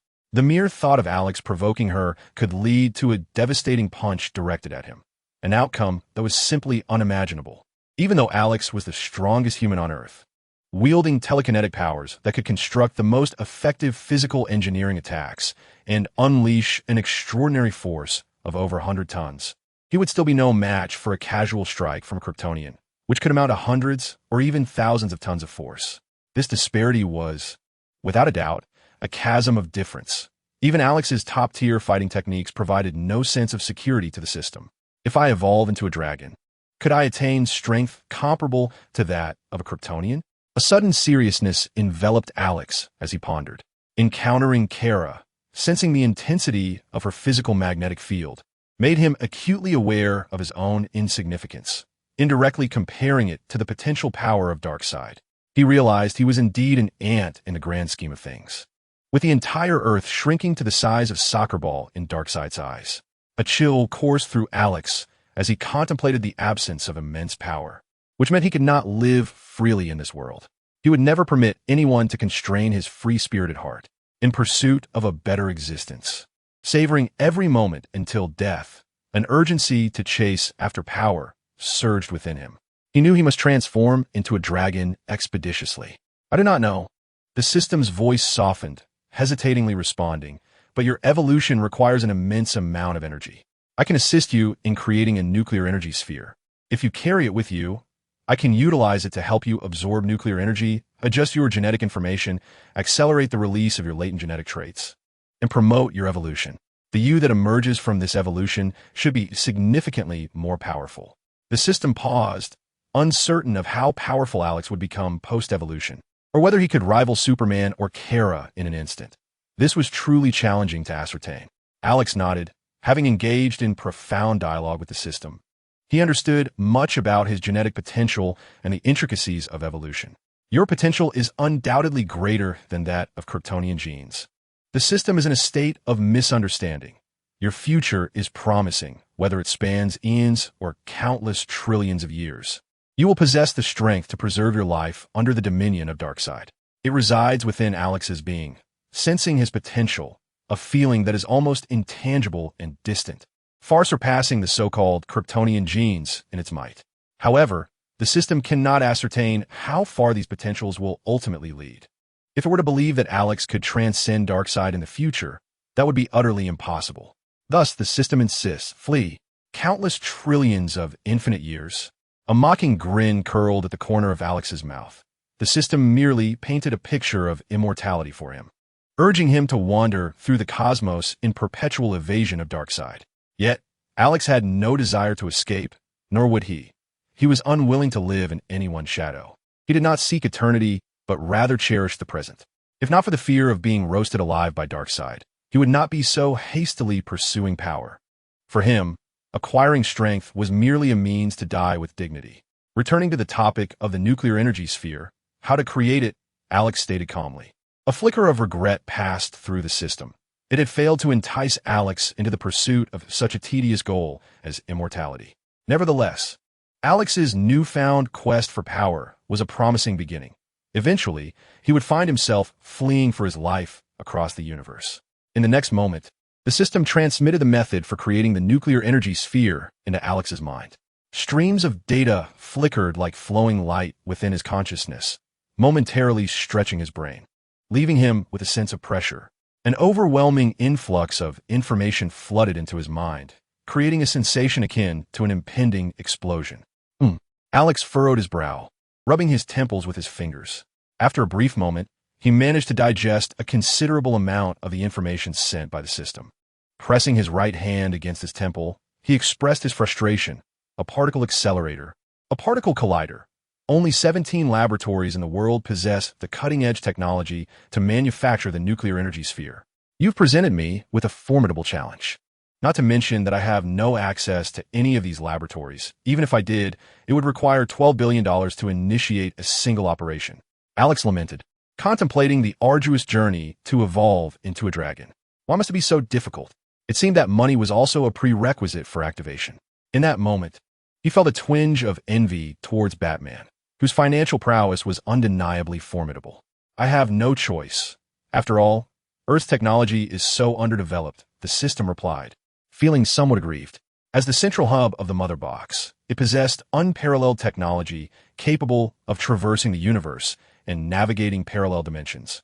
Yet it was constrained to rely on Earth's primitive technology for survival, a burden too great to bear. You must locate a laboratory and swiftly produce the nuclear energy sphere. The system urged with urgency. Alex lowered his hand that had been massaging his temples, his expression tinged with regret. There is no rush. I do not possess such wealth. I shall extort Luthor first. Chapter 110. Lex Luthor Dawn had arrived, and winter had set in. A biting chill swept through the metropolis. The sun rose in the east, casting a rose-gold hue that brought an unsettling shiver to the skin. The LexCorp Tower rose majestically under this golden dawn, overlooking the entire cityscape. Inside the tower, Lex Luthor sat in a high-rise office, sunlight glinting off his bald head as it streamed through the expansive glass windows. His demeanor was composed and austere, his eyes bright and penetrating, exuding an air of formidable authority. He possessed a unique charisma that commanded respect and admiration, compelling those around him to yield to his influence. Suddenly, a piercing sonic boom erupted near the LexCorp Tower, leaving a trail of white cloud in its wake. The shockwave rattled the expensive handcrafted carpet in Luthor's office, sending tremors through the room. Luthor, momentarily jolted from his computer screen, raised an eyebrow, his gaze cold and calculating. He was reminded that Superman was in the skies, upholding justice. A sardonic smile flickered across Luthor's lips. In the next instant, his computer emitted a sound. He had personally engineered a network of 70 surveillance satellites. An investment of $4 billion, strategically positioned in global orbits, designed solely to track Superman's visage, voice, and predicted movements. This comprehensive satellite monitoring system, combined with Luthor's own developed data collection and analysis program, enabled him to ascertain Superman's every action. As long as Superman did not deliberately obscure his activities, Luthor could gather data through the satellites, calculating his combat capabilities and devising targeted strategies against him. At that moment, Luthor understood why Superman had appeared in the skies of Metropolis so early. An oil rig in the Gulf of Mexico had exploded, endangering over 100 workers who were close to drowning beneath the waves. Superman had arrived just in time to save them. "You are stifling humanity." Luthor's expression remained impassive as he leaned back in his office chair, his fingers interlaced over his abdomen, gazing down at the information streaming from the surveillance satellites. Subsequently, as Superman passed by the LexCorp Tower, he inadvertently created a sonic boom, signaling Luthor, "I am here. Humanity does not require you, Superman." Luthor's eyes flickered with disdain. The more lives Superman saved, the more he felt he was suffocating humanity, fueling Luthor's resentment and fury. Humanity has never needed a savior. This incident at the Gulf oil rig, due to certain circumstances, led to an explosion, and Superman had saved them. Yet, they would never contemplate the need for improvement. Wherever mistakes are made, they will believe that mere avoidance suffices, failing to implement profound improvements. In instances where safety measures fall short, they will assume that minimal compliance is sufficient, neglecting any further enhancements. Fortunate to have survived, they credit a superhero for their salvation. In the future, they will continue to operate oil wells in the same perilous manner, leading to further explosions as the threat remains unaddressed. They have not experienced the anguish of losing hundreds of lives to truly comprehend the danger. When peril arises again, they will once more seek the intervention of the superhero, pleading for his rescue. Humanity is inherently prone to reliance and habit, and once this dependence on a savior is established, the potential for human evolution is nearly extinguished. The ability of humanity to confront danger will be stifled. With the omnipotent superhero present, who shields them from peril, there is no need for humanity to take action. He stands before them, a guardian. He ensures their safety, lulling them into complacency, devoid of concern for the future. The superhero, in doing so, suffocates humanity's capacity to confront danger. Sooner or later, there will come a time when an individual, faced with peril, will do nothing, confidently believing that the superhero will undoubtedly come to their rescue, simply waiting for death. When this mindset permeates every individual, the entire world will become dependent on the superhero. The superhero saves humanity, yet simultaneously brings about its destruction. For millennia, humanity has never required a superhero. Luther, with his eyes shut tightly, murmurs in sorrow for humanity, and for himself as well. He currently finds himself at a loss for how to contend with the superhero, an indomitable being, impervious even to nuclear weapons. Presently, he protects humanity, watches over them, yet simultaneously stifles their potential. One day, if he grows weary, he could easily conquer the world and reduce humanity to a state worse than that of mere beasts. Typically, the world's most notorious villains harbor lofty ideals. Their perspectives on the world diverge markedly from those of others. Luther is no exception. He stands in opposition to the superhero because he is a human supremacist, filled with distrust towards this extraterrestrial being. The superhero is an alien, and his abilities are formidable and terrifying, transcending all limits. He possesses the strength of mythic gods, capable of conquering the world, ruling with an iron fist, and enslaving humanity. As a wealthy and powerful individual, Luther, positioned at the pinnacle of humanity, finds it difficult to regard this alien with any semblance of respect. On one hand, he perceives the superhero's existence as a threat to humanity, gradually stifling their capacity to confront danger. For instance, should extraterrestrials attack Earth, absent the superhero, the potential that humanity would unleash in the struggle for survival and the preservation of their species is unimaginable. Luther understood that this would herald the most formidable eruption of human evolutionary potential, a profound fusion of societal evolution, and a step towards the next tier of civilization, an exquisite manifestation of human ingenuity and collaborative intellect. He harbored unwavering faith in humanity's capacity to confront any peril. Humanity, indeed, possessed the means for self-rescue. In a world graced by superhumans, it was evident that these beings would directly safeguard Earth and its inhabitants, soaring into the cosmos to combat foes and emerging victorious, thereby earning the reverence of humankind. However, one must ponder, what genuine benefit does this confer upon humanity? Does it merely serve as a semblance of faith, a faith centered solely around the existence of superhumans? This, in fact, stifles humanity's boundless potential to confront danger. For Luther, this was a tragic irony for mankind, compounded by the fact that humanity remained blissfully unaware, joyfully placing their trust in these superhumans. Luther could only shake his head in sorrow, mourning silently in his heart. He recognized this truth and was compelled to face the superhumans alone, striving to rescue humanity. Thus, as a member of humankind, and for the sake of humanity, Luther resolved to do everything in his power to eradicate the superhumans, enabling humanity to be reborn, to become self-reliant, and to harness their innate potential to confront endless dangers. Chapter 112. The letter knock, knock, knock. Someone tapped on Luther's office door with their knuckles. Come in, he replied, his hands propped beneath his nose, eyes contemplative and face composed.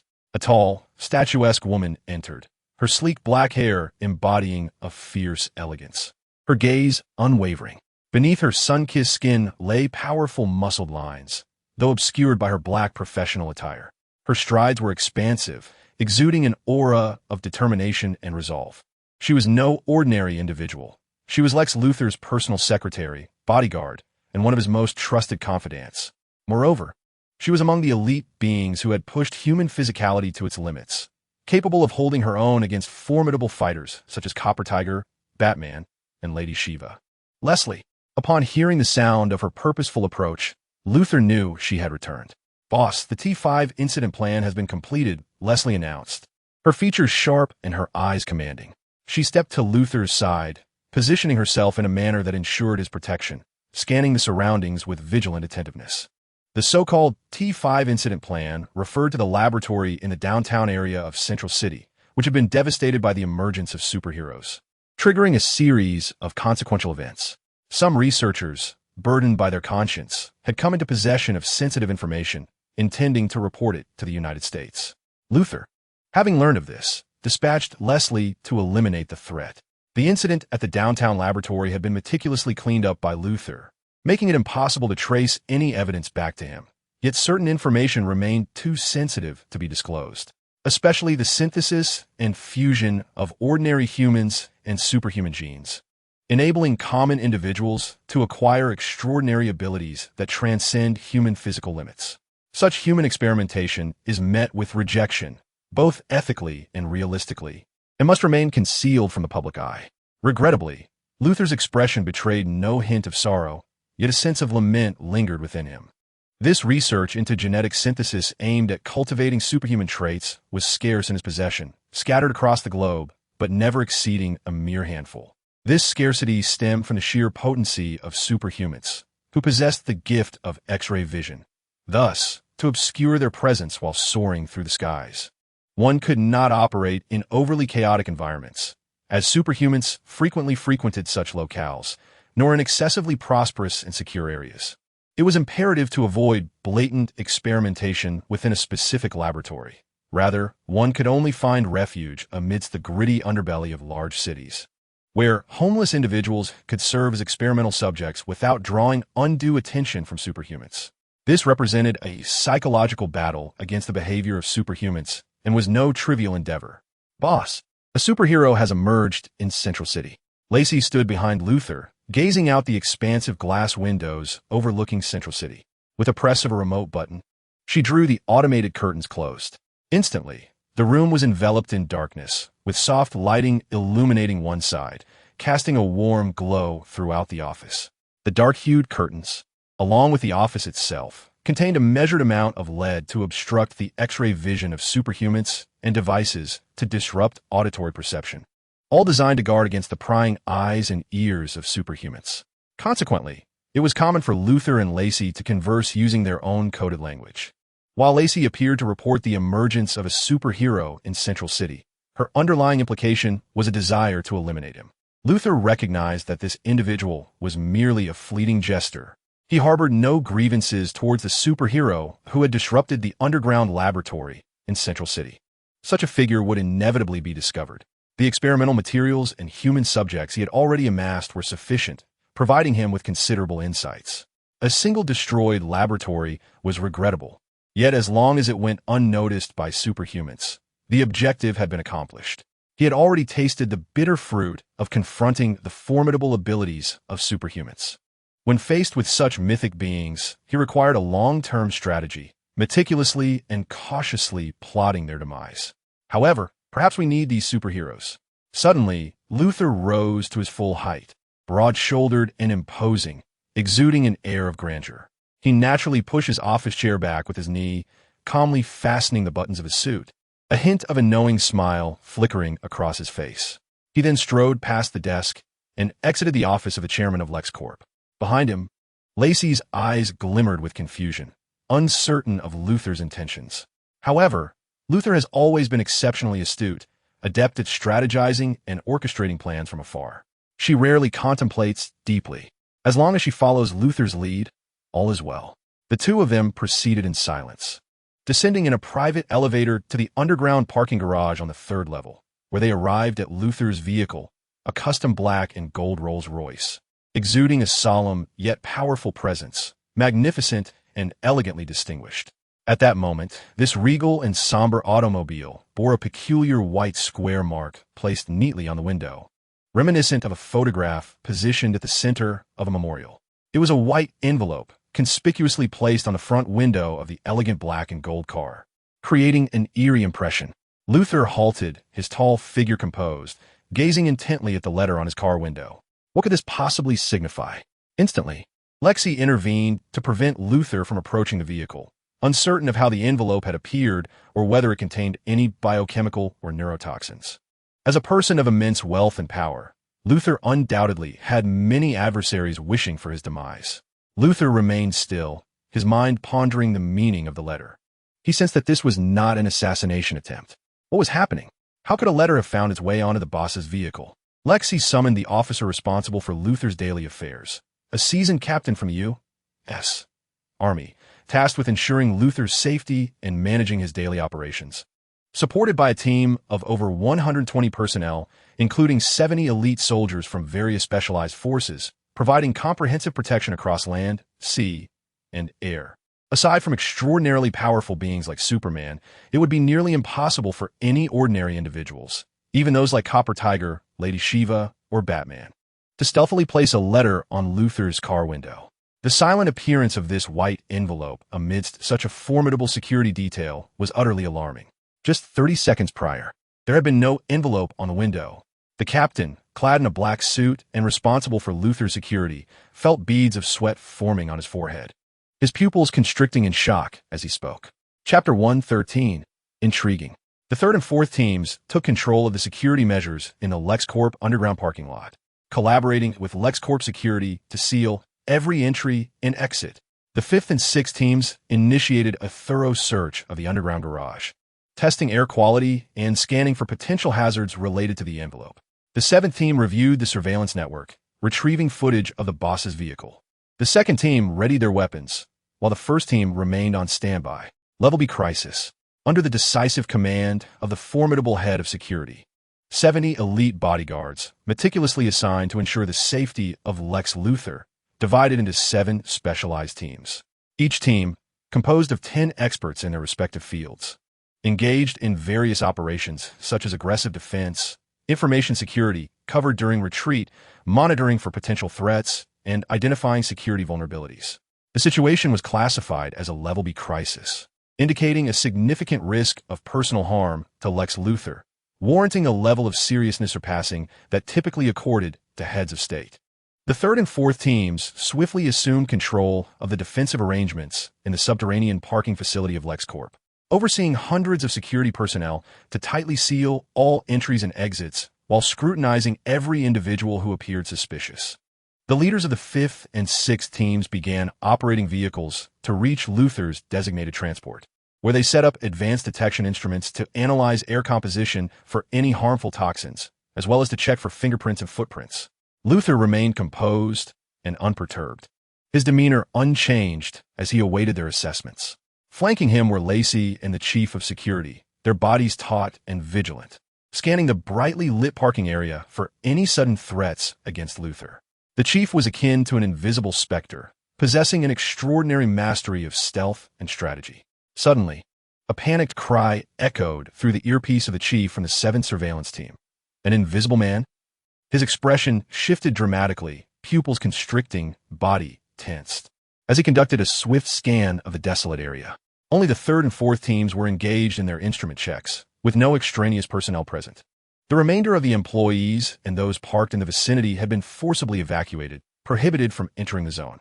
With a fierce glare, he surveyed the surroundings, finding nothing but a chilling atmosphere that seemed to pierce the skin.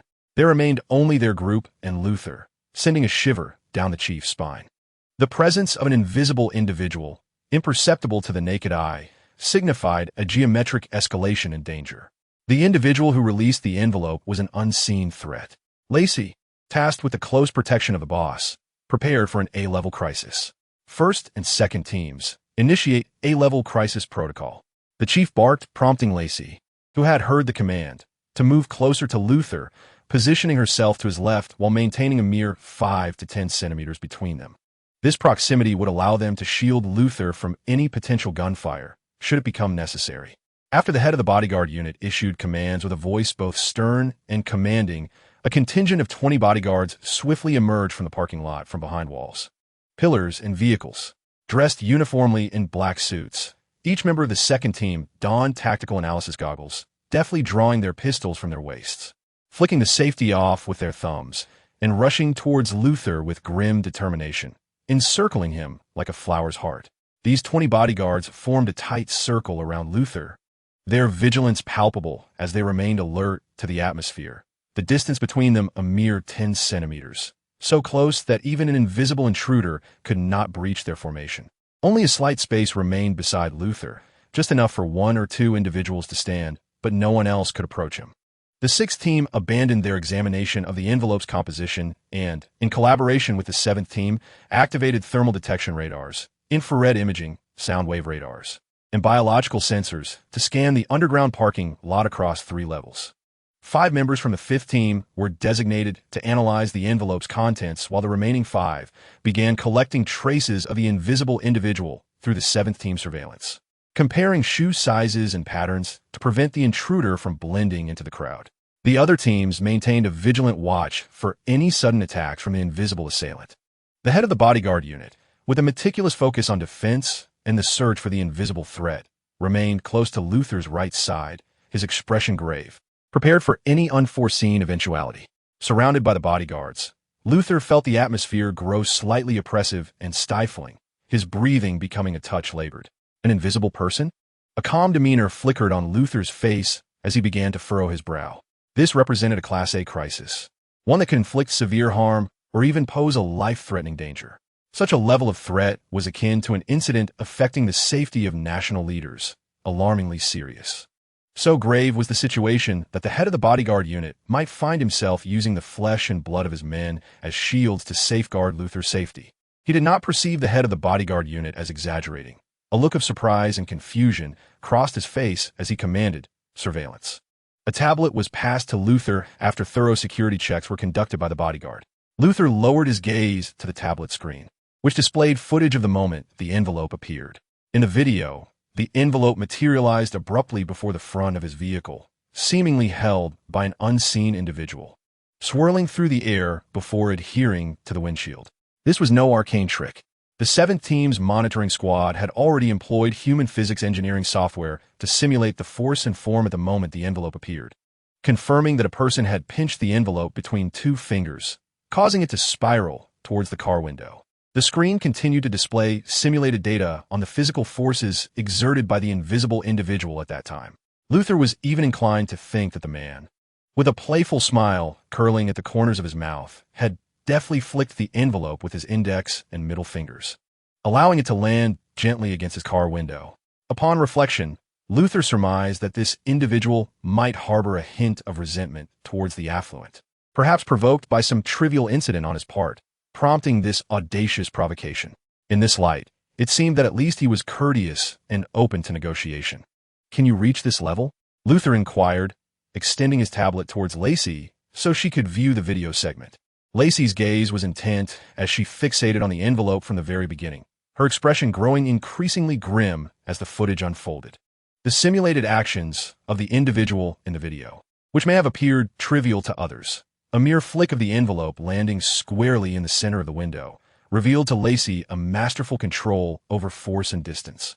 The envelope's rotation, the resistance of the air, and the precise spatial control required to achieve such an exact placement. This person was formidable, indeed.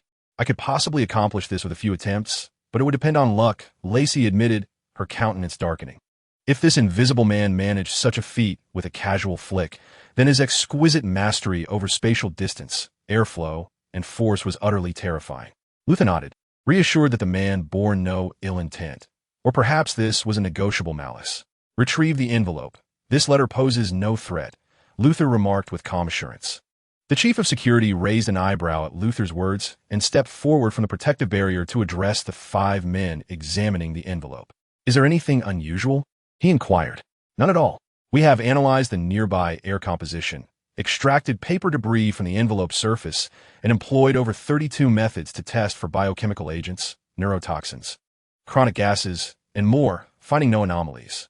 It is indistinguishable from an envelope sold for 10 cents, the captain of the 5th team reported. The chief of security nodded and deliberately picked up the envelope, rubbing it slightly to check for any foreign substances or gases within, only to find nothing amiss, thus confirming the envelope's safety. The barrier parted, allowing only him to pass into the center, preventing the invisible man from approaching Luther. He handed the envelope to Lacey. As a final precaution for Luther, opened it and gently rubbed a corner of the letter S paper to ensure its safety.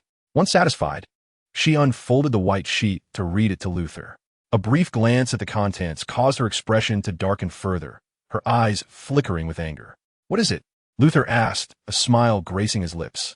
"Boss, you need not read this letter. Simply leave it to me," Lacey replied, her gaze igniting with malice, a palpable intensity emanating from her words. The letter evidently ignited a murderous intent within her. Luther reached out, seizing the paper from Lightsey's grasp. He scanned it swiftly, his eyes darting over the text, absorbing every word in an instant. How intriguing. A faint smile curled upon Luther's lips, his gaze descending as though he were witnessing a humorous jest, provoking a subtle amusement within him. He observed the unfolding drama, as if it were an entertaining circus performance. Perched high above, with a bemused smile, finding humor in this captivating spectacle. In that moment, the air fell into a profound silence, seemingly frozen in time. Suddenly, a soft voice emerged from behind Luther. "Oh, where lies the amusement?" His neck stiffened, feeling as though it were ensnared by an iron grip, pain radiating from the pressure. In the next heartbeat, his feet left the ground as someone lifted him from behind. Chapter 114. In the metropolis, no one can take my life. The voice echoed again. "Oh, where lies the amusement?" Luther's neck tensed, the sensation of being clamped painfully intensified, and he was abruptly lifted off the ground. His face flushed crimson. Terror gripped his heart, and a suffocating weight bore down upon him, forcing his eyes wide open in shock, a visceral response coursing through his body. He had not anticipated such brutality from this so-called hero of the city. Without a word of negotiation, had seized him by the throat, constricting his carotid artery. Alex, clad in a hooded black trench coat, his face obscured by a sleek silver mask, exuded an aura of cold mystery. His calm inquiry carried an inexplicable weight of dread. Especially as his right hand ruthlessly hoisted Luther aloft, he moved soundlessly, akin to a specter.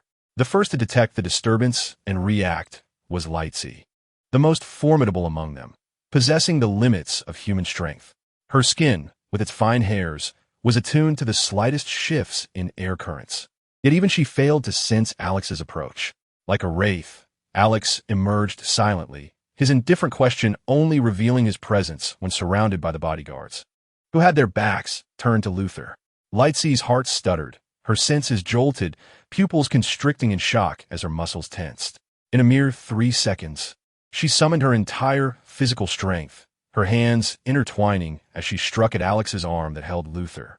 "Release him," she thundered, her voice fierce and unyielding, her form akin to a tempest, her eyes blazing with fury as she executed the swiftest of responses.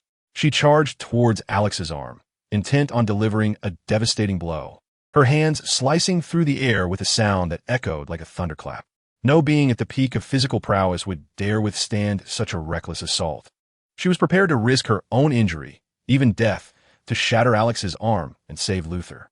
Alex turned his head slightly, his eyes behind the silver mask gleaming with an icy light that chilled Lightsey's resolve. Suddenly, he extended his left hand, his fingertips coalescing with magnetic energy, manipulating the air around him into a swirling vortex, drawing it into concentration at his fingertips. The fingertips, seemingly light and delicate, directed towards Lacey.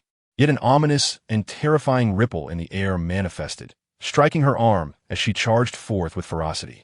A thunderous explosion echoed, sending shockwaves through the atmosphere, the hem of her black trench coat flapping violently, while the cold, merciless silver mask gleamed ominously.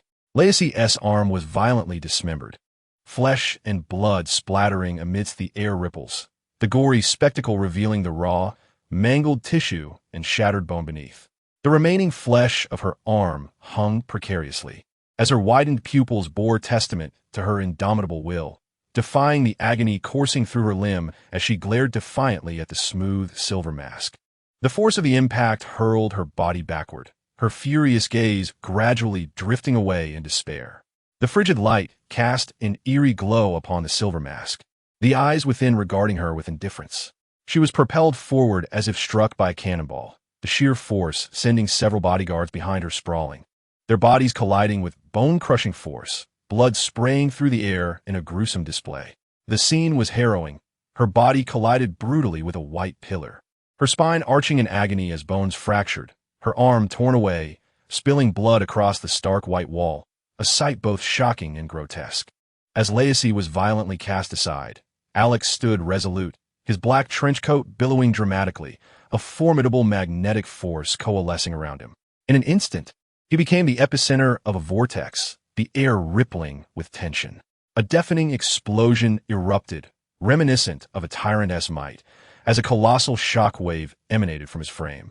sending all nearby bodyguards hurtling through the air, scattering them chaotically against supporting pillars and various vehicles, triggering a cacophony of alarms. With unrestrained arrogance, Alex exuded an aura of unparalleled dominance. The sleek silver mask he wore was as frigid as death itself, while his black coat danced wildly, the hem resembling crashing waves. The disarrayed bodyguards were thrown about, their cries of pain echoing, and though their lives were spared, many succumbed to concussions and collapsed in a state of unconsciousness, rendering the scene both exaggerated and intimidating, akin to a cinematic tableau from Matrix. "Pray tell, where lies the amusement?" Alex inquired, his tone devoid of warmth, yet laced with a veneer of politeness. With a single hand, he seized Luther, lifting him effortlessly, a display of cold brutality. Luther, well-versed in various combat techniques and possessing one of the highest intellects among humankind, could often resolve conflicts through sheer cunning without needing to engage physically. However, when the situation demanded personal intervention, the skills he had honed proved invaluable.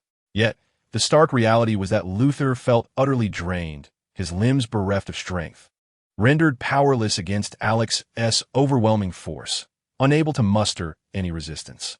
The imposing hand behind him, with fingers deeply embedded like flesh, nearly constricted around his neck, inflicting excruciating pain as it pressed against his carotid artery, causing Luther's face to flush crimson as he gritted his teeth in agony. "Ah, what is it that you desire? Money?" Luther sensed a slight relaxation in the grip on his nape, initially intending to mock this hero of the Central City. However, in the next moment, Alex tightened his hold, eliciting a pained shriek from Luther as he grimaced and questioned, Boss, stop. What do you intend to do?" In the brief span of a few seconds of conversation, Luther's other bodyguards had already arrived en masse, half of them tending to the injured and unconscious guards while the other half, armed with firearms, called for reinforcements and surrounded Alex. "Your life." Alex responded indifferently, dismissing the surrounding bodyguards. In truth, upon entering the parking garage and placing the envelope before Luther's vehicle, he had intended to leave. However, upon witnessing the bodyguards preparing for Luther's departure, he felt an unexpected urge to observe Luther's reaction upon seeing the letter. To his dismay, the extravagant display of guards conducting incessant checks on the envelope sparked immense irritation within Alex. The mere thought of the situation being amusing ignited a significant displeasure in him. Naturally, if he was displeased, he would ensure that Luther's amusement was equally thwarted. "In the metropolis, no one can take my life," despite the blood rushing to his face. Luther's eyes reflected an unwavering confidence. A slight smirk graced his lips, exuding a formidable self-assurance that he would emerge unscathed. Alex, momentarily puzzled, suddenly felt a prickling sensation throughout his body, a profound tension enveloping his being, and an overwhelming sense of imminent danger surged from the depths of his soul. Beneath the sleek silver mask, his pupils constricted sharply, and a sense of lethal threat rose within him, prompting him to release Luther. At that instant, a red and blue figure erupted into the parking garage with a sonic boom, weaving through the entrance. Chapter 115. Superman. Have I killed someone? The figure, navigating the curves of the parking lot, left a trail of white explosive waves in its wake, the air resonating with thunderous blasts as it rushed towards the surrounding vehicles, creating a tumultuous flight path. Bang, bang, bang. The windows of the parked cars shattered like spider webs under the pressure, alarms blaring as the entire parking garage erupted in chaos, filled with the cacophony of explosions and piercing sirens. Alex cast aside Luther, feeling a chill run down his spine, and his gaze fell upon the far end of the parking lot where Superman, clad in a blue fiber suit with a red cape clinging to his back, thrust his fists forward, parting the air like a thin white membrane as he advanced at supersonic speed. In Alex's perception, the superhero's magnetic presence was overwhelmingly immense, even more formidable than Supergirl Kara, surging towards him like a blazing sun. A chill surged through Alex, each cell in his body acutely aware of the imminent peril. His gaze sharpened, instinctively harnessing his telekinetic prowess to arrange the most formidable molecular engineering defense. Circular ripples emanated before him. Superman, mid-flight, propelled his fists towards Alex with tremendous force. Endowed with extraordinary vision that surpassed that of an ordinary being, Superman possessed not only the ability to see through solid objects and perceive heat signatures, but also a faint awareness of the fluctuations in Alex's magnetic field defense. With a colossal impact, Superman's fist collided with the telekinetic barrier Alex had erected, unleashing a supersonic shockwave that radiated outward. The air erupted in visible turbulence, sending nearby bodyguards stumbling backward, their senses overwhelmed by the deafening sound and force. Alex's long black coat billowed dramatically, standing resolute like an indomitable mountain. Beneath him, the ground fractured violently, creating a massive crater with a 5-meter radius, its surface splintered and cracked, debris levitating in the aftermath. Superman remained suspended in the air, seemingly thwarted by Alex's defense, akin to a colossal train halted in its tracks. Luthor, witnessing this spectacle amidst the cacophony, widened his eyes in disbelief, the painful gusts of wind failing to mask his astonishment. How could anyone withstand Superman's supersonic onslaught? This was inconceivable. A shift occurred in Alex's expression beneath his mask. It appeared as though he could endure Superman's assault, halting his momentum. Yet, unbeknownst to many, the force from Superman's strike still coursed through Alex's body via the magnetic field. Despite redirecting nearly 1,000 tons of force into the ground, a monumental impact still surged through his body. His organs, blood vessels, fibers, and cells all bore the brunt. Capillaries began to rupture, veins burst forth with blood, and muscle fibers strained under the relentless pressure. His bones creaked ominously, akin to steel reinforcements in a collapsing structure, each cell within them compressed and crying out in agony. The force, transmitted through the magnetic field, directly assaulted his cells. Almost 10% of his muscle cells were obliterated, blood seeping from every pore, transforming his body beneath the mask and coat into a vessel of crimson. Yet with unwavering resolve, even as a fraction of his cells lay devastated, he continued to muster the strength to maintain the semblance of an unbroken magnetic field, displaying no sign of weakness. However, another such impact would undoubtedly spell his ruin. Withstanding the force of over 1,000 tons without exhibiting fragility had pushed him to his limits. He was no ordinary man. Superman's brow furrowed slightly. As he soared through the air, his formidable vision discerned an anomaly before Alex, seemingly capable of manipulating air molecules to form a formidable barrier. Thus, he merely intended a gentle strike, aiming to breach Alex's defenses and subdue him without inflicting harm or seeking to take a life. However, Superman soon realized that Alex appeared to possess a strength surpassing his initial perception, arguably the most powerful human he had encountered.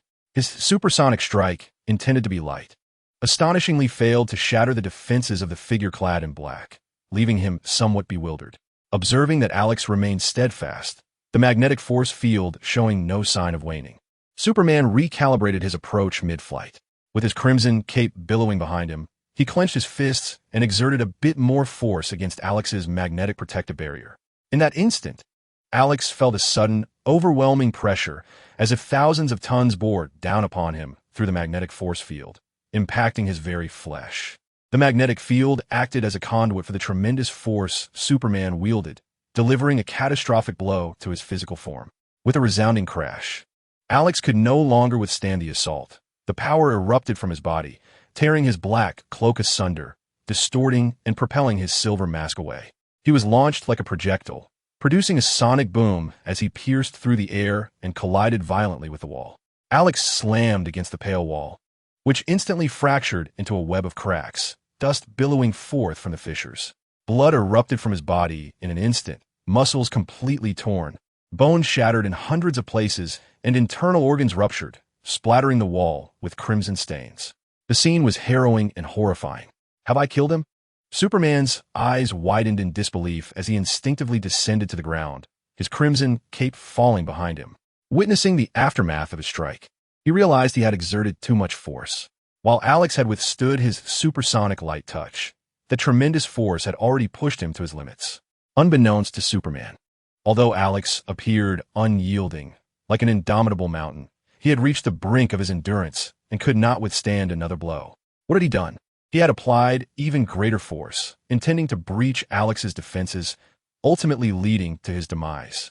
The gravity of the situation struck him, leaving him incredulous that he had taken a life so effortlessly. Superman stared in stunned silence at Alex, who lay ensnared in the wall's shattered web, his condition tragic. Blood erupting from his form, his cloak reduced to tattered strips, head hung low, a picture of despair and lifelessness. I did not mean to. Superman thought as he emerged from his stupor, a profound sorrow rising within him, his eyes moist with tears, overwhelmed by grief. A life, thus extinguished by one's own hand with such effortless ease.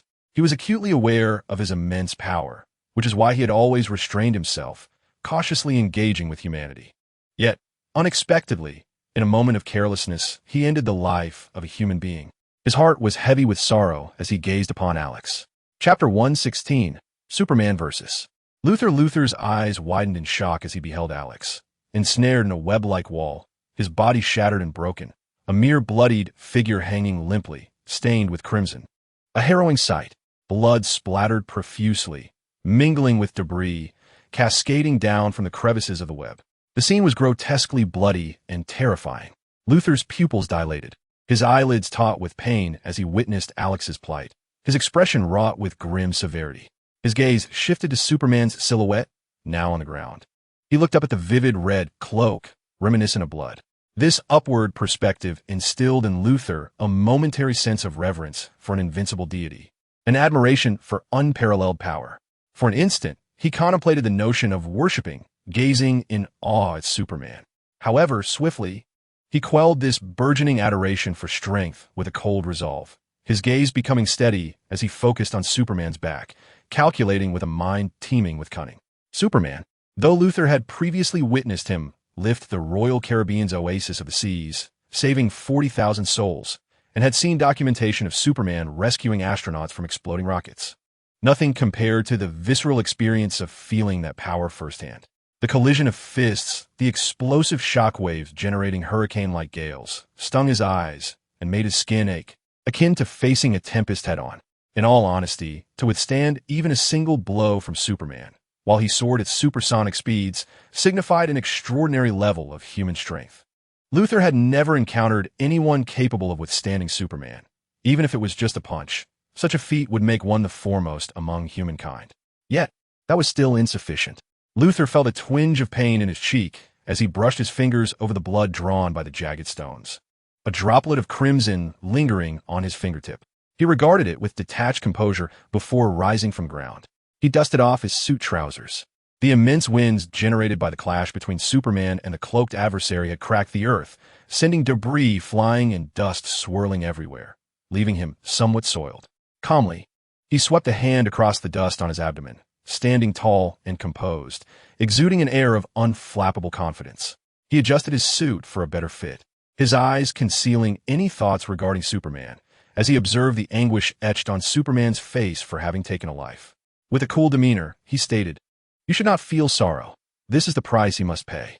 Upon hearing Luthor's words, Superman's eyes, filled with sorrow, transformed into a tempest of rage, and a wave of regret surged within him for having saved Luthor. With a composed yet furious expression, he turned and strode toward Luthor, his hand forcefully gripping Luthor's suit at the chest, lifting him effortlessly with a single hand. Fixing Luthor with a piercing glare, he thundered, "Perhaps I should never have saved you, Luthor. You hold life in utter contempt." Superman was consumed by a profound sense of anguish. His powerful chest heaved with emotion. A tempest of fury that persisted unabated. An extraterrestrial being, he cared deeply for humanity, feeling compelled to intervene in times of peril, unwilling to allow a single human life to be extinguished. Yet, here stood Luthor, a being of Earth, who displayed not a shred of concern for his own kind or the sanctity of human life. Luthor, unfazed, found himself grasped by a godlike figure, the precariousness of his life easily held in another's hands, a sensation far from pleasant, one that he loathed. However, he remained undeterred, well acquainted with Superman's character, knowing that he was not in peril. As Superman's grip tightened around his tailored suit, seams began to fray, revealing skin beneath, the constriction causing a faint pain. Peering down at Superman, Luthor smirked with derision. Contempt for life? Superman, it was you who struck him down? Luthor surveyed the enraged Superman with calm composure, each word piercing through Superman's sorrowful heart. "I'm aware. In my attempt to save you, I inadvertently caused his death, and I shall willingly turn myself into the authorities to atone for my transgression." Superman clenched his jaw, his gaze a mixture of anger and sorrow. The thought of facing imprisonment for that lost life gnawed at him, conjuring images of his aging mother, solitary on their farm. Surrounded by the golden hues of sunset on the cornfields, her solitude a poignant reminder of his burdens. In truth, the power he possessed could easily render such consequences moot. The notion of accidentally taking a human life, or even subjugating the entire planet through mass destruction, was trivial. No one could hold him accountable. Yet his own moral compass, the nurturing love of his mother, and the deep affection he held for the land that raised him, along with his profound goodwill towards humanity, forbade Superman from crossing his own ethical boundaries to inflict harm upon society. However, before all else, Luthor, what have you done to warrant such hatred? Superman resolved to take responsibility for the life he had inadvertently taken, fixing his gaze upon Luthor as he began to interrogate the circumstances surrounding the incident. He could not bring himself to believe that Luthor was a man of virtue. Nevertheless, it was undeniable that Luthor possessed exceptional intelligence, both in intellect and demeanor. After initially neglecting to apprehend him, Superman had lost the opportunity to find concrete evidence that would aid in capturing Luthor and securing a trial. Luthor maintained an air of calm, gently patting Superman's hands that were clasped across his chest. Superman, with a stoic gaze, released him, allowing Luthor to relax his shoulders and adjust his suit, straightening it with care.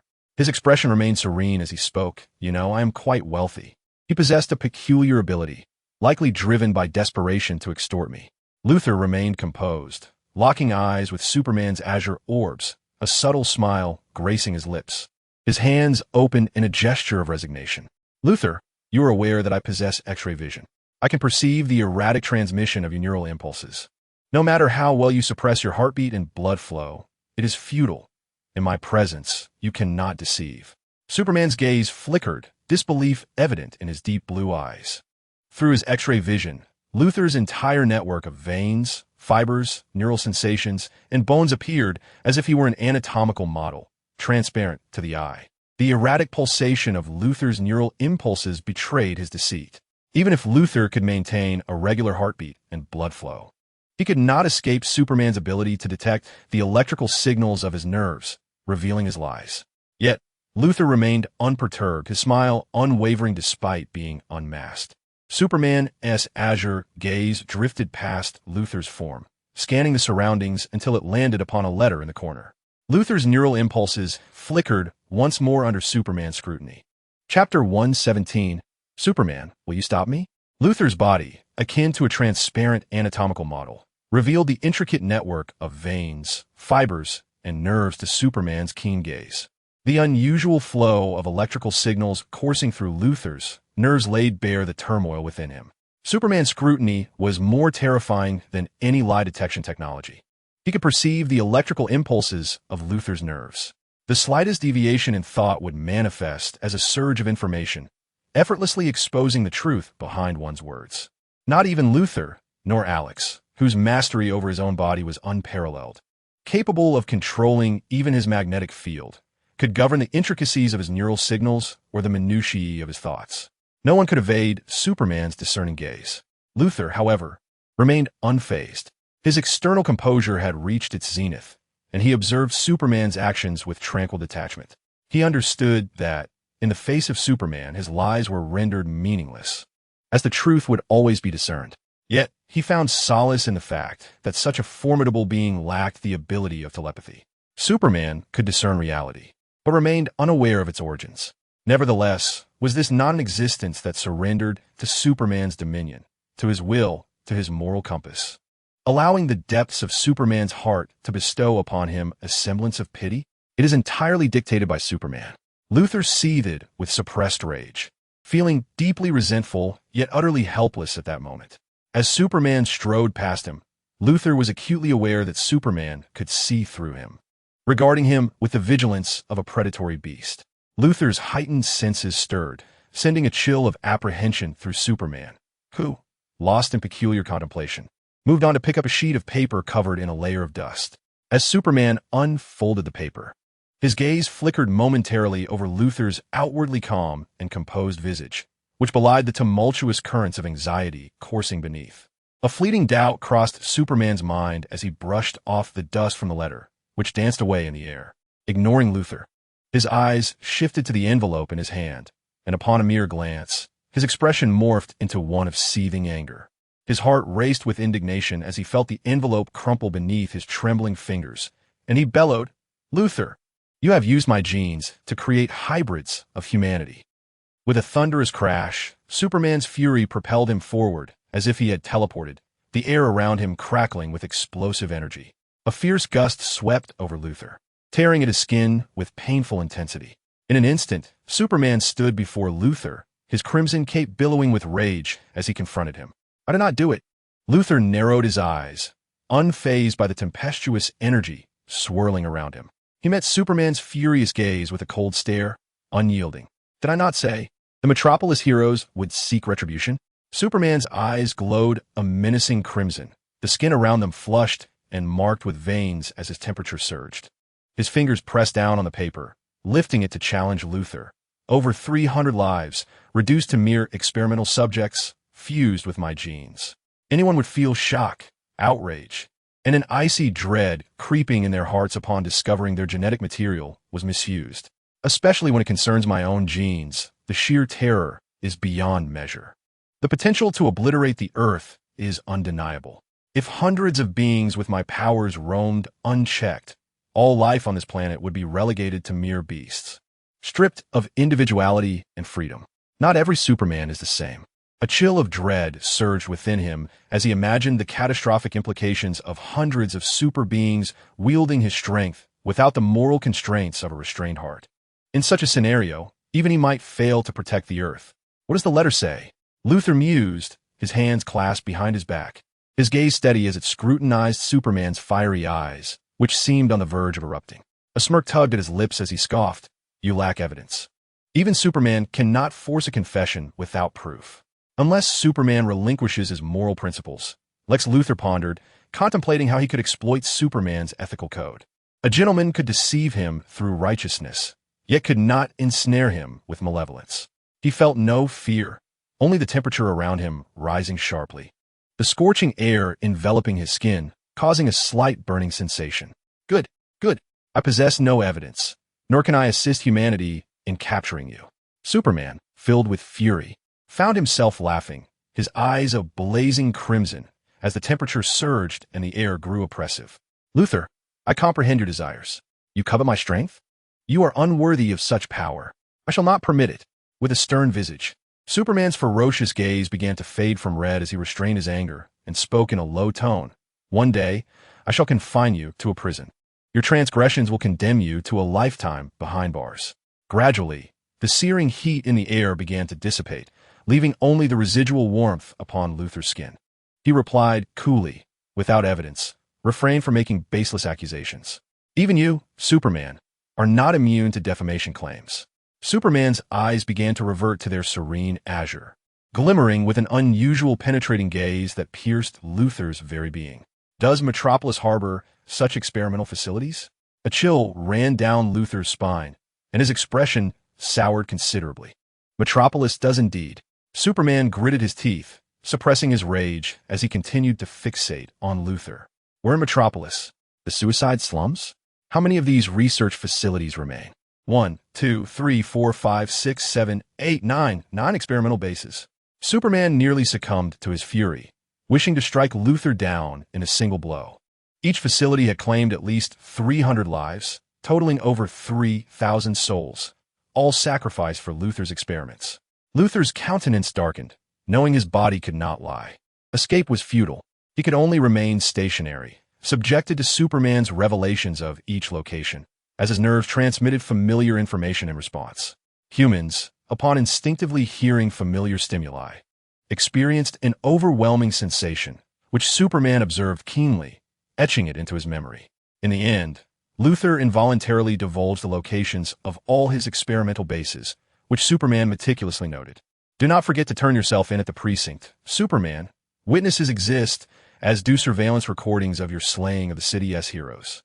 Luthor's expression turned ominous, frigid and terrifying, as he could no longer maintain his composure.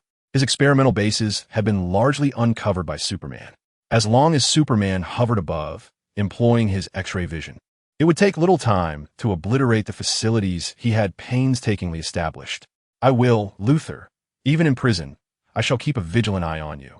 Superman maintained a stoic demeanor, casting a dark gaze upon Luthor before turning his attention to Alex, his expression laden with complexity and guilt. Suddenly, a cacophony echoed from the gaping wall as blood and debris cascaded to the ground, the surrounding silence pierced by the heart-wrenching sounds. Bloodied and battered, Alex slid down the wall, resembling a lifeless corpse as he descended. Upon reaching the ground, his body faltered, devoid of strength, as if bereft of skeletal support. He barely managed to brace himself, collapsing to one knee, blood gushing forth, his skin a vivid crimson, tattered cloth draped over him. Head bowed low with strands of hair matted in blood. His face, stained in red, bore a haunting beauty as he slightly lifted his head. His right eye bloodshot and strikingly beautiful yet tragic, rasping, "Superman, are you going to stop me?" Chapter 118, Desperate for Money. Alex appeared wretched, his bones shattered, organs ruptured, blood erupting from his pores, his right eye inflamed, the visage beneath dark locks both exquisite and sorrowful, as if he had clawed his way back from the underworld. After uttering the words, "Superman, are you going to stop me?" he succumbed to a fit of coughing, expelling fragments of his insides. His bloodshot gaze unwaveringly fixed on Superman despite his own torment. His pain receptors have been severed, rendering him numb to pain through sheer willpower. He summoned a magnetic force to reconnect his broken bones, forcing himself to move. "You're still alive," Superman exclaimed in astonishment. For Alex's appearance and physical state were so harrowing that any ordinary person would have succumbed. Witnessing Alex's ability to vocalize, still clinging to life, brought a sigh of relief to Superman, albeit accompanied by shock.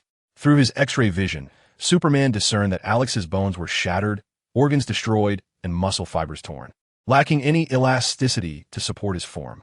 Yet, through magnetic force, Alex managed to re-establish the connections in his bones and muscle fibers, barely able to move. Moreover, Superman observed that Alex's cells exhibited an extraordinary regenerative capacity, surpassing human limits, exceeding the thresholds of cellular division typically seen before the onset of human aging. As they rapidly reassembled his body, it was akin to a metamorphosis, reminiscent of a serpent shedding its skin, just as Superman, with benevolent intentions, approached to offer assistance to Alex. The latter coldly commanded, "Get away." His voice, chilling and reminiscent of a specter, dripped with blood, his expression grotesque and devoid of emotion, emanating a frigid glare. Alex's icy proclamation left Superman in an awkward predicament, prompting him to halt, his face betraying a mix of discomfort and uncertainty. Unsure of how to respond. After all, it was his own actions that had nearly led to this unfortunate circumstance, and it was only natural for Alex to harbor resentment. Engulfed in remorse, Superman's countenance softened with regret as he could not refrain from saying, "I am truly sorry for the accident. I have a facility that may aid in your recovery." Luthor's gaze flickered as he listened to Superman's words, his eyes drawn to the figure of the Man of Steel. Clad in a crimson cape, a base, Superman's base, his mind was beset by a myriad of complex thoughts. Alex, with his bloodshot eyes, regarded Superman for a moment before coldly declaring, "I do not require your assistance. My injuries are of my own making. I can only blame myself for my weakness." Even in a state of severe injury, Alex's thoughts remained lucid. He recognized that he had courted disaster by recklessly challenging Superman, stubbornly refusing to show any sign of vulnerability, which ultimately led to Superman miscalculating and delivering a devastating blow that left him incapacitated. He bore no ill will toward Superman. Rather, he lamented his own frailty, realizing he could scarcely withstand a single strike from the hero. Superman's unintentional mistake was of little concern to Alex, in stark contrast to Batman, who had blatantly accused Alex of solicitation. This accusation had incited Alex's desire to confront him, seeking a sense of vindication. It was not a matter of strength, but rather a reflection of Alex's own moral code, akin to Superman's steadfast principles, who believed that taking a life would compel him to surrender to the authorities. Alex possessed his own moral compass, understanding that he was the architect of his demise and could not justly place blame on Superman. He felt no wrath to unleash upon the hero, for his self-destructive choices were his alone to bear. had he wished to exploit Superman's inherently benevolent nature. He could have easily obtained favors and resources from him, yet Alex had no intention of doing so. He held fast to his dignity and integrity. I do not hold you accountable, but you must not involve yourself in my affairs with Luthor. Alex's icy gaze shifted from the astonished Superman to Luthor, whose expression twisted into a frown, skin crawling with a sensation akin to being scrutinized by a malevolent specter. Luthor, 321 lives, each worth $10 million, totaling $3,210 million. This is compensation for their families who have lost loved ones. Additionally, my operational costs amount to $290 million, rounding it off to $3.5 billion. I have come to Metropolis to settle this account with you.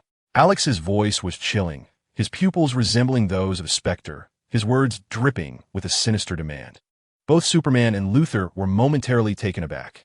This man, near death, with shattered bones and an appearance reminiscent of a vengeful spirit, dared to extort money? What audacity! Without evidence, refrain from making baseless accusations. Even superheroes cannot unjustly malign others, Luthor replied, a chill creeping into his heart, goosebumps rising on his skin. Though he maintained an air of composure, his expression stoic. The figure before him, battered to the brink of death and yet so unyielding in his demand for recompense, was, in some respects, far more terrifying than Superman himself. There was an unsettling obsession in Alex's demeanor, suggesting that even on the verge of death, he was still driven by a relentless pursuit of monetary compensation, hinting at a disturbed mental state. His manner of operation, abrupt and unrestrained, appeared almost as if he were choking himself while observing the world around him. He acted with reckless abandon, driven solely by his whims, exhibiting a considerable propensity for violence. Most unsettling of all was the dispassionate rationality he maintained. Even when Superman shattered his bones, teetering on the brink of death, he bore no resentment towards Superman, viewing his circumstances with a chilling clarity that sent shivers down Luthor's spine. This individual was no superhero, but rather a delusional, violent, and egocentric madman, ensnared within his own reality. He was perilous. In an instant, Luthor's mind raced, contemplating the notion of eliminating Alex. Cough, cough, I am not Superman. I require no evidence. Alex coughed violently, expelling fragments of his innards, crimson and black blood pooling at his feet, creating a small, ominous puddle. With his bloodshot, terror-stricken eyes fixed upon Luthor, he spoke slowly. Central City is my domain. I shall not tolerate any disruptions. You have but two options: pay up or forfeit your life. This is not a negotiation about evidence. A ghastly smile, tinged with the grotesque, curled at the corners of Alex's lips, sending a chill through Luthor's body. He must be eliminated. He absolutely must be eliminated. Luthor's expression darkened, a sense of foreboding rising within him. This so-called hero of Central City disregarded all rules and norms, making him a dangerous adversary. Even with Luthor's immense wealth, he was vulnerable unless he possessed Superman's extraordinary strength. Had Superman not been present, Luthor would have readily picked up a brick and struck Alex down on the spot.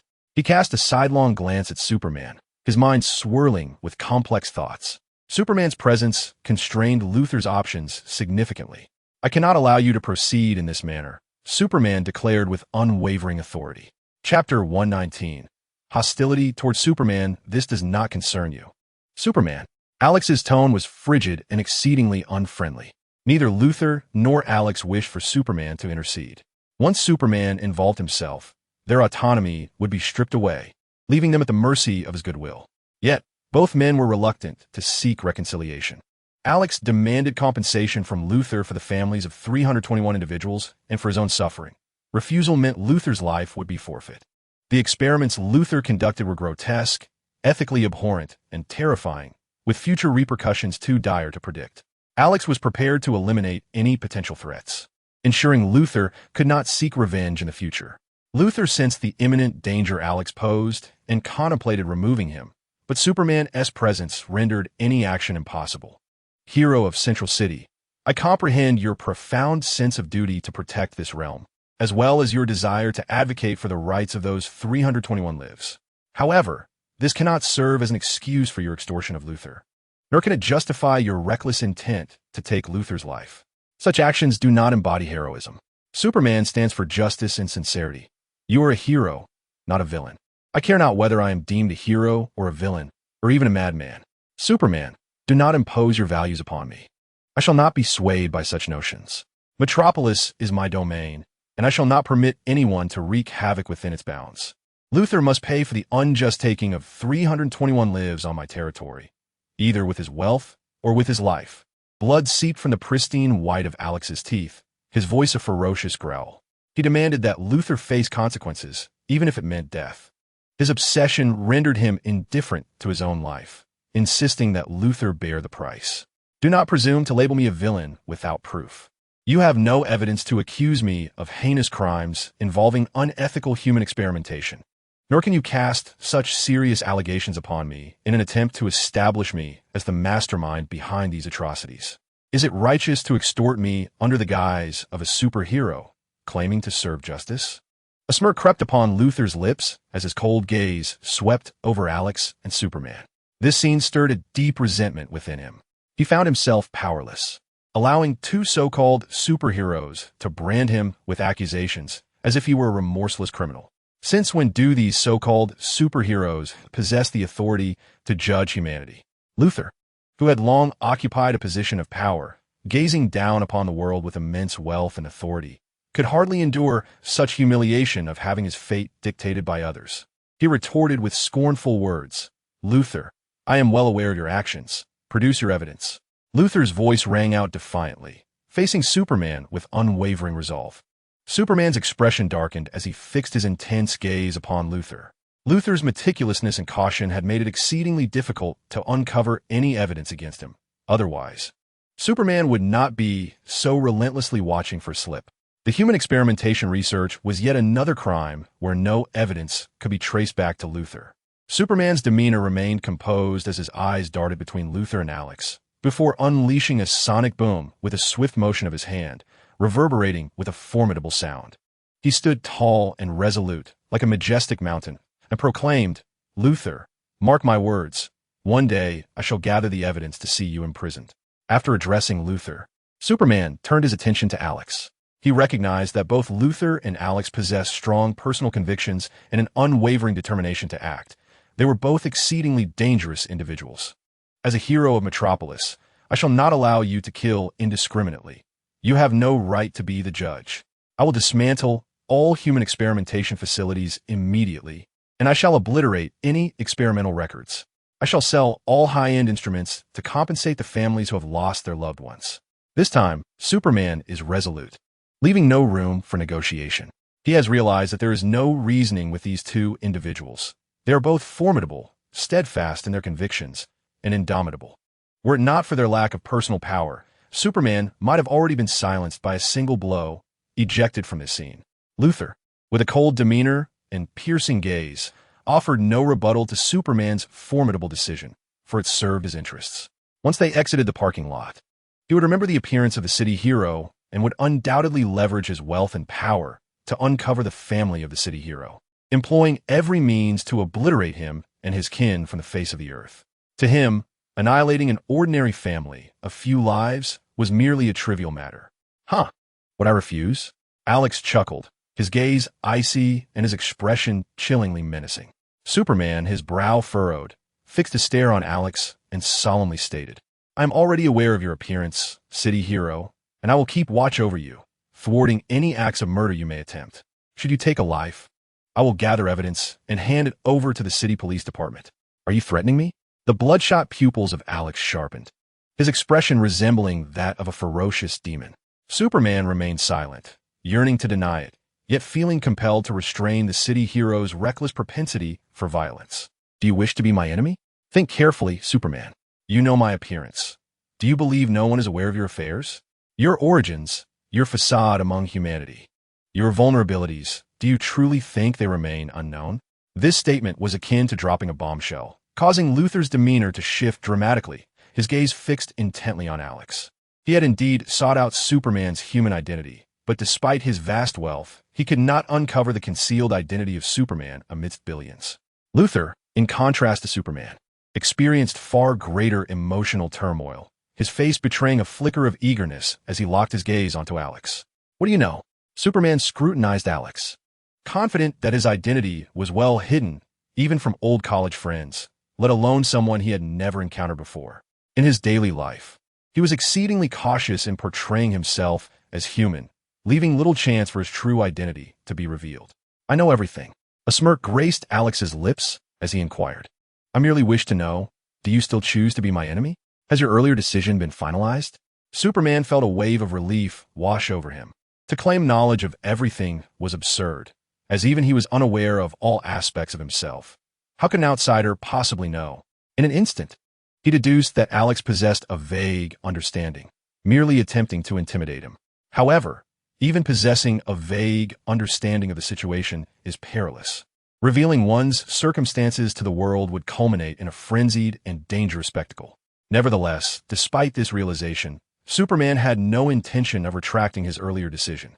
He could not allow Alex to use the excuse of human experimentation in Mid-City to justify the killing of any individual, even if that individual were the nefarious Lex Luthor. "I cannot permit you to kill indiscriminately," Superman declared, shaking his head in refusal. "Ha ha ha, how amusing." Alex chuckled, exposing his blood-stained teeth as he boisterously proclaimed. "Ha ha, this is utterly hilarious. One day, Superman, your own kindness will be your undoing. Luthor, I must inform you. The very Superman you have relentlessly targeted is none other than your college friend, Clark Kent, the current reporter for the Daily Planet." With that, Alex straightened his battered form and staggered away, laughing heartily, his silhouette receding under Superman's disapproving gaze. Superman's expression darkened to an extreme. Luthor, maintaining his composure, stared incredulously at Superman, his pupils constricting in disbelief. Chapter 120. Cosmic Visitor, Kryptonian Mothership. NASA, the Hubble Space Telescope, humanity's inaugural space telescope, surpasses 13 meters in length and weighs over 11 tons. It operates in an orbit approximately 600 kilometers above Earth's atmosphere, completing a circuit around the planet roughly every 100 minutes. This telescope, situated in Earth's orbit, possesses the capability to observe celestial bodies located approximately 27 billion light-years away. The data collected by the Hubble telescope is meticulously analyzed and processed by astronomers and scientists at the Space Telescope Science Institute, affiliated with Johns Hopkins University in Baltimore, Maryland. Within the confines of Johns Hopkins University, George, a slender middle-aged man engaged in monitoring space through the Hubble Space Telescope, diligently conducted his daily observations. Suddenly, his attention was captured by an unusual point that appeared amid the Oort cloud in the images captured by the space engineering software on his computer. Initially, he speculated that it was the result of hydrogen within a star exhausting itself and transitioning to helium combustion, a process that would result in an explosive expansion. However, he soon realized this was not the case. "What is this?" George furrowed his brow as he compared the newly captured space images with those taken over the past 6 months. In an instant, through a series of comparative images, George was astounded to discover a point of light that had emerged from the southern constellation 6 months prior. It traced a faint luminous line, traveling at superluminal speeds, traversing the constellations of Centaurus, Cuculus, Piscis Austrinus, Grus, Serpens, Sextans, Microscopium, Triangulum Australe, Centaurus, Pavo, Delphinus, Lepus, Circinus, Octans, Reticulum, Dorado, Volans, Musca, Apis, Chameleon, Telescopium, and the Southern Cross, among over 30 constellations, plunging into the Oort cloud. This point of light continued its superluminal journey through the Oort cloud. It was not a celestial body. George's visage turned pale. Celestial objects, meteors, and comets, influenced by the gravitational pull of other bodies, do not approach the speed of light, let alone maintain a straight trajectory. No comet or meteor can attain such a terrifying velocity. While there are numerous phenomena in the universe and physics that exceed the speed of light, such as phase velocities and waves, the speed of virtual photons as described by Feynman, black holes, and gravitational waves, these fall outside the detection range of the Hubble Space Telescope and cannot be captured so clearly in images. This speed was being controlled and directed. George abruptly stood from his seat, drenched in cold sweat, tiny beads forming on his forehead, grappling with disbelief.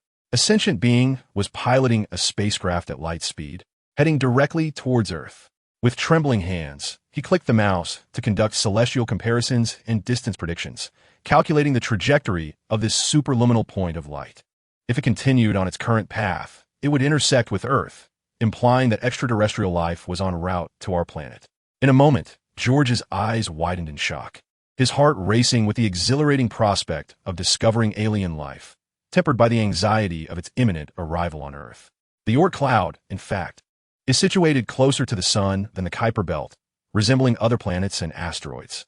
However, due to the gravitational influences of large planets and the powerful pull of still young gas giants such as Jupiter, these bodies are often expelled from the inner solar system, resulting in extremely elongated or parabolic orbits scattered throughout the outermost reaches of the solar system, approximately 1 light-year from Earth. Within the Oort cloud, a colossal mothership, exceeding 50 kilometers in diameter, loomed like a fearsome beast enveloped in a resilient array of glowing energy shields. Meteor showers from the Oort cloud bombarded the energy shields, causing them to shimmer with vibrations. It resembled a gigantic whale, breaking through the Oort cloud and reaching the fringes of the solar system. General Zod donned a suit of armor, his black cloak cascading down his robust frame. His visage bore the marks of hardship, a scar tracing over his brow. Resolute and unyielding, radiating the formidable aura of a seasoned warrior. He was a failure, yet also a savior. Standing upon the upper deck of the open mothership, his figure stood tall and unyielding as a mountain, gazing towards the heart of the solar system, the vibrant orange sun. Was this the power that Kryptonians were meant to possess? Zod extended his hands, his steadfast gaze fixed upon them, eyes glimmering with a profound intensity. He felt the cosmic rays filtering through the mothership's protective shield, the orange light seeping into his body, each cell yearning and rejoicing as if quenching a thirst with the sweet water of an oasis in a desert. In an instant, as he made contact with the sun, his right hand clenched into a fist, creating a sonic boom as the air exploded around him. In that fleeting moment, his body was imbued with an unfathomable strength exceeding 10,000 tons. The Kryptonians were gods. Zod's eyes widened, shimmering with immense ambition, sweeping across the solar system before him. Fixating on the cerulean planet, a smile breaking upon his lips, he had finally glimpsed the hope that would ensure the survival of the Kryptonian race. Behind him, a woman of striking presence, her short hair neatly styled, donned in gleaming armor, was Zod's most loyal aide, Fiora. She marched with unwavering determination, her cloak billowing behind her. "General, we have arrived in the solar system. The mothership has only 5 energy left." Fiora sensed the sun's transformative power on her cells, her Kryptonian genes amplifying as they absorbed the solar energy, fortifying her being. Without a trace of surprise, she continued to salute and report, "Shut down the main engine. Deactivate the auxiliary crystal engine, and navigate towards Earth as per the coordinates." Zod's eyes, brimming with ambition, momentarily dimmed.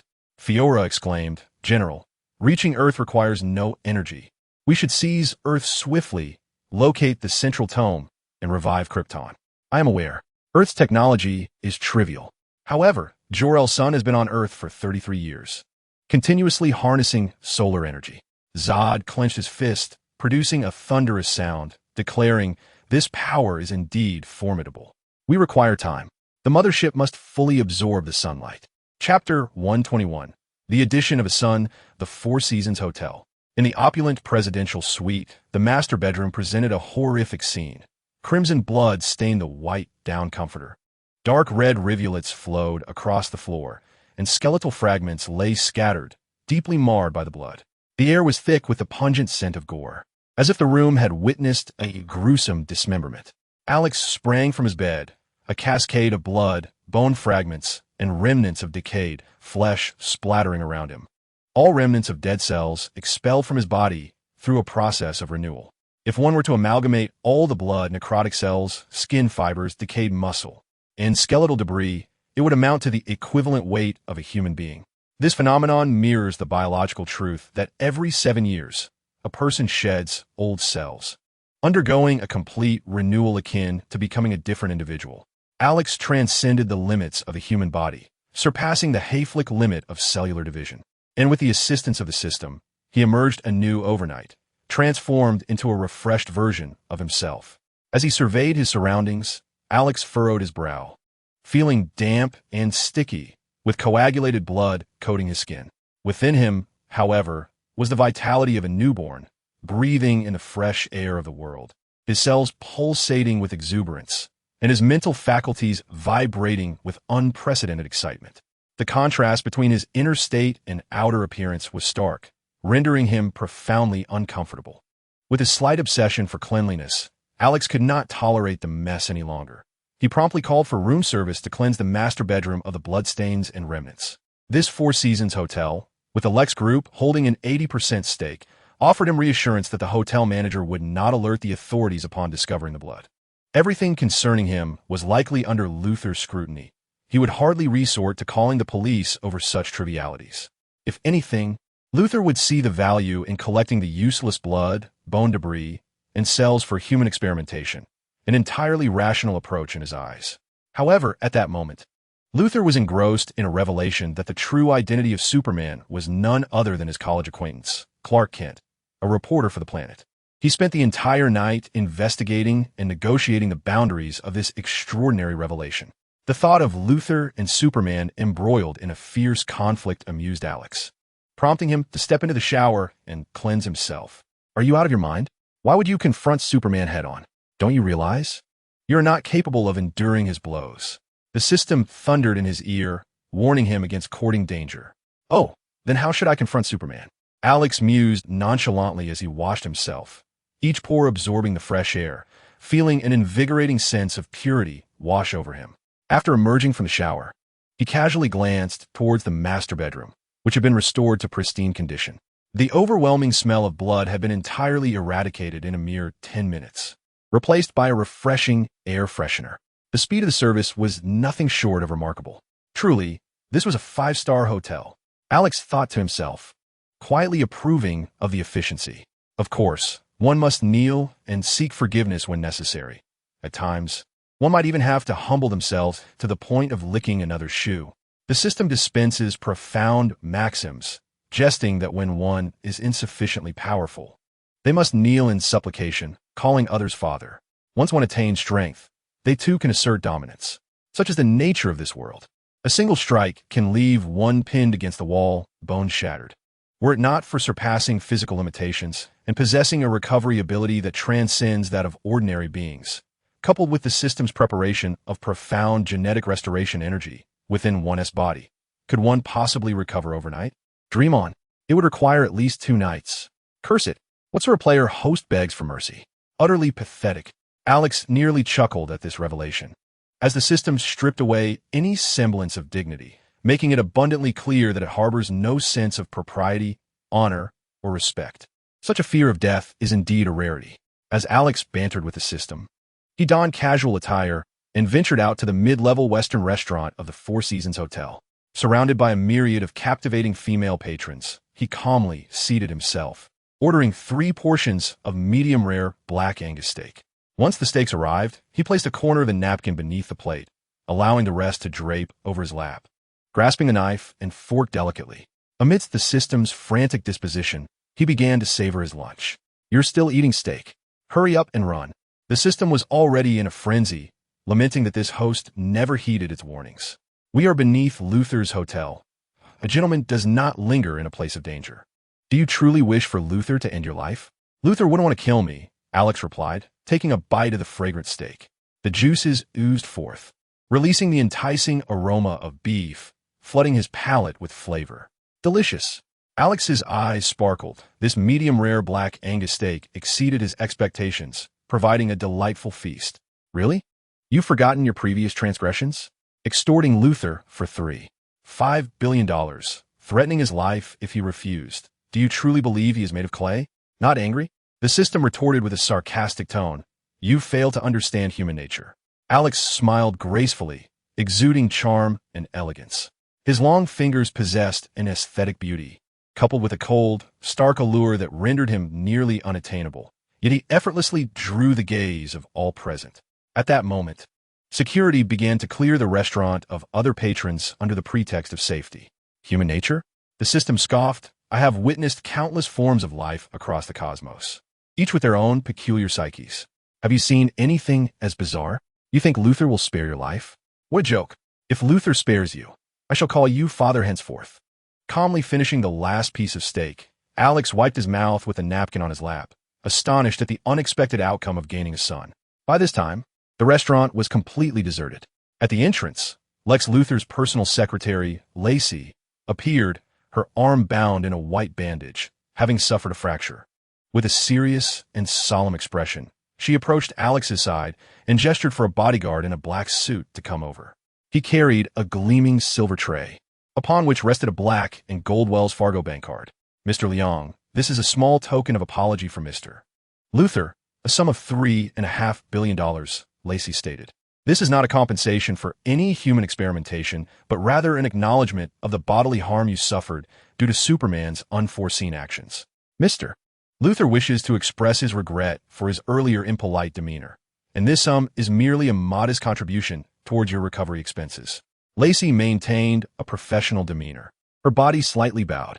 Mr. Luthor will never admit to conducting human experimentation, at least not verbally.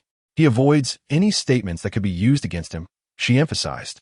This is the nutritional compensation for your recovery, and since he is affluent, he has chosen to offer $35 billion simply because he enjoys it. There are no hidden implications. I understand. Let's put the past behind us. Please convey my apologies to Mr. Luthor as well. I was rather rude at that moment. Alex replied, nodding with a faint smile as he elegantly placed his napkin on the side of the table, his gaze briefly sweeping over Lacey's taut, serious face. Lacey's slightly bent posture relaxed a fraction. As anticipated by the boss, the city's hero would overlook the matter of human experimentation for a sum of money. He was surprisingly accommodating, exuding elegance and gentlemanly demeanor without any hint of coldness or menace. Yet, the pain from her fractured arm served as a constant reminder, keeping her on high alert around this seemingly amiable man, who was, in fact, more dangerous than anyone else. I will convey your message, Lacey responded, and then continued as instructed by Luthor. Mr. Luthor wishes to discuss a potential transaction, hoping for mutual benefit. Certainly, Mr. Luthor seems quite eager, Alex remarked with a smile, expressing mild surprise that Luthor would seek to negotiate so soon, just a day after their previous encounter. In the next moment, Lacey raised her other hand to signal the surrounding bodyguards in black suits to commence their actions. Numerous bodyguards began drawing down the shiny, translucent curtains and retrieved lead sheets from the silver boxes to obstruct Superman's X-ray vision. Subsequently, they wheeled in a series of surveillance and sound disturbance devices. Once all tasks were completed, the bodyguards filed out of the dining establishment. Alex observed the proceedings with quiet composure, feeling a twinge of envy. Having subordinates to handle all troublesome matters was indeed a rather delightful arrangement. This illustrates the formidable power of wealth. A mere conversation unfolds before us, with 70 bodyguards in black suits preparing for Luthor's actions. Behind the scenes, there's likely a team of hundreds dedicated to fulfilling Luthor's every need. The service team of a top-tier billionaire could easily reduce a wealthy individual to a mere shell of their former self. It is indeed enviable. I, too, aspire to that status. Alex remains composed, already envisioning how to revel in a life of luxury in the future. In the dimly lit Western restaurant, only Lacey and Alex remain. Lacey activates the preset projection equipment, and Luthor's bald head is projected in midair. Seated in his office chair, he wears a smile, resembling an old friend. After exchanging pleasantries like long-lost companions, Luthor swiftly transitions to the main topic. Alex, I must express my gratitude. Without your revelation, I would still be unaware that the true identity of Superman is my college friend, Clark Kent. Luthor theatrically laments, reflecting on the unexpected nature of Clark Kent, who is usually so honest and reserved, being the radiant Superman, concealing this truth for so long, is truly a source of profound sorrow, as he had considered Clark a close friend. Subsequently, Luthor probes Alex, subtly revealing his personal values while testing Clark's intentions in front of Alex.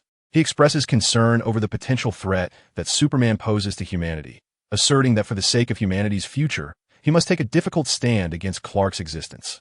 Luthor desperately seeks capable allies to manifest his ambitions, particularly someone like Alex, who could withstand Superman's might. Indeed, a paragon of humanity's strength. He is eager to collaborate with Alex against Superman.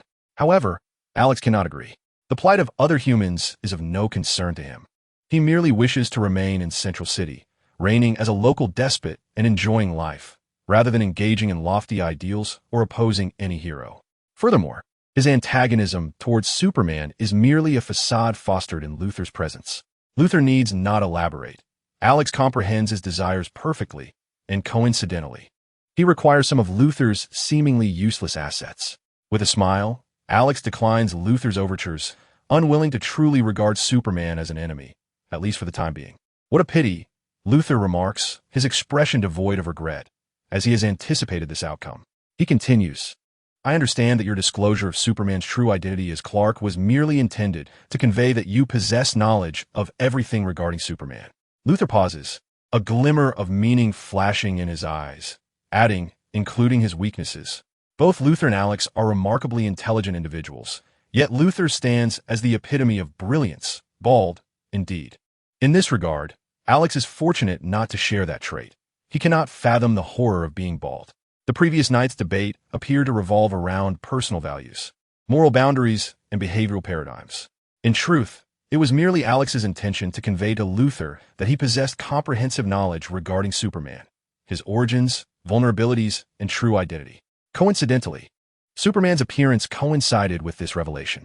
Even in the absence of Superman, Alex would not have resorted to eliminating Luthor.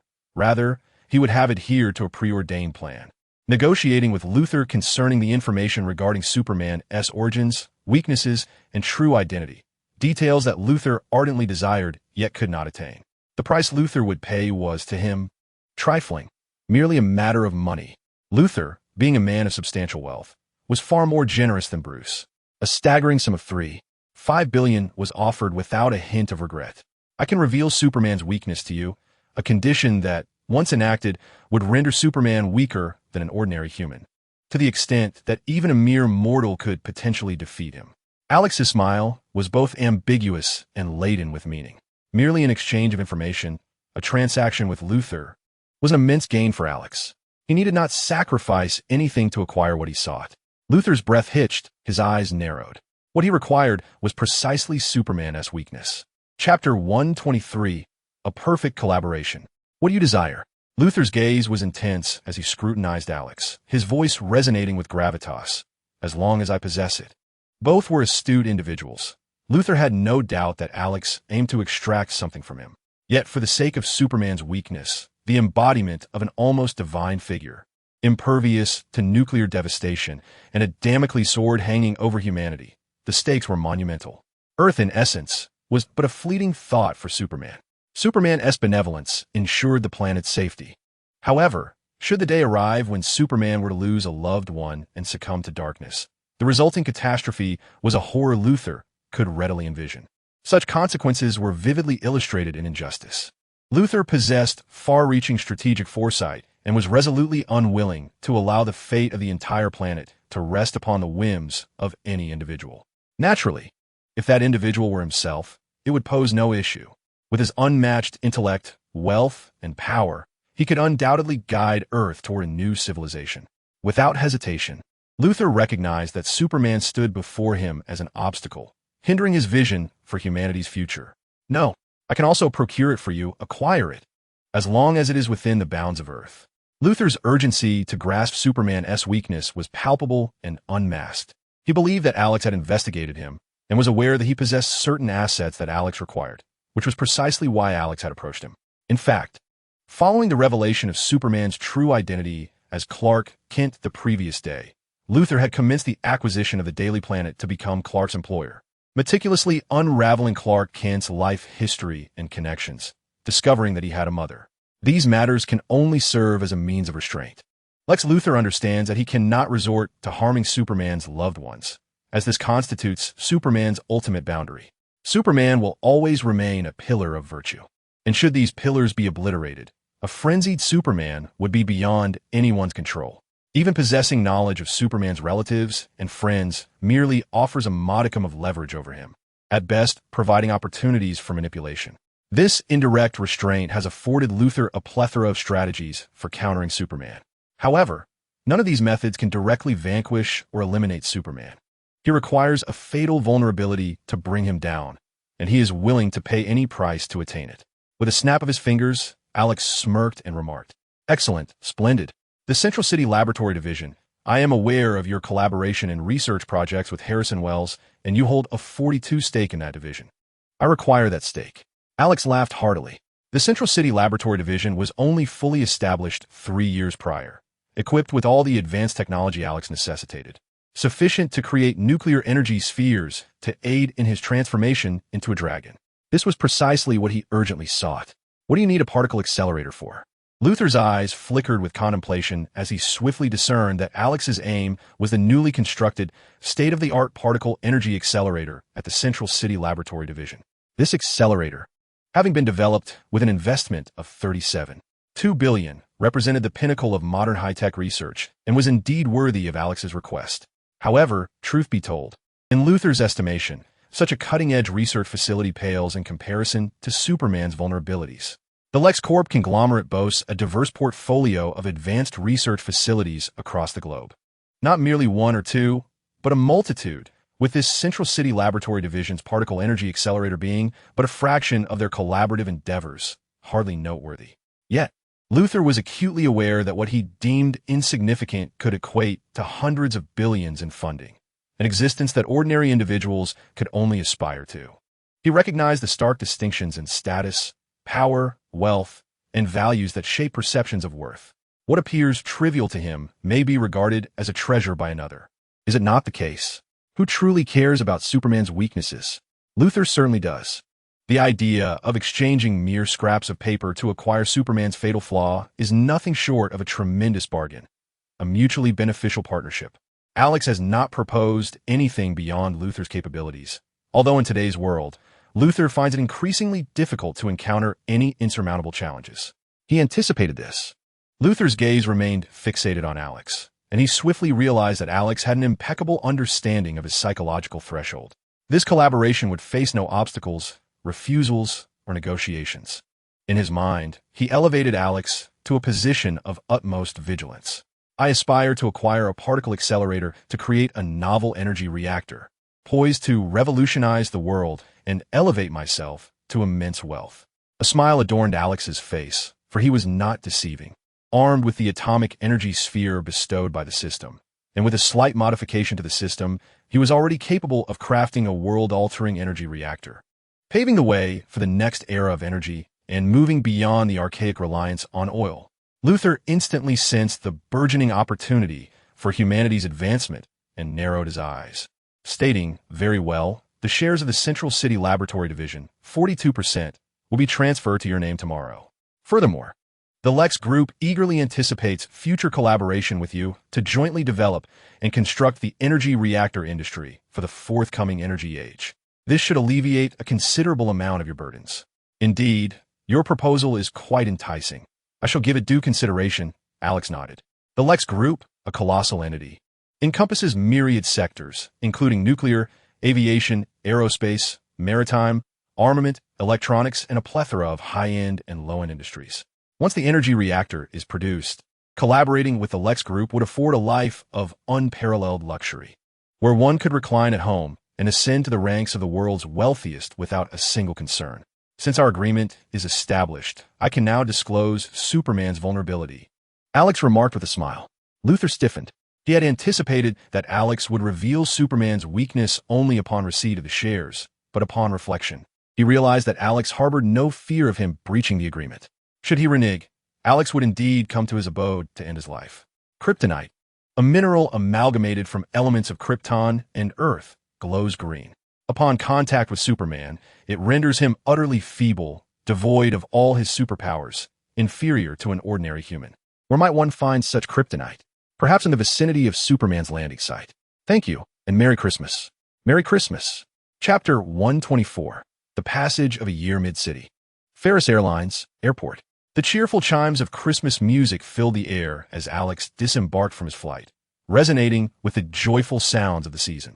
The festivities of Christmas had arrived, adorned with Santa Clauses, Christmas trees, ornaments, small gift packages, wreaths, whistles, masks, ribbons, toy hammers, stars, cherubs, cross-stitch, cushions, music boxes, crystal globes, and silver necklaces for the Christmas tree, among other decorations.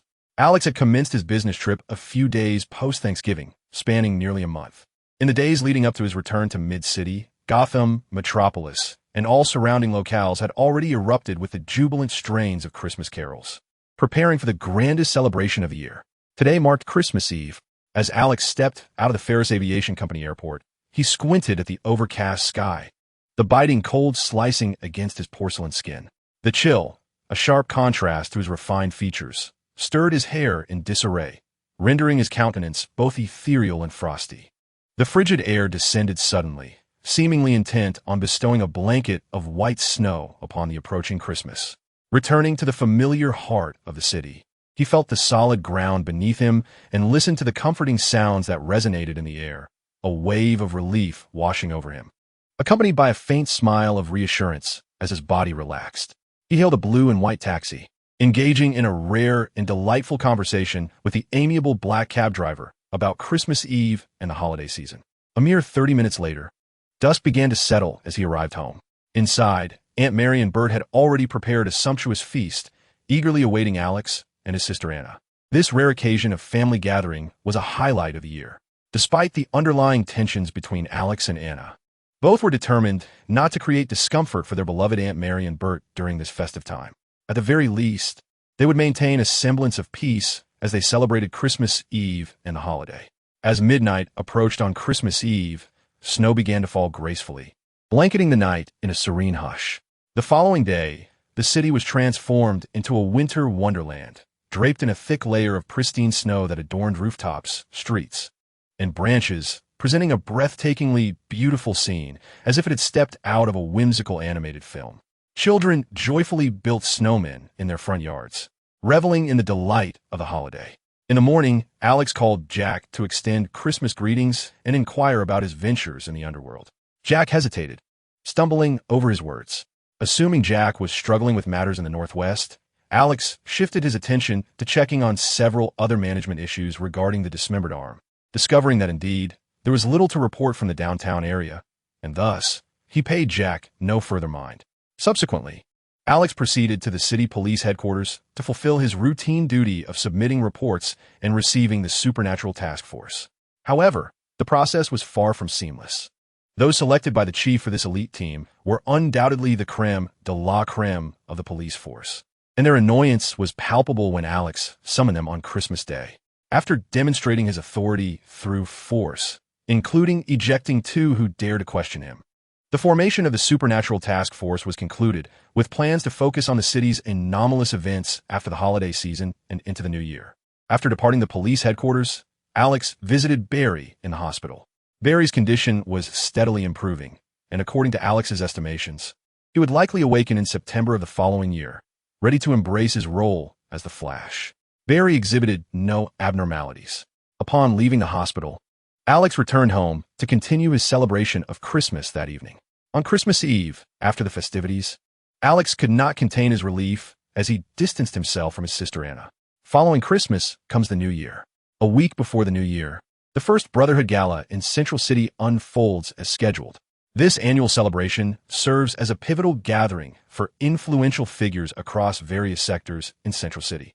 Hosted by the First Brotherhood, it is the most prestigious soiree in the city, where numerous business collaborations for the forthcoming year are forged, providing brilliant individuals with opportunities for investment from the Brotherhood or pathways into executive roles within major corporations. At the first Brotherhood Gala, Alex undoubtedly became the center of attention. He unveiled a remarkable $3.5 billion initiative, the Alex Aid Fund, aimed at assisting the impoverished, the disabled, and all those striving to uplift themselves in Central City. This substantial sum represents the financial support provided by Luther, intended to assist the families of the 321 lives lost in the human trials. However, Alex is not inclined to distribute $10 million directly to each family. Such an approach would likely lead to chaos in the underprivileged neighborhoods, where families could either fall prey to robbery or become overwhelmed by sudden wealth, leading to extravagant waste and an inability to cope with their newfound fortune, possibly resulting in tragic outcomes. Instead, Alex's vision is to establish a support fund that provides assistance under various auspices to the members of these 321 families.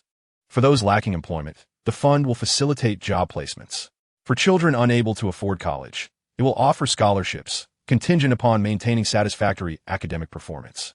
For the disabled, the fund will cover medical treatments. A stringent assessment process will be in place. Those who squander their opportunities through vice and crime will be evaluated for their willingness to reform. If unwilling, the resources will be redirected to assist individuals who truly deserve help. Those who are industrious, aspiring, and unwilling to remain in the lower city. Those who, despite their hardships, continue to persevere, and those who harbor dreams. In just one evening, Alex was able to attract numerous talents willing to aid the impoverished citizens of the city, thereby establishing the foundation of the Alex Aid Fund. Unquestionably, this initiative represents a significant boon for Central City. Alex garnered accolades from all Brotherhood members and the admiration of countless sparkling eyes. This is the public-facing aspect of the fund he has created. Additionally, there exists a proposal concerning the consolidation of all gangs within the Central City, aimed at unifying these factions to clandestinely safeguard both the city and its numerous neighborhoods. This initiative was presented to the First Brotherhood for deliberation, but ultimately failed to pass. The proposal was stifled, partly due to the overwhelming influence of Alex's newly established $3.5 billion aid fund, which made it difficult for the council to outrightly refuse, citing the need for further discussion as a pretext. Alex pondered deeply and realized that the members of the First Brotherhood and the council were individuals of immense wealth, possessing fortunes exceeding $100 billion. They had never regarded the so-called gangs as anything worthy of their attention, viewing them as mere associations of the lower class, and thus, they were indifferent to their affairs. Chapter 125, Reverse Flash Labs, formerly known as the Science and Technology Advanced Research Laboratories, also referred to as the Interstellar Laboratory. Within this laboratory, in a concealed corner, the illumination resembled that of daylight, reflecting off walls imbued with a futuristic sci-fi aesthetic. In a recess, a steel humanoid model stood, clad in a tight-fitting yellow suit. The control console, obedient to commands, projected all reports and data pertaining to the Central City hero, including the timeline of his appearances, news of Eliswan's demise, autopsy reports, and testimonies. Harrison Wells rose from his black electric wheelchair, removing his half-rimmed glasses with a delicate touch, and gently wiped them with a handkerchief, his gaze lost in contemplation. Who exactly is Alex? He is slender in build, with gentle features that exude an air of scholarly sophistication, easily endearing him to others. In truth, he is the arch-nemesis of the Flash, having opposed him across centuries. Through a twist of fate, he traversed back in time to several years prior, ultimately killing the original Harrison Wells and assuming his identity, all in an effort to prevent the Flash from killing his ancestor. However, the reality began to deviate from his observations. Reverse Flash discovered that it was not the Flash who killed his ancestor, but rather an individual named Alex who surreptitiously orchestrated Eliswan's death. Concurrently, Reverse Flash also realized that Alex was indeed the hero of Central City. Yet, in the historical records known to him from the future, there was no mention of this superhero in Central City. He was utterly absent from any accounts of the past, especially one so ostentatious, parading through the lower districts at night, combating crime with a loudspeaker. If such a figure existed, the future would certainly have documented it. After all, a hero of such flamboyance, even if met with an untimely end, would leave behind some trace. Prior to the emergence of the Flash, Central City had a limited number of superheroes and individuals with extraordinary abilities. There were few notable figures, and no extraordinary occurrences took place. It was only after the Flash's arrival that Central City witnessed a surge in the appearance of superheroes, a proliferation of villains, and the disruption of the city by unruly gangs. Regardless, no such flamboyant musical hero has yet emerged. How'd he come to be? Does he possess super speed, capable of traversing time and space? Why would he seek to annihilate his own ancestors? Is it for his own sake? Who is he, who arrives in this era prepared for the emergence of heroes? Harrison Wells gently placed his polished glasses upon his nose. His wise eyes still concealed profound perplexity. Time appeared to be in disarray, revealing an individual who should not exist. With a mere gesture, Harrison Wells dismissed all projected information, which was replaced by a video surveillance feed showcasing the battle among Alex, Luthor, and Superman in the underground parking lot of LexCorp. The Reverse Flash wielded technology from centuries ahead, a level of advancement that even Luthor's astute intellect could not surpass. Since the demise of his ancestor, the Reverse Flash had kept a vigilant eye on Alex, particularly after discovering his recent anomalies. Harrison Wells clasped his hands beneath his chest, his right fingers lightly tapping against his left ribcage. While such a gesture might render a more delicate individual somewhat effeminate, in Wells, it exuded an air of refined elegance, embodying the demeanor of a scholarly researcher steeped in inquiry. He gazed intently at the surveillance footage, the blue hue of his lenses reflecting the ethereal glow of the projection. The space enveloped in silence. Though the footage was mute, Harrison Wells could decipher the unspoken dialogue through the lip movements of the three figures. As the recording concluded, he observed Alex leaving the parking lot gravely injured, only to reappear the following day in perfect health at the hotel. Such remarkable regenerative abilities. The blue-tinted lenses mirrored in Wells' eyes sparkled with a peculiar light. Struck by Superman with enough force to shatter his bones, blood splattered, rendering him nearly incapacitated. Yet by the next day, he emerged unscathed, as though reborn, without a trace of injury. This exhibited an extraordinary level of resilience. Perhaps his recovery was not as formidable as the extraordinary regenerative capabilities of the Speed Force, which had been meticulously studied by the Reverse Flash, incorporating various powers. Alex's resilience, while perhaps not as powerful as what he once possessed within the Speed Force, certainly classified him as an indomitable force, a remarkably resilient individual, surpassing many heroes in capability. In the present day, few weapons remained that could threaten his existence. At least for the time being, Harrison Wells found it difficult to contend with him. A sense of unease crept into Harrison Wells as he began to replay the transaction between Alex and Luthor. A masterful ruse. He contemplated, stroking his chin, as he observed Alex cleverly exploiting Superman's vulnerabilities to acquire shares in Luthor's interstellar laboratory. This deal was indeed a remarkable coup. Luthor remains indifferent, for he is exceedingly wealthy. The vulnerabilities of Superman, to him, pale in comparison to hundreds of billions of dollars. However, why does Alex possess knowledge of Superman's weaknesses? Could he truly be a visitor from the future? What are his intentions? Why does he seek shares in the interstellar laboratory? Harrison Wells finds himself engulfed in deep contemplation. As for Alex's proclamations of aspiring to become a magnate and creating new energy, he dismisses them as mere nonsense. Could his true target be me? Suddenly, a flash of insight strikes Harrison Wells, akin to a bolt of lightning coursing through the back of his mind, leaving him with an unsettling chill. He is an entity that does not exist in history, a being of unknown origin. What he aims to achieve remains a mystery to all. It is conceivable that he has been plotting against me from the outset. My ancestor, Ely Swan, was killed by an accident he orchestrated. Thus, does he also possess knowledge of my existence? A cold dread surges within Harrison Wells as he envisions the worst possible outcomes, succumbing to perilous suspicions about himself. Acutely aware that Alex poses a significant threat. Doctor, surveillance has detected Class A subject. Alex has appeared at the entrance of the interstellar laboratory. He is here for a visit. The programmed female voice of the artificial intelligence alerts him. Regaining his focus, Harrison Wells gazes intently through his glasses at the footage displayed by the AI. In the frame, Alex, clad in formal attire, exudes an air of elegance, his slender black-rimmed glasses accentuating his composed demeanor. With a calm expression, he slightly raises his head to meet the camera's gaze, offering a subtle smile. It is as if they share a moment of silent recognition through the surveillance. Chapter 126, Unfruitful Detection, Communication.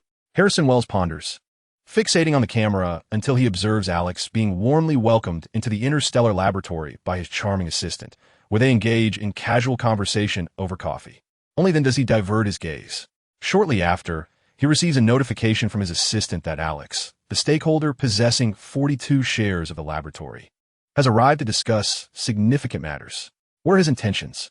Harrison Wells' expression turns grave as he studies Alex's leisurely demeanor over coffee in the conference room, a flash of discontent crossing his mind. He then pivots and takes his seat in the electric wheelchair, maneuvering it thoughtfully. As he approaches the door, a sudden realization strikes him. Alex is no ordinary individual, and his own disguise might be discerned. Harrison Wells has calculated Alex's capabilities through the artificial intelligence, gleaning insights into his ability to manipulate his biological magnetic field. He is uncertain whether Alex can control or detect others' biological magnetic fields, but such skills should not be overly challenging to develop. However, Harrison Wells harbored profound wariness, perceiving Alex as an even greater adversary rather than underestimating him. Contemplating this, Harrison Wells rose from his wheelchair and ambled to a corner of the room, beside a model clad in a form-fitting yellow suit. He retrieved a box of nanotherapeutic machinery, and under the guidance of an artificial intelligence program, he implanted it into his own body, severing the neural connections in his legs and extracting a significant portion of his nutrients, thereby manifesting the appearance of muscular atrophy that had persisted for over a decade. Subsequently, he adorned himself with the nanotherapeutic machinery, configuring the program to ensure that he would not perceive any anomalies in heartbeat or biological magnetic fields emanating from Alex's internal or external expressions. Witnessing Superman's X-ray vision unveil Luthor's deceit, he discerned the truth behind Luthor's fabrications, as Superman meticulously dismantled Luthor's 9 research facilities. Although Alex lacked Superman's formidable strength, Harrison Wells would not regard him lightly. After completing these preparations, Harrison Wells, with an air of elegance and serene composure, maneuvered his electric wheelchair out of the concealed chamber and proceeded towards the reception room. Dr. Harrison Wells, it is a pleasure to meet you. As Harrison Wells entered the reception area in control of his wheelchair, Alex set down his coffee, rose from his seat, and approached him with a courteous smile, extending his hand for a handshake. Simultaneously, his magnetic field intertwined with Harrison Wells's, forming a delicate connection. Is there no response from the Speed Force? Alex pondered, his brow furrowed. He had previously connected with Barry's body and had experienced the unparalleled, dizzying magnetic field response of the Speed Force, which could induce vertigo and nausea. Thus, he felt a degree of familiarity with the magnetic field of the Speed Force. Yet, he sensed none of that extraordinary magnetic presence emanating from Harrison Wells. The existence of Harrison Wells was, in fact, quite peculiar. Firstly, in the comics, the scientist Garrison Slate established the Interstellar Laboratory, bearing no relation to the so-called Harrison Wells. However, in the television series The Flash, Harrison Wells was a guise adopted by Reverse Flash, whose aim was to seize the Speed Force from the Flash, having created the Interstellar Laboratory for this purpose. Nonetheless, the Harrison Wells before Alex differed markedly in appearance from that of the television series. Despite both possessing a shared demeanor of cultured and erudite scientific charisma, the world Alex inhabited was composed of numerous elements distinct from the comics, rendering him occasionally bewildered by its composition, as if it were forcibly molded into existence, which felt exceedingly strange. Thus, Alex harbored suspicions that the individual before him might be Reverse Flash. However, upon establishing a connection with Harrison Wells's magnetic field, he distinctly perceived that his legs were indeed afflicted by genuine muscular atrophy, rendered immobile for over a decade. Consequently, no definitive conclusion could be drawn. Alex was momentarily unable to ascertain whether what he was experiencing was indeed the same as depicted in the television series, The Reverse Flash. Harrison Wells felt a slight discomfort, as if an unseen hand had unexpectedly brushed against his inner organs. He surmised that Alex was engaged in some form of probing. With a sense of gravity, he politely extended his hand to Alex. After exchanging pleasantries, filled with admiration and respect, Harrison Wells proposed to show Alex the renowned particle accelerator at the Interstellar Laboratory. Alex readily accepted, taking with him a document he had brought along, and began to push Harrison Wells in his wheelchair, carefully observing him as they strolled like old friends through the various high-tech research rooms of the laboratory. Deliberately, Alex chose to avoid the biological genetics research room, as his sister Anna was a member of that department, particularly before the new year. He had received news that Anna had been promoted to the director of the biological genetics research room.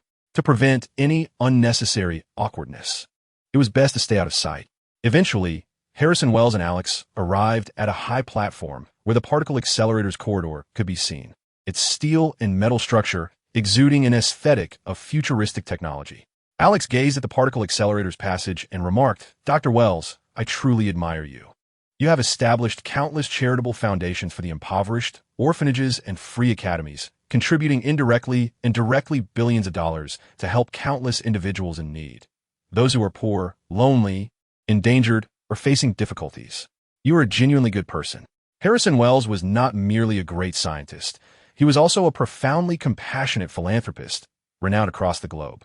Even before the forthcoming Age of Heroes, he had already donated billions of dollars to charitable causes, with his contributions resulting in thousands of schools, a testament to the remarkable impact he had on education worldwide.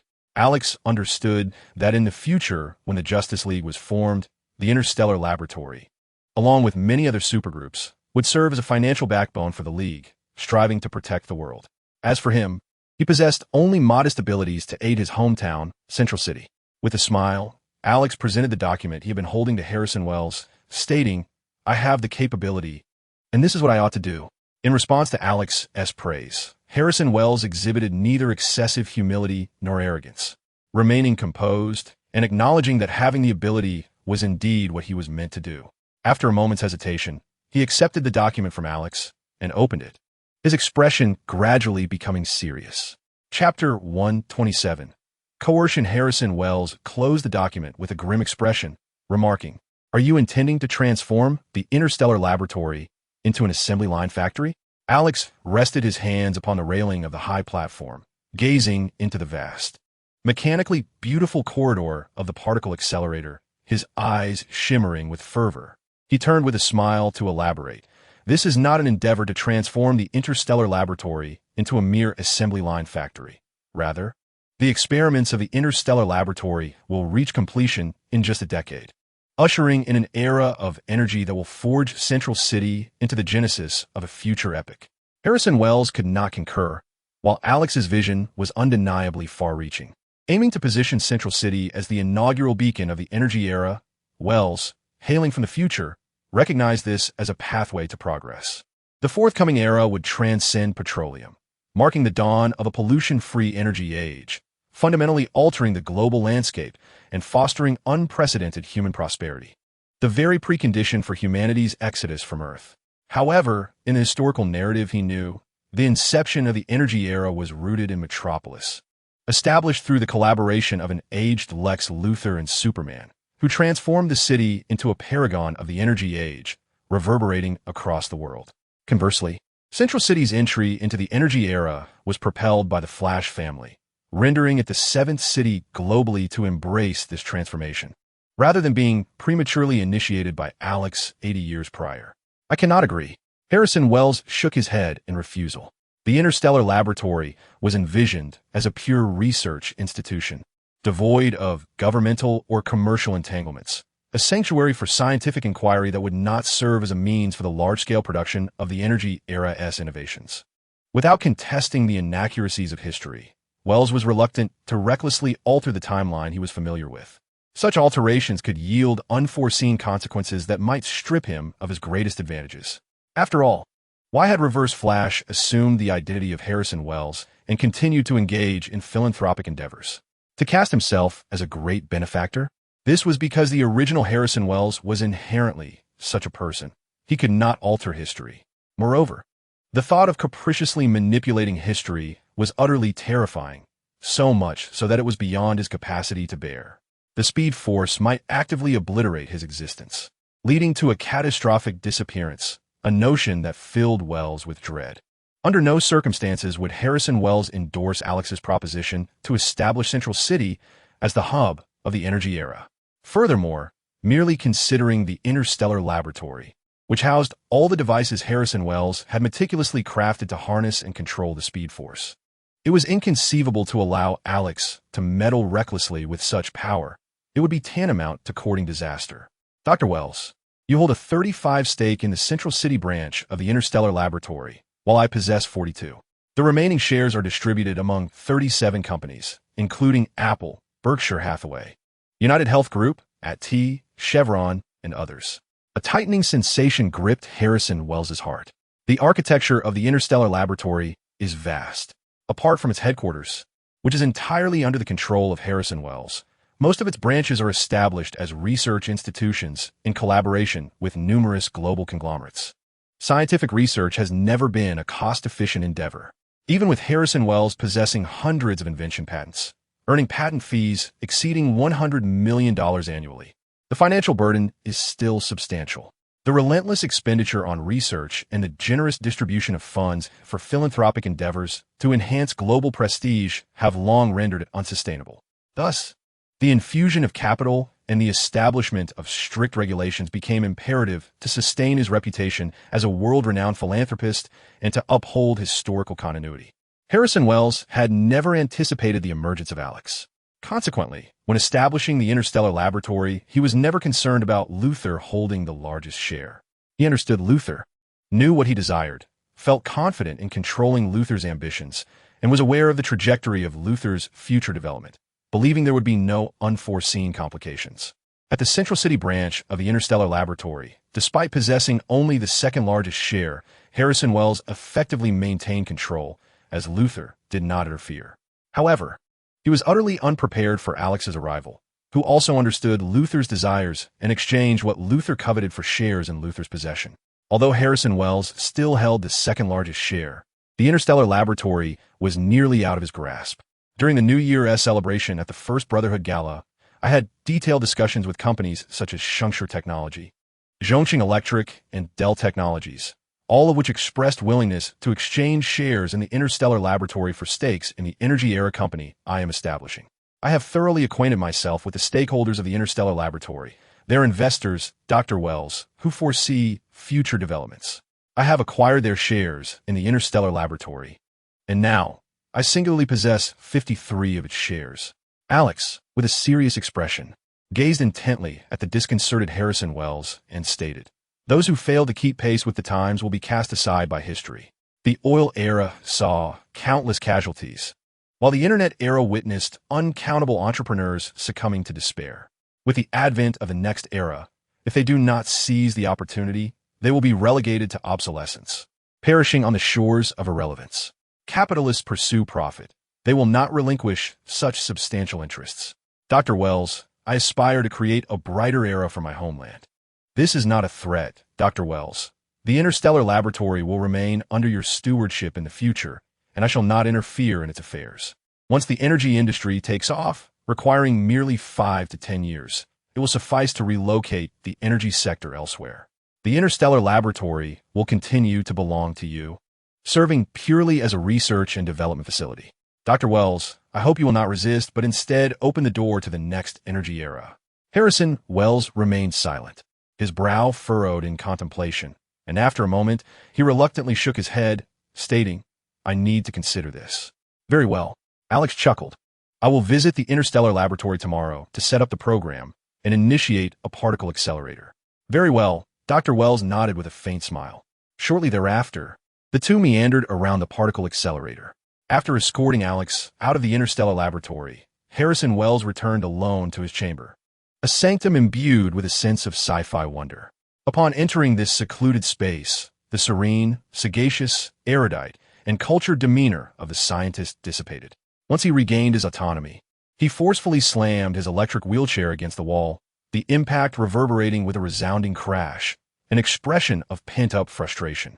His fists pounded against the wall as fury ignited in his eyes. His visage darkened with rage. "Damn it! Who are you, Alex? Are you targeting me?" Harrison Wells removed his glasses, his expression still shrouded in gloom. Alex had acted with alarming swiftness, seizing 53 of the shares, thereby altering the ownership of the Interstellar Laboratory. Wells was acutely aware of the grotesque countenance of the foolish capitalists, and he possessed more than just a handful of technological advancements for the future. Had it not been for Alex's acquisition of the 53 stake, he could have unveiled even more captivating technologies to reclaim those shares. Yet it was now too late. Alex had prepared meticulously, taking decisive action before confronting him, leaving Harrison Wells in profound distress. Should he eliminate him? A murderous glint flickered in Wells's gaze as he glanced at his reverse flash suit. But soon, he regained his composure. Now was not the opportune moment. The flash had yet to awaken, and he could not afford to squander his preparations. Moreover, even if Alex held the shares of the Interstellar Laboratory, he would not remain there indefinitely. The laboratory would ultimately remain under Wells's stewardship, an immutable fact. His heart would not reside in the Interstellar Laboratory. On that very day, at the United Nations in New York, representatives from the 5 permanent members connected with delegates from numerous countries, secretly convening via video. While the United States was privy to the existence of extraterrestrials, many other nations, equipped with powerful telescopes and means of space exploration, were also aware of this development, but collectively chose to keep it confidential.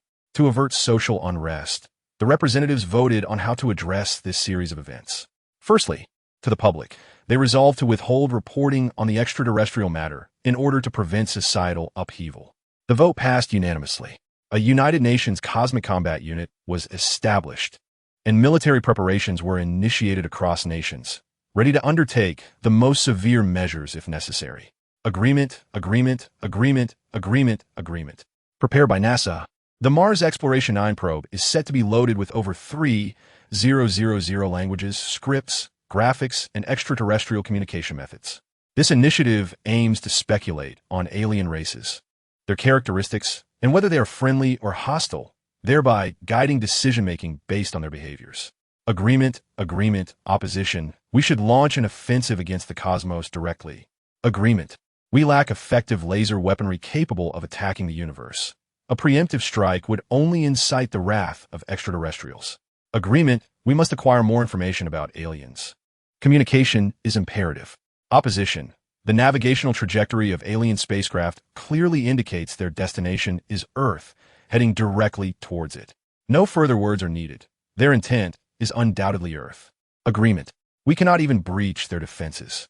According to calculations from the pinnacle of supercomputing, the shield strength of the alien vessels would withstand even the most powerful nuclear and hydrogen bombs on Earth. Agreement. We require any information pertaining to extraterrestrials. Agreement. Chapter 128. General Zod's warning. At the edge of the solar system, having just traversed the turbulent asteroid belt, the Kryptonian mothership, with a diameter of nearly 50 kilometers, ominously flickers with the light of its matrix array shields in space.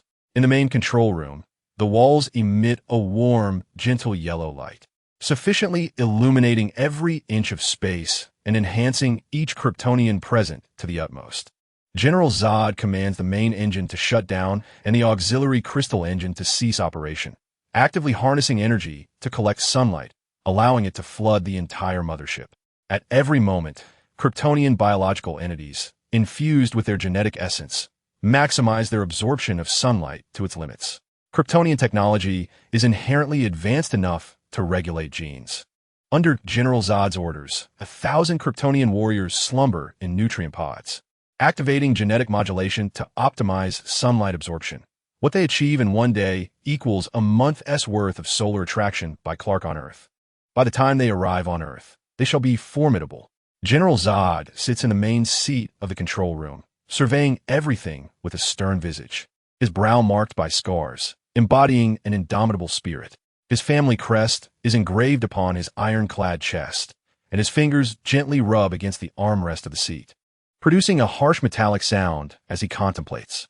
Each moment, under the sunlight's radiance, he absorbs its essence in a frenzied state, strengthening himself. Below, reports on the mothership's operations are coming in. Lieutenant Fiora, our V-type space stealth reconnaissance aircraft has reached Earth and gathered information regarding it. We are fully collecting intelligence about Kal-El. Lieutenant Fiora, according to Earth's technological data, they are still struggling on their planet, lacking the prowess to venture into space. The intelligence analysis indicates a low level of danger. On a primitive and ignorant planet, there is no need to overemphasize their technological prowess. Commander Zod, the nations of Earth have united in their quest to discern our intentions. This is of no consequence.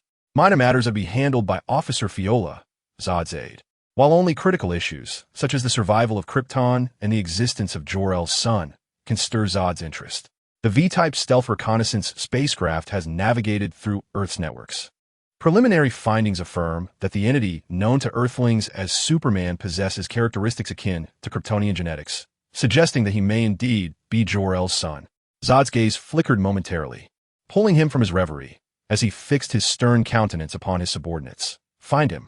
Kal-El has consistently presented himself as the superhero Superman. Yet, the V-type stealth reconnaissance craft has been unable to identify Superman's role within human society.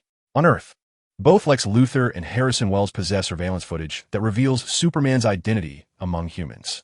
In fact, the moment when Alex disclosed Superman's identity to Luthor in the LexCorp underground parking garage was captured on tape.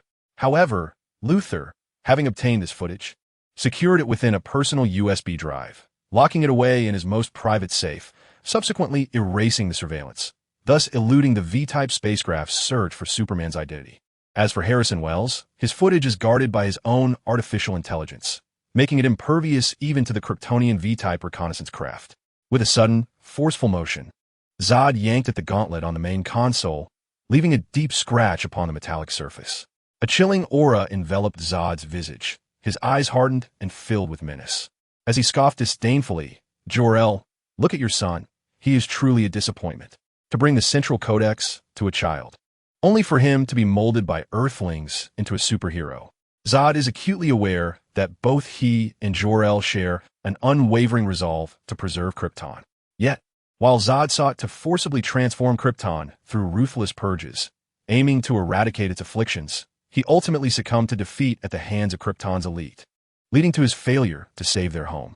These foolish figures among Krypton's upper echelons chose self-destruction.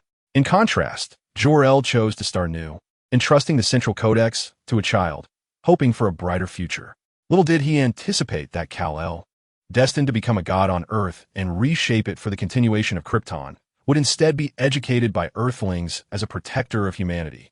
Completely oblivious to his illustrious and ancient heritage, a legacy worthy of remembrance, he remains unaware that the blood coursing through his veins is Kryptonian, a lineage deserving of honor. "Turn him over to us," Commander Zod commanded, his expression devoid of emotion. A command was issued from a distance of 8 billion kilometers from Earth, utilizing superluminal curvature communication to reach the orbit of our planet. A V-shaped stealth reconnaissance spacecraft, aptly named for its form, began intercepting communications directed at Earth, effectively blocking our channels. In an instant, all communications on Earth were seized. Confusion erupted worldwide. Screens in public squares, computers, radios, televisions, mobile phones, and even military encrypted channels were all compromised. What was happening? The television screens flickered. My phone too? The radio was filled with increasing static. Computers spiraled into chaos, their displays distorted. Across every corner of the Earth, bewilderment arose as high-tech devices capable of displaying images were commandeered, inundated with the disconcerting sounds of static and fragmented snowflakes. Then, amidst the crackling noise on all screens, a blurred figure materialized. Humanity is not alone in the cosmos. I am General Zod. My planet is far removed from yours. And after a long journey through the vast expanse of celestial bodies, I have arrived here. One of your citizens has long sheltered on your planet. I demand that you surrender this individual immediately. For reasons of self-preservation, he has concealed his identity among you. He has gone to great lengths to blend in, appearing just like you. Yet, he is not one of you. He is Superman. To those who are aware of his whereabouts, I must convey that the fate of your planet hinges upon your actions. To Kal-El, I say this: surrender within 24 hours, or you shall witness the consequences that your world will endure. Chapter 129. Attitude. The first warning from General Zod of Krypton came aboard the Mars Probe 9, which was equipped with over 1,000 languages, texts, graphics, and behavioral predictions about extraterrestrial actions, and was directly destroyed by the V-shaped stealth reconnaissance spacecraft while traversing space near Mars, reducing it to cosmic debris. NASA captured this event with a super telescope and broadcasted it at the United Nations. They do not seek communication. They are invaders. We cannot remain passive, sitting here without devising any strategic plans. Perhaps we could coexist amicably with them. Coexist? Are you jesting? The human races on Earth exceed 1,000, all engaged in slaughtering their own kind. And now you suggest we can coexist with aliens? Those not of our kind harbor different intentions, even among our own. We inflict grievous harm upon one another. Enough said, let us fight. Humanity vows to defend Earth to the last breath. Useless. The technological prowess of our adversaries surpasses us by several tiers. Their faster-than-light spacecraft, having traversed vast distances, are undoubtedly here to conquer. The mere act of obliterating the Mars Probe 9 with their V-shaped stealth reconnaissance aircraft is already beyond our technological capabilities. The objective of this formidable foe is none other than Superman. The once bustling United Nations hall fell into a hushed silence as new speculations arose. If Superman were merely one of their citizens, possessing powers akin to his, it is unfathomable to conceive the heights of such a civilization. Yet, does such an advanced civilization require to contend with us? We are like ants, We are all aware of this. There is no need for you to belittle humanity. So, what weaknesses does Superman possess? What vulnerabilities are inherent in him? We might exploit this knowledge to counter the extraterrestrial beings who should be akin to Superman. They exchange glances. None could provide an answer. Superman embodies benevolence, order, and kindness. Not every individual is a formidable hero, nor are all extraterrestrials akin to Superman. Perhaps their intent is merely to seek Superman and return once found. We cannot indulge in such perilous conjectures, for they are beings of advanced technology. Surrender Superman.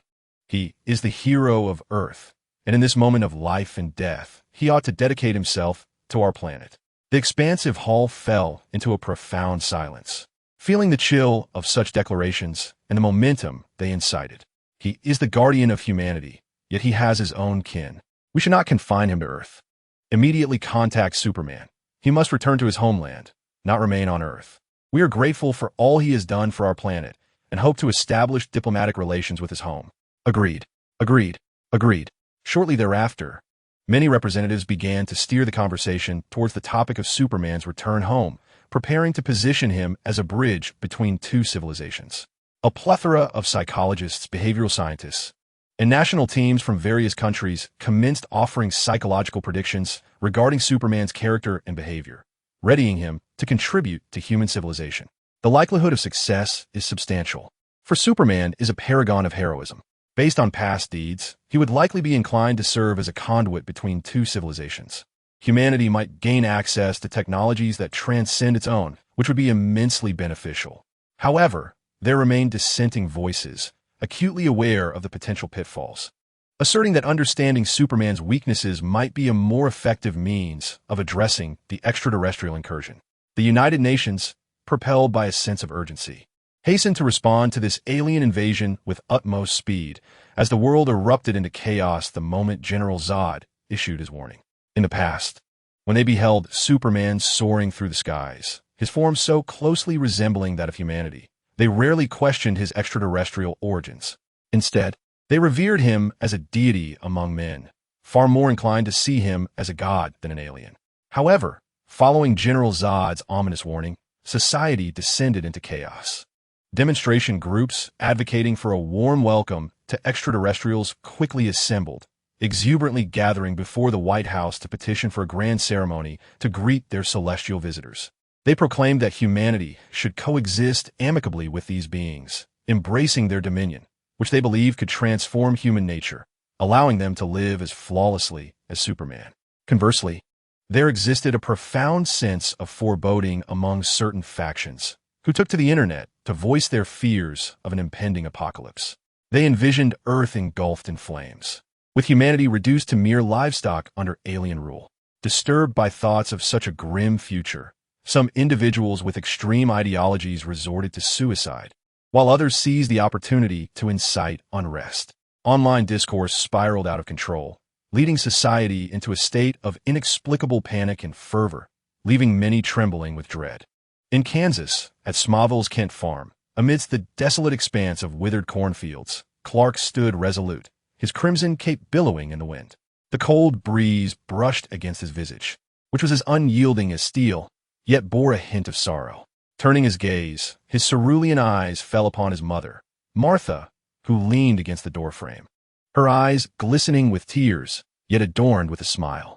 As the sun dipped below the horizon, its dim light elongated Clark's shadow, stretching it until it enveloped his mother. He felt a surge of determination to protect her. In the next moment, Clark resolutely turned away, suppressing the heart-wrenching sorrow of farewell, and lifted his gaze toward the cosmos, his eyes moist with parting. Suddenly, a sonic boom erupted, the shockwave cascading through the air, stirring up dust. Martha shielded herself from the swirling debris, fighting back tears as her frail form leaned against the doorframe. Her son was departing. Superman ascended like a bullet, tearing through the atmosphere, a white column of light bridging the earth and sky. He broke through the stratosphere, leaving a supersonic trail behind him, his azure eyes unwavering and fierce, lips pressed tightly together as he soared toward the V-type stealth reconnaissance aircraft. In a vacuum of space, he intercepted the V-type craft that had already destroyed the Mars Rover 9, seizing its ends with hands that resembled those of a mythic titan. Tearing it apart to assert his stance, General Zod would not be permitted to harm humanity. The V-type reconnaissance aircraft was rent asunder, exploding in a flash of flames and scattering sparks across the cosmos. Amidst the inferno, Superman's resolute azure gaze fixed upon the location of the Kryptonian mothership.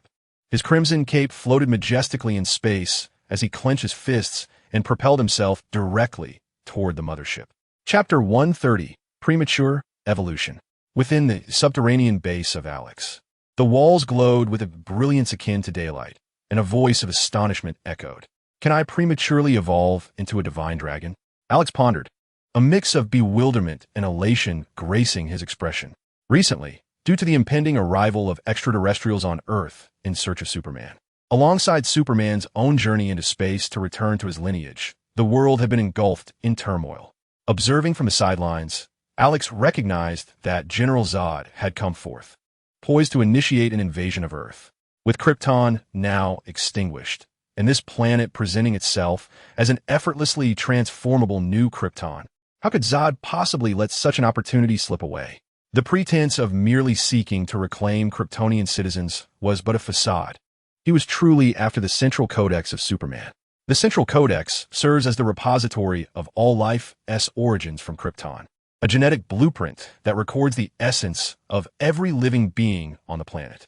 On Krypton, the Central Codex dictates the postnatal professions and skills of every forthcoming life, modifying genes to ensure that newborns are predestined with their roles from the moment of birth. This is the very hope Zod clings to in his quest to revive Krypton.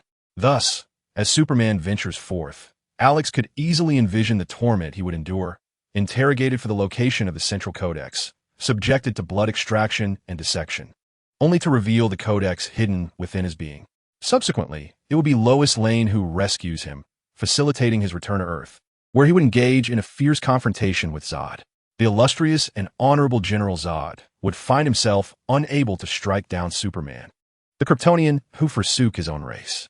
In the interplay of life, nurture, and education, Superman chose the latter. Undoubtedly, the education imparted by Earthlings is remarkably exceptional. Viewing the unfolding drama from this perspective, Alex found the spectacle of this conflict of races and justice to be utterly captivating. Naturally, this saga held no bearing on Alex, who would not actively partake in it. Ultimately, it would be Superman who triumphed, safeguarding the Earth. Regardless of whether it be in film or comic, Zod is portrayed as a tragic figure. Yet, the Kryptonian ability to gain immense strength from sunlight instilled a sense of caution within Alex. Therefore, during this period, he undertook a slight modification, adjusting the particle accelerator within his interstellar laboratory. After 3 unsuccessful attempts, he successfully developed an atomic energy sphere. This sphere, the size of a walnut and with a smooth metallic exterior, weighed an impressive ton. The radiation it emitted, comprising alpha, beta, and gamma rays, was potent enough to induce cancerous mutations in an ordinary individual within a 3-meter radius in just 5 minutes, leading to cellular collapse and subsequent fatality. Such an object could only be safely carried by Alex, as he absorbed its radiation, rendering it harmless to others. The absorbed radiation would liberate the genetic information within his body, unlocking Alex's latent genetic capabilities and facilitating his evolution into a divine dragon. Alex, possessing a remarkable sensitivity, gently rotated the atomic energy sphere in his hand. His own strength was approximately 13 tons, and now, holding this 1-ton energy sphere, he felt its weight settle comfortably in his grasp. The radiation emanated from it like a refreshing spring, seeping into his pores and bestowing upon him an indescribable sense of exhilaration. Earlier, when he consulted the system about the possibility of evolving into a dragon, he was unexpectedly informed that he could do so at that very moment, which filled his visage with surprise. "I can assist you in completely digesting the atomic energy sphere in an instant, yet I shall refrain from doing so," the system stated with unusual gravity. "Evolving prematurely could inflict irreversible damage upon you, potentially resulting in the loss of your emotional spectrum."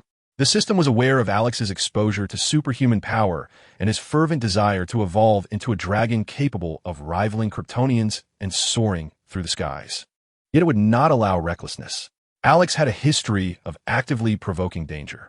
How could it permit him to evolve prematurely in a manner that might lead to his demise? What if, due to an early evolution, he lost the fear of death and sought his own end? Alex's initial elation began to wane as he reflected on the system's disposition. He understood that it would only consider allowing him to evolve if he faced certain death, such as having his head shattered or his soul obliterated. In fact, the system had previously ensured his survival even when subjected to severe assaults, such as those that could shatter his bones and leave him bloodied. It had taken extensive measures to safeguard his life. Very well, then, Alex mused nonchalantly, leisurely picking up a goblet filled with semi-melted strawberry ice cream. The cold droplets formed on the transparent surface of the glass as he lifted it, the moistness of his palm mingling with the icy liquid. Yet, within him stirred the thought, he must find someone capable of delivering a fatal blow. He could no longer endure the helplessness of being struck down by a single punch from Superman. He was a dragon, a proud dragon, destined to soar above the earth, gazing down upon the world with a commanding presence that permeated the cosmos. This was the essence of a true dragon, not one knocked down by a mere punch. The sensation of powerlessness was unbearable. He yearned for an early evolution. The notion of losing a particular emotion flitted through his mind, but was promptly dismissed. After all, Alex aspired to evolve into a dragon, one that would valiantly face death rather than succumb to the fate of being skewered by Darkseid. He was an unyielding dragon, impervious to fear, and the loss of an emotion seemed trivial in comparison. Indeed, he was the very person seeking death. Why should he fear the loss of any emotion? Alex began to contemplate how he might provoke a formidable adversary to strike him down decisively. To possess such abilities, one must have a strength exceeding 20 tons and exhibit exceptional martial arts skills. It is imperative that the system functions flawlessly. Otherwise, it would become a source of incessant turmoil, akin to a feeble-minded entity, much to Alex's annoyance. Presently, the world faces an imminent threat. General Zod is approaching Earth, intent on its invasion, and any Kryptonian soldier is more than capable of obliterating his own head. It is time to concoct an excuse to be vanquished by extraterrestrials. At that moment, Alex's phone rang. Luthor. Alex raised an eyebrow, perplexed as to why this individual was calling him. With a mixture of suspicion and curiosity, he answered the call, contemplating various possibilities. Could it be that the future energy company he was establishing was in trouble? Or perhaps Luthor believed he had been duped regarding kryptonite and was seeking retribution. However, the conversation veered away from Alex's conjectures, leading to further confusion. Alex, I need your help. What assistance could Luthor possibly require? A flash of insight struck Alex, and he surmised that Luthor harbored ambitions of becoming a savior. In his current state, Luthor possessed a robust moral compass, embodying a humanist ethos, fervently devoted to his species. He was willing to stand up for Earth and humanity, recognizing that Superman's existence would significantly diminish the potential of the vulnerable human race to confront danger. Thus, he took it upon himself to eliminate Superman. While others might view Superman's power as a protective shield, Luthor perceived a chilling reality. Humanity must not lose its capacity to face peril. Throughout history, humans have struggled against harsh environments, battled against nature for survival, and contended with beasts for their lives, all under the leadership of heroic figures that have paved the way to the current prosperous era. They may be revered, worshipped, and even deified, but they must not wield divine powers, unless all of humanity possesses such strength. Luthor's thoughts and strategies were unparalleled in their foresight and clarity. For instance, Alex was unaware of the extent of Luthor's fervor until he declared, "Alex, we must save Superman." As their conversation unfolded, Alex began to grasp Luthor's unwavering resolve to rescue Superman. Currently, the societal trend among humanity is one of enthusiastic acceptance of Kryptonians, even advocating for coexistence under the same sky. A fervor so overwhelming that it leaves no room for any expert to appear on television and offer even the slightest counterargument. Any expert who contradicts this trend would be perceived as a threat to the harmonious coexistence between Earth and extraterrestrial beings, labeled as a traitor or an extremist, and would likely face the wrath of an enraged populace wielding beer bottles. The fervent support from the masses hinges upon the existence of Superman.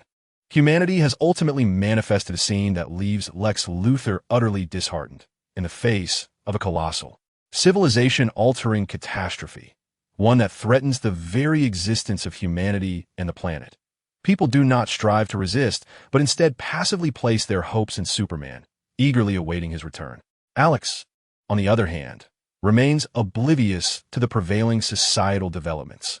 Since the inception of the atomic energy sphere, he has been ensconced in his subterranean base, wholly devoted to aiding the system in absorbing the radiation emitted by the atomic sphere, rarely turning his attention to the outside world. He can surmise that Superman has likely been captured by General Zod aboard the Kryptonian mothership. Lex, too, can make similar conjectures. Subsequently, Lex gestures for Alex to access his computer's email. Upon opening it, Alex discovers a video message from Lex, holding his phone to his ear with one hand. He curiously presses play with the other. The footage reveals a cornfield under a cerulean sky adorned with drifting white clouds. Suddenly, a dark speck materializes in this vast expanse. A small insect-like spacecraft, emitting blue flames from its rear, descends rapidly from the azure heavens, hovering before a blue and white wooden farmhouse before gradually landing, stirring up dust. A farmer's wife emerges from the house, gazing in astonishment at the unfolding scene. From the spacecraft, several Kryptonians clad in armor, draped in black cloaks, and wearing distinctively transparent masks, disembark. The video, captured from a satellite's lofty vantage point, is devoid of sound, yet remarkably clear. Alex can discern the Kryptonians encircling a formidable and resolute figure among them, approaching the farmer's wife to interrogate her. He can already read their lips. "Where is Kal-El?" "Go to hell," retorts the farmer's wife, displaying remarkable defiance.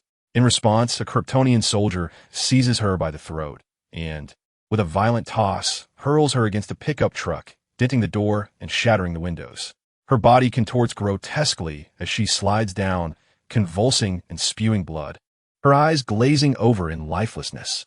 Alex watches in horror, his eyes wide with disbelief. Is this truly how Superman's mother meets her end? It's incomprehensible.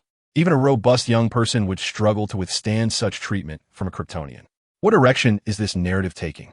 The harsh reality is that ordinary individuals are utterly incapable of withstanding the mere toss of a Kryptonian. Death has become a tragically commonplace occurrence, while survival seems the true anomaly. Alex remains in a daze, consumed by the moment of Superman's mother's demise. Shortly thereafter, the Kryptonians locate their spacecraft, and American fighter jets rush to the scene, engaging in fierce combat. Within a mere 5 minutes, 20 of America's most advanced fighter jets are reduced to fiery wrecks, obliterated by the brute force of the Kryptonians. The scene is chillingly surreal. Thus, Superman's mother is truly dead. As the video plays to its conclusion, the Kryptonian ship soars into the cosmos, dismissing Earth as inconsequential, effortlessly dispatching a laser beam toward a satellite monitoring them, which seems to pierce through the screen, directly aimed at the viewer. The video ends, and Alex snaps back to reality, shivers cascading down his spine. With his mother slain, how would Superman react upon learning this? Alex shudders at the thought. Faced with a wrathful Superman, the Kryptonians seem destined for annihilation.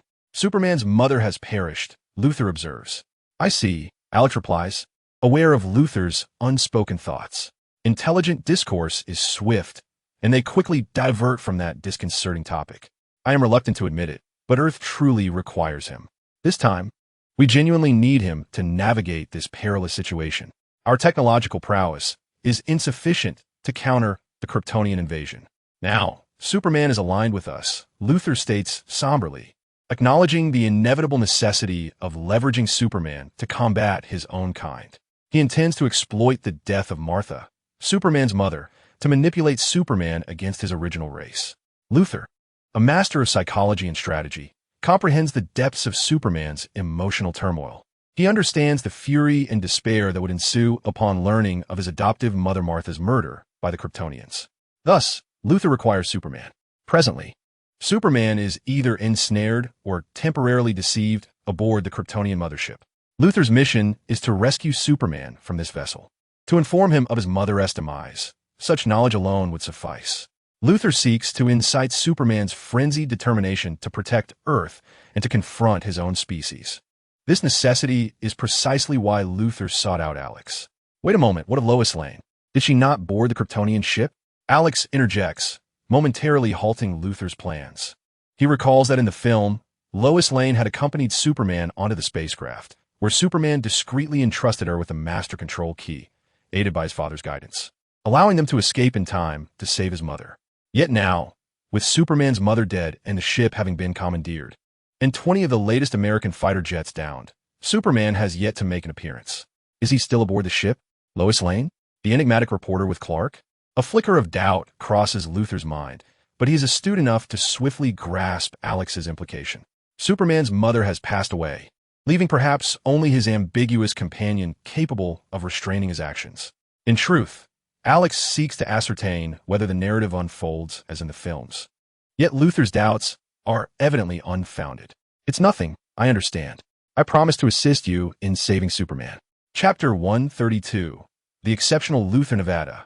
Amidst the desolate expanse of the desert, where swirling sands obscure the vision under the blazing sun, a dark green sea, 17 Globemaster 3 strategic military transport aircraft descends from the heavens, soon gliding directly before a large nuclear shelter in Nevada.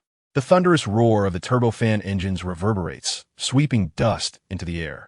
The rear cargo door of the aircraft slowly descends, revealing Alex, who stands tall, adorned with slender black-framed glasses and a dark overcoat that billows like waves. He appears reserved, yet stern, emerging from the aircraft against the backdrop of dust and the rumble of engines. Luthor, who has been waiting for some time, approaches and extends his hand to shake with Alex. Thank you for stepping forward for humanity, Luthor expresses with genuine sincerity. The Earth faces a crisis of invasion, and humanity finds itself woefully ill-equipped to combat the Kryptonians. In terms of both physical strength and technology, humanity and Earth stand no chance.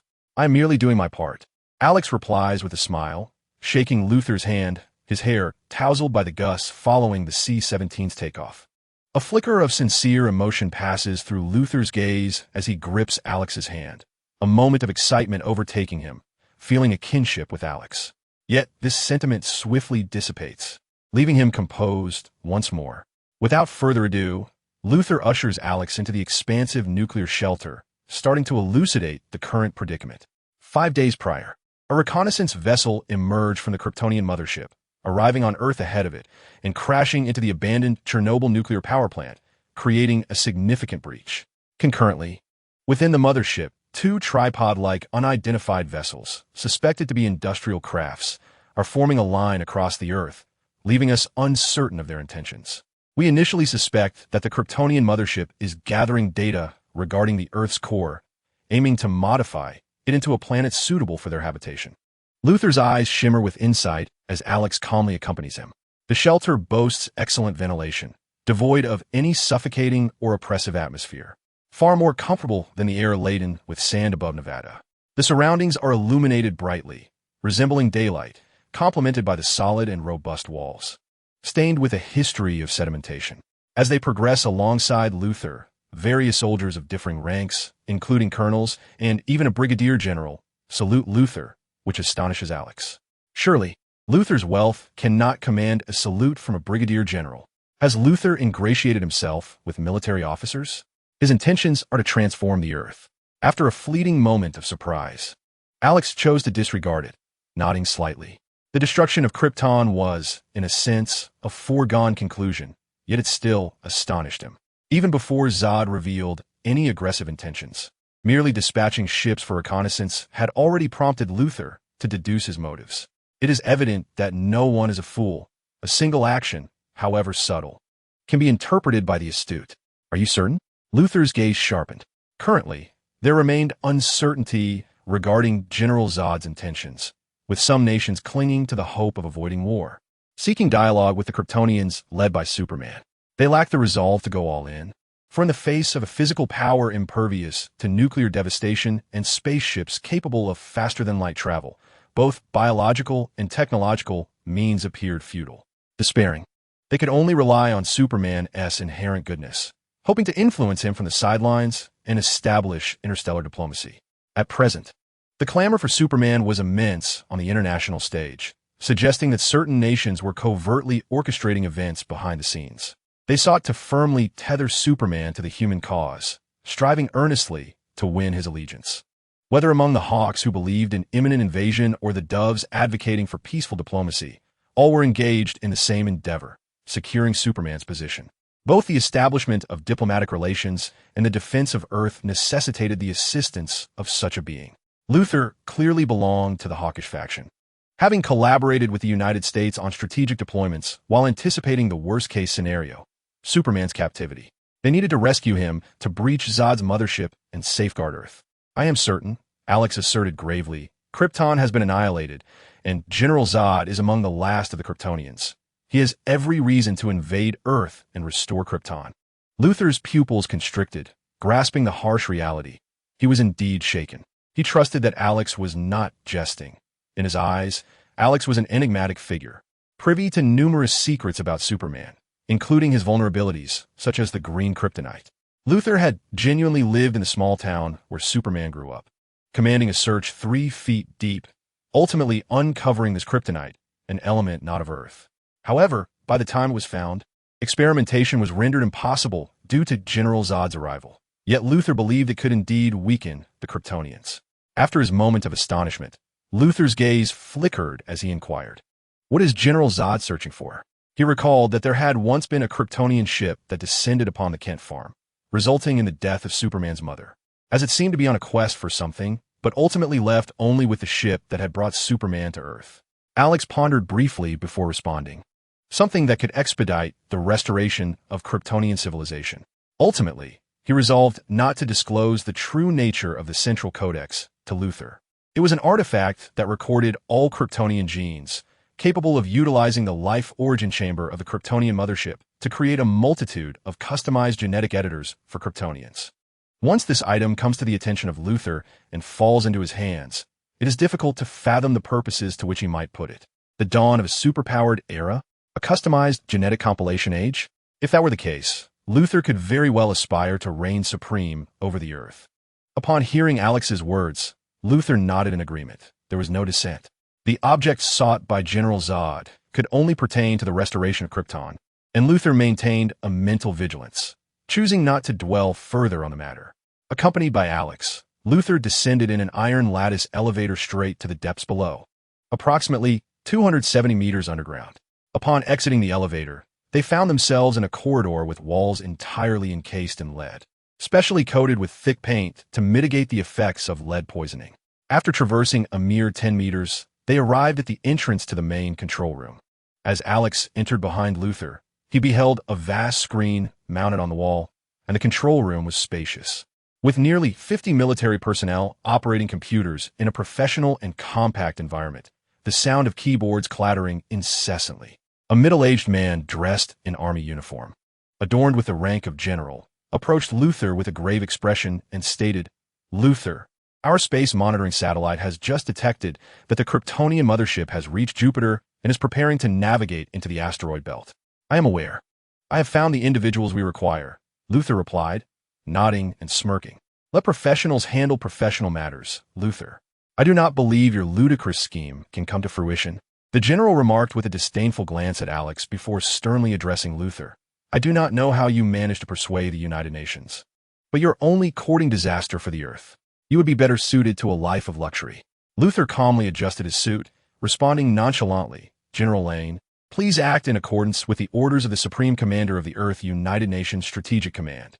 The general's expression faltered, momentarily speechless. As he glared at Luthor with intensity, his composure returning as he ceased further conversation. The weight of rank bore heavily upon him. Hearing the title of General Lane, Alex couldn't help but glance at this middle-aged figure, who, if all was as it seemed, was indeed the father of Lois Lane, Superman's wife. However, upon hearing the designation of Supreme Commander of the Earth United Nations Strategic Command, a title of immense authority, Alex was rendered momentarily speechless. "Luthor, you truly stand out. Supreme Commander of the Earth United Nations Strategic Command. No wonder you have once held the office of President in the comics." Chapter 133, Zod, Kal-El. In the cosmos. Amidst the asteroid belt, a 50-kilometer diameter matrix shield shimmered under the impacts of meteoroids as the Kryptonian mothership surged forth from the asteroid belt. The matrix shield radiating light as it made its direct course toward Earth. A small vessel, reminiscent of a ladybug, launched from Earth. racing forward to arrive at the landing bay of the Kryptonian mothership, which opened a gash to allow the ship to enter. General Zod's countenance was grave as he flung his cloak aside and disembarked from the small spacecraft with resolute determination. He inquired in a low voice of the approaching subordinate, "How fares Kal-El?" The man of steel, unaccustomed to the gaseous emissions of Krypton, had succumbed to a violent reaction upon boarding the vessel, teetering on the brink of unconsciousness. Utterly weakened, the so-called Kryptonian gas was, in truth, a byproduct of eons spent under the radiance of a red sun, a mixture of red solar rays and Kryptonian elements, which rendered those Kryptonians who had acquired powers from the orange sun particularly vulnerable. The red sun inherently diminished the superhuman abilities of Kryptonians, and given that Superman had never resided on Krypton, he was wholly unprepared for such debilitating effects, leaving him momentarily incapable of recovery.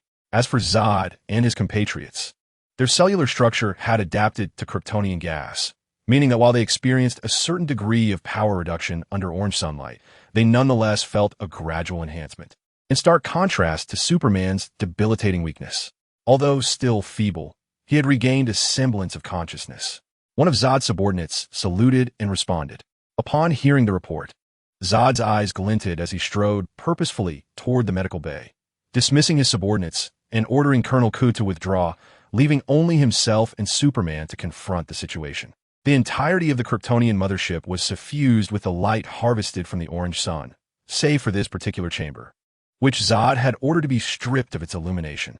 "You are awake," he stated, standing beside the bed, gently restraining the weakened Superman from rising, indicating for him to remain reclined. "You are General Zod?" Superman, frail yet lucid, gazed upon the imposing figure before him, marked by a scar on his brow, with a steadfast visage and an aura of calm decisiveness. It was clear to him that Zod was a soldier of resolute disposition. With Zod's gentle pressure, Superman reclined once more, engaging in dialogue. "Kal-El, it is a pleasure to meet you," Zod remarked with a faint smile, observing Superman's features, momentarily reminded of Jor-El, recalling the camaraderie they once shared in battle. Alas, his dear friend had ultimately fallen by his own hand. Zod exchanged a few pleasantries with Superman, reminiscing about his amicable times with Superman's father, attempting to forge a bond through shared memories. Yet, being a soldier at heart, he found emotional expression somewhat foreign, and thus he gradually redirected the conversation to more pressing matters. "I was once the military leader of Krypton. Your father was its most distinguished scientist. Our differences were numerous, yet they forged a profound friendship between us. The singular point of agreement was the impending doom of our planet. I endeavored to lead our forces to safeguard our civilization and preserve our world, only to find myself imprisoned in the Phantom Zone. Shortly thereafter, Krypton met its tragic end. General Zod spoke slowly, and even a formidable commander, whose will was as unyielding as steel, could not suppress the sorrow reflected in his eyes, a profound melancholy born from the absence of home, a desolation that accompanies the wandering through the cosmos.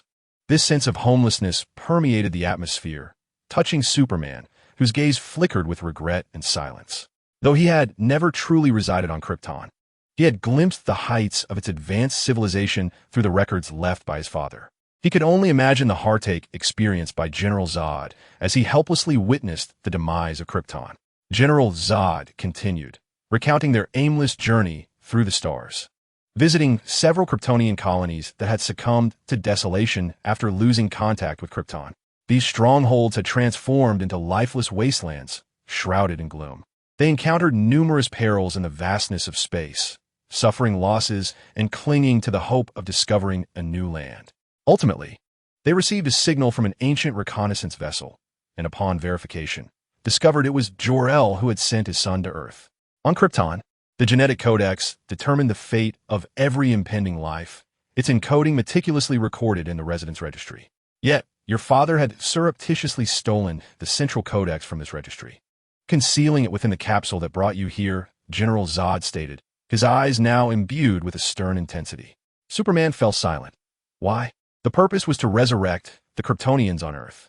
General Zod's words left Superman in a state of stunned contemplation. To be reborn on Earth? Krypton and Earth? The coexistence of Kryptonians and humanity? Where's the central codex, Kal? Zod inquired, revealing that during their search for Kal's spacecraft on Earth, They had found no trace of the codex. Zod suspected that Cal had hidden it away. What would happen if Krypton were to be reborn on Earth? What would become of humanity?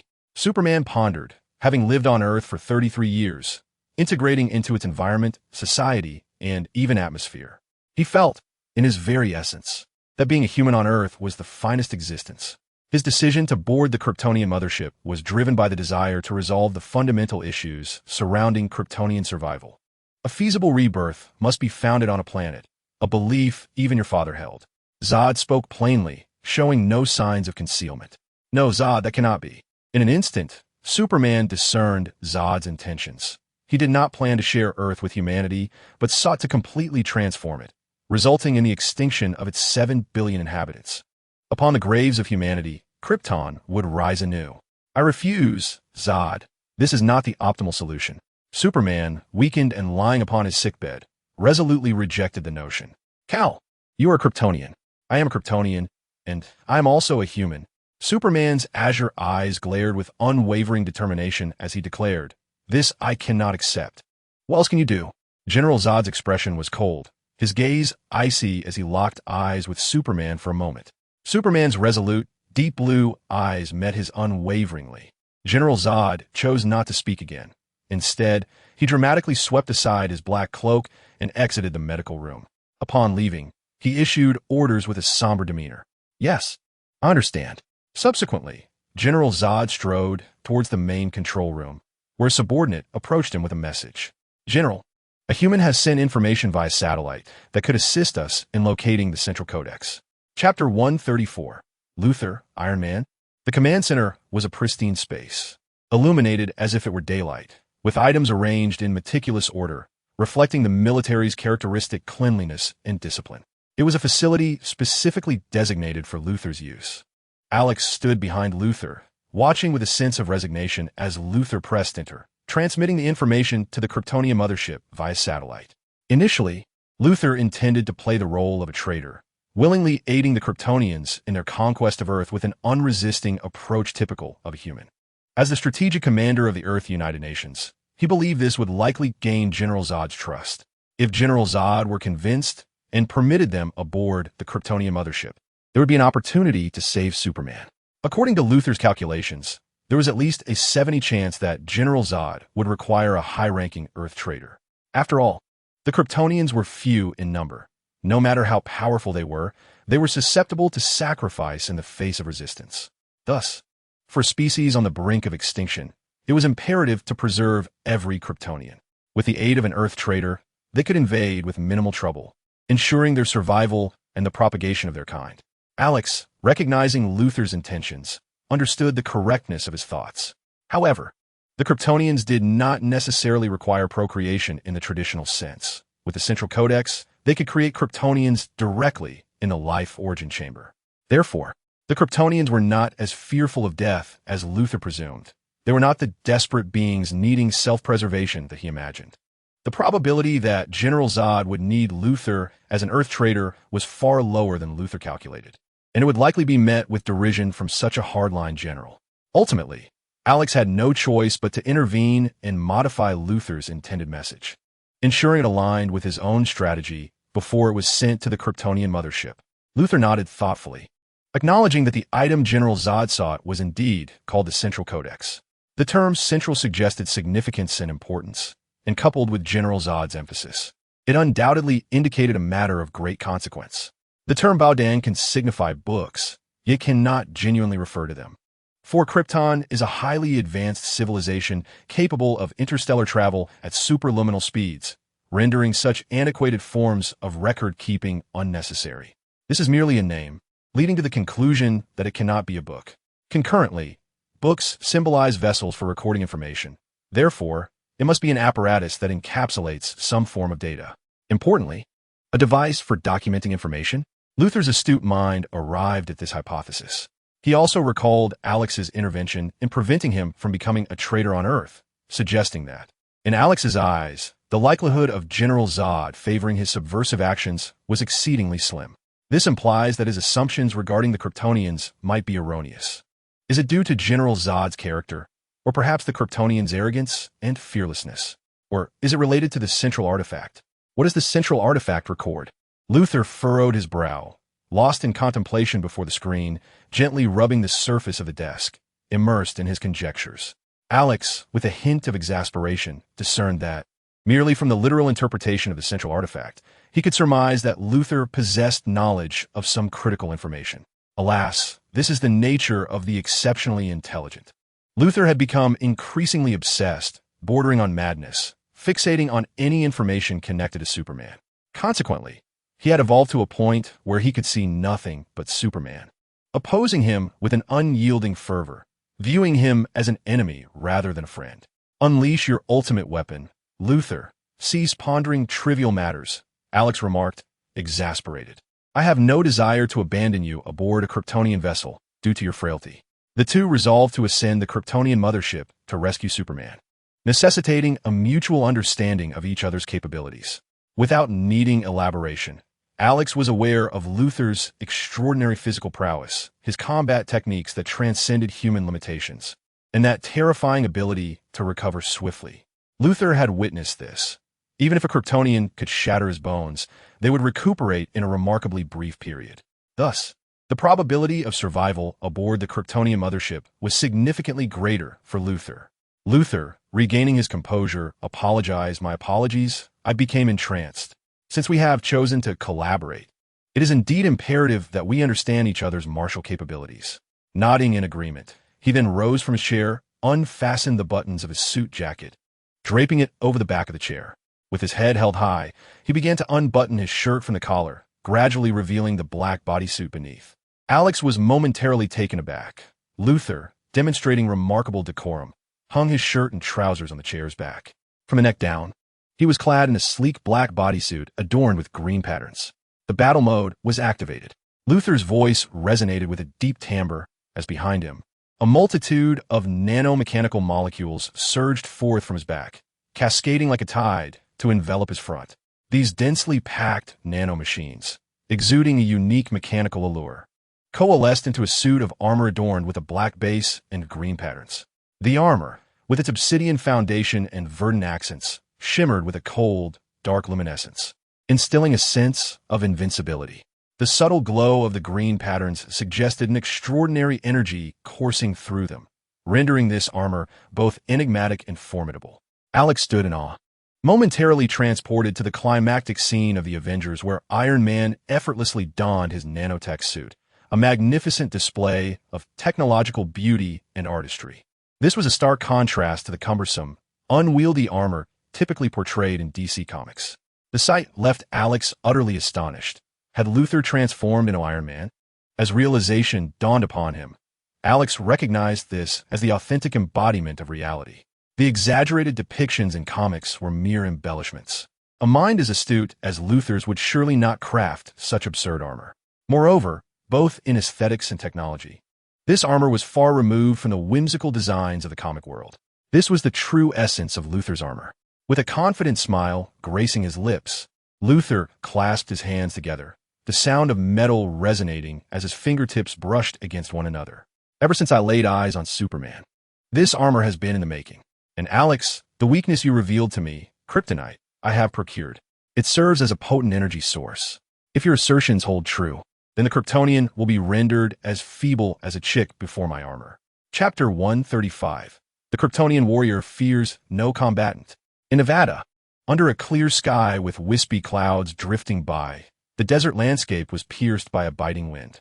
On the vast expanse of the arid terrain before the nuclear shelter, Alex and Luther found themselves at an impasse. Trust in my approach, Alex. My plan is flawless, Luther stated calmly, his gaze wise and resolute as he adjusted his suit. The cold breeze brushing against his bald head as if caressing him, a chill coursing through his scalp. Luther, I have already conveyed that I possess far more knowledge regarding Kryptonian matters than you do, Alex replied, shaking his head in refusal. There is no need for this. The root of the conflict lay in Luther's ongoing machinations to deceive General Zod aboard the spacecraft.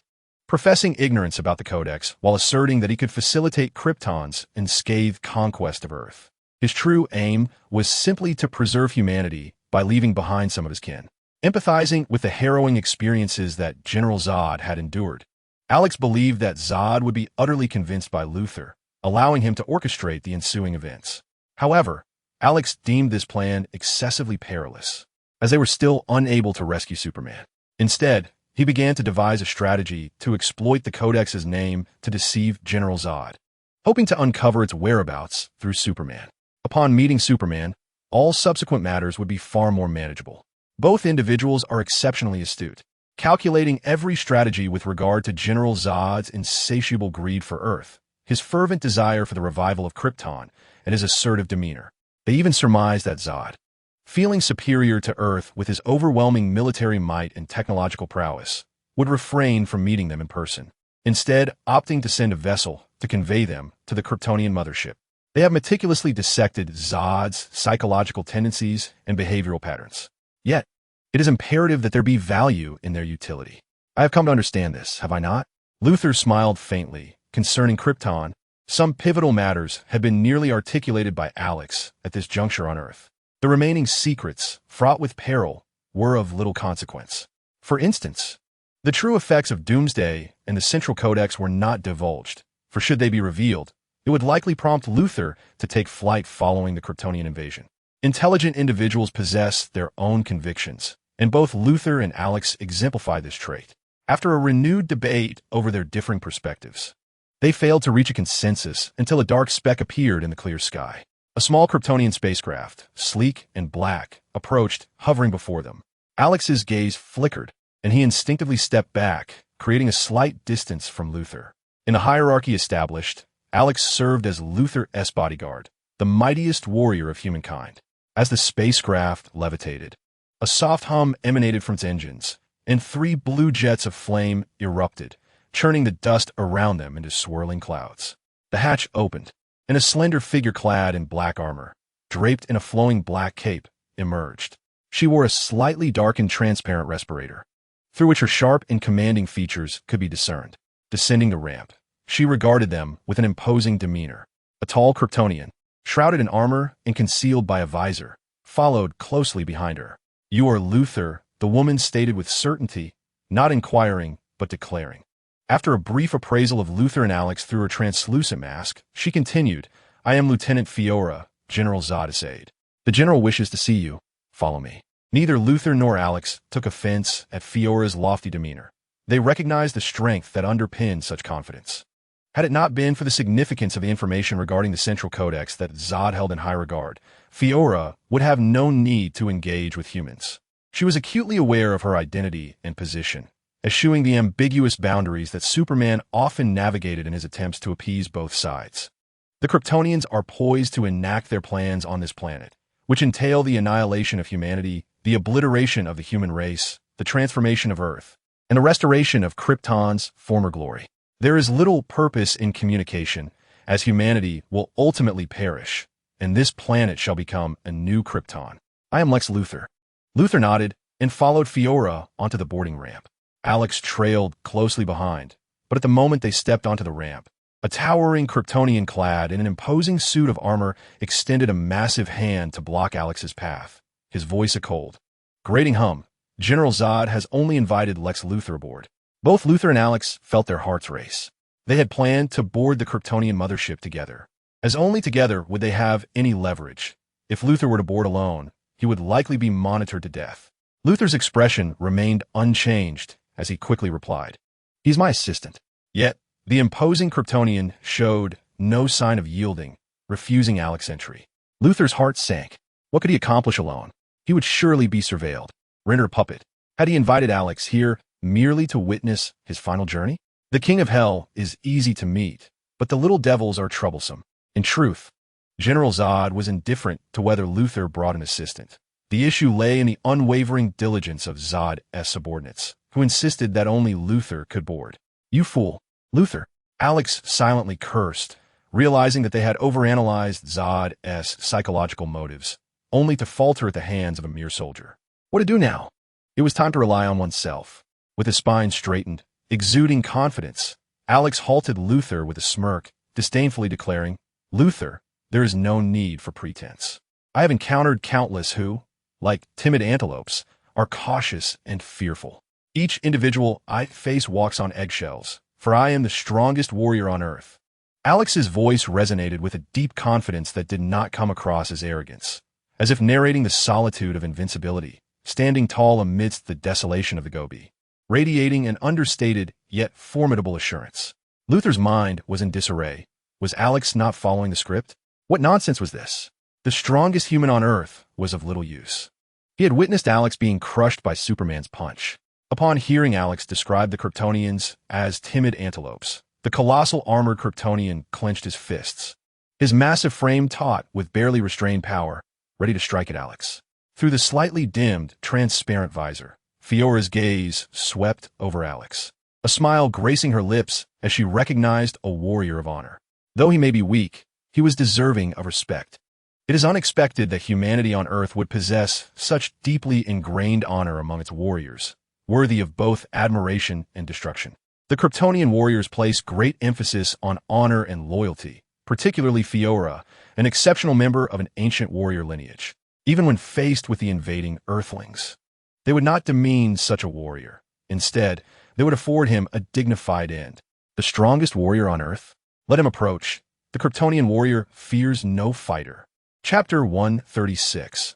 Luther's Ascension. Alex and Luther, equipped with breathing apparatuses, are transported to the Kryptonian mothership. The composition of the air aboard the mothership differs significantly from that of Earth. Guided by Fiora, the two men enter an expansive chamber where numerous notable Kryptonians observe the two Earthlings. General Zod stands with his hands clasped beneath his dark cloak, his gaze fixed intently on the simulated cosmos displayed by the advanced Kryptonian technology. The vastness of space sparkles with countless stars, a magnificent darkness illuminated by a colossal orange sun and an irregularly shaped planet nearby, Earth. This would mark a new beginning for Krypton. Where is the central artifact? He demands, turning with an imposing presence, exuding a chilling aura as he glowers at Luther. General Zod's demeanor remains stern, embodying a hardline approach devoid of superfluous words. On Earth, Luther nonchalantly bows to General Zod, unfazed by his intimidating presence, and continues, "On Earth, no one knows Superman better than I do. My life has been dedicated to Superman, dedicated to humanity. I understand the significance of the central artifact to you. I have been observing Superman since the moment of his emergence. He is not only my subject of study, but also a fellow human and my college friend. I am confident I can assist you in locating the central artifact that Superman has concealed." Luther's face bears a calm smile, his confident gaze locking with that of General Zod. "What do you desire?"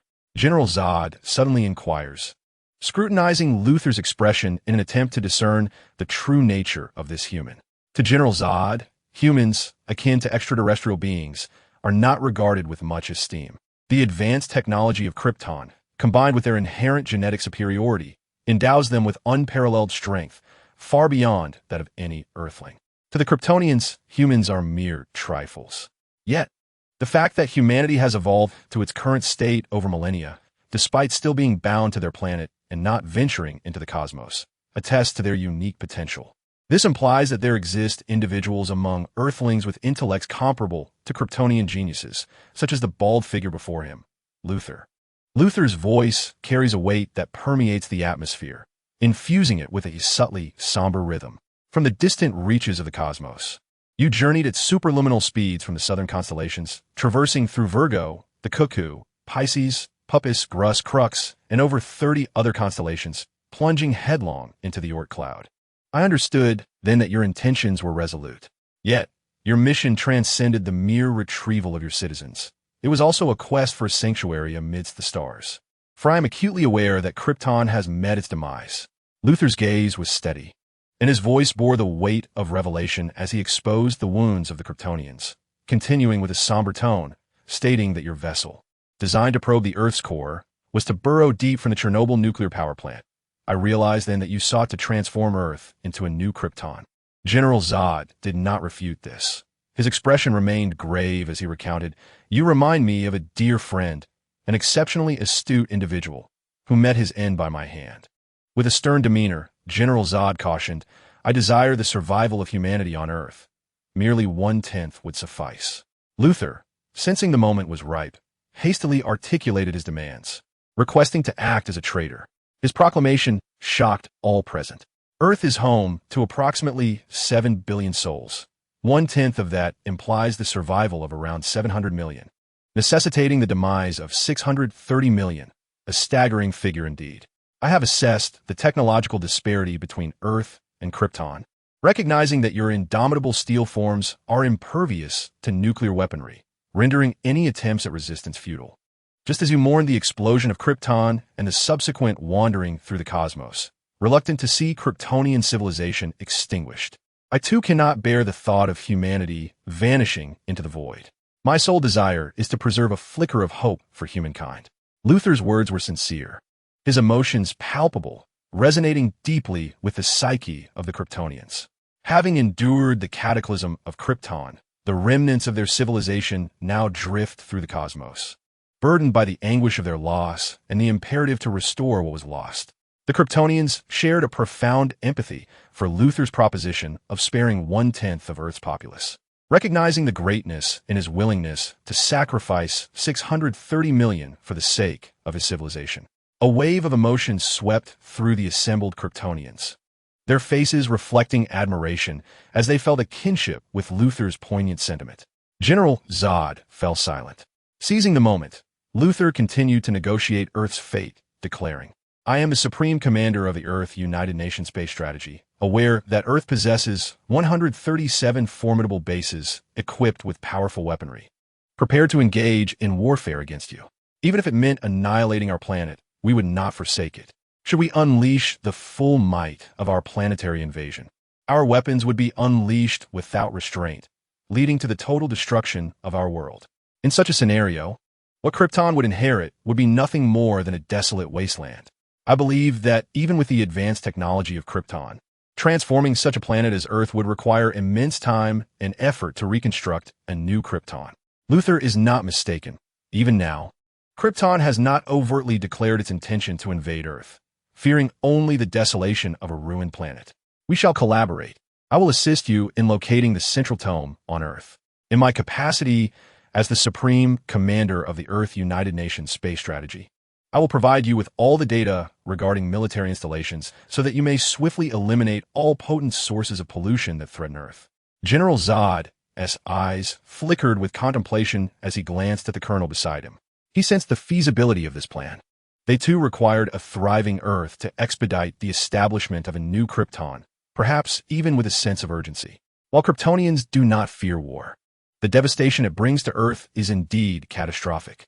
Now, with the aid of a powerful figure on Earth, they could eliminate its armed forces and, by eradicating 9/10 of humanity, compel the remaining fraction to assist in the creation of a new Krypton.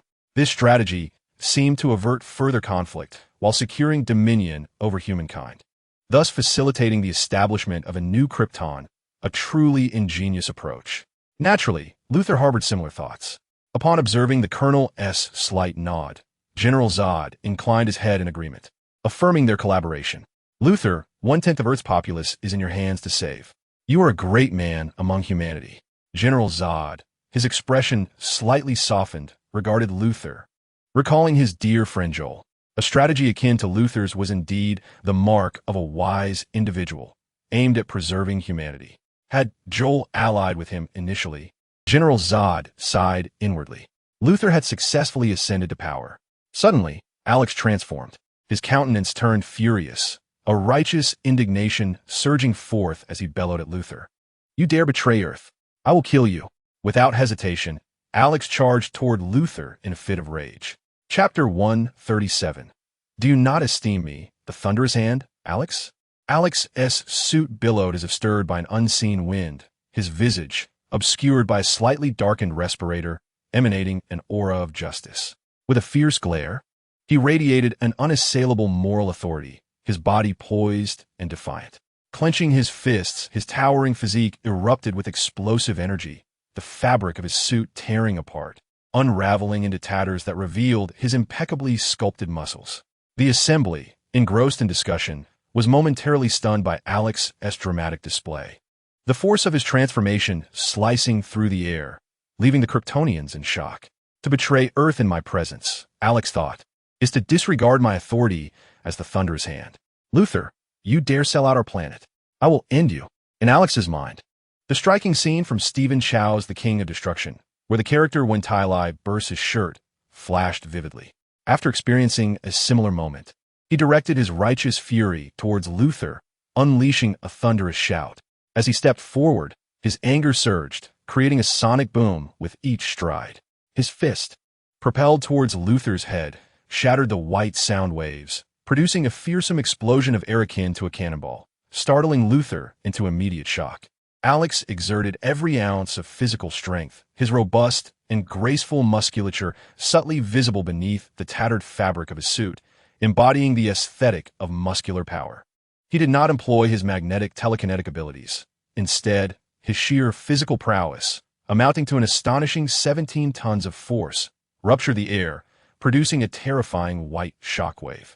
The first to react was Fiora, closest to Alex. His sudden and explosive display left the onlookers in awe. The Kryptonians had never witnessed such an eruption of fury, their attention captivated by Alex's formidable presence.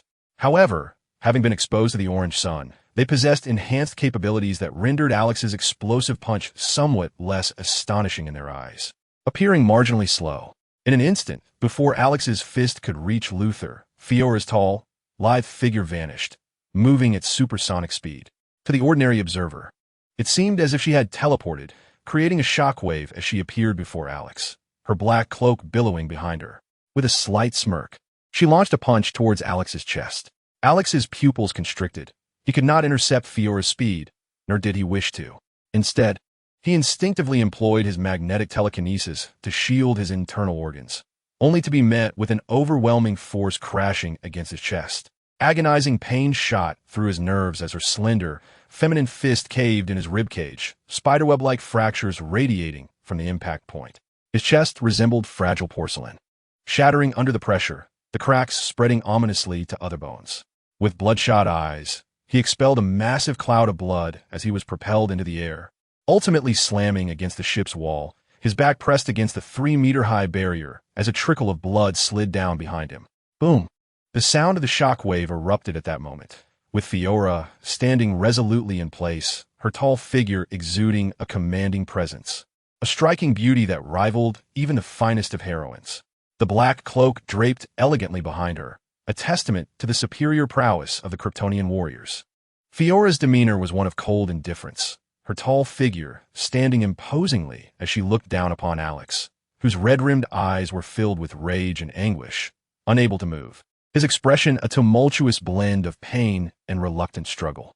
The thunderclap technique had momentarily showcased Alex's prowess, but in less than 2 seconds, he was rendered incapacitated by Fiora's overwhelming force.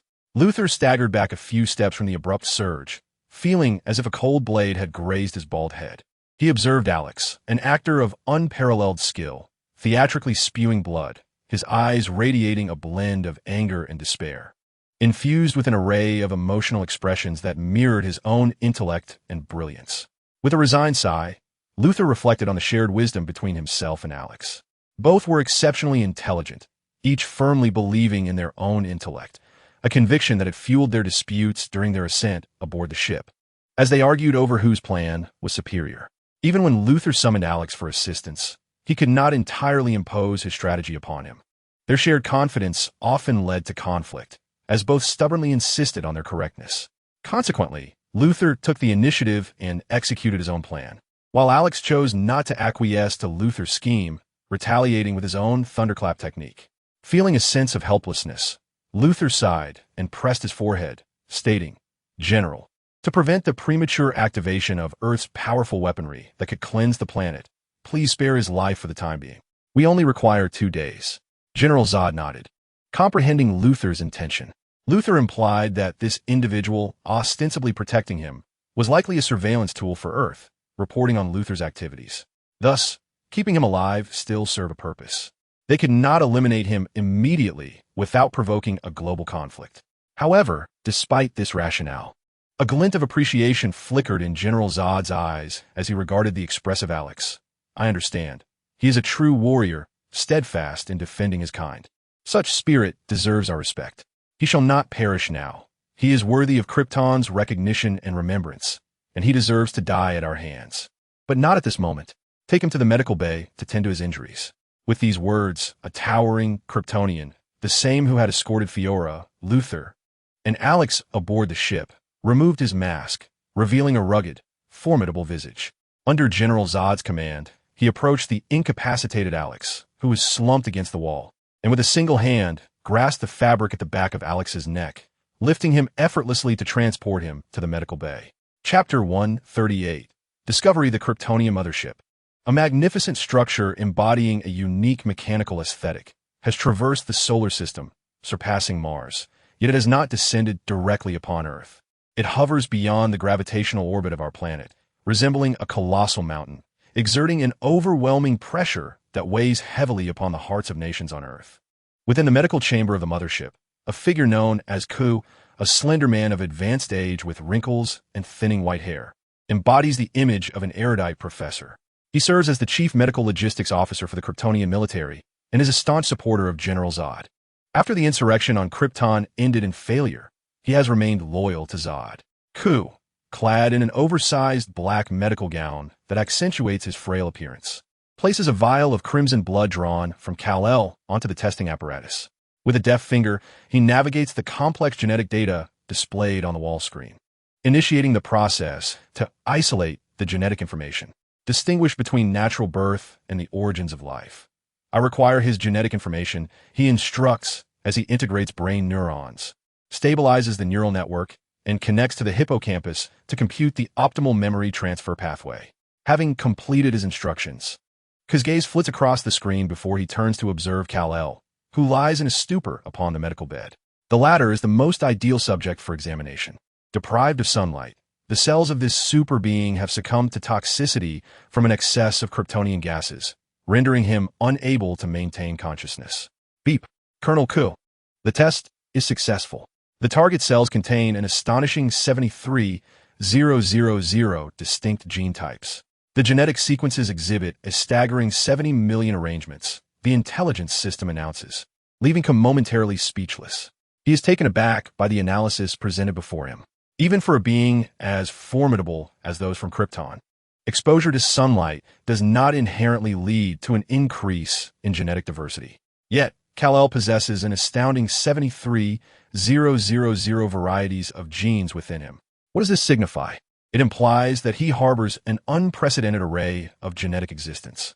Ku's realization dawns upon him as he scrutinizes the data on the screen. Each sequence reveals a myriad of genes associated with innate political acumen, warrior traits, leadership qualities, scientific intellect, culinary skills, and craftsmanship, encompassing all professions found on Krypton. This means that by extracting Kal-El's cellular composition, one could potentially forge an entirely new Krypton. The essence of a central compendium resides within his very being. KH's eyes widened in astonishment as he trembled, extending his hands in disbelief. A torrent of fervent blood surged from his heart, his gaze fixated on Superman's form as if it were an infinitely valuable treasure. He murmured incredulously, "This is simply unbelievable." To inscribe all the genes of Krypton into the very cells of Kal-El. Your father, Jor-El, is indeed a genius, the most renowned scientist of Krypton. KH stared in awe at Kal-El's physique, gasping in shock at the monumental achievement of Superman's father, overwhelmed by the implications. The Central Codex, which recorded all the genetic endowments of Krypton, was inscribed into the infant Kal-El. The peril, the potential for genetic conflict and rejection was astounding. Yet it was executed with such order that none of the genetic information would be cast aside by cellular metabolism. What sorcery is this? It is nothing short of an unparalleled feat, akin to the creation of a new Krypton itself. Such an endeavor seems impossible. As a fellow scientist in the Kryptonian military, KH comprehended the daunting difficulty of this undertaking, leaving him breathless in astonishment. Did Kal-El possess the talents of every profession? Was he a perfect god? A surge of immense excitement welled up within KH. His blood raced fervently through his veins, goosebumps prickling his skin as his hair stood on end. With so many genes converged within a single Kryptonian, if harnessed, he would be a deity, the god of Krypton, capable of anything, flawless in every regard. He would be Krypton's most extraordinary masterpiece. Kal-El is Krypton's finest creation, the epitome of excellence. As this thought enveloped him, KH became overwhelmed with emotion. his face flushed with exhilaration as he succumbed to fantasies. Although this Kryptonian god was not his creation, as a fellow Kryptonian, their fates were intertwined. He could almost envision the Kryptonians dominating the cosmos, establishing an everlasting civilization, with all kneeling in reverence before them. Suddenly, snapping back to reality, Cage, still tinged with excitement, turned to see a tall figure entering the room, rapping on the wall beside the door. KH, what is you so animated? The towering Kryptonian, familiar with Cage, teased him, effortlessly lifting Alex by the scruff of his neck with one hand.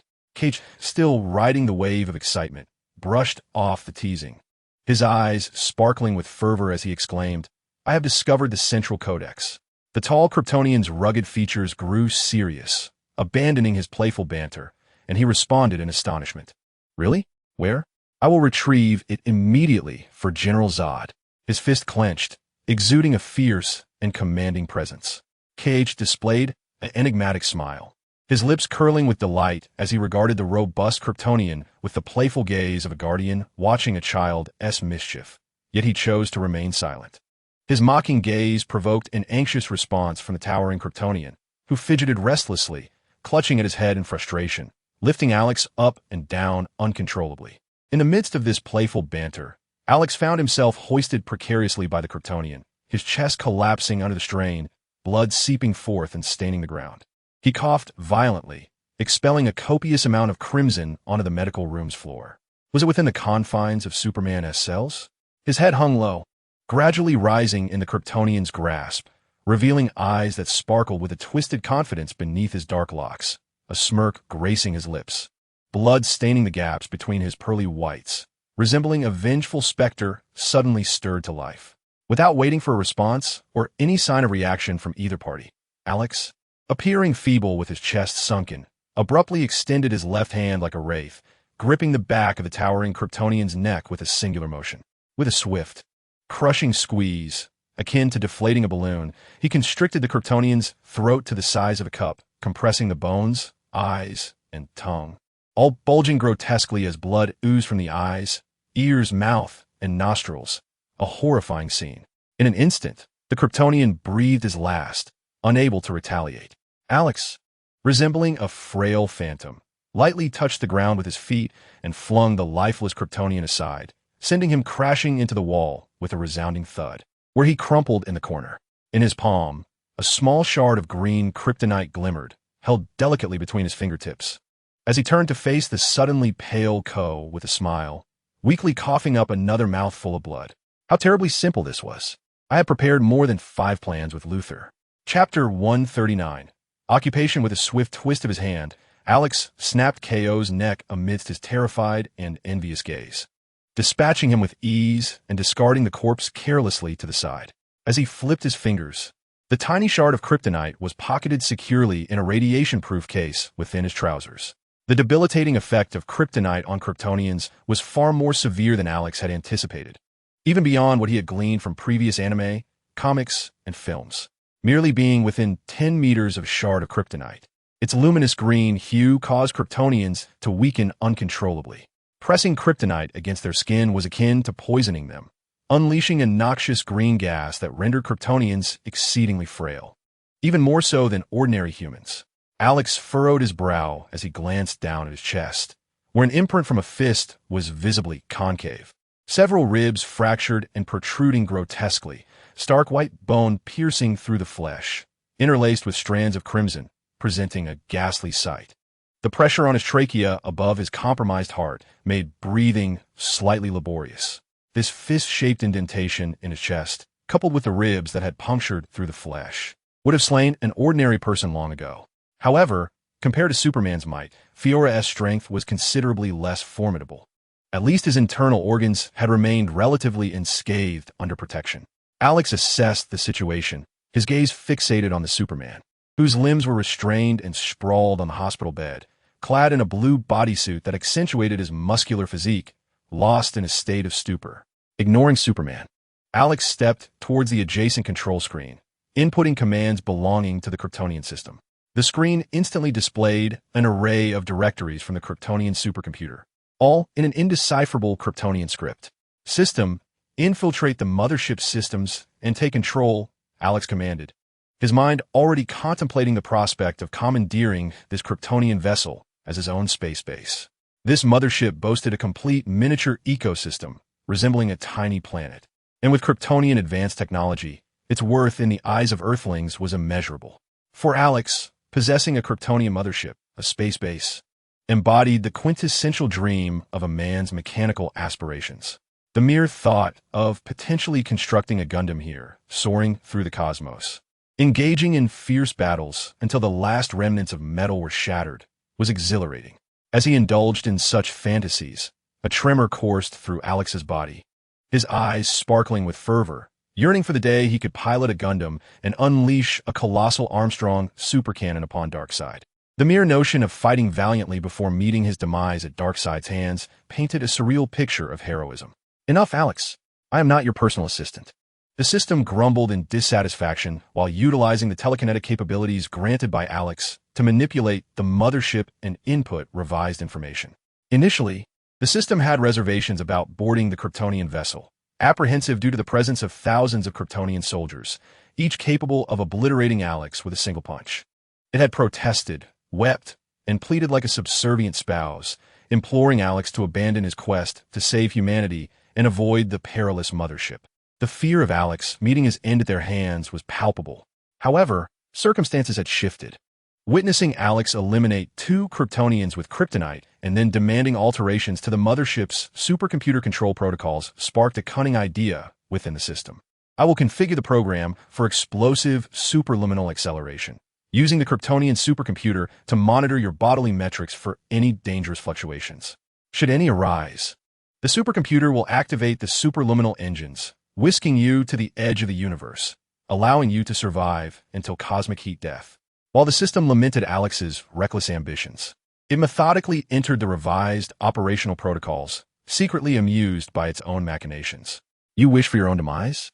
I shall send you to the universe's brink, awaiting the cosmic heat death. With a decisive gesture, the system withdrew from Alex's telekinetic grasp. The system serves as a conduit for communication and strategic planning among deities, such as the new gods, the old gods, Darkseid, and the presence. It acts as the central core of the Mother Box, a creation born from the relentless warfare waged by Darkseid across countless universes over eons. This sentient entity possesses profound knowledge of the most advanced technologies within the realm of the divine. Confronted by a Kryptonian mothership, which embodies the pinnacle of Kryptonian technology, its database comprises an extensive collection of over 100 million distinct subcategories related to the annihilation of Kryptonian civilization. The intelligence of this mothership, named Aura, swiftly complies with Alex's commands while meticulously monitoring his condition, processing information in real time. Should Alex encounter an insurmountable foe and insist on engaging, the mothership would instantly activate its faster-than-light engine, whisking him away to the farthest reaches of the universe, where he would remain until the universe succumbs to heat death. Such expedience was unexpected. The system had often been verbose and reluctant, typically yielding to formidable adversaries. Without further contemplation, Alex discerned that the system had manipulated the Kryptonian mothership. His frustration was palpable. My mothership, my space station, my Gundam. His expression remained stoic, yet he felt no joy towards the vessel. Inwardly, Alex yearned to obliterate this errant system. He grimaced, his face contorting as he forcibly extracted the bloodied bone from his chest, blood spurting from 4 gaping wounds. With a grim countenance, he suppressed the pain and commanded, Aura, activate the healing chamber and initiate nutritional supply. System, regulate cellular division to regenerate my sternum. Understood, Master. Aura responded. The ground beneath him parted, revealing a cylindrical healing chamber, slightly taller than a man, which ascended and opened its transparent door. Alex stepped inside, and the door sealed shut. A viscous, vibrant green bionutritional substance began to envelop him, its warmth soothing against his skin, rising up to his chest. With his gaze fixed on Superman, Alex issued further commands. Submerge me up to my neck. He continued, adjust the atmosphere of the Kryptonian mothership to resemble Earth's air. Illuminate the healing chamber with rays from the orange sun and release Superman from his restraints. I wish to converse with him. Chapter 140. The awakening of Superman inside the healing chamber. Alex was enveloped by the thick, warm green bionutritional liquid, which flowed into the 4 wounds in his chest. His pores absorbed the substance as if they were black holes, utilizing the system's assistance and magnetic telekinesis to decompose the nutrients and facilitate cellular regeneration. The Kryptonian mothership's intelligent core, Aura, activated the air circulation system under its command, altering the atmosphere within the vessel. In mere seconds, the Kryptonian air in the treatment chamber was expelled, gradually merging with Earth's atmosphere. The abundant rays of the orange sun began to permeate the walls, enveloping the cold treatment room in a warm and inviting embrace. Alex stood within the treatment pod, his stature imposing and countenance austere, his gaze flickering as he observed Superman emerge from his stupor, akin to an ordinary person abruptly roused from a nightmare. Suddenly, Superman's eyes flew open, revealing a look of sheer terror. His powerful hands clenched tightly, muscles taut as stone. He sprang from the medical bed, drenched in sweat. In that instant, as his body transitioned to Earth's air, it began to adapt swiftly, and the direct rays of the orange sun allowed his cells to absorb energy, reawakening the formidable Kryptonian genes within him, expelling all detrimental elements and restoring his capacity for movement. Awakened, Superman, still shaken, wiped the beads of sweat from his brow, inhaling the Earth's air deeply. He was well aware of Zod's intentions, yet under the influence of Kryptonian atmospheric toxins, he felt powerless to resist. An unsettling sensation coursed through him, as if Zod were siphoning the very life force from his veins, filling him with dread akin to a nightmarish vision. Within him resided the Central Codex. It was unfathomable to consider that should General Zod obtain it, Earth would face swift annihilation, resulting in the extinction of 7 billion souls, only for a new Krypton to rise upon this desolate planet. He did not wish for Krypton to invade Earth, for it held his friends, mother, and loved ones. Yet, as a being of Kryptonian lineage, he also could not bear the thought of his remaining compatriots wandering aimlessly through the cosmos. He yearned for a solution that would reconcile both worlds. Clearly, General Zod would not entertain his thoughts on the matter. Reflecting on all of this, he realized that had it not been for Alex's timely intervention, not only would he have perished, but his friends and family on Earth would have suffered as well. "Thank you," Alex, Superman said, turning to see Alex gazing intently at him from the treatment pod. "You owe me one, Superman. I saved your life," Alex replied, devoid of any intention to cultivate a friendship with Superman. He viewed this encounter merely as a transactional exchange, knowing that he would call upon Superman for assistance in the future if the need arose. This was the first time Superman recognized the peculiar nature of Alex, and with a resigned sigh, he responded, "Very well, I owe you a favor. In the future, within the bounds of my principles, I can assist you with certain matters. Isn't it better to be friends? Why must we delineate so clearly?" Alex nodded, continuing, "This time, you also owe Luthor, Superman. Luthor is currently stalling General Zod in the mothership's hull. As for your affairs with Luthor, you must resolve those yourselves." "Luthor is here too?" Superman furrowed his brow, sensing the added complexity of the situation. With a genuine sense of exasperation, he realized this was indeed a predicament. Luthor and Alex are fundamentally different. Alex, after all, is still a superhero. In Superman's eyes, while Alex may lean towards extremism, he earnestly contributes to humanity, striving to save lives and protect his metropolis. Superman acknowledges him as a superhero. In contrast, Luthor is deeply contemplative, coveting Superman's powers, harboring a profound animosity towards himself, viewing himself as the greatest impediment to human potential. He feels indebted to such a person, yet remains oblivious to the nature of Luthor's forthcoming propositions. Superman opened his mouth, reluctantly acquiescing. "Very well, I understand." Alex nodded in satisfaction, pleased with his gains, having secured Superman's friendship. Although uncertain of what future requests he might make of Superman, there was much to anticipate. Additionally, there was the matter of a Kryptonian mothership. The mere thought of it caused a dull ache within Alex. Damn the system. It surely had installed elements unbeknownst to him. This Kryptonian mothership could hardly be deemed his possession, and the uncertainty of what might transpire weighed heavily on him. Damn the system. My spaceship. My space base. My Gundam. My Armstrong supercannon, which I had intended to fire at Darkseid. What exhilarating prospects. My heart aches so much. Superman, you must defend Earth and vanquish these invaders. Alex gently brushed aside his heartache and stated.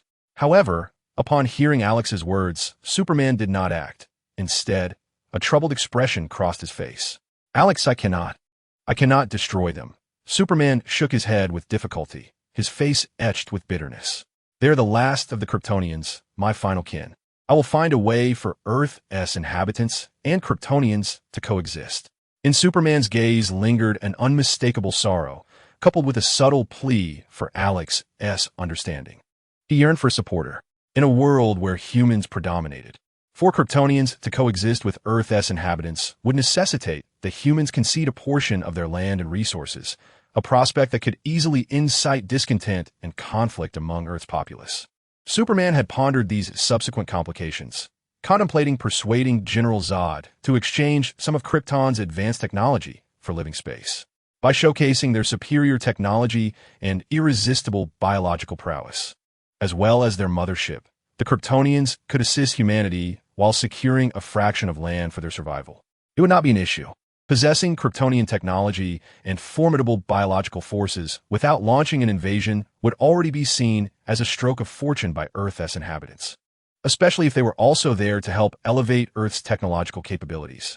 War could be averted, invasions could be nullified, and the Kryptonian orphans could secure a patch of land to thrive under the same sky. A harmonious resolution for all.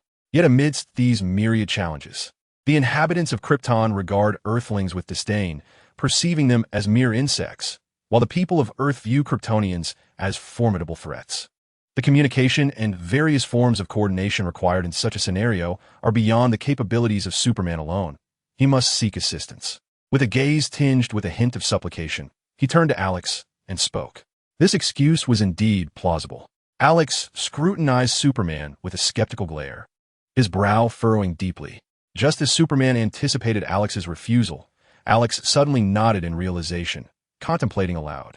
So that's the case.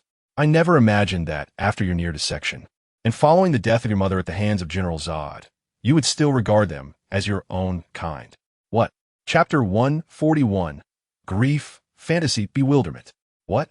Superman's mind reeled, scarcely believing his ears, as if struck by a thunderbolt that shattered his thoughts. His brain lost the ability to command his movements, leaving him frozen in place, eyes wide with a dazed expression, lips slightly parted, limbs cold and stiff. The panic within him spread from the rhythmic beating of his heart throughout his entire body, his extremities trembling uncontrollably from the chill. Mother, what did you say? What has happened to my mother? Superman's lips quivered, his eyes filled with a palpable fear, akin to a lost child searching for his mother, standing helplessly by the roadside. Consumed by anxiety, despite possessing godlike powers, in this moment, upon hearing Alex's revelation about his mother being killed by General Zod, he could not help but feel an overwhelming sense of dread, akin to that of an ordinary person. His mother, Martha, was the last of his kin in this world, an unwavering bond nurtured over 33 years, raising him as her own son. Superman regarded her as an integral part of his existence. His profound sense of kindness and justice was deeply rooted in the nurturing he received from his adoptive parents, particularly his mother, who, after the death of his father, raised Superman alone, concealing his extraordinary abilities, teaching him the rightful use of his powers, and instilling within him a moral compass and positive values, a feat not easily accomplished. Now, the thought that his actions could have led to General Zod taking his mother's life was unfathomable, a pain that would surely drive him to madness. Superman's expression of distress and fear resonated within Alex. He too had once known the love of parents, but fate had dealt him a cruel hand. His father was murdered by a gang, and his mother succumbed to the harshest depths of despair, losing her will to live and ultimately dying in Alex's arms from drug overdose. He had not experienced the same nurturing that Superman had. Yet, as a traveler from another realm, he had persevered, resilient and unyielding. Alex could sense the profound, emotional bond Superman held for his mother. Within the confines of the treatment room, the atmosphere grew heavy with sorrow. Alex had initially wished to witness Superman's plight, to observe his choice between his mother and his kin. However, upon sensing the panic and fear etched upon Superman's face, he found no inclination for amusement. Instead, a weight settled heavily within him alongside Superman. Ola, bring up the footage of General Zod's arrival on Earth, Alex commanded, his expression resolute as he fixated on Superman. He instructed Ola to retrieve the video documenting General Zod's journey to the Smallville farm. As General Zod, aboard his small spacecraft, searched for the central artifact at the Smallville farm, hundreds of satellites operated by various agencies captured the scene. With a mere flicker of her capabilities, Ola procured the video. The projection illuminated the walls of the treatment room. Superman clenched his trembling fists, his eyes filled with disbelief and dread as he beheld the unfolding events on the screen. The moment he witnessed his mother being grasped by the throat by a Kryptonian soldier, only to be flung aside like a rag doll, crashing against a pickup truck, its door caved in, glass shattered, and her body contorted grotesquely as it slid down, convulsing and spewing blood. An unbearable sorrow surged within Superman. Mom!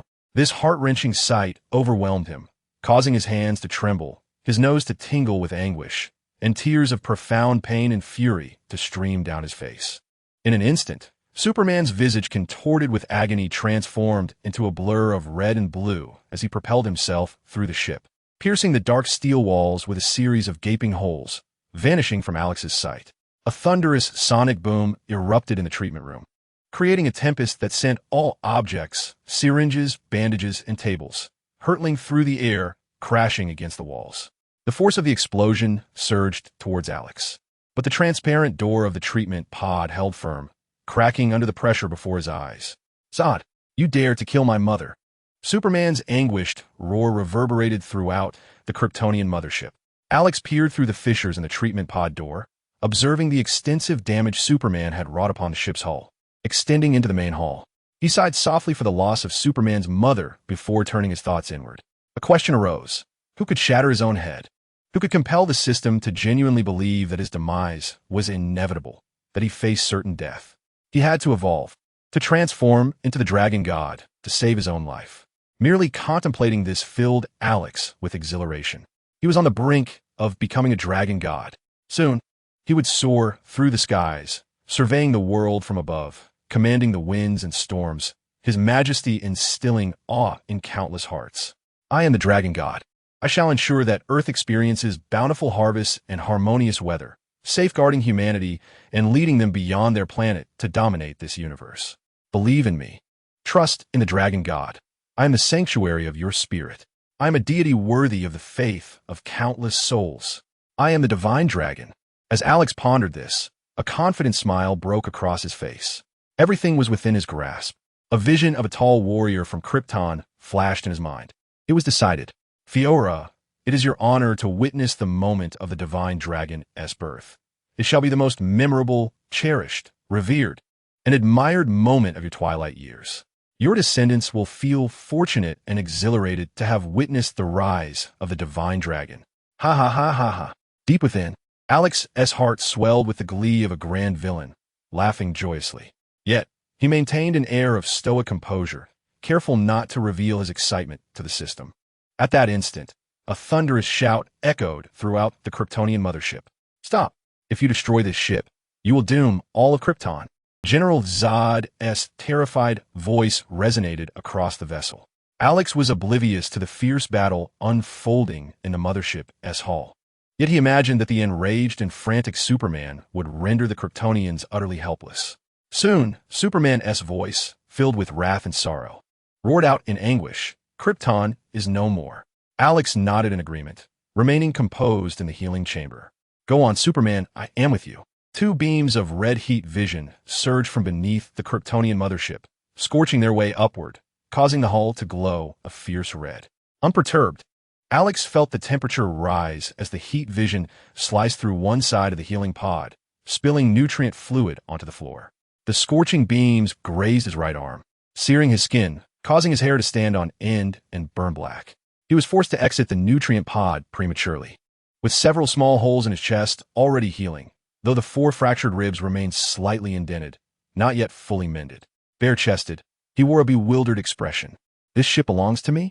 Even if the system had interfered, I could still employ this vessel for myriad endeavors, such as constructing a Gundam, utilizing the main crystal engine as its power source, and the ship's robust aerospace metal components could be fashioned into the Gundam's limbs and armor. Furthermore, I could establish a vast commercial empire and construct a space base. But why, Superman, are you damaging my ship? A massive gash, nearly 5 kilometers wide, was cut into the Kryptonian mothership, striking the region of the superluminal engine and the main crystal engine, resulting in a series of tremendous explosions at the rear of the vessel. These detonations illuminated the Earth's orbit with brilliant fireworks, and under Earth's gravitational pull, the Kryptonian mothership began its descent toward the planet. Chapter 142. It is you who must prevent the rebirth of Krypton.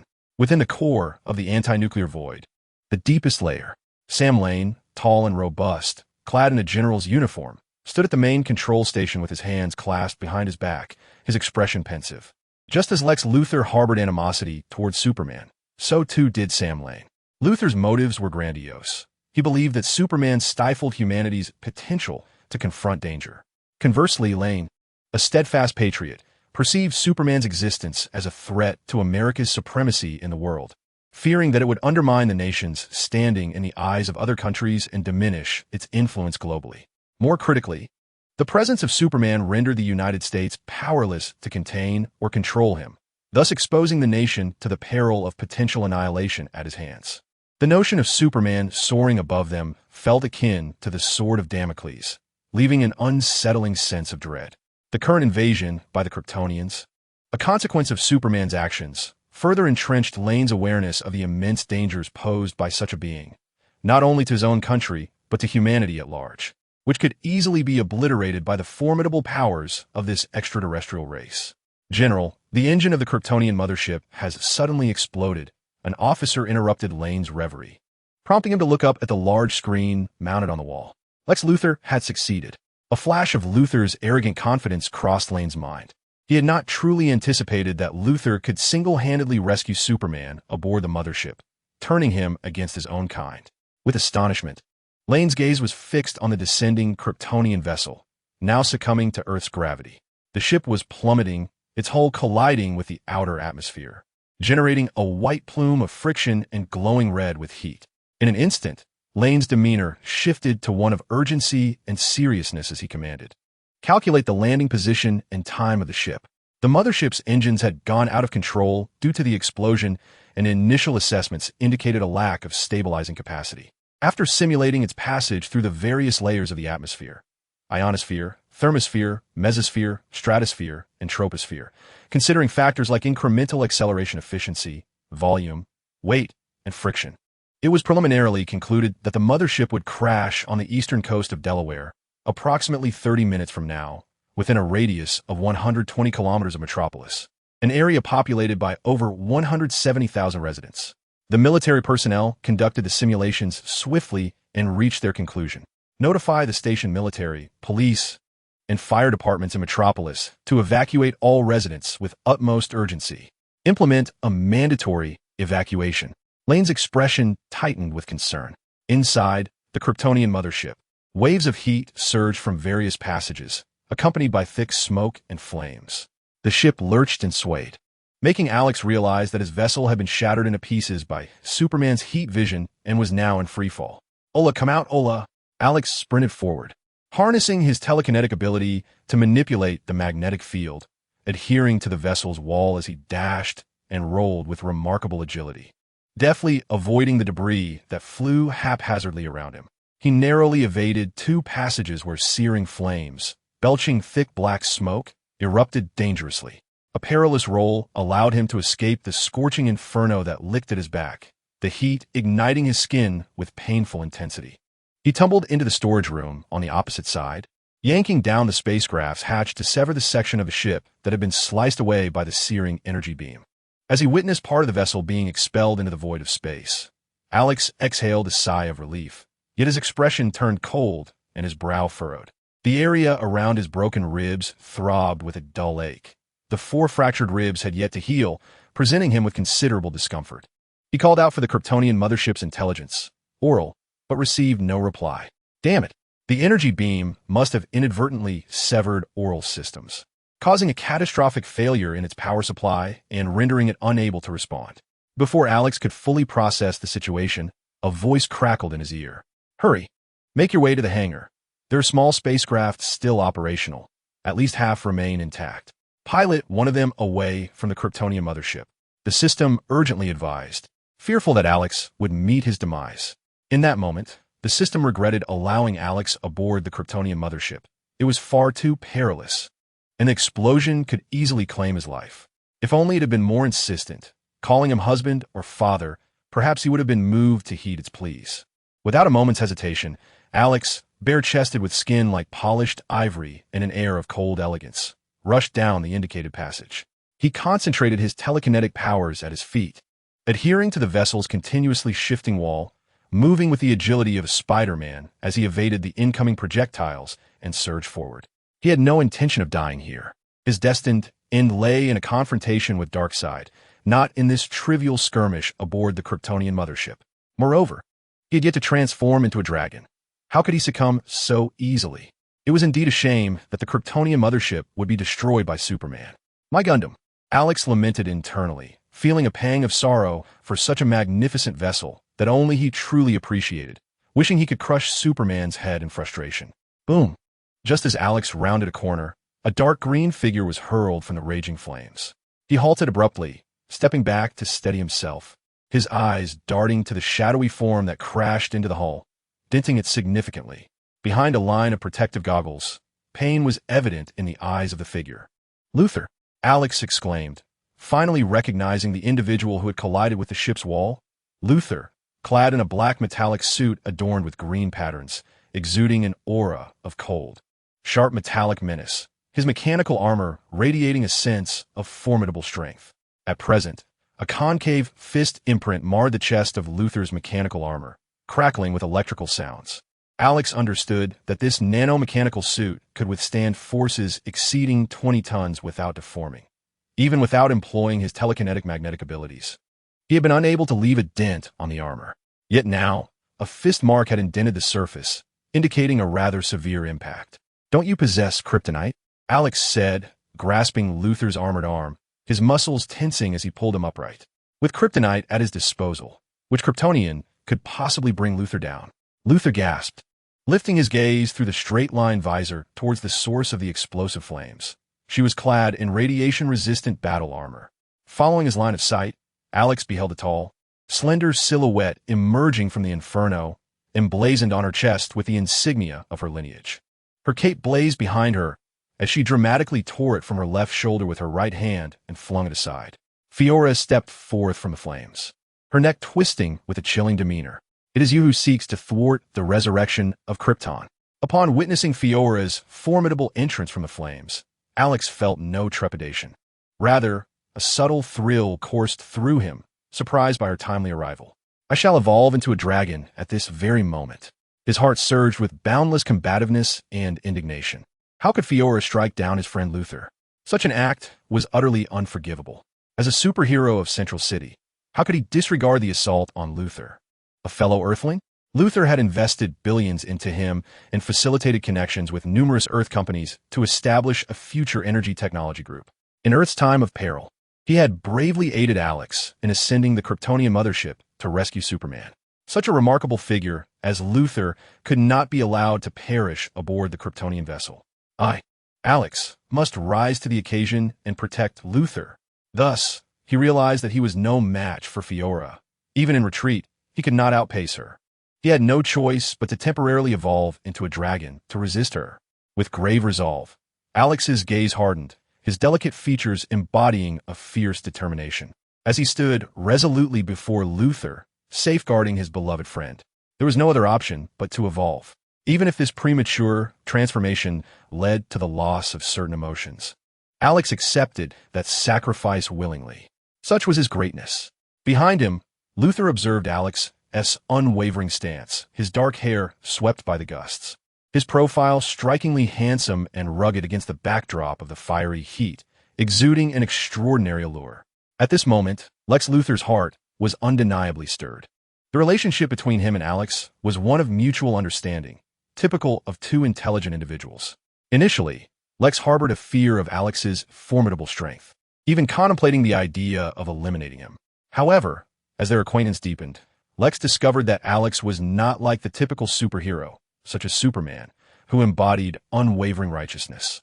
Rather, Alex was open to communication and collaboration, even willing to conspire with Lex provided that Lex did not cross his boundaries. This understanding allowed Lex to relax his murderous intentions toward Alex somewhat. Both were astute individuals, well aware of the precautions each must take. They could cooperate, particularly when a need arose. For instance, Alex required Lex's vast wealth and connections to establish a future energy technology company, just as Lex needed Alex's strength to undertake the perilous mission of rescuing Superman aboard the Kryptonian mothership. They could work together, but could also abandon one another at any moment. If one found themselves in dire straits, the other could easily choose to walk away without offering assistance. This was the nature of their relationship. It had not evolved to the level of comradeship where they would face life and death together. Thus, even now, should Alex witness Lex injured and realize that both were no match for Fiorella, he might well turn and flee without a second thought. The stark truth was that together, they stood no chance against Fiorella and would only meet their demise.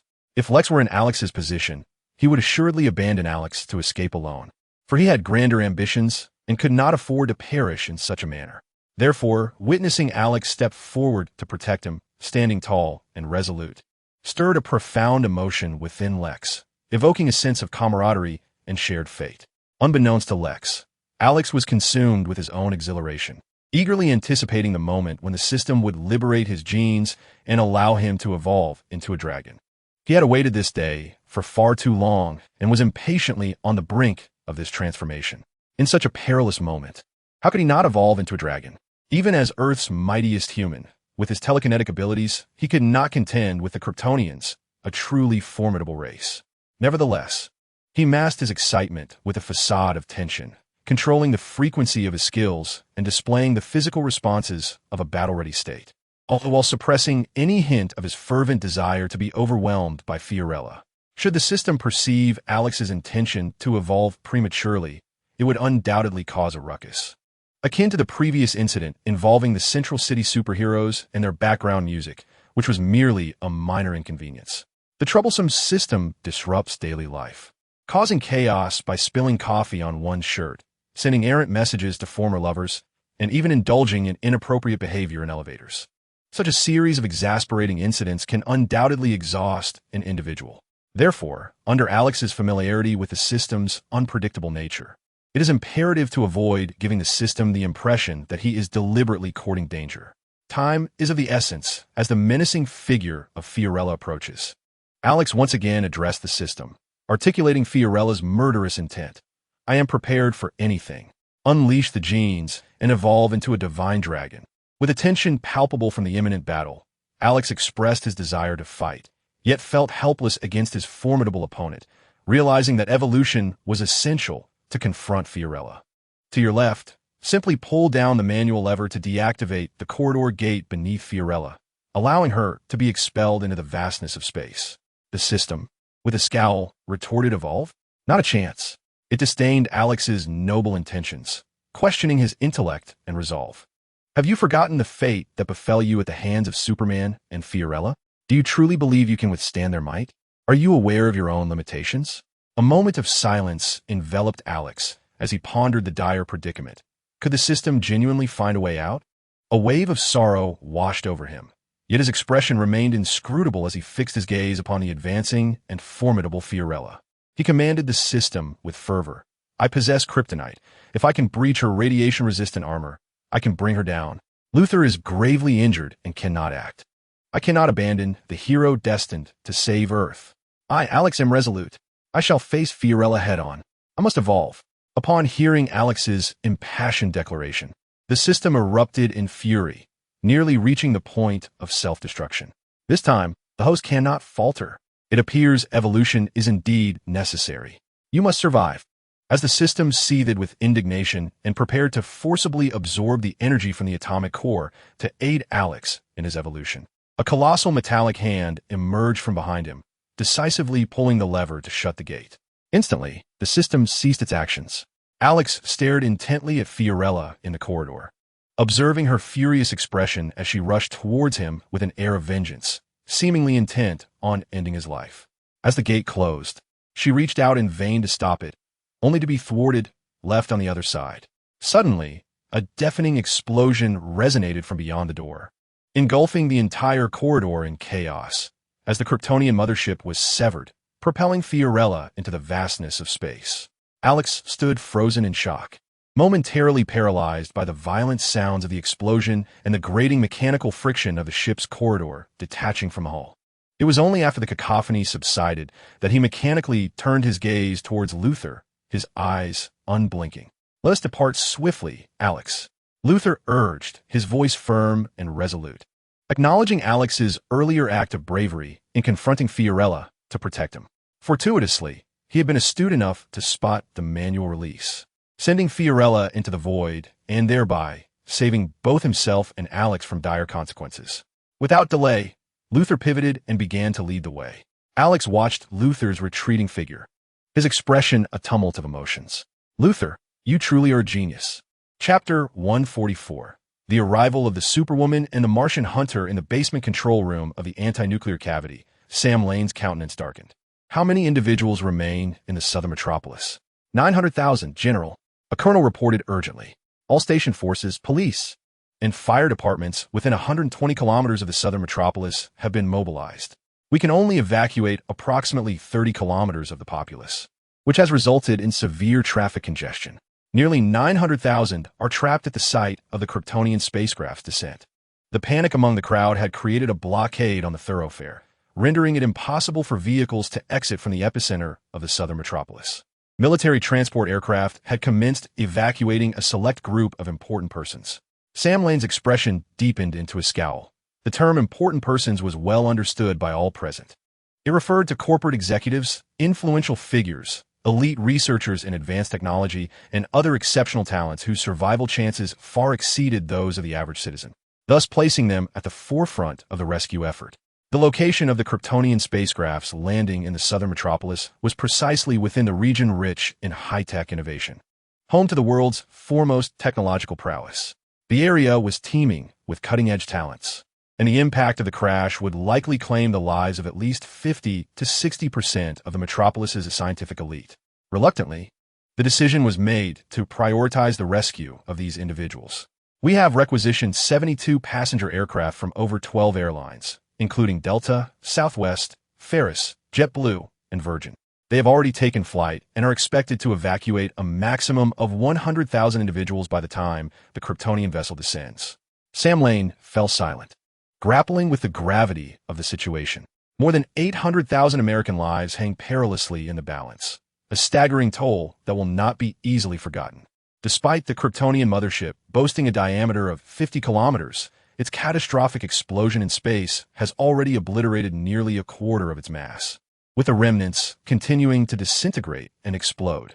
Calculations suggest that only fragments descending through the atmosphere will reach the ground, primarily below 10 kilometers, accompanied by scattered debris, resulting in a relentless barrage akin to a meteor shower. Conservatively, it is estimated that at least 100,000 lives may be lost in the descent of this Kryptonian vessel. The thought of the falling mothership and its debris crashing down upon the metropolis like a celestial bombardment, unleashing devastation and chaos, fills Sam Lane with an overwhelming sense of suffocation. Such unprecedented casualties have not been witnessed since the aftermath of World War II. Yet from another perspective, in the face of an extraterrestrial invasion where alien technology and biological prowess far exceed that of Earth, sacrificing 100,000 lives to secure victory could be seen as a monumental triumph.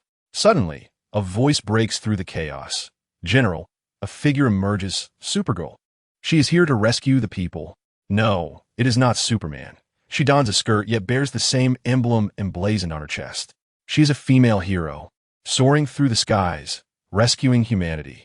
In the control room, soldiers gasp in astonishment as they witness on the screen, against the backdrop of the blue metropolis sky, Supergirl flying with two humans tucked under her arms, whisking them away from the southern regions. "General, another green alien has appeared, also aiding the civilians." The camera shifts, revealing a figure clad in a deep blue cloak, adorned in a form-fitting suit unlike any earthly attire, a blend of deep blue and black. His skin and facial features are distinctly green. He is the Martian Manhunter, the last of his kind from Mars, who, having accidentally arrived on Earth, now survives by shape-shifting into a human guise, taking the Earth name John Jones. He has joined the Metropolis Police Force, discreetly employing his extraordinary abilities to uphold justice and protect the planet he considers his second home. Possessing powers rivaling those of Superman, he initially intended to remain hidden, reluctant to expose himself. Yet, he could not bear the thought of so many lives perishing in the falling Kryptonian mothership, prompting him to reveal his true Martian form and join the rescue effort alongside Supergirl. The Martian Manhunter proved to be even more efficient, moving with remarkable swiftness, creating illusions to swiftly usher those in danger into a bus. He managed to fill a single bus with over 50 individuals and, with a speed rivaling that of Supergirl, evacuated them from the southern region. However, this effort was but a drop in the bucket, far from sufficient to save the over 900,000 lives at risk as the Kryptonian mothership descended. Sam Lane fixed his gaze upon the industrious figures of Wonder Woman and the Martian Manhunter, narrowing his eyes as he instructed the soldiers before the computer to establish communication with the two superheroes. "Thank you for your timely intervention in saving humanity," he declared through the plaza's loudspeakers. In a square teeming with vehicles, his voice resonated, causing the two robust women, who were under Wonder Woman's care, to pause and glance up at the colossal loudspeaker. Meanwhile, the Martian Manhunter was engaged in ushering people onto a bus when the sudden announcement interrupted his actions. He understood that the message pertained to him and Wonder Woman.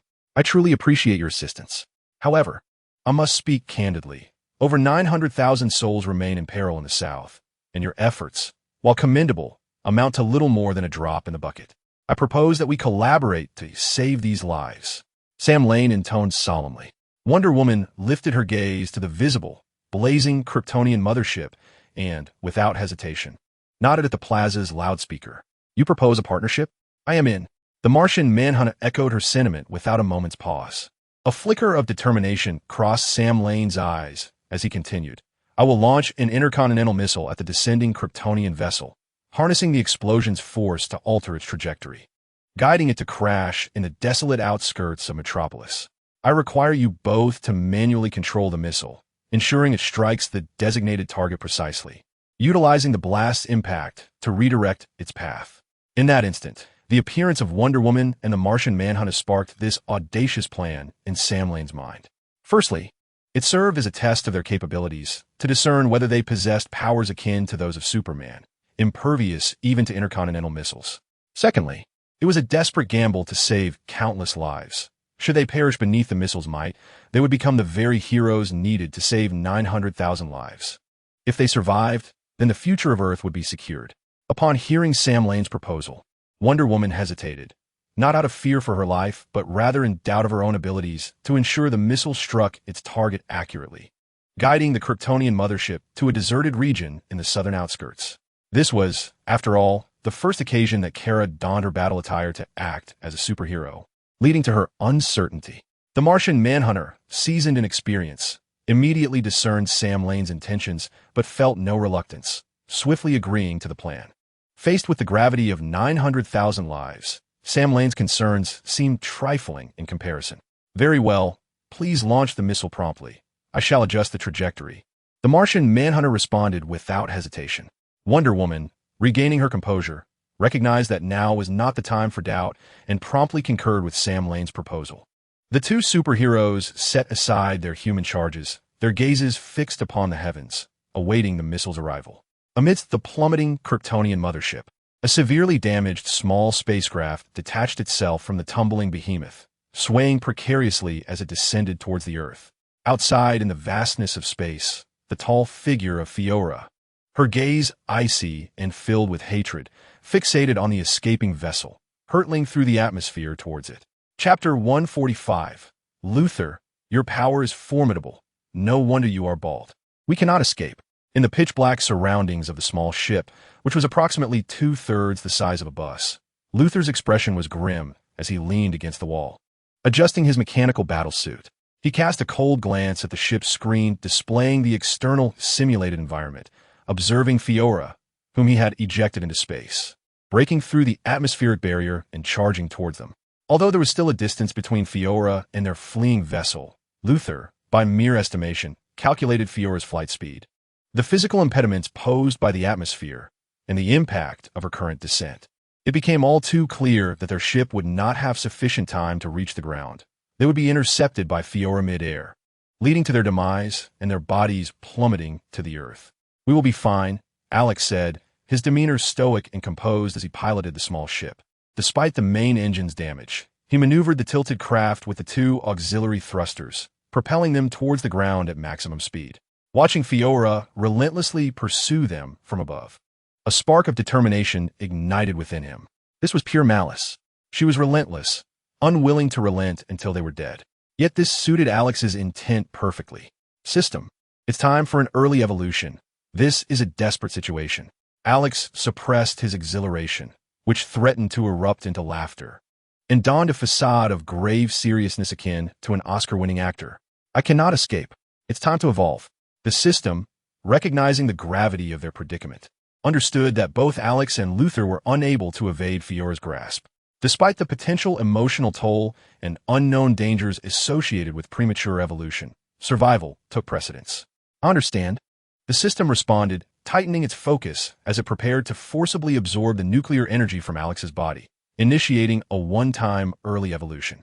Alex felt his body begin to absorb energy vigorously. The temperature of his insides rose, blood coursed rapidly, and his bones tingled with slight changes. He could hardly contain his excitement, wanting to laugh heartily, exclaiming, "Evolve! Dragon, go to her!" Luther's sharp, cold mechanical hand gripped a protruding groove to prevent himself from being flung from the tilting ship. With wise and composed eyes, he scanned the external environment on the screen, where he spotted a Kryptonian clad in blue with a red cape, bearing the emblem of Sa on their chest. The figure bore a striking resemblance to Superman, adorned with a similar emblem, yet possessing a slender physique. Clad in a form-fitting blue suit, she wore a red skirt and striking red boots. Between her legs, her thighs gleamed like polished jade, revealing her femininity. Without a moment's hesitation, Luther recognized her as a kinswoman of Superman, likely aligned with him and possessing a fondness for humanity, willing to protect the human race as a Kryptonian. Their attire bore a notable similarity. With no other options available, they could only attempt to see if this female superhero would stand against Fiola. "Indeed," Alex replied solemnly, "your keen eyes are remarkable. I have tilted the screen as perspective, and the spaceship is swaying violently, enough to make an ordinary person nauseous. How can you still see?" Alex was constrained. Even a slight delay would prompt the system to believe he was courting disaster. He could not afford to raise any suspicions. So he piloted the small spacecraft at the utmost speed towards the superheroine in the sky. He fervently hoped she would remain oblivious to their presence. However, this diminutive vessel was hardly larger than a bus, wobbling precariously in the air, making it impossible for Kara to miss its approach. Soon, Kara spotted the small spacecraft, pursued relentlessly by Fiola, whose face was twisted in hatred and fury as she broke through the atmosphere. Kara was unaware of the circumstances at play. Yet as Fiola was General Zod's lieutenant, and given Zod's intentions to invade Earth, it was only natural for her to step forward to confront an old acquaintance. After a brief discussion with the Martian hunter and learning that he could adjust the positioning of intercontinental missiles independently, Kara raised her fists in the air, leaped into action, generating a sonic boom that left a white trail in her wake. She soared towards the small spacecraft, intercepting Fiola in midair. Luther's eyes flickered with surprise upon witnessing Kara's boldness, a sigh of relief escaping him. How advantageous it is to have someone in the same attire as Superman. Meanwhile, Alex felt a twinge of confusion. He had distanced himself further from Fiola's wrath. The system remained silent after Kara intervened, evidently waiting to assess the situation before making any calculations. The unknown factors of premature evolution made the system wary. For now, survival was the priority and evolution could wait. Alex's internal temperature returned to normal, his blood circulation slowed, and the discomfort in his marrow subsided, restoring his usual state. The quest for transformation into a divine dragon was proving to be arduous. He sighed inwardly, reflecting on how he had nearly confronted Fiola, ready to sacrifice himself, only to be deftly thwarted by Luther, who had banished Fiola into the void of space. Consequently, he found himself fleeing alongside Luther in the small spacecraft. As Fiola relentlessly pursued them once more, a flicker of hope arose within Alex. But then Luther's sharp eyes caught sight of the Supergirl appearing in the corner of the screen. Alex cast a glance at Luther, who was visibly relieved and grateful, feeling utterly despondent. Luther, your strength is formidable. It is no wonder you have become bald. Yet, in an instant, the powerful Luther widened his eyes, his expression akin to one who has just tasted something vile. Meanwhile, Alex's heart, filled with a reckless exuberance, began to race once more. It was then that Kara, having intercepted Fiorella, engaged in a brief exchange with her in midair before their disagreement erupted into combat. With a thunderous boom, the sky reverberated as a massive sonic explosion pierced through the clouds, revealing the pristine blue of the heavens beyond. Fiorella landed a punch squarely on Kara's abdomen, propelling her downward like a cannonball, leaving a trail of sonic waves in her wake, as if dragging Kara's very form through the air. Kara's body collided with a small, swaying spacecraft, triggering a catastrophic explosion in the propulsion engine and causing a rapid decompression within the cabin, accompanied by a sudden spike in temperature. Who could have foreseen that upon her entrance, Kara would be so effortlessly dispatched by Fiorella, her body crashing into the spacecraft and inciting such devastation? Inside the small vessel, flames began to spread from one side, the air pressure and temperature soaring, rendering the ship uncontrollable. Alex felt a chill run through him. He rolled several times and leaped to a safe corner, curling up and employing his telekinetic abilities to shield himself. Yet, a thrill surged within him. Kara was no match for Fiorella. Perhaps this time, he could emerge as the reluctant hero. Hope flickered anew. Indeed, it seemed he was destined to transform into a dragon to save the world. Amidst the tumultuous shaking of the small spacecraft, Luther clung tightly to the reinforced grooves of his mechanical exosuit, activating its full protective mode as he curled into a ball, shielding himself from the chaos. Regret washed over him for having relied on this female superhero. She proved too feeble, dispatched with a single blow, while being knocked away was trivial. The collision with the ship had escalated to a fatal level, hastening his demise. Boom! The sky erupted once more with the immense sound of an explosion. Shockwaves rippling across the landscape as the entire firmament turned a brilliant azure, unmarred and clear. From the plummeting Kryptonian mothership, a superhero broke free from the hull, not to rescue Kara and the small craft, but to survey the scene below, where over 900,000 ordinary souls remained. With swift determination, he shot forth with sonic speed, positioning himself in front of the descending mothership, extending his hands in an effort to brace against the searing friction and halt its catastrophic descent. Chapter 146. The Kryptonian mothership descends, unable to be stopped. Boom!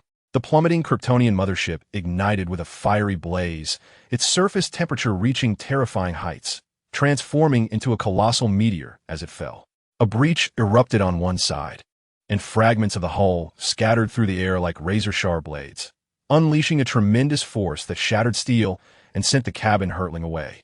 General Zod emerged from a corner of the plummeting Kryptonian mothership, soaring through the air with his black armor in disarray from the battle, revealing the dark bodysuit beneath. His visage was one of sheer fury as he witnessed the last vestige of hope for Krypton being obliterated by Superman. A profound agony gripped his heart, and his eyes ignited with a crimson glow. You would extinguish the hope of Krypton to save these insignificant beings? He seethed, observing Superman's intent to rescue the 90,000 souls below, while he braced himself to confront the descending Kryptonian vessel. Zod's wrath surged, his fierce countenance contorted with rage, as the skin around his eyes began to blister with inflamed veins. As the mothership met its demise at the hands of Superman, Zod was engulfed in a tempest of furious madness. Since you cherish these earthlings so dearly, prepare to mourn for them. He bellowed, his voice reverberating with rage. With his eyes, now a fiery testament to his fury, he unleashed twin beams of heat vision, each as thick as an arm, which pierced the air and struck Superman squarely in the chest. The intense heat unleashed a formidable force, propelling the unsuspecting Superman away from his position, accompanied by a deafening sonic boom that hurled him down to the southern Gobi. The powerful beams of heat carved a deep trench in the ground, stretching over a kilometer, its edges crystallized by the searing temperatures.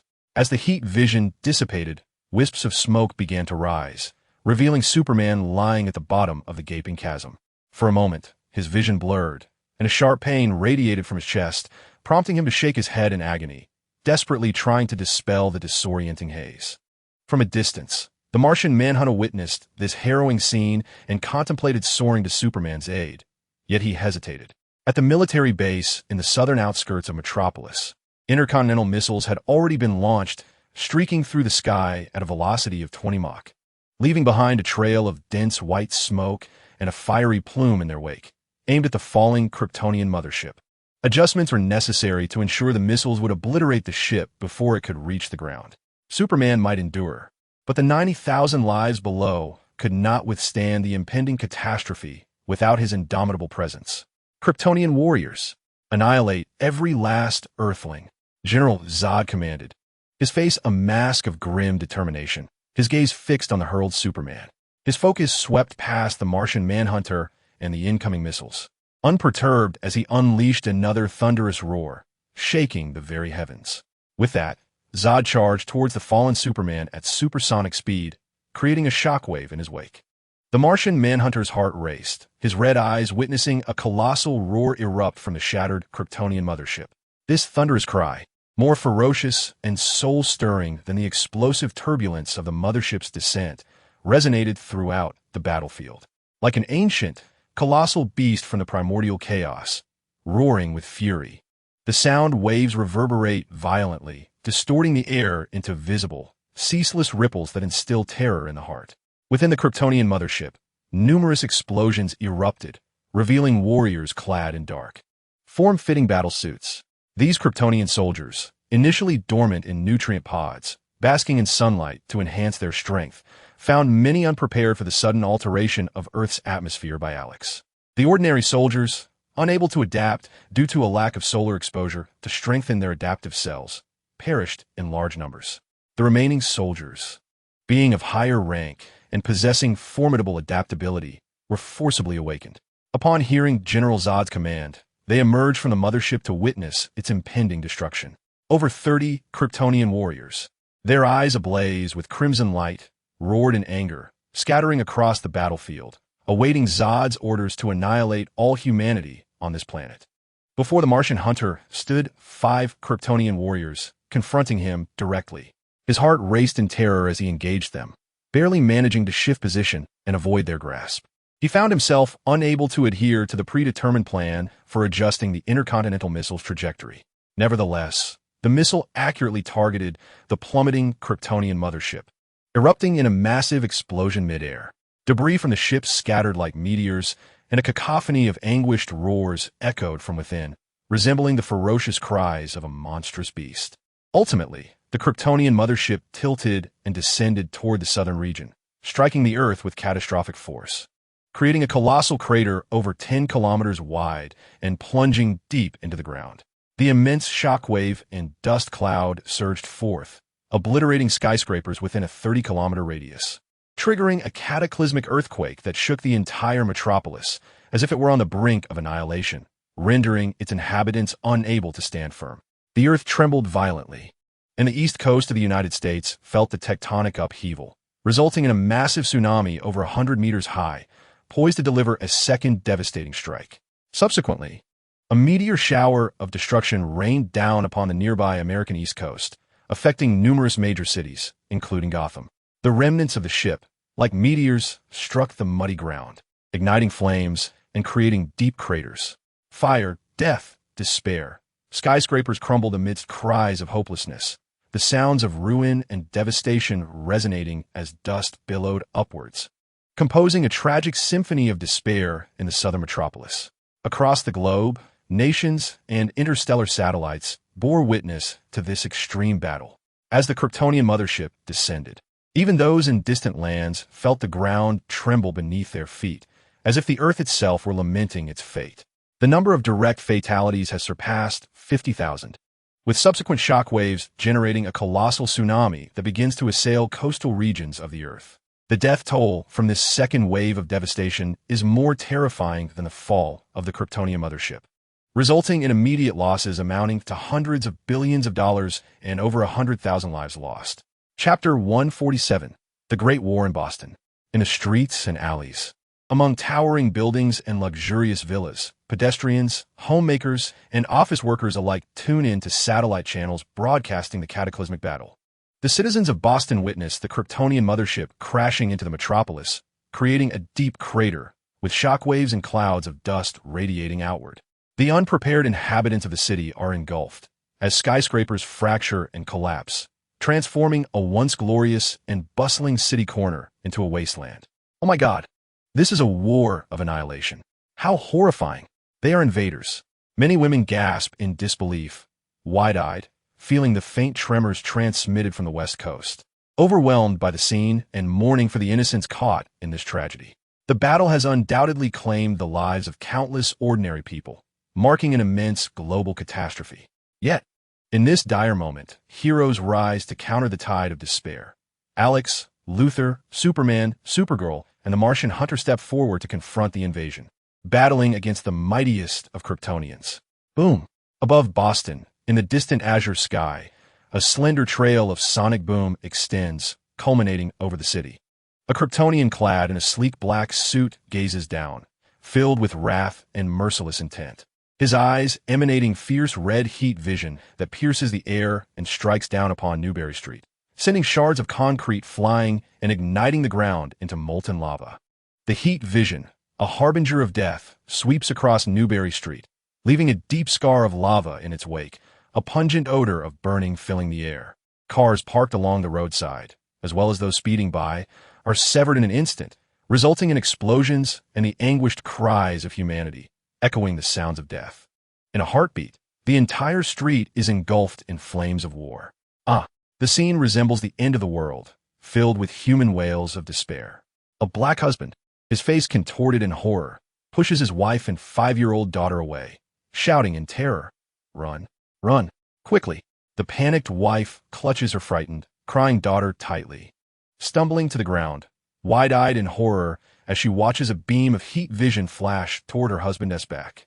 The image of his monstrous, tortured face is etched in her mind as the searing heat engulfs him in flames, unleashing a dreadful scream of agony. The dark figure struggles like a specter, crying out in pain, before his charred body is cleaved in two, falling to the ground.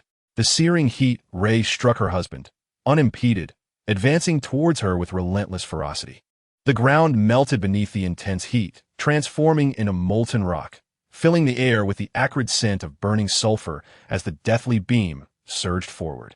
The wife, engulfed in terror and anguish, wept profusely, shielding her daughter's eyes with trembling hands, clutching her tightly as she turned her back to the impending inferno. "Save us! Save my daughter!" she cried out in despair, her voice echoing with desperation. The scorching temperature seared against her back, igniting her clothing, and her hair curled and burned, releasing a foul stench. The heat ray was swift. In the blink of an eye, the Kryptonian in the sky had obliterated Newbury Street, just as the lethal beam approached, ready to incinerate her flesh and char her hair. A tall, graceful figure suddenly appeared, rushing to stand before her, with a shield raised high in her left hand. She boldly shielded the mother and child from the heat ray. Sparks erupted violently against the shield, the force of the impact causing her to stagger momentarily. Her steel boots dug into the concrete, creating a crater as dust flew into the air. With her raven hair whipping about her, she exuded an aura of unparalleled strength and grace, every inch of her skin radiating vitality, her muscular silhouette embodying the essence of formidable femininity. As she held the shield against the searing rays, sparks flying from its edges, she glanced back and noticed the wife's back blistering from the heat, her hair singed and unkempt, as she protectively cradled her young child. "I will not allow it. You shall not harm them." The scene struck a chord deep within her, igniting a fierce rage. Her beautiful eyes blazed with anger as her powerful limbs tensed, the metal of her boots cracking the ground beneath her. With a forceful thrust, she pushed against the heat ray, sending sparks soaring into the sky, crashing into the Kryptonian. A similar scene unfolded in Seaside City, engulfed in flames, where the Kryptonians wreaked havoc like machines of destruction, severing skyscrapers and transforming streets into rivers of lava. The acrid smell of smoke and the echoes of battle filled the air, instilling fear in the hearts of the city's inhabitants. "How dare you wreak havoc in my city?" A furious voice thundered from the heavens. A brilliant green light streaked across the sky, morphing into a colossal green hammer that hurtled towards the Kryptonian, unleashing the heat ray, sending him flying. Hal, radiating a faint green glow, stood resolutely in the sky, seething with rage as he surveyed his city, where plumes of smoke rose, cries of despair echoed, and panic spread like wildfire. Skyscrapers crumbled, pristine streets erupted in lava. Cars exploded, gas stations shattered, and countless lives were lost amidst the chaos, painting a scene of apocalyptic devastation. Damn those aliens! Let us crush these invaders who threaten our home. Green Lantern, vanquish them. Green Lantern, eradicate them. On a towering edifice, a robust man bellowed as he caught sight of the return of the city's guardian. Seizing a megaphone, he fervently voiced his support for the Green Lantern, his cries drawing the attention of more terrified citizens. In the sky, not only did Kryptonians exist, but a green silhouette also emerged. The Green Lantern served as a tranquilizer, instilling calm into a city gripped by panic, fervently rallying support for the figure above. "I can do this," Hal declared as he surveyed the city from the heavens. His eyes blazing with fury, clenching his fists, he turned his gaze toward the approaching Kryptonians, conjuring the latest model of a fighter jet, charging towards them with relentless determination. The jet's nose collided with the Kryptonians, igniting a fierce battle in the skies. In Nevada, Area 51, a Kryptonian soared overhead, eyeing the enigmatic zone without a hint of hesitation. With a searing gaze, he unleashed destruction upon anything human within reach. Meanwhile, Captain Atom, clad in gleaming silver armor and collaborating with the military, stepped out from the depths of Area 51 to confront the foe. Chapter 148. Why introduce the evolution theme of Digimon? In the suburban wasteland of Metropolis, Supergirl was sent flying by a punch from Fiona, crashing into a small spacecraft and sending it plummeting. Despite her pain, being a Kryptonian endowed her with resilience. Once she sensed the presence of two individuals within the spacecraft, she swiftly regained her composure, positioning herself beneath the falling vessel. With all her strength, she braced against the small craft just before it reached the ground, saving the lives of those inside. Suspended 3 meters above the Earth, her petite form held up the battered, bus-sized spacecraft, creating a striking contrast. As she exhaled in relief, a colossal Kryptonian mothership was seen descending in the distance, crashing in the southern part of Metropolis with a thunderous roar, creating a massive crater. A violent shockwave, accompanied by a cloud of dust, surged outward like a tempest. She had failed. The Kryptonian mothership could not be stopped from its descent to the south. Kara's mind felt thunderstruck as she stared blankly at the sight of the crash, the howling winds mingling with swirling sands, tousling her golden locks and crimson cape. Her eyes, filled with confusion and dismay, reflected the grim reality. At that location, 90,000 lives hung in the balance. At least thousands, if not hundreds of thousands, would meet their demise. For the first time, she felt the brutality of war, the fragility of human life, as easily extinguished as a mere piece of paper. Cold and merciless, steeped in bloodshed. The swirling sands and howling winds whipped her bright red cape, reminiscent of the blood flowing from humanity in despair. Amidst the tumultuous winds swirling with dust, the tall silhouette of Fiora plummeted from the vicinity of the Kryptonian mothership, crashing to the ground and creating a web-like crater. Her eyes glistened with profound sorrow, while a cruel, painful smile graced her lips. The future of Krypton, the hope of Krypton, rests upon us and now. It has been annihilated by you. The mothership housed the chamber of life's origin. As long as it remained intact, the central tome could replenish the Kryptonian bloodline, restoring their glory, honor, and prosperity. Yet now, with the mothership's descent into ruin, all would be reduced to ashes. The Kryptonians had lost their home. Fiora's visage was one of anguish, her smile cruel and merciless, her eyes shimmering with the sorrow of impending destruction. Kara, found myself at a loss for words. She set down the small spacecraft, her expression mirroring the same sadness, mourning for humanity and for her own planet, Krypton. A tumult of complex emotions twisted painfully within her, leaving her limbs feeling weak and disoriented. For a moment, she was engulfed in confusion. What you protect is meaningless. Have you forgotten the lineage coursing through your veins? Traitors!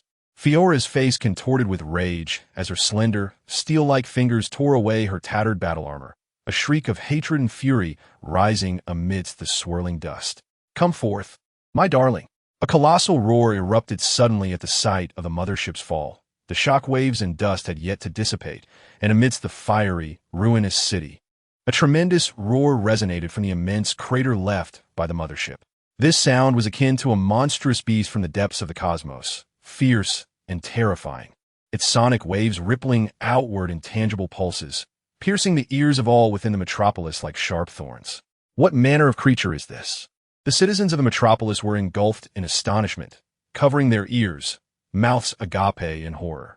From the wreckage of the mothership, an immense force lifted it, amidst the smoke, flames, and molten rock. 6 pairs of eyes suddenly emerged from the dark crevices of the ship, glowing a fierce crimson. A gigantic claw, its scales shimmering with an eerie blue light in the fire's reflection, displayed a cold, merciless power, showcasing an overwhelming strength that overturned the mothership, revealing its entirety. This darling was a 3-headed divine dragon, possessing a massive body reminiscent of Western dragons, surpassing 200 meters in length, with robust limbs and colossal, sturdy cyan wings. Its tail extending nearly a kilometer. Its entire form radiated with icy, solid blue scales. The 3 elongated necks stretched to 300 meters, resembling towering pillars, as the enormous dragon heads glared menacingly. Upon emerging from the mothership, they unleashed a collective roar that reverberated through the air, a sound potent enough to shatter the minds of humanity. The immense wings unfurled, resembling a divine steed capable of obscuring the sun, unleashing a tempestuous whirlwind. Its roar echoed like a dragon's, an alarming sight in the sky. The Martian hunter, engaged in battle above, alongside the recently revived Superman and Supergirl, felt their expressions darken at the sight of this Kryptonian genetic behemoth. The colossal, 3-headed dragon, standing tall with its 3 heads raised, boasted a height of 500 meters, a terrifying creature soaring towards Fiora, stirring up colossal waves of dust that cascaded behind her. No! Kara's expression turned complex as she awakened to the reality. If this 3-headed dragon were allowed to wreak havoc unchecked, humanity would stand no chance. The creature's flight speed surpassed that of an intercontinental nuclear missile, making it nearly indestructible, especially under the orange sun where its regenerative capabilities reached unparalleled heights, a true harbinger of Earth's destruction. Meanwhile, Superman was occupied in combat with General Zod, and the Martian hunter was engaged with 5 Kryptonians, leaving no one available to prevent this adorable menace. "Stop, Fiora, that is enough," Kara called out, unable to contain herself as she watched Fiora gently caress the dragon's head. The oppressive presence of this monster was overwhelmingly terrifying to Kara. She could scarcely fathom that this beast could obliterate a city in a matter of mere hours. "Silence, traitor of Krypton," Fiora retorted, her fingers gliding along the dragon's extended head, a cruel smile gracing her lips, her tall figure exuding an icy demeanor. "The hope of Krypton lies in its destruction. Earth shall pay the price." Fiora's cruelty mingled with sorrow as she tenderly stroked her beloved pet, the 3-headed dragon. Kara's heart tightened, and unable to restrain herself any longer, she propelled forward, shattering the air with a supersonic speed towards Fiora. She had to thwart Fiora's intentions. With a thunderous boom, Kara was sent crashing back, colliding with a small spacecraft, propelling it far away. Pain etched across her face. Her previously modest bosom now felt excruciating discomfort, and she gritted her teeth.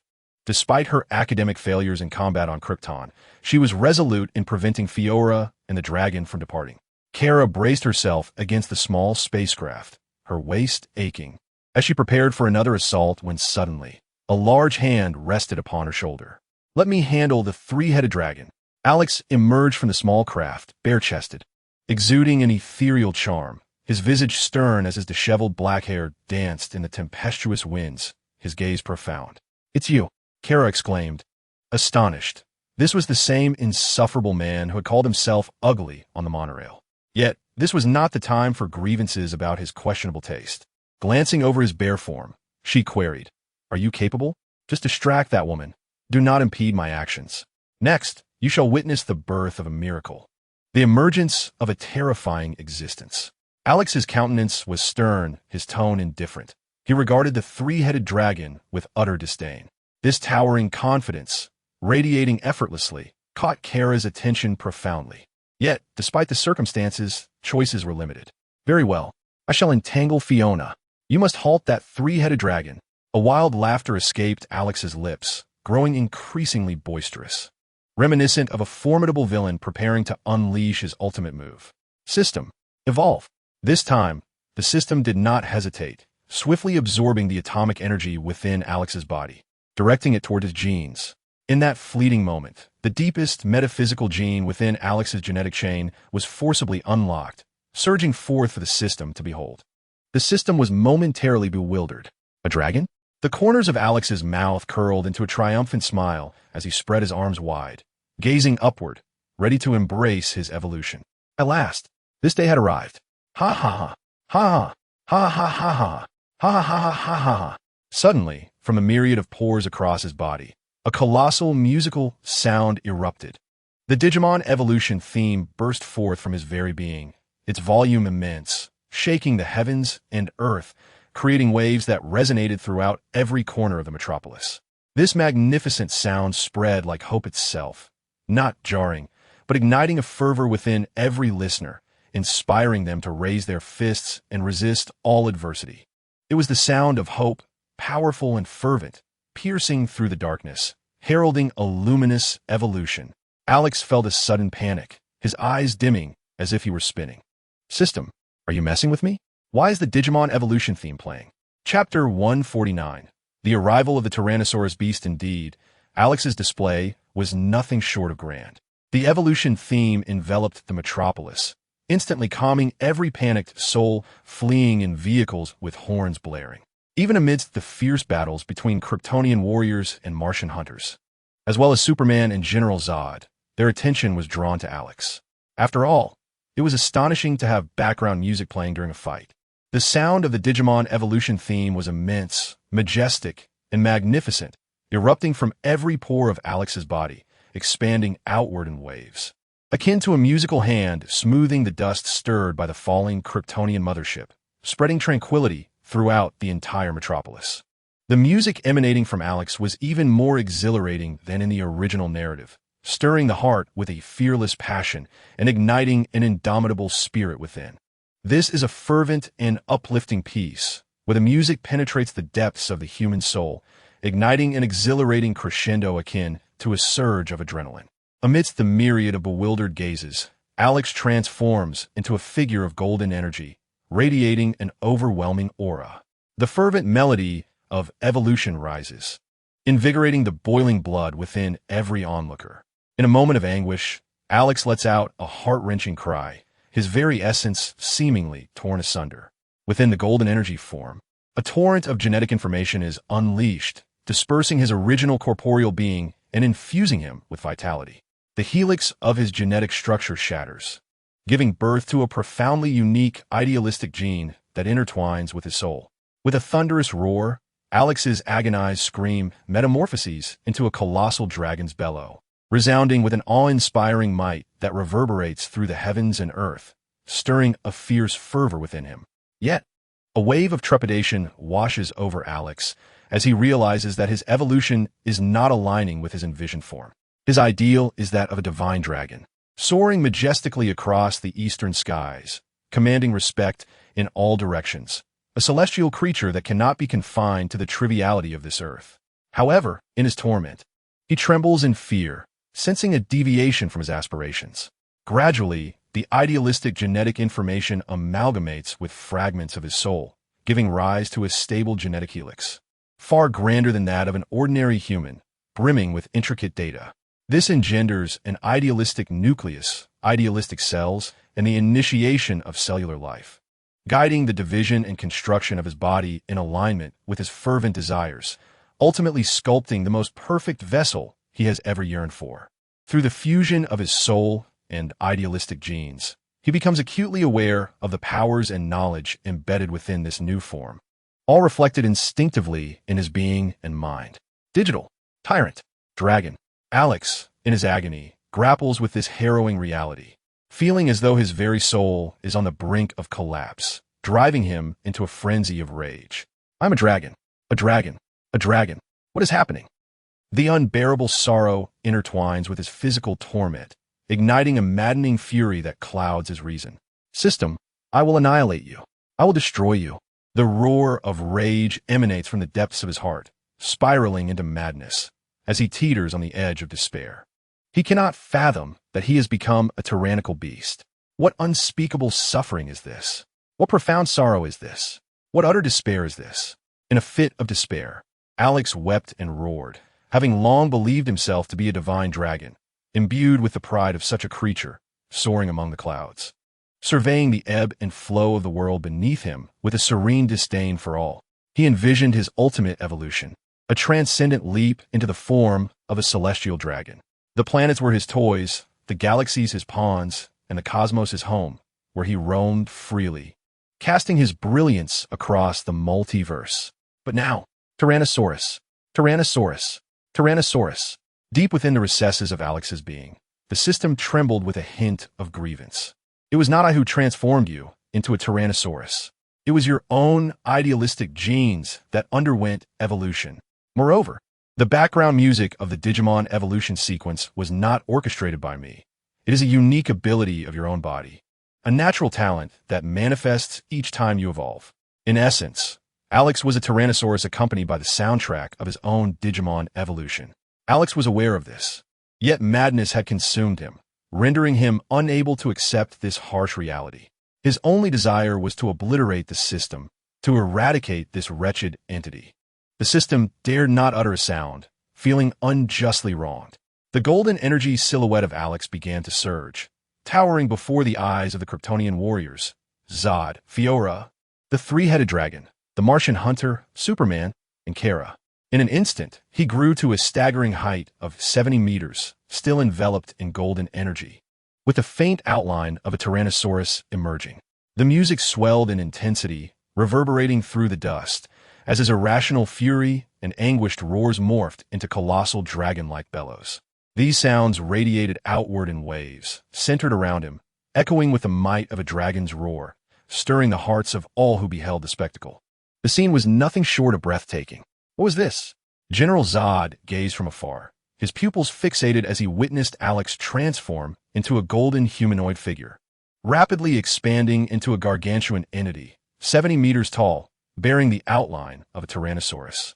He activated his X-ray vision, perceiving the overwhelming energy altering genes in a peculiar trajectory, merging into a terrifying and incomprehensible genetic form.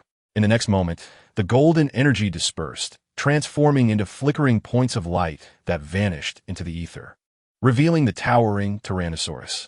As the energy dissipated, Alex regained control over his immense form, realizing he was not a divine dragon, but rather a tangible manifestation of a Digimon Tyrannosaurus.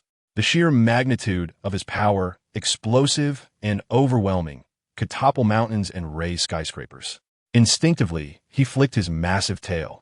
With a resounding crash, a colossal yellow-orange tail, adorned with deep blue patterns, struck the ground with a sonic boom, creating a deep fissure in the earth. The immense visage of the Tyrannosaurus Rex, crowned with a dark, horned helmet, exudes an aura of formidable strength. Its two colossal horns rise majestically, thick and robust, markedly larger than those of the digital creature known as Agumon, embodying a striking realism that is both imposing and suffocating. The creature's ivory teeth, fearsome in their size and ferocity, exhale a searing, wrathful breath. Its eyes, a brilliant crimson, are encircled by sharp, red streaks resembling swords, radiating an inherent authority and wrath. The gaze is all-encompassing, surveying its surroundings with a clarity that penetrates every angle. Its skin, a vibrant orange-yellow, is adorned with deep blue stripes akin to a tiger's pattern, save for its belly, which is covered with soft, white fur that invites a gentle touch. Unlike the cold, damp scales of a traditional Tyrannosaurus, this beast's hide resembles the short, plush fur of a tiger, soft yet strikingly beautiful, accentuating its muscular contours and imparting an aura of regal power. Its arms are massive and muscular, with claws that are both sharp and chilling, while its hands are a fusion of bare paws, feline claws, and human fingers, complete with 5 digits and robust phalanges. The tips feature a fleshy membrane, and the claws taper to a sharp point, reminiscent of a cat's retractable claws, with a slight fleshy pad at the center of the palm. The creature's legs are even more formidable, equipped with 5 sharp toes that delve into the earth, and thighs that resemble pillars of strength, supporting its colossal frame. The soles of its feet also feature fleshy pads, capable of sensing temperature, discerning texture, and absorbing shock, enhancing its silent movement. In moments of calm, this real-life Tyrannosaurus could be perceived as endearing. Yet, upon its emergence, it is already engulfed in a state of fury, eyes blazing with rage, akin to a primal beast unleashed from the wild, accompanied by a crescendo of dramatic music that resonates with the audience. Alas, why must I be a digital dinosaur? Why have I evolved into a Tyrannosaurus rex? Am I, in essence, an Agumon? Such is the tragedy of existence. The chasm between reality and aspiration is insurmountable. Alex, in despair, raises his gigantic claw and brings it down with a thunderous crash, his towering form radiating a tempestuous energy that sweeps away dust and debris. He lifts his enormous head, overwhelmed by anguish, baring his fearsome teeth to the heavens, his colossal, furious eyes brimming with tears of wrath and despair, roaring skyward. I'm not Alex. I am Agumon. Yet, his words transform into a series of colossal roars filled with grief and fury, unleashing a powerful sonic wave that disturbs the air, creating shockwaves that lift clouds of dust and echo in the ears of all who hear. Chapter 150. Do I, Alex, the Tyrannosaurus rex, consume only vegetables? Alex's anguished roar upon evolving into a Tyrannosaurus rex is perceived as a challenge by the 3-headed dragon. It stood tall, including its neck and head, reaching an imposing height of 500 meters, with an overall length of 1 kilometer.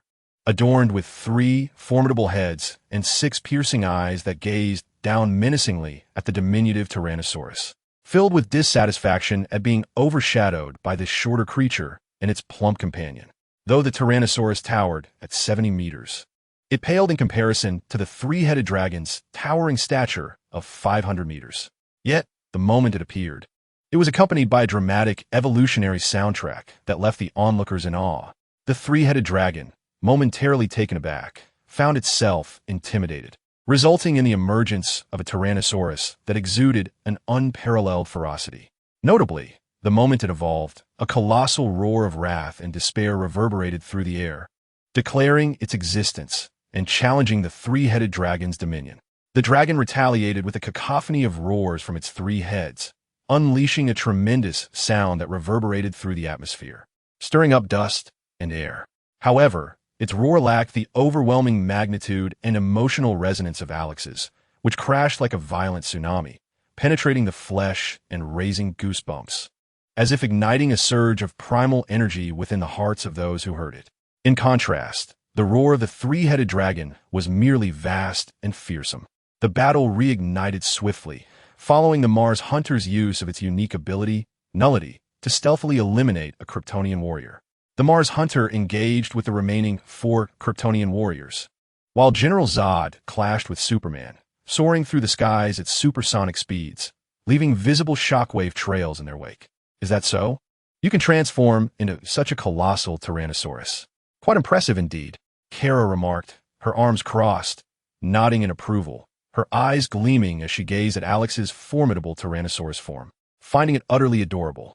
The thought of having such a pet, lying on its soft, white belly and playfully rubbing against it filled her with delight. Kara's hands itched with a desire to stroke the plush fur of Alex's belly. In a state of furious despair, Alex, upon hearing Kara's words, bared his sharp teeth in a grimace, his crimson eyes glistening with tears of suppressed rage.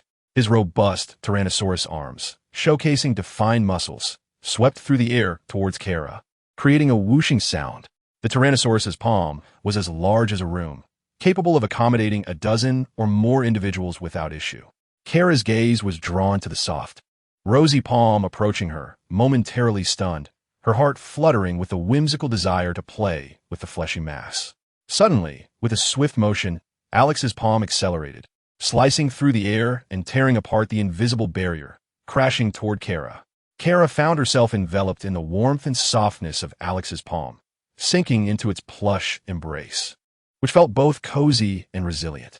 In that fleeting moment, she inexplicably experienced a delightful sense of happiness. Then, like a cannonball, Kara was propelled by Alex, leaving a trail of sonic booms that struck directly upon Fiorella. How adorable! Alex lamented in anguish, his heart aching to the point of suffocation. A tempest of rage and sorrow surged within him, compelling him to weep incessantly. What transgression had led him to become a Tyrannosaurus Rex? Once a majestic and authoritative dragon, he had now been reduced to a ludicrous beast, mocked by an ugly creature for his supposed cuteness. How infuriating! Tears of profound sorrow began to trickle from the corners of Alex's colossal dinosaur eyes as he let out a heart-wrenching roar towards the heavens. The three-headed dragon was exceedingly displeased. Despite its volume, it could not overpower the vocal prowess of this little dinosaur, whose roars echoed like thunderous trumpets. Its mood soured, and the three heads converged, unleashing a united roar in an attempt to subdue the dinosaur's musical outburst. This encounter belonged to the realm of wild beasts, wherein, facing a formidable foe, one would roar and display their physical might to intimidate the opponent into retreat. If such intimidation failed, a battle for survival would inevitably ensue. With unbridled fury seeking an outlet, Alex exhaled 2 plumes of white steam from his nostrils, glaring fiercely at the three-headed dragon. Each thunderous step he took left deep imprints upon the cracked desert ground, his entire being emanating a menacing aura as he advanced toward the three-headed dragon. Enraged by its inability to overpower this little dinosaur, the dragon was incensed. From its lofty vantage point, the three-headed dragon regarded Alex as an adult might observe a child, for the dinosaur stood only at knee height. Thus, the dragon had every reason to look down upon this creature, possessing advantages in height, weight, and strength. However, the volume of its roar paled in comparison to that of the dinosaur, which irked it further. Now, this little dinosaur dared to challenge its might, igniting a furious glint in the dragon's 6 eyes as it unleashed a roar and prepared to attack. With a powerful flap of its wings, the three-headed dragon obscured the sky, its massive wingspan, thick and adorned with shimmering green scales, measuring a staggering 3,000 meters in diameter. As it unfurled its wings, a tempest erupted, sending debris flying and conjuring a whirlwind of dust and sand across the desert. The enormous wings, howling with fury, lifted the dragon's colossal form as it lunged towards Alex, its foreclaws poised to strike. Alex's crimson eyes suddenly perceived the sky darkening, obscured by the imposing presence of the three-headed dragon.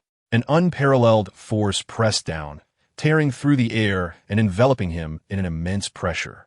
With a thunderous impact, Alex raised his formidable claws in defiance, the overwhelming power crashing against his palms, flattening them under the colossal weight descending upon him.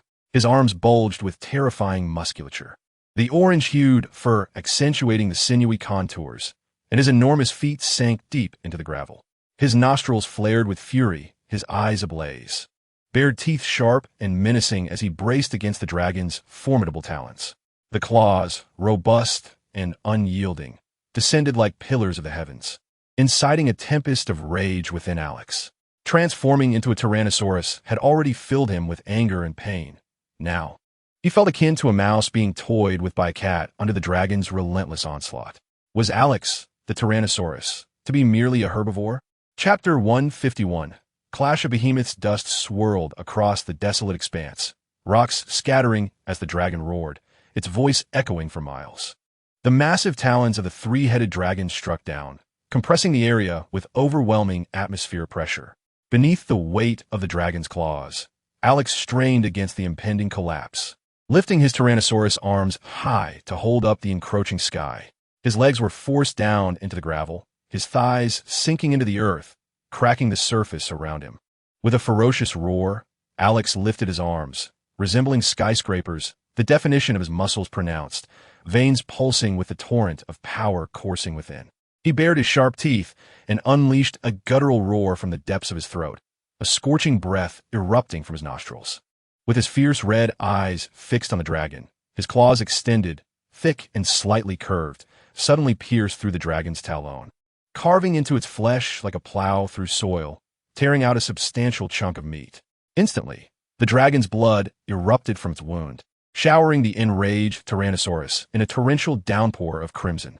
The three-headed beast recoiled in pain, expressions of agony evident in the eyes of its three heads as it staggered back, dust billowing around it.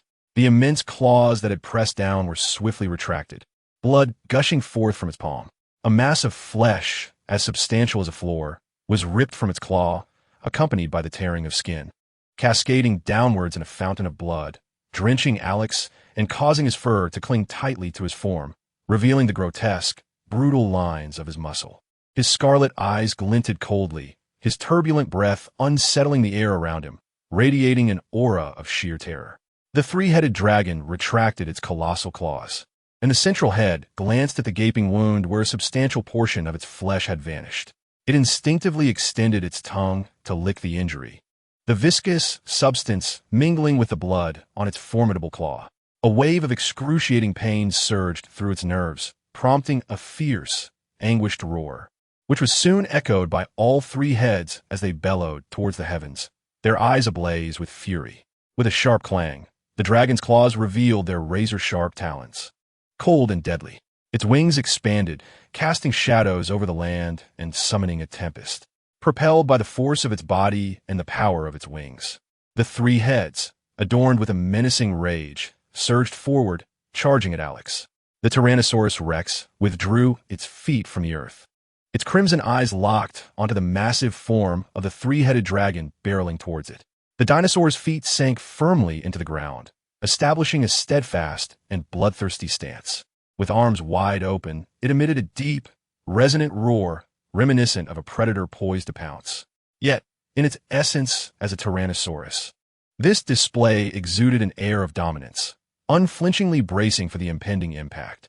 The three-headed dragon's advance was cataclysmic, stirring up clouds of dust that billowed for miles, its kinetic force surpassing that of a rocket, hurtling directly at the Tyrannosaurus.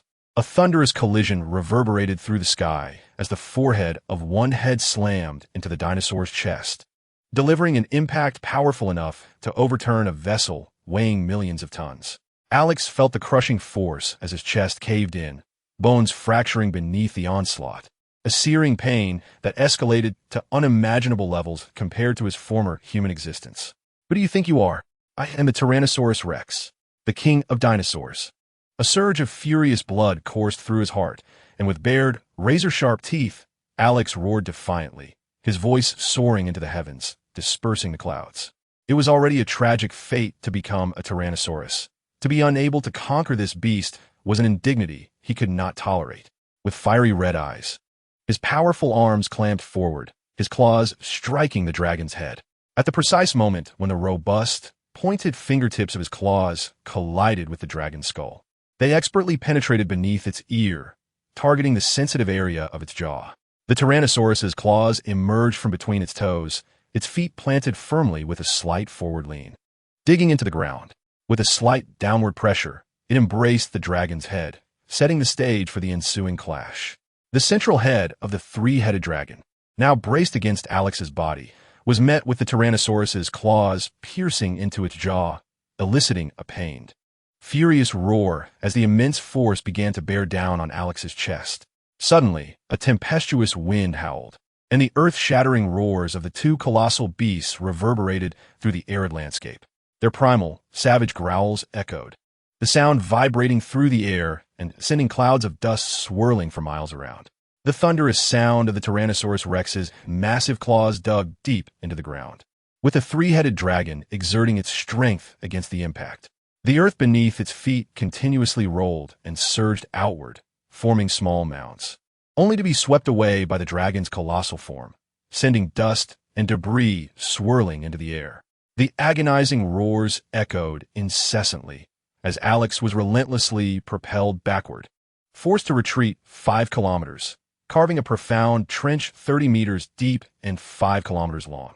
From a high vantage point in the sky, the two titanic beasts resembled colossal trains derailing, their path of destruction immense, savage, and bloody. As the dust settled and the kinetic energy dissipated, the two behemoths engaged in brutal close combat. With a resounding crash, Alex's muscles ached as he gasped for breath, hot air erupting from his nostrils. With fierce determination, he bared his dinosaur-like teeth and delivered a powerful downward strike with his chin. The tremendous force caused his gums to bleed, staining his white teeth a vivid red. The three-headed dragon let out a pained howl as Alex forcefully brought its head, which sought to rise, back down. His crimson eyes glared fiercely as he plunged his claws into the gills of the dragon's head, holding it tightly as crimson blood seeped from the creature, staining Alex's pale fingertips. The restrained head attempted to bite Alex, but he was well prepared for such an assault. He pressed his entire body weight down upon its head, rendering it immobile, leaving the dragon to emit pitiful cries. However, with three heads, only one was subdued.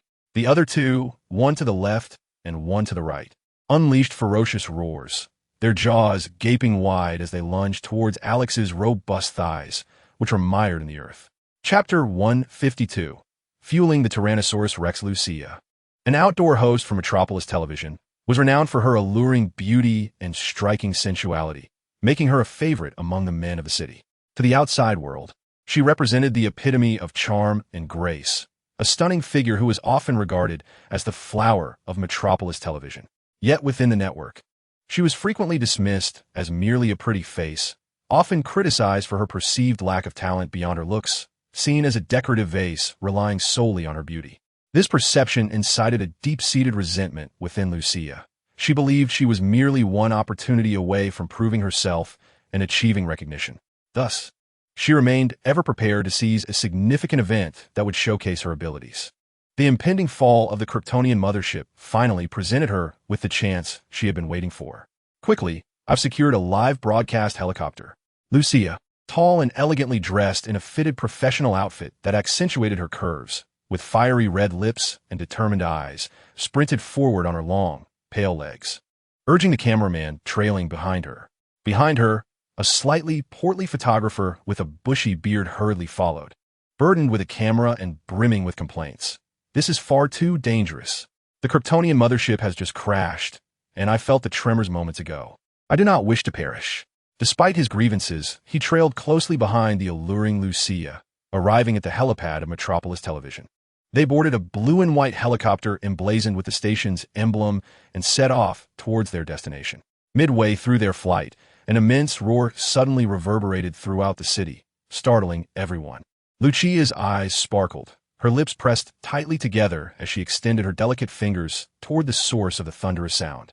Focusing intently on the colossal form of the three-headed dragon, breath caught in her throat, she commanded the helicopter pilot, "Head in that direction." Both the pilot and the bearded photographer exchanged worried glances. The hurricane-like gusts generated by the dragon's wings nearly sent the helicopter into a tailspin. Was it not tantamount to courting death to pursue it? After much protest, they ultimately succumbed to Lucia's alluring promises of substantial monetary rewards and promotions. For everyone in the station knew that the director was her father. With gritted teeth, the pilot adjusted the helicopter's course toward the dragon's location and activated the live camera feed. Shortly thereafter, they discerned the figures of Superman and the Martian hunter in the distance, causing Lucia's heart to leap with excitement. She promptly instructed the photographer to shift the camera's focus. It was time for her to perform. She composed herself, pursed her lips, and, facing the camera, began her serious broadcast. Greetings to the people of Metropolis. Just as Lucia commenced her live presentation and extended her salutations to the viewers, the theme for the digital monster evolution erupted. A grand sound that stirred the hearts of the audience, evoking involuntary goosebumps. "Look, what is that?" Lucia's exceptional poise prompted the photographer to redirect the camera, revealing the outline of a 70-meter-tall Tyrannosaurus Rex enveloped in golden energy. The crowd watching the news broadcast was awestruck as they beheld the immense form of the three-headed dragon, followed by the majestic entrance of the Tyrannosaurus Rex, its golden energy dissipating to unveil its ferocious visage, roaring in a display of rage. "Oh my heavens, a dinosaur! What breed could it be? I've never seen anything like it." Lucia, with her keen sight, quickly noticed the superheroine Kara, who had previously saved humanity, standing beside the Tyrannosaurus Rex. She eagerly addressed the camera. "This dinosaur is our ally. It has come to rescue humanity and combat the extraterrestrial threat." Her declaration stirred concern among the viewers of the broadcast, while the Tyrannosaurus Rex appeared undeniably formidable. Its height of 70 meters paled in comparison to the terrifying stature of the three-headed dragon, which loomed at 500 meters. Looking down upon the Tyrannosaurus Rex, as one might regard a child at their knee, the disparity in their sizes was overwhelmingly vast. A sense of apprehension arose among the citizens of Metropolis. Is this dinosaur capable? That three-headed dragon appears to be considerably larger. Its size is somewhat diminutive.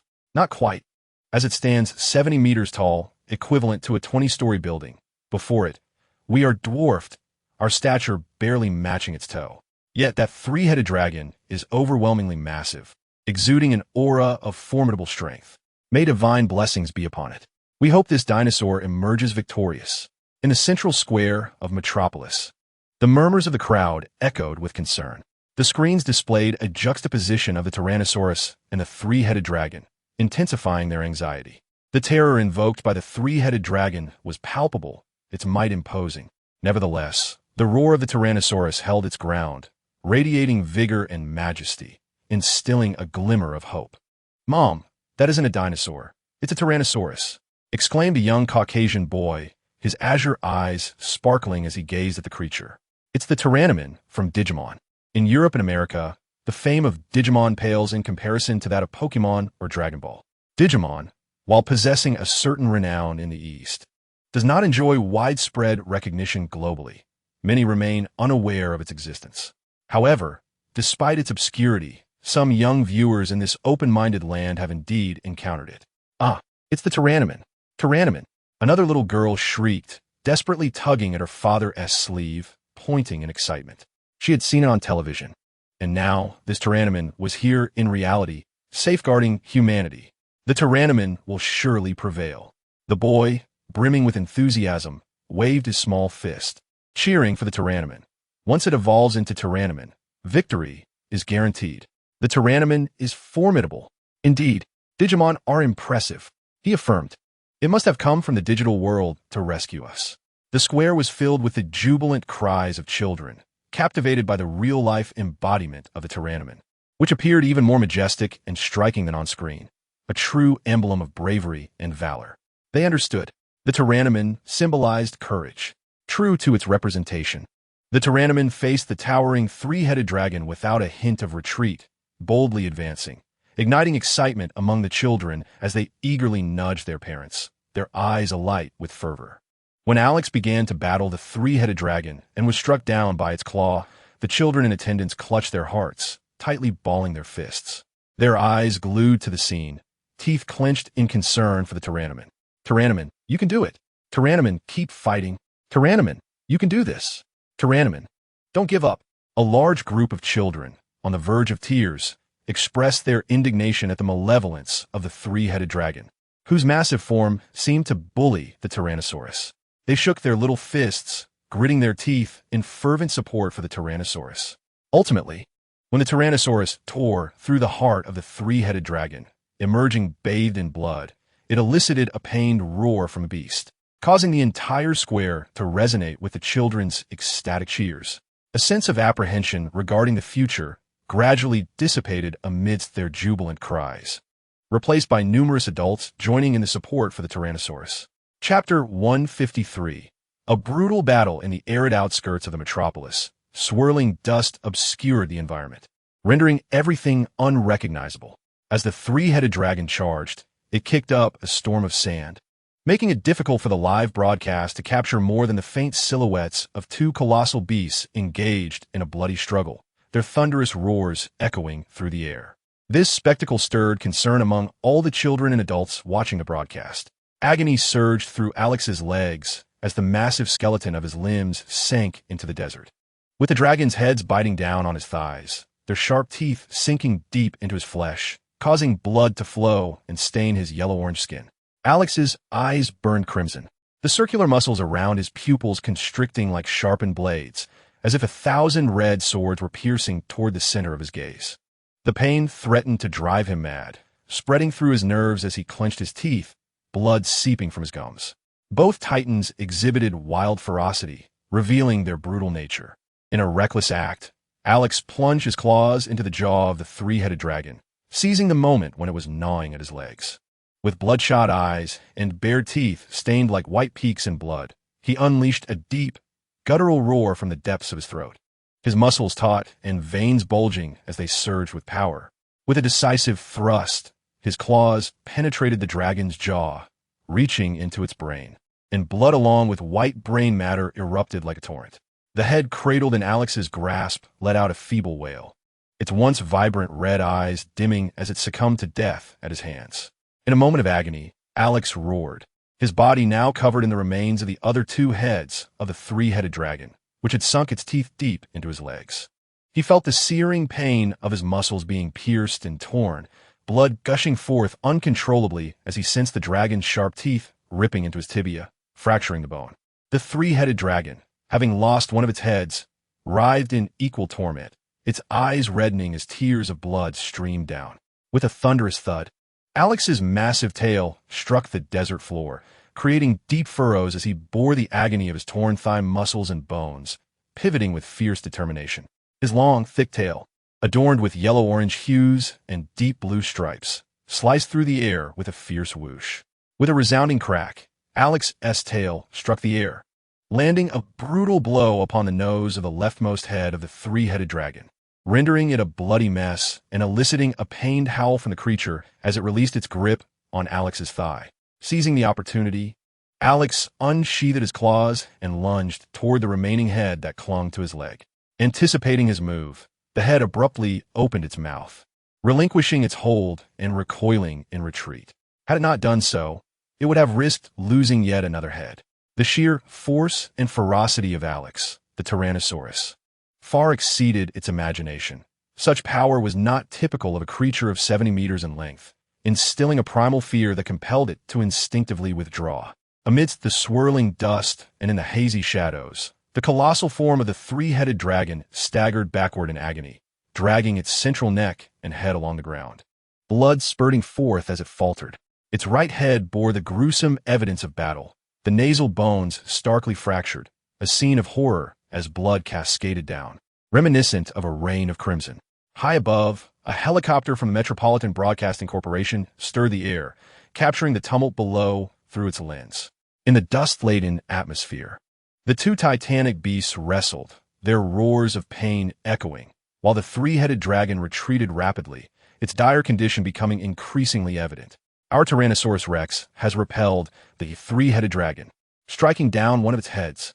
Lucia's face flushed with anger and exhilaration as she clenched her fists, shouting excitedly beside the camera. Unbeknownst to her, this was the Digimon Tyrannomon. As a career-driven woman tirelessly pursuing her ambitions, she had never watched such animations. Yet, having heard Alex proclaim himself the king of the dinosaurs, a declaration that resonated powerfully, she instinctively referred to him as the Tyrant King. This moment was broadcast live by the Metropolitan Broadcasting Corporation, reaching audiences worldwide. Yes, defeat him. Well done, Tyrant King. Victory for the Tyrant King. Vanquish these invaders. Eliminate this monster. Tyrant King. Destroy them. Witnessing the severe injuries of the three-headed dragon, many people raised their fists in fervor, calling out excitedly, especially in the bustling squares of numerous cities where crowds cheered passionately, with children proudly raising their fists, embracing the identity of the Tyrant King. From that moment forth, Alex, the Tyrannosaurus, was heralded by the masses as the Tyrant King. There he is, Lucia exclaimed, pointing in excitement, her flushed face frozen in awe, her beautiful eyes widening in shock as she gasped.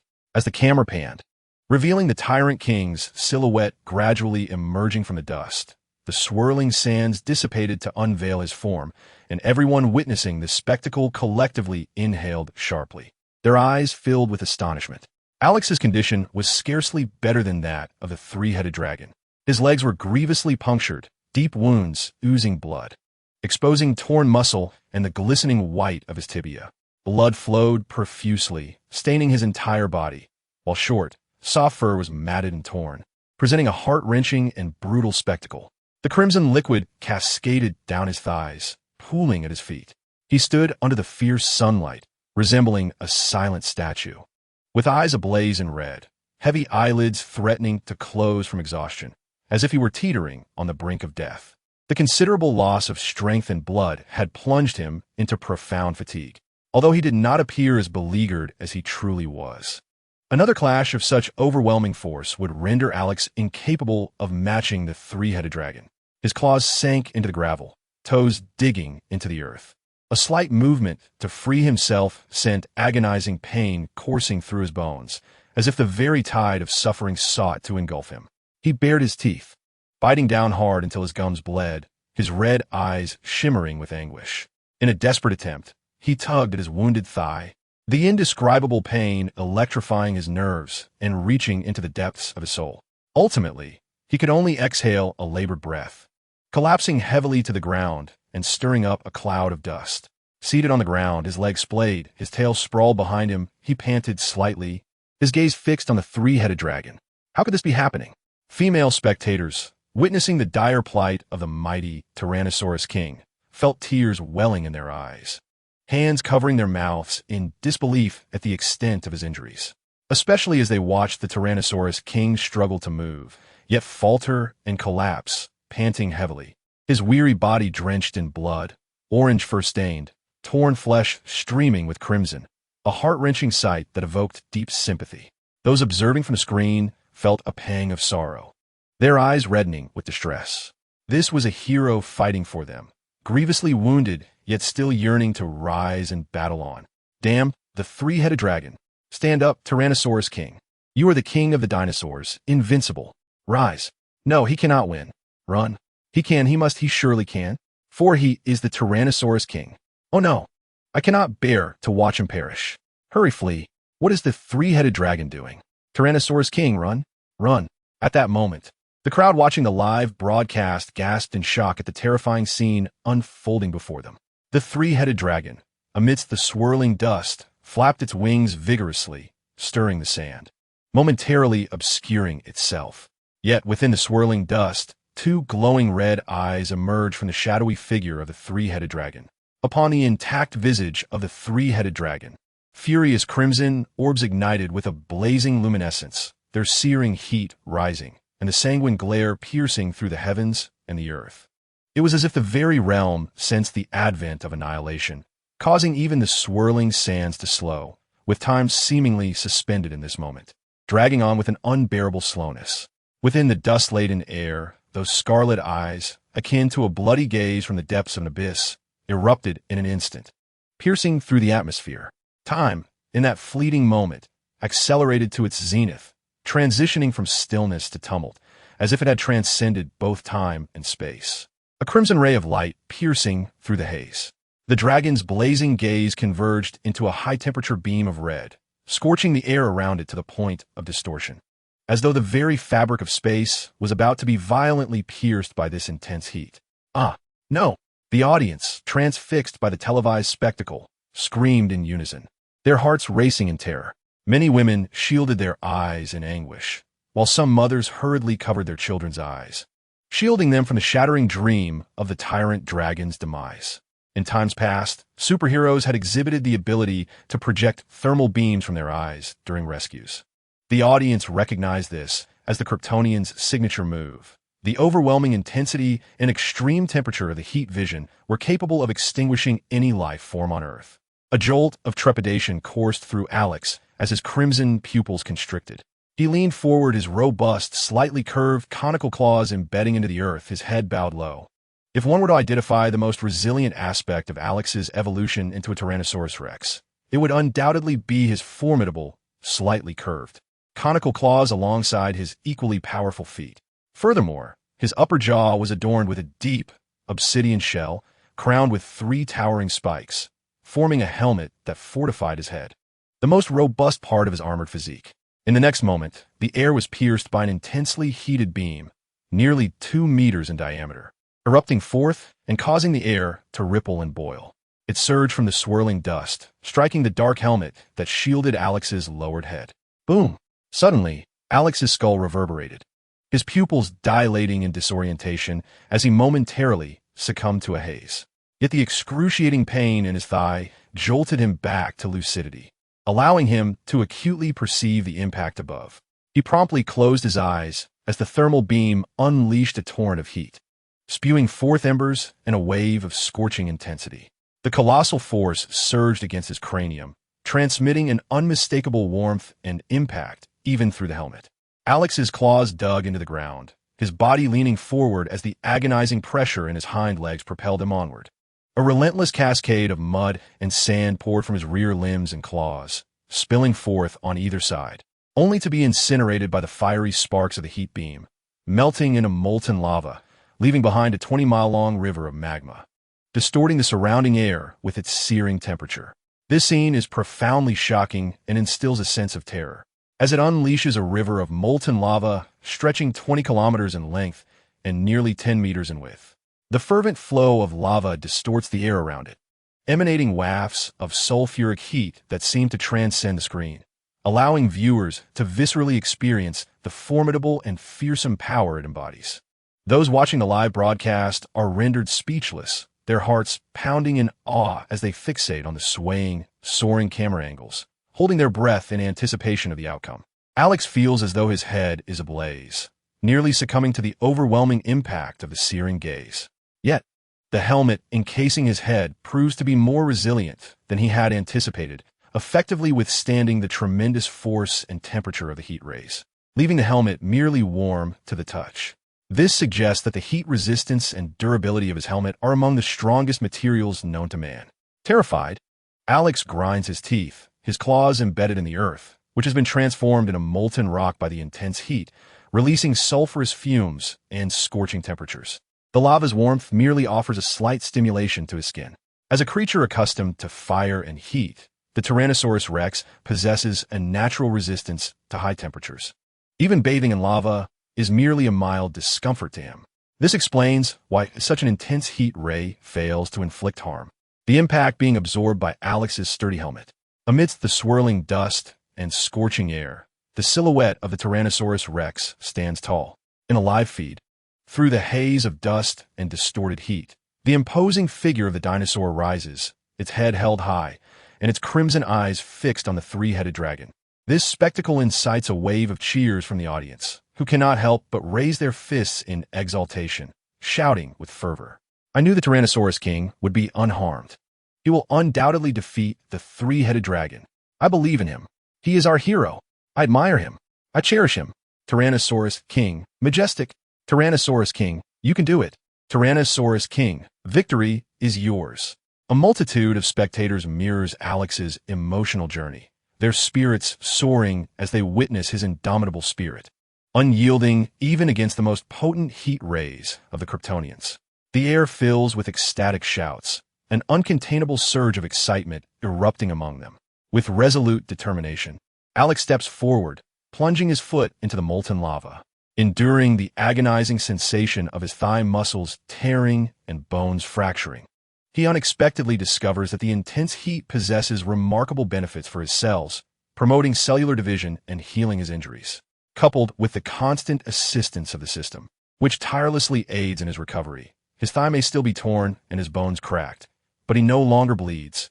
The flow of blood has been staunched, conserving considerable stamina and granting him the strength to continue the fight. The three-headed dragon beheld Alex, unscathed, as he rose once more. The remaining two menacing heads roared in unison, their wings flapping to stir a tempest, plunging low through the air and conjuring a sandstorm that billowed toward Alex. Undaunted, Alex, despite the agony of tearing muscles and splintering bones, bellowed fiercely and charged forward.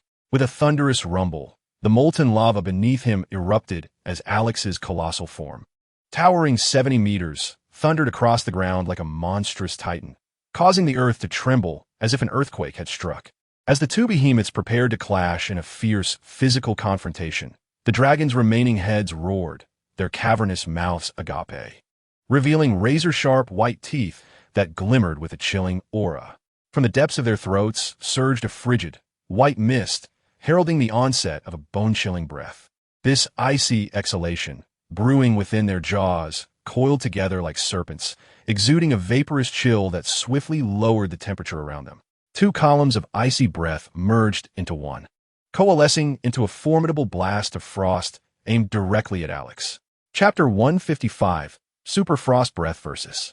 Super Fireball. As the two icy breaths erupted from the throats of the dragon's heads, the colossal, white beam of frost formed and swept through the sky toward Alex. Suddenly, the entire realm seemed to fracture. The super frost breath surged forward like a mass of white smoke, carrying an intense chill that froze the very air, transforming it into a blinding expanse of white. The air within a 10-mile radius succumbed to freezing temperatures, turning the swirling sands into ice beads that cascaded downwards.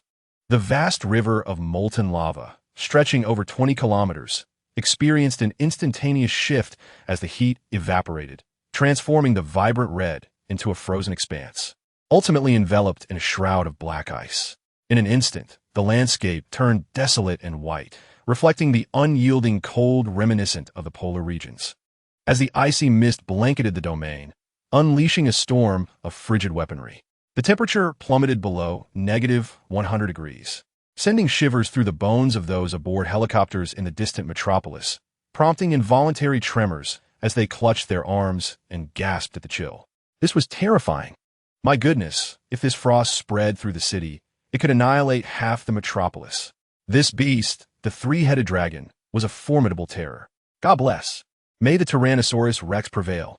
Many spectators clenched their fists and gritted their teeth, their eyes glued to the immense scene unfolding on the screen. An expanse of over 10 kilometers succumbed to the icy onslaught, a spectacle that surely eclipsed any cinematic blockbuster as the white frost continued to spread, cloaking the land in a thick layer of unyielding ice.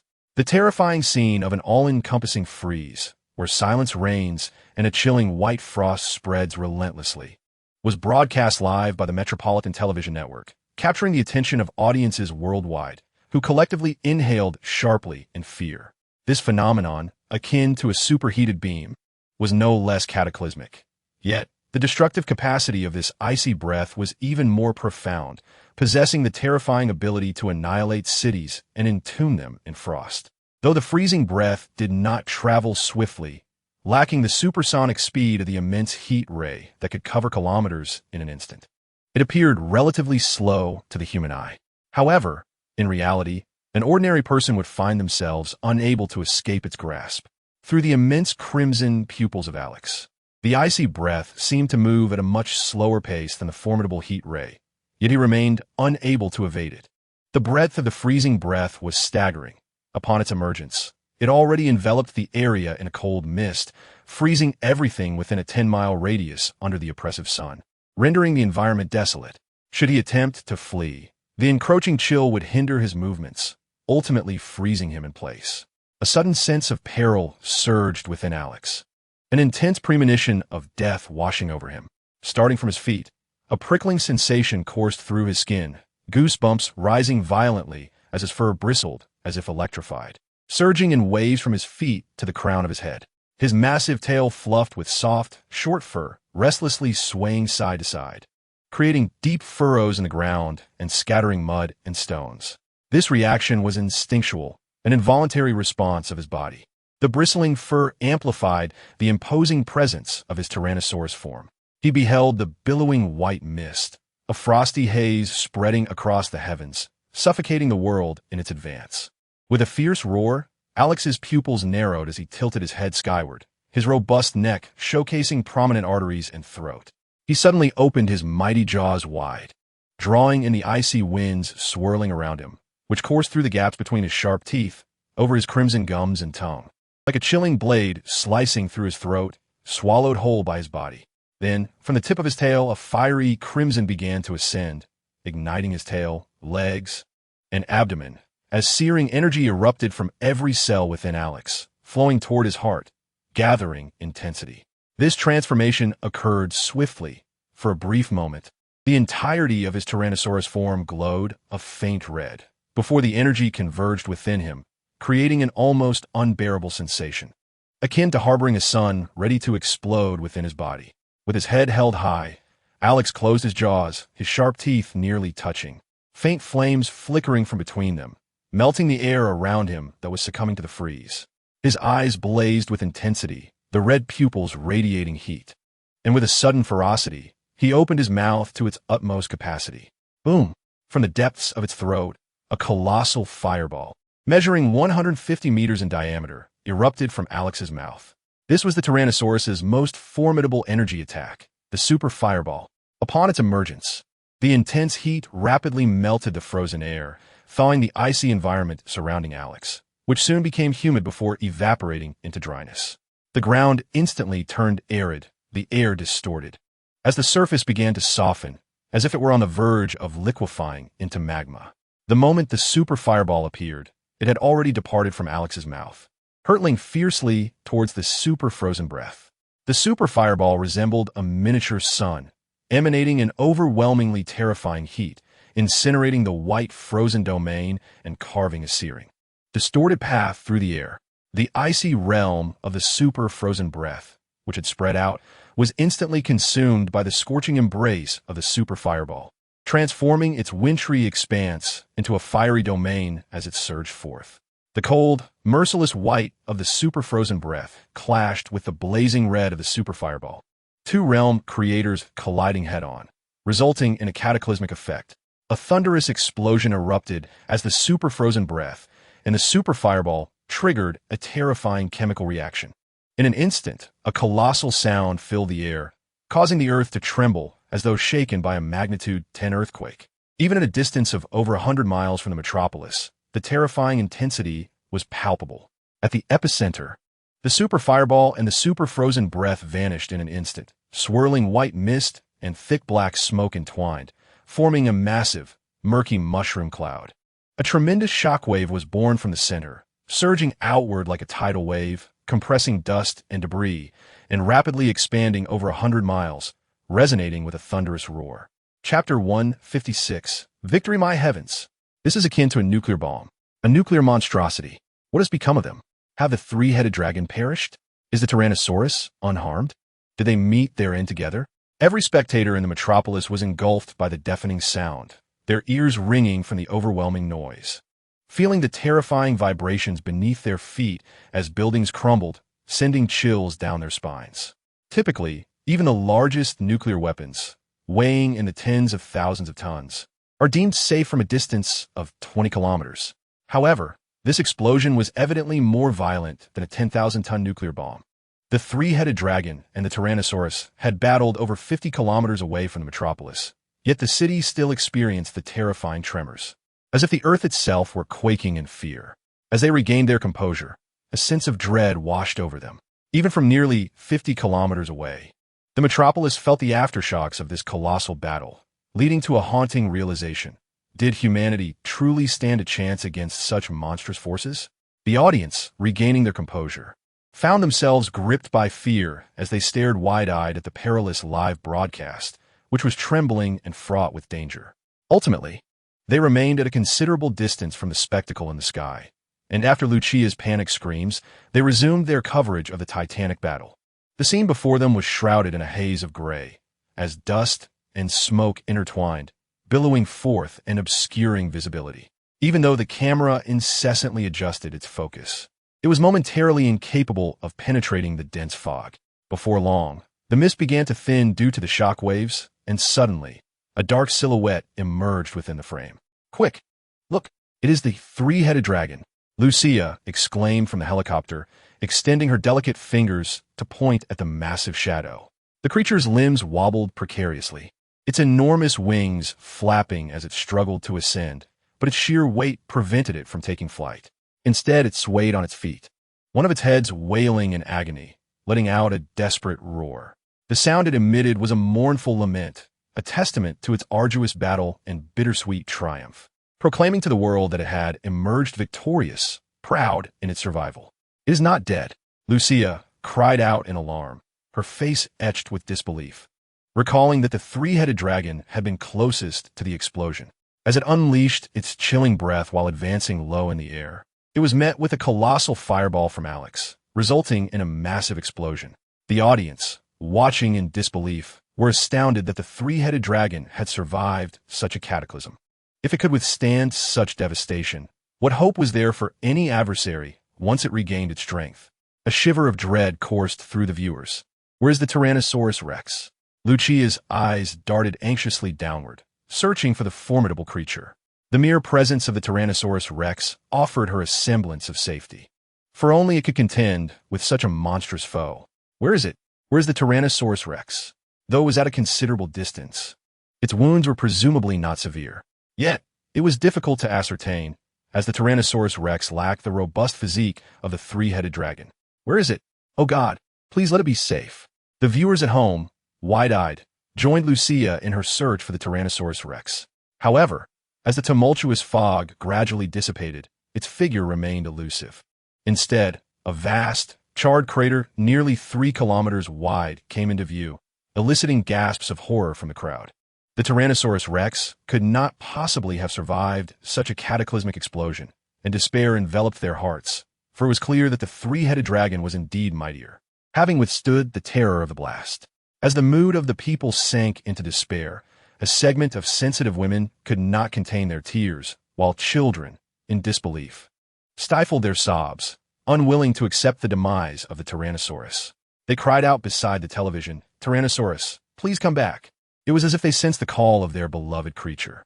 Amidst the debris of exploded Earth, the Tyrannosaurus began to emerge from the hazy, gray mist, its head gradually rising, revealing its silhouette. Its crimson eyes gleamed ominously through the fog. Gradually, the figure of the Tyrannosaurus grew taller as it stepped forth from the earth, its massive footsteps resonating with a thunderous sound, exuding an aura of unbridled ferocity as it approached the three-headed dragon. Alex, protected by the resilience of his skin and helmet against impact and high temperatures, sustained minimal injuries from the explosion. He was alive, Lucia's face flushed with excitement, exclaiming. He was buried in the mud, but he did not perish. Oh my God, this victory is ours. It is Tyrannosaurus's. The three-headed dragon could no longer withstand him. At that moment, the thick mist began to dissipate beside the three-headed dragon, revealing its 2 lifeless heads, its wings twisted and broken, and much of its azure-scaled body mangled and bloodied. It was exhausted and gasping for breath.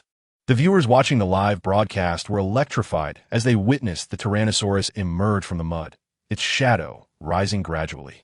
Seeing the plight of the three-headed dragon, they could not help but cheer, regardless of age or gender, voices erupting in fervor before their screens. Take him down. Destroy him. Tyrannosaurus. Kill him. Tyrannosaurus. Tyrannosaurus. Tyrannosaurus. The calls of exhilaration echoed, building in fervor throughout the metropolis and numerous cities. With thunderous footsteps, the Tyrannosaurus, towering at 20 stories high, emerged from the mist. Its massive head, adorned with sharp, glistening teeth and fierce crimson eyes, came into view. Its claws were razor-sharp, arms robust, and as its toes pierced through the fog, its entire form was revealed. The short, orange-yellow fur was sleek, reminiscent of a tiger's pelt, adorned with deep blue stripes, its imposing physique emanating an overwhelming, savage power as it advanced towards the three-headed dragon. The three-headed dragon quaked with fear. Its remaining head, filled with terror, staggered back on trembling limbs, seeking to escape. However, burdened by its grave injuries, it faltered repeatedly, unable to support its own weight. It could not outrun Alex, who thunderously pursued it. Roar! Alex stood upon the severed tail of the three-headed dragon, letting out a thunderous roar that halted its escape. With determined strides, he pursued the creature, his claws piercing its flesh, creating 10 gaping wounds and rending its body asunder, blood gushing forth. In a desperate attempt to resist, the dragon lashed out with its claws, only to have Alex shatter its bones with ease. The three-headed beast let out a mournful cry, its colossal form ultimately collapsing to the ground. As it struggled to turn its head in a futile attempt to bite Alex, he struck with his tail, rendering half of its head a ruin. Defeated, it could only emit sorrowful wails, its life nearing its end. In a live broadcast, exhilarated viewers witnessed the Tyrannosaurus Rex ascend the fallen creature, bellowing triumphantly, the resounding roar echoing across the horizon. Chapter 157. Hidden Dangers. Metropolis, particularly the southern sector of the Kryptonian mothership area, had been declared a military exclusion zone. The vicinity surrounding the battle between Alex and the three-headed dragon within 100 miles had been sealed off by the American military. Alex had triumphed over the dragon, while Superman unexpectedly vanquished Zod. The Martian hunter vanished after dispatching the Kryptonian warriors. Meanwhile, Kara found herself beaten into doubt by Fiola, only to be rescued by Superman and the Martian hunter, who combined their strength to successfully capture Fiola, imprisoning her within Superman's Antarctic fortress. Numerous Kryptonian warriors encountered superheroes such as Wonder Woman, Green Lantern, and Captain Atom, with some fleeing in disarray while others concealed themselves among humanity. This invasion resulted in direct losses exceeding $1 trillion and a death toll reaching 7 million. The entire world plunged into a state of somber silence and reconstruction. In Metropolis, at the Luthor estate, one of the city's most opulent locales named after Luthor's sister, Alex resided temporarily in Luthor's villa days after defeating the three-headed dragon.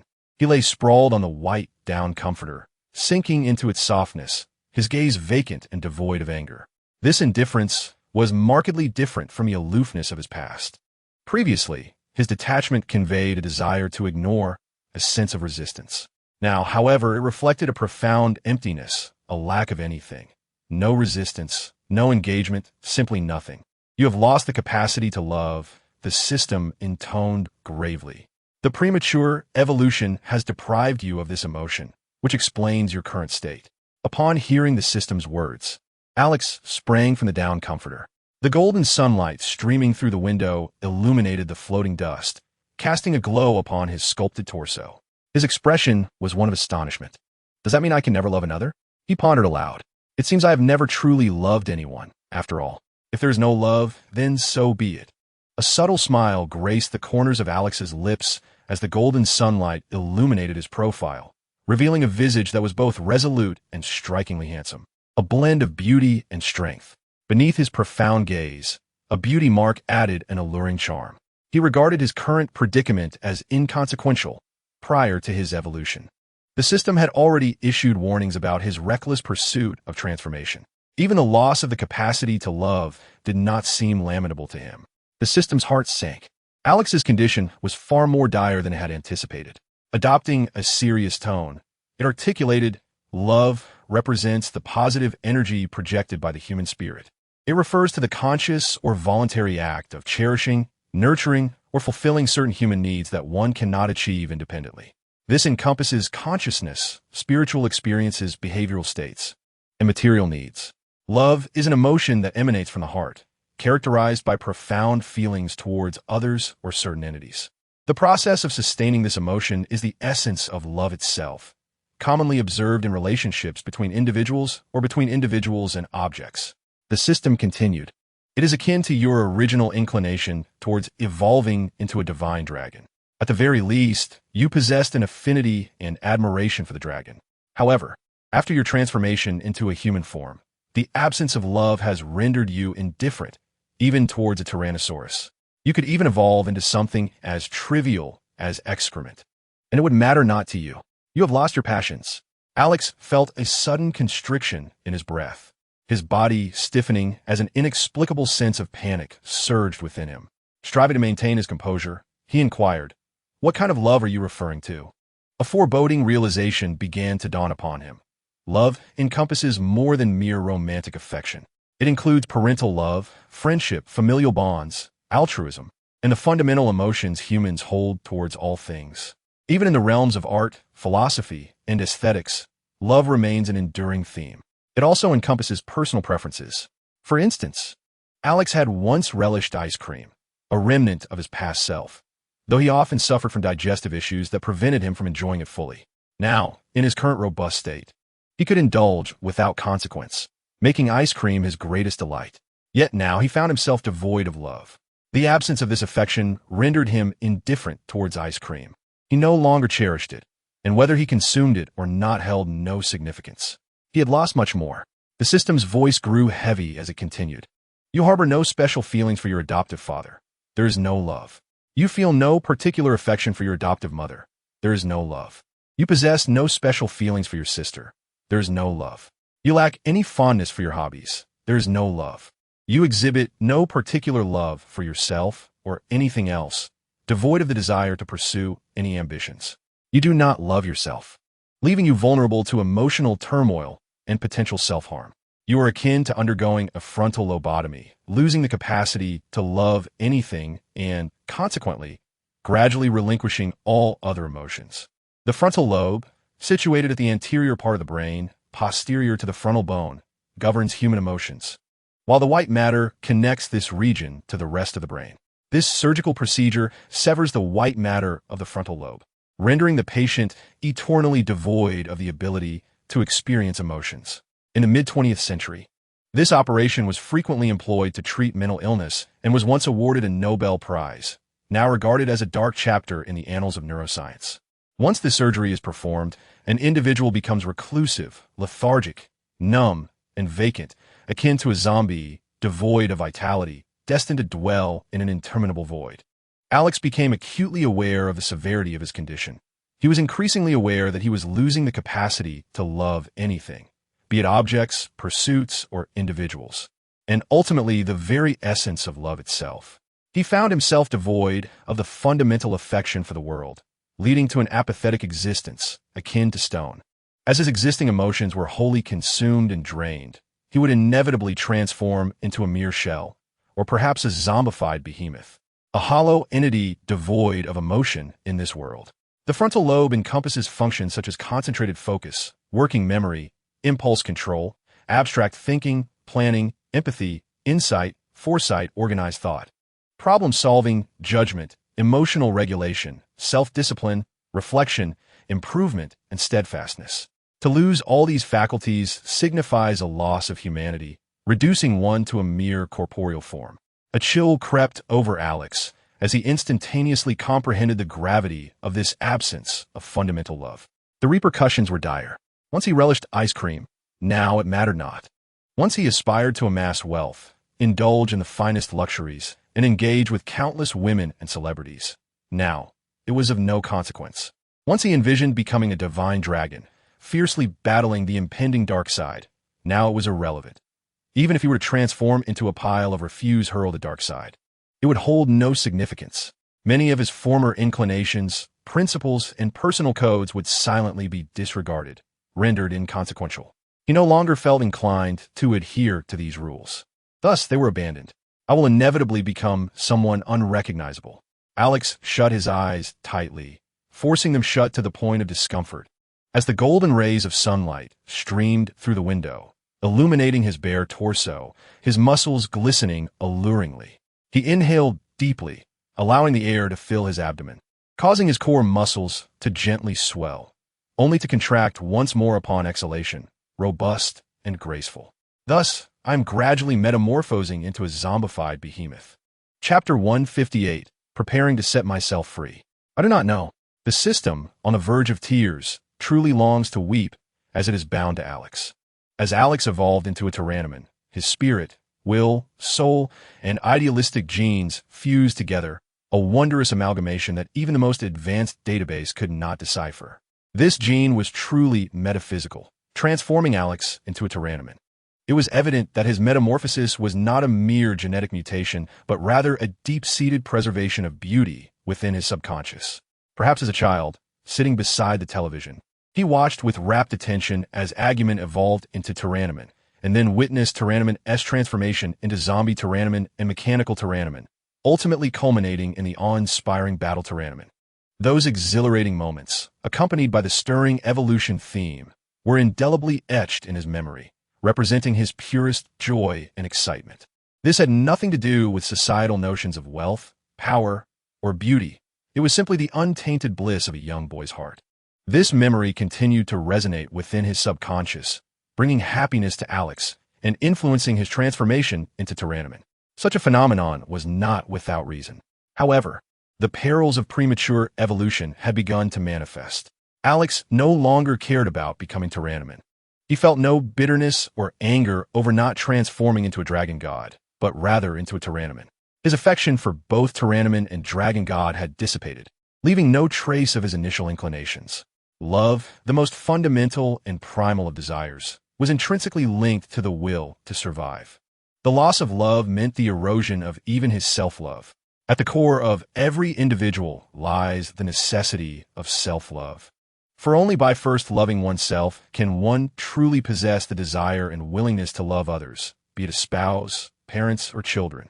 As he ceased to love himself, so too did he begin to withdraw from loving others. The absence of love signified a deprivation of the most basic and primal emotional sustenance. As the remnants of his emotions continued to wane, he felt akin to a being deprived of its frontal lobe, reduced to a mere shell of existence. Or perhaps he would inadvertently evolve into a zombie tyrannoman, wreaking havoc upon the world until ultimately vanquished by a superhero. The system and Alex were inextricably linked, which implied that the system would ultimately devolve into an emotionless entity. It would revert to the mechanized state that had once instilled fear within it. We cannot allow ourselves to become such beings. I do not wish to transform into a zombie tyrannoman. Outside, the golden rays of sunlight warmed Alex's well-defined physique. Yet he felt no warmth within. A chilling sensation surged from the depths of his heart, coursing through his body and causing goosebumps to rise. This inevitability of demise loomed larger. With the passage of time, he would inevitably begin a descent marked by the loss of love, leading to an inability to love himself or anyone else. The most basic impulses would dissipate, giving way to an overwhelming void filled with darkness, anger, sorrow, disgust, and other emotions that would intensify, potentially culminating in a manic or depressive disorder or a myriad of other emotional afflictions. Ultimately, one's own emotions, anger, sorrow, contemplation, melancholy, fear, and astonishment, gradually transform into a monstrous entity, devoid of the fundamental sustenance of love, rendering one a mere shell. A zombie-like behemoth awaiting dissection or an untimely demise at the hands of Darkseid. In such a state, thoughts of resistance would be futile, as all emotions would have been extinguished. Upon reflection, a chill coursed down Alex's spine, his back drenched in cold sweat, his breath becoming shallow and labored. The terror was palpable. For the first time, Alex found himself regretting his premature evolution, a notion that, in tandem with his absence of love, began to magnify and consume his very soul, plunging him into a brooding despair. He perceived the world as tainted, believing that humanity thrived only by mere chance, that even his existence was superfluous. Perhaps he ought to seek oblivion in the jaws of a meat grinder, for that would be the path of righteousness. With a swift shake of his head, Alex expelled these dark thoughts from his mind. I must return to normalcy. At the very least, I should still harbor some passions. He wiped the sweat from his chiseled face and solemnly inquired, what can be done? He feared not death, but rather the prospect of awaiting it passively at the hands of Darkseid. Instead, he yearned for a valiant battle, one in which he could meet his end with honor. Before succumbing, he wished to savor life, to ensure that his demise would be without regret. The absence of emotion had birthed thoughts that astonished even Alex himself. At that moment, he found himself grappling with a bizarre urge to become a beast, to overpower Luthor. What madness was this? It was utterly unfathomable. Alex was gripped by fear, his hands trembling. What had Luthor done? Was it merely his wealth that incited such a primal urge within him? This was nothing short of bestiality. These thoughts spiraled out of control, terrifyingly so. Perhaps engaging in activities he once cherished could rekindle the embers of love within him. The system promptly initiated a multiverse protocol, treating Alex as a psychological case study among countless races. A spark ignited within Alex, and a multitude of ideas surfaced.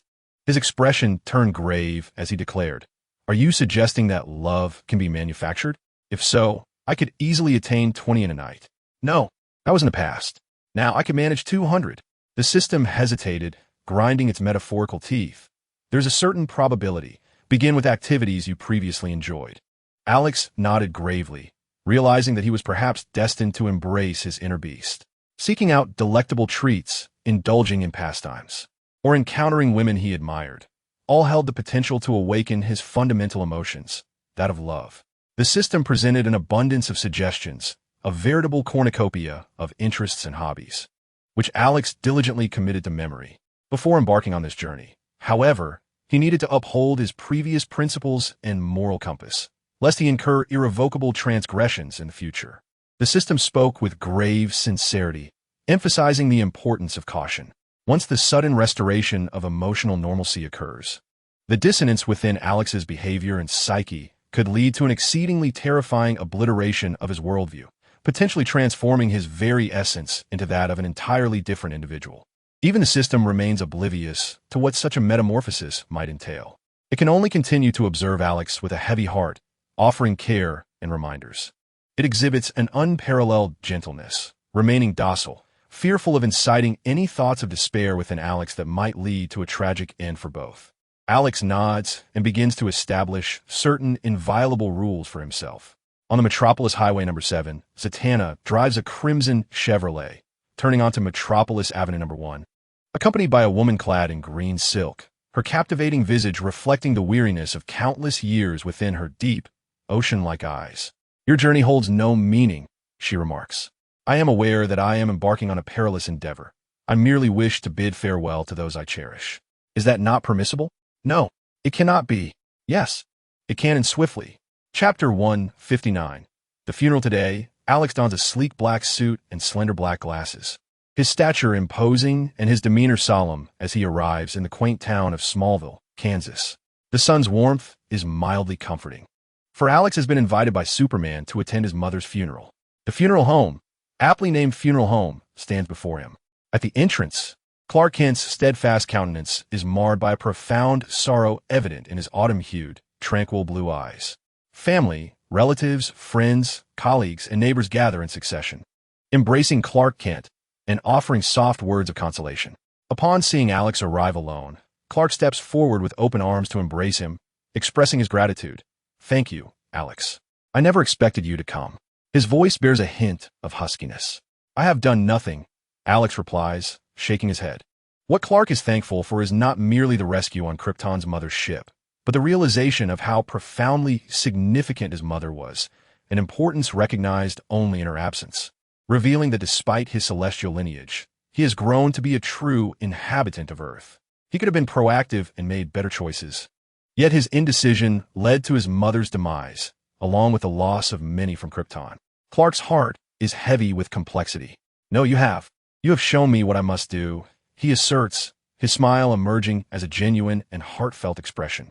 At that moment, behind Alex, Lex Luthor approaches, clad in an expensive black suit, his bald head glimmering in the sunlight.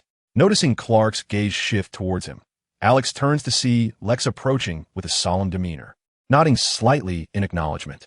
"Luthor, I hope we can momentarily set aside everything, and I wish you could attend my mother's funeral as a friend from university," Clark said, his expression suddenly serious and his voice solemn. He did not want any disruptions or errors during his mother's funeral. "I'm not one to cause a ruckus. The deceased deserves respect," Luthor replied with a grave demeanor, conveying his respect for the departed and for every life, indicating no intention of causing further disturbance. Clark's gaze remained skeptical, fixed intently on Luthor. Alex gently patted Clark's arm and said, "Focus on your own duties, Clark. I will keep an eye on Luthor. He cannot entertain any thoughts regarding this funeral. Rest assured, should he misbehave, I shall preemptively incapacitate him." Alex nodded at Clark, offering a vow. Luthor's expression darkened. Subsequently, Alex and Luthor entered the funeral home, in stark contrast to the somber atmosphere typically associated with such occasions in their homeland. This funeral home was adorned predominantly in warm hues, with every detail meticulously arranged to create a homely ambience, radiating warmth. At the front of the memorial hall stood Martha's casket, surrounded by a profusion of flowers, where she lay peacefully in slumber among the blossoms. Two large floral wreaths hung from above, encircled by an array of flower baskets. A large screen continuously displayed photographs chronicling the family's history, while the elderly woman's favorite melodies softly played in the background, imbuing the hall with a solemn yet heartwarming atmosphere. Family, friends, colleagues, and neighbors arrived in succession, each dressed formally to honor the deceased. They gazed upon the departed, reminiscing about the past and exchanging greetings, interspersed with occasional soft laughter. American and Eastern funerals differ significantly. Domestic funerals are often filled with heart-wrenching wails, with attendees enveloped in sorrowful emotions as they express their grief over the loss. In contrast, American funerals do not carry such a heavy atmosphere, devoid of public displays of crying. Instead, they tend to be characterized by light-hearted conversations. To simply compare the two, domestic funerals emphasize the sadness of loved ones, while American funerals epitomize the dignity of the deceased. Alex and Luthor sat in chairs at the back on the right side, and Alex noticed Kara in an elegantly simple black gown, smiling as she subtly waved her right hand near her abdomen, signaling, "I am here. Alex, do you see me?" Alex cast a fleeting glance her way, mouthing the words, "Get lost, you ugly creature. Do not speak to me." Kara's expression momentarily froze. her eyes flaring with anger as her waving hand halted at her side, clenching into a fist as she glared at Alex. Her teeth gritted in fury, nearly causing her head to steam. At that moment, she recalled how Alex, the tyrant, had once swatted her away, sending her crashing into Fiora. Just wait, Alex. I'm not done with you. Kara turned her head away, diverting her attention to converse with others. Alex remained calm and composed, entirely unmoved by Kara, whom he regarded as an unattractive figure. He settled onto a bench beside Luther and inquired, "What brings you to the funeral?" Luther replied in a measured tone, "Furthermore, Alex, I wish to discuss the inaugural urban pilot for the Future Energy Technology Company, ideally in Metropolis. Metropolis requires this trial to rise from the ashes, shedding the heavy shroud of sorrow that accompanies death, and to instill hope in its citizens. I aim to present a renewed visage for Metropolis. In the ongoing war against extraterrestrial invasion, Metropolis bore the brunt of the devastation, with nearly 1/5 of the city obliterated and coastal areas ravaged by tsunamis, resulting in damages that reached into the hundreds of billions. Had it not been for Luther's unwavering financial support and philanthropic efforts for Metropolis's reconstruction, the situation would have been far more dire.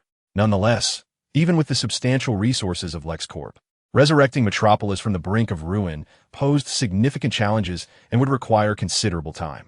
The most straightforward solution lay in transforming Metropolis into a hub of energy technology, allowing it to reclaim its status as a focal point on the global stage.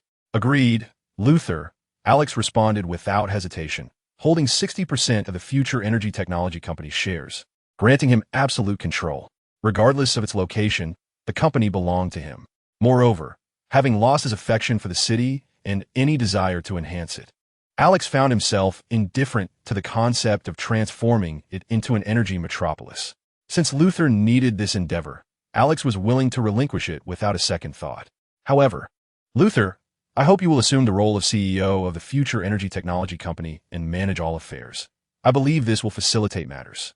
With a faint smile, Alex expressed his disinterest in his own company, eager to delegate responsibilities to Luther and let him generate profit.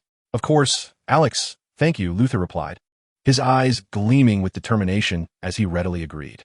After a moment of contemplation, he continued, I understand your ultimate aim is to acquire wealth for a lavish lifestyle.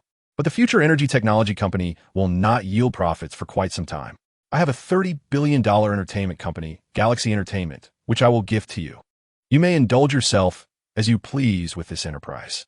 Luther possessed a keen understanding of people. He recognized that Alex's previous ambitions centered on the mundane pursuit of wealth to transform his city and enjoy an opulent life. The $30 billion Galaxy Entertainment was perfectly suited for Alex's indulgence, especially since it would allow him the liberty to engage in less than scrupulous dealings with any star or model. Very well, I have no objections. You may manage the Future Energy Technology Company as you see fit, without needing to consult me, Alex remarked, perceiving Luther's thoughtful intentions, casting him a sidelong glance filled with exasperation. Am I, Alex, that kind of person?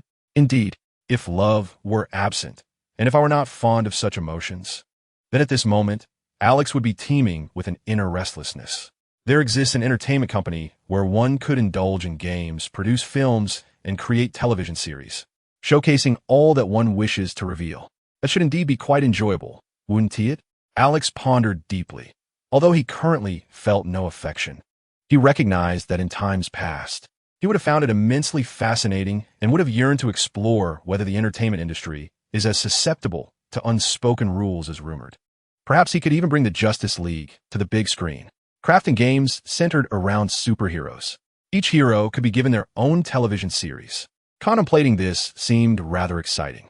A flicker of enthusiasm stirred within Alex, believing that engaging in activities he once cherished might reignite his emotional vitality and restore him to normalcy. Amidst this solemn funeral, an indescribable agreement was reached between the two. Soon after, the guests arrived in full attendance. The atmosphere was tranquil yet heavy. As some began to approach the casket with flowers, Alex and Luther rose and joined the procession, offering flowers to the casket while softly comforting Clark, who expressed his gratitude in response. Even Luther, with a solemn visage, conveyed his respect for the deceased, a rare moment of solace for Clark. Clark, too, set aside past animosities, thanking Luther for honoring his mother and for his reverence for life. After the floral tributes were made, the casket was discreetly taken backstage for preparation, to be interred following the memorial service. The memorial service bore resemblance to those in the East, with numerous friends and family members sharing unforgettable memories of the deceased. Most recollections were vivid and humorous, eliciting laughter that mingled with tears as they recounted Martha's faith and the trials faced alongside her husband. Amidst the laughter and tears, they found joy in the thought that they were finally reunited, enveloped in fleeting yet beautiful memories, their hearts filled with reverence. Each region in America holds slightly varied funeral customs, yet the overarching process remains similar. Following the memorial service, the casket was placed in the hearse, commencing its journey from the funeral home to the cemetery. Alex and Luther traveled together in the vehicle behind, following the procession in silence, as further discussion would be deemed disrespectful. The hearse led the way, with a convoy of vehicles trailing behind. Upon reaching the first intersection, the hearse boldly passed through a red light, with police officers in uniform, helmets donned, escorting the procession on motorcycles. At every crossing, regardless of the traffic signals, gloved hands signaled for other vehicles to halt, allowing the hearse's convoy to proceed unimpeded, wielding absolute right-of-way. Along the route, passing vehicles instinctively pulled over to the side, honking in acknowledgement. In the United States, the sound of a car horn is seldom heard. Here, honking is synonymous with insult and humiliation, a warning rather than a signal of urgency. People do not honk lightly. Additionally, there exists the custom of yielding to a hearse. A honk in this context is a tribute to the deceased, a recognition of the value of life, even for those unknown. In such instances, it is customary to honk in deference. Thus, along the funeral procession, one can sense a sacred and solemn atmosphere. Upon arriving at the cemetery, the sunlight is gentle. A soft breeze whispers through the leaves, and the branches softly sing a mournful elegy. The pastor recites prayers, and the gathered mourners stand with solemnity, silently witnessing the coffin being lowered, interred alongside Martha's husband, as flowers slip from their hands into the earth. Clark could no longer contain himself. Tears streamed from his deep blue eyes, while Lewis held him close. The sun, though warm, carried an air of melancholy, with rustling leaves brushing against heavy hearts. Even a superhero, revered by many and possessing earth-shattering power, cannot escape the sorrow of burying a loved one. Alex, witnessing this poignant scene, felt profoundly moved. "How fortunate I am to be a scoundrel, a beast," he lamented internally, as feelings of sorrow and grief sought to escape but were stifled. He quickly reminded himself that he was indeed a rogue, not a paragon of virtue, not a superhero. There was nothing in his life that warranted tears, nor was there anyone to weep for him. The funeral came to a close. As Clark regained his composure, he bid farewell to friends and family until only a few remained: Kara, Lewis, Alex, and Luther. When parting with Luther, his sorrow dissipated, replaced by a sharp intensity as his blue gaze fixed on Luther. "Luther, nothing you possess can threaten me." Once, Superman had feared for his mother's safety from Luther. But now Luther appeared self-assured, his calm demeanor sweeping across Lewis Lane and Kara's faces. Clark's expression faltered. "So be it." Luther turned, acknowledging Alex before stepping into a Rolls-Royce, departing under the watchful eyes of the crowd. Alex shook his head. These two were indeed natural adversaries. "Alex, you possess a kind heart," Clark remarked, his demeanor steady as he observed Luther's departure. Turning to Alex, he questioned, "Why align yourself with Luther?" Clark was perplexed, believing Alex to possess a fundamentally kind spirit, willing to advocate for the marginalized, such as those innocent lives used in experiments. Alex could have single-handedly confronted Luther, securing $3.5 billion to genuinely establish a charitable foundation to aid their remaining families. He was even willing to risk his life to combat Luther's Kryptonian invasion, to board a spaceship to save himself. While Alex could have chosen not to act, he did so at great personal risk. In the end, he transformed into the Tyrannosaurus King, battling the three-headed dragon to protect the citizens of Metropolis. Regardless of the perspective, Alex is undoubtedly a good person, a true superhero. It is perplexing how he finds himself entangled with a villain like Luther. "Humanity is inherently complex, Clark." With a detached expression, Alex stated, "I merely adhere to my principles and commitments." I have not saved anyone.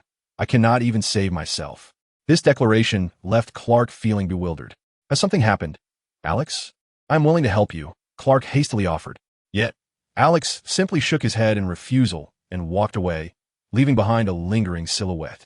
Observing Alex's departure, Kara quickly bid farewell to Clark and hurriedly pursued Alex's figure around a corner, her delicate hand, imbued with immense strength, grasping his arm. Tyrannosaurus King. I wish to discuss something with you. Chapter 161. Dr. Wells is watching you in Central City, within a laboratory. A high-tech chamber infused with futuristic innovations and artificial intelligence gleamed beneath the luminous ceiling. The chamber was illuminated by incandescent lights, its metallic walls coated with a soft white paint that shielded against detection and obscured sight. The room exuded an extraordinary sci-fi ambience. Dr. Wells. The Future Energy Technology Company has set its strategic sights on Metropolis, aiming to transform it into a next-generation energy city. The laboratory in Metropolis must swiftly get on track to assist the Future Energy Technology Company in its plans. Luther's voice resonated.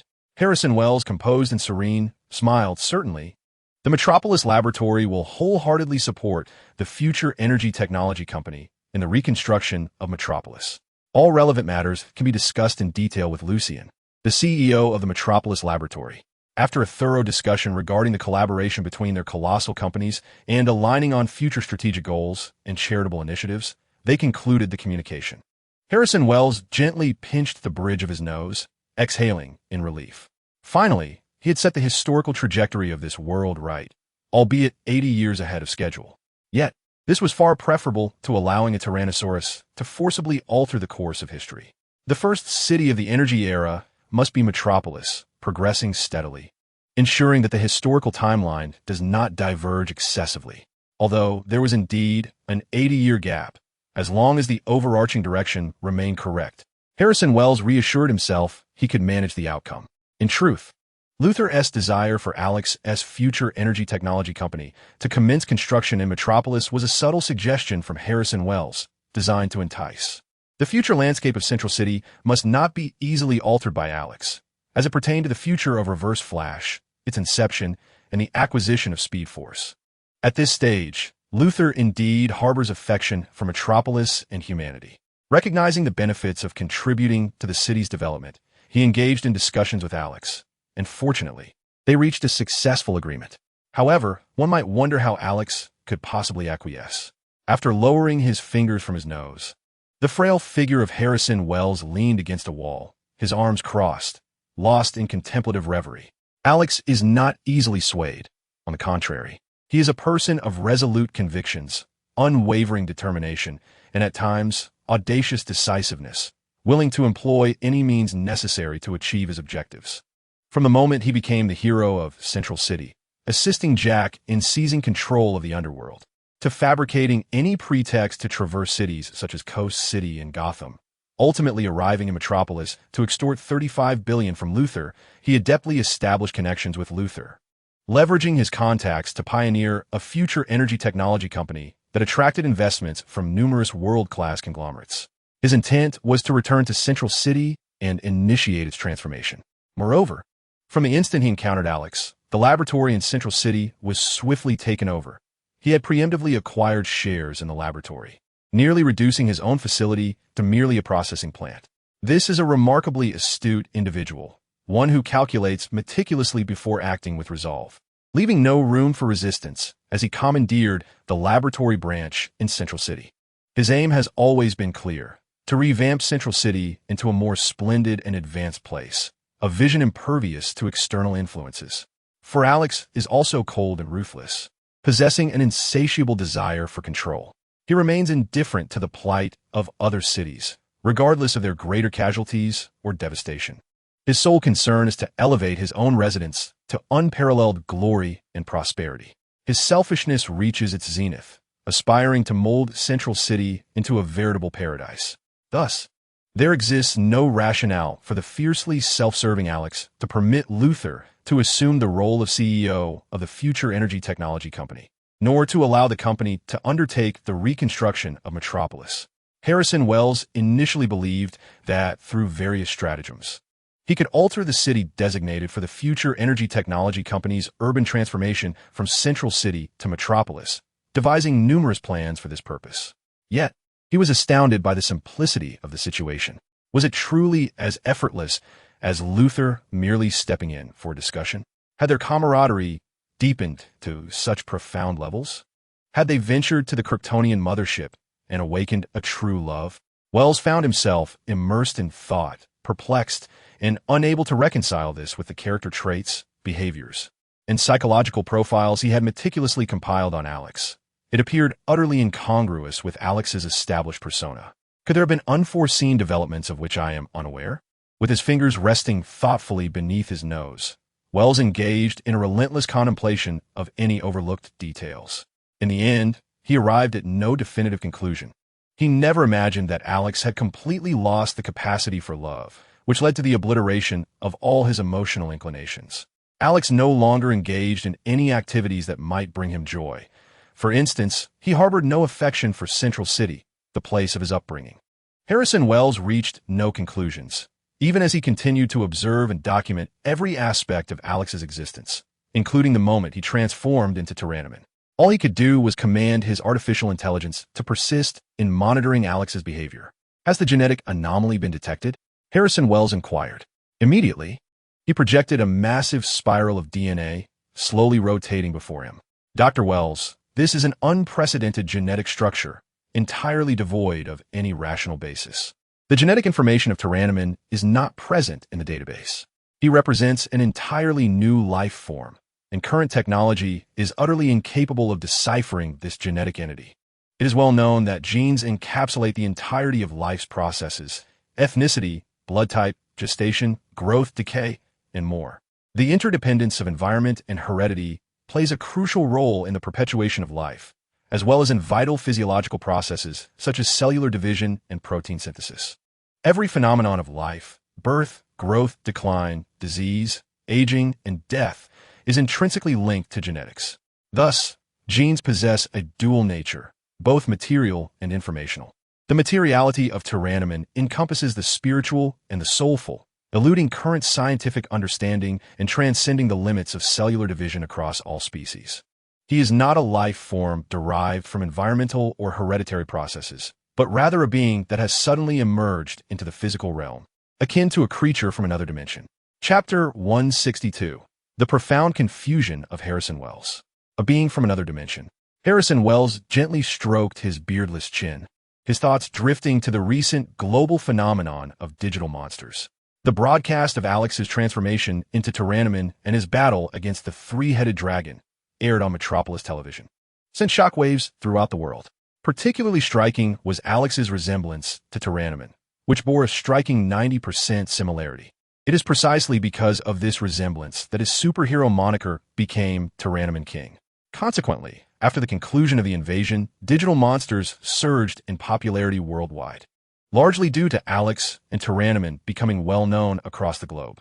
Thus, Alex whimsically transformed into the two-dimensional cartoon figure of Tyrannoman. A smile crept upon Harrison Wells' lips as he shook his head, finding his own thoughts amusing. Did Alex aspire to become a cartoon character like Tyrannoman? No, he did not.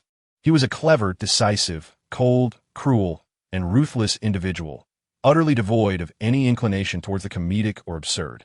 Perhaps this was merely a manifestation of his formidable power. Could it be that Alex harbors a propensity to transform into a Tyrannosaurus? No, that seems implausible. Harrison Wells elevates his perception of Alex to an enigmatic and unfathomable level, never daring to relax his scrutiny of Alex's actions. He continually senses that Alex is shrouded in mystery, a variable emerging from a history unknown to him, representing an exceedingly perilous factor that cannot be overlooked. However, the notion of evolving into a Tyrannosaurus, what could this entail? It truly leaves Harrison Wells perplexed regarding Alex's intentions. Does Alex genuinely relish the idea of becoming a Tyrannosaurus? Such a thought appears utterly absurd, beyond the realm of possibility. Yet, why would he seek to transform into a Tyrannosaurus at all? Harrison Wells finds himself engulfed in existential doubt. In the future, there are no dinosaur-themed superheroes like the Tyrannosaurus King. Where did you emerge from?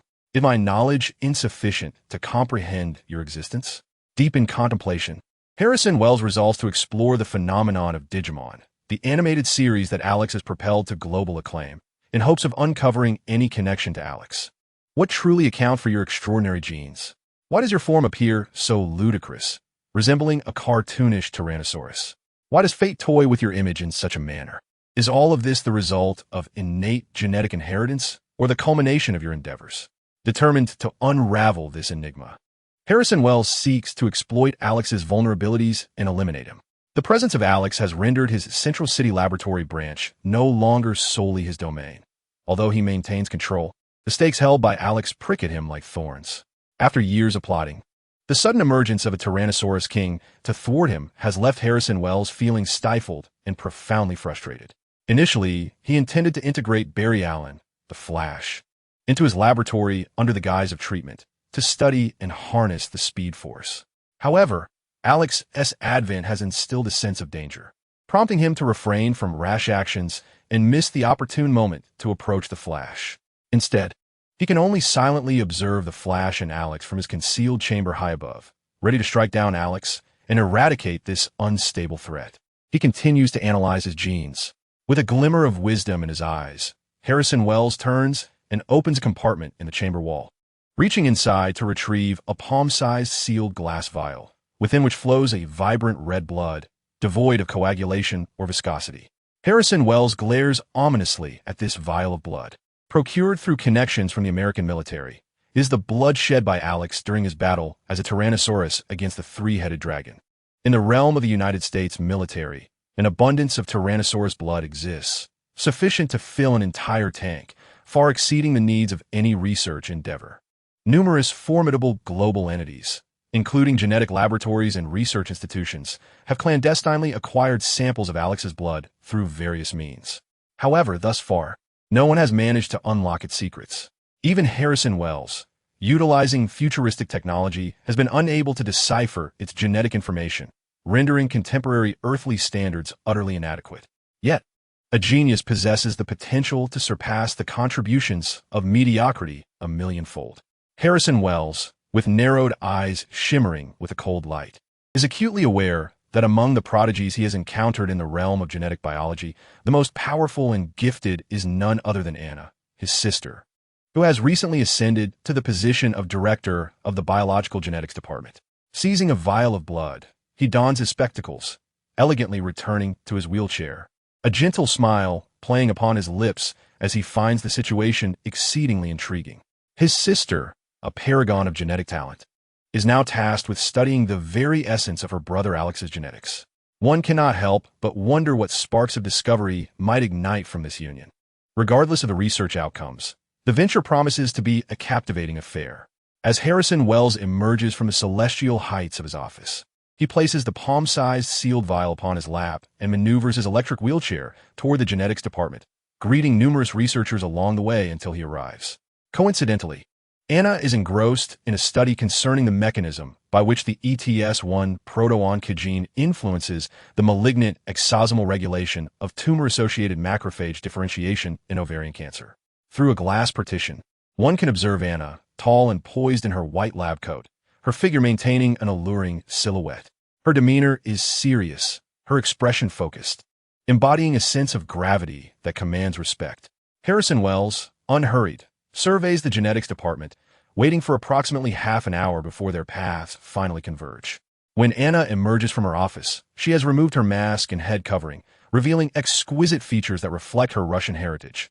High cheekbones, fair skin, and striking beauty, complemented by her lustrous black hair cascading over her shoulders. Dr. Wells, it is a rare pleasure to see you inspecting the genetics department.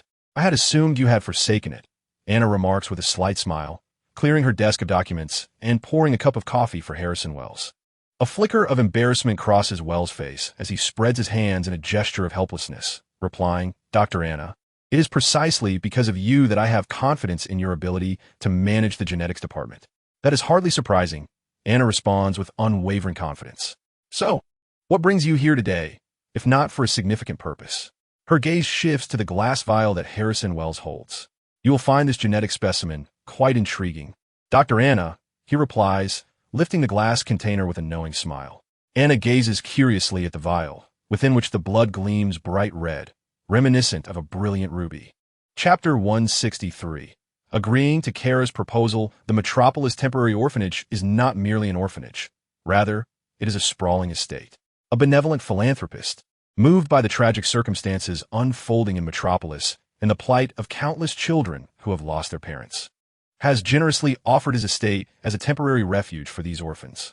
The sunlight does not blaze fiercely, but instead resembles the gentle rays of winter, casting a warm glow upon the surroundings, albeit with a slight chill in the air.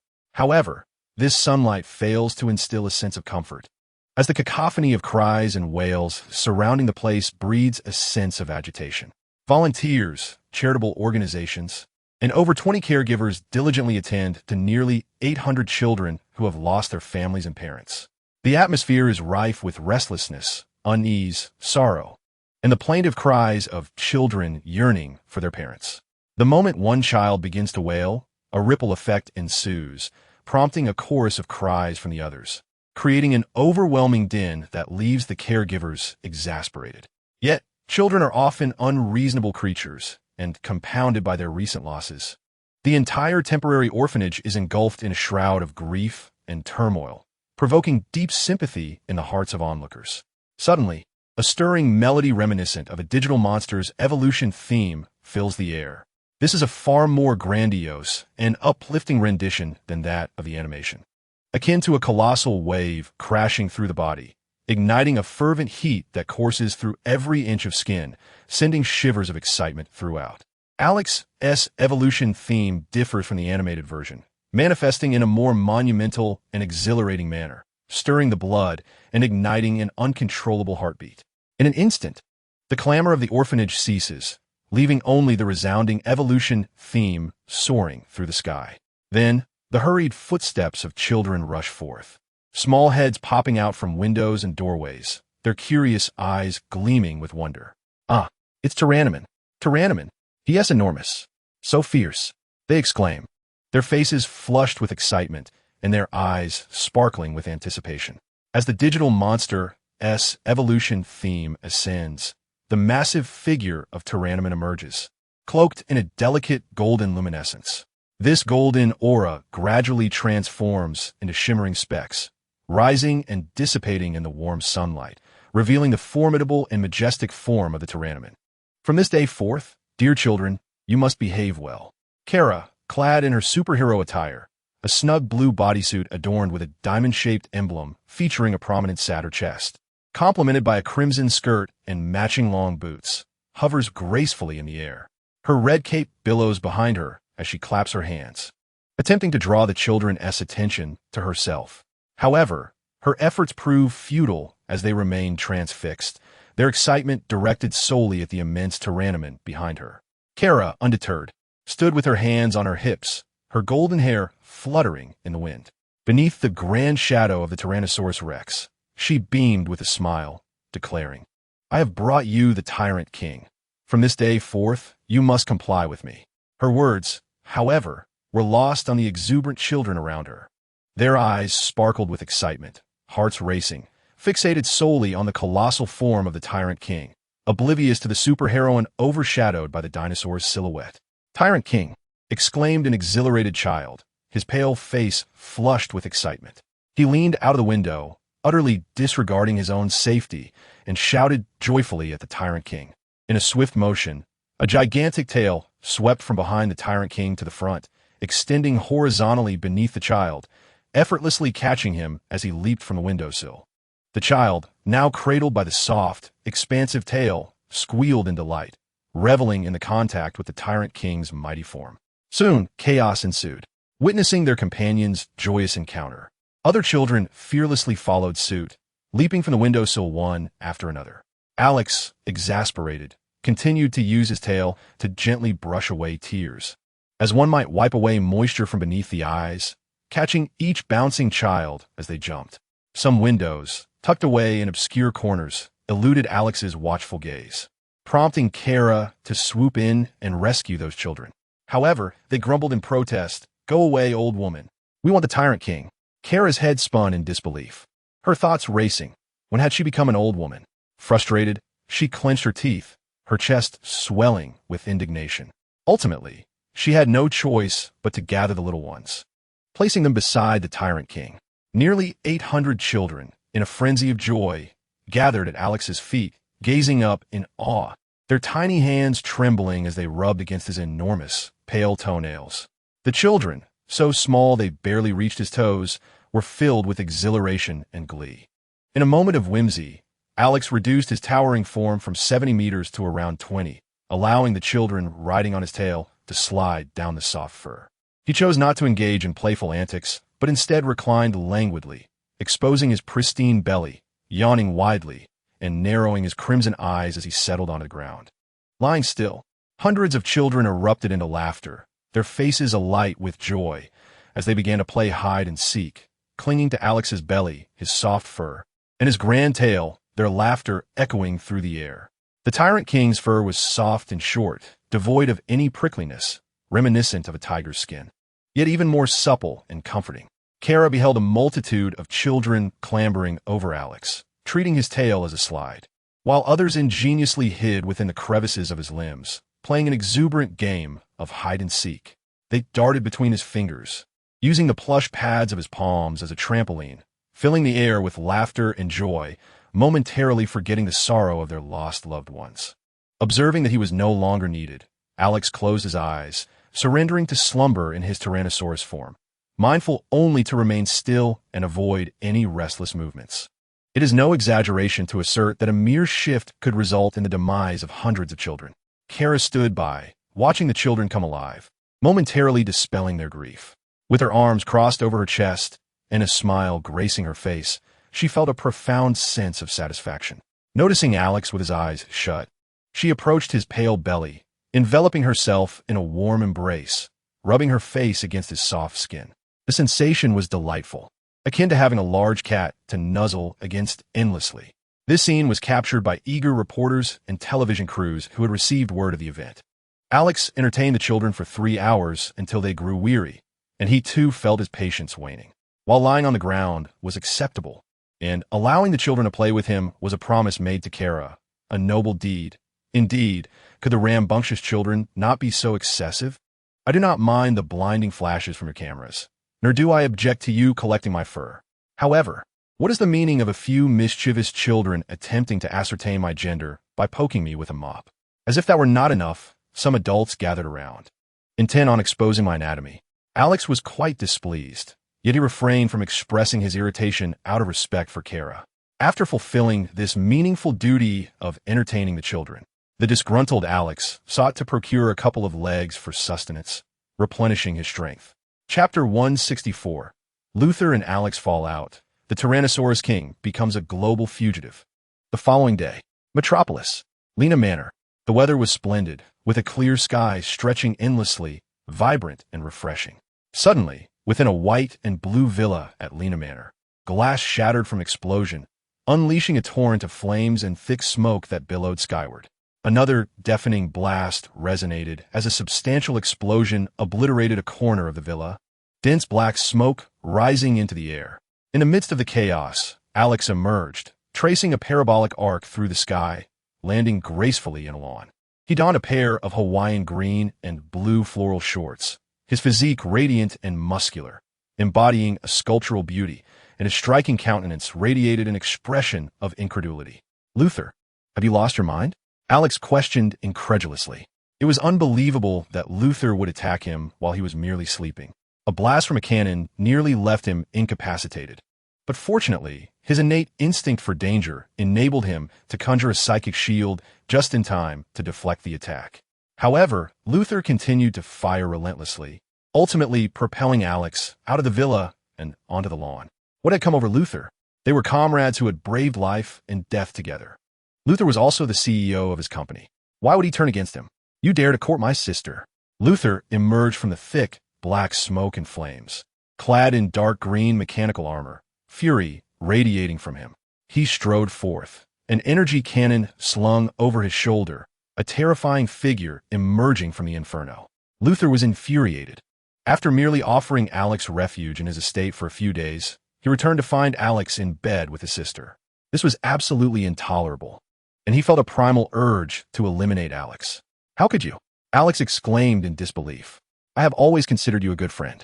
You have been so generous to me, providing substantial financial support, running my entertainment company, and serving as my CEO, all while earning profits for me. And your sister is stunning. Why would you attack me? I have no objections to you sleeping with the executives of the Lex Group, including the HR manager, my secretary, and several beautiful vice presidents, even if you had relations with 20 of the higher-ups. But you dare to sleep with my sister. Luther was seething, his eyes ablaze with rage. He aimed the latest energy cannon at Alex and fired again. Alex's heart raced as he quickly rolled to evade the attack. The lawn erupted in a fiery explosion, dirt and debris soaring into the air, leaving a 3-meter-wide blackened crater. The sheer power of the blast was immense. Clouds of soil rained down upon Alex, who gasped in disbelief that Luther had truly opened fire. He shouted in protest, "Luther, you are my CEO? Is it not enough that you have seduced all the beautiful women in the upper echelons of the Lex Group? How could you sleep with Lena?" Luther was on the brink of madness, unleashing a barrage of fire from the energy cannon that transformed the entire lawn into a chaotic storm of flying dirt, the ground shaking with each detonation. Alex, agile and graceful in the sunlight, rolled and leapt, his muscular form resembling a work of art, showcasing the most exquisite human physique as he deftly avoided the energy blasts. He was unwilling to accept Luther's ruthless betrayal. After all they had endured together, Luther was wealthy and generous.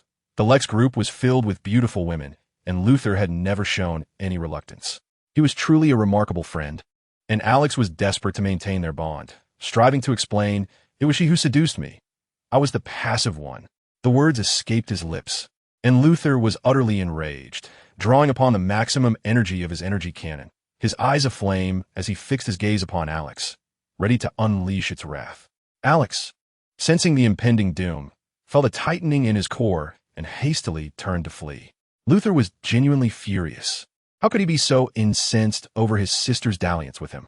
Your sister is also my sister, and I cherish her dearly. Yet you choose to assail me in such a manner. Luther, my heart aches. A tremendous explosion erupted, leaving the once verdant lawn transformed into a gaping chasm nearly 7 meters wide, exuding the acrid scent of scorched earth, with the surface gravel crystallized. The sky was incessantly showered with debris. Alex, possessing remarkable agility, executed breathtaking rolls to evade the onslaught, employing his telekinetic prowess to hasten his escape. Just as Luther contemplated continuing his bombardment, preparing to utilize programmatic targeting, his sister Lena stepped forward, arms outstretched, barring his path and forbidding him from attacking Alex. "Stop, brother. It was indeed I who slept with him." Luther, overwhelmed by fury, struggled to breathe. Meanwhile, Alex had vanished from Luther's sight in the blink of an eye, feeling an overwhelming sense of injustice. "Did you hear that? It was your sister who slept with me. Why direct your energy cannon at me? If you have the gall, target your sister instead. This is utterly unreasonable. I am the victim." Frustrated and bewildered, Alex fled the estate, extending his thumb to hail a Lamborghini driven by a beautiful woman, and sped away from Lena's domain, anticipating a lengthy hiatus from any contact with Luther. With a sigh of resignation, Alex found himself in the heart of Metropolis, borrowing several $1,000s from the Lamborghini's driver before leaving his number for a future rendezvous. He purchased a casual outfit and strolled aimlessly around the bustling First Avenue Plaza. Stripped of the sentiment of love, he felt devoid of inclination, lost in ennui and solitude, as if he were the last remnant on a desolate, frigid expanse, a sensation that appeared profoundly lonely to outsiders. Lena, Luther's sister, was irresistibly drawn to Alex, leading her to succumb to his charms. Amidst the throngs at First Avenue Plaza, Alex was surrounded by a ceaseless flow of humanity, his gaze momentarily clouded with confusion, pondering the multitude of souls around him, yet feeling utterly unanchored. Bored and shaking his head, he made his way toward a Four Seasons hotel, intending to stay for a few days before returning to the city center, for this place was not meant to be his haven. Just as he departed, a news segment blared from the central screen, featuring a colonel vehemently denouncing the tyrant king. The southern outskirts of Metropolis had become a newly established military exclusion zone by the United States Armed Forces. Everything within the restricted zone is under the protection of the United States government. Any unauthorized acquisition or theft is a violation of the law. We vehemently condemn the numerous heroes.